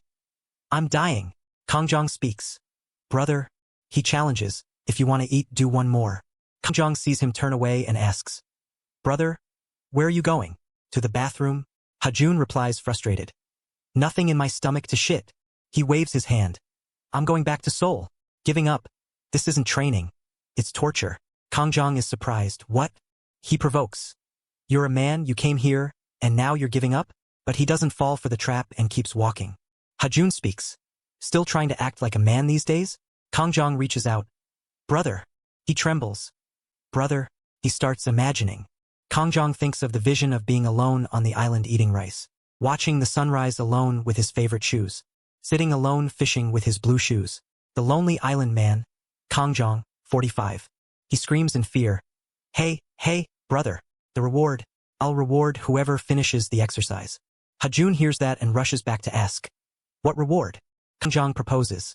Whoever finishes first gets the best local specialty. He wonders. Where is Hajun looking? Hajun directs his eyes to his feet and demands. Shoes. The reward is. Give me those shoes. He points straight at the shoes. Kangjong screams. No. No way. These shoes are my true love. I won't give them up even if you want. The shining Jordan 2 OGs appear. Hajun turns away. I'm leaving. He tears up and accepts. No, fine. All right, ok. Under the scorching sun shining down on the island, Kangjong brings them to a large rock, announcing, Good job, brothers. There's a reward. Now for the mission. The mission is to duel me. He confidently points at himself. Kangjong explains. You can challenge me anytime. While fighting, just make me feel in danger once and the mission is complete. No more training needed. But if you don't complete it, back to the training camp. Kangjong's face suddenly becomes scary. Ho is surprised. Strange mission. Huh? Don't need to win, just make him feel in danger? Is the trainer that strong? He recounts his foolish past in a low voice, but back in the day Kangjong stood proudly before the gang. Behind him, I was top 7 in the country. He hears that and bursts out laughing. Jiho jokes. Like the 7 princesses of the Joseon era? Is that it? Kangjong stays silent. He gets into position and declares. Don't treat me like an old man. Don't lose and then grumble. Kangjong interrupts. I'm only 45. Of course, he grips the notebook with the cross on it. Kangjong slams it hard onto the ground. The powerful energy from the notebook shoots straight into Jiho's head, making him spit blood. That's the holy slap. Jiho is sent flying, leaving Hajun watching and exclaiming. So fast. Kangjong is smug. Brother, checkmate? Jiho, in the name of the Father, Son, and Holy Spirit, failed. At this moment Jiho is still dazed, holding his face as if he hasn't recovered from the shock. Reminds him. Continue training, I avoided your pressure points. How about that? You Hajun wanna try too? Hajun scratched his head awkwardly. No, I'm not prepared. Instantly he changed his stance decisively. Ready. Hajun formed a sneak attack strategy. He attacked from all sides but Kangjong dodged them easily, making Hajun wonder. Damn it, how is such a large body so fast? While he left an opening, he immediately swung his fist at extreme speed, shocking Hajun. When Kangjong threw a superpowered punch, but luckily Hajun used his hands to block, reducing some pressure. He gritted his teeth in pain. Damn it. Kangjong challenged. Can you continue? If so, I'd be glad. Is he really that weak? But can you endure more? He clasped his hands together, getting ready. Jun said seriously. It's been a while since a serious fight. Chehan, fired up, called out. Uncle. Kangjong felt something unusual happening. He thought to himself. Huh? The atmosphere around Hajun suddenly changed completely. Chehan immediately moved to attack. He threw a straight punch forward, surprising him. Pretty fast. See then. Kangjong also swung his hand to retaliate with a punch. Chehan's eyes blazed, ready to take the hit. Both punches collided, tightening like 2 blocks of steel. Testing their endurance, wind whistling past their ears, muscles bulging. Chehan gritted his teeth slightly, sweat rolling down his temples. But his gaze remained focused, pouring all his vitality into the strike. His feet touched the ground then sprang up, his body tensed in midair. Chehan spun his leg in a lightning-fast kick, then landed a straight blow on Kangjong, but he quickly blocked with his hand, the whole space seemingly shaking. Kangjong was surprised. Isn't the Holy Shield Grogrut just a normal Grogrut? Damn it, completely different from the ones I faced before. He sprang back to keep distance. Kangjong thought, even scarier than that Choi Jonggon guy. Chehan glared, gritting his teeth. A little more force. Uncle. He lunged to grab Kangjong's collar. He also immediately caught his hand. Are you trying to wrestle with me, brother? Chehan calmly. Not at all. Then he bent down and grabbed his lower leg. He slammed Kang Jong straight onto the ground, making him let out a cry. Chehan knelt on him, asserting, mission accomplished. He swung his fist to end the match. Get up. Leave it here quickly. But not letting Chehan fulfill his wish, Kang Jong violently choked his neck. He wrapped his body tightly around Chehan, making him scream. That was the holy chokehold technique Kang Jong prided himself on. He tried to discourage Chehan. Give up. I don't want to send you to meet God before me. Chehan gritted his teeth, having no intention of giving up, tightening his muscles. He was surprised. Still holding on? He shouted with a determined voice. Get up. Chehan used all his strength to pin him to the ground. Kang Jong was stunned by that strength. Still able to tense up? Chehan reminded in his mind. Hey, owner of this body, stop, get up. Hajun still fiercely screamed. Get up. He woke up, devastated. Get up. Mine. Meanwhile, Kang Jong quickly slammed him down, declaring, mission failed. He was a bit suspicious. Changing into someone else in the middle of a match? After Suhayan, now it's Hajun. Am I imagining things? Kang Jong spoke up. Hajun, don't tell me you. A voice interrupted. You faded too? Suhayan walked over to encourage. Hajun, you've worked hard. Along with Chi-ho beside him. Ho suggested you try too. Dad must be tired by now. Kang Jong continued. Suhayan doesn't need to try. He wondered. Why? He replied, because he already passed. Suhayan modestly scratched his head to Hajun's surprise. What? Under the night sky with trees swaying in the wind? Hajun exclaimed. Huh? Passed but didn't pass? What does that mean? Suyeon Hesetatid. He recounted, before you guys came I also fought Dad. At that time, Kang Jong blocked the blow with astonishment. Strength that can penetrate the holy shield? Choi-hee threw a superpowered punch. Come on. Kang Jong had to accept, declaring, all right, passed. Suhayan refused. This doesn't count as passing. He said, I can explain clearly, but this isn't my strength. Besides, I can't fight for long. Maybe I made Dad feel in danger once, but it stopped there. More than 3 more hits and I'd be down. Kang Jong regretted. If you think so, then I have to accept it. He brushed past Suhayan, gently saying, as a master, I should assign homework, right? He wondered, homework? Kang Jong pointed straight ahead. Before going home, push this rock down into the abyss. In front of them was a giant rock so big that one had to tilt their head to see the whole thing. Suhayan couldn't help but panic. This huge thing? At this moment, Hajun and Suhayan had strolled to that rock. Hajun exclaimed, if it were me, I'd rather die. He expressed, even using possession strength, I could only nudge it a little. Pushing this rock is ultimately a test of endurance, must find a way to extend stamina. Hajun added, both I and he need to find the answer. Just increasing stamina probably isn't enough. Calculated silently. There must be a trick to balance. A gentle voice rang out. What are you guys doing there? Hoeun was surprised. Shui-hee. But you, why are you walking on that? Choi-hee stood balanced on the rope, calmly replying, taking a walk while waiting. Both of them on the other side panicked. That's an abyss below. Careful. Keep your balance and come over here quickly. She lifted her foot playfully. Oh my, calling me and sounding so worried. I know, coming right over, catch me carefully. Okay. Hajun broke into a cold sweat and shouted. Good Lord! Choi-hee dashed across with her slender figure in the quiet night. She arrived and said, I'm here. Choi-hee landed straight on Hajun, teasing. Did you miss me so much that you were yelling like that? Jun blushed, embarrassed by the girl sitting on him. In the quiet night, the sky was full of stars with trees everywhere. Everyone, thanks for watching the video. Walk together. Kyo replied. Me tomorrow will be worked to death. He saw Suhayan and put on an act. What are you looking for me for, old man? Planning to go out for real? Suhayan was bewildered. Huh?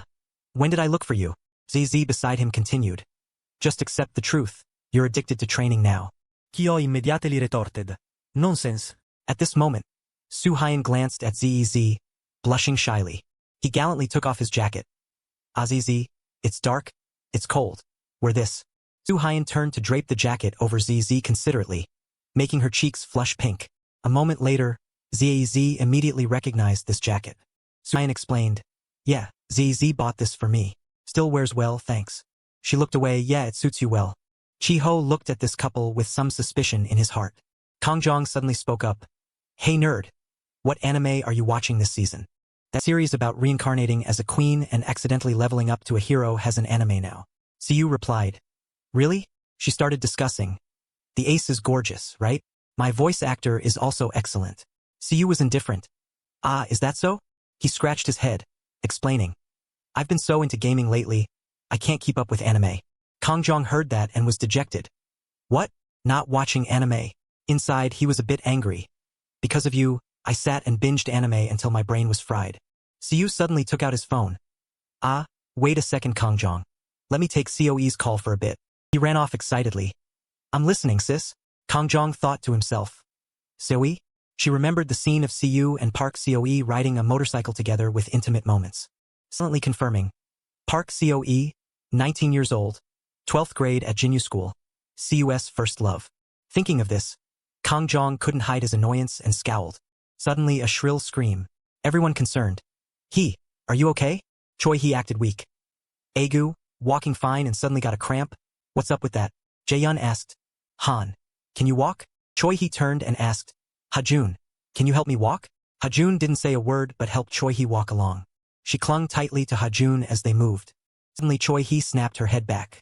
She smiled provocatively as if she had just achieved her goal. Jaehyun watched bitterly. Go smear spit on your nose. In the middle of the gloomy, dark-tinted forest, Jaehyun stood still, hands clasped behind her back as if waiting for someone. From a distance, a secret camera lens captured her image. Gi-sung announced, target located successfully. He ordered, move out, but then his eyes suddenly froze when he realized something unexpected. The person hiding behind the bushes was the CEO of BP Final, Gudasong, 18 years old. Song-yi slowly approached behind him. In his mind, the thought echoed. Choi. Song-yi's eyes were dull but shone with a chilling sharpness. So you were hiding here. That was the leader of the snake gang, Hyosong, 19 years old. A few days ago at Chairman Jin's laboratory, the sky was dyed with brilliant sunset colors. A man's voice gently scolded. This kid Hyosong-yi. On the bed, Jiun lay motionless. Eyes closed, whole body tied tightly by cold chains. Yusuk reassured. He's just a bit exhausted from recent experiments. No need to worry too much. He informed Sung-yi, let's go. The chairman said the sky is cool. Let's go chat in the sunlight later. He replied dully, yes. Yusuk turned away irritably, not forgetting to mock. Always making that face truly a snake. Sung-yi's heart was filled with heavy thoughts. Lines of thought slowly appearing in his mind. Moon Jiun. Regarding Chairman Jin, Sung-yi's gaze lingered for a long time on Jiun's body. He silently analyzed. Moon Jiun is a very interesting test subject. A body containing multiple personalities similar to the possession technique, as long as the possession experiment isn't finished. Sung-yi grabbed Jiun's wrist, then squeezed tightly as if to engrave his declaration in his mind. His heart was full of schemes and calculations. He will never let Jiun go. And neither will I. Sung-yi slowly turned around, stepping away, thinking to himself. Knowing his secret, don't dream of surviving. The sky slowly changed color, giving way to the night falling. In a luxurious room, under dim lights, a voice spoke up, breaking the enveloping silence. No need to wait for Sung-yi to recover. Yang-soo sat sternly, ordering. Continue monitoring the possessed ones. He is the chairman of Jinjin Group, Yang-soo, 60 years old. Yang-soo sat with his back to Sung-yi, continuing to give instructions. I'll be busy with experiments in the coming time. If anything happens, just find Cheon-yu or Dong-an to resolve it. He carefully obeyed, yes, I'll take my leave. As Sung-yi turned his back to walk out, he suddenly spoke up. Wait. Yang-soo turned his chair around, facing him directly, mocking. After the recent incident, you don't intend to betray me, do you? Sung-yi calmly justified. How could that be? For the past 10 years, the only thing I've had is your trust. Yang-soo rolled his eyes, his gaze boring straight into the other. Do you know how much that trust is worth? He remained calm. I don't, but it's probably not something that can be bought with money. And besides, if I displease you, I'll probably... You also said it would become a mouse soon. He with his father. He fronted. Why talk as if I'm a murderer? I'm just an old man passionate about experiments. Sung-yi retorted word by word. Experiments? He slowly stepped towards the door. I'll take my leave now. In the middle of the forest, tall, dense tree canopies reached up under the dark blue sky. Sung-yi observed silently, suspicion rising in his heart. This guy isn't trustworthy at all. But if I want to survive under that old man's hand, I should keep another card up my sleeve. He was impatient. How long do you intend to stay on this island? Your plan has many other things that need doing. Gi-sung smiled sinisterly. First, must confirm this with Chairman Jean. He cast his eyes toward the group of people in front. Among them, is there really anyone suitable for possession? At the cliff where brilliant sunlight shone, Soo-hyun with his muscular body was trying to use force to push. He shouted, pouring all his strength into pushing a giant rock rolling forward. Rock was just 1 cm away from falling down below. Soo-hyun panted, sweat pouring out like a bath. Hands on his knees, bracing himself to catch his breath after that burst of force.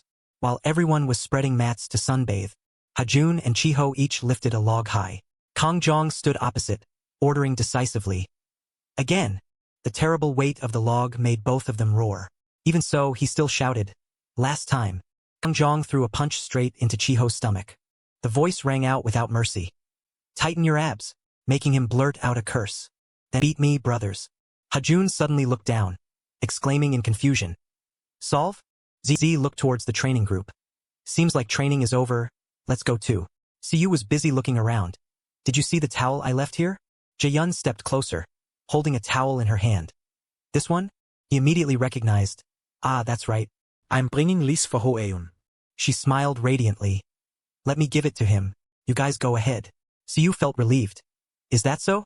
Jaehyun raised her hand to wave goodbye to everyone. She turned around, catching Hajun just finishing training. He dragged his feet wearily, one hand clutching his dizzy head. Jaehyun's heart was filled with excitement. Hajun! Her face flushed pink, eyes cast down, confusion and shyness clearly showing. Jaehyun held out a towel. Hajun, here your towel. But he just brushed past, walking straight ahead as if he didn't see her at all. Hoeun walked straight to Shui-hee. Her voice was caring. Done already? He asked for a favor. Hey, help me put on this patch. The sight left her stunned. Jaehyun turned around to see Choi-hee carefully raising her hand to apply the patch to Hajun's shoulder. She said softly, Here? He winced and pointed, a bit higher. Her expression darkened, eyes filled with shock mixed with disappointment. The sky was covered in a thick layer of dark clouds. Jaehyun sighed dejectedly. The weather is so gloomy today. Tonight feels kind of sad. Right? ZZ sitting next to her nodded in agreement. True. She turned to chat with Choi-hee. Don't you get bored living here? I've been here for days and haven't met anyone. She rested her chin on her hand, face calm. Sometimes I get bored. Why wouldn't I? But it's fine, I just watch YouTube video after video. ZEZ was curious. Are you with someone? Why watch so much? ZZ heard the question, a thought flashing through her mind. Yes, someone super cool. Choi-hee replied coolly, your brain is really just full of boys. She made an offer. Do you plan on moving to Seoul? I can help you if you go there. She clapped excitedly. Really? You'll help me? ZEZ said seriously. The condition is you have to be on my YouTube channel. With that face, donations would pour in. Choi-hee smirked. Typical Seoulite, money grubbing in every cell. Nah, I still prefer it here. She was surprised. Oh, is there a special reason? Or is the priest hiding money here?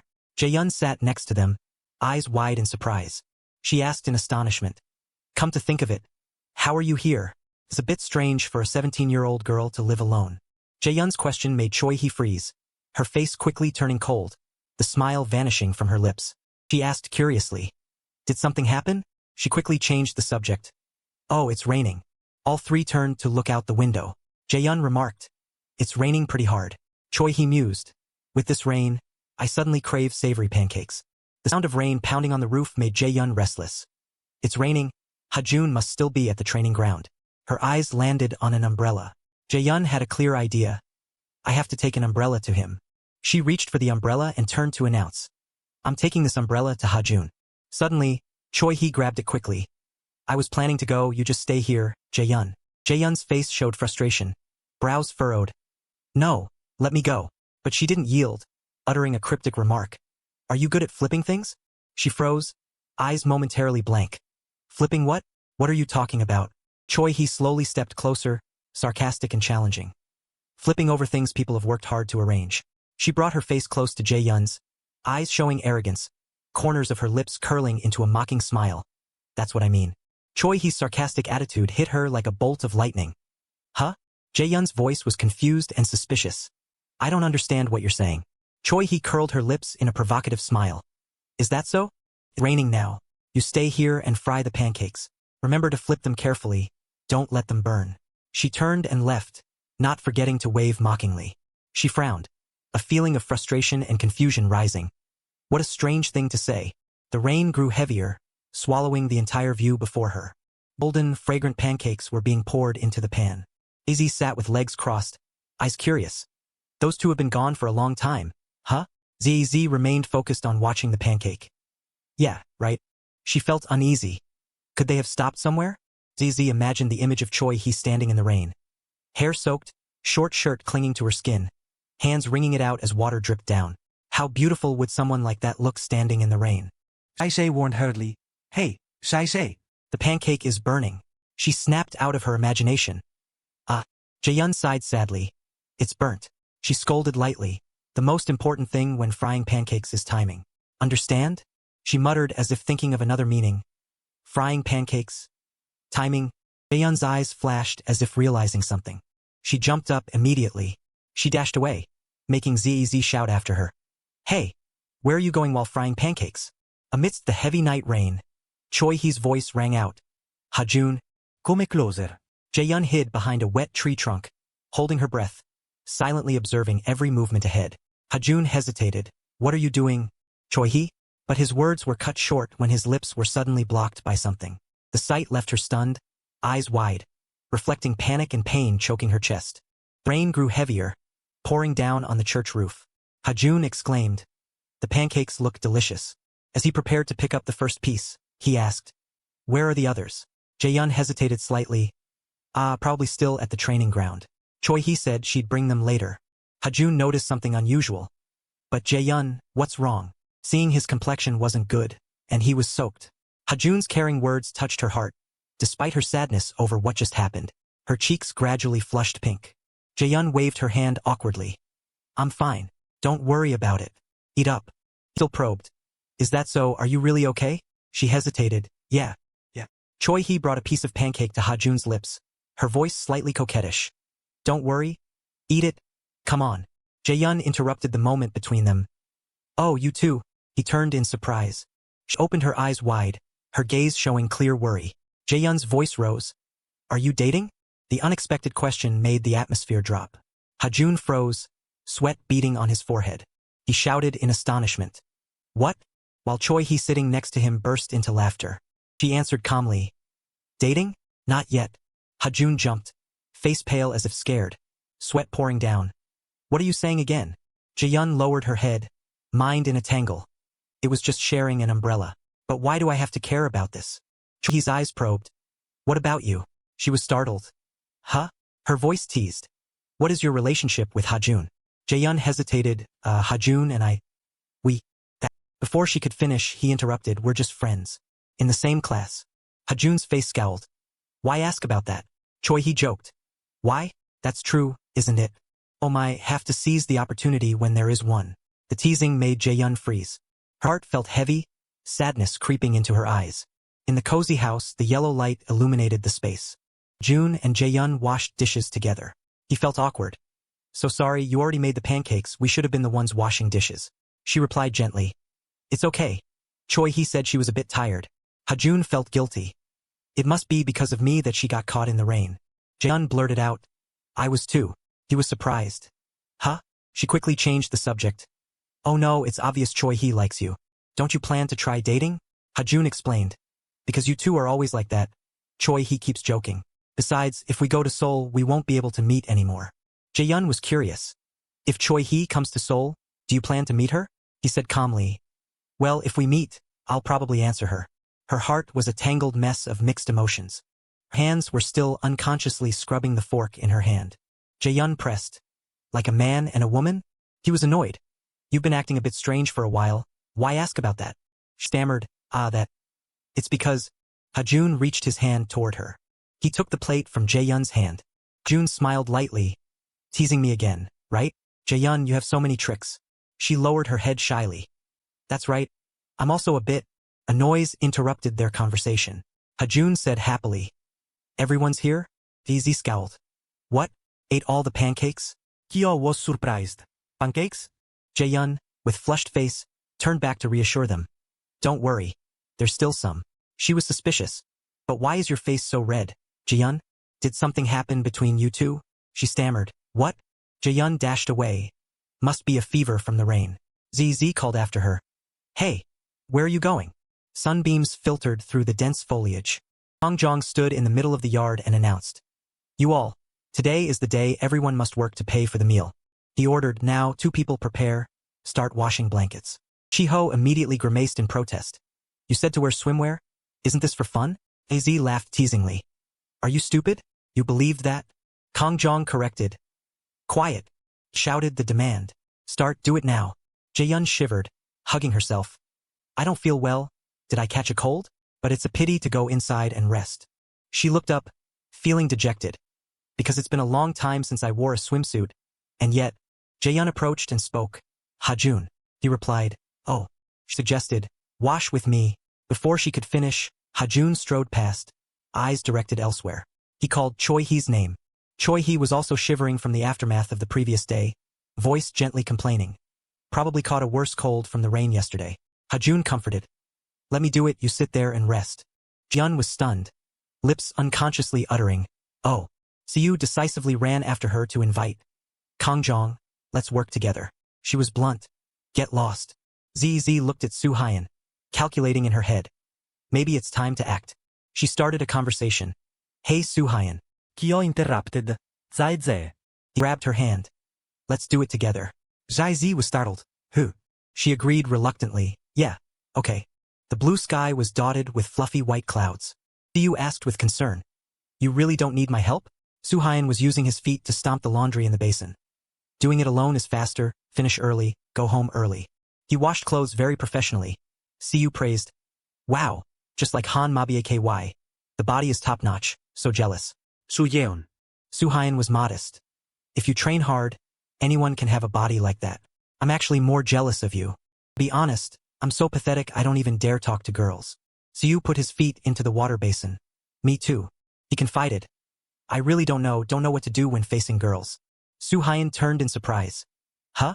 Behind the glasses, his face clearly showed the sadness and helplessness of someone too shy. The sky gradually turned yellow. Sunset light shone on the drying yard.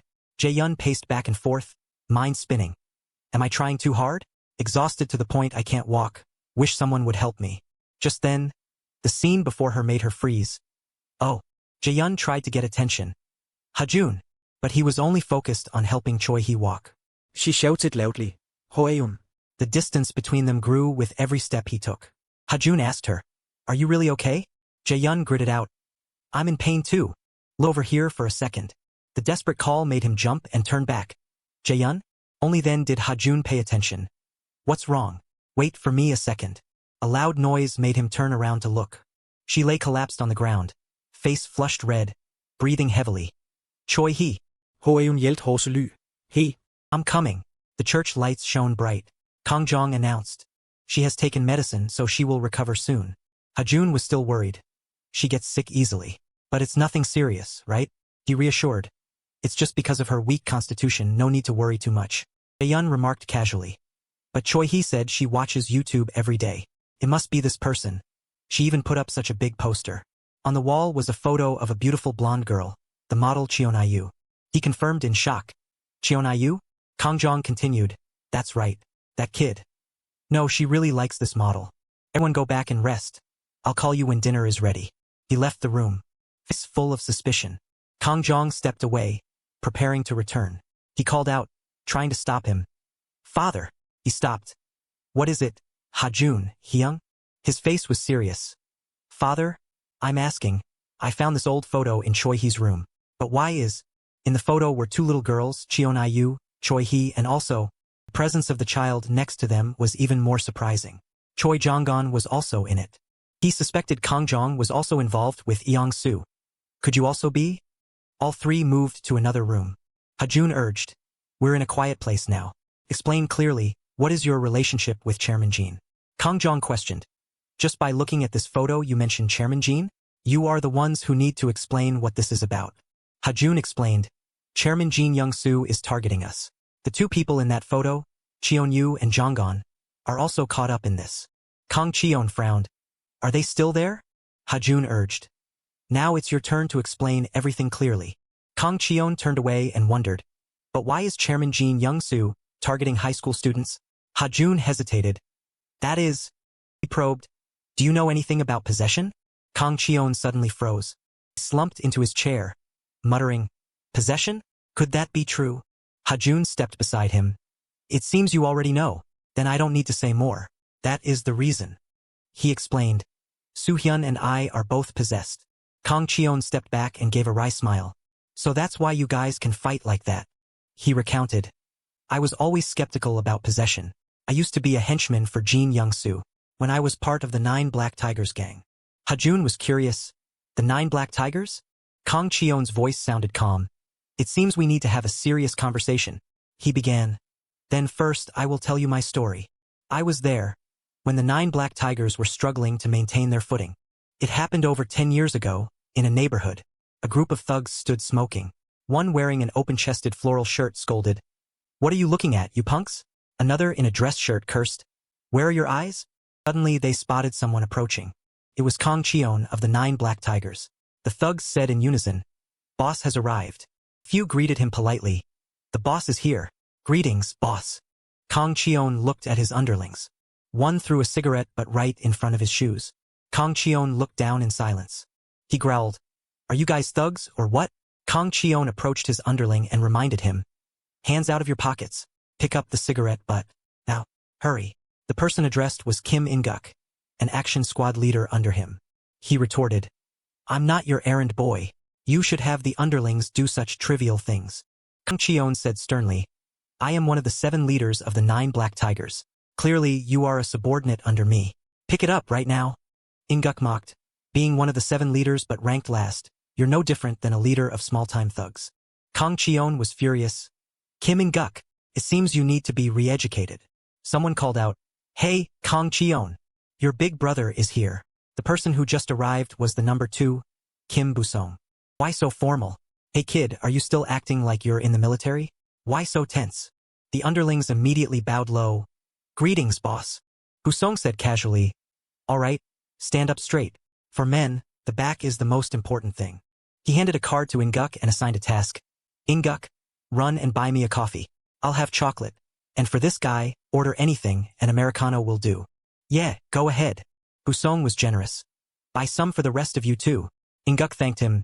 Yes, thank you, boss. Busong put his arm around Kang Cheon and walked away, not forgetting to tell him, Let's go. A few underlings whispered. Discharged from the military and still acting cocky. Does he think he's still a soldier? If leader acts like that, who would follow him? What kind of leader is he? In-guk was furious inside. Kang Cheon, I'll keep an eye on you. In Busong's office. Kang Cheon wondered, Why did you call me? Busong didn't answer immediately. Sit down first. Do you know how to play StarCraft? Kang Cheon was curious. What is that? Busong was surprised. You're younger than me and don't know how to play games? Sit here. I'll show you, it's easy. Kang Cheon asked again. I asked why you called me? Busong pouted. Just because I'm bored. Kang Cheon exclaimed. What? Busong smirked. To be honest, there's nothing to do these days. He said listlessly. Besides watching over a few measly shops, the rest of the time is spent sitting around, ever since the boss became chairman. Do we even have a place anymore? Don't you miss the old days? Kang Cheon listened in silence. He denied. That's not the case. Are you going on a business trip soon? Busong was worried. Well, that's true. But the atmosphere in the organization is strange lately, isn't it? Kang Cheon didn't understand. What do you mean? He suggested. You're suddenly so thoughtful. Go get some exercise. Do you need me to prepare some training sessions? Busong complained. Boring. Just come here. Whoever loses buys drinks. Kang Cheon argued. Are you kidding? I've never played this game before. Busong scolded. You dare talk back to me? I'm the number 2 of the Black Tigers, you punk. The game ended. Busong's character was defeated. He was furious. You punk. And you said you'd never played before. Kang Cheon explained. Well, it's kind of like shooting a real gun. I'm a professional soldier, so these games are a piece of cake. The two continued another match. Busong yelled, Get back here. He continued to lose. Kang Cheon wondered, What are you doing? Busong challenge. Hey punk. Solo with knives. Knives are my specialty. I'll slash you to pieces. Just wait. Kang Cheon teased. Go ahead, master, you loser. Busong invited. Let's go. Have a few shots of soju with intestine soup. Kang Cheon wondered. What are you holding in your hand? Don't tell me it's a book. Busong was angry. What about it, punk? He explained. Reading books is my hobby. Don't you have any hobbies? Kang Cheon was surprised. Reading books? He mocked. You can't even read the menu. You didn't even know what an Americano was. Busong kicked his leg, scolding, You punk! At a pub in the evening, Busong shouted in a challenging tone. Busong challenged, You put the glass down like this. He was satisfied. Life really needs soju to be right, doesn't it? Kang Cheon brought up the upcoming business trip. He wondered, Are you going to catch people again? Busong frowned. So you're coming too? Kang Cheon poured a drink for Busong and affirmed, I said I'm not going. He raised his voice. Don't you find it strange? We aren't the type of organization that does that kind of thing. Kang Cheon couldn't understand. What exactly are they experimenting on people for? It's not just once or twice. Busong drank in silence. He spoke up. Look, the chairman has already calculated everything. Anyway, the people brought in are just homeless people and brats. And they even get rewarded for participating in the experiments. Kang Cheon angrily slammed the bottle on the table. How can you say that? He questioned. Do you really not know anything? Busong remained silent. He smiled faintly. Know what, you punk? Anyway, we are where we are today thanks to the chairman. Kang Cheon interrupted Busong. That's enough. Busong looked at him and smiled helplessly. He placed an envelope in front of Kang Cheon. Take it. Kang Cheon was confused. What is this? Busong replied, Money. He put the envelope on the table. You're unemployed these days, aren't you? Kang Cheon shouted. You called me here for this? I don't need it, you should worry about yourself. Busong called out, Sergeant Kang. Busong saluted seriously. I said I'd take care of it, so I will. Don't you know how to obey orders? You're a soldier. Kang Cheon yelled. When did you say you weren't a soldier? Busong just laughed without refuting. He changed the subject. Come on, drink. The two clinked glasses. Busong looked at the person opposite him, his thoughts unclear. The sky was crystal clear. In a small village in the North Korean border autonomous region, two little girls were sitting and playing together. A man approached from behind. Hey kids, let me ask you something. The two children turned around. Cheon-yu was wary. Who are you? Woo-suk spoke up. I heard there's a child possessed by a spirit in your village. Can you two guide us? This village was completely different from other rural areas in Korea. It seemed there were no footprints of outsiders. A small village that still preserved ancient traditions. Their appearance was enough to shake the whole village. Immediately after, the village guardians appeared. A man named Jong-do questioned, Where are you from? Jong-gon was worried. Are you guys okay? Woo-suk introduced, I am Han Woo-suk, a researcher from South Korea. No need to be so defensive. Cheon-yu recounted. He said he came to find the possessed child. Jong-do repeated, A possessed child? He was angry. Jong-do replied calmly, There is no such thing in our village, go look somewhere else. Woo-suk smirked. Looking at your eyes? I know you're hiding something, right? Jong-do denied. I said there isn't one. Woo-suk stood silently with his hands in his pockets. Cho-hee insisted. There really isn't any possessed child. She let it slip. He hasn't been possessed by the spirit yet. Jong-do shouted. Shut up. Woo-suk was amused. Children don't know how to lie, right? The old man persuaded. It's just research. If you help, we can pay a generous amount. Jong-do immediately refused. Not necessary. Please leave our village. Woo-suk signaled. Busong. It seems talking to them is useless. Busong said in frustration. He stepped forward and threatened. Following the plan we discussed is best. Old man. Otherwise there will be bloodshed here. Jong-do took a stance and affirmed. The answer is the same. I don't know what you intend to do. But don't anyone dare step into this village. Inguk stepped forward and suggested. Boss. Let me handle him. Busong scolded. You punk. You intend to hit someone in front of the kids? Just make him understand. No need to escalate. Inguk whispered. Our brothers are behind us too. If the boss does that, what face will I have left? Someone spoke up. Hey brother. If that's the case, stop being a gangster. Go be a kindergarten teacher. The person who spoke was Park Man-cheon, number 3 of the 9 Black Tigers. Man-cheon was confident. Move aside. Leave this to me. Busong quickly stopped him. Hey Man-cheon. Man-cheon frowned. What is this trying to block my way? I wonder what the chairman would say if he knew about this. Busong withdrew his hand, implicitly compromising. That's enough, you punk. Man-cheon raised his voice. Hey you. He mocked. Living in this remote village. I haven't had a bite to eat all day. and I had to walk all the way here. I'm starving to death. Manchion raised his fist, preparing to strike. So let's end this quickly. At that moment, Zhangdu also threw a punch, blocking the opponent's attack. Manchion assessed. It seems you're not just anyone. Zhangdu lunged forward and shouted, "Shut up!" Manchion skillfully ducked to dodge the blow. He continued to attack from below. The two were evenly matched. Song was surprised. "What is this? That guy can actually fight." Wusuk remarked. "This is indeed interesting." The old man chatted. "This village looks ordinary, but it has something quite famous." Busong was curious. "What is it?" Wusuk explained. "China has 3 famous types of martial arts, Tai Chi, and what else was it?" Busong interrupted him. "What's the point of talking about that now?"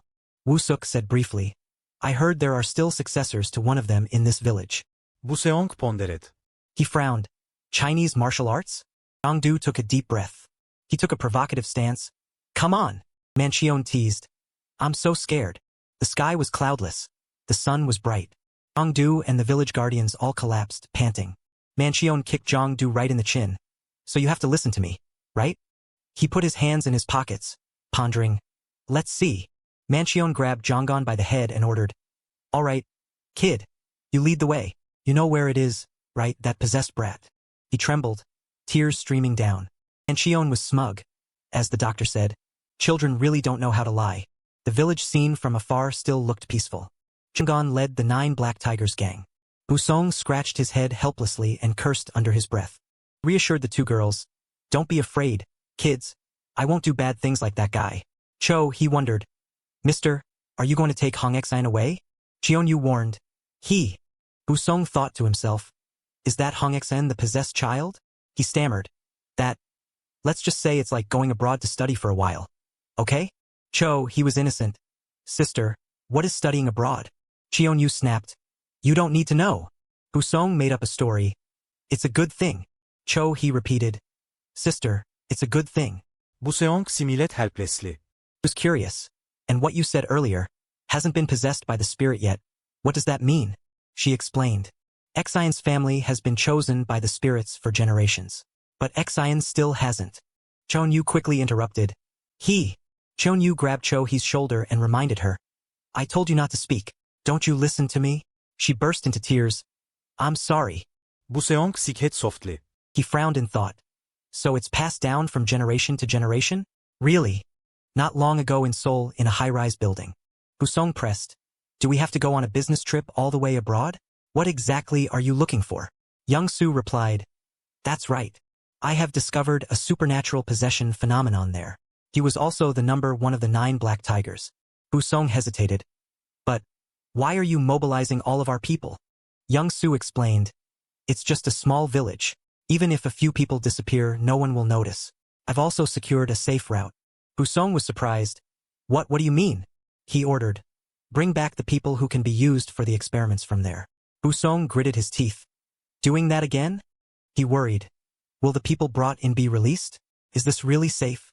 Young-soo called out, "Busong!" He turned to face Busong. "Big things always come with risks. How did we climb to this position? Have you forgotten?" Busong was weak. "What exactly is your intention? I hope the chairman will stop here." Young-soo reassured. "Don't worry. There's no problem." He patted Busong on the shoulder. "It's time for both you and me to rest. Consider this the last time and just do it." Young-soo walked away. "Let's grab a drink when this is done." Turning from his memories, Busong wondered, "Is this really the supernatural possession phenomenon the chairman is looking for?" Zhanggan gritted out, "We're here." Busong looked up, startled.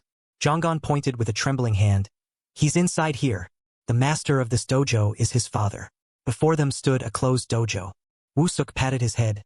"Thanks, kid." Manchion spoke up. "All right, let's go in." The dojo door suddenly opened. Master Hongun demanded, "Is it you, the troublemakers from the village?" Manchion dragged the defeated Zhang-du up and asked, "You have to ask? Where is the possessed brat?" Zhang-du groaned. Master Hongun was furious. "Did you people do this?" Manchion kicked Zhang-du toward the master and admitted, "Yeah, I did it, so stop stalling, old man. Hand that kid over now." Punch flew straight at Manchion's face. He took the full force of Hongun's surprise attack. Master stated, "I have nothing." Hongun looked stern. "To hand over to you." Manchion buckled. stepping back while clutching his painful head. Meanwhile, Woo-suk watched from behind in astonishment. Busong broke into a cold sweat, trembling as he thought, what the hell? That punch is unbelievable. How can a human move like that? Not to mention his eyes right now. They're red.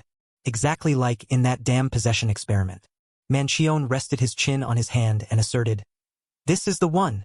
This bastard possessed by some spirit is him. Right, doctor? What the hell is inside that guy?" Woo-suk smirked from behind. Doesn't seem wrong, based on that abnormal movement and those glowing eyes. After hearing that, Mancheon smiled. Exactly. Looks like I found the right place. Now I just need to grab him and it's over. Anyway, to catch a spirit, you can't just use your fists, right? Come on. Let me put on a knife dance. Busong saw this from behind and shouted, "Hey Park Mancheon. What the hell are you doing? Are you trying to kill him?" Mancheon turned around. He's not human anyway. Busong worried. If he gets a scratch, we're in trouble. Did you forget? Mancheon boasted. Just stand there and watch. I'm not stupid. Han stood ready, his voice powerful. If you don't leave on your own, I will make you leave by any means necessary. Mancheon moved his feet as he spoke. Mr. Spirit, just wait. The ritual hasn't even started yet. Busong watched and wondered. What the hell is this guy rambling about? Mancheon held his knife and mocked. Just my luck. There's a lamb here. You'll be the perfect sacrifice. Let's see if I can exorcise you. Jonggon was terrified, tears streaming down his face. Are you ready to behave now? Mancheon laughed loudly. Busong couldn't take it anymore and scolded. You bastard! What the hell are you doing? Inguk advised. Boss, please stop. The underlings are watching. Behind them, a whole group of men in black suits were watching intently. Busong shouted. You idiot! Is that important right now? Inguk cried out. Boss! You been hanging out with Kang Cheon so much that you can't tell right from wrong anymore? Busong was angry. Is the reason important at a time like this? Inguk questioned. Since when do we have to choose who to kill? Busong got right in Inguk's face. You bastard, he's just a kid. Inguk pointed to the two kids behind them. Those kids are going to be taken anyway, so why act all righteous? Busong was speechless. He cursed, his heart filled with helplessness. Busong shouted, You damn people! The loud shout made Choi Hee, standing behind, burst into tears. Mancheon kept provoking. What are you doing? Can you stand there? If so, this kid is going to heaven. Hong-un looked angrily at Mancheon. Unafraid of his opponent, Mancheon challenged him again. What's wrong? Still haven't released your soul? All right then, I'll just send this kid off. At that moment, fast as lightning, Hong-un rushed forward. Mancheon just smiled. This crazy guy actually dared to rush? Then this kid has to go to heaven. As he said that, Mancheon gripped the knife tightly. Hong-un approached, his hand clenched into a fist, preparing to strike. At that moment, Busong pushed Mancheon forward from behind to avoid the punch. The exorcism ritual must be performed quickly to be correct. Mancheon wondered. What? He reminded him. Hey Mancheon, I just saved your life. Hong-un's eyes watched intently. Woo-suk and Inguk stood quietly observing from behind. Busong stood ready to attack. Step aside. From now on Kim Busong, will handle this myself. The sun was high, the sky filled with a brilliant, dazzling orange. Hong-un unleashed several strikes at Busong. He also started attacking, but Hong-un dodged all of them. Both continued to unleash moves at each other. Some team Hong-un attacked. Other times it was Busong's turn to attack. He wondered in surprise. What? Is Xingyi Quan really this simple? The movements are too weak and decisive. Dodging is hard, but blocking is easy. If we keep fighting like this, the fight will end easier than I thought. A surprise punch made Busong cry out. Clutching his stomach, he groaned. My stomach hurts so much. Could Xingyi Quan be a martial art that causes internal damage? Woo-suk focused on watching and said to Mancheon beside him. His boxing style looks simple at first glance, but it doesn't seem as easy to deal with as I thought. Yeah, where are you going, Mancheon? Remember, you have to be here to handle things. Mancheon worried. Busong is losing ground. I don't care. Now I have to find that kid named Hong Xian first. Woo-suk was surprised. Wait, Mancheon. Inguk mused. No one here feels like there's anything to worry about. Woo-suk wondered. What do you mean? Inguk hesitated. The person standing over there is the right-hand man of the 9 Black Tigers gang. Don't you know what that means? Woo-suk pondered. He smirked. I understand now. Just a moment ago I forgot that. Hey, Kim Buseong, is. The person who helped the chairman reach his current position. He used to be a top fighter in the country, reaching the pinnacle with powerful punches. Busong tilted his head and smirked. This old body isn't what it used to be. It's really time to retire. Hong-un bent over, wiping the red syrup flowing from the corner of his mouth. Busong was still confident and ready to attack. However, I must win this last fight before retiring to keep my honor. The sky was lightly sunny, and the two-story wooden house with its beautiful design loomed tall. Michion walked quickly, his eyes constantly searching, his heart full of questions. Where on earth is the possessed kid? Could he have hidden deeper inside? But thinking about it, something isn't right. Clearly, the one possessed is that old man. But the chairman ordered to bring the child back from the beginning. What is the reason? Manchion turned to look behind him, while the three children were hiding to escape. Choi he trembled. I just saw something white and blurry like a little rabbit run by. Michion held a cigarette, listening to the children's conversation, briefly thoughtful. A rabbit? Come to think of it. The possession experiment on rabbits ended in failure. Possession can only be performed once. Once the soul has entered, it cannot escape. What does the chairman really want? Finally, I understand completely. What the chairman needs is a strong body to possess. Found you. The possessed brat. Hong Exine stood from behind, hesitating. Cheon Yu. Choi, you too. Step back. Quickly. Manchion grabbed Hong Exine and brought him before everyone. Manchion placed his hand on Hong Exine's head and instructed his underling. This kid must be watched separately. Since he's the chairman's goods, be extra careful. Don't let him have any scratches. The underling listened to the instructions. Yes, boss. Manchion glued his eyes to the fight ahead. It's still not over? Truly impressive. Spirit and monster. A terrifying confrontation. The underling asked Manchion, Boss, should we take these kids with us? Manchion held his cigarette, smiling slightly. No, let me watch first. I'm curious. When girls are desperate, I wonder what kind of expression they'll have. Manchion laughed loudly. Cheonyu's eyes welled with tears as he prayed. Master, please win. Please. Thanks for watching the video. Save us. At this moment, Busong was worried. Damn it. This isn't an illusion. He's stronger than before. This strength has exceeded human limits. His eyes have also turned from red to purple. Before I could even steady myself, he's rushing at me again. Damn it. Just one slip and I'm dead. All right, I see an opening. Busong threw a punch, but Hong-un caught it. He cursed, amazed. What terrifying strength. Perhaps since that time, this is the first. I've encountered a monster of this caliber. In the end, who is stronger? Is it this monster or Kang Cheon? Between the two monsters, who is superior?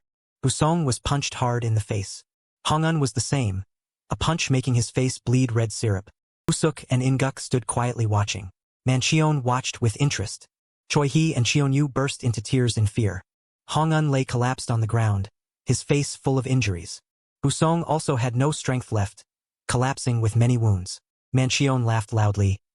Even if it's not a perfect picture, just as I thought, it's truly interesting. Witnessing the moment someone falls right before my eyes, it's truly an indescribable feeling. Choi-hee and Cheon-yu sobbed. Master. Busong lay collapsed on the ground, trying to muster strength. Damn it.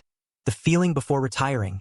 Choi-hee and Cheon-yu stood in front of Busong, crying loudly.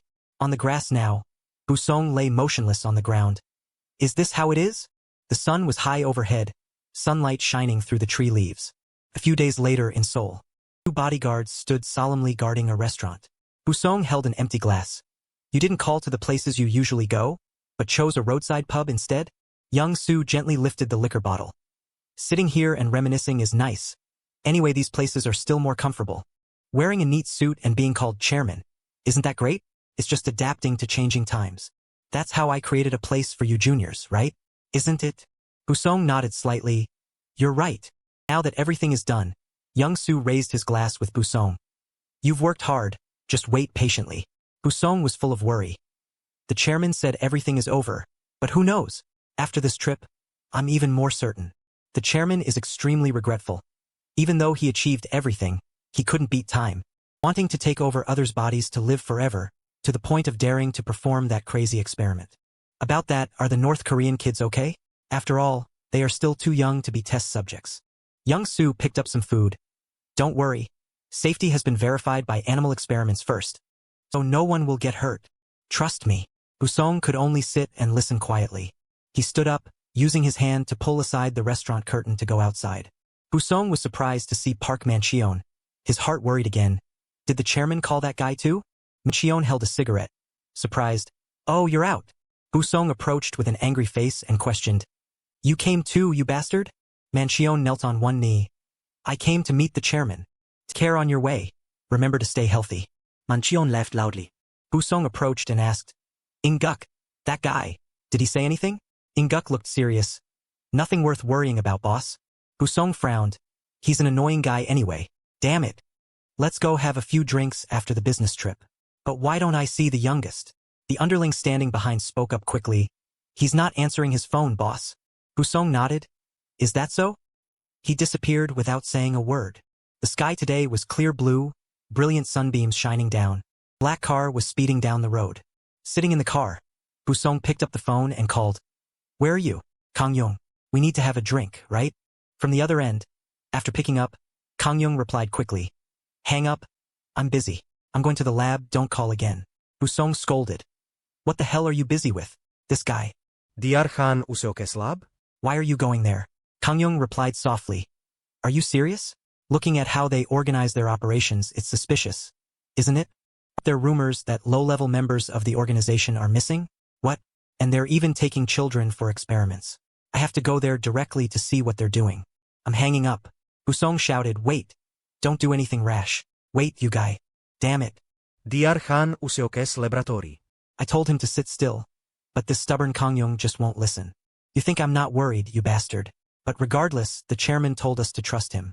As Kangyong was heading inside, 2 guards blocked the door. Absolutely not. Only authorized personnel can enter. Kangyong shouted. Where is that authorization issued and what's the procedure? I'll handle the paperwork. Get it done now. Busong sighed. This guy, it's a good thing he's a man of principle. But those kids are the North Korean children we brought back from the border back then. It seems there's nothing unusual. Isn't that right? What is he saying? Choi Hee looked at Busong angrily. If anything happens to Hee, I will destroy you first. The guard continued to block them. It's not allowed. You should go back. Kangyong explained. I just want to talk to Dr. Han Yusuk. The other guard blocked him. I already said no. Kangyong shouted angrily. What do you mean not allowed? Where is Dr. Han Yusuk? The 2 guards looked at each other. One sighed and cursed. The other signaled to chase them away. Suddenly, one guard had his head grabbed tightly by Busong's hand. The second one was treated the same. Busong shouted. You guys open the door for me. With that, the 2 guards were shoved hard, causing the door to fly open. Kangyong stood behind, hesitating. Brother Busong. In a flash, Busong had already stepped inside. He said angrily, these crazy bastards. Kangyong looked in surprise. What the hell? Busong looked around the room filled with children and shouted. What the hell is going on here? They're all children. Suddenly, veins popped on Busong's face, twitching as he realized. Wait, this child. I brought her back from the border. He recalled the pretty little girl with long, silky black hair who had teary eyes, hiding behind her friend and asking, Mister, are we really going to Seoul to study abroad? Is studying abroad a good thing, mister? That time he had affirmed, yes, it's good, very good. So what's your name? Busong looked at the small body wrapped in bandages lying on the bed and couldn't hold back his pain as he called out. He. Thanks for watching the video. She was Choi Hee. Test subject G147. Busong bowed his head and muttered. What kind of soul possession experiment is this? It's just the chairman's delusion anyway. He stepped forward and touched Choi Hee's tiny foot, then cursed himself. Did they really kill all the children for experiments? Damn it, I was too naive. Unable to hold back his anger anymore, he punched a hole in the wall nearby, shouting, Damn it, bastards. Seeing his boss in such pain, Kangyong called out heartbrokenly. Boss. Busong clenched his fists, his voice full of determination. It's all my fault. Regardless, I must save the children right now. He hurriedly picked up Choi Hee and urged, Hurry up. We need to take them to the hospital immediately. Just then, someone shouted to stop them. Stop. It turned out to be Yusuk, struggling to run over and intervene. Do not touch her. Otherwise, the test subject might be harmed. Busong turned around angrily, advanced toward the old man, and gritted out. Shut your mouth, old man. You'll be the one to die first. Kang Yung remained calm and hurriedly advised. Stay calm. The doctor is right, if you just touch them like that, they will be hurt more. Hearing this, Busong bit his lip and looked at Choi Hee, who was lying on the bed with her eyes tightly shut. He advanced toward Yusuk again, questioning loudly. You really are a bastard. What the hell have you done to the children? The old man was shaking like a leaf, answering fearfully. I only followed the chairman's orders. It's just an experiment. Busong asked back. An experiment? He grabbed the old man's collar, pulled him closer, and shouted. Just an experiment. Stop it. Kang Yung stepped forward again to remind him. That's not important right now. Busong retorted furiously. If not this, then what is important? Knowing his boss was in an easily agitated state, he turned to ask, Hey, Dr. Han Yusuk, can you save this child? The old man broke into a cold sweat and answered honestly. I cannot guarantee the recovery level, but if no further experiments are conducted, she will live. Busong was furious upon hearing this. You bastard. Does that mean you intended to experiment on them until they died? The old man waved his hands in fear, explaining. It's not like that. Only Kang Yung, standing nearby, was still thinking of a solution. How can we take them to the hospital now? Yusuk sighed. These children have no background, so things are quite complicated. Busong asked coldly. Is that so? Are you sure? Suddenly, he raised his hand and grabbed Yusuk's shoulder, applying force as if to break it, making the old man scream in fear. I will cure her. I will cure her by any means. Busong shook his head and sighed. You should have said that sooner, you bastard. And those children. Looked at Chandu and 10-year-old Choi Dongwon standing at the door and decided. I will take them away. Busong rubbed his painful shoulder, hesitating to advise. They aren't test subjects anyway. It might be better for them here. Busong said coldly. What do you mean? The old man pointed at Chandu, gritting his teeth as he explained. The girl has albinism, so she's not suitable for experiments. And this boy has a special connection to Hongshin, so there were instructions not to use them for experiments. Busong ignored him, turned around, and walked away. I'm taking them anyway. Anywhere is better than this hell. Yusuk immediately advised. You should think it over carefully. Kang Yung held Busong's shoulder and said. There's no safe place to go right now anyway. He immediately frowned and growled. Hey, you too. Do you want to block my way too? He interrupted. Let's get prepared before we go. Busong stared at the two children in front of him, then gritted his teeth and cursed. Damn it. Finally, he complied. Sooner or later, I will come back. Just know that. Yusuk replied, sweating coldly in fear. I understand. He turned back to look at Choi Hee lying on the bed and reminded him. Until then, do everything you can to make this child recover completely. The old man hurriedly replied, yes. He tried to endure a little longer, this uncle will definitely. He placed a book next to her with a promise. Come back to pick you up. It turned out the book he placed down was the Bible. Next morning, the sun shone brightly across the neighborhood. Inside Busong's office, Kang Yung's voice rang out. Are you planning to hide this completely? He asked anxiously. And how will you explain this to the chairman? He replied calmly. I was planning to retire anyway. Ever since the chairman started treating humans like lab rats. Kang Yung heard this and recalled the past. When I was suspicious, you told me not to worry. He sighed. I was truly stupid. I had to see it with my own eyes to believe it. I don't know how the chairman intends to pay for all the sins he has committed. No, I have already laid hands on so many people under the chairman's orders. For someone like me to dare turn my back on the chairman is truly ridiculous. Kang Yung asked mockingly. Is that why you carry the Bible everywhere? Is our boss Busong afraid of being sent to hell? Caught by his subordinate, Busong blushed and shouted to hide his embarrassment. Shut up, you bastard. He clenched his fists and told himself. I'm not that shameless. To be forgiven, one must pay the price. Busong gritted his teeth, gritting out each word. Therefore, I must stop this experiment at all costs. Kang Yung asked in a skeptical tone. You? How? Busong put his hands in his pockets and replied. I have to find a way myself now. There are some doctors in the underworld, maybe I can arrange to send the children there. Kang Yung was astonished. You mean there's a way to act without the chairman knowing? He muttered. A way? He curled his lip. Of course not. There are so many eyes under the chairman's command. There are so many eyes under the chairman's command. Kang Yung was stunned. Are you serious? Busong asked back. Why? Do you think I can't survive without the chairman? Kang Yung raised a question. Didn't you always respect the chairman like your own father? He turned around and affirmed. Yes, I respected him like a father. Busong pulled out a cigarette, smiling confidently. But damn it, if a father goes down the wrong path, who will stop him? It's me. The eldest son must stop him. Kang Yung muttered, confused. You're really overdoing it today, boss. Why are you suddenly saying philosophical things? Busong reached into his pocket, rummaging while laughing. I think so too. Regardless, I will risk my life to save the children. Immediately, Kang Yung used a lighter to light his cigarette, his voice full of determination. I will support you. I'm not attached to this organization anymore either. Busong exhaled smoke, shaking his head. You can't. Kang Yung was stunned. Why? He smiled and teased. If you die, who will drink with me? Kang Yung laughed loudly, issuing a challenge. Do you want to bet on who dies first? Busong asked back. A bet? Bet it is, you brat. Both of them in the office kept talking, unaware that someone had been hiding outside for a long time, hearing everything. And that person was Inguk. A few days later, outside Busong's house, it was raining heavily. Under the parking garage, Busong was carrying a bag of soju while grumbling. Just one drink. But this Kang Yung guy is always worried about training. Damn it, always muscles that. It's exhausting. I have to drink alone again today. Oh man, so lonely. Suddenly, he stopped. His expression became serious. His arrogant voice echoed. Huh? What's this? Have the Black Knights arrived? Busong looked at the group of men in black in front of him without fear. On the contrary, he smiled. You want to drink with me? The group included numbers 4, 5, and 6 of the Black Tiger Gang, led by Park Man-cheon, who had his hands in his pockets and confidently declared, If you like, I'll pour you a cup, on your altar.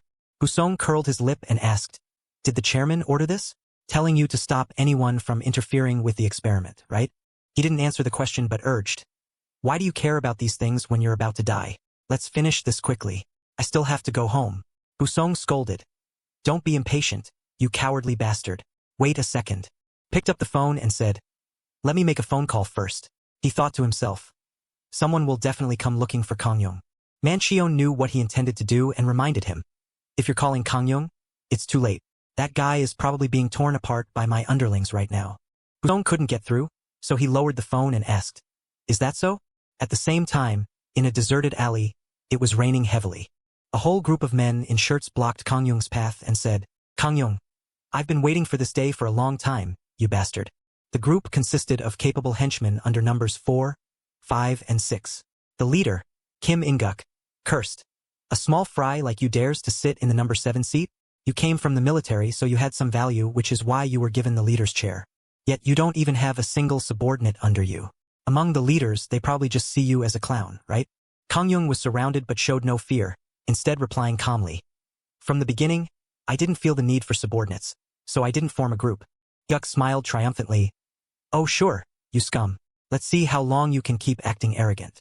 As soon as he finished speaking, the underlings raised their fists and rushed forward, shouting, You bastard, go to hell. Back in the parking garage, Busong smiled mockingly. Oh man, you idiots, you've picked the wrong person. The underlings rushed forward angrily, cursing. What did you say, you dog?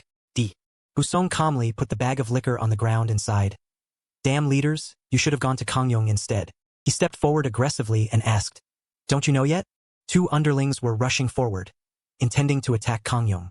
Just as the punch was about to hit his face, he threw a punch straight into the faces of those 2, causing blood to splatter everywhere. Busong's voice was still echoing. Kang Yung, that guy. Inguk and the remaining underlings were stunned by this sight. What?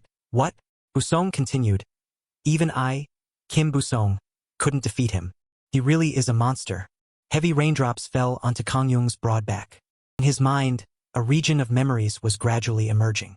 The scene of war with artillery and smoke appeared, making him remember. I once spent my whole life fighting. At that time, he was a sergeant in the South Korean Special Forces. He wore his uniform and picked up his gun. He recalled his purpose back then. Protecting the nation and the people, a noble mission. But that nobility was just a seemingly reasonable cover. Regardless, my mission was still to kill people. Among the people my unit killed, there were many innocent civilians. The blood spilled and soaked into every knuckle. I realized that it was truly disgusting to the point where I couldn't stand it anymore. I left the military not as a discharged soldier, but as someone fleeing from a battlefield full of blood and smoke. After that, I spent a long time wandering aimlessly. I drifted into the underworld without even knowing it. But in this place, I still had to witness blood being spilled as before. The metallic smell of blood was still nauseatingly strong, but at least I didn't have to witness the blood of innocent civilians anymore. Using that hollow ideal as an excuse, I had to close my eyes and cover my ears to keep living. He held his head and told himself, only then could I endure it. After knocking down those two capable henchmen, Kangyung muttered, it's just that I've lived until now by clinging to that. He glared, his whole body full of killing intent as he said, you've crossed the line. The underlings raised their hands in fear, ready to fight. Inguk stood behind, angrily scolding. What are you doing? You idiots? There are so many of you, yet you can't even beat one guy? Hearing that, both of them immediately rushed forward and shouted, you bastard, die. But before they could even move, Kangyung tilted his body to dodge one and swung his fist straight into the fourth guy's face. The punch carried immense force, crushing the guy into the ground. The third guy immediately turned, gritted his teeth, swung a punch, and cursed, you bastard. Right after that, he took a full uppercut from Kangyung. Then he flipped in the air and Kangyung gave him another kick. The underling was stepped on the face, his whole body covered in injuries, panting. Kangyung muttered, even if you become scum, you are not allowed to cross the line. Kangyung bowed his head, his voice sounding sorrowful. Do you know how hard I struggled to protect that line? Inguk screamed furiously. Kangyung, you bastard. He pulled out the knife he was carrying to stab Kangyung from behind and shouted, stop being a hypocrite. Whether it's you or me. He swung the knife down and cursed, we're both just trash. Suddenly, he took a full punch from Kangyung, causing blood to splatter. He fell to the ground, disbelievingly muttering, what? Kangyung's fist swung down again. Just as it got close, Manchion's hateful voice rang out, you bastard. Right after that, he took a powerful punch. Kangyung clenched his fist, raised it into a ready stance and ordered, you called me trash like you guys? Say that again. Immediately after, every word he said was accompanied by a punch. Once more, say it for me to hear. Kangyung stopped, bowed his head, and asked, why aren't you talking? Inguk, beaten to a pulp, could only tremble and beg, help. Please spare my life. Kangyung stood up straight. I almost killed you, you piece of trash. He hurriedly pulled out his phone, thinking anxiously, now is not the time for this. Busong must be in the same situation as me. As soon as the call connected, Kangyung anxiously asked, brother, where are you now? On the other end, Busong's calm voice replied, what? Is it done? He impatiently urged, tell me, where are you, brother? On the other side, Busong, with a blood-stained face, panted and replied, no time to explain, just get to the lab first. Brother, I'm coming there too. Kangyung was even more worried. Why does your voice sound like that? Are you okay? The phone cut off abruptly, making Kangyung shout, what is going on? Outside, the sky was pitch black. The rain was still pouring down. The scene shifted to the apartment building where Busong lived. From the basement garage came the sound of tired panting. Busong, having been stabbed in the hip by that group, whispered a curse. Damn it. He looked at the guys getting into position in front of him, thinking anxiously. The wound I got in China hasn't healed yet. Dealing with 4 people alone is too much. Manchion, standing behind his underlings, had lost the confidence he had when he arrived. Now, his face was stunned, and he broke into a cold sweat, asking, Kim Busong, can this monster still endure after being stabbed? Busong clenched the knife stuck in his hip with a trembling hand. Then he just pulled it out. His whole body buckled, but he still tried to stand. Seeing that, Manchion felt less worried, stepped forward himself, and exclaimed, how scary. But even if you're a monster, if you're wounded in the stomach, you can't do anything, right? He stood in front of Busong, who was kneeling on the ground, and asked, but do you know? He squatted down in front of him and started rambling. Even your own lackeys are useless. We're on the same side. He laughed contemptuously and continued to insult him without noticing the hand reaching out suddenly. Unbelievable, right? Pretending to have morals is something only you can do. Busong took advantage of his distraction to grab his neck and ask, hey Park Manchion, so what? He squeezed harder, making him gasp, veins popping on his face, and coldly asked, what now? Busong reached out to grab a soju bottle from his pocket and cursed. Betrayal has become a habit, hasn't it? Trash that's even worse than 100 people combined. He smashed it on the ground and muttered, people like Kangyung are more reliable than trash. Then he pointed the sharp shard at Manchion's neck and threatened, back off, you bastards. If you don't want to see him get hurt, don't move. Not backing off? He leaned down and whispered in a demonic voice. Not backing off, so what should we do now? Making Manchion scream in fear. Don't, please don't. Busong swiped his hand to clear his neck and said, that's better, right? His underlings ran up in fear and shouted. What the hell is this? Busong took the opportunity to run away, not forgetting to leave a reminder. Quickly stop the bleeding and take him to the hospital. Outside, it was still raining heavily. At Chairman Jin's laboratory, Busong was running hard down the hallway. While running, he asked, "Have you arrived?" Kang Yung chased after him, anxiously asking, "What happened? Are you okay?" Busong saw the scene in front of him and cursed. What the hell is this?" He stopped and muttered, "It's over." Busong looked at the gangsters holding weapons and exclaimed, "They arrived really fast. This bunch." He got into a ready stance and assigned tasks. "Kang Yung, go save the Korean children. Leave the ones here to me." Kang Yung heard that and broke into a sweat. "You intend to face them alone? You're injured." Busong shouted urgently, "I'm fine, go quickly. Must save the children before those people return." Kang Yung anxiously advised, "It's dangerous, back off first." Busong immediately refused. "No, who knows what will happen today." Veins popped on his forehead, his voice ringing out with determination. "If it weren't for me, these children wouldn't have been dragged to the lab. Even if I have to die, I will take them home. So don't argue anymore. Go quickly." Kang Yung heard that and frowned in disagreement. "Even if you say that, I can't go. You're injured like that, what can you do?"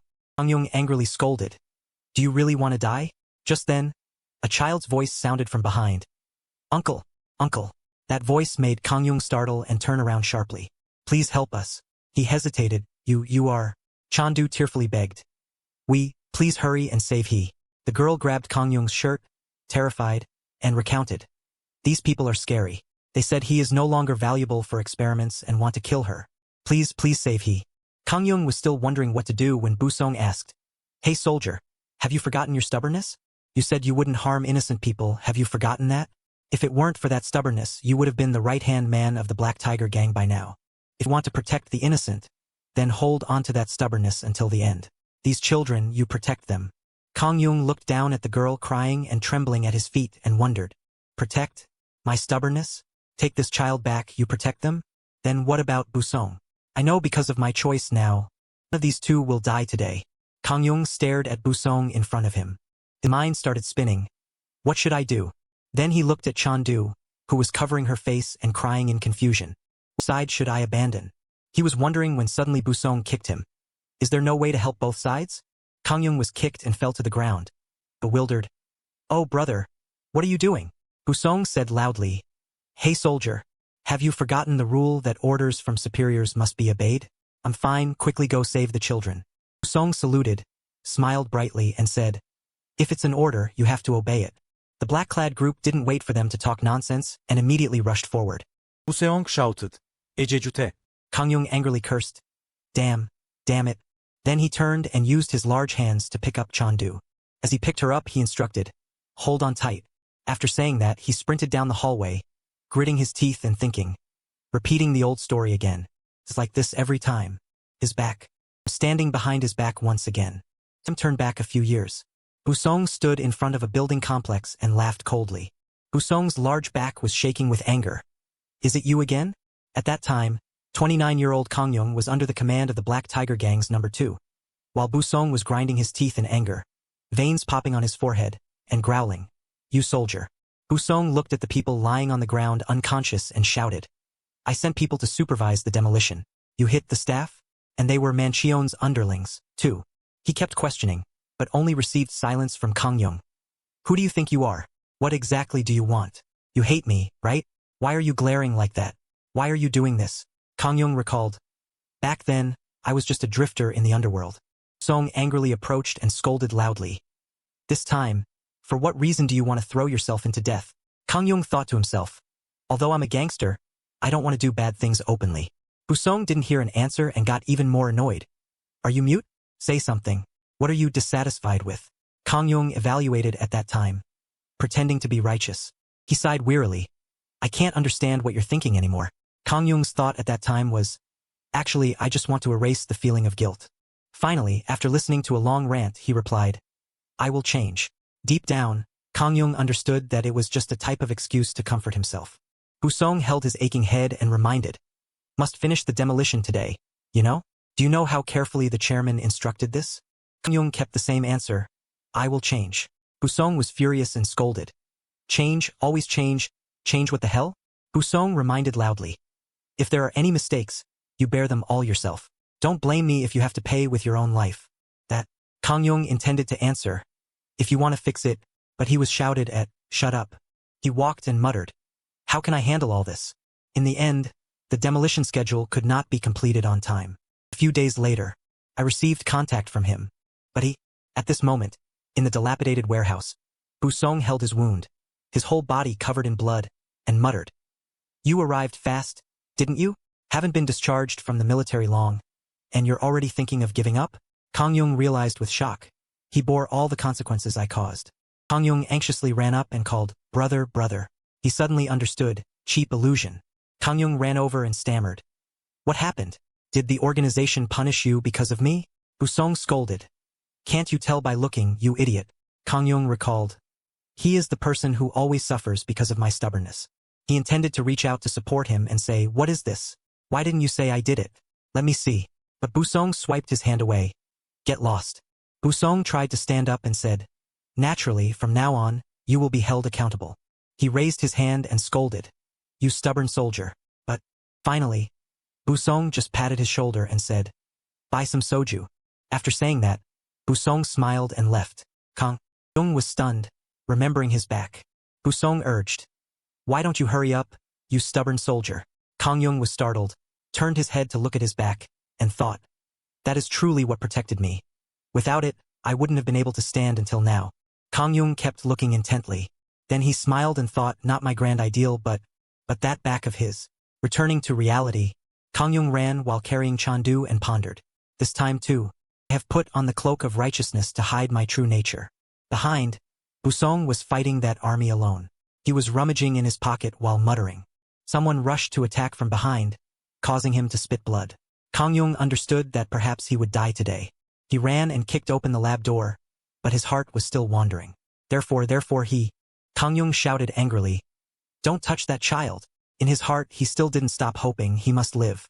Busong was holding a needle in his hand, sweating coldly in fear, and begging, please don't kill me, I haven't done anything yet. Kang Yung suddenly grabbed his head. He used one hand to lift him up and smash him against the wall, shattering it. He approached the bed, picked up Cho Hee, and said in a gentle voice that didn't match his large frame, even if it's uncomfortable, try to endure it a little one. He placed the cross that Busong had given him, with a photo clipped inside, on her and said, now I will protect you guys. He picked up Chandu and instructed, now you guys stay close to me, don't get lost. But Chandu shook her head and refused. No. She tearfully begged. In this place, there are still other children being experimented on. Please take Cho Hee first. We will wait for you to come back. Therefore, definitely, she turned her back and shed tears. Her voice was choked with emotion. You must come back. Please don't abandon us. Kang Yung opened his mouth, his lips moving without making a sound. After a while he said, I promise. He turned, feeling full of guilt in his heart. Sorry because we are incompetent adults. At all costs, survive and wait for me to return. Chandu and Dungan were wiping their tears as if they had determined they would lose their lives. In Kang Yung's heart, he was full of determination. At all costs, no matter what happens, I will definitely come back. So until then, you must survive. Kang Jung just kept running through the heavy rain. His eyes widened. He remembered meeting Busong before, who approached with his underlings and asked, Hey, you grunt, you ex-soldier. Why are you walking around someone else's territory so brazenly? Then the two of them started fighting. After the fight, they both lay on the grass. Busong asked with interest, Hey, what's your name? He replied coldly, Kang Jung. Hearing that, he scolded. Are you talking down to me? Kang Jung remembered later when Busong came to invite him. Hey Kang Jung, let's go drink that black stuff you like. He asked then, Americano? He nodded. That's right, let's have an Americano. He remembered the advice. Stand up straight, for a man the back is the most important thing. He told himself, sorry. Memories flooded back. First, when Kang Jung kept correcting himself, Busong angrily scolded. Stop it. I told you not to say that. Next was when he ran to the house, panicked and called out, Brother, brother. Busong, covered in wounds, exclaimed. You got here fast. Remembering when he used his blood-stained hand to pat his shoulder and said, Buy some soju. Remembering when Busong put his arm around him and asked, Hey Kang Jung, wanna play games? But he refused. I'm not going. When they went to the internet cafe to grind games, Busong angrily scolded. What? What the hell? This isn't your first time playing this, right? At least go buy some alcohol.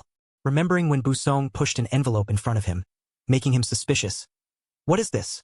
He replied, money. Give this money to your mother. Remembering the times they drank together. Kang Jung remembered the last face he saw and thought, all this time, truly, thank you. At this point, he couldn't help but cry loudly.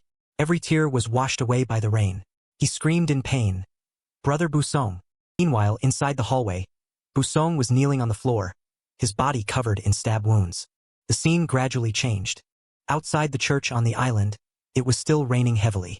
Inside the church, Kang Jung's voice rang out.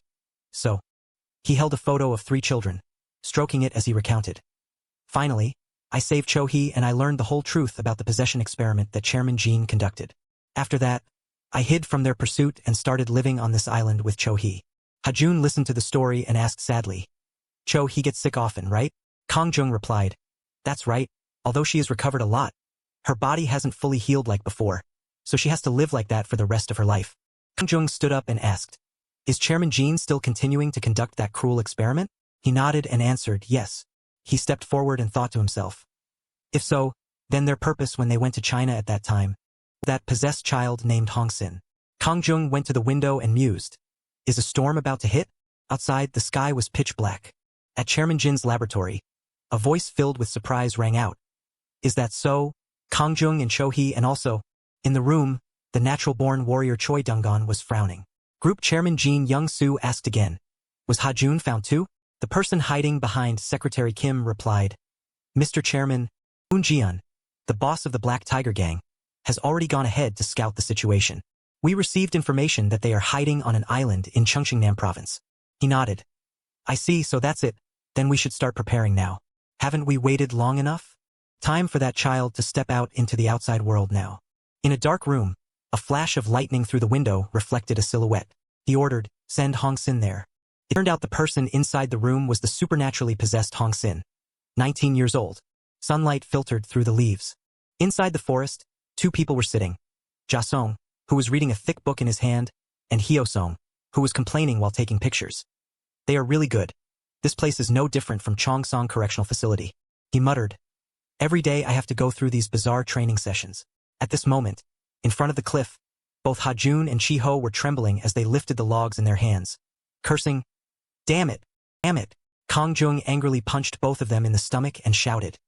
You two have lost your balance. He held the Bible in his hand and shouted. Wake up! Ha-jun was still struggling to lift it. Chi-ho's legs were gradually buckling, his mouth constantly shouting. Damn it, damn it, damn it. Hyo-song turned to the other side and said, and there's one more person. Soon has a crazy physique. Soon was standing in front of a rock, pushing forward with all her might. Hyo-song sighed boredly and said, standing in front of that rock again today? Ja-song, are you going to keep observing like this forever? Just like this, we won't find anything. Purpose in coming here is to stay one step ahead of Chairman Jean, right? Isn't it to find the suitable person for possession? After a few minutes of silence, Ja-song finally asked. In Chairman Jin's rabbit experiment, the suitable individual was the last surviving rabbit, right? The purpose of creating the 12 zodiacs, fighting to filter out the strongest, right? Hyo-song seemed to understand. So that's why those 2 were put on the list? Ja-song nodded and continued. Then there is only one way now. He closed the book and said coldly, we will strike first to intimidate them. Hyo-song was startled. What? Hyo-song glanced at Kang Jung, who was standing at attention, and asked, are you planning to fight the one called the Monster Priest directly? This moment, both Ha-jun and Chi-ho were trembling and kneeling, complaining. Damn it, damn it. Ja-song nodded and stated his plan.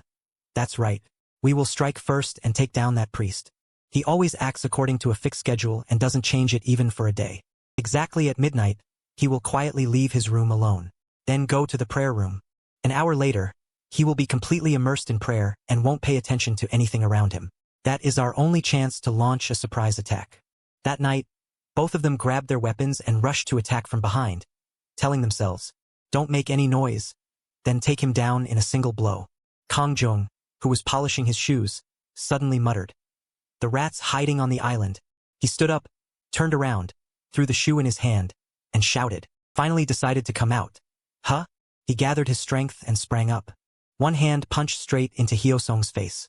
Ja-song had managed to raise his hand to block it in time. Both were blown away.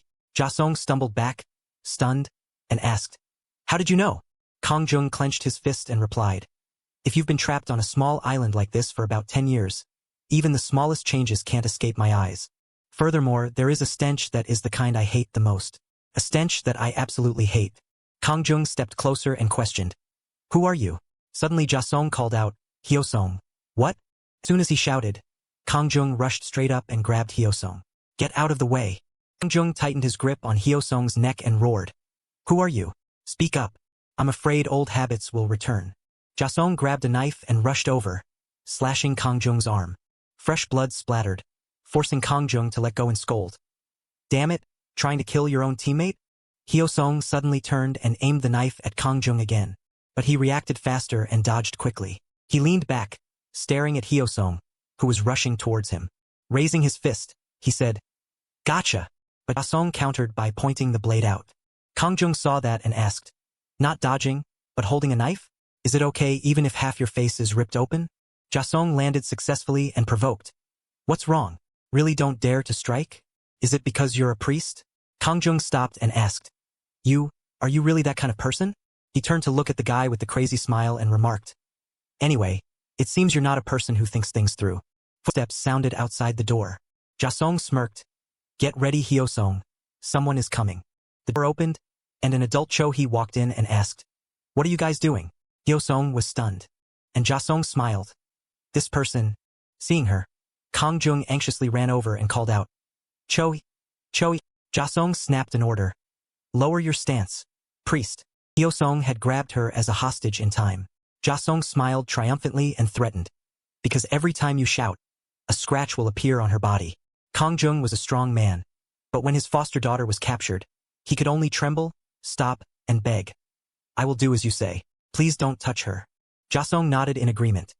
Fine, go outside first, keep your distance, and follow me quietly. Even a small mistake, they will turn every corner upside down. She will be in danger immediately. Outside, the sky was pitch black. At the cliff outside the church, Hyosong was still holding Cho-hee hostage. Kang Jung saw this and anxiously urged. What do you want? Her life is not something to play with. Speak up. Jasong crossed his arms arrogantly and made a demand. Hand over Hajun and Soon to us. If you do, we will leave here quickly and leave no trace. Kang Jung heard this and immediately understood. As expected, sent by Chairman Jean. Want to take those two back? Jasong asked. Want to make a trade? He urged. There's no time. Decide quickly. No matter how worried you are, my decision won't change. Kang Jung broke into a sweat, wanting to negotiate further. Besides that, don't you want anything else? But he remained indifferent. Starting the count now. He started counting down and Cho-hee was forced towards the cliff. 10, 9. The numbers gradually decreased, making Kang Jung grit his teeth in resentment. 8, 7, 6, 5, 4, 3, 2.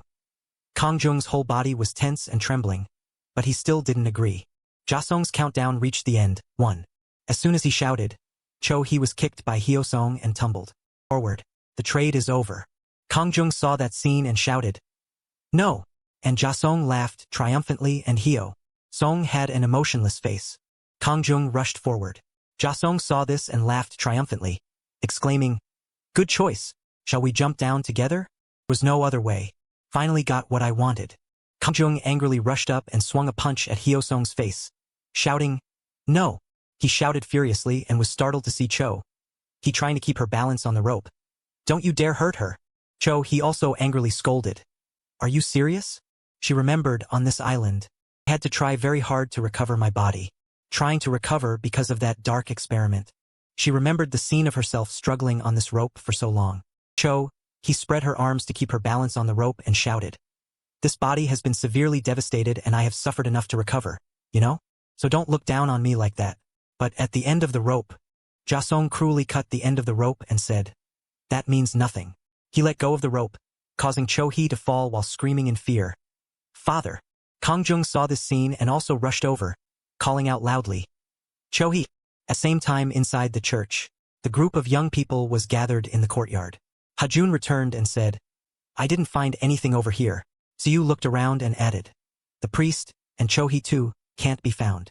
Chiho returned with Suun and reported. I also went to the church side but didn't see anyone. Everything was messed up. It seems like someone has been here. Suun suggested. I will go into the forest and look some more. Chiho immediately stopped her. Don't go alone. If we split up in a situation like this, it will be even more dangerous. Hajun frowned and stated his intention. Then let's all go into the forest together. We can't just stand still and do nothing like this. Siyu was running closer to tell about his new discovery. Hajun, there's some kind of trace over there, when suddenly a stranger spoke up. Hajun and Suun. Hongsin led the Black Tiger gang members and announced, "You guys have to come with us." "Who are you guys? How do you know us?" Someone behind spoke up. "Hey, you two. What a pity." People Hongsin brought included the subordinate action captain and Inguk, who was asking, "Aren't we already acquainted?" Seeing his face, Hajun frowned. "That person is..." He suddenly remembered. "He's a gangster I met while fighting to reclaim my father's honor. At that time, I heard rumors he was a former member of the Black Tiger gang." He couldn't help but wonder, did Chairman Jean send this person here, now intending to capture us? "Why are you..." Worried to the point of sweating but still told himself, "No, that's not important right now." Hajun questioned, "How are the priest and Cho-hee now?" Hongsin heard the name and muttered, "Cho." He frowned and asked back. According to what the chairman said, Cho-hee is also here. "Where is Cho-hee right now?" Hajun frowned and questioned, "Didn't you guys take Cho-hee away?" Chi-ho was also so angry he gritted his teeth and scolded, "Stop pretending you don't know." Hongsin heard that and glanced back, calling, "Hey, Kim and Guk, it seems they don't understand." He coldly ordered as lightly as if buying a bunch of vegetables at the market. "First, try killing a few of them." Inguk's mouth twitched, furious to the point of bile, thinking, "This kid talks disrespectfully all the time. It's really annoying." But he still had to obey, so he called out, "Guys!" The underlings following him immediately stepped forward and shouted, "Yes, boss!" He glanced toward Hajun and Suun and warned, "Bring those two to the chairman. Keep them alive." No sooner had he finished his order than the underlings rushed forward with knives. "Kill everyone else." The captain acting under his command rushed forward with a knife, straight toward Cho-hee. Seeing this, she covered her mouth in fear to stifle a scream, rooted to the spot. Hajun saw this and shouted in fear, "Cho-hee!" They seemed intent on attacking the weak girls first, so another guy also lunged toward Cho-hee. This made her scream in terror. Sang dis, chi ho sao tét an siêu ly, Cho-hee. Immediately after, one guy took a full punch. The other was kicked in the face, sending blood splattering. Both guys fell and slammed into the wall. Hajun stood guard in front, asking anxiously, "Cho-hee, are you okay?" On this side, Chi-ho also asked with concern, "Cho-hee, are you okay? These bastards dared to touch you." The rest of the group, provoked, rushed forward shouting, "You little brats!" Before they could attack, the knife in one guy's hand was kicked away by Chi-ho. He jumped up and threw a kick. Then he turned and kicked, straight into one guy's neck. A captain radiating killing intent rushed up with a knife. But Hajun managed to raise his arm in time to block the blow. Before the other could react, he threw 3 consecutive punches to the face, stomach, and groin, finished with a straight punch to the chest, sending him flying. That guy fell right at Soon's feet. Witnessing it all, he was stunned. What is this?" Ajunen the QOS movements. Soon watched them repeatedly punch and kick the captains and asked in amazement, "Unbelievably fast. Since when did those two get this strong?" Both remembered the handstand exercises and realized the value of training with the priest all this time. They realized the utility of those log-lifting exercises they had once complained about. It wasn't wasted at all. From the cliffside, Kang Jung's urgent voice rang out, "Cho-hee!" Cho-hee. Hearing this voice, the youths immediately recognized it. This is definitely priest's voice. Soon called out anxiously, "Hajun!" He frowned and nodded. "Yeah, I heard it too. Soon, Chi-ho and I will handle this place.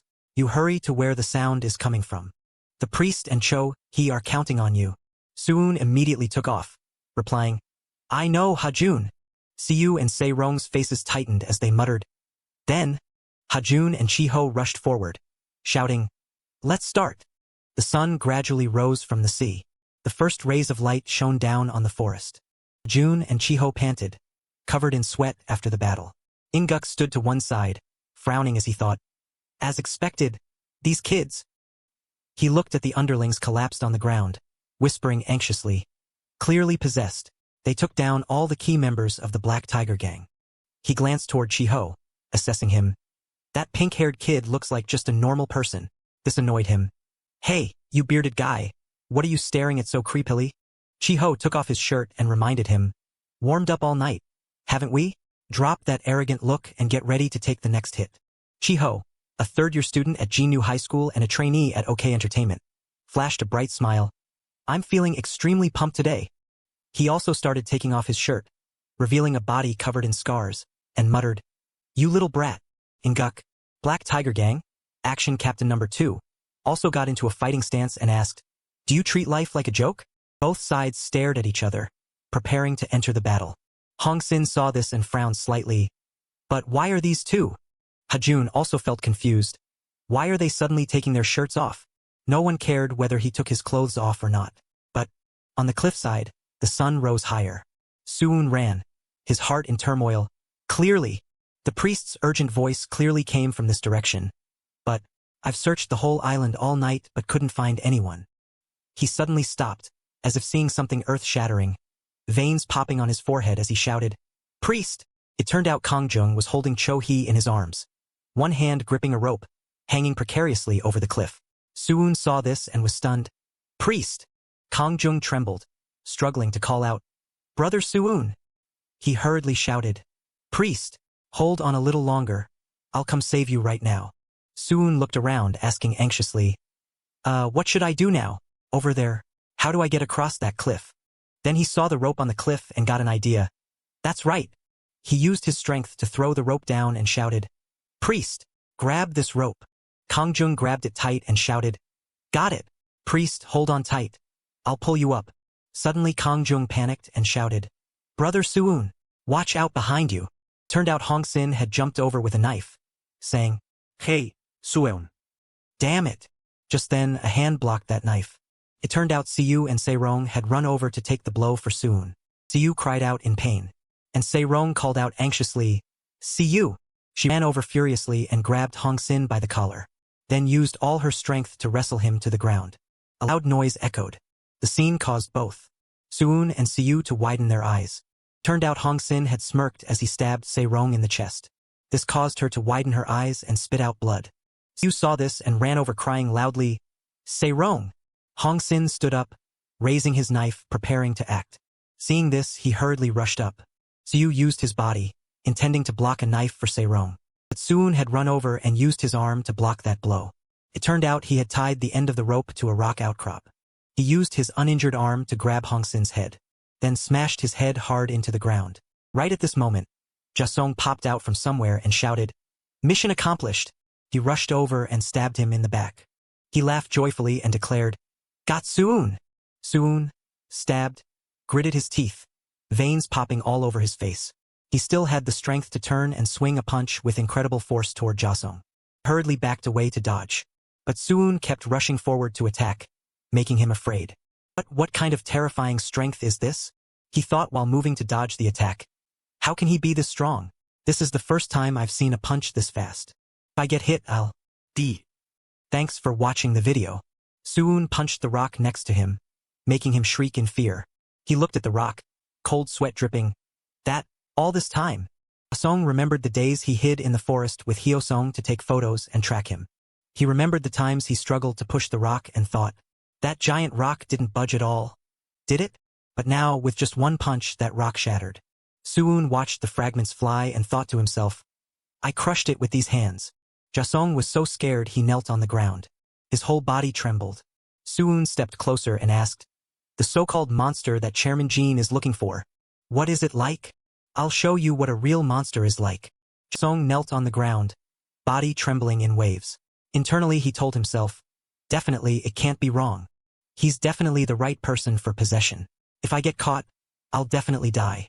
No sooner had he decided this than Suun grabbed his head. I must not get caught. Suun used extreme force to smash his head into the ground, cracking the earth beneath. Glasses shattered. He trembled with fear, thinking, I don't want to die. He hurriedly flipped over and crawled forward, crying, Save me. I want to live. Hurry and run away. Suun grabbed his ankle. He only needed one arm to swing him high and smash him into the ground again as if playing with a toy. He begged for help in fear. Save me. Suun approached, grabbed Hyosong's hair, and lifted him, making him beg in fear, please stop. Hong Sin rushed from behind, once again intending to attack him, shouting, Suun, you monster. Whether you're fully possessed or not, He stabbed his knife into his back and asked, "Can you really endure 2 stabs in the back?" Suun just gritted his teeth and turned his head, startling him. His eyes glowed purple, filled with killing intent. Being stared at by those eyes made him rooted to the spot. Suun grabbed Hong Sin's head with one hand and grabbed Jasong's face with the other. He lifted both bastards up, then used force to smash their heads together, making them cry out in pain. Not stopping there, Suun lifted them high again, then used force to smash them straight into the ground. Both of them lay collapsed on the ground, coughing up blood. Just when it seemed it was over, Suun landed a punch as fast as the wind. He repeatedly punched the faces of the two. Siyu saw this and hurriedly shouted to stop him. "Suun, stop! If you keep this up, someone will die." Suun heard this and froze, his eyes glowing purple. Then suddenly the purple light vanished. His pupils cleared, panting heavily. He turned his head and called, "Siyu!" And he was currently supporting his friend, trembling as he called her name. "Seirong, Seirong." Suun saw this and trembled, muttering, "Once again, it's because of me." He remembered the painful memories. Hajun fought for him and got expelled. The master fought to his last breath for him. And even now, if I didn't rely on the master's strength, I couldn't fight like this. There's another person because of me. He knelt down in fear, his tone full of regret. "Sorry, Siyu. Because of me. Because of me." Before he could finish, Siyu interrupted. "Suun, aren't we friends? Between friends, what is there to apologize for?" Suun heard this and was stunned. "Siyu," he muttered again. But. Thanks for watching the video. Seirong because of me," he cried while wiping his tears. "Because of me, Sejong." An angry voice rang out. "You guys!" Sejong sat up, glaring and scolding. "Why are you crying so loudly? Is someone dead?" Both Suhayan and Siwoo were scared out of their wits, asking, "Sejong, didn't you get stabbed in the heart in the last episode?" Sejong smirked, gave a thumbs up, and explained, "Thanks to silicone. The director of the plastic surgery clinic in Apgujeong is my savior." Siwoo heard this and shouted, "What? You had surgery?" Suhayan stood in the middle, sweating bullets as he watched Sejong grab Siwoo by the collar and question, "What is it? Ho Siwoo, you've liked me until now just because of my chest." He stammered, Well, that's right." Sejong heard the affirmative answer, immediately punched him in the face, and scolded, "You idiot!" Suhayan stood there blankly listening to them shout, "No, that's not it. Save me. Never. Never." Finally, he could only force a smile as he heard them argue. "I was wrong. Please spare me. I won't spare you." The sun had fully risen. Rays of bright sunlight signaled a new day. At the same time, on the church side, Busong was raising his fist. Opposite him, Hajun also threw a punch. Both rushed toward each other, preparing for the attack. Chiho glanced over and smiled, commenting, "Those two seem very in sync when fighting." He smirked and asked, "Then my opponent is you, right?" Inguk asked back, "Old man." Inguk, captain of the Black Tiger Gang's action team number 2, who has a hobby of skincare, but his disadvantage is looking old, and he explained, "I'm only 45 years old." He started assessing. "Looks like your legs are a powerful weapon. What's that stance? Trying to test me with fists while talking big? Yeah, for an old guy like you, fists are enough to take you down." Internally, he was worried, saying that, actually Chiho remembered the last time he trained. He swung his leg to kick, but Kangchul raised his hand to block the blow and asked, "Brother." He swung the Bible into Chiho's face and asked, "Still won't give up kicks like that?" He thought to himself, using the Bible to slap. He lay trembling on the ground, while Kangchul approached and analyzed. Even in martial arts, kicks like that, besides low and mid-level kicks, who uses those moves anymore? Very few people choose kicks like that as a main attack. Chiho, in a real fight, kicking high? You know how dangerous that is? You could trip over an obstacle or slip. In real combat, just one small mistake means losing your life. Kangchul raised his voice to give an order. Compared to punches, kicks are slower and easier to counter. Brother, from now on, restrain your instincts and focus on practicing punches properly. Returning to reality, Inguk shouted, "Let's start." He rushed forward and asked, "Don't waste time. You want to fight but you're reminiscing for so long?" Chiho raised his hand to block Inguk's attack, smiling and replying, "I'm focusing on gathering strength before attacking." He punched straight toward Inguk's face and scolded, "Damn it!" But the punch was caught by him with one hand. He countered, punching him straight in the face, saying, "Too slow. The punch was so strong that Chiho had to step back and cry out in pain. He smirked, continuing to swing his fist, asking, "Hey kid, what exactly do you believe in to act so arrogant?" He kept backing away, dodging the blows, thinking, "Unbelievable, this old man is really strong." Suddenly, he lost his balance. This caused him to fall to the ground after tripping on a rock. Inguk's voice rang out right overhead. "Have you been training seriously?" He rushed forward to deliver a lesson. In real street fighting, observing the terrain is also a skill. He smiled. "You old man talk too much, now it's time to show off my skills." He pushed off the ground and flipped back up. But Inguk had already moved in, pinning his leg under his arm, mocking, "These little tricks don't work, planning to run away?" He swung a straight punch to his face, sending Chiho flying, saying, "That won't work." He backed away and shouted, "Hey!" Chiho stared at the man in front of him, starting to analyze. Can't punch or kick. So then, he turned and ran, shouting, startling Inguk behind him. Time to run. In the forest, gusts of wind blew, making the leaves rustle. On the field, two figures were playing tag. Chiho ran while scolding. "This old man is as strong as a monkey."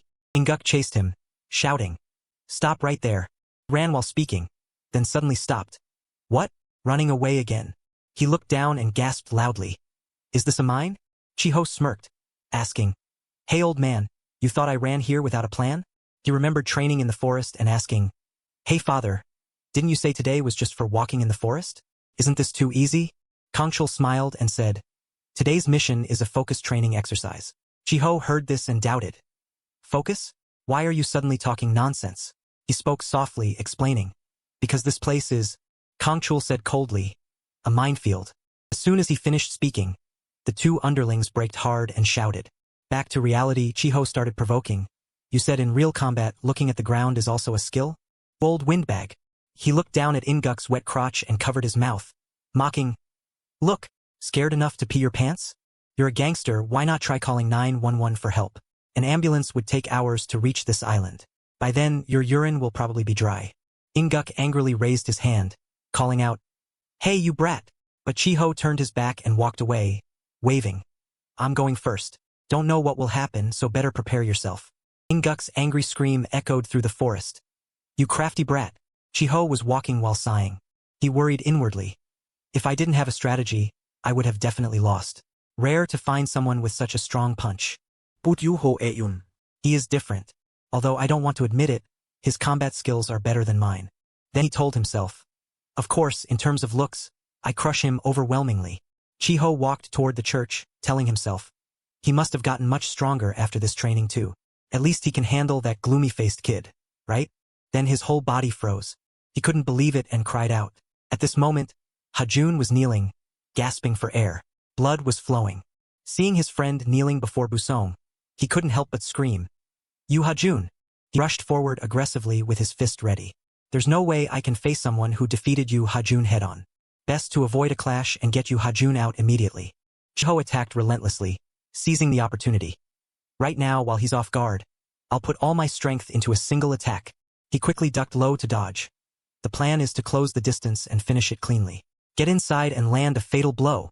Busong dodged quickly, making Chiho stiffen. Reacted instantly?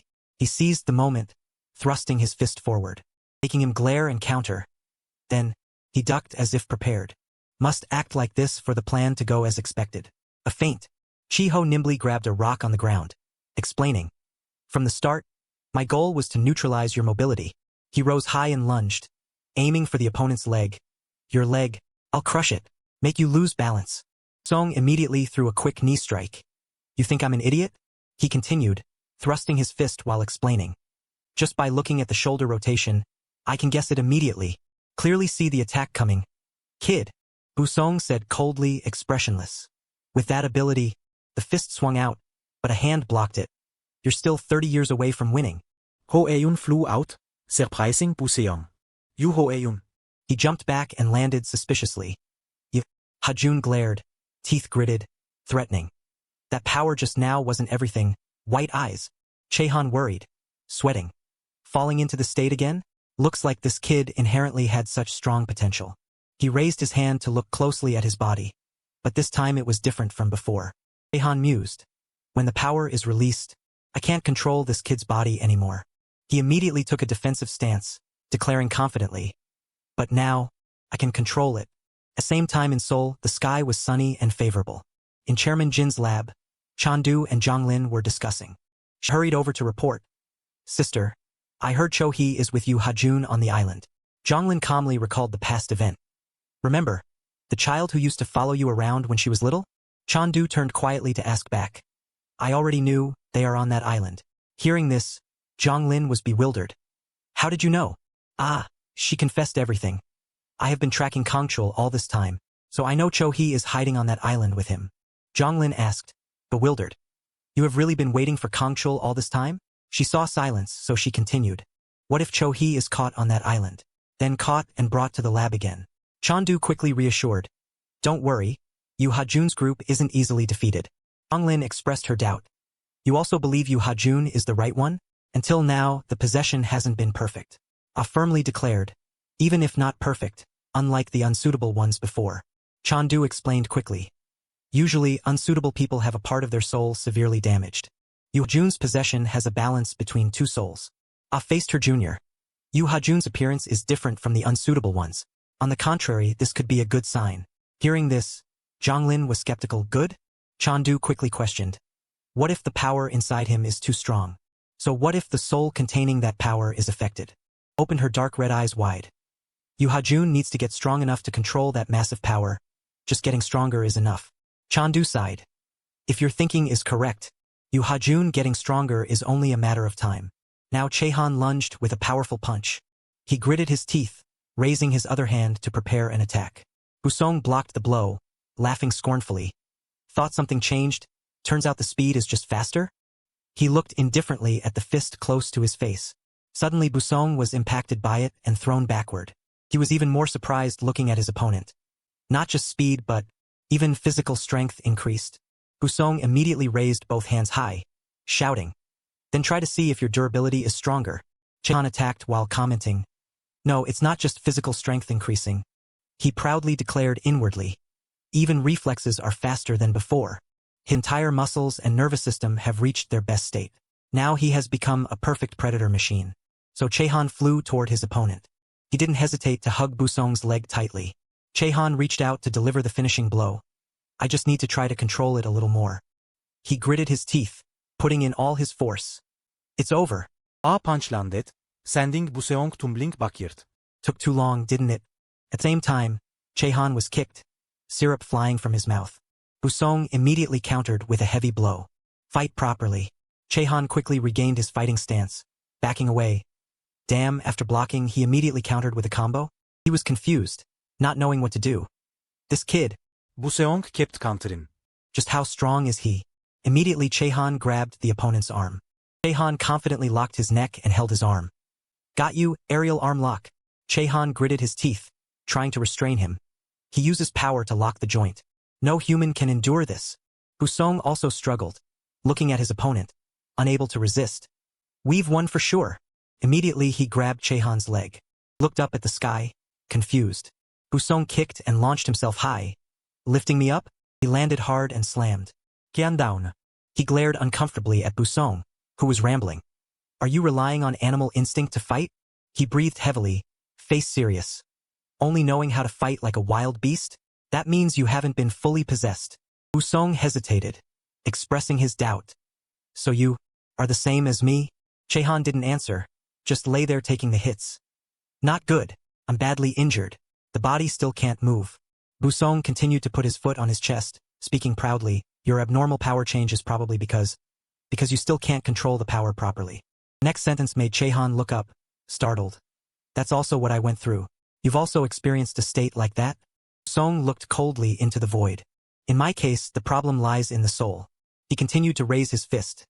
Anyway, kid. Busong struck down with a threat. I can't do anything else, so don't blame me. Zhonglin reminded seriously. But no matter how strong Yu Hajun is, he can't beat Hong Exine.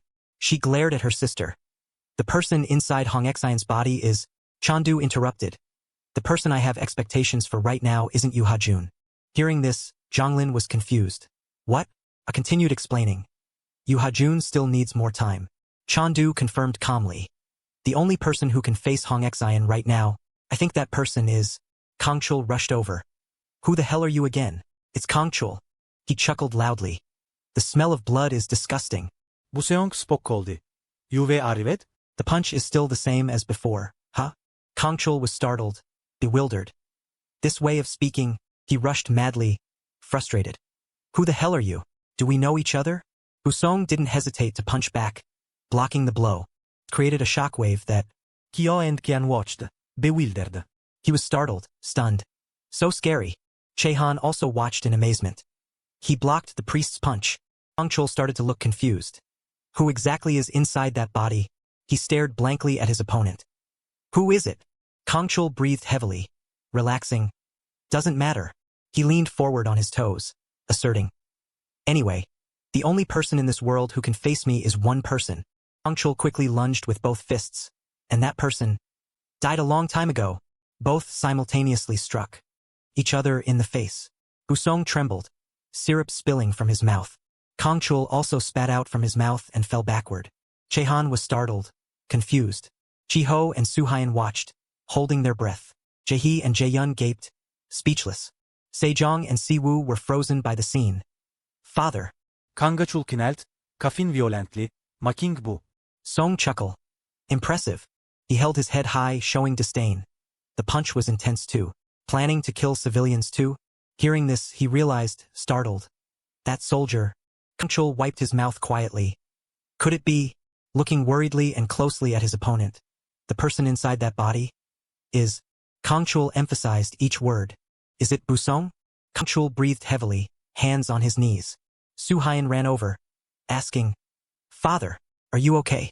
Kangchul immediately shouted. Don't come here. You can't participate in this battle. He clenched his fists tightly, frustrated. Kangchul lunged madly at his opponent again. Is it really Busong? Busong quickly dodged neatly to the side. He delivered a kick to the stomach decisively. Busong immediately slammed his elbow down on his back with a heavy blow. Only when he kicked from below did he answer. That's right. Busong confidently took his stance. It's me, Kim Busong, inside his body. Kangchul trembled, head bowed, syrup constantly flowing from his mouth. Don't lie. He irritably lunged forward again. Brother Busong would never do something like this. His fist flew toward his face in a flash. Get out of the way. Busong didn't hesitate to strike, sending his opponent flying backward.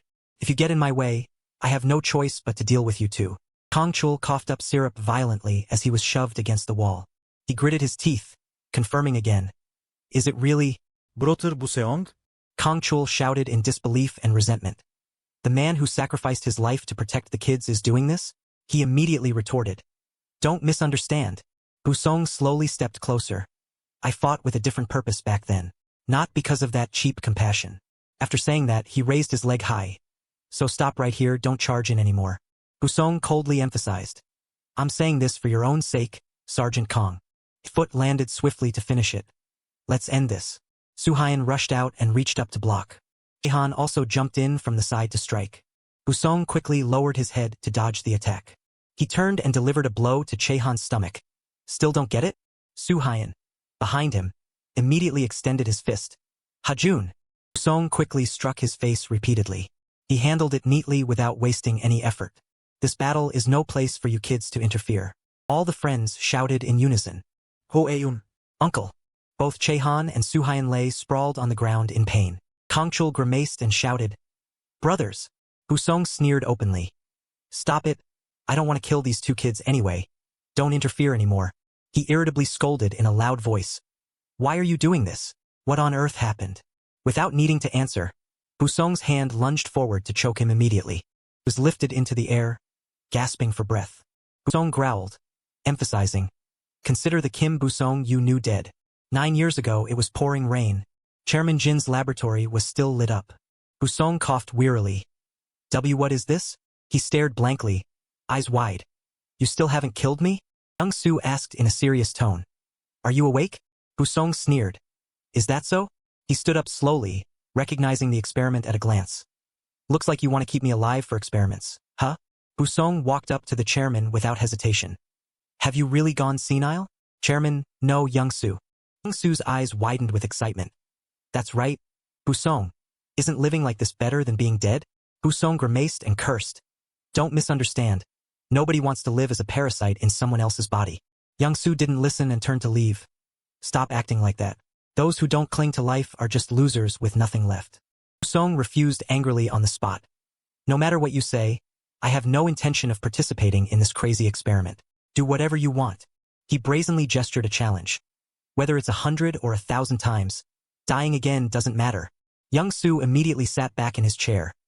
Busong, it's been 20 years since I first met you, hasn't it? He turned away contemptuously, picking his ear. Are you going to tell me to keep that 20-year-old loyalty now? The old man replied. No. Young-soo revealed a crazed look on his face. You've been following me since then. Not because of that nonsense loyalty, but because I hold something important to you. Hearing this, Busong was startled. What? Young-soo smiled slightly and reminded him. Do you remember the first day you came to me? He asked back, confused. What are you talking about? Busong was immediately flustered. 20 years ago. Back then, 23-year-old Kim Busong knelt down. As long as you pay, I'll do anything. Young-soo excitedly recalled the memory. The reason you came to me back then was surely because of your sick mother. He laughed out loud. Your single mother, right? Busong growled irritably. What? His mother cried out sadly. Busong? Busong turned back to look, worried. Young-soo exploited his weakness to set conditions. It was the same then as it is for you now. Your mother's life is more important than your own, he said with a confident smile. Right? She cried and reached out to the glass. Busong rushed forward like a madman. Pounded on the glass repeatedly. Jin Young-soo, you cruel bastard. I'll kill you. Young-suk stepped up from behind. Is possessing Hong Xian with Kim Busong's soul really okay? No one knows when we'll get another body this good for the chairman to use. Young-soo's eyes widened with excitement as he confirmed. We've never experimented on a fully possessed body, right? Since we've come this far, let's continue. He crazily painted a picture of the future. Hong Xian, if we complete the possession experiment on that kid, we'll be able to create artificially possessed people. Young-soo's eyes lit up with a sick gleam. It won't be too late to choose a body for me to possess then. He watched him crying and laughed loudly. You're truly useful until the very last minute, Busong. Now Kongchul knelt on the ground, trembling. Busong immediately raised his fist, preparing to strike. Don't hold too much resentment. And so, the fist flew like a missile about to land. He immediately rushed out to intervene. Stop. She closed her eyes, not daring to look. Kongchul shouted hopelessly. He.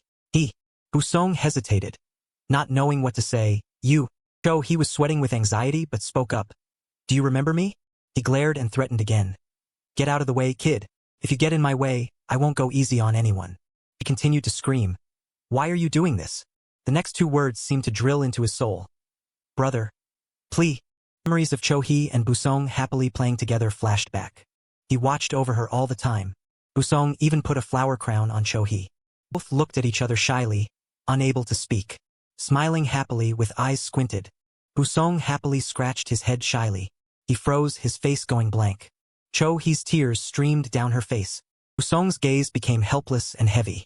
He was struggling intensely with his conscience. Busong's soul was being lifted up, trembling. He choked Busong and threatened. Don't touch her. Kim Busong. He declared with a very determined gaze. From now on, I will control this body. The soul struggled uncomfortably in vain. What are you doing, kid?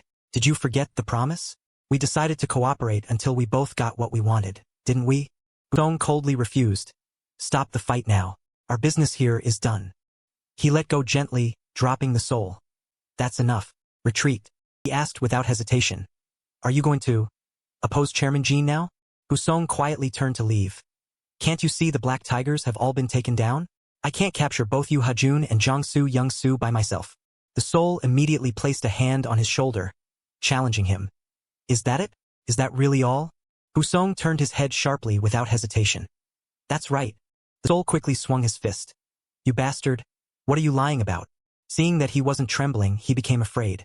The soul immediately tried to threaten in a loud voice. This is the last time I'll overlook this weakness of yours. It won't happen again. Busong reached out and pushed the fist away. You were the one who wanted Kongchul to survive. The soul quickly turned away. Stop talking nonsense, kid. Whether it's Kongchul or anyone else next time we meet, I'll end this. Busong coldly bowed his head to the ground. Me too. He continued to scream. Brother. She was on the verge of tears. What has happened lately? Is Sister Chandu okay? Chul quickly ran up to shield Cho. Step back. Busong clenched his fists and threatened. You two should live as if you're already dead. That's the only way everyone can survive. He turned away, leaving Kangchul to shout hopelessly, Brother Busong. He growled a threat. If we meet again, one of us will have to die, Sergeant. He wasn't afraid and continued to shout. Brother Busong. Jae-hee and Jae-yun rushed over. Are you okay, father? Kangchul quickly turned to them, worried. I'm fine. Is everyone uninjured? Jae-hee reported the situation in a panic.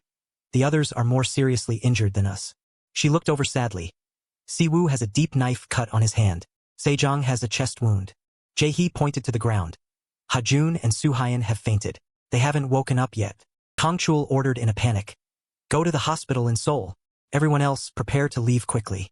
The next day, the sky was blue and sunny. Busong hurried back to Chairman Jin's laboratory. Young-soo sat looking out the door and asked, So you couldn't bring those kids here? Busong reported sternly. Kangchul was on the island. The command squad was miserably defeated by him. Young-soo sneered. Is that so? Busong quickly bowed his head and continued. They'll come here anyway. Young-soo didn't answer but remained silent for a long time. He stood up quickly and decided. That's fine too. No need to hurt others and bring them here. Sooner or later they'll crawl here themselves. Busong looked up in surprise. Crawl here themselves? You mean? Young-soo ordered calmly. Is Secretary Kim ready? He laughed wickedly, emphasizing each word. Director Choi, the soul inside Soo-hyun. Bring his son, Choi Ju-pil, here. The secretary nodded seriously. Yes, Chairman. He is waiting in the laboratory. Busong confirmed fearfully. What do you mean? Why that kid all of a sudden? Jin Iyoung-soo didn't turn around and replied bluntly. Come in, Busong. There's one final experiment that you two can't do. His eyes widened in horror. Could it be? That's right. Jin Iyoung-soo smiled and turned around. I will try that experiment on Soo-hyun. Elsewhere, the sky was also very beautiful. A few days later, at a Seoul hospital. After returning to the island, Chae-han and everyone were hospitalized immediately. He muttered unconsciously. So boring. Soo-hyun, next to him, excitedly suggested. If you're bored, let's exercise together. Ha-jun looked at his friend with disdain. No, let me stay bored. Soo-hyun. Actually, it doesn't hurt that much, but... Soo-hyun and Chae-han pushed their wheelchairs, laughing throughout the hospital. We had to be hospitalized because of Father Kang-chong's nagging. Cho-hee happily hugged Chae-han's arm. See you later. Ha-jun followed the priest to Seoul and decided to stay at Chae-han's house. As evening fell, Ha-jun turned and spoke. Father. He asked slowly. Are you really going back to the island? Kang-chong lowered his voice and replied. I'm not going anywhere, my son. He held the Bible and replied. I am the only one who can deal with Chairman Jin. I can't let little lambs like you do that. Ha-jun crossed his arms in frustration. We've become much stronger too. We might even be able to defeat the priest soon. He still shook his head firmly. No. Kang-chong bowed his head, deep in thought. This is also the karma I caused 10 years ago. From now on, you brothers won't need to show yourselves anymore. He stood up and decided firmly. I will leave to gather information and find people who can help. Until then, stay here and don't move. Soo-hyun quickly trotted after him. Father, I'll go too. Kang-chong suggested quietly. You too. He emphasized each word, making both of them panic. Take care of him for me. The hospital quickly entered the silent night. The phone rang with a hidden number. Soo-hyun started, opening his eyes to look. He picked it up and answered. Hello? The other end replied coldly. Jin Iyoung-soo. Ah, no. The other side continued to tease. The person there now should be Choi E-duk, right? Soo-hyun jumped up, grimacing. Who are you? The other end continued to threaten. We are holding Choi Ju-bayu, Choi E-duk's son. Hearing this, Soo-hyun was startled. What? They ignored him and finished. I'll send the address. Come find Choi Ju-bayu. He shouted angrily. Hey! Soo-hyun quickly left the hospital room. He stood at attention with his forestand. Master. Choi E-duk appeared and nodded. Yeah, I heard it. Soo-hyun anxiously picked up the phone. Let me try calling the priest. Oh, why isn't he picking up? Choi E-duk suggested slowly. I have to go. He glared, extremely angry. I have to go find Ju-bayu right now. He shouted in a panic. Master. Soo-hyun expressed his worries anxiously. Acting now is very dangerous. Could be their trap. He sneered. A trap? Choi E-duk grimaced, extremely annoyed. Is that important right now? He tried to calm his anger. Master, just a little. Please think rationally. Suhayan quickly explained in detail. If we go now, we could all be in danger. I understand how you feel, Master, but Choi Eduk didn't listen and clenched his fists tighter. Jubayu is in danger. Yubiu. He screamed. My son could die. Suhayan reminded him gently. Master, Choi Eduk turned his head to look around. That's right, I forgot. He sat sadly in a corner. What did Jubayu do to you? Suyeon trembled, flustered. No. It's not like that, Master. Choi Eduk bowed his head and turned away. I thought wrong. Sorry. He stared blankly at the ground, saying nothing. Then everything became strangely quiet. Suhayan lay still, sleeping on the bed. Choi Eduk stood looking at him, deep in thought. I know too, just how selfish I am. He gently touched his disciple's face. But I have no choice, Suhayan. When you become a father, you will understand my selfishness. A light flashed suddenly. I'm sorry. Now Choi Eduk has possessed Suhayan's body. He opened his eyes, looking extremely fierce. The sky sank deeper into the night at the university hospital. Suhayan turned his face away and left angrily. Hajun approached from behind and asked, Suhayan, where are you going at this hour? Suhayan glanced back coldly. You don't need to know. Hajun immediately interrupted. I heard everything. Hajun warned anxiously. Only a madman would go to Chairman Jean. Wait until the priest arrives. Suhayan shouted. None of your business. Seeing that, he grabbed his friend's arm. Don't go, Jean Iong-su. He quickly turned back and threw a punch. I don't have time right now. Jun was pushed far back. He suddenly realized something strange. He is not Suhayan. Hajun looked straight into the opponent's eyes with a serious face. Clearly, this is the coach inside Suhayan. But the coach's effective attack only has one strike. Reached out to block the attack again. Now there are only 2 strikes left. Alright. Hajun immediately guessed the next move. This is the final attack. Hajun quickly raised his hand to block the strike. It's over. But the punch stopped halfway, making him curious. Hey, why didn't you continue? Hajun glared and smiled provocatively. Sorry, Suyeon. The possession power has disappeared, so your attack isn't scary at all. As soon as he finished speaking, Suhayan attacked with an elbow.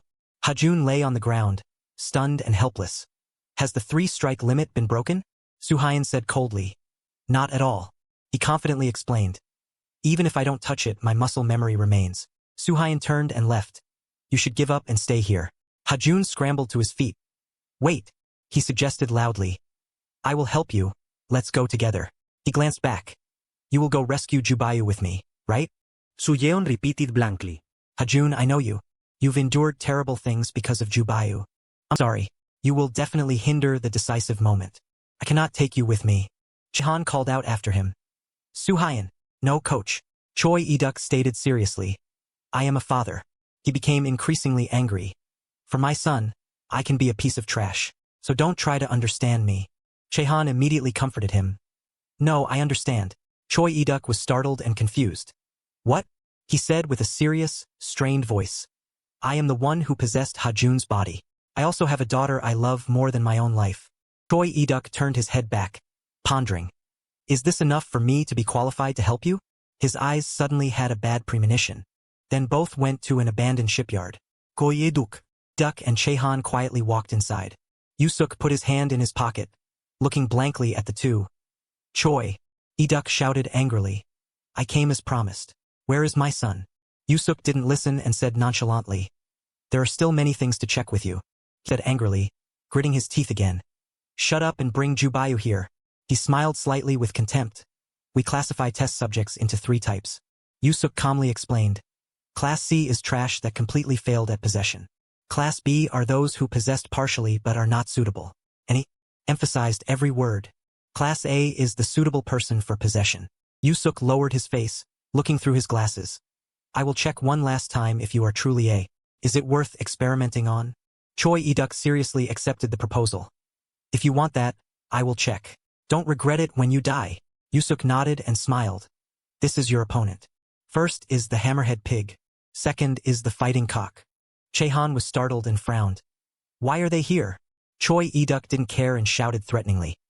If you want to live, shut your mouth, because I have nothing to discuss with you. Yusuk chuckled, saying that is useless. He patted the shoulders of the 2 people in front of him. I tried to turn them into suitable hosts, but in the end, they all failed. Their minds aren't clear. Yusuk excitedly clapped to congratulate. But their physical abilities have surpassed, also considered a reward. He continued to recall the past. Have you fought them before? The level back then was probably equal, right? Yusuk sneered with contempt. It seems you have also become stronger. You will be disappointed soon, try experiencing it once. As soon as he finished, both rushed forward. The superior abilities of my test subjects. Chehan faced the hammerhead pig. He quietly lowered his head, pushed his hand up, and struck his face back. Then Chehan punched very hard, as if to pierce the opponent's stomach. The hammerhead pig was beaten to a pulp. On Choi Eduk's side, he was confronting the fighting cock. He hesitated and didn't dare to rush into battle. The fighting cock was startled and opened his eyes wide. The fist rushing towards him was twice as big as the fighting cock himself. He took a full hit to his entire face. The sound of fighting rang out continuously without stopping. Then the hammerhead pig and the fighting cock sat on the ground, bleeding continuously. Choi Eduk asked, "Are you satisfied, doctor? Now it's your turn." Yusuk nervously stepped back a few steps. At this level, it must be sufficient, right? Light turned on, revealing Jin Iong-soo, making everyone startled. "Mr. Chairman." Yubiu. Choi Eduk warned in a strained voice. "Don't touch him." He nodded repeatedly. "That's right. The probability that you are suitable is very high." Jin Iong-soo opened his sick eyes wide and proposed. "Let's start the next experiment immediately." Yusuk raised the pump and threatened. "Choi Eduk, Choi Jubayu is your only family and your last stupid wish. If I kill this kid, what will happen to your soul?" Immediately Choi Eduk and Chehan rushed forward. "You bastard! Stop right there." Jin Iong-soo sneered and ordered. "Continue. Thanks for watching the video." Choi Eduk screamed, tears welling up. "No." Jubayu became vague, stuttering. Eduk, unwilling, shouted helplessly. Yubiu. Images of old memories flooded back as he cried bitterly. "Let Dad pat you. Don't cry anymore, kid." Choi Eduk happily picked up his son. "Let Dad sleep a little." He was sad and visibly awkward. "Dad is sorry, Jubayu. Without Mom, you must be tired, right?" Choi Eduk continued to confide in his son. "Although Dad has many shortcomings, Dad will live very hard for you." Yubiu stuttered. "Dad." He was startled and asked vaguely, "What did you say?" He smiled happily, eyes squinting. Gradually that image appeared on Jubayu's current face. He vaguely remembered the memories of the past. "Dad." Then Jubayu collapsed motionless to the ground. "Jubayu." Choi Eduk collapsed, sitting on the ground, covering his face and crying loudly. Jin Iong-soo was extremely startled and confused. "What's wrong? Has Choi Eduk's soul disappeared?" Yusuk seriously suggested. "Need to check again." He was silent and then glanced, signaling. "Then you are the only one who can deal with that kid." Jin Iong-soo chuckled aloud. "Have fun." Chehan was startled and somewhat confused. What? What is this?" Meanwhile, at the hospital late at night. In the waiting room, the sound of mouse clicking rang out continuously. Chandu and Busong sat quietly at the computer desk. Chandu asked coldly, "Can't you play PUBG or Valorant? Why do you always play only this?" He shouted angrily immediately. "So noisy. Sudden attack is the foundation of all games." Chandu quickly glanced over. "You must be old so you don't know other games, right?" He scolded angrily. "Where did you hide?" The phone rang, so he quickly reminded. "Pick up the phone. It's ringing loudly and giving me a headache." Busong said in a strained, angry voice. "Hey, don't you see I'm concentrating?" Chandu immediately announced. "Yu Ha-jun and Jin Iong-soo. It seems they have arrived." He sighed wearily. "Those who don't know what fear is, just got beaten up on the island not long ago." The screen announced Hedgehog after that. Busong slammed the table angrily. "Hey, play again," Chandu said seriously. "Uncle." He glanced over vaguely. "What else?" Chandu looked over seriously, curious. "Are you really going to capture those kids? Just like when they captured us from China?" Hearing this, the soul was silent and said nothing. The sky was getting darker like an ominous future. Everything was still happening at the abandoned warehouse. Choi Eduk trembled, watching his child collapse in front of him. Jin Iong-soo spoke up. "Mijong, give it a try." Mumijong chuckled and stepped out. "Yes." Choi Eduk angrily raised his hand high and rushed forward. Mumijong didn't hesitate and jumped in. Both immediately grabbed each other's hands, struggling back and forth. Chehan ran over anxiously, intending to assist. Suhayan. Immediately he was blocked by a kid. "Yu Ha-jun." Jonggon raised his head confidently. "Your opponent is me." Chehan threatened back angrily. "You again?" He smiled confidently. Let's see how much your ability has improved. He quickly rushed forward with a fist. Don't bother me. Get lost. Two hands were still struggling back and forth unyieldingly. Mumijong and Choi Iduk. Neither yielded to the other. He strained his voice to overwhelm the opponent. Mumijong immediately knelt on the spot. Choi Iduk quickly twisted the opponent's wrist, overwhelming the situation. Jin Iongsu sat calmly and commented. With such strength, Iduk's soul is definitely still there. He and Yusuk clicked their tongues and shook their heads. Indeed, this experiment failed. It could also be a dying wish. He continued to analyze deeper. If the souls of Jin Iongsu and Choi Iduk coexist, regardless, after 3 attacks they will lose all their strength. Can Mumijong endure the remaining 2 attacks? Yusuk said coldly. Choi Iduk's ultimate muscle memory and Jin Iongsu's dinosaur genes. He sighed long and shook his head wearily. The 3 attacks that those two put in might be even stronger than Busong when possessing Hong 11. Jin Iongsu smiled slightly and objected. No, if it's Mijong, he can endure it. He recalled the past emotionally. Among countless children, isn't he the only test subject that could endure the possession process? Jin Iongsu clicked his tongue and added. The smell of blood is so fragrant. If his mind were still intact, he would be more useful. He pondered aloud as Mumijong raised his fist. Anyway, he has already contributed all his utility value in this way. Immediately Choi Iduk struck the opponent's stomach hard. Mumijong instinctively coughed, spitting out blood. Choi Iduk immediately raised his fist again and rushed forward. Mumijong blocked it with his hand, but he was still hit and flew far away. Yusuk was surprised, mouth agape. The 3rd time. This is the 3rd attack. Mumijong was attacked until he was cornered against the wall. He looked up blankly, dazed. Mumijong's eyes opened wide, chuckling. Jin Iongsu excitedly clenched his fists like watching a match. Indeed, Mijong endured it. Now catch that guy when he has lost all his strength because the possession was released. He shouted happily, Mijong go! Not long after, Choi Iduk struck him hard right in the face. He hit continuously without resting for a single second. Jin Iongsu suddenly tore at his hair in fear. What? What is this? Wasn't the possession released?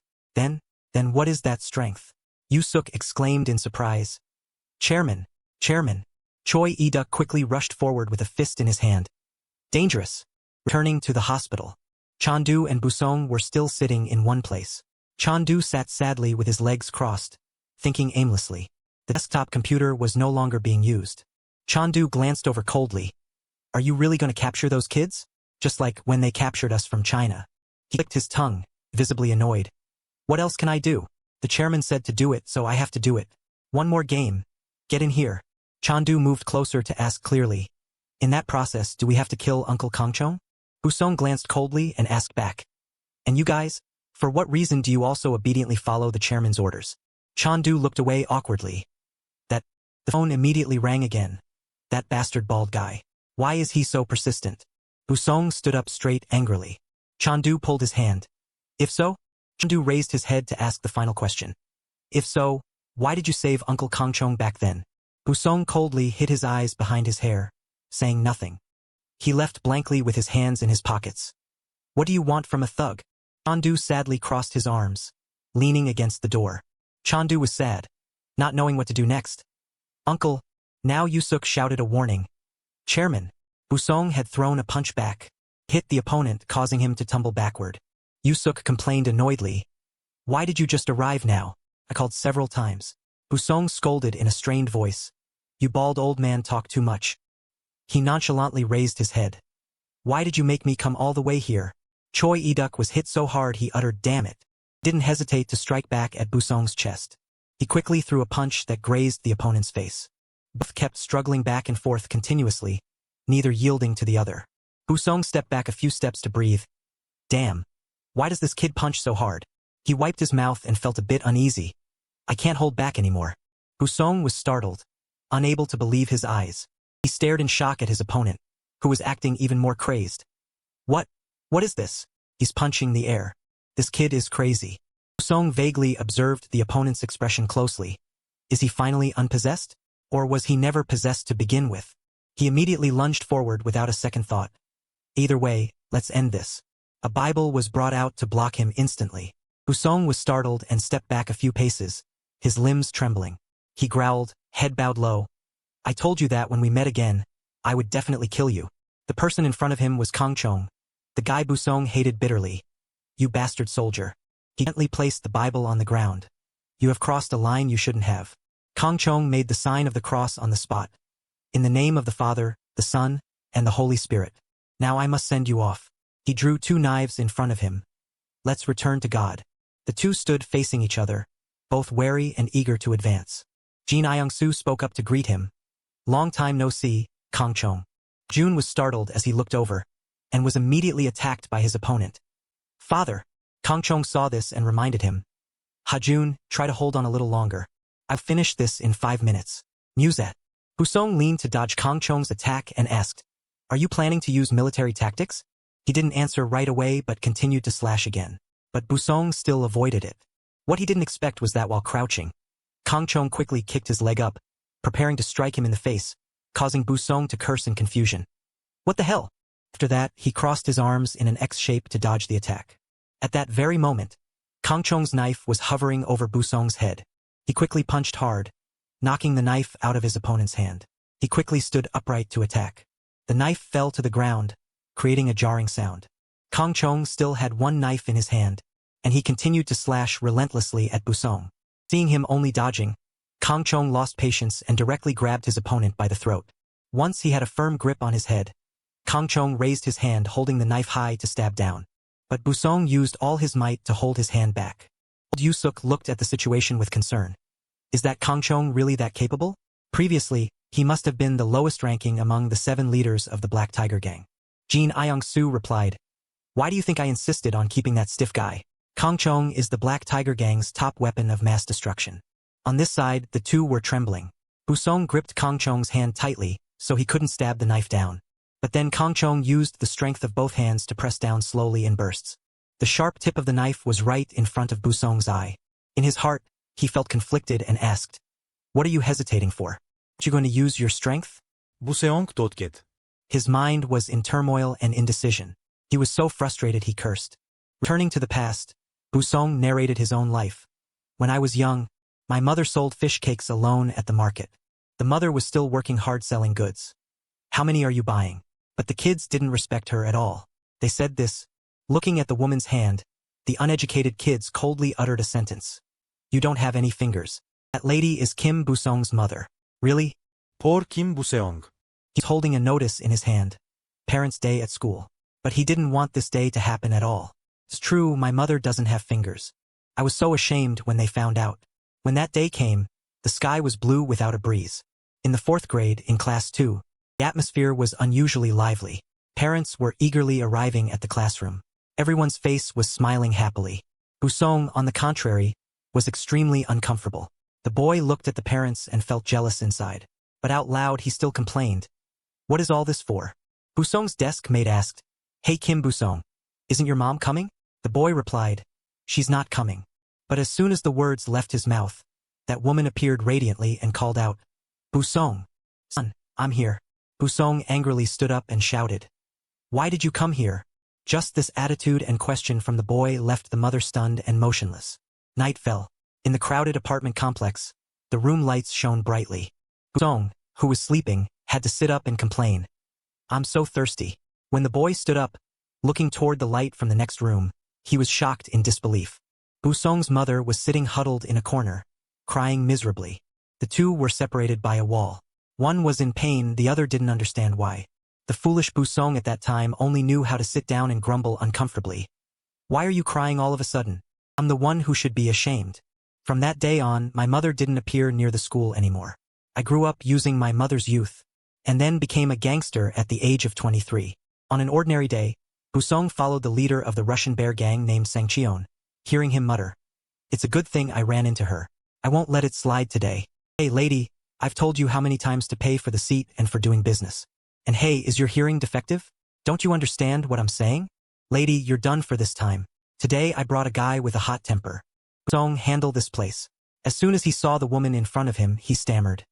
Yes. Sangcheon growled, annoyed, and repeated, Yes, what, you bastard? Do your job. Beat them up and destroy everything. Busong showed fear for a moment. His whole body trembled as he hesitated. Boss, is that? He asked annoyedly. Why are you suddenly dragging your feet? What is it? He stammered, wanting to explain. Actually.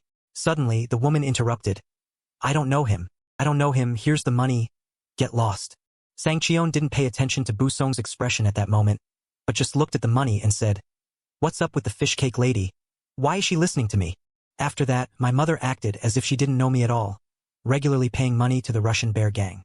One afternoon, when the sunset sky was a beautiful deep red. According to Busong, not long after that, a war for market business rights broke out. Sang-cheon led the way, representing the Russian bear gang as they charged. Is your blockhead Jin Iong-soo just standing there watching? The Black Tiger gang didn't back down and retorted. Does a tiny market like this really require my boss to take action personally? With just one sentence. Smash them.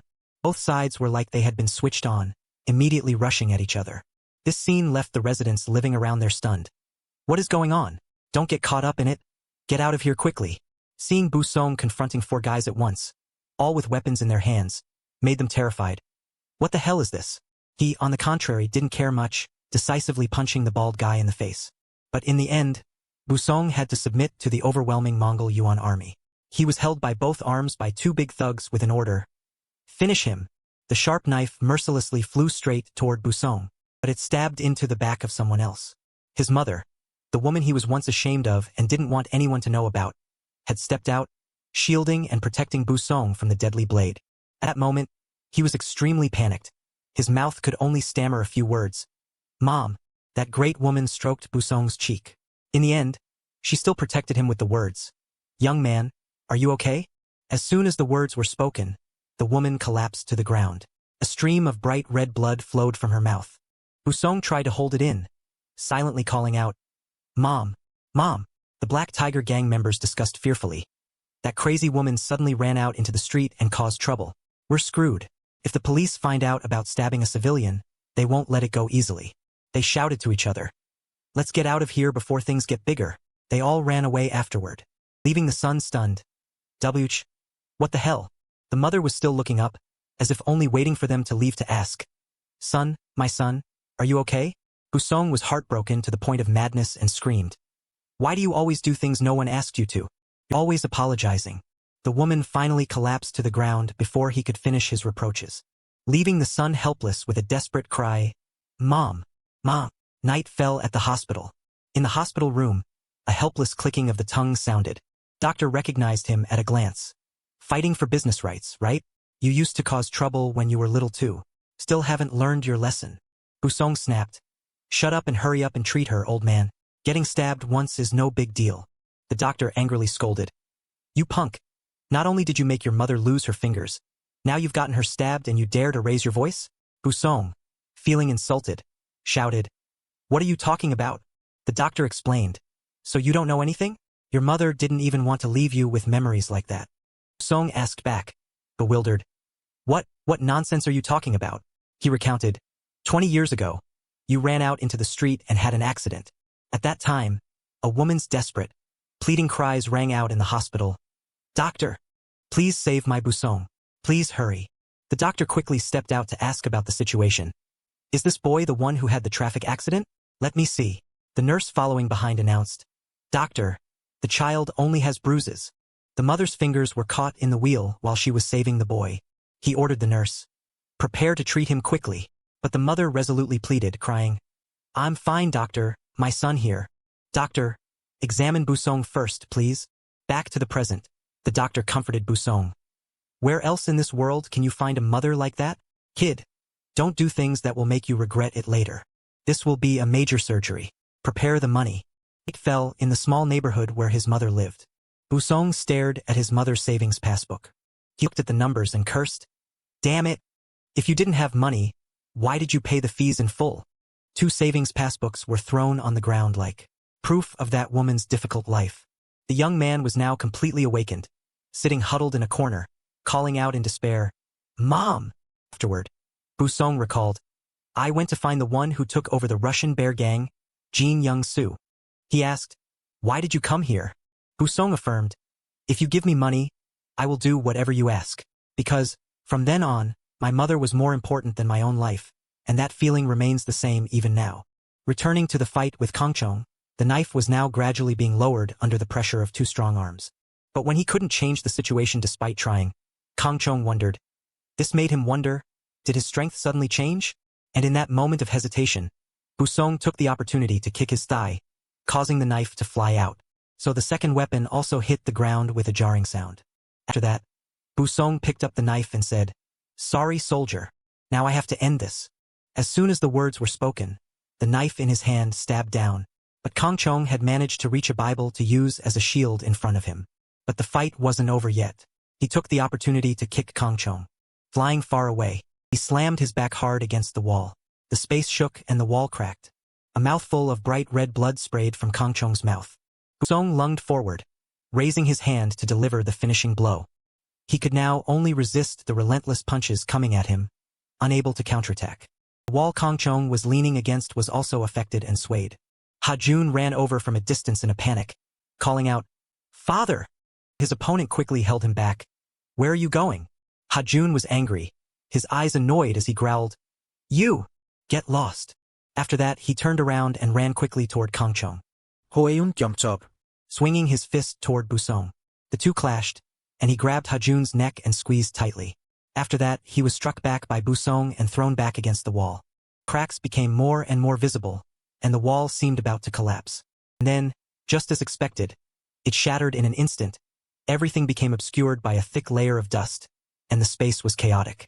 Yusuk exclaimed anxiously, "If this continues, the ceiling will collapse. Let's get out of here." The chairman reminded, "Wait, what's the situation over there? There's dust so I can't see. Jonggon, go check it out." In the room, broken stones lay scattered everywhere. Busong and Ha-jun were still unharmed. He silently calculated, "I have to get out. If I stay here, everyone will be crushed to death." Suddenly, Ha-jun was stunned as if he realized something. He turned around and shouted, "Father!" Kang Chong was currently using all his remaining strength to hold up the large wall behind him. He stammered, "Ha-jun, no, are you okay? Hurry and run away with Sujin." Kang Chong observed everything around him, his eyes glancing over. Afterward, he said to Busong, "You should go too." He asked angrily, "Do you mean you'd rather die alone?" He replied nonchalantly, "Weren't you planning to kill me anyway?" Suddenly, Jonggon walked over and announced, "Clear this mess.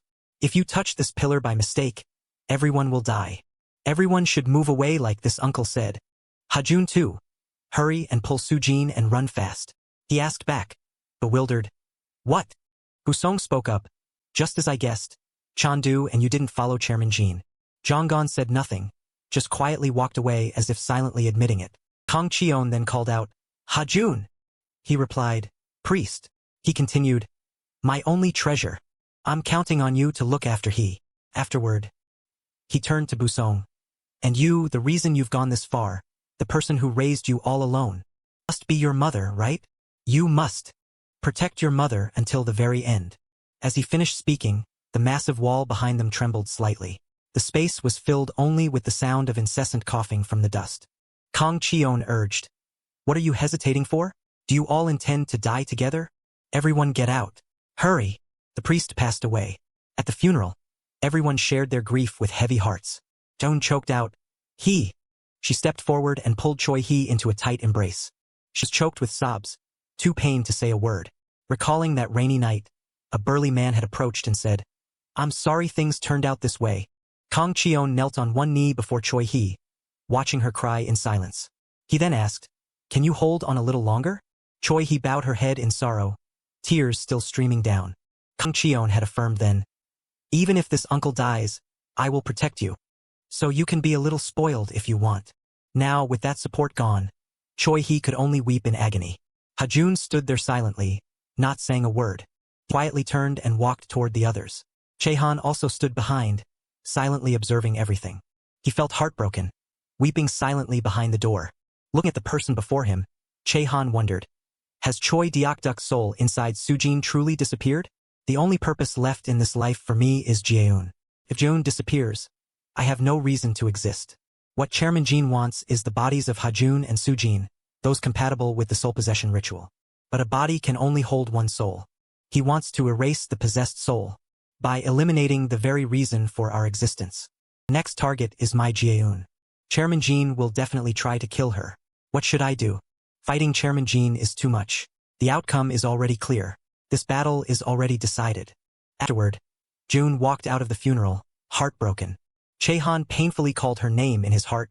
Joan, remembering the day I passed, when my funeral portrait appeared before my eyes. That man had said to me, if you refuse to come with me now, if you remain in this world, you will have to endure unimaginable pain. Chehan stood between difficult choices back then. He turned to look at his portrait above. Then he looked at the innocent girl skipping around the funeral hall. Chehan felt empowered and affirmed, if I can stay by my Joan's side, it doesn't matter. That man asked again, even if you are never reincarnated? I was stunned. Reincarnation? Chehan hesitated but remained resolute. It doesn't matter. The man warned, there may come a day when you regret those words. Chehan declared helplessly, there is nothing more regrettable than not being able to see my daughter. The man had nothing more to say. He announced, the promise is valid until your daughter grows up. After that, we will proceed with the procedures. Kian replied, I understand. The man was satisfied, snapped his fingers, and replied, okay. See you later. I bowed my head in gratitude. Thank you very much. Suddenly the man stopped and added, oh, I'll give you some advice. If you interfere too much in the affairs of this world, the pain may come sooner. Chehan wondered, yes, what do you mean? He only replied, one day you will understand. See you. Recalling that day, the current Chehan judged silently. The promise was until June grows up. Is that all a father can't protect? He reached his hand out slightly, as if to grasp some small ray of hope. But as June passed through his body like air, Chehan realized painfully, I'm sorry. My daughter. Outside the funeral hall, a guest approached. Who are you, Ha-jun and Jong-soo? Ha-jun turned around, startled. Yes, he announced. I have something important to tell you. The funeral hall was quiet and silent. Busong sat at the guest table and spoke. You are the ones confronting Chairman Jean, right? Ha-jun was curious. How do you? He admitted. I heard the whole story from Sergeant Kong. Everything from 10 years ago until now. Ha-jun bowed his head apologetically. I'm sorry. Busong continued. Things have come to this. The rest of us must fulfill Sergeant Kang's wishes. I am a soldier from the Special Forces who fought alongside Sergeant Kong. I recently met Sergeant Kong on the island. It's nearly 20 years since I last came here. I heard he was about to confront the Jean group. It's unbelievable then or now. But we are people who have done the impossible. The sergeant needed my strength as an intelligence agent. June was stunned. He asked back, is the Military Intelligence Bureau a spy unit? Busong slammed his glass on the table and replied, with my intelligence capabilities, I can access all kinds of classified information. But I am not someone with access to all information. I cannot investigate every single piece of information. So we decided to target the hospital records belonging to the Jean group. Ha-jun quickly understood. The hospital? He replied, yes, Chairman Jean has something strange about him. The soul possession experiment they have been conducting for over 10 years. Why are they in such a hurry now? Ha-jun asked, do they have a reason to rush the soul possession experiment? Busong affirmed, that's right. The most convincing reason is Chairman Jin's health. If he is in a condition where he must switch to another body immediately, everything would make sense. So I hacked all of Chairman Jin's medical records. But he has no health problems at all. Ha-jun quickly asked, then why is Chairman Jean in a hurry? Was the guess wrong? Busong affirmed, no, instead I found something else. Chairman Jean has been entering and leaving the VIP area for over 10 years. He was curious. The VIP area? Why? He replied cautiously, that cannot be known. From now on the only way is to see it with our own eyes. Ha-jun confidently affirmed, then we will check it ourselves. Busong reminded, it's not that easy. There's no way to get past security. He replied, I know someone who can help. Night fell over Sawa City. In a luxurious room, everything was arranged neatly and carefully. Young-soo sat with his back to Jonggon and ordered, from now on, you are to monitor the safety of the child named Kim Ji-eun. It's time to end this long-drawn-out experiment. He replied, fine, I'm going. As he turned away, Young-soo suddenly called him back. By the way, Jonggon, why did you come back empty-handed that time? Recalling that moment, the old man had requested. There was dust so I couldn't see. Jonggon, go check it out. Young-soo analyzed. Capturing the body of the unconscious Busong should have been very simple. Jonggon did not answer that question. He asked back, so should I go catch him now? The old man remained silent, not answering. After a while, Young-soo requested, forget it, he has nowhere to hide. Lately, the eyes around us haven't been stable. No need to do anything reckless. Zhanggan walked away, feeling a bit guilty and becoming anxious.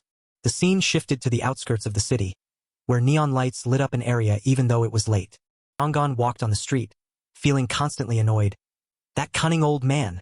Then the phone rang, making him wonder, what is this? Zhanggan picked up and asked, who is this? The person on the other end spoke, I got your number from Chandu.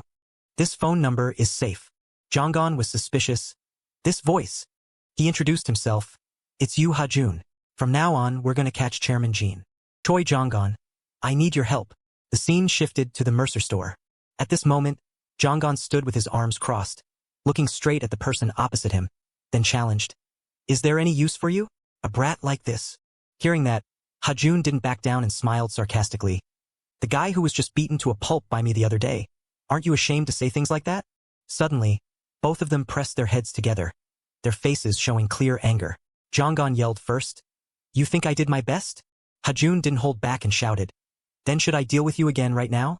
This moment, Chandu appeared from somewhere, used his hands to separate the two, and asked, is this the time for children to fight over who is better?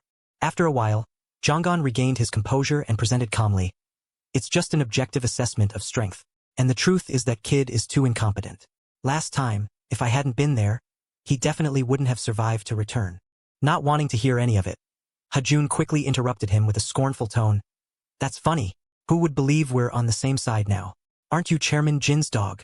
After that sentence, Zhanggan lunged forward, grabbed Hajun's shirt, and growled back, Chairman Jin's dog? Then his eyes flashed with resentment. Are you threatening me? Do you want to die here? As he finished speaking, memories from 9 years ago returned. It was a dark, gloomy night. Chairman Jin's laboratory, the lights were still on. Inside that room, 10-year-old Hong Jin was standing in front of a punching bag with a dark expression, his hands clenched into fists. He squeezed his eyes shut and furrowed his brows. Then suddenly Hong Jin opened his eyes wide, a purple light shining in them. The next second, he powerfully swung his fist decisively toward the punching bag with a blank face. Under the pressure of the punching bag burst, and sand poured out from inside. Observing from afar, the man standing next to the old doctor affirmed, Busong's soul has definitely stabilized. Then they looked at Chandu and Zhanggan, who were fearful, and coldly said, we don't need those children anymore. These were the children kept to take care of Hong Jin when he was unstable. Suddenly the man interrupted. Wait! Looking straight at Chandu, who was fearfully clenching his hands, he said, bring the girl back. She is a very beautiful stone. Keep her. Then quickly glanced at Zhanggan, who was trembling, and coldly ordered, as for the boy, use him for experiments.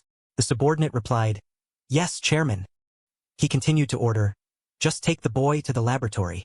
Yes, doctor. Then the subordinate reached out his hand. Suddenly another small hand blocked it forcefully.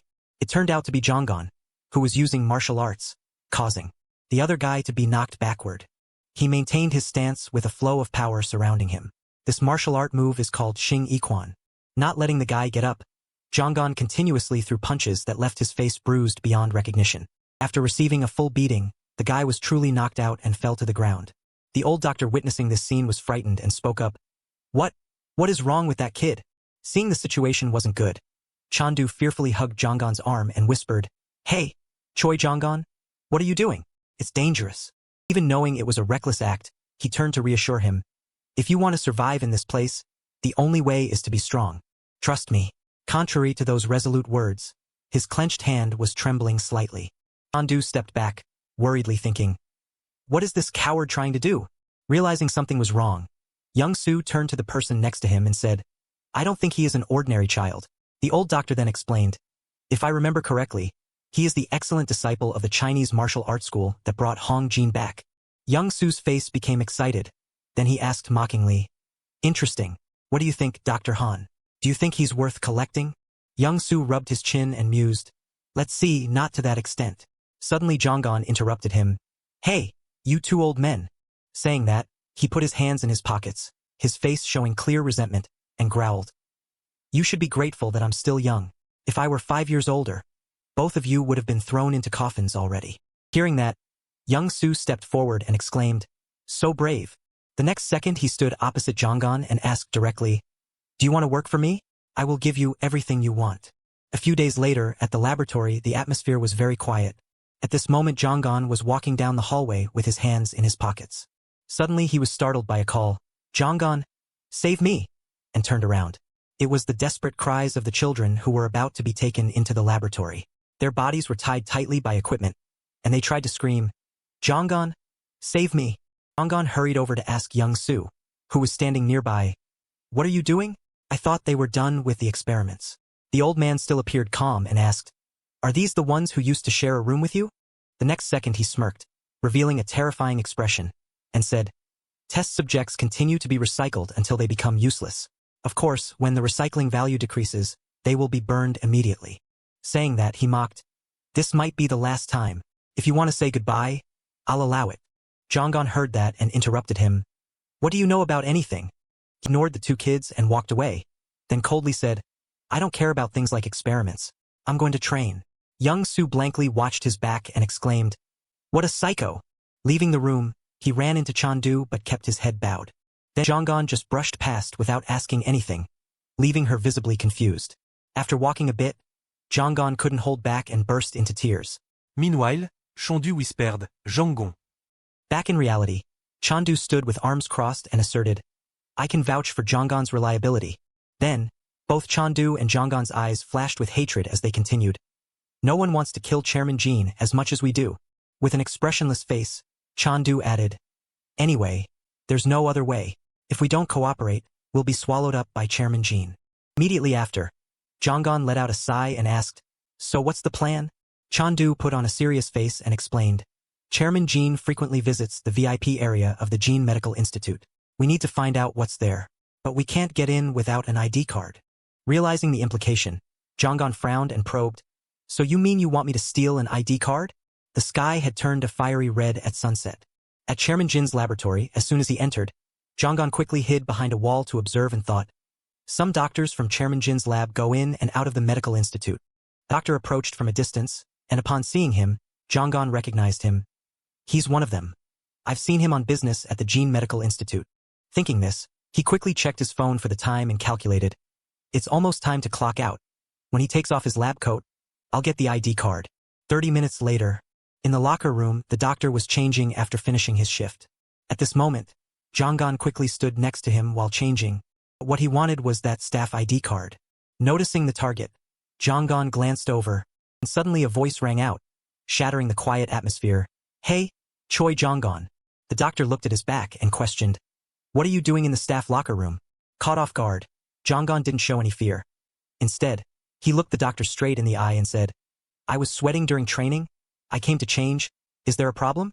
The other man remained suspicious and said, just that.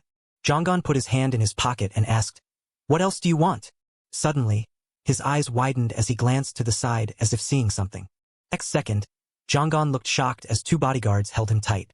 They added, the chairman ordered us to keep an eye on you. It was dark now at an abandoned warehouse. Jonggon was tied to a chair with an annoyed expression. Meanwhile, a voice rang out. Did you think I wouldn't know what you were doing behind my back? It was young Su's voice. He held up the doctor's staff card and growled, what's this for? Undeterred by the question, Jonggon calmly replied, I thought you were old and senile, but you're actually pretty sharp. I was trying to check your hospital records. The more he spoke, the more smug he looked, and he sarcastically asked, don't you have much time left to live? Is that why you're so impatient? Fishing that, Jonggon shouted, challenging the thugs around him. If you want to kill me, do it fast and get it over with. Even if you drag this out, I have nothing to tell you. Young Su suddenly approached and placed a hand on his chin, saying calmly, this old man sees right through everything. His expression hardened as he revealed the truth. You're worried about Chandu and the others, aren't you? That's why you're barking louder like a frightened animal. Caught off guard, Jonggon was slightly surprised but quickly denied it. What are you talking about? I told you I don't care about the others. He didn't answer immediately but turned to the bodyguard and asked, did you find Chandu yet? He quickly replied, still no contact, sir. Then suddenly, young Su coldly ordered, grab them all. Don't leave a single one of the test subjects close to this kid. Hearing this, Jonggon frowned in extreme shock. At this moment, his eyes flashed with malice and a vile smile as he emphasized, I'll end each of their lives right in front of him. Hey, you bastard! Young Su's words really pushed Jonggon to his limit. He was so angry that veins popped on his face as he shouted, I planned this myself, you dog! Late night fell into silence.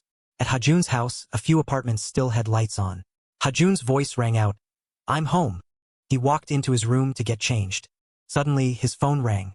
Ha-jun quickly picked up and asked anxiously, How is it? Did it work? On the other end of the line, Jonggon's eyes widened in panic and he shouted, Is that you, Ha-jun?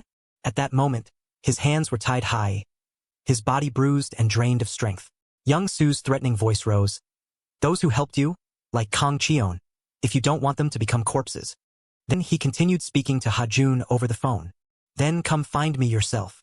Hanging up, Ha-jun fell into confusion and thought, Choi Jonggon was caught by Chairman Jin? Thinking of this, his expression suddenly became worried as he realized something, muttering in his head, Chandu, at this rate, Chandu will be in danger too. A moment later, outside the door, his mother called, Ha-jun.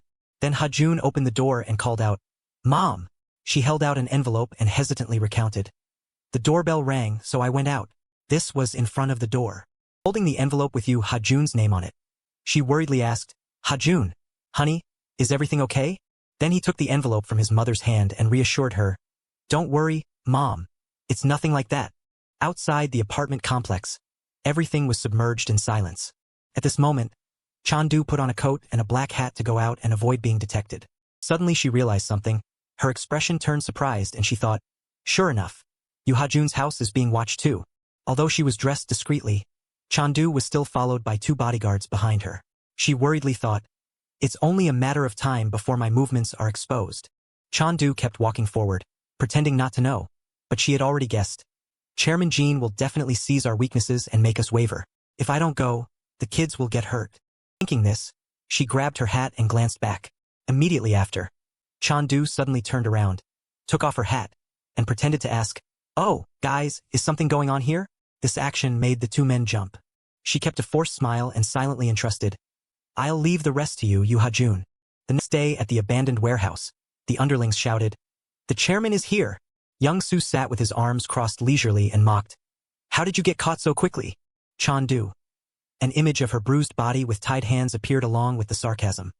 Doesn't that make all your acting until now a waste? At this moment, both were kneeling next to each other. Chandu, with a darkened face, looked straight at young Su and growled, Don't touch my juniors. If Yu Ha-jun is your target, I'm enough. He recalled the image of Choi Hyun standing in front of her juniors and revealed the truth. That's right.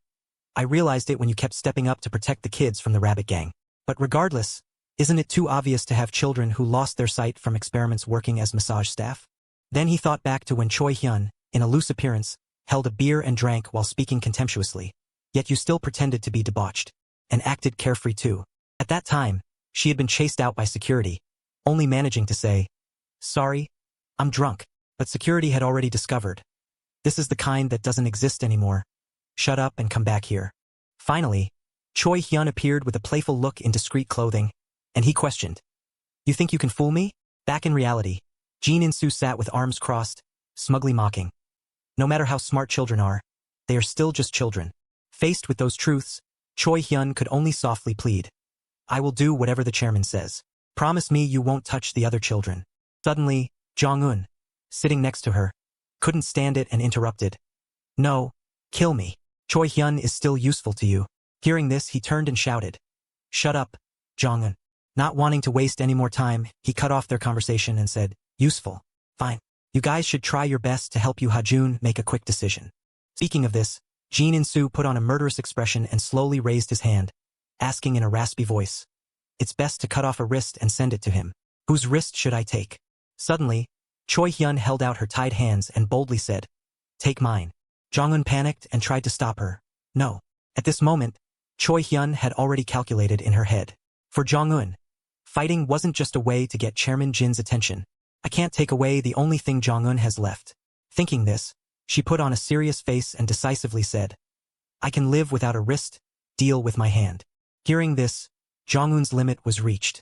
He was extremely angry, eyes wide with veins popping on his face as he shouted, Jin In-soo, you bastard. I told you not to touch Choi Hyun. I will take responsibility for everything. Contrary to that intense anger, Jin In-soo remained calm and used a fake tone to say, Because your friendship is so deep, I can't decide whose hand to deal with to move this old man's heart. Without wasting another word, he turned and called, Help! The underling brandishing a knife replied, I'm here, Chairman. He quickly ordered, Deal with both of their hands. The next second, the guy was full of murderous intent, walking towards the two while saying, "Yes, sir." Suddenly, someone's voice called out shrilly, "Chairman Jean." It turned out to be Ha-jun's voice. He stood tall and clenched his fists, speaking up. "Stop. I came voluntarily as promised." Jean In-soo saw this without any surprise and calmly asked, "Oh, hello, is that Ha-jun? Did you really come here alone without any precautions?" At this moment, Ha-jun frowned and bluntly asked back, "Do you think I came here without a plan?" He turned his gaze towards Ha-jun and leisurely replied, "That's right. Do you think I don't understand that mindset? I know all too well." At the same time, Chaehan's soul appeared with a worried face and said to himself, "I just ran here without thinking. I'm afraid he'll kill my daughter, Kim Do-yeon." Thinking of her image was enough to make Chaehan angry, gritting his teeth as he whispered, "Just let that filthy mouth dare to mention that name one more time." Chaehan radiated more and more intense murderous intent and roared, "I will tear you apart right here." Jean In-soo didn't wait any longer and got straight to the point. "Fine, so what is the plan you intend to use to threaten me?" Ha-jun quickly produced the video on his phone and bluntly asked, "You know what this video is, right?" Looking at the video recorded from the camera, Ha-jun stated, "The video captures you entering and leaving the VIP area of the Jean Medical Institute." Hearing this, Jean In-soo's face showed no panic, and he calmly said, "Do you know what's inside? If you're going to put a knife to an old man's throat, you should do it properly, right?" Ha-jun maintained his posture and calmness as he questioned, "So you mean I can release this video? About the moves of the Jean group? What if bad rumors spread?" He narrowed his eyes and indifferently asked back, "Do you think that will become a threat to me?" Then quickly called, "Jean Busong, take care of him." Immediately, Jean Busong appeared gloomily from behind. The soul of the man wearing sunglasses inside his body hesitated, not acting immediately. Jean In-soo saw this and urged, "What are you hesitating for? There are still many ways to make that guy kneel before me." Then he opened his mouth to threaten with an arrogant tone, "Even if I kill your mother right now, I wouldn't regret it, Busong." Sin Busong heard this and tried to suppress his anger, exclaiming, "Mother, never say things like that in front of me again." Without wasting another word, he lunged quickly towards Ha-jun. "Now I will catch him." Before long, Sin Busong threw a punch at Ha-jun's face, scolding, "You stupid bastard." While Ha-jun was still raising his hands to defend, the man inside Sin Busong's body kept punching and saying, threatening with just a video, coming all the way here and still talking big. Unable to stand still anymore, Ha-jun swung back, while Sin Busong dodged and mocked, "Just how naive are you to not understand anything about this world?" He threw a straight punch into Ha-jun's stomach and contemptuously asked, "Are you a child?"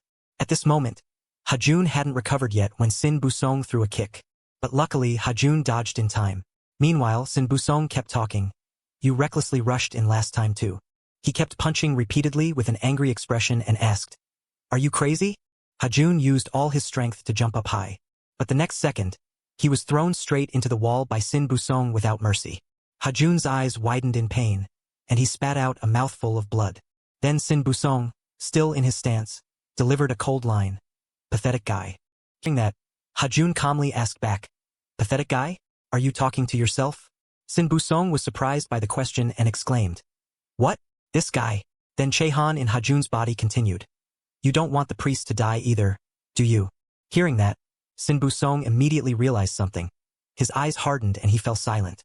In his mind, he recalled the scene of Kongyong trying to hold up a wall, his face covered in blood as he struggled to say, You must protect Mom until the end." Before that flashback, the bespectacled man in Sin Busong's body grew angry and raised his fist, shouting, "Shut up." Suddenly, a surge of energy radiated into the air. Perhaps it came from the punch straight into the wall, to Ha-jun's confusion. Sin Busong didn't lower his hand yet but quickly whispered to Ha-jun, "This is the last favor I can do for Kongyong." Chaehan's face appeared, serious and urging, "From now on, run away with all your remaining strength." But in response to his words, Ha-jun simply said calmly, "No, I won't run away." The more he spoke, the more his eyes flashed with anger. "Tonight, I will bring down Chairman Jean." Returning to last night at Ha-jun's house. That time, he was still staring blankly at the letter, thinking to himself, "This is the letter Choi Hyun left in front of the house." In the letter was an urgent notice. "Chairman Jean found out we betrayed him and Jong-un has been caught, but our operation plan hasn't failed yet. Check inside the envelope." Reading this, Ha-jun's eyes widened in surprise. Then he hurriedly emptied the envelope and an ID card fell out, and he whispered, "ID card." Continuing back a few hours, in the changing room at the research lab, a voice called out, Hey, Choi Hyun. Kim Young-min asked suspiciously. What are you doing in the staff changing room? Choi Hyun replied calmly. I was sweating during training. I came to change. Is there a problem? He still asked curiously. That's it? Choi Hyun asked without hesitation. What else do you want? Actually, at this moment, the ID card was already tucked in Jong-un's pocket. The very next moment, he was seen sandwiched between two bodyguards. Kim Young-min stated. The chairman ordered me to keep an eye on you. Then they escorted Jong-un away, not knowing someone was following behind. That was Choi Hyun, hiding behind the wall and observing everything. She entered the changing room and opened the locker door. Inside was none other than Kim Young-min's ID card. At this moment, Ha-jun was still intently reading the letter. Choi Hyun informed him that Jong-un had indeed stolen the ID card. Chairman Jin didn't know yet. The ID card he was holding was just a fake. I will also be caught by Chairman Jin soon. From now on, I leave the rest to you, Ha-jun. Reading this, Ha-jun's expression couldn't hide his indignation but was also full of determination. The scene shifted to Jin Medical Institute. Ha-jun was behind the wall, then peeked out and whispered. Okay, no one's here. Then both Si-woo and Chi-ho stepped out. Ha-jun led the way and said, Let's go. The three stopped at a VIP room. Then they used the stolen ID card to unlock it. The very next second, the door slowly opened. Suddenly, Ha-jun's eyes widened as he looked inside. At the same time, someone's voice spoke up. You. Who are you? Returning to reality, Ha-jun was still sitting motionless. But in his head, he had already calculated. Our job is done. The rest depends on that person. At the same time, Sin Busong showed a clear look of anger and raised his fist, saying, That's the case, then I have no choice. That punch was thrown decisively, accompanied by a loud voice. Don't blame me. Suddenly, a shout rang out from somewhere. Stop! Sin Busong stopped abruptly, and both of them turned to the source of the sound with confused expressions. Appearing there were Si-woo and Chi-ho pushing someone in a wheelchair. He spoke up, pleading, Now please stop. At this moment, Jin In-soo's mouth opened and trembled as he said, My child. In that moment, the old man softened and tearfully asked, Why are you here? Before, thanks for watching the video. At school, the sky was clear and the afternoon sun was warm. Looking at the quiet around the school campus, Ha-jun thought, thanks to the help of Si-woo and Senior Chi-ho. At that time, Chi-ho exclaimed in panic. Possession? Turned out Ha-jun had told the truth. He mused to himself. I explained everything related to Chairman Jin up to this point. With face still in shock, Chi-ho asked in amazement. Do you think this is a webtoon? Si-woo stood beside him, acting wise. I knew everything from the start. Facing their attitude, Ha-jun unexpectedly thought. The senior really doesn't think things through. The very next second, he narrowed his eyes and calculated. Jin Young-jun just stopped being possessed. So he probably isn't alert yet. The only way is to rely on them. Suddenly, Chi-ho showed a serious expression and asked, So what do you plan to do now? Meanwhile, Si-woo said excitedly, Trying to dig up Chairman Jin's secrets? At Jin Medical Institute it was late at night. Ha-jun wore a mask, hiding behind the wall, then poked his head out and whispered, No one's here. Then all three stepped out confidently while Ha-jun led the way. Let's go. They stopped at a VIP room. Then they used Kim Young-min's ID card to open the door. The door finally slowly opened. Just looking inside, Ha-jun's eyes flashed with surprise as if seeing something. It turned out that in front of the three of them was someone wearing a patient gown. Ha-jun hesitated and said, Brother. Person sitting in front of them was Jin Young-jun, 19 years old. He made a confused face and replied calmly, I should be the one asking that. Without waiting for an answer, he continued to question. Are you guys reporters or spies? You look so young. Hearing Jin Young-jun's voice, which didn't sound normal, Chi-ho was a bit surprised and exclaimed. He talked so mechanically, while Si-woo standing nearby still said calmly, I think I've heard of this in a video before. Then he looked straight at Jin Young-jun's glasses and added, That Lou Gehrig's patient uses a communication device. The very next second, Jin Young-jun, sitting in the wheelchair, admitted without hesitation. That's right. I'm a Lou Gehrig's patient. My muscles have all atrophied. Now I can't even move my vocal cords. Without beating around the bush, Ha-jun asked directly. This is the patient room Chairman Jin secretly visits, right? What is your relationship with Chairman Jin? While his eyes were still scanning the surroundings, he exclaimed. What are those screens? Jin Young-jun didn't answer immediately but warned. Of all the kids who have stepped in here, none have achieved their goal. My father will catch you guys no matter what.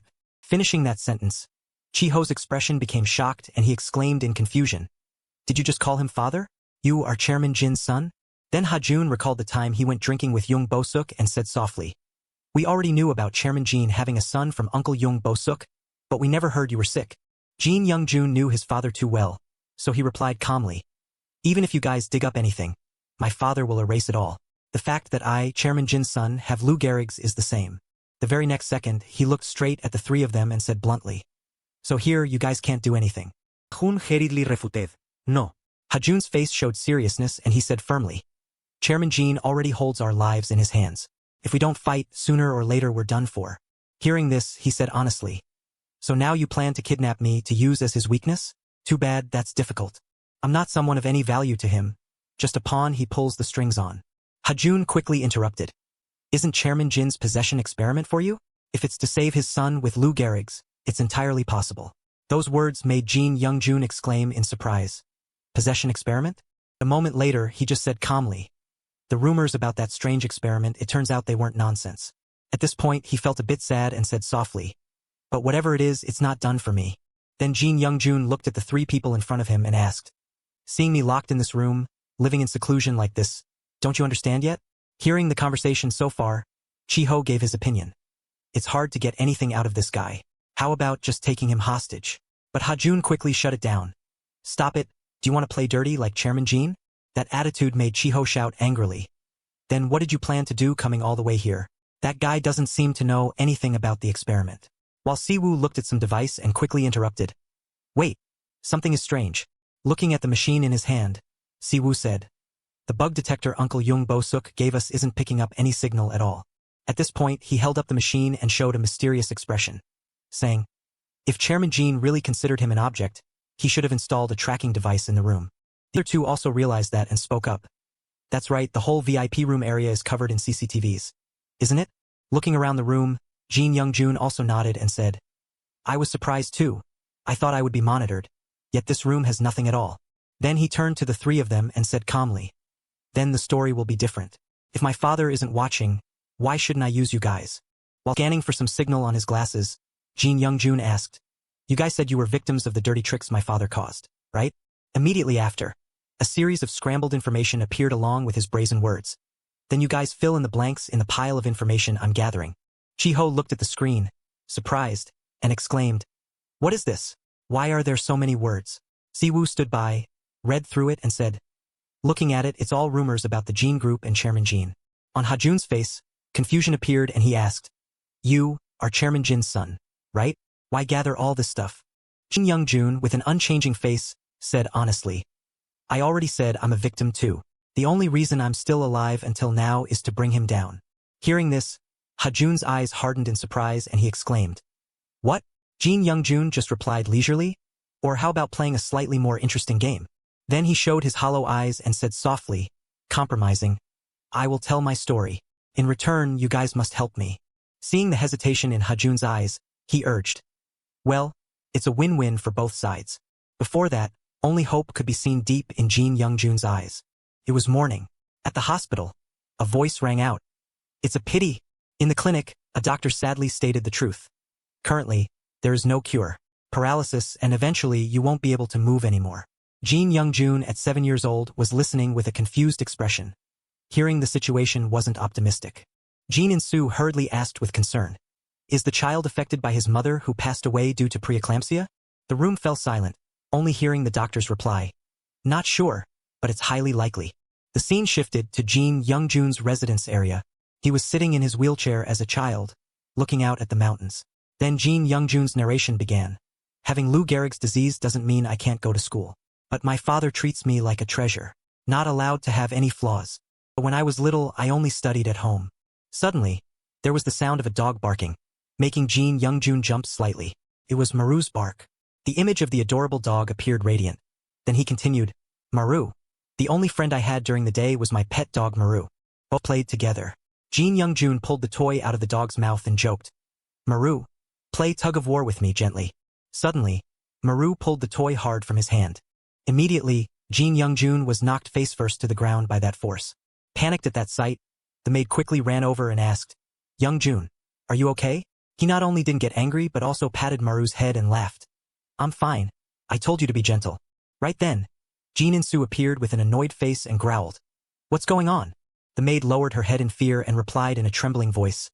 I'm sorry, Chairman. I should have watched the boy more carefully. Jin Young-jun quickly defended. It's okay. Dad. I was playing and tripped. Then he reached for a golf club and said, I made it clear it's Lou Gehrig's disease. Just falling can be fatal. A moment later, he turned and left, leaving behind a cold remark. Take the boy to his room.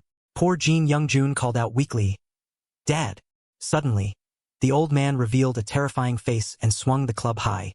At that moment, only a scream could be heard. Dad. The poor dog looked at him, not understanding what was happening. Meanwhile, Jin Young-jun cried out, Maru. Immediately after, a horrific scene unfolded. The dog's blood splattered everywhere along with a painful cry. Jin Young-jun was shocked and screamed uncontrollably, Maru. A while later, sobbing sounds echoed in the room. He held his face, crying uncontrollably. Then someone called Young-jun. That call was from the maid. She sat down and comforted him softly. Dad is just afraid Young-jun will get hurt. Please understand your father's heart. Jin Young-jun expressed sadly. But now I have no friends left. And no pet dog either. Hearing that, she smiled radiantly and replied, Then just be friends with me.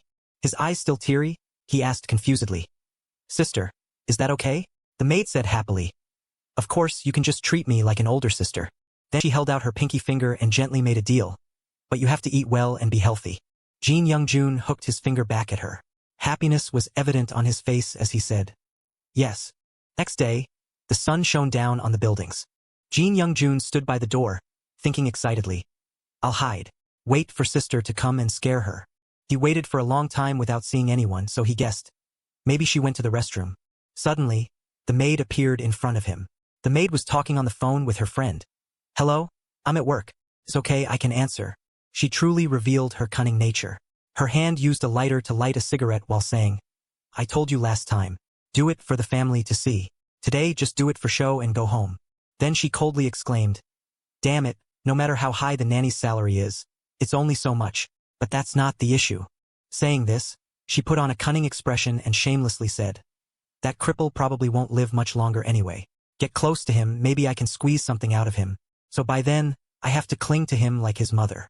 Jin Young-jun truly couldn't believe his ears and was astonished. That night, it poured rain heavily. Outside the bedroom door, fake voice of that maid kept calling out, Young-jun, open the door for me. Don't you want to play with me? Before that door was the curled-up figure of poor Jin Young-jun sitting dazed. Then his narration rose again.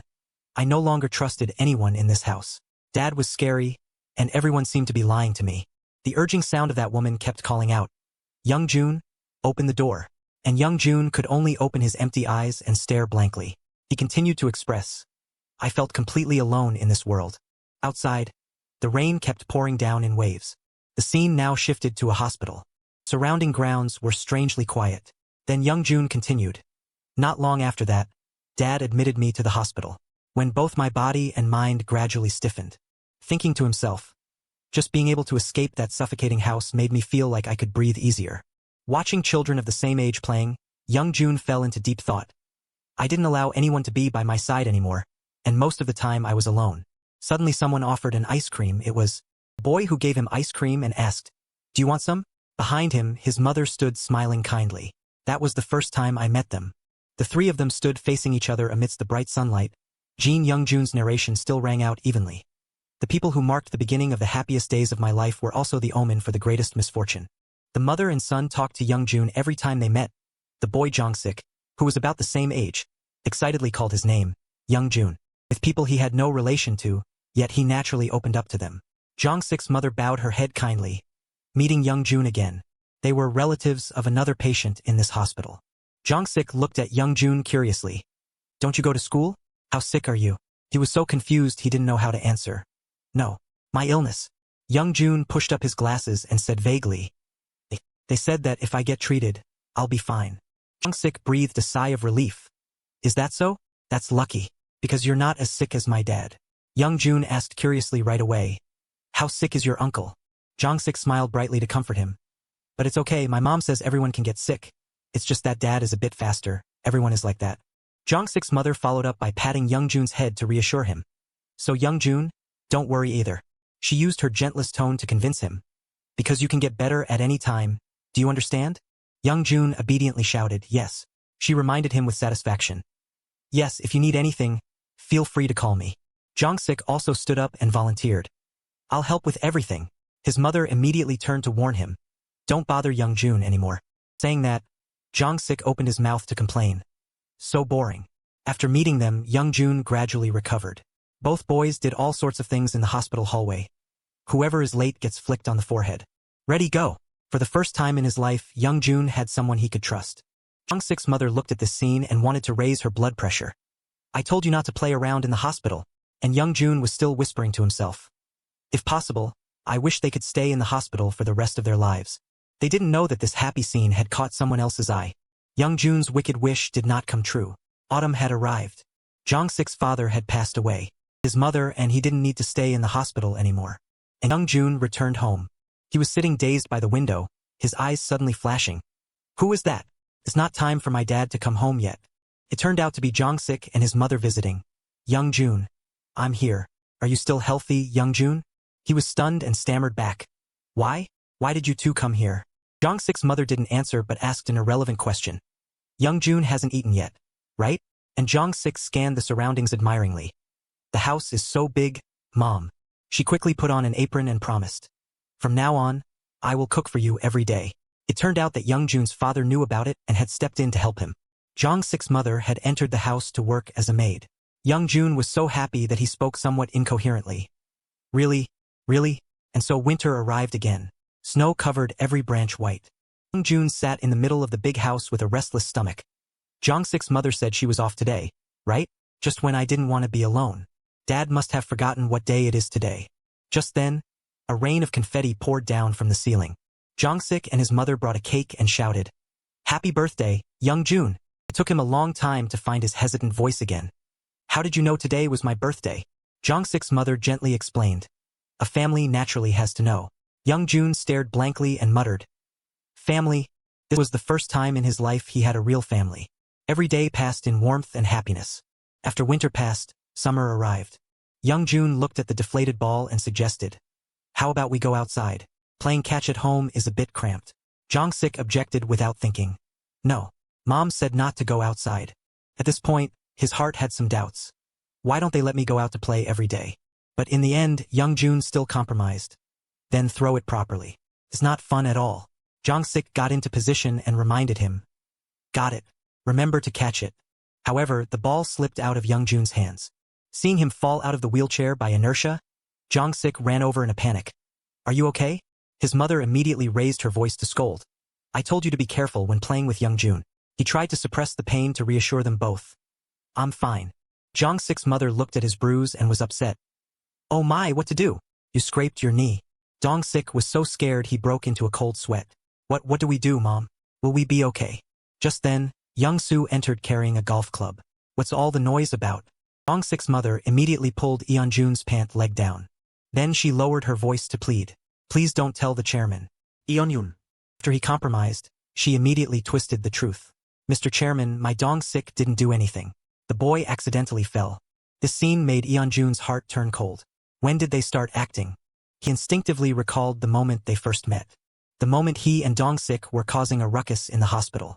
Until the birthday cake just a few days ago, were they hired by Young Soo from the very beginning? That night, the rain poured down heavily on the villa. Yeon Jun was alone again, his body stiffening quickly as if something was restraining him. Only thing still alive inside him was the hatred for his father. Yeon Jun had frankly told him that his very existence was a flaw to his father. Keeping him was useless, and throwing him away was troublesome. Young Soo got hot-headed. What the hell are you doing now? Did you follow them here just to say that nonsense? Yeon Jun didn't bother beating around the bush and exposed him right away. I heard you're doing a strange experiment, right? Are you looking for a way to neatly dispose of a troublesome kid like me? He hurriedly ordered his henchmen. Why are you standing there blankly? Busong, hurry up and deal with them. He raised his fist but hesitated and couldn't bring it down. Chaihan took the opportunity to advise. Believe me, this is the only way to deal with Chairman Jean. The soul inside Busong paused slightly. Then he dropped his fist from the attack stance. Busong just stared at Chaihan. Young Soo cursed angrily, useless trash. He shouted at the henchmen behind him, what are you doing? Why aren't you dealing with them yet? As soon as he finished speaking, they rushed straight at Chaihan's group. Jae-ho stepped forward to divide the tasks. I'll handle those guys. You deal with Chairman Jean. saying that he fought his way through to open a bloody path. Release the kids quickly. Young-soo observed the situation while coming up with a new strategy. Must capture Kim Jae-yun. The close secretary touched his earpiece to receive the order immediately. Yes, sir. Chai-han moved his lips and hissed a warning. That dirty mouth. If you dare to mention that name again. He leaped toward him with a roar. I will tear you apart. Do you hear me? But what was waiting for Chai-han was a black gun barrel. Young-soo confidently provoked. How about it? Do you want to try a little more? Or do I have to capture Kim Jae-yun's mother too for you to know fear? Chai-han silently pondered the feasibility of this threat. Then he rolled his eyes in contempt. Now the person pushed to the edge. It's not me, it's you. Chai-han turned his gaze toward Yeonjun and asked back. Is this really the ending you want? Young-soo was frozen by the question. Memories that had been covered in dust suddenly flooded his mind. When holding their newborn son, Young-soo's wife spoke weakly. Honey. She tilted her head, trying to squeeze out her last words. What you once wished for, your bloodline. But before she could finish the sentence, the ECG line went flat. The very next second, a voice pulled Young-soo back to reality. Chairman, the secretary beside him cleverly reminded. All on-duty staff have been called. Let's avoid them first. Leaned close to Young-soo's ear. What should we do? Took Young-soo a long time to find his voice. The boy.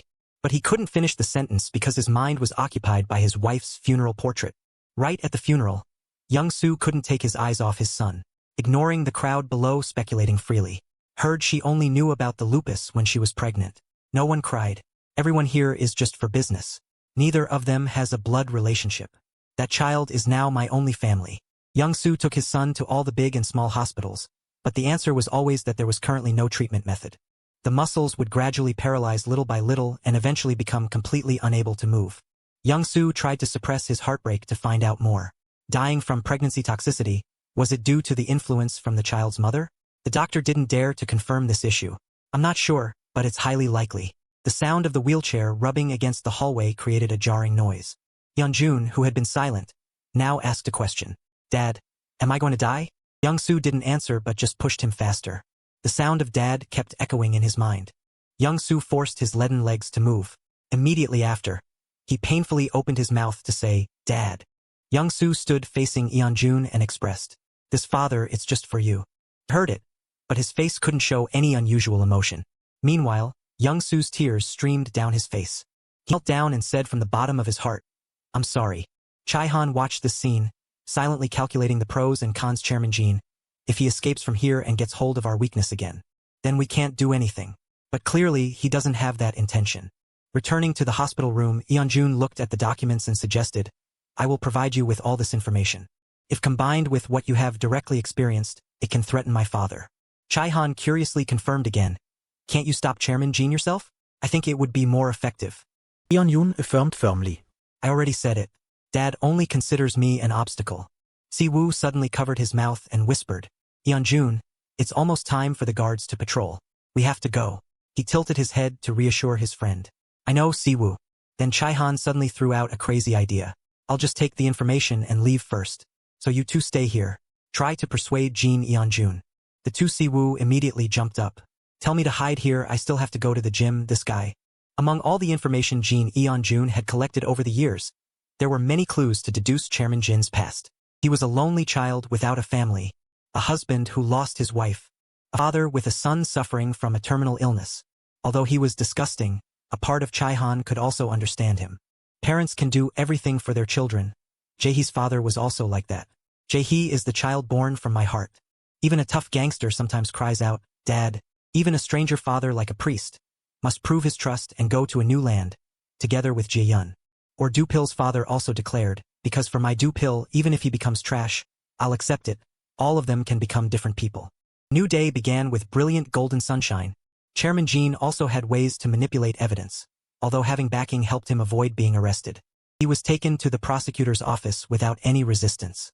Arrested on charges such as kidnapping, illegal detention, special assault, murder and violation of medical laws.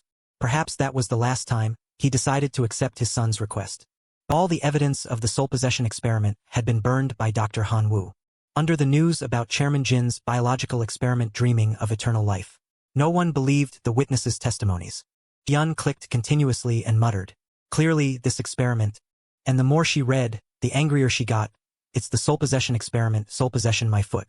Just then her mother walked in and yelled, Kim Jun, stop reading webtoons, go study.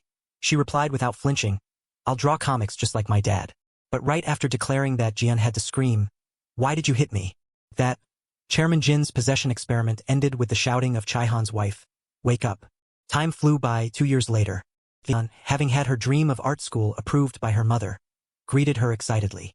Mom, I'm off to school. Her mother immediately asked for a favor. Take out the trash by the door. Yet Jian refused flatly. No, I won't make it. She sighed in resignation. Then just go to school. She didn't leave right away but bowed her head and muttered, that. Jian looked at the painting she drew and whispered the rest of the sentence. I'm off to school. Chaihan's family finally returned to peaceful days. Senior Jae-ho finally became an idol after many years of training. The first muscle idol group, Muscle Boys, released their debut single. However, the internet has a memory and dug up his past. Then, because of school violence rumors, everything went down the drain. Sejong became famous thanks to his superhuman muscles. Dubbed the Korean muscle dinosaur in Sejong. But because he was too perfect, he was suspected of using steroids. He is still diligently filming YouTube videos, making fanboys mesmerized. So beautiful, how can a goddess like this have no followers? She is always cherishing the hope of one day becoming famous. Sejong is working very hard to get into the aesthetics department. Even though the person next to her expressed doubt, what are you doing? She held the spray bottle and awkwardly explained, I'm trying a fiery hairstyle like in Dragon Ball. The conclusion is that Sejong doesn't seem to have much skill. Finally, Ho Eun. Although he started studying hard later than others. Always soaking in a pile of college entrance exam books. So what if I retake it? Don't give up on English. To take the mock college entrance exam in English. Yet he casually proposed a law, apple is an apple. So from now on, if I want to apologize to someone, I can just say apple. Because he was so focused, he had a small collision on the road. The tall thug reminded him, dare to bump into me? Do you want to die? Yet Hajun was still focused on learning the vocabulary apple. He wasn't satisfied and came in front of him to warn, you bespectacled bastard. You've been living too peacefully lately, haven't you? Ho Eun replied, "It's plus. I already apologized." What the hell do you two crazy guys want? The beep-beep words hadn't been spat out yet. Siwoo timely covered his friend's mouth. Sorry. Saying that, he grabbed him and walked straight. He's not feeling well today. We'll be going now. Hajun stubbornly asked back. Not feeling well where? But the thug didn't let them sneak away easily. Wait. Quickly searched his memory and questioned. Was it in 10th grade you were the one who fought with the seniors of the monkey faction? Thug also gave the fatal answer. Meldo. He and the guy next to him sang along. Is it you? Really? You look familiar. Ho Eun honestly corrected himself. The monkey faction is the gang that Senior Jae-ho. Siwoo flusteredly locked his mouth again. What are you saying? This guy knows nothing but studying. He's studying like his life depends on it. Luckily this time the thug was gullible. Damn, then it's probably not him. Must take a puff before class starts. It is you, damn, because of them that lately we can't do anything. Siwoo, having averted the danger, breathed a sigh of relief. That was close. After the tiger faction dominated the school, the 12 zodiacs were much more settled. Yet Hajun was concerned about other issues. But why are we in our final year and still sitting at the front desk? Siwoo was speechless, so the author can easily draw the background. He nodded, showing he understood. I see. Then Hajun suddenly became serious. Do the 12 zodiacs still exist? The guy earlier also mentioned something about the monkey faction. Siwoo suspiciously asked back, you went through those things and still don't care? Then you raised his index finger trying to act like an expert. Explanation mode activated. And so Siwoo started singing. Our school selects the 12 strongest students every year and gives them the zodiac attribute of the corresponding animal. But our school changed the selection method through the evolution war. Initially, the 12 zodiacs were given to students of the Dragon Clan. The system was called Tiger to find people suitable for the power of weapons. However, those who were not chosen or soldiers were all eliminated. And only the 12 zodiacs still maintain a connection with the tiger. Just a month ago, everything became out of control. 12 zodiacs turned the school into a lawless land. Hajun heard and indifferently exclaimed, is that so? Siwoo was somewhat speechless. Hajun, you really know nothing but studying. Even so, he persisted in sharing. But then, a mysterious transfer student named Mugwang appeared, not only swallowing the tiger faction but also dominating all 12 zodiacs. Starting from our school, he gradually took over high schools in the surrounding areas. Hajun brightly and quickly stated his speculation. Earlier that guy complained because the tiger faction hasn't been able to do anything lately. Siwoo honestly shared, because Mugwang is trying to control, not letting the 12 zodiacs act recklessly. Hajun was extremely curious. Why? He sighed boredly, I don't know that either. Hajun hummed and concluded, in general the tiger faction are good people, right? Siwoo immediately retorted, no. He seriously threw out shocking information. Because the tiger faction is the place that creates invisible people. Hoeyun blankly repeated, invisible people. At same time in the quiet class 3-2 next door, the person holding the pencil, dancing around, was silently calling Daeon's name. Junman couldn't help but whisper softly, so beautiful. Just then Jian approached and complimented, making him jump. Junman, you draw so beautifully. He crossed his arms in front of his chest. Junman pushed and begged, Jan, I told you not to talk to me. You know that too. Junman desperately introduced, I am an invisible person, or also known as a bullied person. If you talk to me, you will be bullied by the tiger faction's people. Jan arrogantly retorted, bullied what? Junman covered his ears and recounted desperately. Last time someone talked to another invisible person, they were beaten up to the point of having to transfer schools. She curled her lip in contempt. I don't care about things like that. In general, he didn't hear the whole sentence and interrupted. Just try to endure until the college entrance exam is over. It's not the time to fight or that guy sitting blankly losing his wheelchair. I can endure it. Aeon helplessly patted his shoulder to comfort. Junman, if you need any help, just tell me. He was overwhelmed and dazed. She touched my shoulder. So kind. Not knowing Jiyeon's heart was turbulent. Although I said that, but can I help Junman? If I get into danger, Hajun definitely won't sit still either. I don't want to bother him anymore. Finally Jiyeon stated her main goal. The most important thing for me is to pass the college entrance exam. On the podium, the teacher was slowly assigning tasks. We will divide into groups of 4 for homework. I will announce the topic later. You guys can check it later. Our class has 29 students, so 1 student will be left out.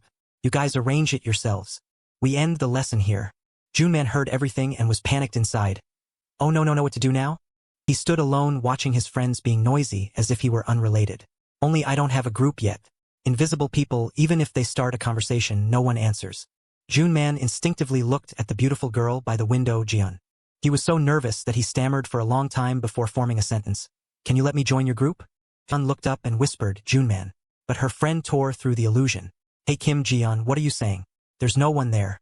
Sejong blatantly sentenced Junman to death. Why are you talking to the air? He looked at the bulky back leaving and concluded, our group is enough. Any objections? Gaon coldly emphasized, no objections. Then she stood up and made a decision like thunder in the clear sky. You guys form your own groups. Junman and I will form a new group. Sejong, humiliated, suddenly grabbed her hair. He yanked Jiyeon back and questioned, what did you just bark? Chaihan, who was in a ghostly state, saw this scene and exploded. That bastard dares to touch my daughter. But, before he could act, someone stepped up to be a hero. Hey Jeho appeared like a god and coldly warned. Let her go right now. Chaihan saw the scene and his soul felt like it was going to fly away. What else is this? In Sejong's inner thoughts were a bit panicked. Isn't this guy from the dog faction? Is he good at fighting? Jeho raised his eyebrows and uttered a provocation. What are you looking at? Don't make me gouge out your 2 eyes. Sejong, touched on the nerve, dragged his Gucci shoes forward. It seems you don't know who I am yet. He looked straight into his opponent's eyes and questioned. Did you come to school just to sleep? Jeho didn't shy away and replied immediately. I lost my sleep because you were making noise. What now? Do you need me to let you sleep eternally? Sejong angrily raised his fist to threaten. Girl, you bastard. Let me smash your face first. But before the next step, the teacher cleared his throat and interrupted. Sejong kept his posture and added a swear word. Damn, the teacher is here. He rolled his eyes and decided to retreat. Next time I will definitely teach you a lesson you'll remember for life. Jeho rolled his eyes and spat out a curse. Sicko. Helping this storm pass quickly. Sejong sat in class but his hands and feet couldn't stay still. Jeho. She waited for him to wake up and threw a bright smile. Thank you for helping me earlier. Please subscribe to the channel. Subscribe to our channel to not miss interesting videos. Guang decisively ordered. Put out all the cigarettes, you blockheads. He tilted his head slightly to introduce the person behind him. Our boxer Jae-ho will be very uncomfortable if he smells cigarette smoke. The guy who was named spat out a bitter remark dissatisfiedly. Nonsense. Sejong stood straight to greet. Mugwang, you're here? He sat down casually and replied. Sejong. Mugwang finished the pleasantries and got to the main point. Is there anything happening in your class today? Sejong's inner thoughts suddenly jumped. But out loud he still avoided the heavy and looked for the light. Nothing big. I was about to teach that isolated guy a lesson when a dog interrupted. Mugwang uncomfortably interrupted. Which guy? Seong rubbed his chin and revealed intelligence. Seems his name is Hong Jae-ho. You don't need to worry about him. Sure enough, he heard it and still played games casually. Hong Jae-ho used to be a member of the dog faction, right? That guy must be pretty good at fighting. Mugwang didn't hesitate to issue an ultimatum. You know how to handle it according to the rules. Leave everything to me. In Sejong's head, the reminder ran back. Must show the authority of the tiger faction in front of everyone. If it's too hard, find a scapegoat and find an excuse to blame. Is that what you mean? Mugwang saw the other person silent and asked again, the isolated person in class or who? Sejong's inner self really wanted to swear. I don't remember that. But the words reaching his mouth didn't dare to have any dissatisfaction. A fat guy named Junman looked up and deliberately dragged his voice. Ah, Yunman. Jae-ho behind caught the hidden meaning but remained silent. Finally, it was Mugwang who continued the monologue. In general, handle it neatly. Understand my meaning? Sejong replied without hesitation. Of course. But in his heart, he whispered an explanation. Meaning don't mention your name, right? Mugwang lost patience and asked more. Anything else? Is that all for today? His inner self started clicking the abacus. I should hide the fact that Kim Ji-yeon stood on the side of that isolated guy. Trivial things that can't be handled are very embarrassing. Thinking that, Sejong reported firmly, that's all.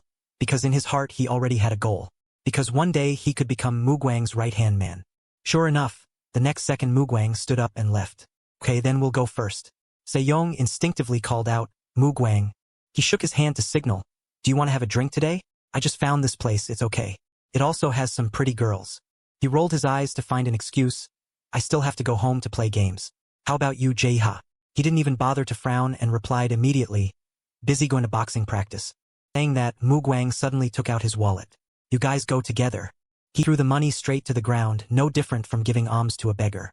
Consider it as me compensating a little. Yet Sejong still had to respectfully see him off. Thank you, get home safely. But then he still sat down to pick up the money, though his heart was full of bitterness. Oh, that bastard, always throwing money on the ground. It hurts my self-esteem so much. How much is this? While doing it, someone called out, Hey! Sejong, feet wearing Gucci slippers, stepped up, rubbing salt into his wounded heart. Are you having such a hard time lately? Do you need me to share a business deal? Sejong, offended, swore immediately, Shut up and get lost. You criminal. My life, I'll take care of it myself. The person left casually but didn't forget to send a message, so when you feel the need, just come find me. We are all action captains, so we must help each other. Sejong looked at that back and turned on the foul-mouthed mode. Deaf, you eat all the voice. The 3 words you bastard ended the conversation that no one was satisfied with. The next morning, Jinyu High School was still as peaceful as any other day. June was still diligently gnawing on his vocabulary book. Miss is a word used to call unmarried girls. But he walked for a while and suddenly discovered a suspicious point. This is class 3-2. Ha-jun looked at the figure inside and silently asked, Are you still well? Then his heart instinctively sank. Really, miss? Ha-jun quickly threw the mood to the back of his head and continued muttering. Miss in English is Miss You, so when men miss, they will be called Mr. You. Easy. Inside class 3-2, Jian's voice was echoing. Come on. So, she excitedly held up the chart to assign tasks. I'll be the one finding materials, Junman will do the PowerPoint, and Jae-ho will handle the presentation. Jian, just like that, declared the group formed. While Junman clutched his face and exclaimed, So cool. Okay. 3 people is just right. Jae-ho was somewhat confused. What is this? Why am I? A moment later, a somewhat raspy sound echoed beside them. 2 sisters stepped up and proposed, Can you let us join the group? Jian decisively closed the deal. Of course you can. Junman, however, was still dizzy. You mean our group? Before they could even celebrate, Sejong arrived to spoil the mood. What group and doing what? He narrowed his eyes at the 2 Du sisters. You guys can see him? Yo stood up angrily. Why haven't you gotten lost yet? Sejong tilted his head and retorted on the spot.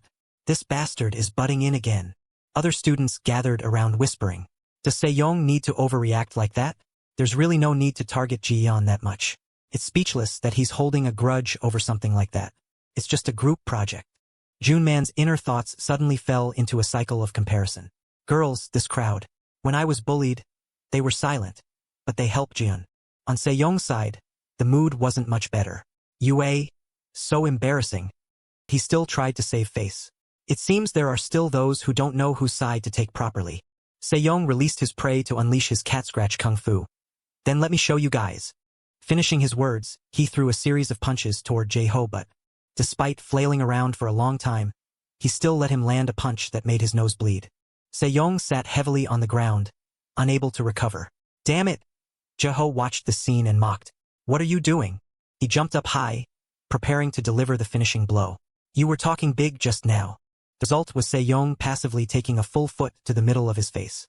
He reflexively flipped backward. Crowd covered their mouths in awe. Hong Jae-ho is so strong. He's no pushover. I knew it. Se-young is all talk. The reason students in class could resist Se-young was because they doubted his fighting ability. But everyone was forgetting one thing, the most fundamental reason Se-young could become the action captain of the Tiger Gang. It wasn't just because he absolutely obeyed the strong Mugwang or his cruelty toward the weak. But all of that had to have a prerequisite attached. Jae-ho, still excited, continued to charge. Too weak. So you have to find your phone to call for backup? But what was waiting for him was a counterattack from Se-young. He flew backward toward the desks amidst shouts. Jae-ho! Se-young got a chance to act superior. You think I'm easy to mess with? The Tiger Gang is very careful in choosing action captains. The prerequisite that surpasses everything is force. And Se-young is a former member of the national youth boxing team. But he was disqualified for carrying a weapon during a match. Se-young crazily unleashed blows, trading hit for hit. And hurriedly screamed, Stop it! Se-young! He paused slightly and called her name, Kim Jeon. Se-young covered her mouth tightly and warned, It seems you still haven't woken up, huh? The group of classmates watching this couldn't help but criticize. What are you doing? That's scary. That's too much. Se-young turned to berate the whole bunch. Did you guys forget? Isn't this the image of you guys a year ago? Thanks to Mugwang, you guys are peaceful like this now. One more person jumps in and I'll send you back to the old days. If you don't want that, shut your mouths and go back to your seats. Everyone, upon hearing that, obeyed like quails. Se-young, satisfied, shifted his target. Kim Jeon, I'll ask one last time. He pointed at Junman and emphasized the question. You can still see this invisible guy? Answer me, girl. Faced with the urging Gun was somewhat tongue-tied. I. Jaeon didn't bother with Se-young's words, but immediately grabbed Junman's hand and pulled him away. Let's go, Junman. She led Junman out of the classroom with a cold and decisive attitude. Waste of time. This remark caused Se-young to suddenly grab her collar and unleash terrible insults. You bitch. He hurriedly raised his fist, eyes wide, and angrily threatened. You think I don't dare hit a girl? At this moment, Jae-ho's gruff voice suddenly rang out. What are you doing, Se-young? He stared at Se-young and questioned in a very serious tone. We said we wouldn't make a big deal out of it this way, right? Se-young hurriedly let go of Jeon, the corner of his mouth curling up to look happy. Jae-ho, why did you come to my class suddenly? Don't worry, it's nothing. I'm not crazy enough to cause trouble. Jae-ho quickly approached, stood in front of him, and strictly reminded him. Just do well what Mugwang told you, don't go too far. Se-young could only force a smile and obediently follow his words. Rest assured. After that, Jae-ho turned his back and walked toward the classroom door to leave. Junman waved his hand and hesitantly greeted, Hi, Jia. However, he indifferently brushed past without even glancing for a second. Junman just watched him leave with a bewildered expression. His whole body suddenly became stiff. The stunned gaze couldn't hide the surprise and confusion at Jae-ha's attitude. I arrived at Muwang's luxurious, brightly lit high-rise building. Ji-ho was having dinner with Muwang, and his father when Tae-san suddenly called out, Ji-ho. He looked over and kindly asked, Han-young, how is class? Ji-ho gently replied, Yes, it's very good. The gym is also very good. At this moment, Muwang also suddenly joined the conversation. Ji-ho doesn't necessarily have to transfer schools like that. From the beginning, if Dad hadn't made those promises about educational fairness or whatever, he said while holding the fork in his hand, speaking nonchalantly, then there wouldn't be a need to do these perfunctory school transfers like this. Tae-san suddenly gritted his teeth, angry to the point where veins popped all over his face. Don't cause trouble at school. Don't hang out with trash. After speaking, he took a napkin to wipe his mouth and irritably instructed, You're all grown up. Don't make me remind you again. Wang suddenly put the fork down on the table, speaking in a mocking tone. Yes, whatever Dad says. If the son of the city commissioner of education makes the news, Dad will lose his position for sure. After that, he immediately stood up and turned away from the dining table. I'm going to my room. The atmosphere suddenly became tense. making Jae-ha only dare to speak softly. Mu Wang. Tae-san saw this and indifferently ignored it. Leave him be, that ungrateful brat. Jae-ha glanced after Mu Wang and gently reassured Tae-san. Don't worry too much, sir. Nothing will happen. Tae-san hurriedly asked about his son's situation. Is that kid still training lately? Jae-ha hurriedly replied. I think so, sir. Tae-san's eyes widened, looking extremely worried and troubled by Mu Wang's impulsive actions. It seems he still hasn't woken up, going off to do useless things again. Jae-ha just listened silently without saying a word. Tae-san then turned to instruct him. You shouldn't slack off either. Just focus on boxing. The national competition is coming up. Jae-ha replied in a serious tone, without even a smile. Yes. Thank you for supporting me, sir.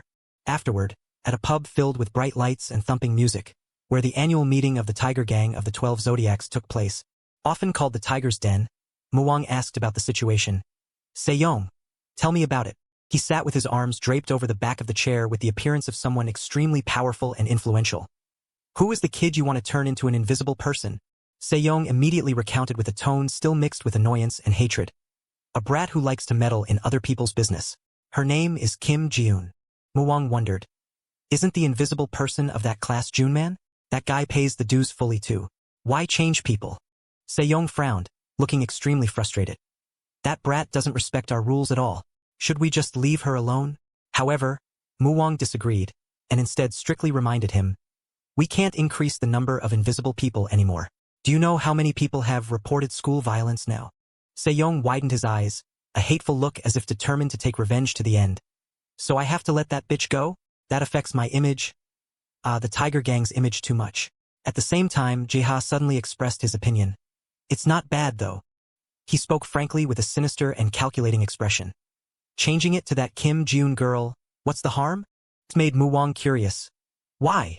Jae-ha replied with an emotionless expression. Pretty face. Seems quite popular too. And she doesn't even fear Se-young. However, those arguments weren't enough to convince Mu Wang. Well, she's good. He hesitated. If you accidentally poke a hornet's nest. Jae-ha hurriedly interrupted him. That's exactly why we must change it. His eyes narrowed, his steely expression offering very sharp arguments. The more people support kids like that, the more it will shake our invisible person system like it is now. After speaking, he turned to ask for Se-young's opinion. Right, Se-young. Se-young's bewildered face replied. That's right. Jae-ha's unusual attitude made him feel hesitant inside. Why is he suddenly getting involved in this stuff? Mu Wang quickly turned to ask for Jinwoo's opinion. Is that so? What do you think? The supplier Jinwoo held a glass of wine in his hand, his mouth smirking with glee. I also know a little bit about that Kim Ji-eun girl. He suddenly turned to look at Se-young and agreed with a mocking tone. I agree with Jae-ha with both hands. Sounds quite interesting. Meanwhile, Se-young's grumpy face was silently cursing him in his heart. Criminal bastard. Hate him so much. After careful thought, Mu Wang finally made a decision. Then Se-young, just do it. Change it to Kim Ji-eun instead of Junman. Se-young replied. I know. After resolving the matter, Mu Wang immediately stood up to leave. I'm going to play games. Se-young looked bewildered and confused, asking, what about the girls? We already called them all here. However, Mu Wang showed no interest and decisively refused. I'm tired. I'm going first. Jinwoo suddenly handed an envelope toward him and called out, Mu Wang. He then used a fawning, sugary but fake tone. Business has been good lately. I'm sending you a little extra. We need money to manage the 12 zodiacs. Mu Wang praised him with delight. This supplier, you're getting more and more useful. Se-young, sitting at the drinking table, felt so uncomfortable he wanted to throw up. Damn that fake bastard. Mu Wang said his final words before leaving. Jae-ha, give the supplier the account number. I'm going first. After that, Jae-ha also hurriedly stood up and left with an uncomfortable appearance. I'm going too. I'll text the account number later. Jinwoo's tone became extremely excited. See you. Se-young held a cigarette in his mouth with a grumpy, envious expression. Those dogs are always sticking together, going to some better place to hang out. Huh. Early the next morning at school, with a clear blue sky and a mild, cool atmosphere. Although it was still very early, students were already whispering and gossiping incessantly. Clearly Hong Jae-ho was the one beaten, but he's the one suspended. There's no way the Tiger Gang gets disciplined. Last year there was no such disciplinary case, right? Did you guys read the notice? The Tiger Gang's decision last night quickly spread to everyone in the school. From today on, our class's invisible person is Kim Ji-eun. June came to chat with her friends with a bright, radiant face. Did you two receive the documents I sent? She received an indifferent, cold attitude. Haimang and Yongwon just kept their eyes glued to their phone screens and treated June as if she didn't exist. June asked frankly with an unafraid demeanor. Is it that invisible person game again? Even you too. Are you planning not to do the group project anymore? Even so, the atmosphere became tense. The silence of everyone made the space suffocatingly stifling. June sighed helplessly and immediately turned her face in another direction. June Man just met her eyes and sweat poured down, soaking his face. June gently called out, June Man. However, he hurriedly buried his face on the desk with an indifferent and cold attitude as if he didn't know her. June widened her eyes as if she had just received a shock, feeling stunned and bewildered. June Man, even you. Although he felt a bit heartbroken, cowardice made June Man choose to ignore her. I'm sorry, June-chan. June's mood now became more self-pitying and disappointed than ever. There's so much group work. Am I supposed to do it all by myself? She still didn't give in, and after returning home, she was determined to finish the pile of assignments by herself. Fine, then. You think I can't do it?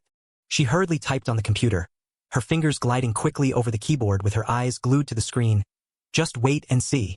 So, even though it was late at night, Jiyoon's room was still lit with the sound of the keyboard clacking incessantly. The next morning, when sunlight crept through the window frame, she greeted the new day with a weary and tired sigh. Jiyoon sat blankly in front of the computer screen like a soulless corpse because she had stayed up all night to finish the assignments. Finally done. Afterward, she quickly got ready and went to school like every other day.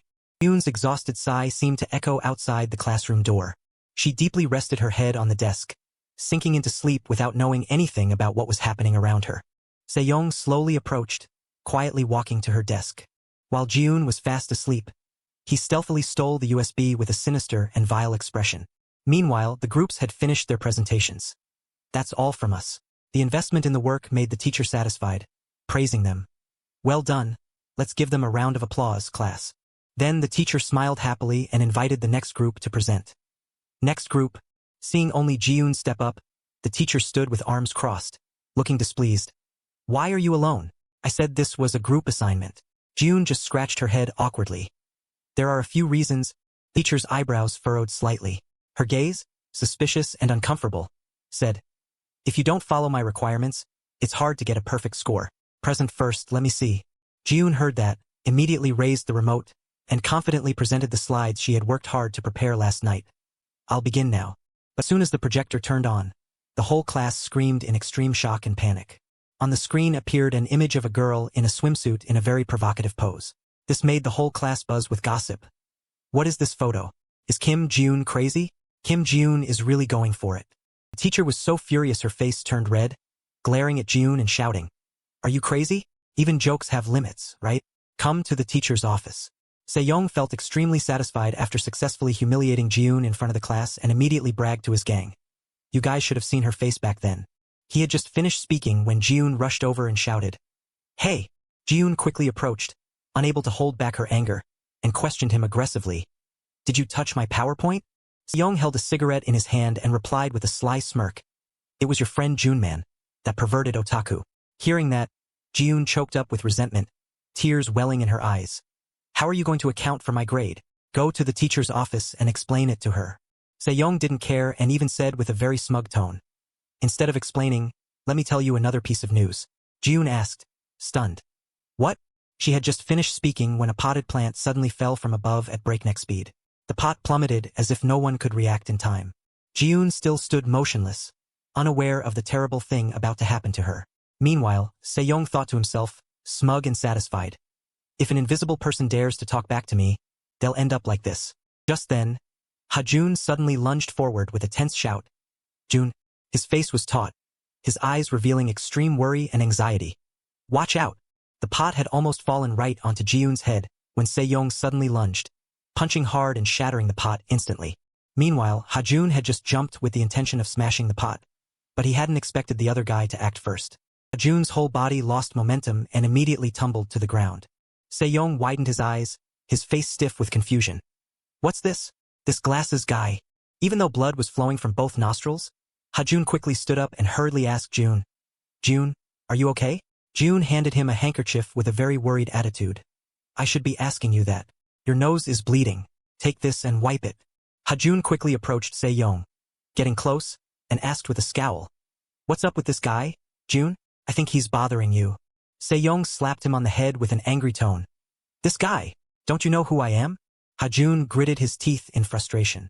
Then he clenched his fist and swung his arm back to gain momentum. You dog. Seeing this, June spoke up to stop him. Stop, Hajun. He and Siwoo quickly held his arms, covering Hajun's mouth, and advised him with a trembling, fearful tone. Hajun, just hold it in. Se-young covered his mouth to suppress a laugh and mockingly said, Hold it in? He turned to tease his gang. Hey, they told him to hold it in. If he doesn't hold it in, is he planning to beat me up or something? One of his friends hesitated. But why does he look familiar? Se-young asked curiously. You know him? The other guy frowned and wondered. Even though he's wearing glasses, is it that guy? He vaguely recalled the crazy image of Hajun rumored from long ago, the guy who was famous 2 years ago for opposing the 12 zodiacs. Meldo. Siwoo's whole body trembled, stuttering an explanation. Right? It's him. But he's just crazy about studying, that's why you find him familiar. Se-chan had a cigarette in his mouth, his lips curling in contempt. That guy is in my class. He only knows how to study every day, said with an arrogant, disdainful attitude. Just a nerd. No need to pay attention. Se-young's lips curled in amusement. If so, he immediately stepped forward and slapped Hajun on the head, then triumphantly bullied him. From now on, every time you see me, you'll have to take a hit to the head. Siwoo quickly stepped in front of Hajun and asked seriously, Why did you hit him twice? Se-young said gleefully, Slipped, I'll cut it out next time. Then he held up his bleeding hand and arrogantly ordered, And you, Kim Ji-yoon, my hand is hurt because of you, bring the hospital fees, you hear? After threatening, he and his gang immediately turned and left. Starting tomorrow.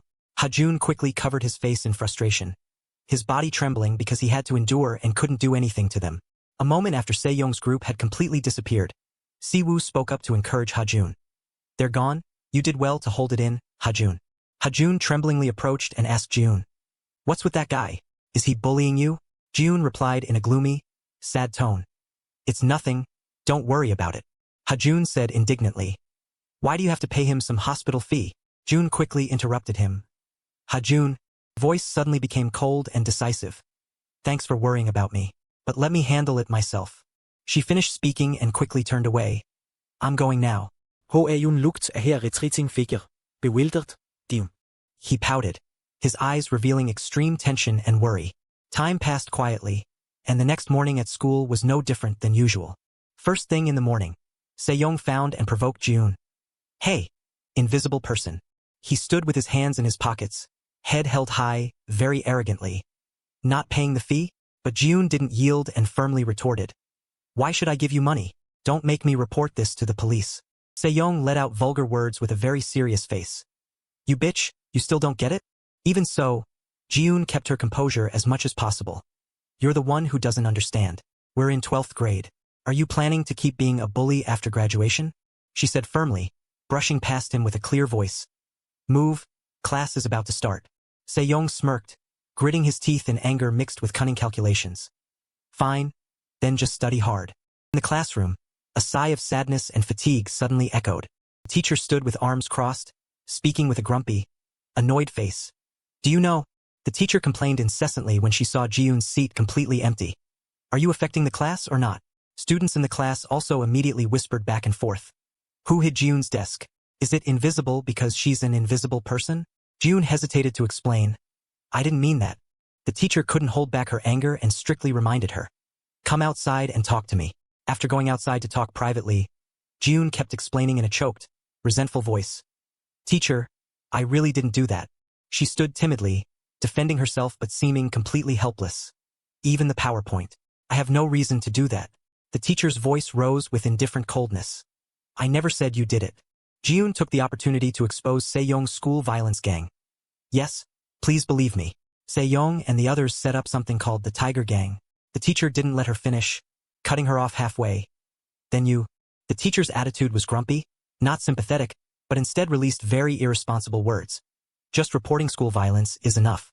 Even if you tell me, I can't help you. Those heartless words made June widen her eyes in surprise and feel disappointed in her heart. Teacher. A moment later, the recess bell rang, echoing through the hallway. All the students gathered around the bulletin board to check their scores. The English mock test results are out. The teacher posted the whole grade sheet again. Both Hajun and Siwoo widened their eyes in shock, speechless. Hajun, you really? Seeing Hajun's name standing at 29th place, Siwoo couldn't help but exclaim. You have no aptitude for studying. You're second from the bottom. Kim Chunsu being last is because he missed school that day. Hajun's face stiffened. He quickly covered his mouth as if he couldn't believe his eyes. I studied really hard. Why? Saechan stood next to him and mocked. Hey, your score is lower than mine. He swung his hand and hit Hajun on the head, then casually mocked. Thanks to the famous Tiger Gang, they let you idiots go? Even though he was only ranked 28th, he gloated and acted very smug. Poor you. Since the test results came out, Siwoo kept comforting him because Hajun's mood seemed to have collapsed. Are you okay, Hajun? Hajun's eyes darkened and he kept blaming himself. I studied day and night and only got 8 points. 50 questions, even if I guessed 1/4 should at least get 10 points. How can I study and still lose to a thug? I should just die. Siwoo's face was drenched in sweat from worrying about his friend's gloomy mood. Hajun? Don't say that. Even so, he noticed the error in Hajun's calculation. Besides, 10 out of 50 points should be 1/5. Hajun calmed down and changed the subject. The 12 Zodiac guys seem quiet lately, right? Siwoo replied gently. Compared to last year, that's true. Hajun asked about Jiun's situation with a very uneasy and tense face. So who are the guys bullying Jiun? Is Jiun really okay? Siwoo's face was stunned. Stuttering, that. A few hours ago he had a meeting and was instructed very carefully by Jiun. Siwoo? She asked Siwoo to keep the secret to avoid provoking Hajun. Absolutely don't let Hajun know I've become an invisible person. Siwoo offered to help. Let us help. But Jiun refused immediately. No, don't do that. She explained the reason was that she wanted Hajun to spend time focusing on his studies. Hajun just decided to study properly. I don't want to bother him. She begged with a face full of determination and firmness. I beg you, absolutely don't tell him. Siwoo hesitated and replied, Jiun. After remembering what Jiun had told him, Siwoo calmly said to Hajun, yeah, you don't need to worry. He chose to lie to calm Hajun's spirit. I just met her this morning. Everything seems fine. Hajun breathed a sigh of relief. That's good then. Finished, he quickly stood up and picked up his backpack to leave. I'm gonna do that thing now. Siwoo asked in surprise. Again? Hajun shared excitedly. The best method whenever I can't study. He gently suggested to Siwoo. You should try it too. Siwoo refused politely with an awkward tone. Only you can do it. Hajun had just stepped out of the classroom when his phone rang loudly. He stared at the phone screen with a stunned, confused look. Why is he calling me all of a sudden? Although puzzled, Hajun quickly went to the boxing gym as if he had an appointment. 2 years calling me out of the blue. After equipping himself for the match, Hajun's face was bewildered, wondering to himself. Just asking me for a sparring match? Coach Sebom suddenly appeared and smiled happily. Who are you? Hajun answered honestly. Senior, he called me here. Coach Sebom saw that and looked very interested. Wait a minute. He stepped forward and felt Hajun's body with an extremely fascinated look. Your body is good. What do you train? Where? Interested? Hajun replied. I've never trained anything. At this moment, Saechan's voice suddenly rang out from behind. Then who are you? This is the Jinyu school uniform. He and his gang suddenly appeared, his tone gruff with a scary, muscular face. Even guys as good as us can't last a round with the senior. Yet this brat dares to come here to spar with the senior? Hajun stood still, his heart wanting to jump out of his chest. The guys from school must pretend not to know them. Saechan continued when he saw Hajun silent. Say something, brat. Why do you look familiar? He stepped forward and slapped Hajun on the head, then shouted. Answer.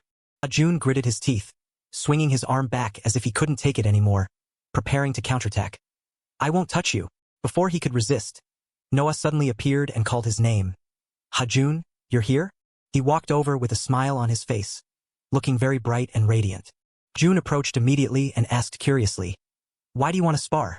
Noah smiled happily and replied, the national college tournament starts in 2 days. I'm just loosening up for one last match. He turned his eyes to Saechan's group and said jokingly, these punks are too weak. Saechan's group simultaneously knelt and obediently praised. Who could ever fight Senior Noah? You're so good, Senior. After speaking, he hurriedly turned to leave. Sejong is calling, we should go too. His gang asked curiously, not watching the match? Watching that punk get beaten to a pulp? Hajun widened his eyes, trembling with anger. You bastards. Noah quickly reminded him in a low voice. Junior Hajun, I don't have much time. He quickly made an offer. Can we start now? So Hajun and he immediately stepped onto the ring. Noah opened the match with a punch aimed straight at Hajun.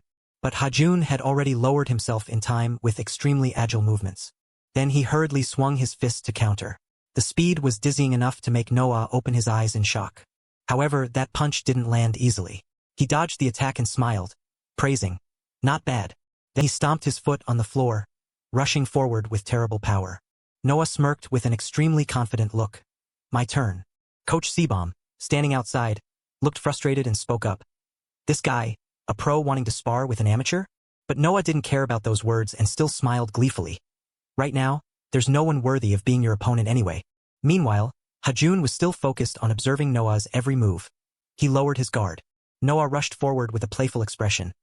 Heard the coach, what are you going to do? Hajun? He immediately threw a punch to the side, but with his agile reflexes, Hajun dodged in time. Noah then shifted his attack to the head, but Hajun also flexibly blocked that punch. Hajun suddenly countered, leaving Noah surprised. What? What the?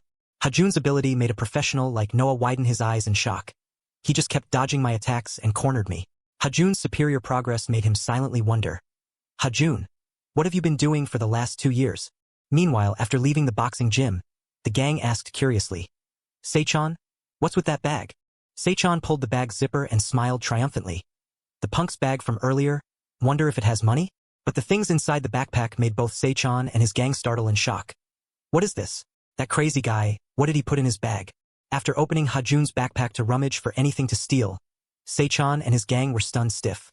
What's this? Seichan held the rope in his hand with a look of extreme confusion. A rope? His underling pondered. Isn't it a jump rope? Seichan replied irritably. Damn, you can say that? Who uses this to jump rope? He threw the rope to the ground and grumbled. So heavy. Seichan sat down, switching to check the wallet and Hajun's backpack with a nasty look. Hey, there's nothing in the wallet either. This beggar has nothing useful. Damn it, just 1001, what else is this? He took out an English book and threw it hard on the ground with a mocking attitude. English book, trying to look like a student. His underling picked up the book, holding it with a thoughtful look. Feels like I've seen the guy holding this book somewhere many times. Meanwhile, the boxing match between Hajun and Noah was still tense. Junior Ho Aeun. Noah attacked relentlessly and asked curiously, what have you done to your body over the years? Hajun's movements were so agile he easily dodged every attack. This made Noah surprised and curious. How on earth did you train? Hajun didn't hesitate and answered frankly. Training? Just jumping rope. Coach Seabom stood outside watching the match with a shocked expression. It's true that basic boxing strength can be trained through jumping rope. But from the start, those movements were truly unbelievable. At the same time, Noah's eyes were also shocked when hearing Hajun's answer. What the hell are you saying? How did you develop so much just by jumping rope? This speed. He started to be wary of Hajun's strength. Flexible enough to dodge and counterpunch. He's not just fast, he has weight too. Through the thin shirt, Coach Seabom could see Hajun's solid muscles. Forearms aren't a muscle group easily trained like that. It's the result of strict training that only athletes practicing for years can possess. He felt dizzy to the point where cold sweat poured down his face. Even I, who have conquered countless sports my whole life, have never seen such a terrifying physique. But when facing an experienced opponent like Noah, Hajun could hardly win against Noah's visual reflexes. Just as Coach Seabom predicted, Noah successfully landed a powerful punch right into the center of Hajun's stomach. No matter how superior the physique, it became useless. Then Hajun backed away. Sighs escaped because he was tired. If it goes on like this, I'll probably lose to Senior Noah. Hajun suddenly glanced back for help. Really not helping me? He worriedly called out with an earnest tone. Uncle. But Chehan complained with an uninterested face. Kid, why possess me while sparring? Hajun pleaded softly, trying to persuade Chehan to help him. Uncle, as a man, once you start, you must win. Even so, Chehan wasn't swayed and turned away coldly. That's it, win alone like a real man. Good luck, I'm leaving. Hajun could only scream helplessly in his heart. Uncle. Then Chehan slowly walked down the street, deep in thought. This kid is already a high school senior. Thinking of this made him anxious and worried. Diyun is also turning 20 soon. There really isn't much time left. Chehan suddenly remembered what he had been warned before. Right, as that person said. At that time, he was warned to avoid suffering bad consequences. If he interfered too much in this world's affairs, the pain could come sooner. Chehan focused and considered carefully. If I possess uselessly too much, Who knows if another curse will appear. Meanwhile, the boxing match between Noah and Hajun had come to an end. After knocking Hajun down, trembling with a blank face on the ring, Noah said gleefully, "Junior Hajun, thanks for the sparring session today. Good work." At the same time at Diyun's house, Diyun shyly approached and suggested to her mother, "Mom," Cana replied gently, "What's wrong?" Diyun hesitated and asked, "Does Mom remember Dad's face clearly?" Cana wondered, "Why ask about Dad's face all of a sudden?" Diyun lowered her head, her voice whispering with sadness. "Lately I feel strange. I don't remember Dad's face clearly anymore." Cana replied with a kind and gentle tone. "That's right, Diyun was very young then, so it's normal not to remember clearly." She laughed to soothe the sad and tense atmosphere in the small room. "Dad would be very sad if he knew. It's been a long time since we looked at the old album. Shall we look at it together?" Diyun quickly held the album with a bright, radiant face. "I've already prepared it. Let's look." Cana was also excited and very enthusiastic. "Okay, dinner is done. After dinner, let's look with Mom." Dayon replied decidedly, "Yes." So the album was opened. Inside were a series of family photos of the three of them full of happiness. Also that evening, Saechan and his friends were gathering in the park, laughing and talking noisily. "Crazy guy, stop lying." He held a cigarette while chatting loudly with his gang. "I'm serious. Damn it, that girl threw herself at me first. Stop lying." Suddenly from afar, "Hey Seyong." He put down the cigarette, stood up with an arrogant look. "Stop talking about last night. Why go home and practice at the playground?" Saechan saw that and said, "Seyong, you're here?" Seyong ordered, "Give me one." Then the whole group sat in a corner and smoked together. Saechan asked with a hesitant tone, "But hey, Seyong." He suddenly smirked with an unfriendly look. "That Jaeha guy, what do you think he'll do in this national tournament?" Seyong widened his eyes, his gaze filled with hatred and anger. "That weak-eyed Jaeha again. If I were still a competitor, I would have smashed his face." After speaking, he smirked, the sound of grinding teeth clearly echoing with jealousy. "That Mu Wang appeared like a... whatever. If it weren't for him, I would have become the right hand of the Tiger Gang." Saechan took the cigarette out of his mouth and asked curiously, "But Jaeha was a potential candidate since middle school, right?" Seyong replied with a rude tone, "That's why you guys are just amateurs. If he wasn't a potential candidate in middle school, what was he?" Saechan heard that and said in surprise, "So Kim Muang was also a potential candidate back then?" After finishing the sparring match with Noah, Hajun quickly walked home while worrying. "My bag." He hurriedly put on a mask to avoid being discovered by his mother. "If Mom sees my bruised face, she'll definitely make a scene. Must wear a mask to go inside." Hajun sighed helplessly with a tense look. "But my bag." Just as he thought of it, the bag suddenly appeared right in front of him, making Hajun freeze in shock. "Here?" He wondered when seeing the items in the bag had been rummaged through and scattered everywhere. Behind him were Seyong's group sitting in a corner. "What those guys are?" Hoeyun glared angrily. "That bastard." He endured and shouted loudly, "Hey, you thieving bastards! You're the ones who stole my bag at the gym, right?" Saechan glanced at him with a look of extreme contempt. "Huh? That punk? Isn't that the guy who sparred with Senior Noah earlier?" Because he took off his glasses and wore a mask. Seyong didn't recognize Hajun and immediately turned to ask, "What's wrong? Who is it?" Saechan said arrogantly, "The owner of that bag, the beggar." He put his hand in his pocket and immediately walked straight towards Hajun. "Why not?" Hajun asked curiously. "What?" Saechan's face became annoyed, swinging his fist to rush towards Hajun while shouting, "Why is there only 1,001 in your wallet? You bastard!" But as soon as he finished, Hajun immediately punched him straight in the face. Causing blood to splatter, he immediately fell to the ground unconscious. Saechan's underling couldn't hold back his frustration and rushed straight at Hajun. "You bastard! Dare to hit my number 2. However, his result wasn't much better than Saechan's. Taking Hajun's powerful punch, he immediately lay flat on the ground. At this moment, Saechan suddenly got up and attacked from behind with a bitter look, tackling him from behind. Hajun hurriedly stretched out his hand, holding his head firmly so he couldn't move. Then he jumped up, swinging his knee straight into his face accurately. Saechan knelt on the ground, wiping the blood oozing on his face while angrily cursing. "Playing dirty, you dog, boxing with each other but using your feet?" Hajun widened his eyes with frustration. Barking, "What, you were the one who attacked from behind with a tackle first, right?" At this moment, Seyong suddenly stood up and shouted, "Hey, you punk!" He gritted his teeth and asked rudely, "Who are you?" Hajun recognized him immediately. That guy. The scene of him bullying Diyun suddenly flooded into Hajun's mind. It was Seyong who bullied Diyun at school. He hurriedly looked at his hands and wondered, is he the ringleader? Steel gloves. Se-chan suddenly rushed over and used his body to squeeze, not letting Ha-jun move cowardly. Se-young, now's the time to hit him. Se-young immediately clenched his palm and rushed straight towards Ha-jun. Ha-jun's face became very tense because his body was being controlled by Se-chan. Damn it. Just then, Chehan suddenly appeared and quickly possessed his body. A blinding light suddenly flashed. Ha-jun's eyes opened wide, flashing with lightning of will and determination. He immediately threw his head back, smashing straight into Se-chan's face. The strong impact caused blood to spurt out in an instant. Right after Se-young threw a punch, Ha-jun lowered his body and slipped through his arm. He rushed over and reached out to grab the rope lying right behind. Ha-jun turned and swung the rope. The rope flew out and instantly wrapped tightly around Se-young's neck. Then he threw the rope over the high horizontal bar.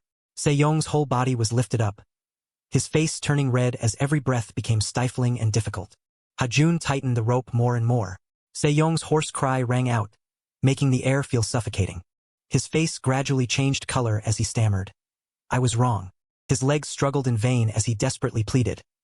Actually, I don't even know what I did wrong, but I was truly wrong. Facing his desperate plea, Ha-jun slightly let go of the rope. Spare me just this once. Se-young fell and slammed his knees hard onto the ground. Meanwhile, Ha-jun quickly packed his things into his backpack and warned. Stop acting arrogant and causing trouble at school. Don't mess with innocent students.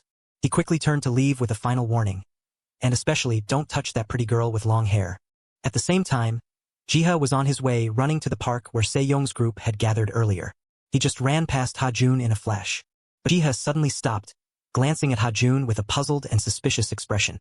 After arriving at the playground and seeing Se-young's group lying scattered on the ground, he asked in surprise. What are you doing? Se-young? What's going on? Se-young asked. Jiha, why are you here? Yeha replied, I'm Yogging. He frowned and asked in a serious tone. Did that guy just beat you up? Judging by the uniform, he must be a student from our school. Se-young was so angry his face turned purple and his whole body kept trembling. Don't worry about other people's business. It's nothing big. Jiha widened his eyes and sternly reminded him. If there's anything unusual, report it immediately.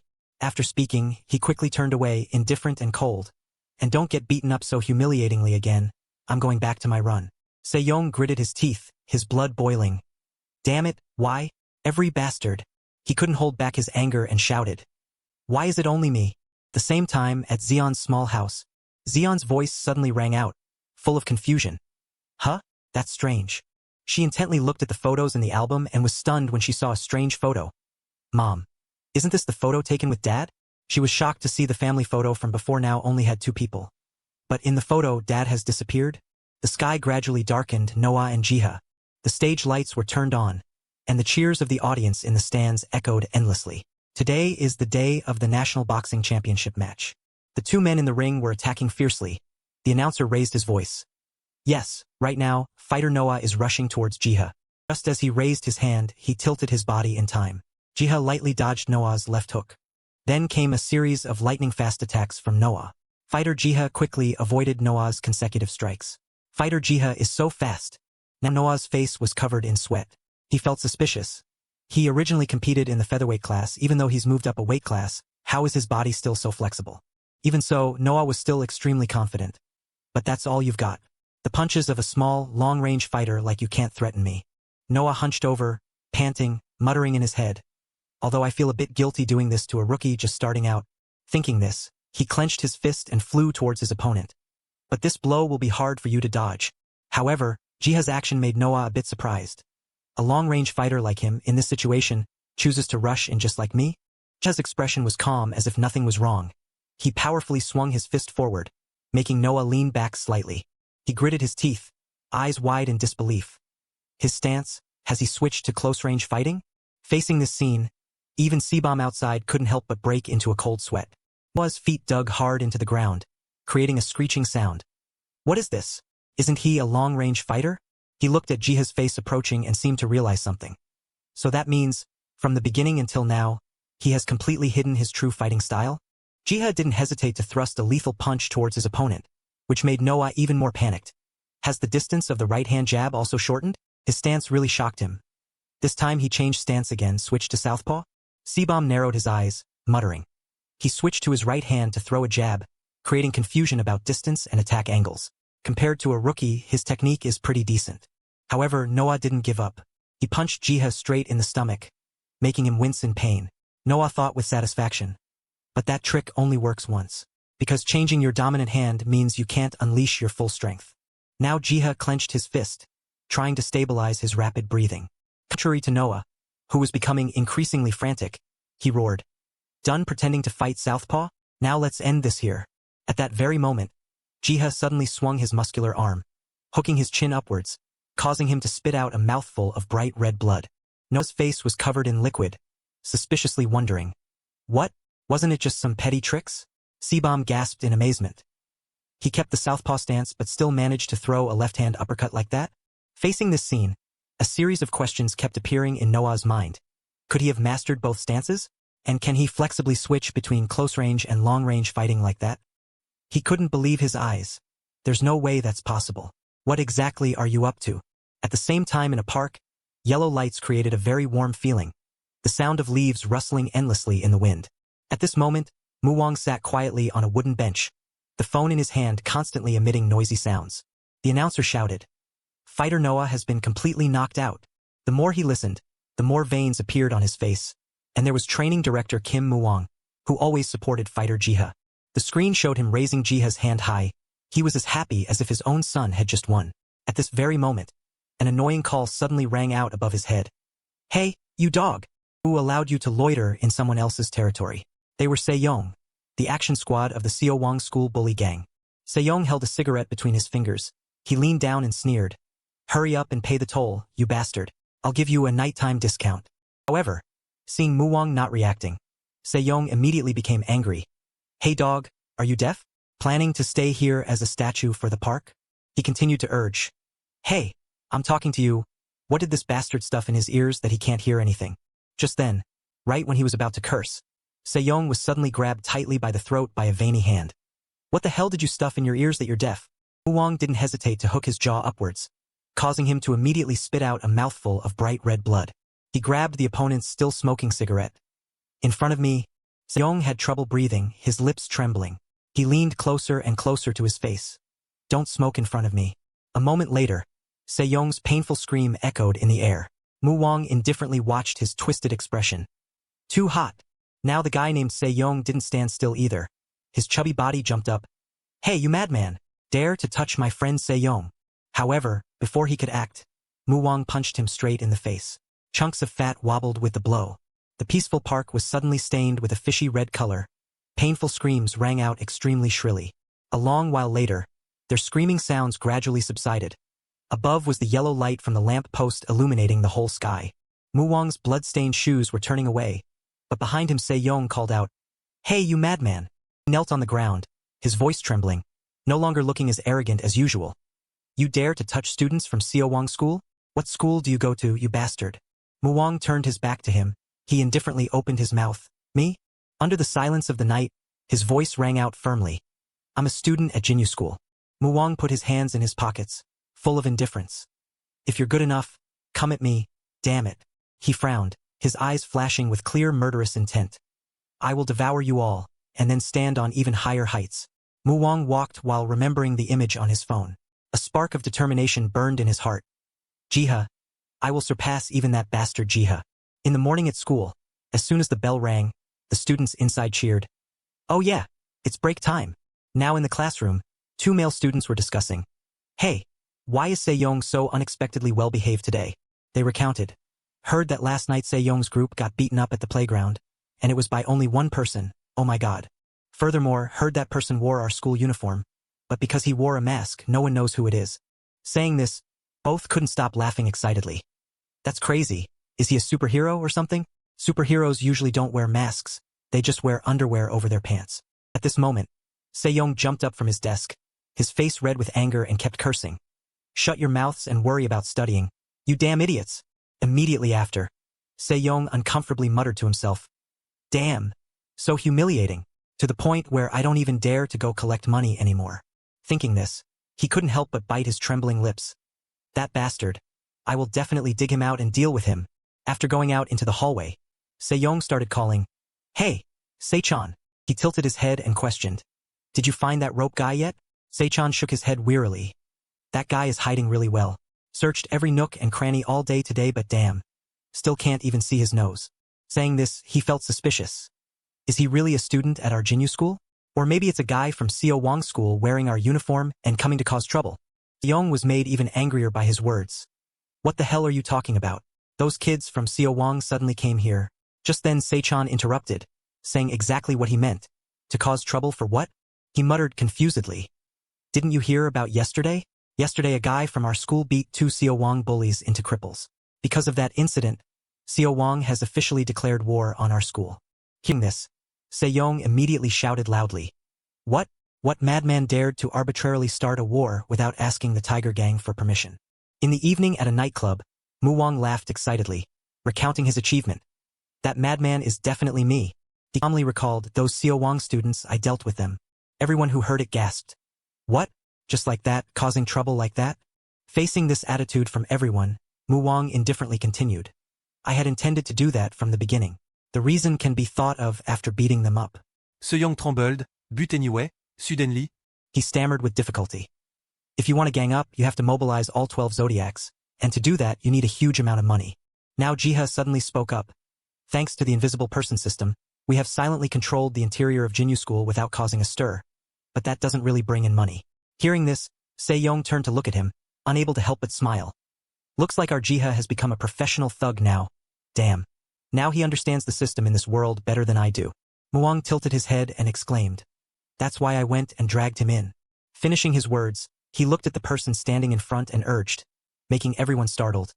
Hey pot lid, you explain it to them. Jinwoo smirked and confirmed. Jiha is right, to mobilize all 12 zodiacs you need a lot of money. But that invisible person system, how should I say, it's not that it doesn't make money. Se-yong suddenly raised his voice. Hey you criminal bastard. The tribute money from invisible people is just pennies. Not enough to stuff a nostril. He indifferently interrupted. I didn't say I would make money from those tribute pennies. The business model I proposed. Saying this, Jinwoo held up his phone containing a map. It's the tiger map. While Muwang just smiled gently, Se-yong widened his eyes in surprise. Tiger map. Jiha nodded. It's the tiger map, 12th grade Se-yong. Jinwoo spoke up. This is a map that only shows which stores are allowed to operate by our tiger gang. Now I will switch to the go screen for you to see. He instructed meticulously. If our Jinyu school students use a store not on this map, meaning it's not in the designated list, and are detected by GPS, the invisibility index will decrease. Finally, and when the gauge reaches 0%, they are immediately kicked out of the invisible person system. Hearing this, Se-yong's facial muscles involuntarily trembled. What the hell is this? How can such nonsense make any money? But Jiha was completely the opposite, he muttered. Advertising fees. Jinwoo praised excitedly. Spot on. Exactly GH. We will receive a type of advertising fee from partner stores. Muwang frowned and asked back. That bastard, he's already making a fortune with this system. One of them spoke up. If we take over more shops, the money we make will go up too. Is it all just a land grab game after all? Jinwoo didn't argue. That's right. Control the neighboring schools, then take over their business districts too. Now Muwang raised the glass in his hand. For the smooth brains who don't understand what the hell they're hearing, just get this. From tomorrow, he shook the glass hard, spilling liquor everywhere. The war begins. In the blink of an eye, it was the next evening, the sky turning orange and fading to dark. At an empty construction site, heavy, ragged gasps echoed constantly. A group of students were fighting inside, Jinyu School against Seo Wang School. Chan and Se-yong stood outside, watching with twisted faces. He muttered a curse. Damn it, those guys fighting are all from that potlid guy's crew. Our underlings are all hospitalized because of that bastard with the rope. Se-chan was trembling so hard he was drenched in sweat. Se-yong, what if we get kicked out of the tiger faction? Se-yong immediately rapped him hard on the head. What kind of bad luck are you talking about? Idiot. Right after, he shouted an order. Spit 3 times to ward off the bad luck for me. You go fight too. Now Se-yong pursed his lips, thinking suspiciously. Damn it.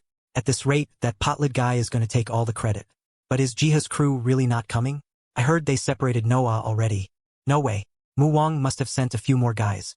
He's not stupid enough to risk it like that, right? He kept asking himself. Taking over a whole school and only sending Jiha's crew? At the same time, elsewhere, someone raised their voice. Is this dried fish guy stupid? The crowd in the narrow alley watched Jiha. Where did you get the guts to come here alone? Come on, No way he's alone, coming to solo our whole Seo Wang school crowd, right? We're merciful, so we'll show you some pity. I'll give you exactly 1 minute.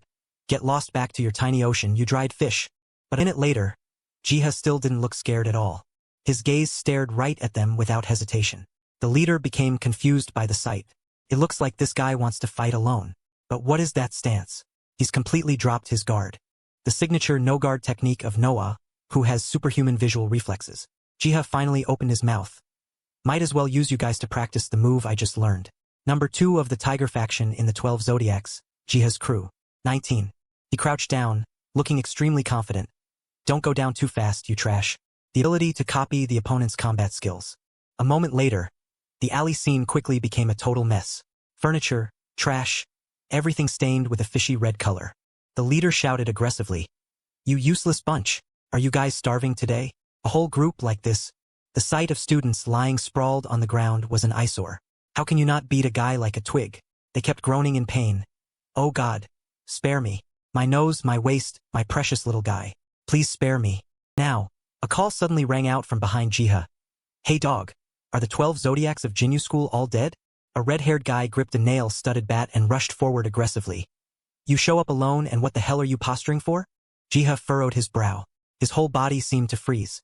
That morning at a park, a mocking sound rang out. It really is Jiha. Muwang kept smirking. You crushed Noah, the national championship candidate. He mocked. Trained by the director like a boxing treasure, yet you punched him without missing a beat. Congratulations. Jiha was silent for a long time. Finally, he muttered, thanks. Then he patted his shoulder. But to prepare for our Jiha's next match, Muwang said in a suggestive tone. How about I let you practice a bit to warm up? Jiha was confused. What? At this point, Muwang instinctively squeezed his shoulder. Consider it training, go clear out Align School. Just you alone. After saying that, Jiha became somber. His lips pursed as if pondering something. Seeing this attitude, Muwang rubbed his chin and asked, what, you don't dare? Afraid of losing face if you go alone? Truly an elite athlete, nothing to do with those little thug types, right? However, before he could finish, Jiha curled his lip and spoke. Elite what? I'll go, let me clear out the A-line guys for you. Muwang. This remark immediately made Muwang laugh with delight. Damn. I really can only trust you, Jiha. Back to the present, the nail-studded wooden bat was instantly knocked flying into the air. The red-haired guy fell, hitting his head on the ground, plasma spraying out. You bastard! A fat guy from behind jumped up holding a rose branch, his flabby body shaking constantly. What the hell are you anyway? But at that very moment, the rose petals quickly scattered, accompanied by the sound of joints cracking. Jiha powerfully raised his hand and gripped the fat guy's neck. You really want to know who I am? You'll know. The fat guy's flabby rolls shook with his movements. So what do you plan to do to me? Tell me, let's hear it? Jiha had almost lost control. Speak. You, trash, bunch of losers. Just then, a leader also rushed up, attacking from the side at that exact moment. In a split second, all his masks and hats were ripped off. At this moment, Jiha's face stared somberly. Do you see now? The leader heard this and was a bit panicked but still acted tough. See what the hell? He asked back. You just saw my face, right? He continued, so what? Jiha lost patience and cursed. Shut the hell up. You know who I am, right? The leader denied. I don't know. However, he suddenly blurted out a stream. How would I know you're that boxing genius Jiha from Indong School, who beat the top expert, national championship candidate Noah, and is famous on the news and essence? I really don't know, I swear. This remark immediately made Jiha feel ridiculous. Damn, are you playing me? Still daring to deny it? At the same time, at the abandoned factory Jinyu School and Seo Wang School, the students, covered in red blood, lay piled on top of each other. It hurts, Mom, Sejong whispered to himself. This area of Jinyu School is basically cleared out. He casually trampled on them. But if I don't want that head guy to steal the credit, I definitely have to take down the Seo Wang boss. But damn, I don't know which corner the Seo Wang boss is hiding in. Immediately Sejong found him. The boss pleaded with difficulty. Enough, I beg you. That's enough. Han Seo was pulled up by his hair by Muwang. Stop hitting, you bastard. Seo Wang School Thug Association. Rank 1. Zhang Han Seo, 19 years old. Ripped a brick and shouted violently. Starting to whine again. I'll cover the medical bills. Grit your teeth and bear it. It's almost over. The scene before him left Sejong horrified. This Kim Muwang guy. He stood on the side staring at Muwang using a brick to attack the opponent. I heard he practiced martial arts in middle school. But he's soloing the monster Zhang Han SEO? He asked himself. I thought he was just a rich kid using money to crush people? Just then Jinwoo returned. Muwang, we've cleared this side. Muwang's face was covered in red blood. But he didn't care. Good job, head guy, it's almost done here too. Diaku smoked while exclaiming. Muwang hasn't even broken a sweat. Trung Jae added. Truly a middle school boxing genius. The two of them discussed competitively, eyes glued to the brick in his hand. Did you see him hit someone with a brick? Diaku. Is this guy still talking about middle school boxing? Every word immediately reached Seyong's ears. Are these guys middle school friends with Muwang? He curiously turned his head to ask. Boxing genius? Did he really practice boxing properly? Diaku looked up. Huh, you didn't know? Among us, he punches the best. He casually exhaled smoke. He was famous as hell back in middle school. Jinwoo interrupted. Hey Diaku, shut your damn mouth. However, he continued regardless. Back then he was even preparing to go pro. Diaku muttered again. If it wasn't for that boxing genius Jiha blocking his path, he would probably... At this point, Jinwoo was sweating bullets. I told you to shut up. His attitude immediately made him freeze. Did I run my mouth a bit too much? Right after, Diaku laughed self-mockingly. Sorry, Muwang. At this moment, Muwang also laughed. He grabbed the brick and approached. What are you apologizing for? We're old classmates. Reminiscing a bit is no big deal. But contrary to his words, Muwang slammed the brick hard into the other person's head.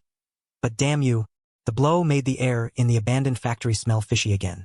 Red syrup sprayed out constantly. Muwang shouted while hitting.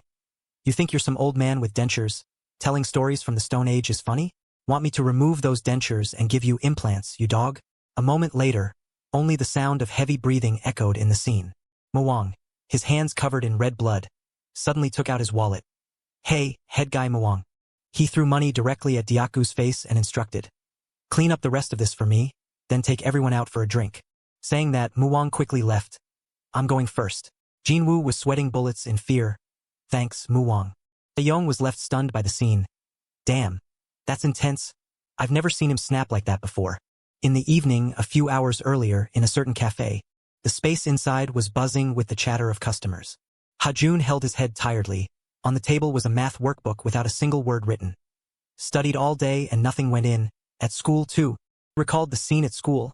Students gossiping. Guys, did you hear the news? A student from our school tied up the tiger faction with a rope and taught them a lesson they'll never forget. Their whispers kept ringing out. Huh, so cool. So that person used a rope as a weapon? Who is it? So curious, I heard they're desperately hunting him down. Siwoo turned his head, bewildered. Hajun, could it be you? But Hajun just grinned, making him choke on the words he wanted to say. Back to reality. Hajun pursed his lips and told himself.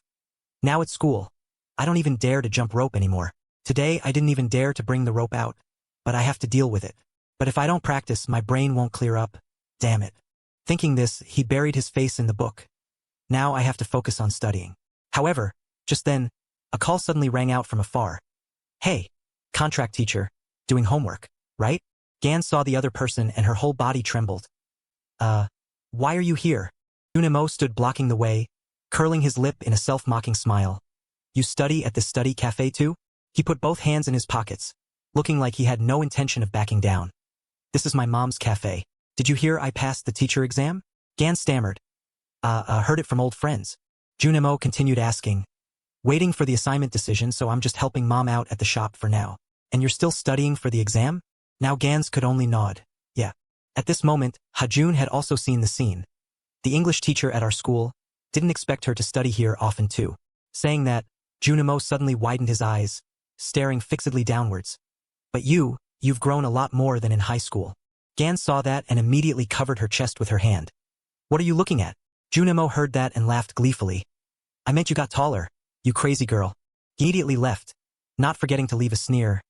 Dirty girl. Thought it was something else. Ugh. Looking at that reaction just like back in school. No wonder you're still living so miserably. At this moment, Gan still stood still, her lips pursed, extremely awkward. Just then Hajun gradually approached.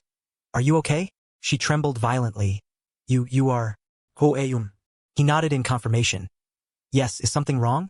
However, Gan suddenly knelt and shouted. Worry about yourself first. Hajun. Ho-eun was confused. After saying that, she ran away. I'm the teacher, and you're the student. He thought to himself. What the hell? By evening, while returning home, Hajun still felt confused. I was just asking how she was. He clenched his fist and asked himself. Why did she get angry and run away? Is she really okay? Her complexion didn't look good at all. Finally, Hajun just sighed inwardly. Now is not the time to worry about other people's business. With these grades, you want to get into college? Keep dreaming, Ho Eun. Just as he was calculating, an object suddenly appeared rushing from afar. Jump rope a bit, then go back to studying. Junha looked at the person lying face down on the ground and trembled. What? What the hell? Hey, you, are you okay? As soon as he peeked into the alley, the scene inside left Junha stunned. What? What kind of situation is this? A line school uniform? Now Jiha suddenly stepped out from inside. Hey, and you? That's a Jinyu uniform, right? Who sent you here? Did Kim Mu-wong send you? Junha was scared to the point of losing control. What? What are you talking about? But he suddenly stopped. Wait, that rope. Junha's eyes were glued to the rope in his hand. A rope. So it was you. You're that crazy guy who specializes in using a rope to hit people, right? Junha angrily gritted out, trying to ruin things again. Huh? He shouted in fear. What? No, you misunderstood. His attitude made him confused. What's this? His eyes are rolling back. Junha panicked and backed away. Don't come any closer. I'm not any rope guy. However, Jiha just gritted out. I don't care who you are. Saying this, he jumped up aggressively, his hand gripping a fist. Once you've seen my face, there's no way you're getting out of here alive. Jiha powerfully swung his fist toward him. You used that rope to deal with Sejong, right? Junha trembled and explained. No, not at all. I was just out for a walk. He quickly took out the jump rope to prove it. I came out here to jump rope. Jiha obviously didn't believe it. You can jump rope lightly with that heavy thing? Even a professional boxer like me can't do that. He kept throwing punches forward. Who the hell are you? Hajun immediately covered his head and ducked. I'm just a high school student. By now, he had knotted the rope and quickly threw it at him. Rope quickly tightened around Jiha's neck. Gotcha. Hajun gripped the rope tightly and shouted. Hey, I'm not trying to fight you. Please calm down. However, seeing Jiha still acting crazy, he started to panic. Damn it, are you just going to charge in? You don't care about being strangled? He opened his mouth and let out a cold-blooded line, ready to endure pain to break the opponent's bones. The two kept clashing, one attacking, the other dodging. That's a boxer. Hajun retorted. Whether you're a boxer or a baldy, I don't give a damn. Now Jiha pursed his lips and thought. Too fast. This guy must have been sent by the chosen faction. But while he was distracted, Hajun quickly slipped away. Hey, where are you running off to? He shouted. I'm going to school. At the moment, his face grew even darker. In the blink of an eye, it was the next morning at school. In the hallway, the noisy chatter of students kept ringing out. A wanted poster from the Tiger Party was posted on the bulletin board. Personal info, height over 1.85 m, balanced body proportions, thin build, might carry a rope. Anyone who finds this guy will receive a discount voucher for the Tiger Party deposit. Reward is 5 million won. The students were gossiping again. The Tiger Hunter has appeared again, what a nickname. Heard he raided that fight scene this time. Who could be so charismatic? Sechan read it while feeling suspicious. Wait, come to think of it. He immediately turned to look at Jiha. This guy looks taller than 1.85 m too. He cursed internally, damn, I've been found out. Now he aggressively slammed his hand onto his head and laughed gleefully. Don't tell me a short-brained guy wants to fight. Fighting requires brains too. Stupid kids just get beaten up. Now Jiha couldn't help but blurt out. Hey you bastard. I'm the one who took down the entire 12 zodiacs back in the day. However, Siwoo quickly covered his mouth. Hajun. Sechan pointed at the bold text. Do you know what this means? Got 8 points in English. Now Jiha calmly opened his mouth. You think I'm stupid enough not to know this? One means want, S is past tense. Saying this, he shouted aggressively. One means want, doing things with the past, right? This immediately made everyone go silent. Sechan whispered. Do you have an older brother? Siwoo nodded, yes. He warned, watch out for him. In the city at night, the night sky was very peaceful, with a few breezes blowing by. At a certain nightclub, Mugwang's deep, husky voice rang out. Our Jinyu School's Tiger Party. He held his glass and continued excitedly. Has swallowed up Seowang School and Line A without spilling a drop of blood. Sejong said fearfully. What the hell? He pursed his lips strangely and muttered. Syrup flowing like a river. At this moment, Mugwang praised. Leader did well. Remember to handle it cleanly. Don't let any rumors spread. You hear? Jinwoo spoke up. I didn't do anything. He blushed, covered his face, and smiled shyly. I'm just piggybacking on Mugwang's achievements. The actual meaning of this was, because I only need to enjoy the food prepared by Mugwang. Immediately after, Mugwang shouted loudly. And the person who took over line a high school by himself, our fighting genius Jaha. Their atmosphere immediately became lively. Everyone, clap your hands. However, Sejong didn't feel happy at all. He cursed internally. Damn you guys. Why leave me out and split everything among yourselves? Just then, Mugwang held out a glass. Hey Jaha, have a drink? Everyone is happy, don't be all alone like that. He refused. You know I don't drink. But he still had no intention of backing down. This guy, just one drink. Jaha looked away. I don't do things that affect my athletic performance. The scene in front of him made Sejong confused. What's this? You guys, why is the atmosphere suddenly so tense? Now Mugwang leaned into his ear and whispered. You shouldn't do that to me. Damn it. If you don't like it, why did you follow me and transfer to Jinyu High School? Saying that, he raised an eyebrow and smirked. Please save some face for your friends, Jaha. Jaha heard this and was silent for a moment. Finally, he took the glass and drank it all in one gulp. Everyone in the room was scared by his action. Right after Jaha slammed the glass on the table, he urged. Why are you all sitting there like idiots? Drink up, you guys. Mugwang excitedly raised his glass. You heard it, our Jaha has drank it. Now Jaha stood up. I'm going to the restroom. Sejong asked tentatively. Muwang, should I call some girls in? The crowd cheered. Drink till you die, drink up. Chug it. A few minutes later in the restroom. Inside there was no one, only the sound of flushing water. Jaha kept wiping his mouth with his hand. Then he seemed to lose control and slammed hard into the mirror, causing syrup to splatter everywhere. Jaha looked at himself in the mirror and cursed internally. Damn it! Finally the party ended, outside the nightclub. At this moment, Mugwang was bowing his head to adjust his pants. Sejong muttered to himself. Sandbag. He hid behind an electric pole, observing every single move of the other person. Sejong wondered. Jogging alone again? That Mugwang guy didn't drink any alcohol, right? Then he decided internally. Let's follow him. A while later at Dune Gym, a manager named Coach Dung greeted him. Mugwang, you're here? Mugwang got straight to the point. Here's the membership fee. Coach Dung trembled. You brat? Who uses cash these days? However, he just replied. I don't want to leave a transfer history. He took it out and carefully counted. Are you afraid your dad will find out? Mugwang questioned. What are you counting for? Afraid I'm lying. I have plenty of money. Now he fearfully reminded. You monkey. Hey, is that your money or what? You're grown up, you should earn your own money. He shook his head. I want to move out so badly. Don't pressure me anymore. Just worry about helping me a bit. At this moment, Coach Dung placed a hand on his shoulder. Mugwang, compete professionally. How long do you intend to hide like a child? He seriously praised. You're good. Kid. You just come here to play around every day? However, he didn't care. What are you talking about? Become a boxer and end up poor like the coach, sitting and staring at the board like a loser all day? Coach Dung cursed. You spoiled rich brat. Then he reminded. The rookie tournament is coming up. Think about it carefully. In the blink of an eye, it was the next morning at school. Class. Thoughts were scattered in Sejong's head. But he grumbled uncomfortably. That leader guy and Jaha are running wild everywhere and got kicked out of the tiger party for real. At this moment, he approached Diyun as usual. Hey, invisible girl, tribute money. I already said no. No matter what you do, I won't give it to you. Give up. Her words immediately made Sejong furious. He clenched his fists. Girl, you bitch. But suddenly Sejong shifted his focus to the friend next to her. I knew it, but I've changed my strategy. Junman immediately fell to the floor.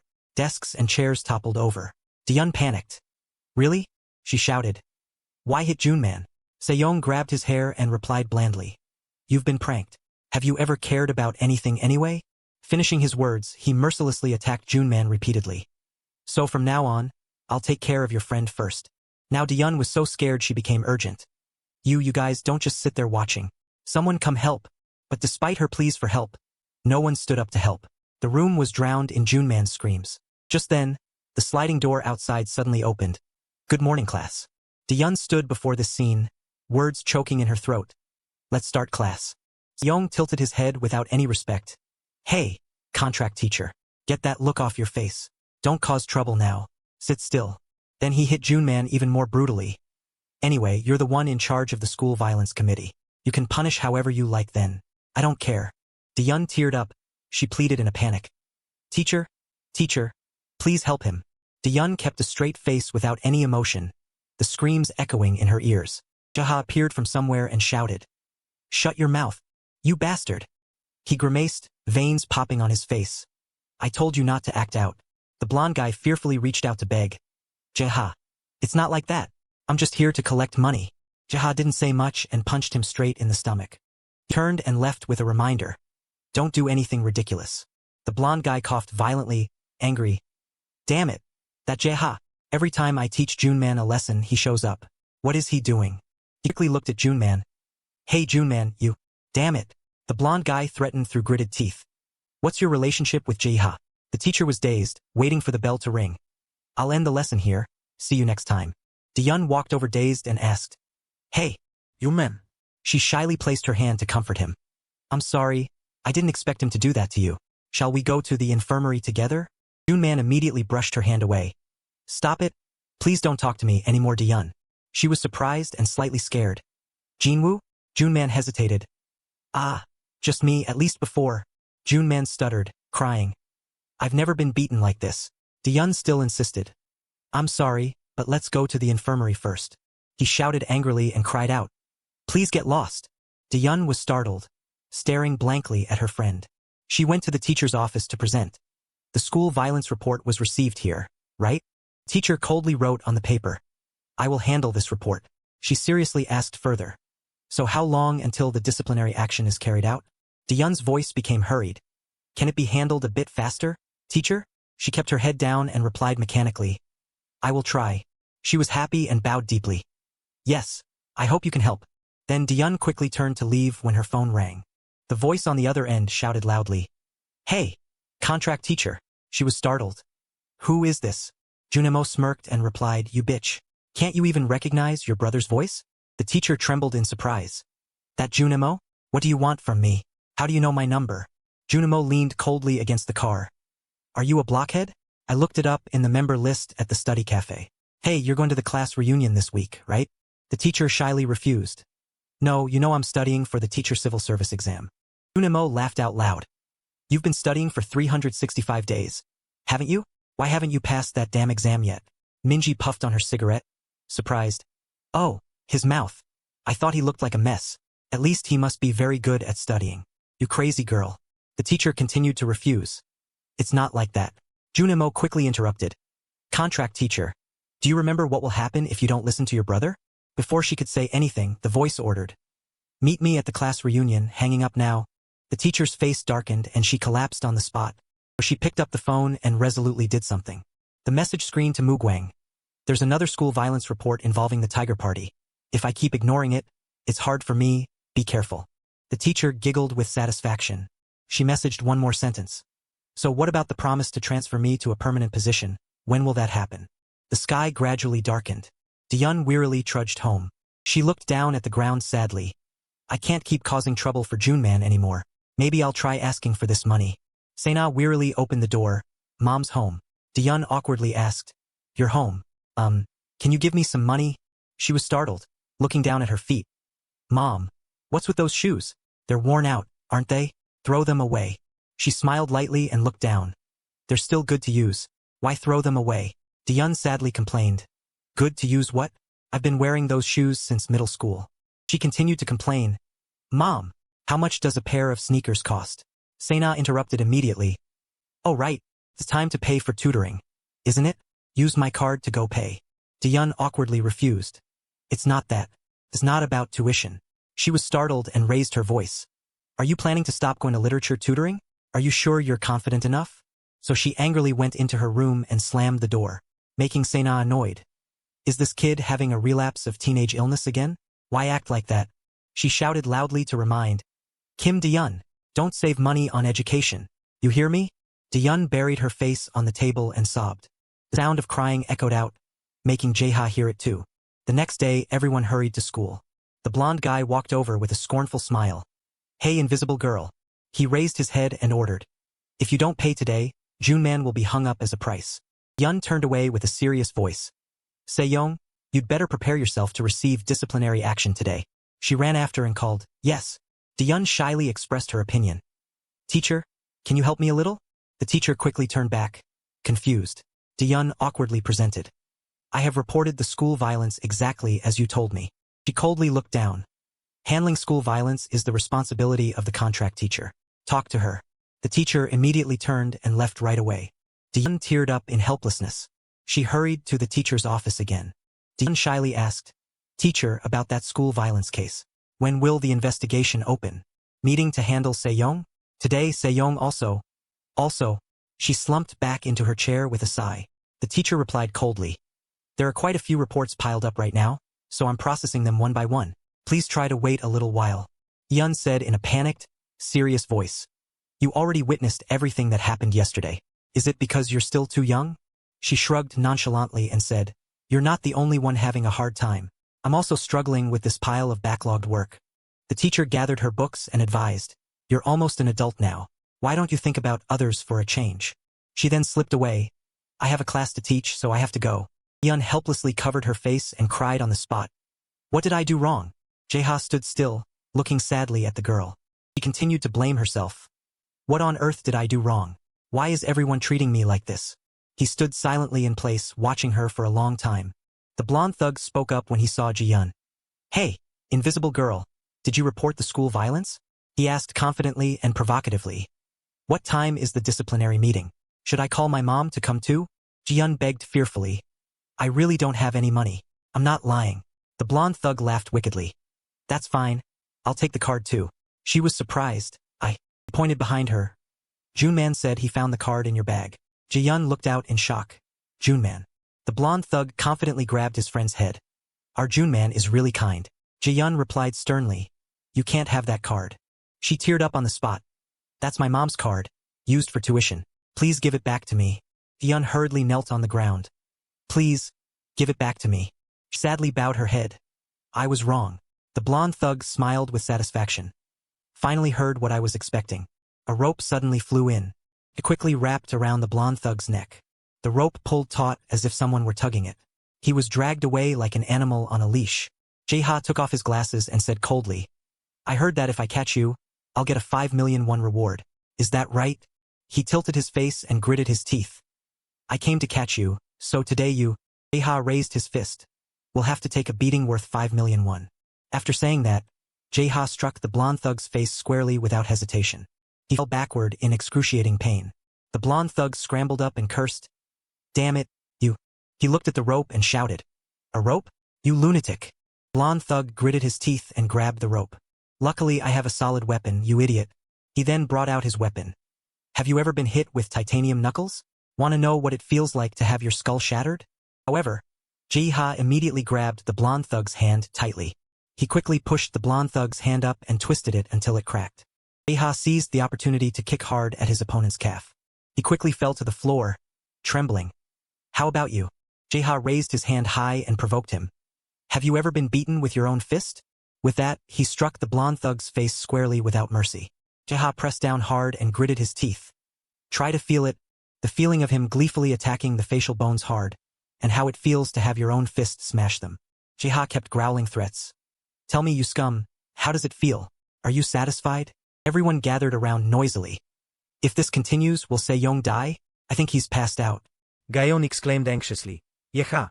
Everyone immediately rushed to stop him. Hey, stop it. Someone please intervene. In his heart, Jaeha was only focused on the thought. If I can't protect Ji-yun and my wife. He was determined to attack continuously with high resolve, thinking there would be no reason for him to keep living in this world. Even if I have to suffer a curse, I will still kill you. Ji-yun burst into tears on the spot. Stop. Please, just stop. Jaeha panted, gradually regaining his senses. The next day, the sky was pitch black, as if something bad was about to happen. An emergency meeting of the Tiger faction was held at a karaoke room. A member coldly declared, Sejong has tarnished the honor of our Tiger faction.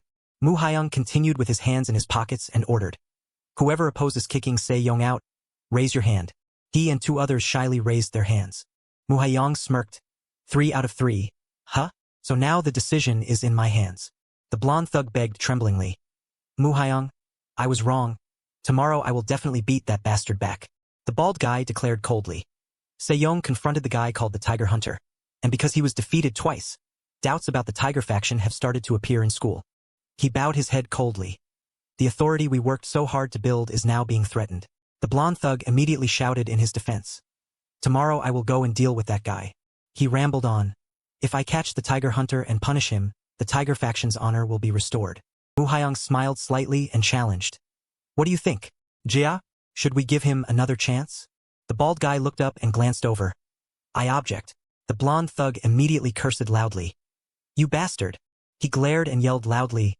Jaha. You dog. What kind of relationship do you have with that idiot Junman? Why do you keep interfering in what I do? You bastard. A beer bottle smashed right onto the blonde thug's head without mercy. The bald guy and the others glanced over in fear. Mu Haiyang glared at him nonchalantly. The blonde thug held his head and sobbed while he continued to remind them. But the problem is, if he doesn't go collect the money, there will be no one to do it instead. Mu Haiyang nonchalantly wiped the syrup off his face. What should we do? All right.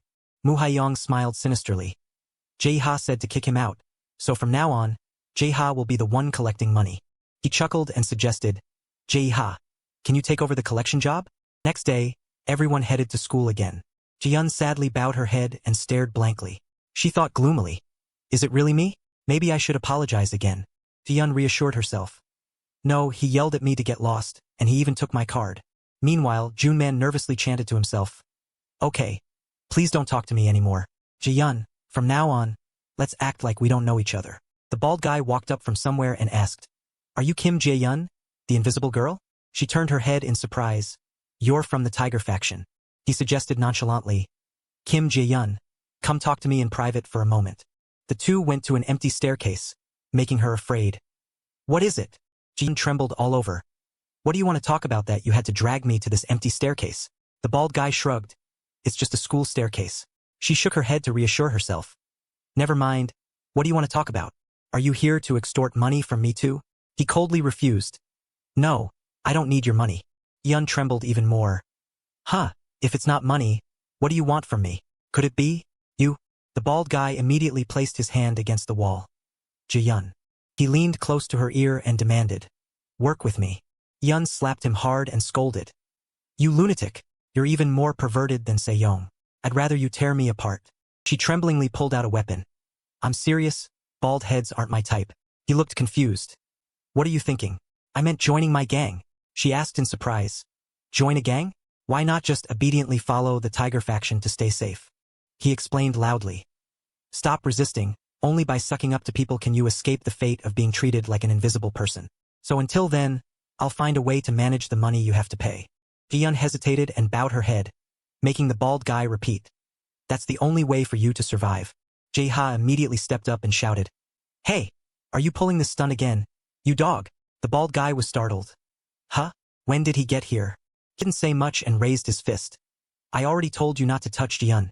The teacher hurriedly shouted. Jaha. She warned sternly. You've already been reported for school violence. Jaha turned back in surprise. What? Follow me to the teacher's office right now. Afterward, they were both present at the teacher's office. Ji-yun called out anxiously. Jae-ha. She sadly held her arms and looked at her friend. What did the contract teacher say? Are you okay? He scratched his head and lied shyly. It's nothing. If I fight again, I'll be suspended. Ji-yun turned away and remarked seriously. The one causing school violence is Se-yong. Why are they only doing this to you? I'll go there and demand justice. Jae-ha quickly returned to the main topic. I'm fine. What about you? What did that guy say earlier? The Tiger faction. I'll find each one of them and beat them up. She stopped him. Don't. Ji-yun shouted seriously. Please, stop it. Jae-ha. He was startled and froze, making her plead continuously. Please don't do that for me anymore. Who told you to do that? He was suspicious of the confusion happening. Hey, why are you saying that to someone who wants to help you? Ji-yun scolded angrily. Who told you to help me? She walked away, leaving Jae-ha calling out in vain. Hey Ji-yun. Kim Ji-yun. He felt sadly that something was wrong. The sky gradually darkened. Sena happily heard the door open. Is Jae-yun home? He looked at her daughter's back. You should have dinner first, right? Did you register at the academy yet? Instead, she trudged away. I'm tired. I'm going to rest first. The bedroom door slammed shut, making Sena suspicious. Ji-yun. She approached and asked, Kim Ji-yun, what happened? Ji-yun, don't make mom worry. Ji-yun's mother kept knocking on the door. Open the door, Ji-yun. She bowed her head and thought self-reproachfully. It's all my fault, mom. Jae-yun unconsciously thought of Junman. He teared up, and Jae-ha too. But, thanks for watching the video. Jae-yun began to doubt, maybe he really wants to help me. No, after all, he is a member of the rebellious student group. Jae-yun still kept her head down. How could I believe his offer of help? She looked serious even though she was still tearing up. Alright, I will solve this myself. If I stay like this, what will change? Don't be foolish and sad anymore, Kim Jae-yun. Jae-yun then rushed to the computer. I'll try to find a part-time job. I just need to pay the money and it'll be over. Meanwhile, at the karaoke room where the Tiger faction was meeting, in the room sparkling with crystal lights, the Tiger faction was having fun together. The blonde thug picked up his glass in confusion. What is it? Why do you want to meet me in private all of a sudden? He continued provocatively in a loud voice. Are you crazy, you bald pot? Jinwoo smiled devilishly and suggested. You've been kicked out of the Tiger faction, so I'm planning to introduce you to a sweet gig. He quickly widened his eyes and grinned. Do you know what they do there? The blonde thug looked confused and confirmed. That place? That's an illegal business company. Isn't it? Jinwoo smiled devilishly as if he had predicted it. On paper, that place forbids any intimate behavior other than chatting. But as for talking, you won't get to touch the girls. The blonde thug cursed under his breath in frustration. What the hell are you talking about? You criminal bastard. Who would go there just to talk? He put his beer glass down hard in annoyance. But tell me, why do you need me to work there? Jinwoo shook the liquor bottle and explained. You are very suitable to be a wary manager. The blonde thug confirmed. Wary manager? He poured water into a glass and affirmed.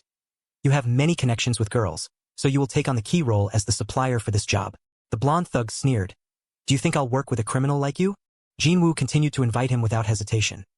You just need to supply them, then take a portion of the money they earn as a commission fee. That's it, you just need to breathe and the money will be in your pocket. He listened silently as Jinwoo explained. All the time you've been a lackey for Mu Hyung. How much have you earned? He reminded him provocatively. Do you want to live like that forever? The blonde thug shouted in annoyance. Shut up, you bastard. It's so annoying. Jinwoo raised his beer glass to ask for his opinion. So, can you do it? Bring your acquaintances there. He happily clinked glasses. Of course I can. A girl hurriedly shouted. Of course not. Sujeon cursed angrily. You lunatic? Whose life are you planning to ruin next? She puffed on the cigarette in her hand. Who made you do that? Blonde thug still tried to manipulate her. The money earned is really good. Do you think making money is that easy? Calculated, it's over 50,000 per hour. Sujeon yelled loudly in annoyance. If it's so good, why don't you do it yourself? She walked away, making the blonde thug angry. If you don't do it, there are still others who will. That evening at Mu Hyung's house, the bald guy walked up seriously. Did you call for me, sir? Mu Hyung's father nodded happily. Jae-ha, I called you here to congratulate you. He played golf casually to relax. You won this time too, right? He nodded, yes, thank you, sir. Mu Hyung's father took the opportunity to ask further. So who was your opponent in the final match? The bald guy replied seriously. It was an athlete named Choi Do-jeon. I heard he is a master who has studied many martial arts. Is he actually stronger than him? Hearing that, Mu Hyung's father pondered for a long time. All right, if you win this time, I will give you a big gift. The bald guy hurriedly refused. But I have already received so much from you. If I win the prize, I should buy something for you to thank you. He glanced over happily. Then how about I give you a golf club? The bald guy nodded happily. Yes, can I buy something similar then? Mu Hyung's father casually quoted the price. This one must be around 40 million won, right? He backed down. Never mind. Pretend I didn't say anything. He sneered loudly. I'm joking, you don't need to, kid. Mu Hyung's father reminded him in a stern voice. The money I spend on you is only to invest in your talent. The bald guy promised. Therefore, I am trying my best and will work even harder in the future. He looked up in surprise. Trying what? Mu Hyung's father quietly looked at the golf ball. If everything could be solved just by trying, someone like me would be a pro golfer too. From the start, the seeds were different. You will be the seed that becomes the best. The bald man fearfully lowered his head. Don't flatter me too much, it's just starting. Mu Hyung's father glared and declared. I don't believe you, I believe in my eyes. If I say it can be done, it will be done. Mu Hyung suddenly stopped his hand, silent, saying nothing. He stood up and confessed. Dad, I have something to say. His father hurriedly ordered. Oh right, prepare to study abroad. Mu Hyung was startled. What? Why so sudden? He scolded seriously. Don't talk back, just go when I tell you to. You at least need to get a foreign university degree. He frowned uncomfortably. I already said I'd pursue boxing, I just didn't say it out loud, but I've always been training. Wu Haiyang's father felt frustrated inside. I pretended to ignore it because I was afraid you'd quit and go out causing trouble. Do you think you're like Jie? He was frustrated and wanted to lunge. Stop comparing me to him. Mu Haiyang's father swung the golf club. You brat with no manners. He struck his son's head hard without hesitation. The bald man silently witnessed that terrifying scene. Don't make a fuss. Worry about packing your things. After speaking, Mu Haiyang's father turned and left. He stood frozen in place, saying nothing. A week later at the place Jinwoo and the blonde guy met, he clicked his tongue, extremely interested. Jinwoo showed it on his face. So you only found one person? The blonde guy trembled and denied. Who said I didn't find them? Wait a bit. He puffed on his cigarette anxiously. Hey, blockhead. But how have you been finding people until now? Who would voluntarily jump into this job? Jinwoo smiled confidently and looked up. Why didn't you say you could lure many people? The blonde guy was flustered and awkward. I was just asking for fun. If you don't want to say it, fine. Jinwoo quickly pointed outside. By luring those clueless kids out there, obviously. The blonde guy silently listened to the plan. Pretend it's a healthy part-time job to lure them in then slowly tame them. Jinwoo painted a smooth path. Lie about it being easy work with high pay and herd them back. He instinctively scolded. You madman? Who's stupid enough to believe those tricks? Look, does this place look like a normal part-time job? Jinwoo asked back with a straight face. Who told you to call them here? He smirked. Actually, I tricked them to another place first, then lead them here. Blonde guy gritted his teeth. Are you showing off? How can it be that easy? Jinwoo glanced over provocatively. If you're not confident, then get lost. Sujan immediately appeared. Hey Ji-sung, you damn bastard. The blonde guy stood up coldly to show off. Around here you have to call me manager. She scolded uncomfortably. Don't talk nonsense. Shut up, you jerk. Sujan pointed and cursed loudly. I already said I don't hire middle-aged uncles. Zemo smiled foolishly. Sis, I'm only 21 years old. Blonde guy startled and backed away. It's over. That guy is a real gangster. In this situation, help, uncle go. He lunged from somewhere with a fist in his hand. You rude customer, how dare you touch my Sujan? Before he could lunge, Zemo pushed Uncle Go's face right on the spot. He was quickly knocked out in an instant. Zemo immediately faked a perverted voice. Sis, I've dealt with that bad guy. He pursed his lips and closed his eyes. Reward me. Sujan backed away frustrated. You creep. Get lost. Jinwoo hurriedly stepped up. That's enough, Zemo. He looked up and smiled. You said you'd only come here once a week. If you do that, this place will lose all its credibility. Zemo was surprised. What? He reached out uncomfortably. Blockhead. You bastard. The blonde guy immediately put his hands together in prayer. Actually, I've hated you for a long time. I'm sorry. I promise to attend your funeral. May you rest in peace. Zemo happily scratched his head on the spot. Sorry, blockhead. I was impatient again. Jinwoo stepped closer and whispered. Don't do that anymore from now on if you don't want to die. He happily left, blowing a kiss. I'll come back to you in a week. Sujan clenched her fists. Damn it. I'm quitting this job. The blonde guy fearfully rolled his eyes. Even the gangsters have to be submissive? This guy really has something terrifying about him. I definitely have to follow him. Meanwhile, on the way home from school, Gan sighed wearily. Searching forever but no part-time job is decent. Is there any that I can do while studying? She startled looking at her phone. Huh, a cafe. This looks decent. Gan immediately decided. Maybe I should try applying. The blonde guy stared blankly, not believing his eyes. He smirked with chopsticks in hand. What a school. Giyeon's profile appeared, making the blonde guy even more interested. Looks like this will be fun. On the weekend at that cafe, Giyeon stood before the staff on duty, stammering a greeting. Hello, I'm here for an interview. The young man didn't understand and was confused. An interview? Go to the meeting room over there. Giyeon politely replied, yes, thank you. He watched Giyeon's back and thought, what kind of interview always takes place at someone else's store? He rubbed his chin and speculated. How many times has this been? It seems like something isn't quite right. Ganchiop smiled and introduced himself. Nice to meet you, Kim Giyeon. I am Ganchiop, currently in charge of managing this cafe. Kim Giyeon held her phone, slightly surprised. Is your name Spy? He smiled gently. Haha yes, my name is a bit special, isn't it? Giyeon continued. Wait a second, 113. Ganchiop was slightly surprised. What are you doing? Giyeon tilted her head cutely. Reporting a spy to the police, haha. Hee, I'm just joking. Ganchiop saw it was awkward and laughed along. Haha, I've never met anyone as interesting as you. After laughing, he got to the main point, rubbing the back of his head reluctantly. Sorry, Kim Gi-yeon, but actually, the person who interviewed before you has already been hired. She heard that and honestly stood up, intending to grab her bag and leave. Oh, I see. That's a pity. Then I'll wait for the next opportunity. Ganchiop suddenly spoke up. Wait a moment. However, from the interviewer's perspective, I find that Kim Gi-yeon seems very charming and your ability to handle situations is also very quick. I wonder if you have thought about working elsewhere? Kim Gi-yeon said, bewildered. Oh, you mean working at another cafe? Ganchiop denied.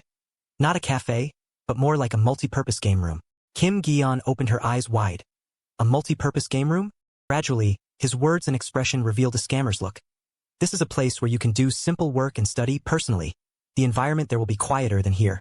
These words raised Gi-yeon's vigilance. He was still rambling. I'm afraid it's not easy to find a job where you can both study and earn money like that. Moreover, in these difficult economic times, isn't finding part-time work even harder? The employee curiously looked towards that room. How will it go this time? Will she go with him?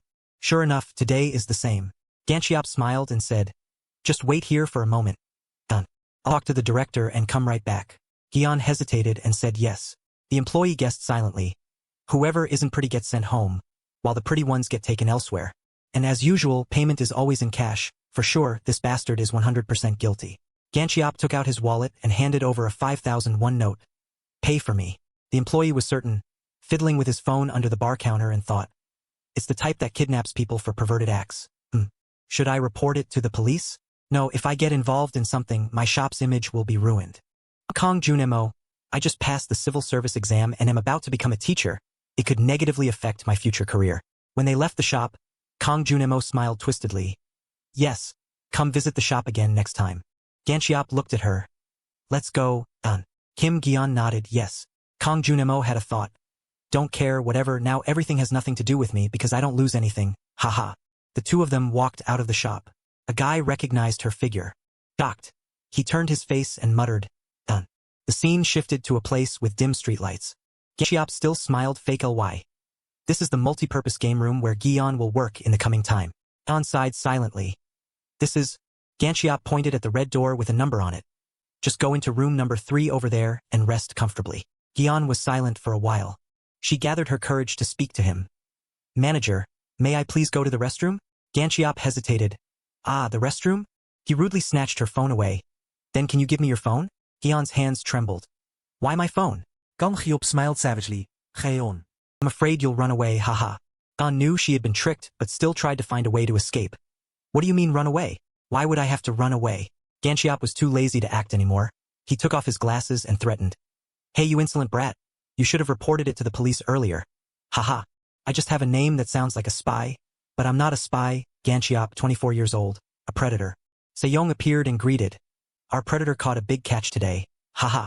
He shoved his face close to Gi-yeon, smirking disgustingly. Why? Surprised. Haha. Surprised because I suddenly appeared. Haha. Kim Gi-yeon denied it immediately, as if her trembling earlier was just acting. No, I already guessed it, from the very first moment the interview started. Her words were steely, making Ganchiop astonished.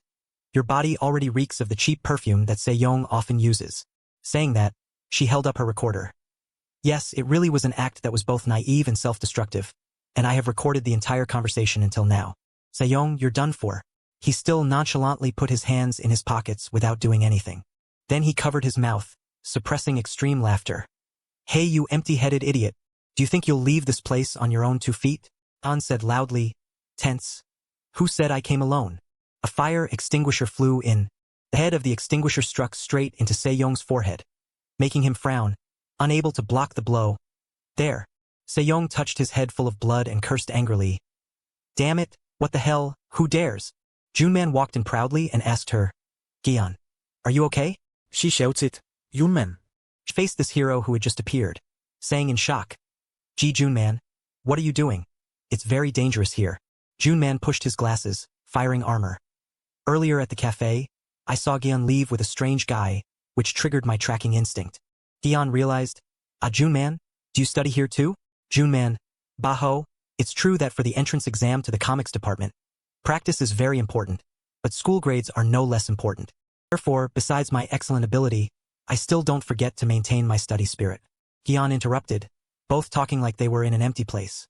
Right, but in my opinion, according to the entrance standards, I think you should focus on your ability to draw plots and staging ability rather than academic achievements. Junman raised a finger in agreement. Right, I agree with you on that.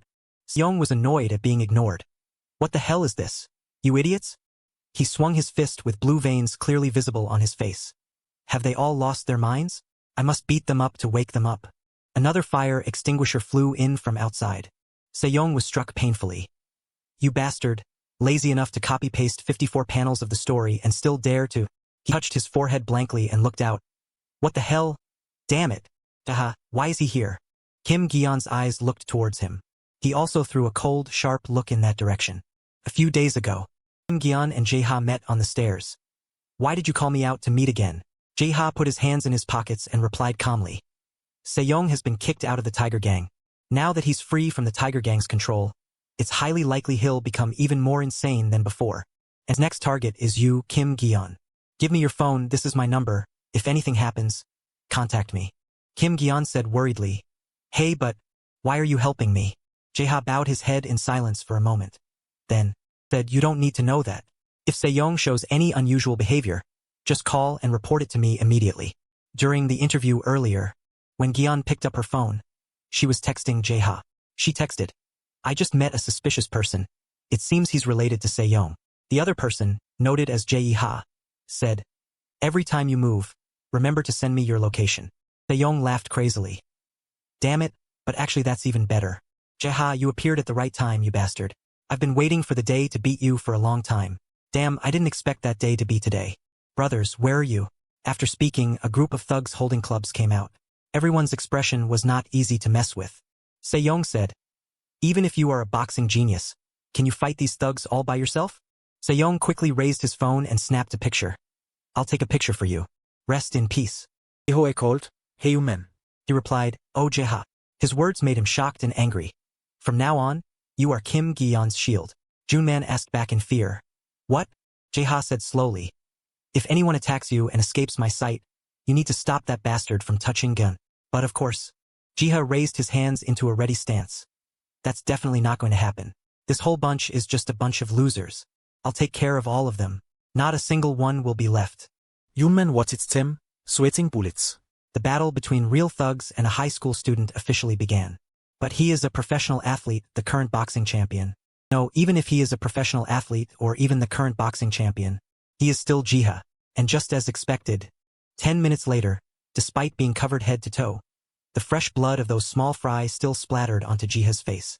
Junman couldn't help but exclaim that Jae-ha lived up to his name. The fight between 26 real thugs and Jae-ha ended in just 10 minutes. Ji-sung trembled in despair. Tonight is really over. Gon Jeop quickly grabbed his phone to call the police to protect himself from Jae-ha. Hello, 113? I'm Gon Jeop. Where do I go to turn myself in? Please come and arrest me quickly. Jae-ha stomped his foot hard on the ground. He took momentum and dashed in front of Sejong, swinging his fist.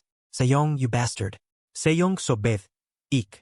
He squeezed his eyes shut, waiting to be hit, but Jae-ha's fist suddenly stopped. Jaeon froze completely. Jae-ha issued a warning. If you dare to open your mouth to Kim Moo-hwan about what happened today, then I'll make you wear diapers for the rest of your life. Jaeon felt a chill down his spine. He was stiff as a wooden puppet, zipping his mouth shut. All right, of course, Jae-ha. I didn't see anything today. Seeing that everything was settled, Jae-ha called for the other two to leave. Let's go. Junman and Jaeon slowly followed behind him. Jaeon hesitated and said, thanks for helping me today. How about I treat you to a coffee? Before she could finish, Jae-ha coldly walked away. I'm leaving now, leaving Jaeon standing there looking disappointed. She had no choice but to go sit in the cafe with Junman. Junman said cheerfully, thanks, Jaeon. Enjoy your meal. Jaeon hesitated and asked, hey Junman. He replied warmly, yeah, Jaeon? Jaeon probed. Are you close with that bald thug? Junman understood who she was asking about. Oh, Jae-ha? Jaeon recounted worriedly. Every time I get into trouble, he always appears and helps me.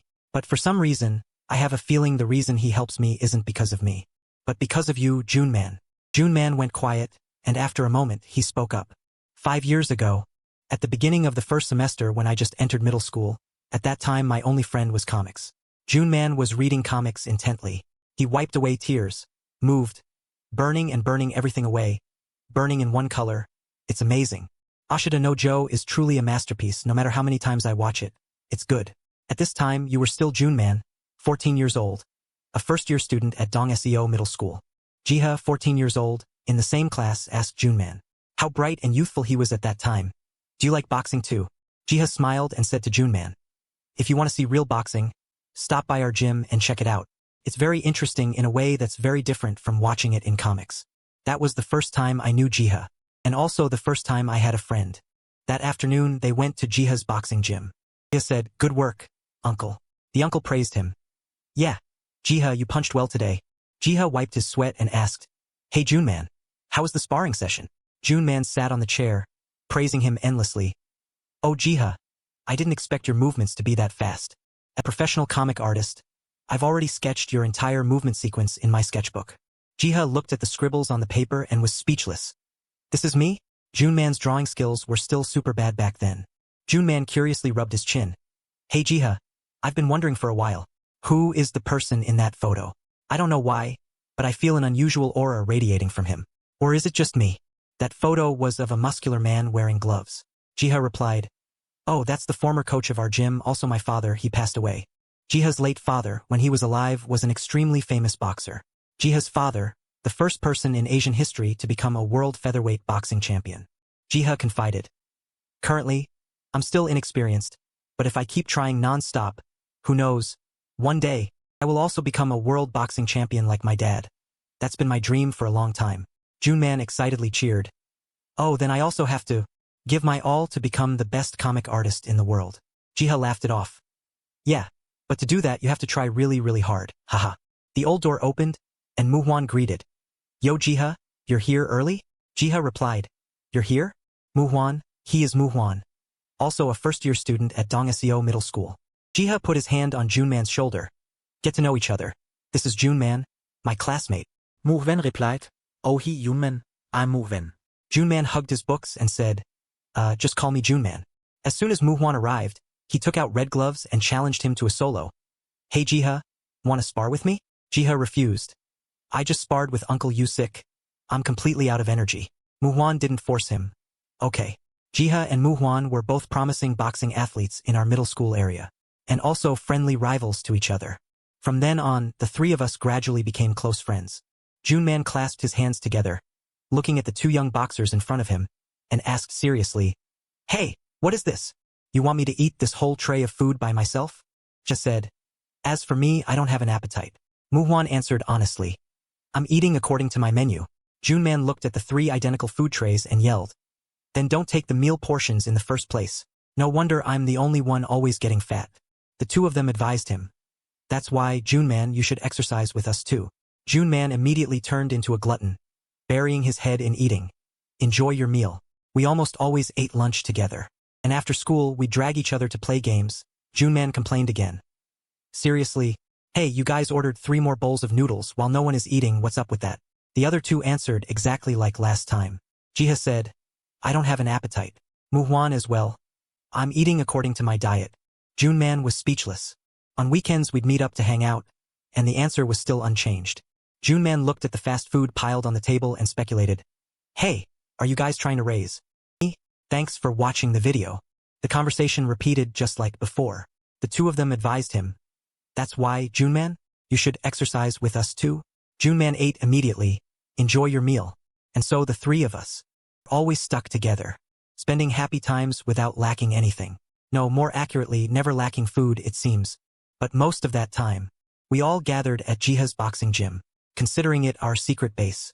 Muhwan widened his bruised eye and said, "Hey Jiha, today I went easy on you." Jiha smiled and wiped his sweat. Yes, thank you sir." Muhwan suddenly discovered, "Oh Junman, your drawing has improved a lot lately." Jiha also approached and exclaimed, "Oh my, that's a huge improvement." Junman laughed it off. "Because I sketch your sparring scenes every day, I didn't realize my skills accidentally leveled up too." Just like that, a year passed. The three of them set foot on the beach. Muhwan excitedly raised his hands and shouted, "Yeah, the beach. Summer vacation of 2nd year of middle school. We invited each other to the beach." Jiha looked serious. "Calm down, Kim Muhwan. This trip is extracurricular training." The two guys threaded a rope through a tire and raced each other pulling it. Junman ran after them. Wait for me, guys. One of them said loudly. Whoever loses treats us to dinner. In the guest house, Muhuan said dissatisfiedly. 3 guys sitting and eating black bean noodles in a guest house. Does that look right? Junman replied calmly. I told you to order sweet and sour pork too. Muhuan laughed and held up the power card. Summoning Dad's card. I'll cover tonight's late-night meal. Let's go out and play, haha. But that night, we shouldn't have stepped out of the guest house. The 3 of them sat together watching the sea. Muhuan sat in the middle and said, enjoying a drink and watching the night sea is truly, the wine is so sweet. Junman reminded Muhuan. Puppy, that's zero Sprite. You only buy snacks and drinks with your dad's card? Jiha said rigidly. Drinking alcohol hinders physical activity. And consuming too many sugar-free drinks can also cause muscle loss due to the accumulation of aspartame in the body. Suddenly a strange sound shouted. Hey, what are you saying? Who gave you guys permission to drink soda in someone else's territory? A group of people wearing martial arts uniforms said. They are Jyeongsang Nam from the Jyeongsang Nam Middle School Judo Club. The 3 brothers looked exactly the same. The one in the middle scolded. Get the hell out of here, you dead meat guys. Junman pushed up his glasses. This beach is open to everyone, right? What right do you have to kick us out of here? Muhuan put his palm on his face to stop him. Hey Junman, are you drunk on Sprite? Why are you suddenly going crazy? Sorry guys, this friend of mine is currently... The group got closer. What did you say? Are you crazy? What the hell are you babbling about? One of his brothers said. But, are all soul boys like that? This pig talks like a real person, it's so funny. Another one hissed with laughter. Damn. Suddenly I'm craving pork belly so much. Haha. Another one laughed uncontrollably. Haha. Junman pursed his lips. In his ears were still their extremely fierce voices. Look at that guy confused. His face looks like a pig's nose. Cough cough. Hey, try oinking oink oink haha. Jiha said in a cold voice, making Muhuan and Junman tremble. You guys, apologize. Yuj spoke up. What, an apple? Yuj mocked. Haha, this is Mungyang. Where did you come from to ask for apples? Haha. Yuj tensed his face. Mungyang is famous for apples. I won't say it a second time. The things you just said to my friend. Apologize to him right now. Yuj was annoyed and snapped. Is this anchovy crazy? Do you want to die? Muhuan put his arm around Junman's shoulder and turned to leave. Jiha? What's wrong with you? Sorry guys. But he didn't see that Jiha had already taken a stance. Without a word of warning, Jiha punched Yuj in the snout, making him spray blood. Yuj flew backward, leaving the other 2 brothers stunned. What the hell was that? Yuj sat up immediately into a fighting stance. Did you sucker punch me? He rushed forward to put Jiha in a headlock, but he ducked to dodge the blow. He got even angrier and attacked again. Hey boxing. In the blink of an eye, Yuj grabbed Jiha's sleeve. But what now? If you get caught by a judo fighter, you're done for. Jiha quickly closed in behind him. Yuj only managed to pull Jiha's shirt, but the person was nowhere to be seen. Jiha rushed to punch him relentlessly. The contemptuous things you said to my friend, apologize to him right now. Muhuan rushed up to restrain him with a fearful look. Hey Jiha, stop it. If you keep going like this, someone will die. Jiha struggled. Let go. Let me go. Jiha punched Muhuan in the shoulder, making him scream in pain. Arg. Jiha sobered up and worriedly asked, Muhuan, are you okay? 3 bruised brothers didn't understand either. What? Why did his shoulder suddenly dislocate? Damn, won't talking about this give us a headache too? Let's get out of here quickly. Leaving his 2 friends worried on the beach. Mukhfan. A few days later in Seoul, the doctor announced. Fortunately, the surgery was very successful. The father and son were flustered. Thank you, doctor. He looked at the medical record, feeling awkward, pushed up his glasses and said the second half of the sentence. However, although this is not an injury that causes major obstacles to daily life, in the future, Muhuan will probably not be able to continue playing sports anymore. This sentence struck Muhuan's mind directly. In the hospital room, Junman asked, Muhuan, are you okay? Jiha clenched his hands awkwardly. Muhuan, I'm sorry. It's because of me. Muhuan suppressed his anger and said nothing. His father scolded Jiha relentlessly. You brat. Do you know how hard I raised my child? Do you know how hard I raised my child? Jiha collapsed, kneeling in front of him. Sir, I'm sorry. Junman couldn't advise or comfort him any further. 1 year later, Muhuan had completely changed.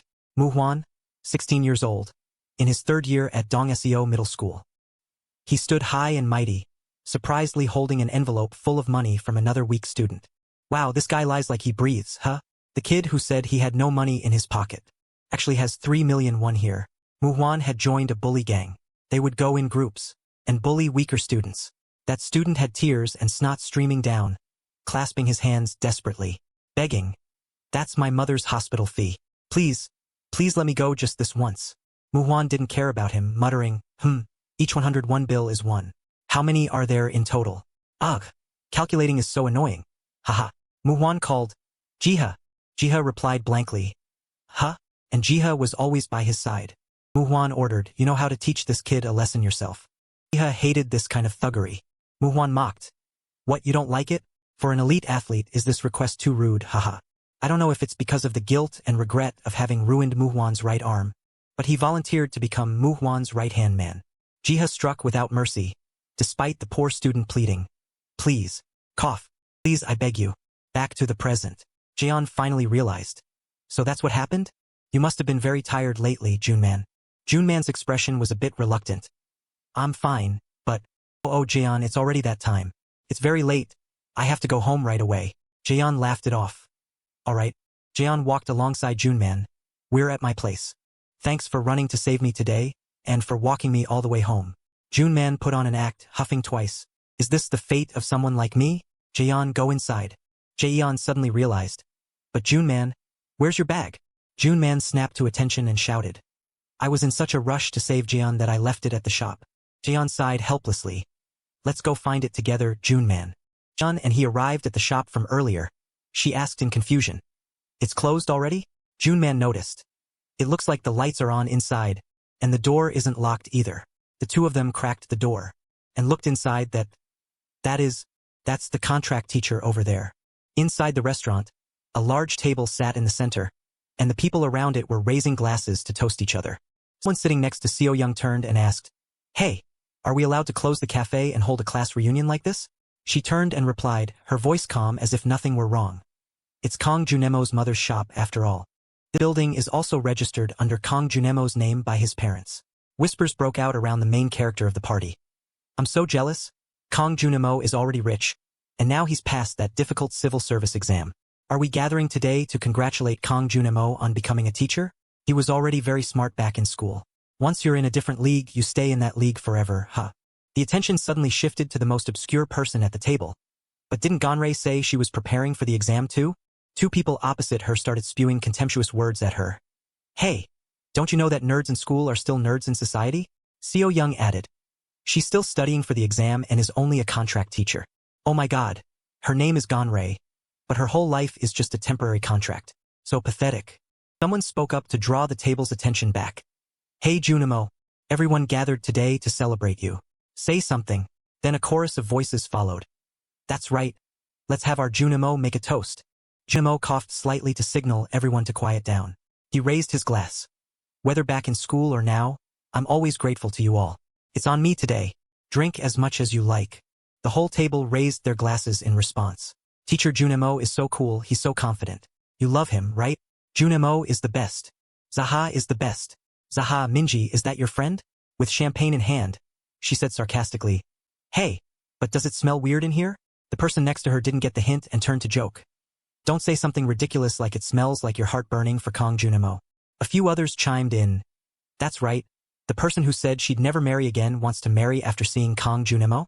She ignored the teasing and covered her nose with her hand. "No, I really smell something rotting." Jong-oh brought his nose close to Ganrei's head, sniffed a few times, and shouted, "Oh, holy crap." He shouted loud enough for the whole table to hear. "It's the smell of the contract teacher's stinky head. Hey, how old are you and you still haven't showered?" Ganrei trembled with shame and stammered an explanation. "I showered before I came." Jong-oh wouldn't let her go. "You said you showered, so why do you still stink? You're just like you were back in school. Haven't changed a bit. Please just wash yourself properly. There's an insect on your head." The whole table laughed without restraint at his joke. "An insect? Seriously? That's crazy. Are you living in the 1950s? Junman thought about cutting in to ignite a friendship. The laughter grew louder. "That's hilarious." Suddenly, a man's voice shouted, "Hey, you guys." Junimo focused his attention on the noisy crowd. "You guys are being too hard on Ganrei. We're all adults now. How long are you going to keep joking like this? Aren't you ashamed?" After speaking, he took his glass and left his seat. Junimo walked up to her side. His expression showed concern. "Ganrei, are you okay?" Ganrei was even more terrified by this unexpected attention. Thank you, Kong Junemo. As if just waiting for her to say that, Junemo replied, yeah. Ganrei. But his next words directly cut off the glimmer of hope that had just appeared in her. They just don't know that your house doesn't have hot water. That's why. He poured the glass of champagne in his hand directly onto the center of her head. I hope Ganrei's head doesn't get lice. Let me disinfect it with alcohol for you. The whole table, which had been tense, immediately burst into mocking laughter. Kong Junemo is so thoughtful. That's hilarious. Ganrei's whole body trembled, but she couldn't say a word. The two students standing outside witnessing the whole thing from start to finish couldn't believe their eyes. Meanwhile, the people inside, unaware of the existence of those two pairs of eyes, continued to despise her. She's been blessed by Junemo. Ganrei must be about to pass the exam now. The laughter continued to ring out endlessly throughout the cafe. The sky grew darker, and the story of that day was left unfinished. One morning a few days later, at Junnu Convention High School, in the classroom during break, Jeon whispered to the person next to her, hey, and Seo Young, why hasn't she been acting high and mighty lately? Her desk mate didn't understand either. Does she just sleep every day? Junman's voice chimed in, slowly recounting the story. Haven't you heard the rumor? Seo Young has been wiped out by the Tiger Gang. Both of them couldn't believe their ears. What? For real? Junman continued. She's no longer backed by the Tiger Gang. Plus, her 12 zodiac tattoo was blackened out. Seo Young's school life is completely different now. The one who used to bully nerds has become a nerd herself. Her life is going downhill fast. Huh. The person with her head down on the desk in the corner of the class didn't dare to speak up, only able to curse silently. I hear everything. I'm just pretending to sleep. Junman didn't know about that. Thanks to that, the atmosphere in class 12-2 was much more refreshing. Pausing for a moment, he changed his tone gently. Jeon. She turned back and replied in a friendly way. What is it, Junman? He pointed to the page she was drawing. For this part, instead of drawing a close-up of the character, you should shoot the main character's current scene from a high angle to clearly show the whole situation. In my opinion, that's an extremely cool way of expression. Jaeon turned back and smiled at him, happily accepting the feedback. Thanks for your friendly feedback, Junman. Before she could finish her sentence, he interrupted. Hey, put the thanks aside for now. It's just that later. It's just that I, a man who lives for comics, gave a small piece of advice to someone with talent, enough to listen to the threats at your place. I'm just giving you a tiny piece of advice. After saying that, he turned away without waiting for her to call after him. Yeah, let's do our best together, Junman. After Junman left, Jeon smiled gently, silently reminiscing in her head. That day, ever since, the bald guy helped me, Seo Young hasn't bothered invisible people like us anymore. Thanks to that, I can focus on comics and prepare for the entrance exam at school, so my mood is much more comfortable. But I still feel bothered because I treated Ha-jun badly back then. She remembered that day Ha-jun stood behind her with a confused expression. Hey, why say that to someone who's trying to help you? But all questions had no satisfying answers. John even felt angry. No one asked you to help. As she said that, she walked away, ignoring him standing behind calling her name loudly. Jeon? Kim Jeon. She remembered Ha-jun's helpless expression but still tried to justify herself. Anyway, he wanted to help me. And, Ms. Ganrei, I wonder if Ms. Ganrei is okay. The next class began. Ganrei's voice rang out, still trembling and lacking confidence as always. Everyone, take your seats. Today I have someone to introduce to the class. From now on you. Before she could finish, the person next to her interrupted. Nice to meet you all. From now on, I will be your homeroom teacher. EAM Kong Yun Mo. Jeon and Junman's faces were full of shock. Both recognized the person standing on the podium. That's the person who teased Ms. Ganrei back then. Junimo put his hand on her, making her tremble violently. Here, Ganrei. No, from now on, Ms. Ganrei will be my teaching assistant. Please help her out from now on. As soon as he finished speaking, the class immediately broke into endless whispers. Isn't that the guy working part-time at the cafe in front of the school? That's right. That's right. Seo Young, who had been trying to minimize her presence in class, heard this and realized her opportunity. What? A part-timer at a cafe suddenly becomes a teacher? Found my prey. She looked at the new homeroom teacher. If I can overpower that guy in front of them, my status, which has gone down, will rise again. An insolent voice rang out. Teacher? Damn it, a part-timer at a cafe suddenly upgraded to a teacher. How does it feel to switch from a part-time job to being a teacher? Junimo stood on the podium looking at the troublemaking student in the class. That kid. He walked step by step toward her. So, is the part-time pay at the cafe good? Or is the teacher's salary meager? So you're the kid Seo Young who was expelled from the Tiger Gang? Seo Young was a bit scared by the level radiating from his words. What is this old man? How does he know? Junimo looked straight into her eyes. But Seo Young, your sitting posture in class is very strange. Immediately after, he swung his fist at Seo Young's face. Can't you fix it? She took a punch and flew backward, syrup spraying from her face all around. Fear appeared on everyone's faces. That couldn't be hidden. Junimo continued calmly. My dear students of our class, from now on, call me Teacher Tiger. Seo Young cursed angrily. She scrambled up, wiping the syrup flowing from her nose with one hand. What kind of teacher hits a student? Do you think you'll be left alone doing that? You bastard. Are you tired of living? Junimo stood straight, looking down at her like a sewer rat. What's wrong? Seo Young? Are you going to report me to the police? Then go ahead and try reporting me. Things will get very interesting. After speaking, he laughed loudly in front of the class's disbelieving eyes.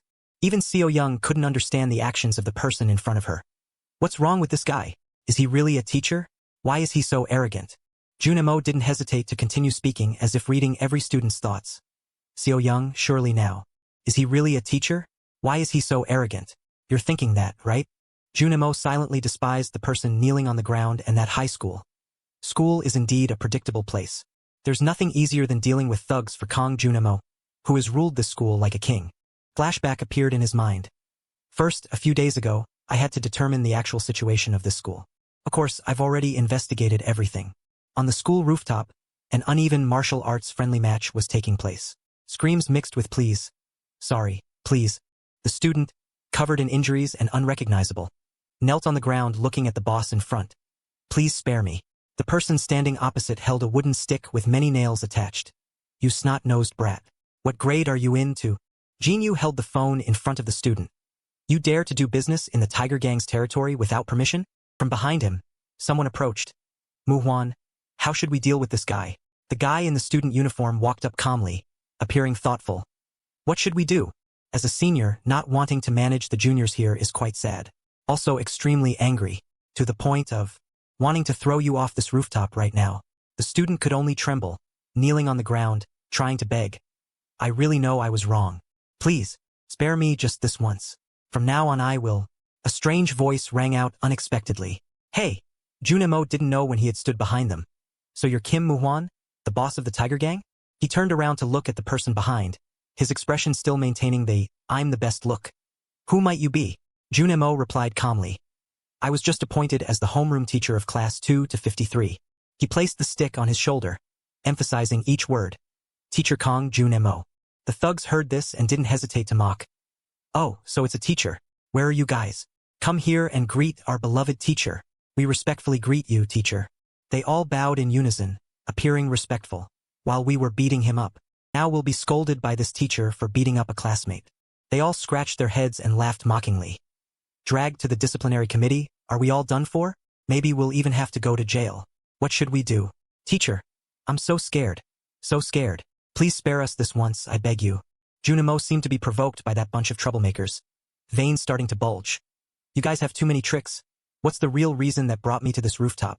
The group still had no intention of listening to him finish, cutting him off, clutching their faces, appearing scared. Surely you're worried about our future, because we just did something bad. The real reason you came here is to save this freshman who we just beat up. The bruised student looked at him like his life's angel. I'm saved. But a voice unexpectedly interrupted the sappy teacher-student scene. Hey, teacher, what are you carrying that flute for? Don't tell me it's spare the rod, spoil the child. Are you planning to spank us? That's not it. Junimo interrupted them, his expression returning to a calm, indifferent look. Who said? Why would I hit you guys? You think I climbed all the way up here just to save that brat? There's no benefit, it just tires me out. This statement left Jinwoo speechless.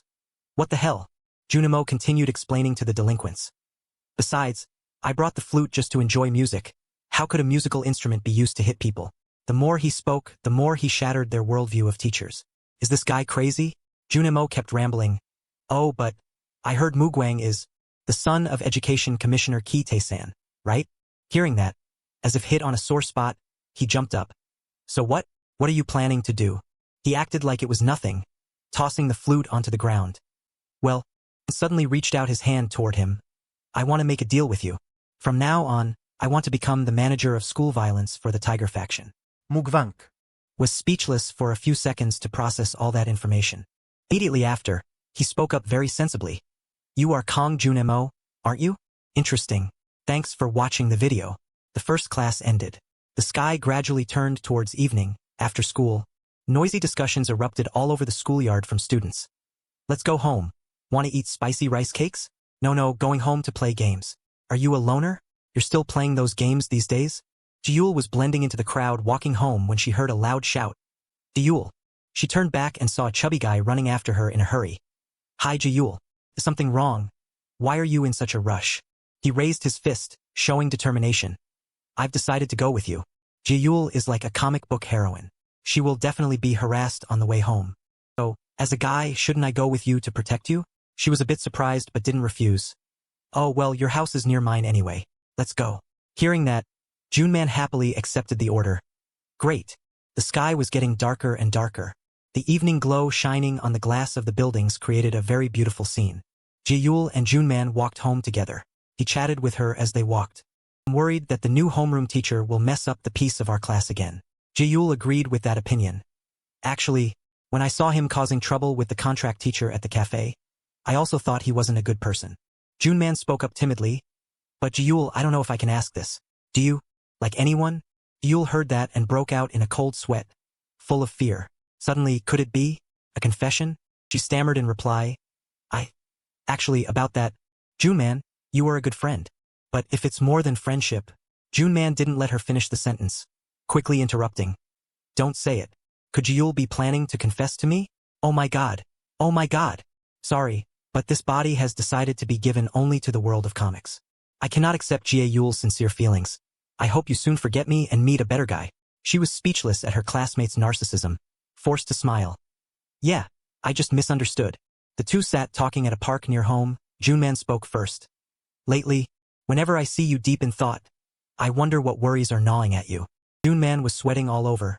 Perhaps Jiyul is having a crush on someone? I was just curious, that's why I asked. She remained silent and didn't answer immediately. A few minutes later, both still sat motionless amidst the passing crowd. Jiyul seemed to be struggling with a great internal conflict. Then she spoke up timidly. Actually, in her head, the image of Chehan appeared. It's not a crush. I have a close friend from a long time ago. Since the first time we met, I have always been helped by him. But then I suddenly realized, he only took care of me and forgot about himself. From that moment, the feeling of guilt in me grew. Because I was too ashamed, because I felt too guilty. So I loudly declared that from now on I didn't need his help anymore. Then I worried whether he would be hurt because of that. We talked for too long. The sky turned from twilight to completely dark. We were so busy talking, it's already night. I suddenly confided in you like this, so embarrassing. We are closer than before, so I could easily tell you. Sorry for making you sit and listen to my rambling. Junman shouted in her ear. Relax. I was busy reading a book anyway. Jiyul turned to look at her classmate beside her and was speechless. He had somehow become a different person. Jiyul was confused. Where did you get that jacket? Are you smoking? Where did the cigarettes come from? Junman acted cool like a weirdo, slowly answering each question. I always keep it in my bag because I don't know when I'll encounter cold weather. It's a cherry lollipop. But that person who forgot himself to protect Jiyul. Protecting Jiyul was more important than himself. Wouldn't that be the happiest thing for him? She was completely surprised by the advice from her friend. Junman continued to act cool. And the fact that Jiyul is always worried about that person that is called love, what else could it be? Yul opened her eyes wide, her cheeks blushing. Love? Junman noticed the shyness on his friend's face. Sweet like that couple over there. Following the direction he pointed, there was a couple slowly approaching. Jihai affectionately held her boyfriend Hajun's arm, happily playing. A lover? Really? She acted spoiled. Of course, Jihai doesn't know how to lie. She recognized the two, Hajun and Jo Jihai. On Yul's face, shock was clearly visible, unable to believe why these two were together. Jihai recognized them first, so she came over to greet them in a friendly way. Oh, Kim Ji-yul, what are you doing here? Lately, how have you been? Ji-yul awkwardly stepped forward to greet. Is that Jihai? How are you? Long time no see. She and her boyfriend stood in front of her, happily showing affection. It's been a long time since we met. Ji-yul lowered her head and her eyes touched something. That was Jihai holding tightly onto Hajun's muscular arm, her whole body wanting to lean right into him. Meanwhile, in a deserted alley of the busy city, at the same time, streetlights were simultaneously turned on, illuminating the whole street. Inside a colorful pub, an emergency meeting of the Tiger faction was taking place. Inside the private room, someone spoke first. Anchovy Face. You worked hard today, have a drink. Jinwoo handed the ice cup in his hand to the boss, shyly scratching his head. It wasn't hard work. The underlings in the Tiger faction teased. Lately, Mugwang favors number 3 too much. Number 2 is sitting right next to you, yet you ignore him? You should have poured for Jaeha first. Jaeha will be very sad. Mugwang slammed the wine bottle in his hand onto the table, looking displeased. Have you guys forgotten that Jaeha doesn't drink because of training? He is an elite athlete. Right, Jaeha? Jaeha had been silent all this time, not caring about the boss's question. Mugwang showed no attitude towards his subordinate's coldness. Oh right, are you still collecting enough money from those invisible people? Jaeha handed out a thick envelope. Here, check if it's enough. He didn't take the envelope immediately but politely replied. We're all friends. No need to check anything. Just transfer that money into your account as usual, Jaeha. Jaeha put the money inside his jacket, not answering anything else. Mugwang started calculating. That guy Seyong is a bit lacking in brainpower but is very good at collecting money. What a fool. Who told him to mess with our Jaeha? Hard work for you, Jaeha. Having to replace Seyong to collect money. If you're too tired, just tell me, I can just have someone else do it. Jaeha replied calmly, in a neither cold nor hot voice. No need, it's not hard work either. He stood up, preparing to leave the room. If there's nothing else, I'll go first. Mugwang asked a few more questions with concern. Oh, are you going to practice sparring with Yusik? He propped his hand up, looking reminiscent. Reminds me of the days we used to practice together, it was really fun. Are Yusik and everyone still doing well? Has Junbeom gotten married yet? He closed his eyes, waiting for his subordinate's answer, but waited in vain for a response. Another subordinate spoke up, confused. Mugwang? Jaeha left a while ago. He didn't seem too surprised by that. Yeah, I was just talking to myself. Deep down, he also realized his words were extremely cringy. Jaeha hadn't listened to him for a long time anyway. The topic at the banquet table changed again. Hey, Anchovy Face. He quickly replied. I'm here. The new teacher was their next topic. That new teacher, Kong Junimo, want to replace the contract teacher, what do you think? Anchovy Face raised his wine cup to his mouth, his voice full of calculation. Even if you didn't say anything, I would have already gone to meet him to see what kind of person he is. A few days ago in the teacher's room during break, Jinwoo proactively went to meet the new teacher. Hello, sir. I'm the one who greeted you on the rooftop the other day. Junimo looked happily at the student in front of him. What do you need to see me for? Jinwoo stumbled a bit. Can I talk to you privately? Both moved to another more private room, the counseling room. Junimo handed a small paper cup to the student. Do you want some coffee? Jinwoo continued. As expected. He no longer had the submissive look from the teacher's room but had become arrogant, sitting down in front of him and mocking. A habit from when you worked part-time at the cafe? You started making coffee as soon as you came in. Junimo was a bit incredulous, looking straight at the student. What? Jinwoo didn't care about that surprise. Name Kong Junimo, 29 years old, worked part-time at his mother's cafe, recently appointed to Jinil High School. These are all things every student already knows. But the most important thing, you are a high school friend of the contract teacher. He opened the phone in his hand. Because you want to become a permanent teacher, you became the one covering up school violence. Caused by the Tiger faction, which is led by the commissioner's son. But the high school friend of that contract teacher suddenly appeared and requested to replace that position. Is all of this a coincidence? Tell me the truth, what is your real intention? Junimo turned to look out the glass window. You've already investigated me. Jinwoo propped his chin up, looking at his back. I'm a quick person, I can't just sit still. Oh, I forgot to introduce myself. Junimo interrupted him. Your real name is Lee Jinwoo. Nickname Jinwoo. After enrolling in Jinil High School, you became the youngest leader of the Mouse faction. However, you have now joined the Tiger faction, which holds more power, and recently rose to the number 3 position in the organization, clearly proving your unlimited ambition. It's nothing important 4 years ago when you were in Bexel Middle School. At that time, Jinwoo was still a middle school student but had committed a serious crime. Due to lack of evidence and being underage, it was impossible to take a statement. So the court ruled not guilty for everything. Junimo slowly recounted everything. But I think the real culprit of the Choi pill assault case. Could it be you?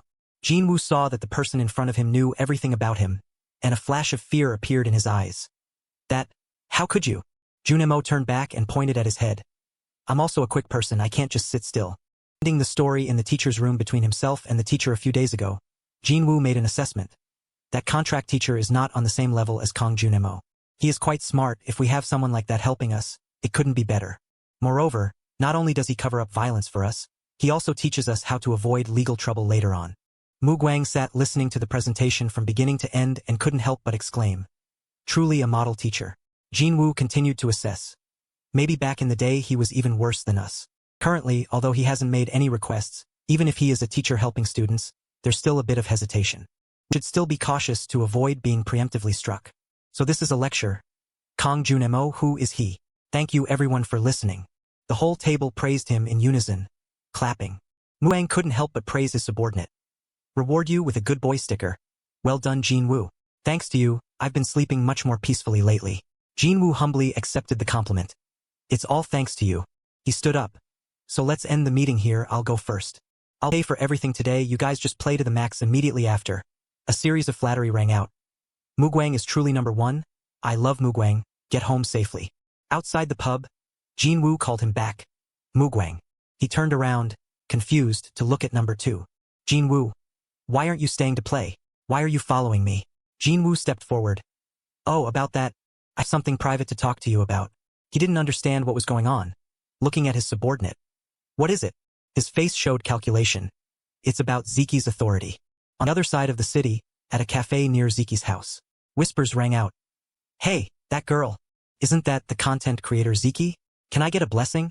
Can I take a picture with you? You smell like an owl who would want to. Alright, almost was rude. For people sat in the cafe. Ziki spoke first. Kim Zion, how is your exam preparation going? She stammered in reply, oh, it's okay. I heard your channel has been very popular lately. Congratulations. Ziki replied. I submitted my job application plan to the school, but actually, I'm just focusing on social media. Zion's eyes flashed with sadness. She didn't dare to look straight at the two, cautiously considering. But, you two, holding hands, she was a bit surprised to hear that. Oh, haven't you told Zion yet? About us dating. Zion wanted to confirm again. You two are dating? She also cooperated very well, yeah, that. She told the reason why they started dating when not long before that. At Ziki's boarding house. The apartment was lit up. A loud shout rang out. Hey, Ziki. The next second, he asked her worriedly. What's wrong, Ziki? Why are you crying? Ziki wiped her tears while explaining the situation. The computer won't turn on. I have a live stream today, what do I do? Hajun replied awkwardly. You called me just for that? Let me take a look. Finishing his sentence, he immediately bent down to check the PC tower. Suddenly Hajun noticed something wrong. Here, this is, he scolded her irritably. Oh my god. Ziki, are you stupid? It's not plugged in, how can it turn on? Ziki hurriedly explained shyly. Ah, I must have knocked it out when I was cleaning earlier. Hajun scolded her even more. What kind of YouTuber doesn't even know how to turn on a computer? Ziki stammered. These electronic things are just too hard. Seeing her say that, he replied. Forget it. Ziki, I know we should respect people's personal hobbies. I don't mean anything by this. You always dress like this when you're home alone? Seeing Hajun become shy, Ziki smiled and replied. Ah, this outfit. I promised to wear a bunny girl outfit if I hit 1 million subscribers. The moment she finished speaking, Hajun felt a bit concerned. He firmly pushed the door and left, not forgetting to tell Ziki. Wait a second. She shouted. Where are you going? A while later, Hajun returned with a package. He said loudly, here. Ziki exclaimed in surprise. You ran out to buy this? Hajun scratched his head shyly. Go change. Ziki was startled. Change in front of you? Is that why you bought this outfit?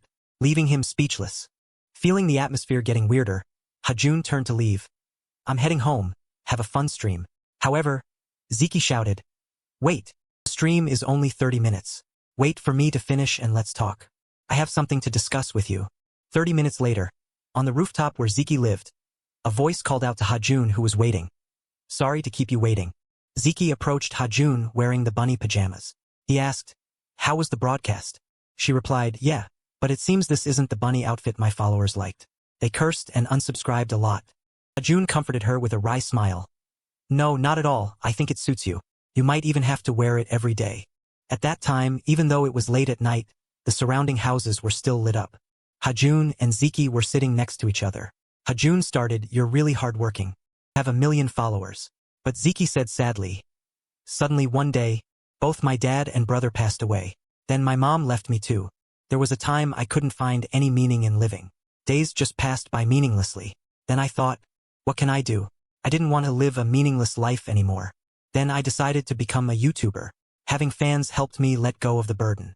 So now I'm going to confess to the person I've liked for a long time. Hajun stammered. You mean, Yeon? she replied confidently. Yeah, I've decided to gather the courage to confess to Suhyun. The next day at the park near school, a cheerful voice accompanied by laughter called her name. Ziki. Hajun asked. How was it? Did everything go well? Congrats. If you succeeded, you have to treat me. But Ziki, with a completely emotionless face, replied coldly. I got rejected. Hajun asked back. You got rejected by Suhyun? Let me turn my back for a second. Laughed until he teared up. Teasing. You actually got rejected by Suhyun. It made Ziki gradually furious. She punched Hajun straight in the face without mercy, screaming. Still laughing? Hajun, hit by Ziki's countless punches, screamed, Ow, that hurts. I was wrong, spare me. Hey guy in the yellow shirt, call the police for me. A while later, Hajun asked Ziki curiously. So in the end, what did Suhyun say? She slowly recalled the moment at the cafe. Suhyun said, Ziki, thank you very much. But I just want to focus on training. I can't reach for Ziki when it comes to dating. Ziki lowered her head and interrupted Suhyun. Ah, can you not say that? It just makes me feel even more pathetic. Right after she said that, the atmosphere became gloomy and silent. Back to the present, Ziki cried and complained. On top of that, he even returned the shirt I gave him right then. Seeing her like that, Hajun hurriedly comforted her. Don't cry. That Suhyun guy must be crazy.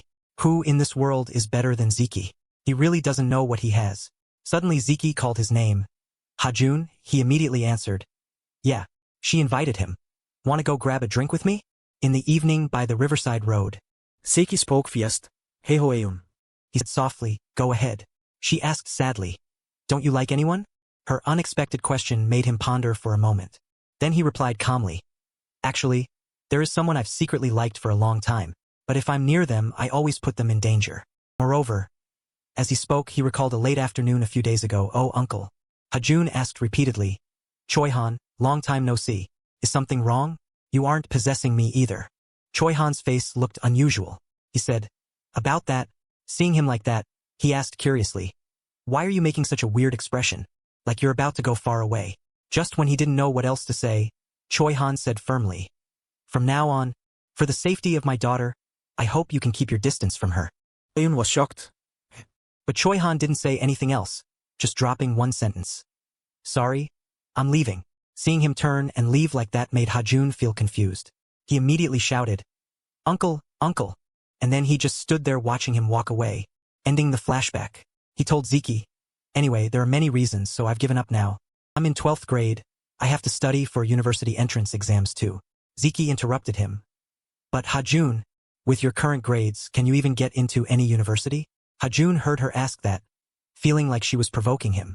He said in a low voice, Want to fight? Ziki laughed out loud, and Hajun said excitedly, You're finally smiling. Shouted, What? But he just smiled.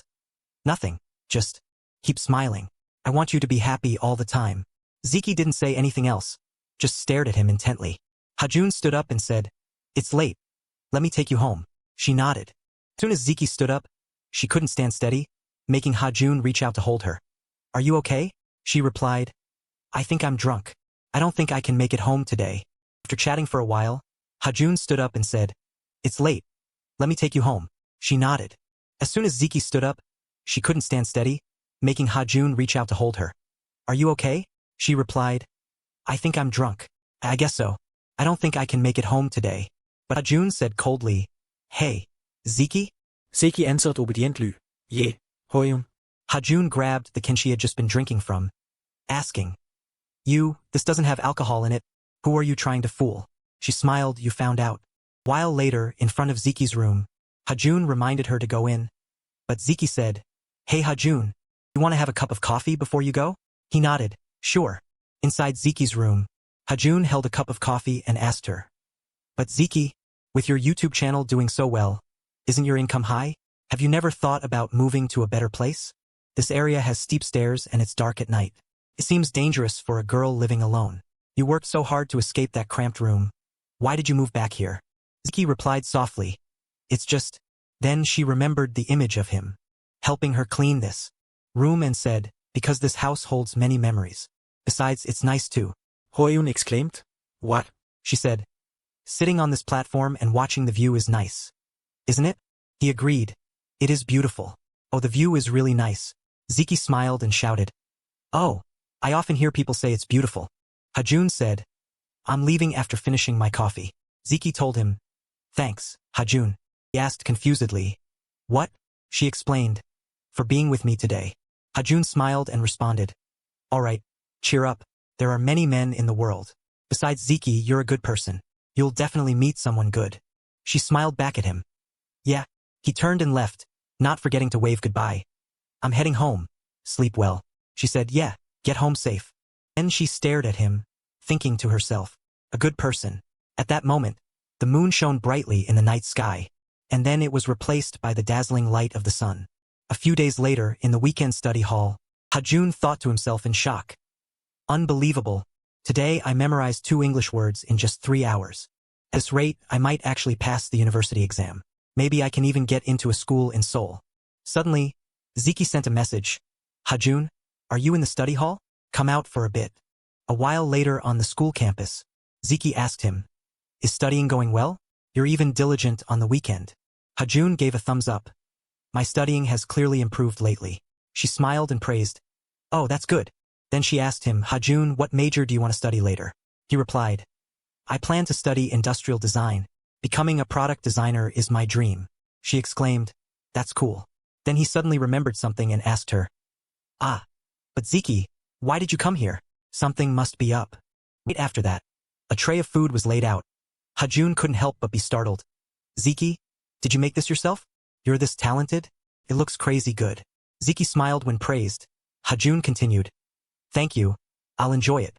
But as soon as he put the first bite in his mouth, an indescribable feeling appeared on his face. She asked curiously, how is it? Does it taste good? Hajun replied tremblingly, it's really good. Ziki was a bit. But why are you closing the lunchbox lid? He explained. Ah, I must have eaten too much earlier so I feel full. She asked back. But it's morning right now. From then on, we still spent time together and, just like that, naturally, thanks for watching the video. We started dating. Back to the present. Kim Zeon exclaimed in surprise. Ah, so that's it. Congratulations to you too. Ziki replied gently. Thank you. Kim Zeon. Atmosphere at the table after that sentence seemed to become even more awkward. By the time the cafe lights turned on, outside the street had gradually turned pitch black. Buildings started lighting up, and traffic was busy. In a corner of the city, a cold voice spoke up. What is this? Jinwoo? Jinwoo approached Mugwang and said, Mugwang, I have something to talk to you about privately. He said irritably, What? What is it? Jinwoo just said, it's about Jae-ha. A few days later at a construction site, a voice called out to the person carrying a pile of bricks on his back. Hey student. The uncles there advised him, take it easy. Working like that with your youth will just destroy your body. Cha replied softly, it's okay. In the afternoon, in the office, someone said, here, your wages for today. Cha bowed and said, thank you. The man observed him and said, you look small and weak. I thought you wouldn't be suited for heavy work at all. You did well. You have stamina, persistence, and you're hardworking. Will you come to work later? He replied, yes. Right after receiving his wages, he turned and walked home. Suddenly a message from Coach Yusik at the boxing gym popped up. Jae-ha, it's me. You haven't come to the gym lately, so I'm worried and sent this. Is everything okay? Jae-ha held his phone and sighed. He was walking forward. Behind him Jinwoo was quietly observing everything. The next day at school, a voice called out, Mugwang, Jae-ha.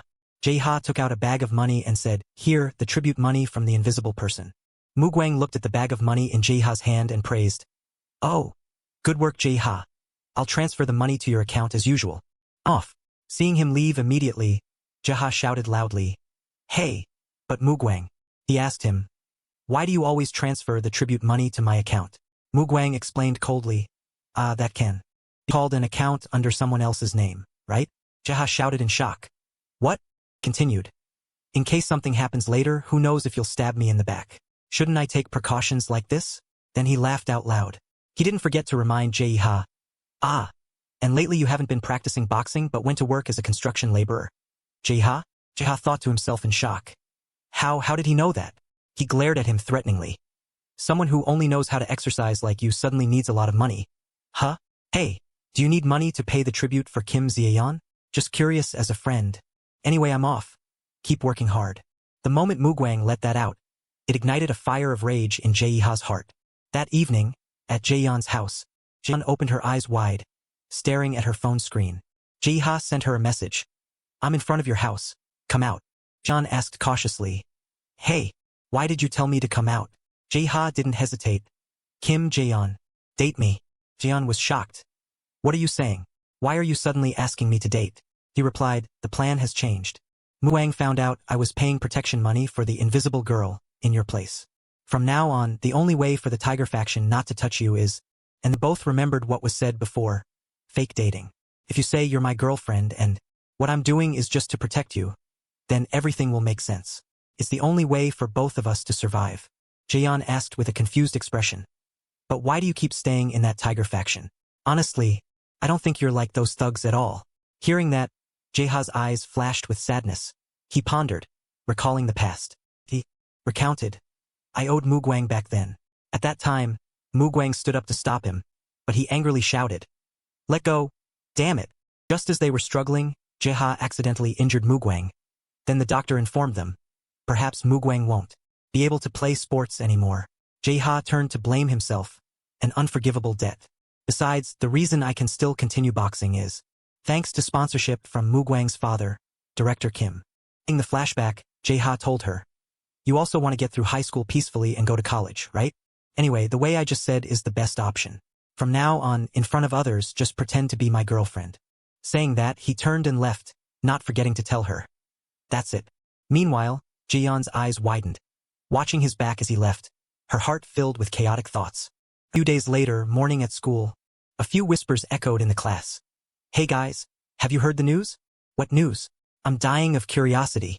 Rumor has it that the Tiger faction's number 2, Jaeha, is dating the invisible girl Kim Jaeyeon. Huh? What? Why does this couple sound so unrelated? But, does that mean Kim Jaeyeon is finally free from being the invisible girl? Probably, right? Her boyfriend is the number 2 of the Tiger faction. But Jaeha is a bit scary. Even if he's a boxing genius, he's still a thug after all. True. So did Kim Jaeyeon intentionally cling to Jaeha to get rid of the nerd label? Highly likely. In general, pretty girls always know how to play the game. It's an unwritten rule. But seriously, where is Kim Jaeyeon pretty? Look at this. What's that? This mirror. Turn it. Gossip of the classmates, whether real or not, accidentally reached Hajun's ears, leaving him both shocked and angry. Late afternoon at school. After school, Jaeyeon was walking home when suddenly a voice shouted her name from behind. Kim Jaeyeon, she exclaimed in surprise when she saw the person in front. Oh, Ziki, are you at school today? She nodded and replied. There's a career counseling session today. By the way, I heard the news. Ziki was a bit startled. Huh? She continued. I heard you have a boyfriend, right? Congratulations. With a dazed face, Jaeyeon forced herself to respond. Ziki, thanks. But Ziki said excitedly. That's perfect. This weekend, Hajun and I are planning a 2-day, 1-night trip. Jaeyeon thought in surprise. Huh, you and Hajun are going on a 2-day, 1-night trip? Just the two of you? Suddenly, Ziki had an idea. She turned to Jaeyeon. Why don't you two come along for fun? She thought to herself. What, go with that shaved head guy? Ziki saw her expression wasn't right, and asked anxiously. What's wrong? Do you have other plans this weekend? Jaeyeon stammered. It's not that. It's just, she said shyly. We just started dating not long ago, so going on a trip together is a bit. This made Ziki laugh.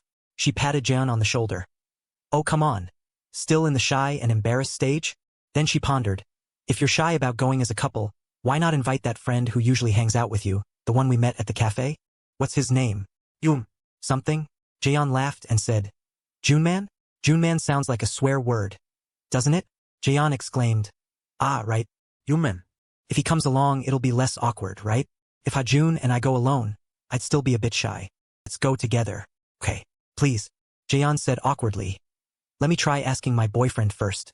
However, she already had the answer in her heart. Of course, he wouldn't agree. That night, at Jaeyeon's house, she sent a message to Jaeha. Hey, this weekend I'm planning a 2-day, 1-night couple trip with my friend. And Junman too. He replied very quickly, okay, go. Making her jump and shout. Huh? What the hell? Weekend. Under the blue sky, Jaeon thought. This, while voice was shouting the countdown 3, 2, 1. On the other side, Jaeon was still confused. What kind of situation is this? Standing here taking a group photo with the other four. All 5 of them took a group photo with a phone. After a while, one of them said, "Okay, check-in photo done.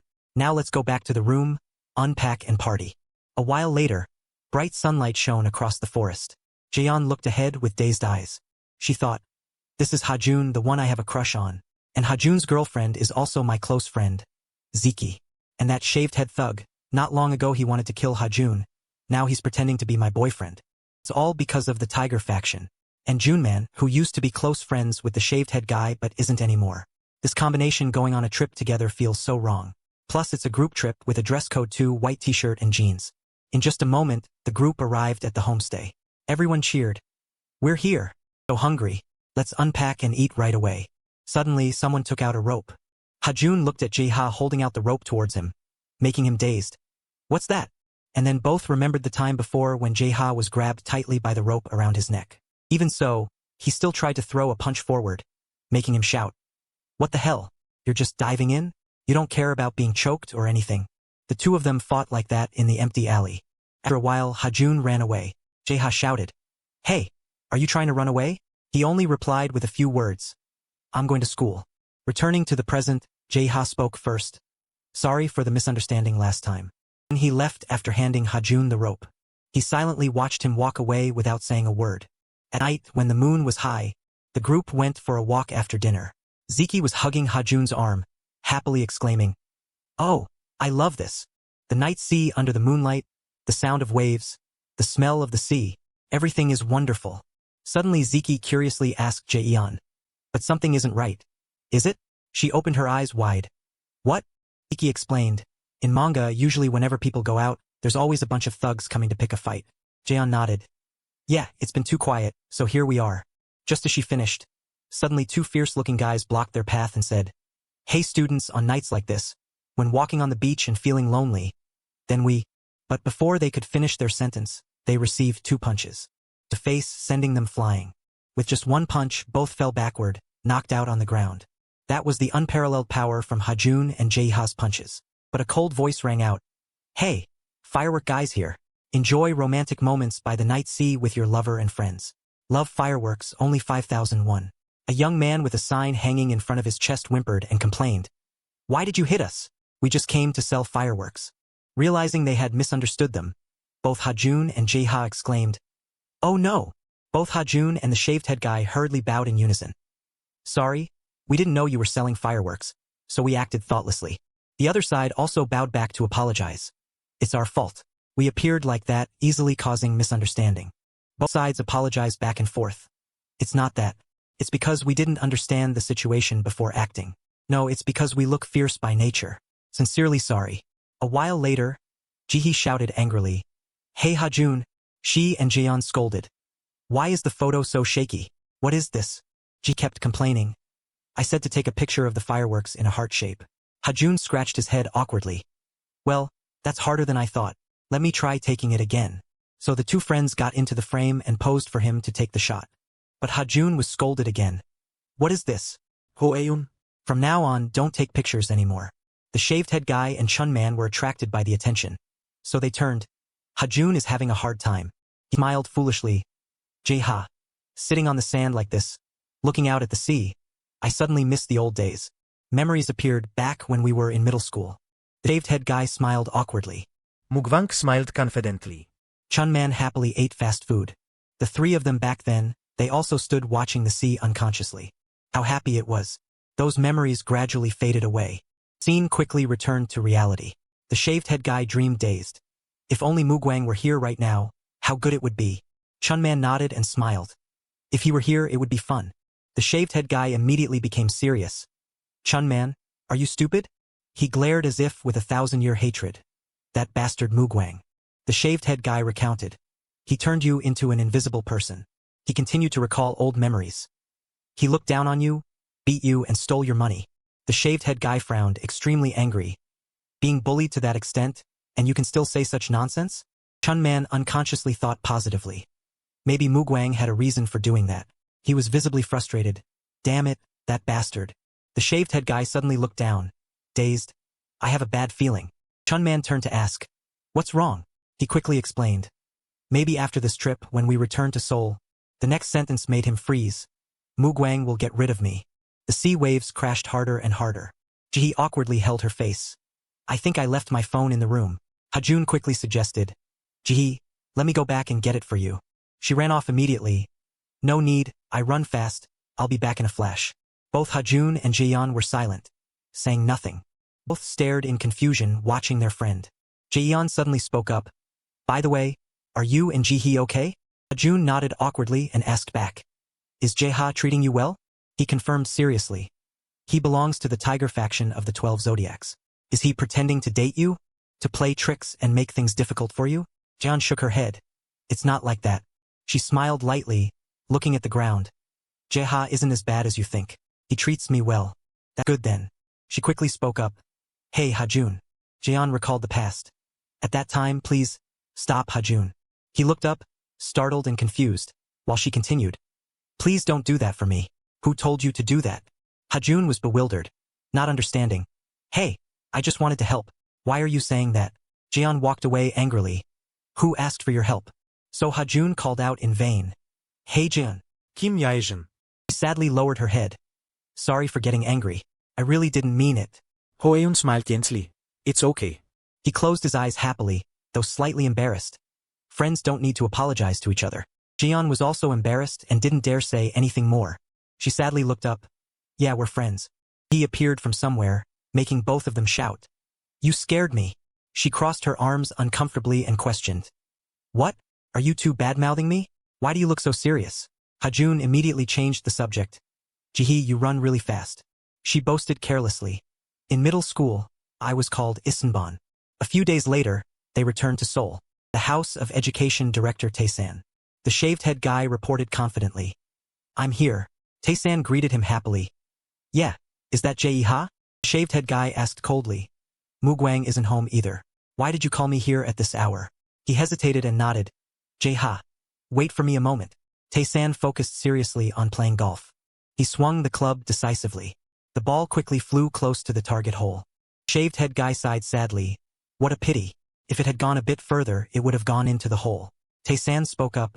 Jaeha. He became serious. Yes, sir. He casually said while playing. Opportunities are created by oneself. Taesan smiled sinisterly. Which means in this world, there is no opportunity that I cannot control. How is the preparation for this match going? The shaved head guy realized. You mean the match with Choi Do-jeon? With your support, I will try my best. He glared and reminded. Then this time, try your best. In this match, lose to athlete Choi Do-jeon. Hearing that, the shaved head guy was startled. What? He lowered his head to the ground awkwardly. Sir, are you telling me to fix the match? Taesan coldly declared. That's right. I'll be blunt. This is a relationship of mutual interest. The outcome of this match will directly affect the election I'm participating in. Taesan smiled sinisterly. No need to overthink it. Just make sure you don't cause a public stir and then lose the match. He repeated every word. The bald guy coldly refused. No. He held his head high in protest. I don't want to lose. The bald guy's gaze glared back without fear. Even if that's an order from someone I respect. I will never deceive myself. Bald guy bowed low to say goodbye. I'm sorry. I'll take my leave. Taesan remained silent, letting him leave. He glared, veins popping, extremely annoyed. Taesan quickly picked up his phone to call someone. He ordered in a stern voice. It's me. The dog I've been raising wants to turn around and bite its master. Taesan chuckled aloud. Needs to be taught a lesson, just like I did with his father. A few days later, Hajun and the others returned to school. Chunman went up to the rooftop happily. Hajun walked over confidently. Why did you ask me to meet you on the rooftop? You turned around, you're here? Hajun held out 3 books. Just wanted to return the comics I borrowed the other day. He chuckled. They were great. Chunman was shy and embarrassed. It's nothing. We're friends. Both quickly sat down on the ground and he spoke first. What did you think? Chunman happily asked. I want to hear your thoughts after reading this series. Hajun looked down gently and said, I usually just read webtoons. But it's true. Flipping through the pages while reading is more interesting. I'll probably read comics more often from now on. Chunman pushed up his glasses, acting superior. In that case, I must show Hajun what a comic heaven is. Hajun turned to look, confused. The sky quickly filled with the evening glow. Hajun and Chunman walked down to a basement. The owner welcomed them happily.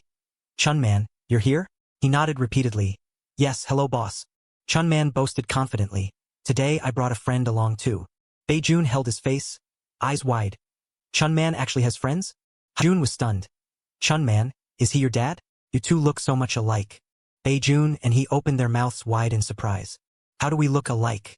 Very quickly after that, both sat at a table to read comics. Hajun scooped a mouthful of noodles while holding a comic book. He smiled happily and enjoyed it immensely. Chunman glanced over. How happy. Not long before that, after returning from the beach together, he and Hajun became closer. The bald guy appeared. Chunman.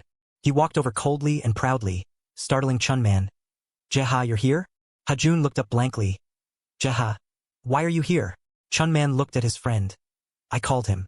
Hearing that, the bald guy was flustered. I just had some free time after training. That's all. He smiled triumphantly. You must be busy, but you still came. Thank you so much. After that, the atmosphere went completely silent. All three sat and read comics intently. The bald guy spoke up. Hey. He looked down shyly. Are you still doing that lately? Hajun asked back, confused. Doing what? The bald guy clicked his tongue and added. Heavy jump rope. Be careful not to hit passersby with that heavy rope. The bald guy stammered. If you want to train more, you can come to my boxing gym. Hajun looked confused. What are you talking about? Why would I go there? Next day, the boxing gym lights were still on. Inside, there was the sound of tireless training. The bald guy coldly punched the sandbag repeatedly. Hajun and Chunman watched silently. He turned to ask his friend's opinion. What do you think, Hajun? Chunman pushed up his glasses confidently. When seeing Jeha train with my own eyes, he was blank, not knowing what to say. But Hajun looked around again. Did Jeha open this gym himself? Chunman quickly introduced. This place has history. This gym was originally opened by Jeha's father. But images of old memories appeared in the arena. Gundu, the bald guy's father, was fighting intensely. Chunman said seriously, he was a famous boxer in the boxing world when he was alive. Suddenly, Hajun got hit right in the face with a boxing glove. He shouted angrily, You crazy guy! Why are you throwing things at people's faces? The bald guy turned to the ring. Stop sitting there blankly. If you're bored, come here. He coldly suggested. Give me a hand. After that, Hajun stepped onto the ring as promised. He held the training mitts tightly. Hajun glared at his friend. Professionals are different. He felt each movement carefully. The punch was very firm and heavy but still fast enough. Hajun quickly recalled the times of collision. If I hadn't dodged in time back then, I would have been hit. Just as he finished thinking, a punch flew right into his face. Hajun shouted angrily. You crazy guy, hitting people for no reason. The bald guy replied indifferently. Because you weren't focusing. You're helping me train, and you have time to think about nonsense? He angrily threw the training gear to the ground and lunged. Crazy guy, helping you and you talk too much. Hajun grabbed the bald guy's shirt and lifted him up. Growled provocatively. Then let's fight a match. The bald guy didn't hesitate and nodded. Okay. Seeing Hajun afraid, the bald guy provoked him further. What's wrong? Didn't you say let's fight? He clicked his tongue tiredly and left. Chunman. He grabbed his bag and left. Let's go eat ramen, my treat. Chunman danced happily. Great. He turned to the bald guy. Jeha, come with us too. The bald guy replied coldly. I'm on a diet. Hajun chuckled, teasing. That's right, that skinny guy wants to eat ramen. He covered his mouth and laughed. That guy should eat Brankton instead. Hearing that, he chased him angrily. You guy, just because I've been holding back, you're pushing your luck? After that, they lunged at each other again. A bald guy pulling someone else's hair? We're men, and you're pinching there, you bastard. Seeing that, Chunman just smiled lightly inside. The sky quickly turned to evening. Then it gradually fell into night. Chunman walked and spoke. So, he looked at his two friends awkwardly. I told you to come from the start, Jeha. In the end, you couldn't resist ramen. The bald guy remained silent, saying nothing. Hajun clicked his tongue and looked away, annoyed. Both quickly went to a convenience store. Chunman whispered chili. Yeehaw. He smiled awkwardly. Hajun brought water to cook ramen himself like this. I think you two should try to get along. The bald guy remained silent, looking down. Sambiyun lunged from somewhere with a stick. Are you Jeha? He quickly raised his hand to block the blow. But the impact was too great, causing the bald guy to fall backward. Jumped up, Chunman panicked. Jae-ha, are you okay? He asked frantically. What's this? Who are you people? In-song walked ahead, leading the team majestically. Ijun seriously checked his phone. It matches the photo we received. Sambi-yun sneered. I think that guy is Jae-ha. In-song glared and growled. Hey kid, he offered bluntly, annoyed. I don't want to cause trouble with you, so let's end this quietly. In-song immediately ordered. Make sure he never dares to talk about boxing again. Beat him until he's crippled. Sambi-yun and Ijun replied in unison. Yes, boss. The bald guy glared back coldly. Hearing that chatter, I know who sent you. Bowl of noodles suddenly flew straight at the opponent. It hit Sambi-yun's face, making him scream. Too hot. Ha-jun lunged out, annoyed. What are these guys? The bald guy quickly raised his hand to stop him. Wait, he said seriously. They're my guests. Step aside for a moment. So the bald guy dashed forward like a flash. He quickly dodged Sambi-yun's stick. The bald guy countered with 2 uppercuts to his chin. He finished him off with a straight punch to the face. Sambi-yun fell backward in humiliation. Ijun hurriedly grabbed a brick and lunged. You brat! Wherever he lunged, the bald guy dodged smoothly. He took advantage of the weakness and punched him straight in the stomach. It made him vomit on the spot. Ijun clutched his stomach, struggling. You brat! What are you doing? He tried to say his last words. This kid punches exactly where it itches? It's really itchy. Before he finished, the bald guy punched him from below, knocking him out. Both were quickly beaten to a pulp. In-song smiled slightly, negotiating. Okay, so he's not an ordinary kid, right? You met the wrong opponent today, kid. He raised his fist confidently. I'll show you what a real punch is. Come on, you bastard. After saying that, In-song stood still, waiting. Before long, his whole body shook. That was the punch the bald guy delivered. Ha-jun was stunned witnessing everything. Jae-ha. That guy. I knew he was good, but to this extent? He looked at the scene in horror. 3 big thugs, and he took them down immediately. The bald guy coldly relayed the message. You guys go tell Director Kim Tae-san. He growled with contempt. These small fries can't beat me. The 3 quickly told each other to run away. Let's go. Chunman hurriedly ran over to ask. Jae-ha, are you okay? He felt deep anxiety. Who were those people? The bald guy shrugged. Probably just some local thugs. Hearing that, Chunman was afraid it would show. But why were you acting like a crazy person earlier? The bald guy crossed his arms and ordered. Throwing away precious ramen and making a scene? Go buy more noodles and bring them here. Jun growled angrily. You bastard, you dare to throw away my noodles? After that, they continued cursing loudly. Who are you to order me around? Am I your younger brother?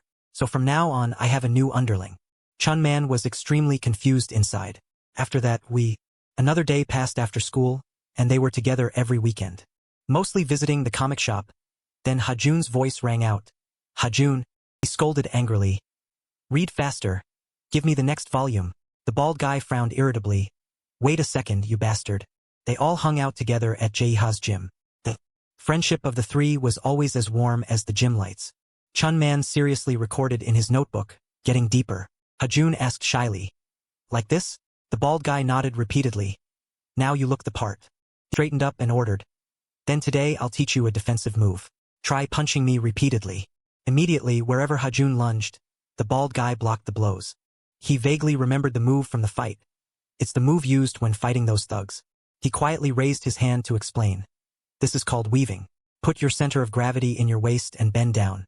The bald guy demonstrated, moving his hands and head in a U-shape to both sides, then bending down to avoid hooks. If you do that, you can immediately utilize the waist's rotation force like this. Ha-jun was stunned when he saw the fist flying towards him. The bald guy explained loudly. You can also counterattack with a hook. Chunman turned his head to look at his friend worriedly. Sometimes, he looked down sadly.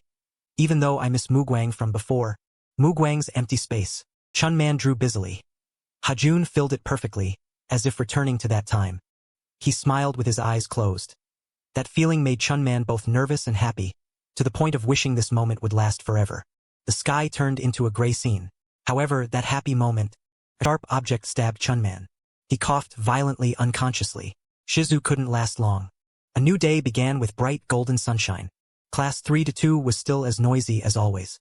Only Jaeyeon was still immersed in her drawing and Ha-jun was still quietly observing her from outside the window. While sneaking around, a voice called out in his ear. Hey Ha-jun! Chunman ran over eagerly. Do you have business in my class? Hajun was so confused he lost the ability to speak. Chunman heard his name and was shocked. So you really came to see me, right? Hajun was so confused he just went along with it. Of course I came to see you. Chunman accidentally showed curiosity. But what were you staring at so intensely? Hajun put his arm around his friend, trying to distract him. I wasn't looking at anything.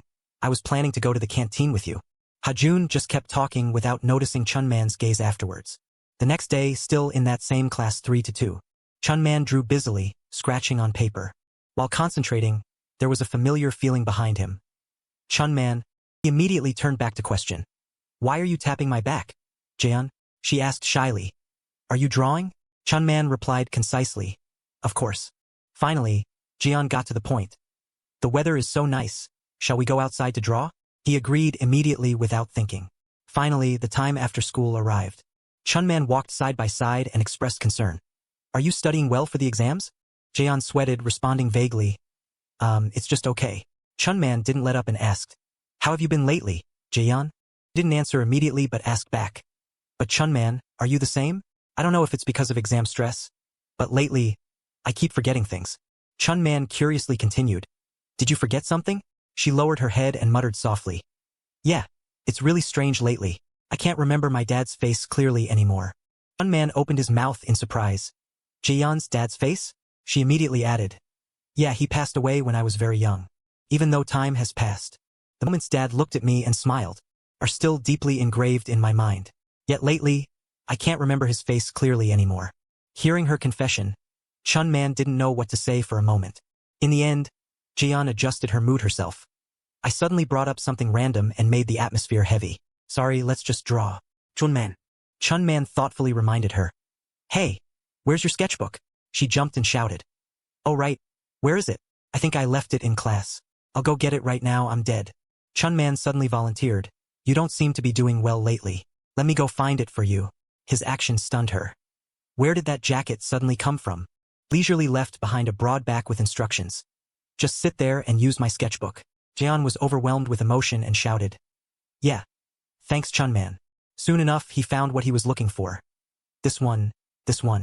Chunman rubbed his eyes as if to give himself a like. So it was hidden here?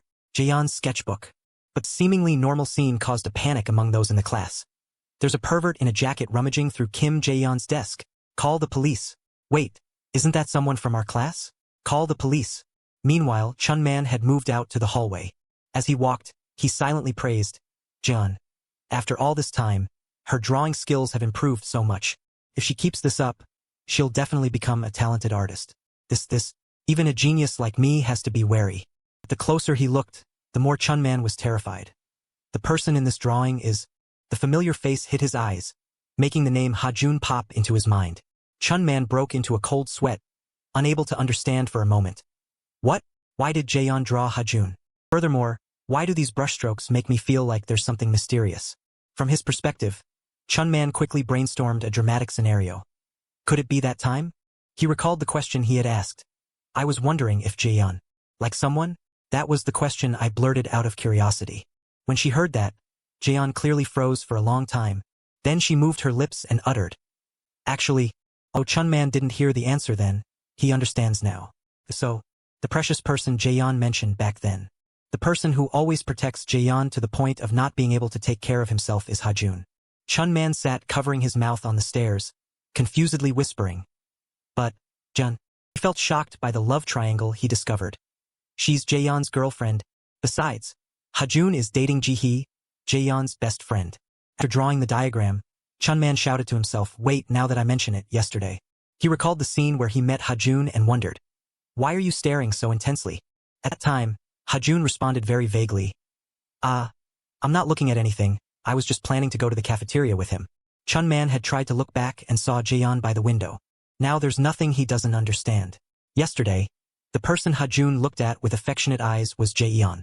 After saying that, Chunman silently cursed in his heart. What is this? What kind of drama is this? Chunman persisted until after school.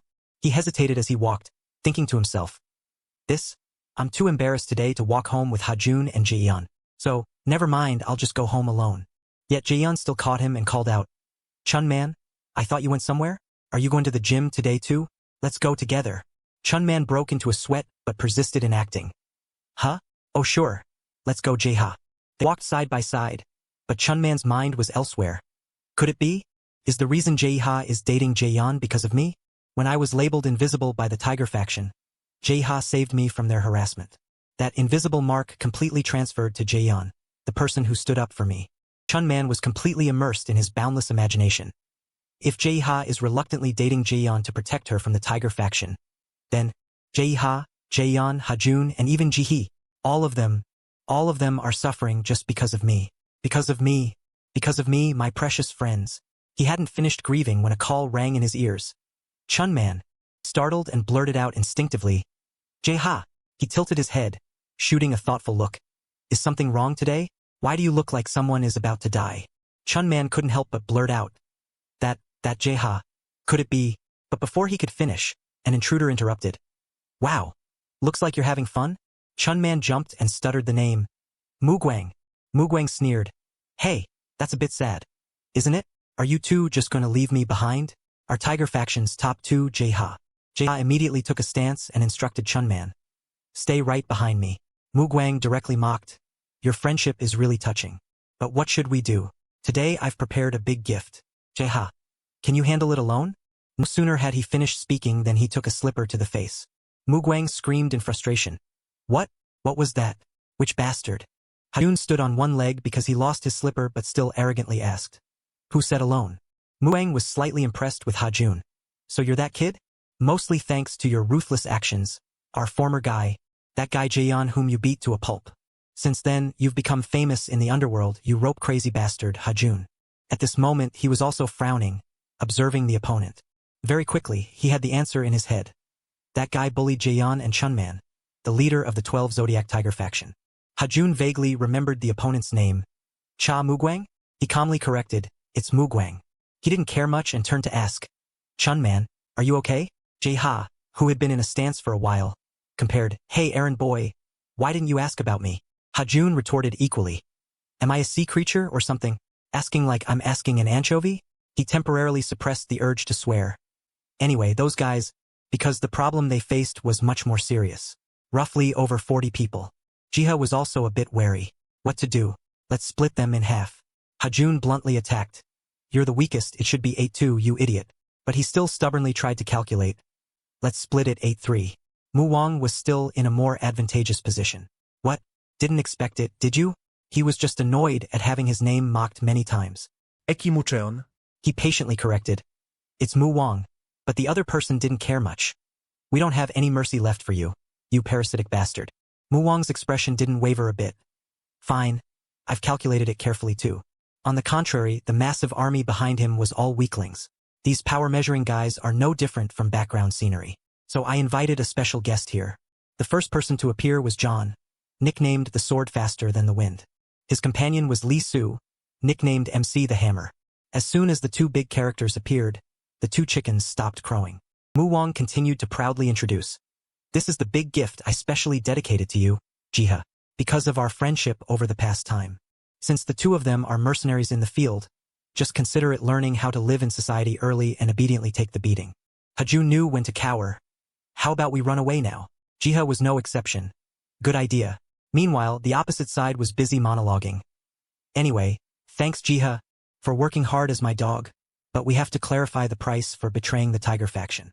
Even when it reached a tense stage, he still acted fake and sentimental.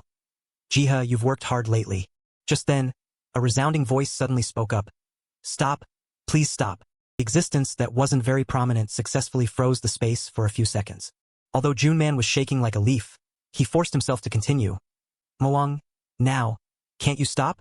He was the one who had directly tasted his danger. Muwang, over the past time you've been controlling the Tiger faction from behind. The bitterness that followed, Junman bore it all, making himself invisible. Even the situation became exponentially worse, using violence against me, stealing my money. But somewhere inside him, he was always innocent and naive. No matter how you mistreated me, I could still endure it. All for one single reason, because we are friends. Junman tried to use a touching story to persuade the opponent. Muwang, we are friends. Friends doing this is really not right at all. But it seemed this method backfired. Damn it. His emotions were even more agitated than before. What is this guy screaming about? Want to die? Unexpectedly, Junman's answer went completely against the norm. Yeah, it's okay. I don't care if I die. Please stop, Mu Wang. Fortunately, a flood of tears couldn't move the opponent. The steel mercenary was truly disappointed. He was determined to keep a cool head to the end. Aren't you going to deal with those guys? Are you not planning to do anything decent today? Two of them, having heard the implication, quickly acted. Jiha tried to comfort him with his limited vocabulary. Hey, thanks Junman for giving me courage. That bastard Mu Wang is not our friend. For a long time now, even when facing a heavy opponent directly, he didn't run away. Jiha successfully dodged a close hit, even having the mind to mock. Hey chicken head, if you intend to stand there like a sick person out of fear, get home and do your homework instead of bothering others. Otherwise, don't just stand there blankly. Deal with that sword wielder. Hajun was immediately blown away by anger, losing his hesitation. Don't order me to do this or that, you bald-headed guy. As soon as he finished speaking, he was forced to say goodbye to his smooth hair. John only needed to be a little faster and he would have had nothing left to cut. Obviously, Hajun was extremely shocked by the haircut done by an amateur barber. You long-haired lunatic, don't suddenly stab with a sword. My hair, it almost went to meet the ancestors. While he was busy panicking, the opponent recovered. Coming again. Hajun quickly reviewed his lessons in his head. In this situation, put the center of gravity on the waist and bend down. Move the head in a U-shape to both sides. Avoid the opponent's attack. The defensive technique the bald anchovy taught. Finally, when applied in real combat, Hajun successfully dodged all of John's attacks. Each rhythmic movement like that caught the opponent off guard. A scream rang out, full of frustration and anger. Damn it. Jiha's sharp eyes appeared. Damn it. He gritted out a few firm words of affirmation. Kite-san, Mu Wang, you have crossed the allowed line. Jiha immediately ran forward, silently thinking. Now, let's end this. At this moment he was in a tense match with Mu Wang. In those tense moments, Mu Wang was extremely smug, his tone extremely sarcastic. What an honor. I didn't expect to have the chance to fight the famous boxer of South Korea. Jiha bit his lip and continued to listen. How long has it been? Jiha? It reminds me of the old days when we used to box together every day. Just as he finished speaking, a voice suddenly rang out. Bald anchovy. Hajun walked over with a serious attitude, his voice booming aggressively. Leave that bastard to me. In his head, the vile things that had happened suddenly appeared, thinking about what that dog did to Jiha and Junman. His firm tone still rang out. I've been wanting to go crazy. Junman immediately walked over 2 stop H.A.Jun. Enno, H.A.Jun kun. This is my problem. He pouted and frowned, turning his head to look straight at Junman. Jiha heard this and spoke up, full of appreciation. Thank you, Junman. He shook his head in frustration, thinking. As for that chicken head, at times like this, he should understand the situation and act accordingly. While he's distracted like this, then Mu Wang rushed to attack Jiha with a powerful punch. Jiha wiped the blood from his mouth, his tone slightly sarcastic. Mu Wang, the promising boxer from 2nd grade, still hasn't lost his touch, huh? Or is it? This is the result of hiding from others, training secretly at the gym every night? Seeing the opponent continue to rush forward, Jiha sighed. I have to work 10 times harder than others. But this time he was faster. Mu Wang, being hit, tried to resist. Jiha, my shoulder is ruined because of you. Jiha said nothing, just continued to attack. If you keep making excuses for yourself like that, do you think the thug tricks you've done will be justified by those reasons? After a few consecutive punches from Jiha, Mu Wang gently wiped the liquid from his mouth. His face was still full of smug provocation. He took momentum to rush forward and attack directly, his tone mocking and laughing. You're the one who volunteered to be that dog, aren't you? Number 2 loyal dog of the Tiger faction and the city's education commissioner. Jiha remained silent. Seeing that, Mu Wang laughed out loud. It's Jiha. He suddenly frowned and raised his voice. But do you know about that? Why your dad died? Hearing that, Jiha stood frozen. His stiff voice rang out. What? Say what? Seeing him standing motionless, Mu Wang felt a sense of satisfaction rise within him, returning to before not long ago. At the apartment building believed to be Mu Wang's home. Mu Wang inside the apartment, frustrated, muttered. Damn it. He sat on the chair, tense. That eyesore Jiha. I want to crush him. Is there a way? Even if the whole Ice Tiger gang rushed in, they wouldn't be Jiha's match.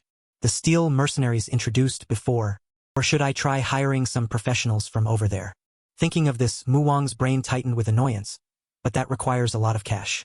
All the tribute money collected recently. In his head, the scene reappeared. This is the tribute money from the invisible people. Muang stood there and nodded. Yeah. Thanks for the hard work. Jaha. Please transfer it to your usual account, Jaha. Jaha's awkward look appeared. Why does the tribute money always go to my account? Well, seeing his hesitation, Muang smirked. It's like an account under someone else's name. Saying that, his heart rose. I made a mistake transferring it to Jaha's account. Hesitating for a moment, Muang remembered. Then the only way is to take Dad's money. The old man has been talking every time we meet. As soon as he got home, he received an order from Muang's dad. Prepare to study abroad. Suddenly receiving the order, Muang was stunned. Dad? Why all of a sudden? His dad glared, don't nag, just go. Someone like you should have a foreign degree to show off. Hearing that, Muang felt furious. This is crazy. Facing the deadlock, he pondered. Is there any place to make money? Suddenly an idea flashed. Right. The safe hidden deep in the old man's study. I'll rob that safe. Muang took the opportunity to sneak into his father's room when no one was there. He tried pressing numbers on the screen. Password. Muang entered the password and was stunned. The password is my birthday? Damn, usually this should be set to the only son's birthday, right? It's true that someone who only loves himself would do this. He opened the safe and was stunned by the mountain of money and gold inside. How much is this pile? Muang quickly grabbed a few bundles with a satisfied look. Jackpot. While looting, he suddenly realized something shocking. Muang found an old, tattered photo. Why hide this old photo? Why hide the person standing next to the old man when he was young? Muang accidentally saw the person in the picture and was stunned. Jaha? The person in the photo hanging in Jaha's gym? That's Jaha's dead father? Why did these two take a picture together? While lost in thought, a voice came from outside. Commissioner is back. Seeing that, Muang trembled. What? Damn. Why is he back already? Muang's father walked in with a stern demeanor. I've already eaten today, no need to prepare anything else. Hearing that, the butler nodded. I'm going to rest, you should go rest too. Yes, thank you, Commissioner. Have a good rest. Muang froze next to the safe, sweat dripping. Now what now? Just hide for now. Soon the door opened. Muang remained silent behind the wall, observing his father's every move. Suddenly the phone rang. He walked over and answered with a stern attitude and tone. How is it? Did you do exactly as I ordered?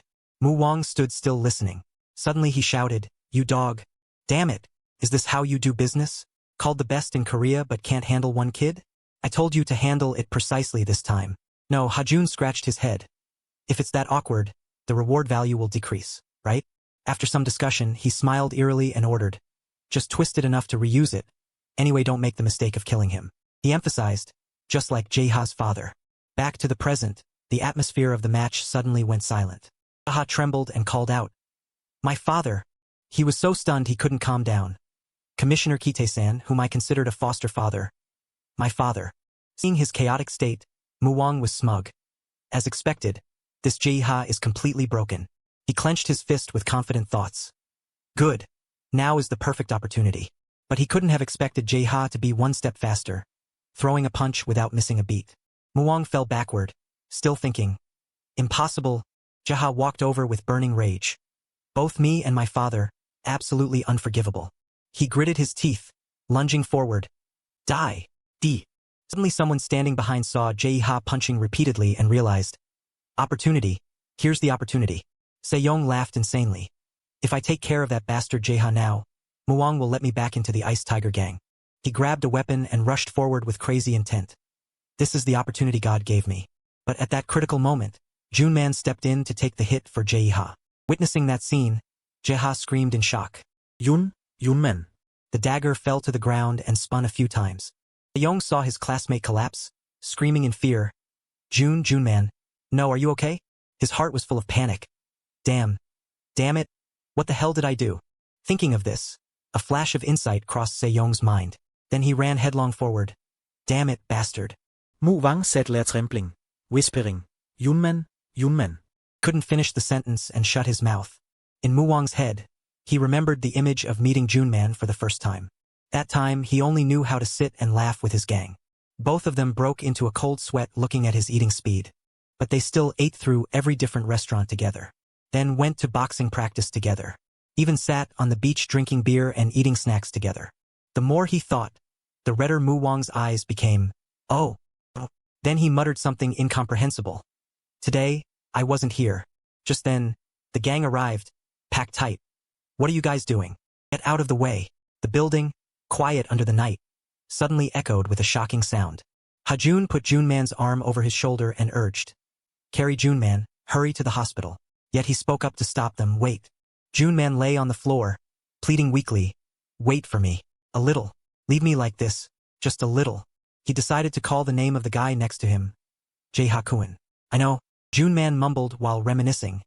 In the past time, Jae-ha-kun worked very hard. Even though he always ignored Junman, when he was bullied by Sejong, Jae-ha still proactively stood up for justice. This made Junman very grateful, silently protecting me. Jae-ha had retaliated directly against Sejong. Thank you. I will remember it forever." Now Junman completely understood that, because he was his first friend. Clearly Jae-ha was the one always ready to reach out and help Junman. Thinking about that, Junman still thought he was dreaming. Jae-ha heard those confessions, his mouth moving but unable to say a word. Then he turned to the other person, and Hajun-kun too.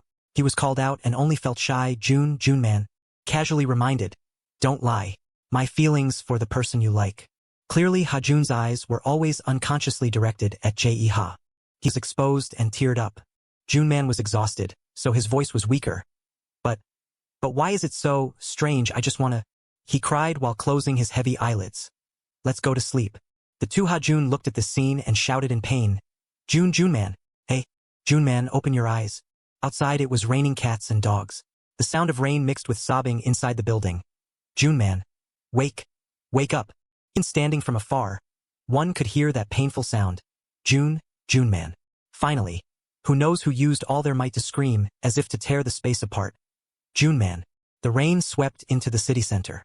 It came with thunder as if to drown everything under this sea of water.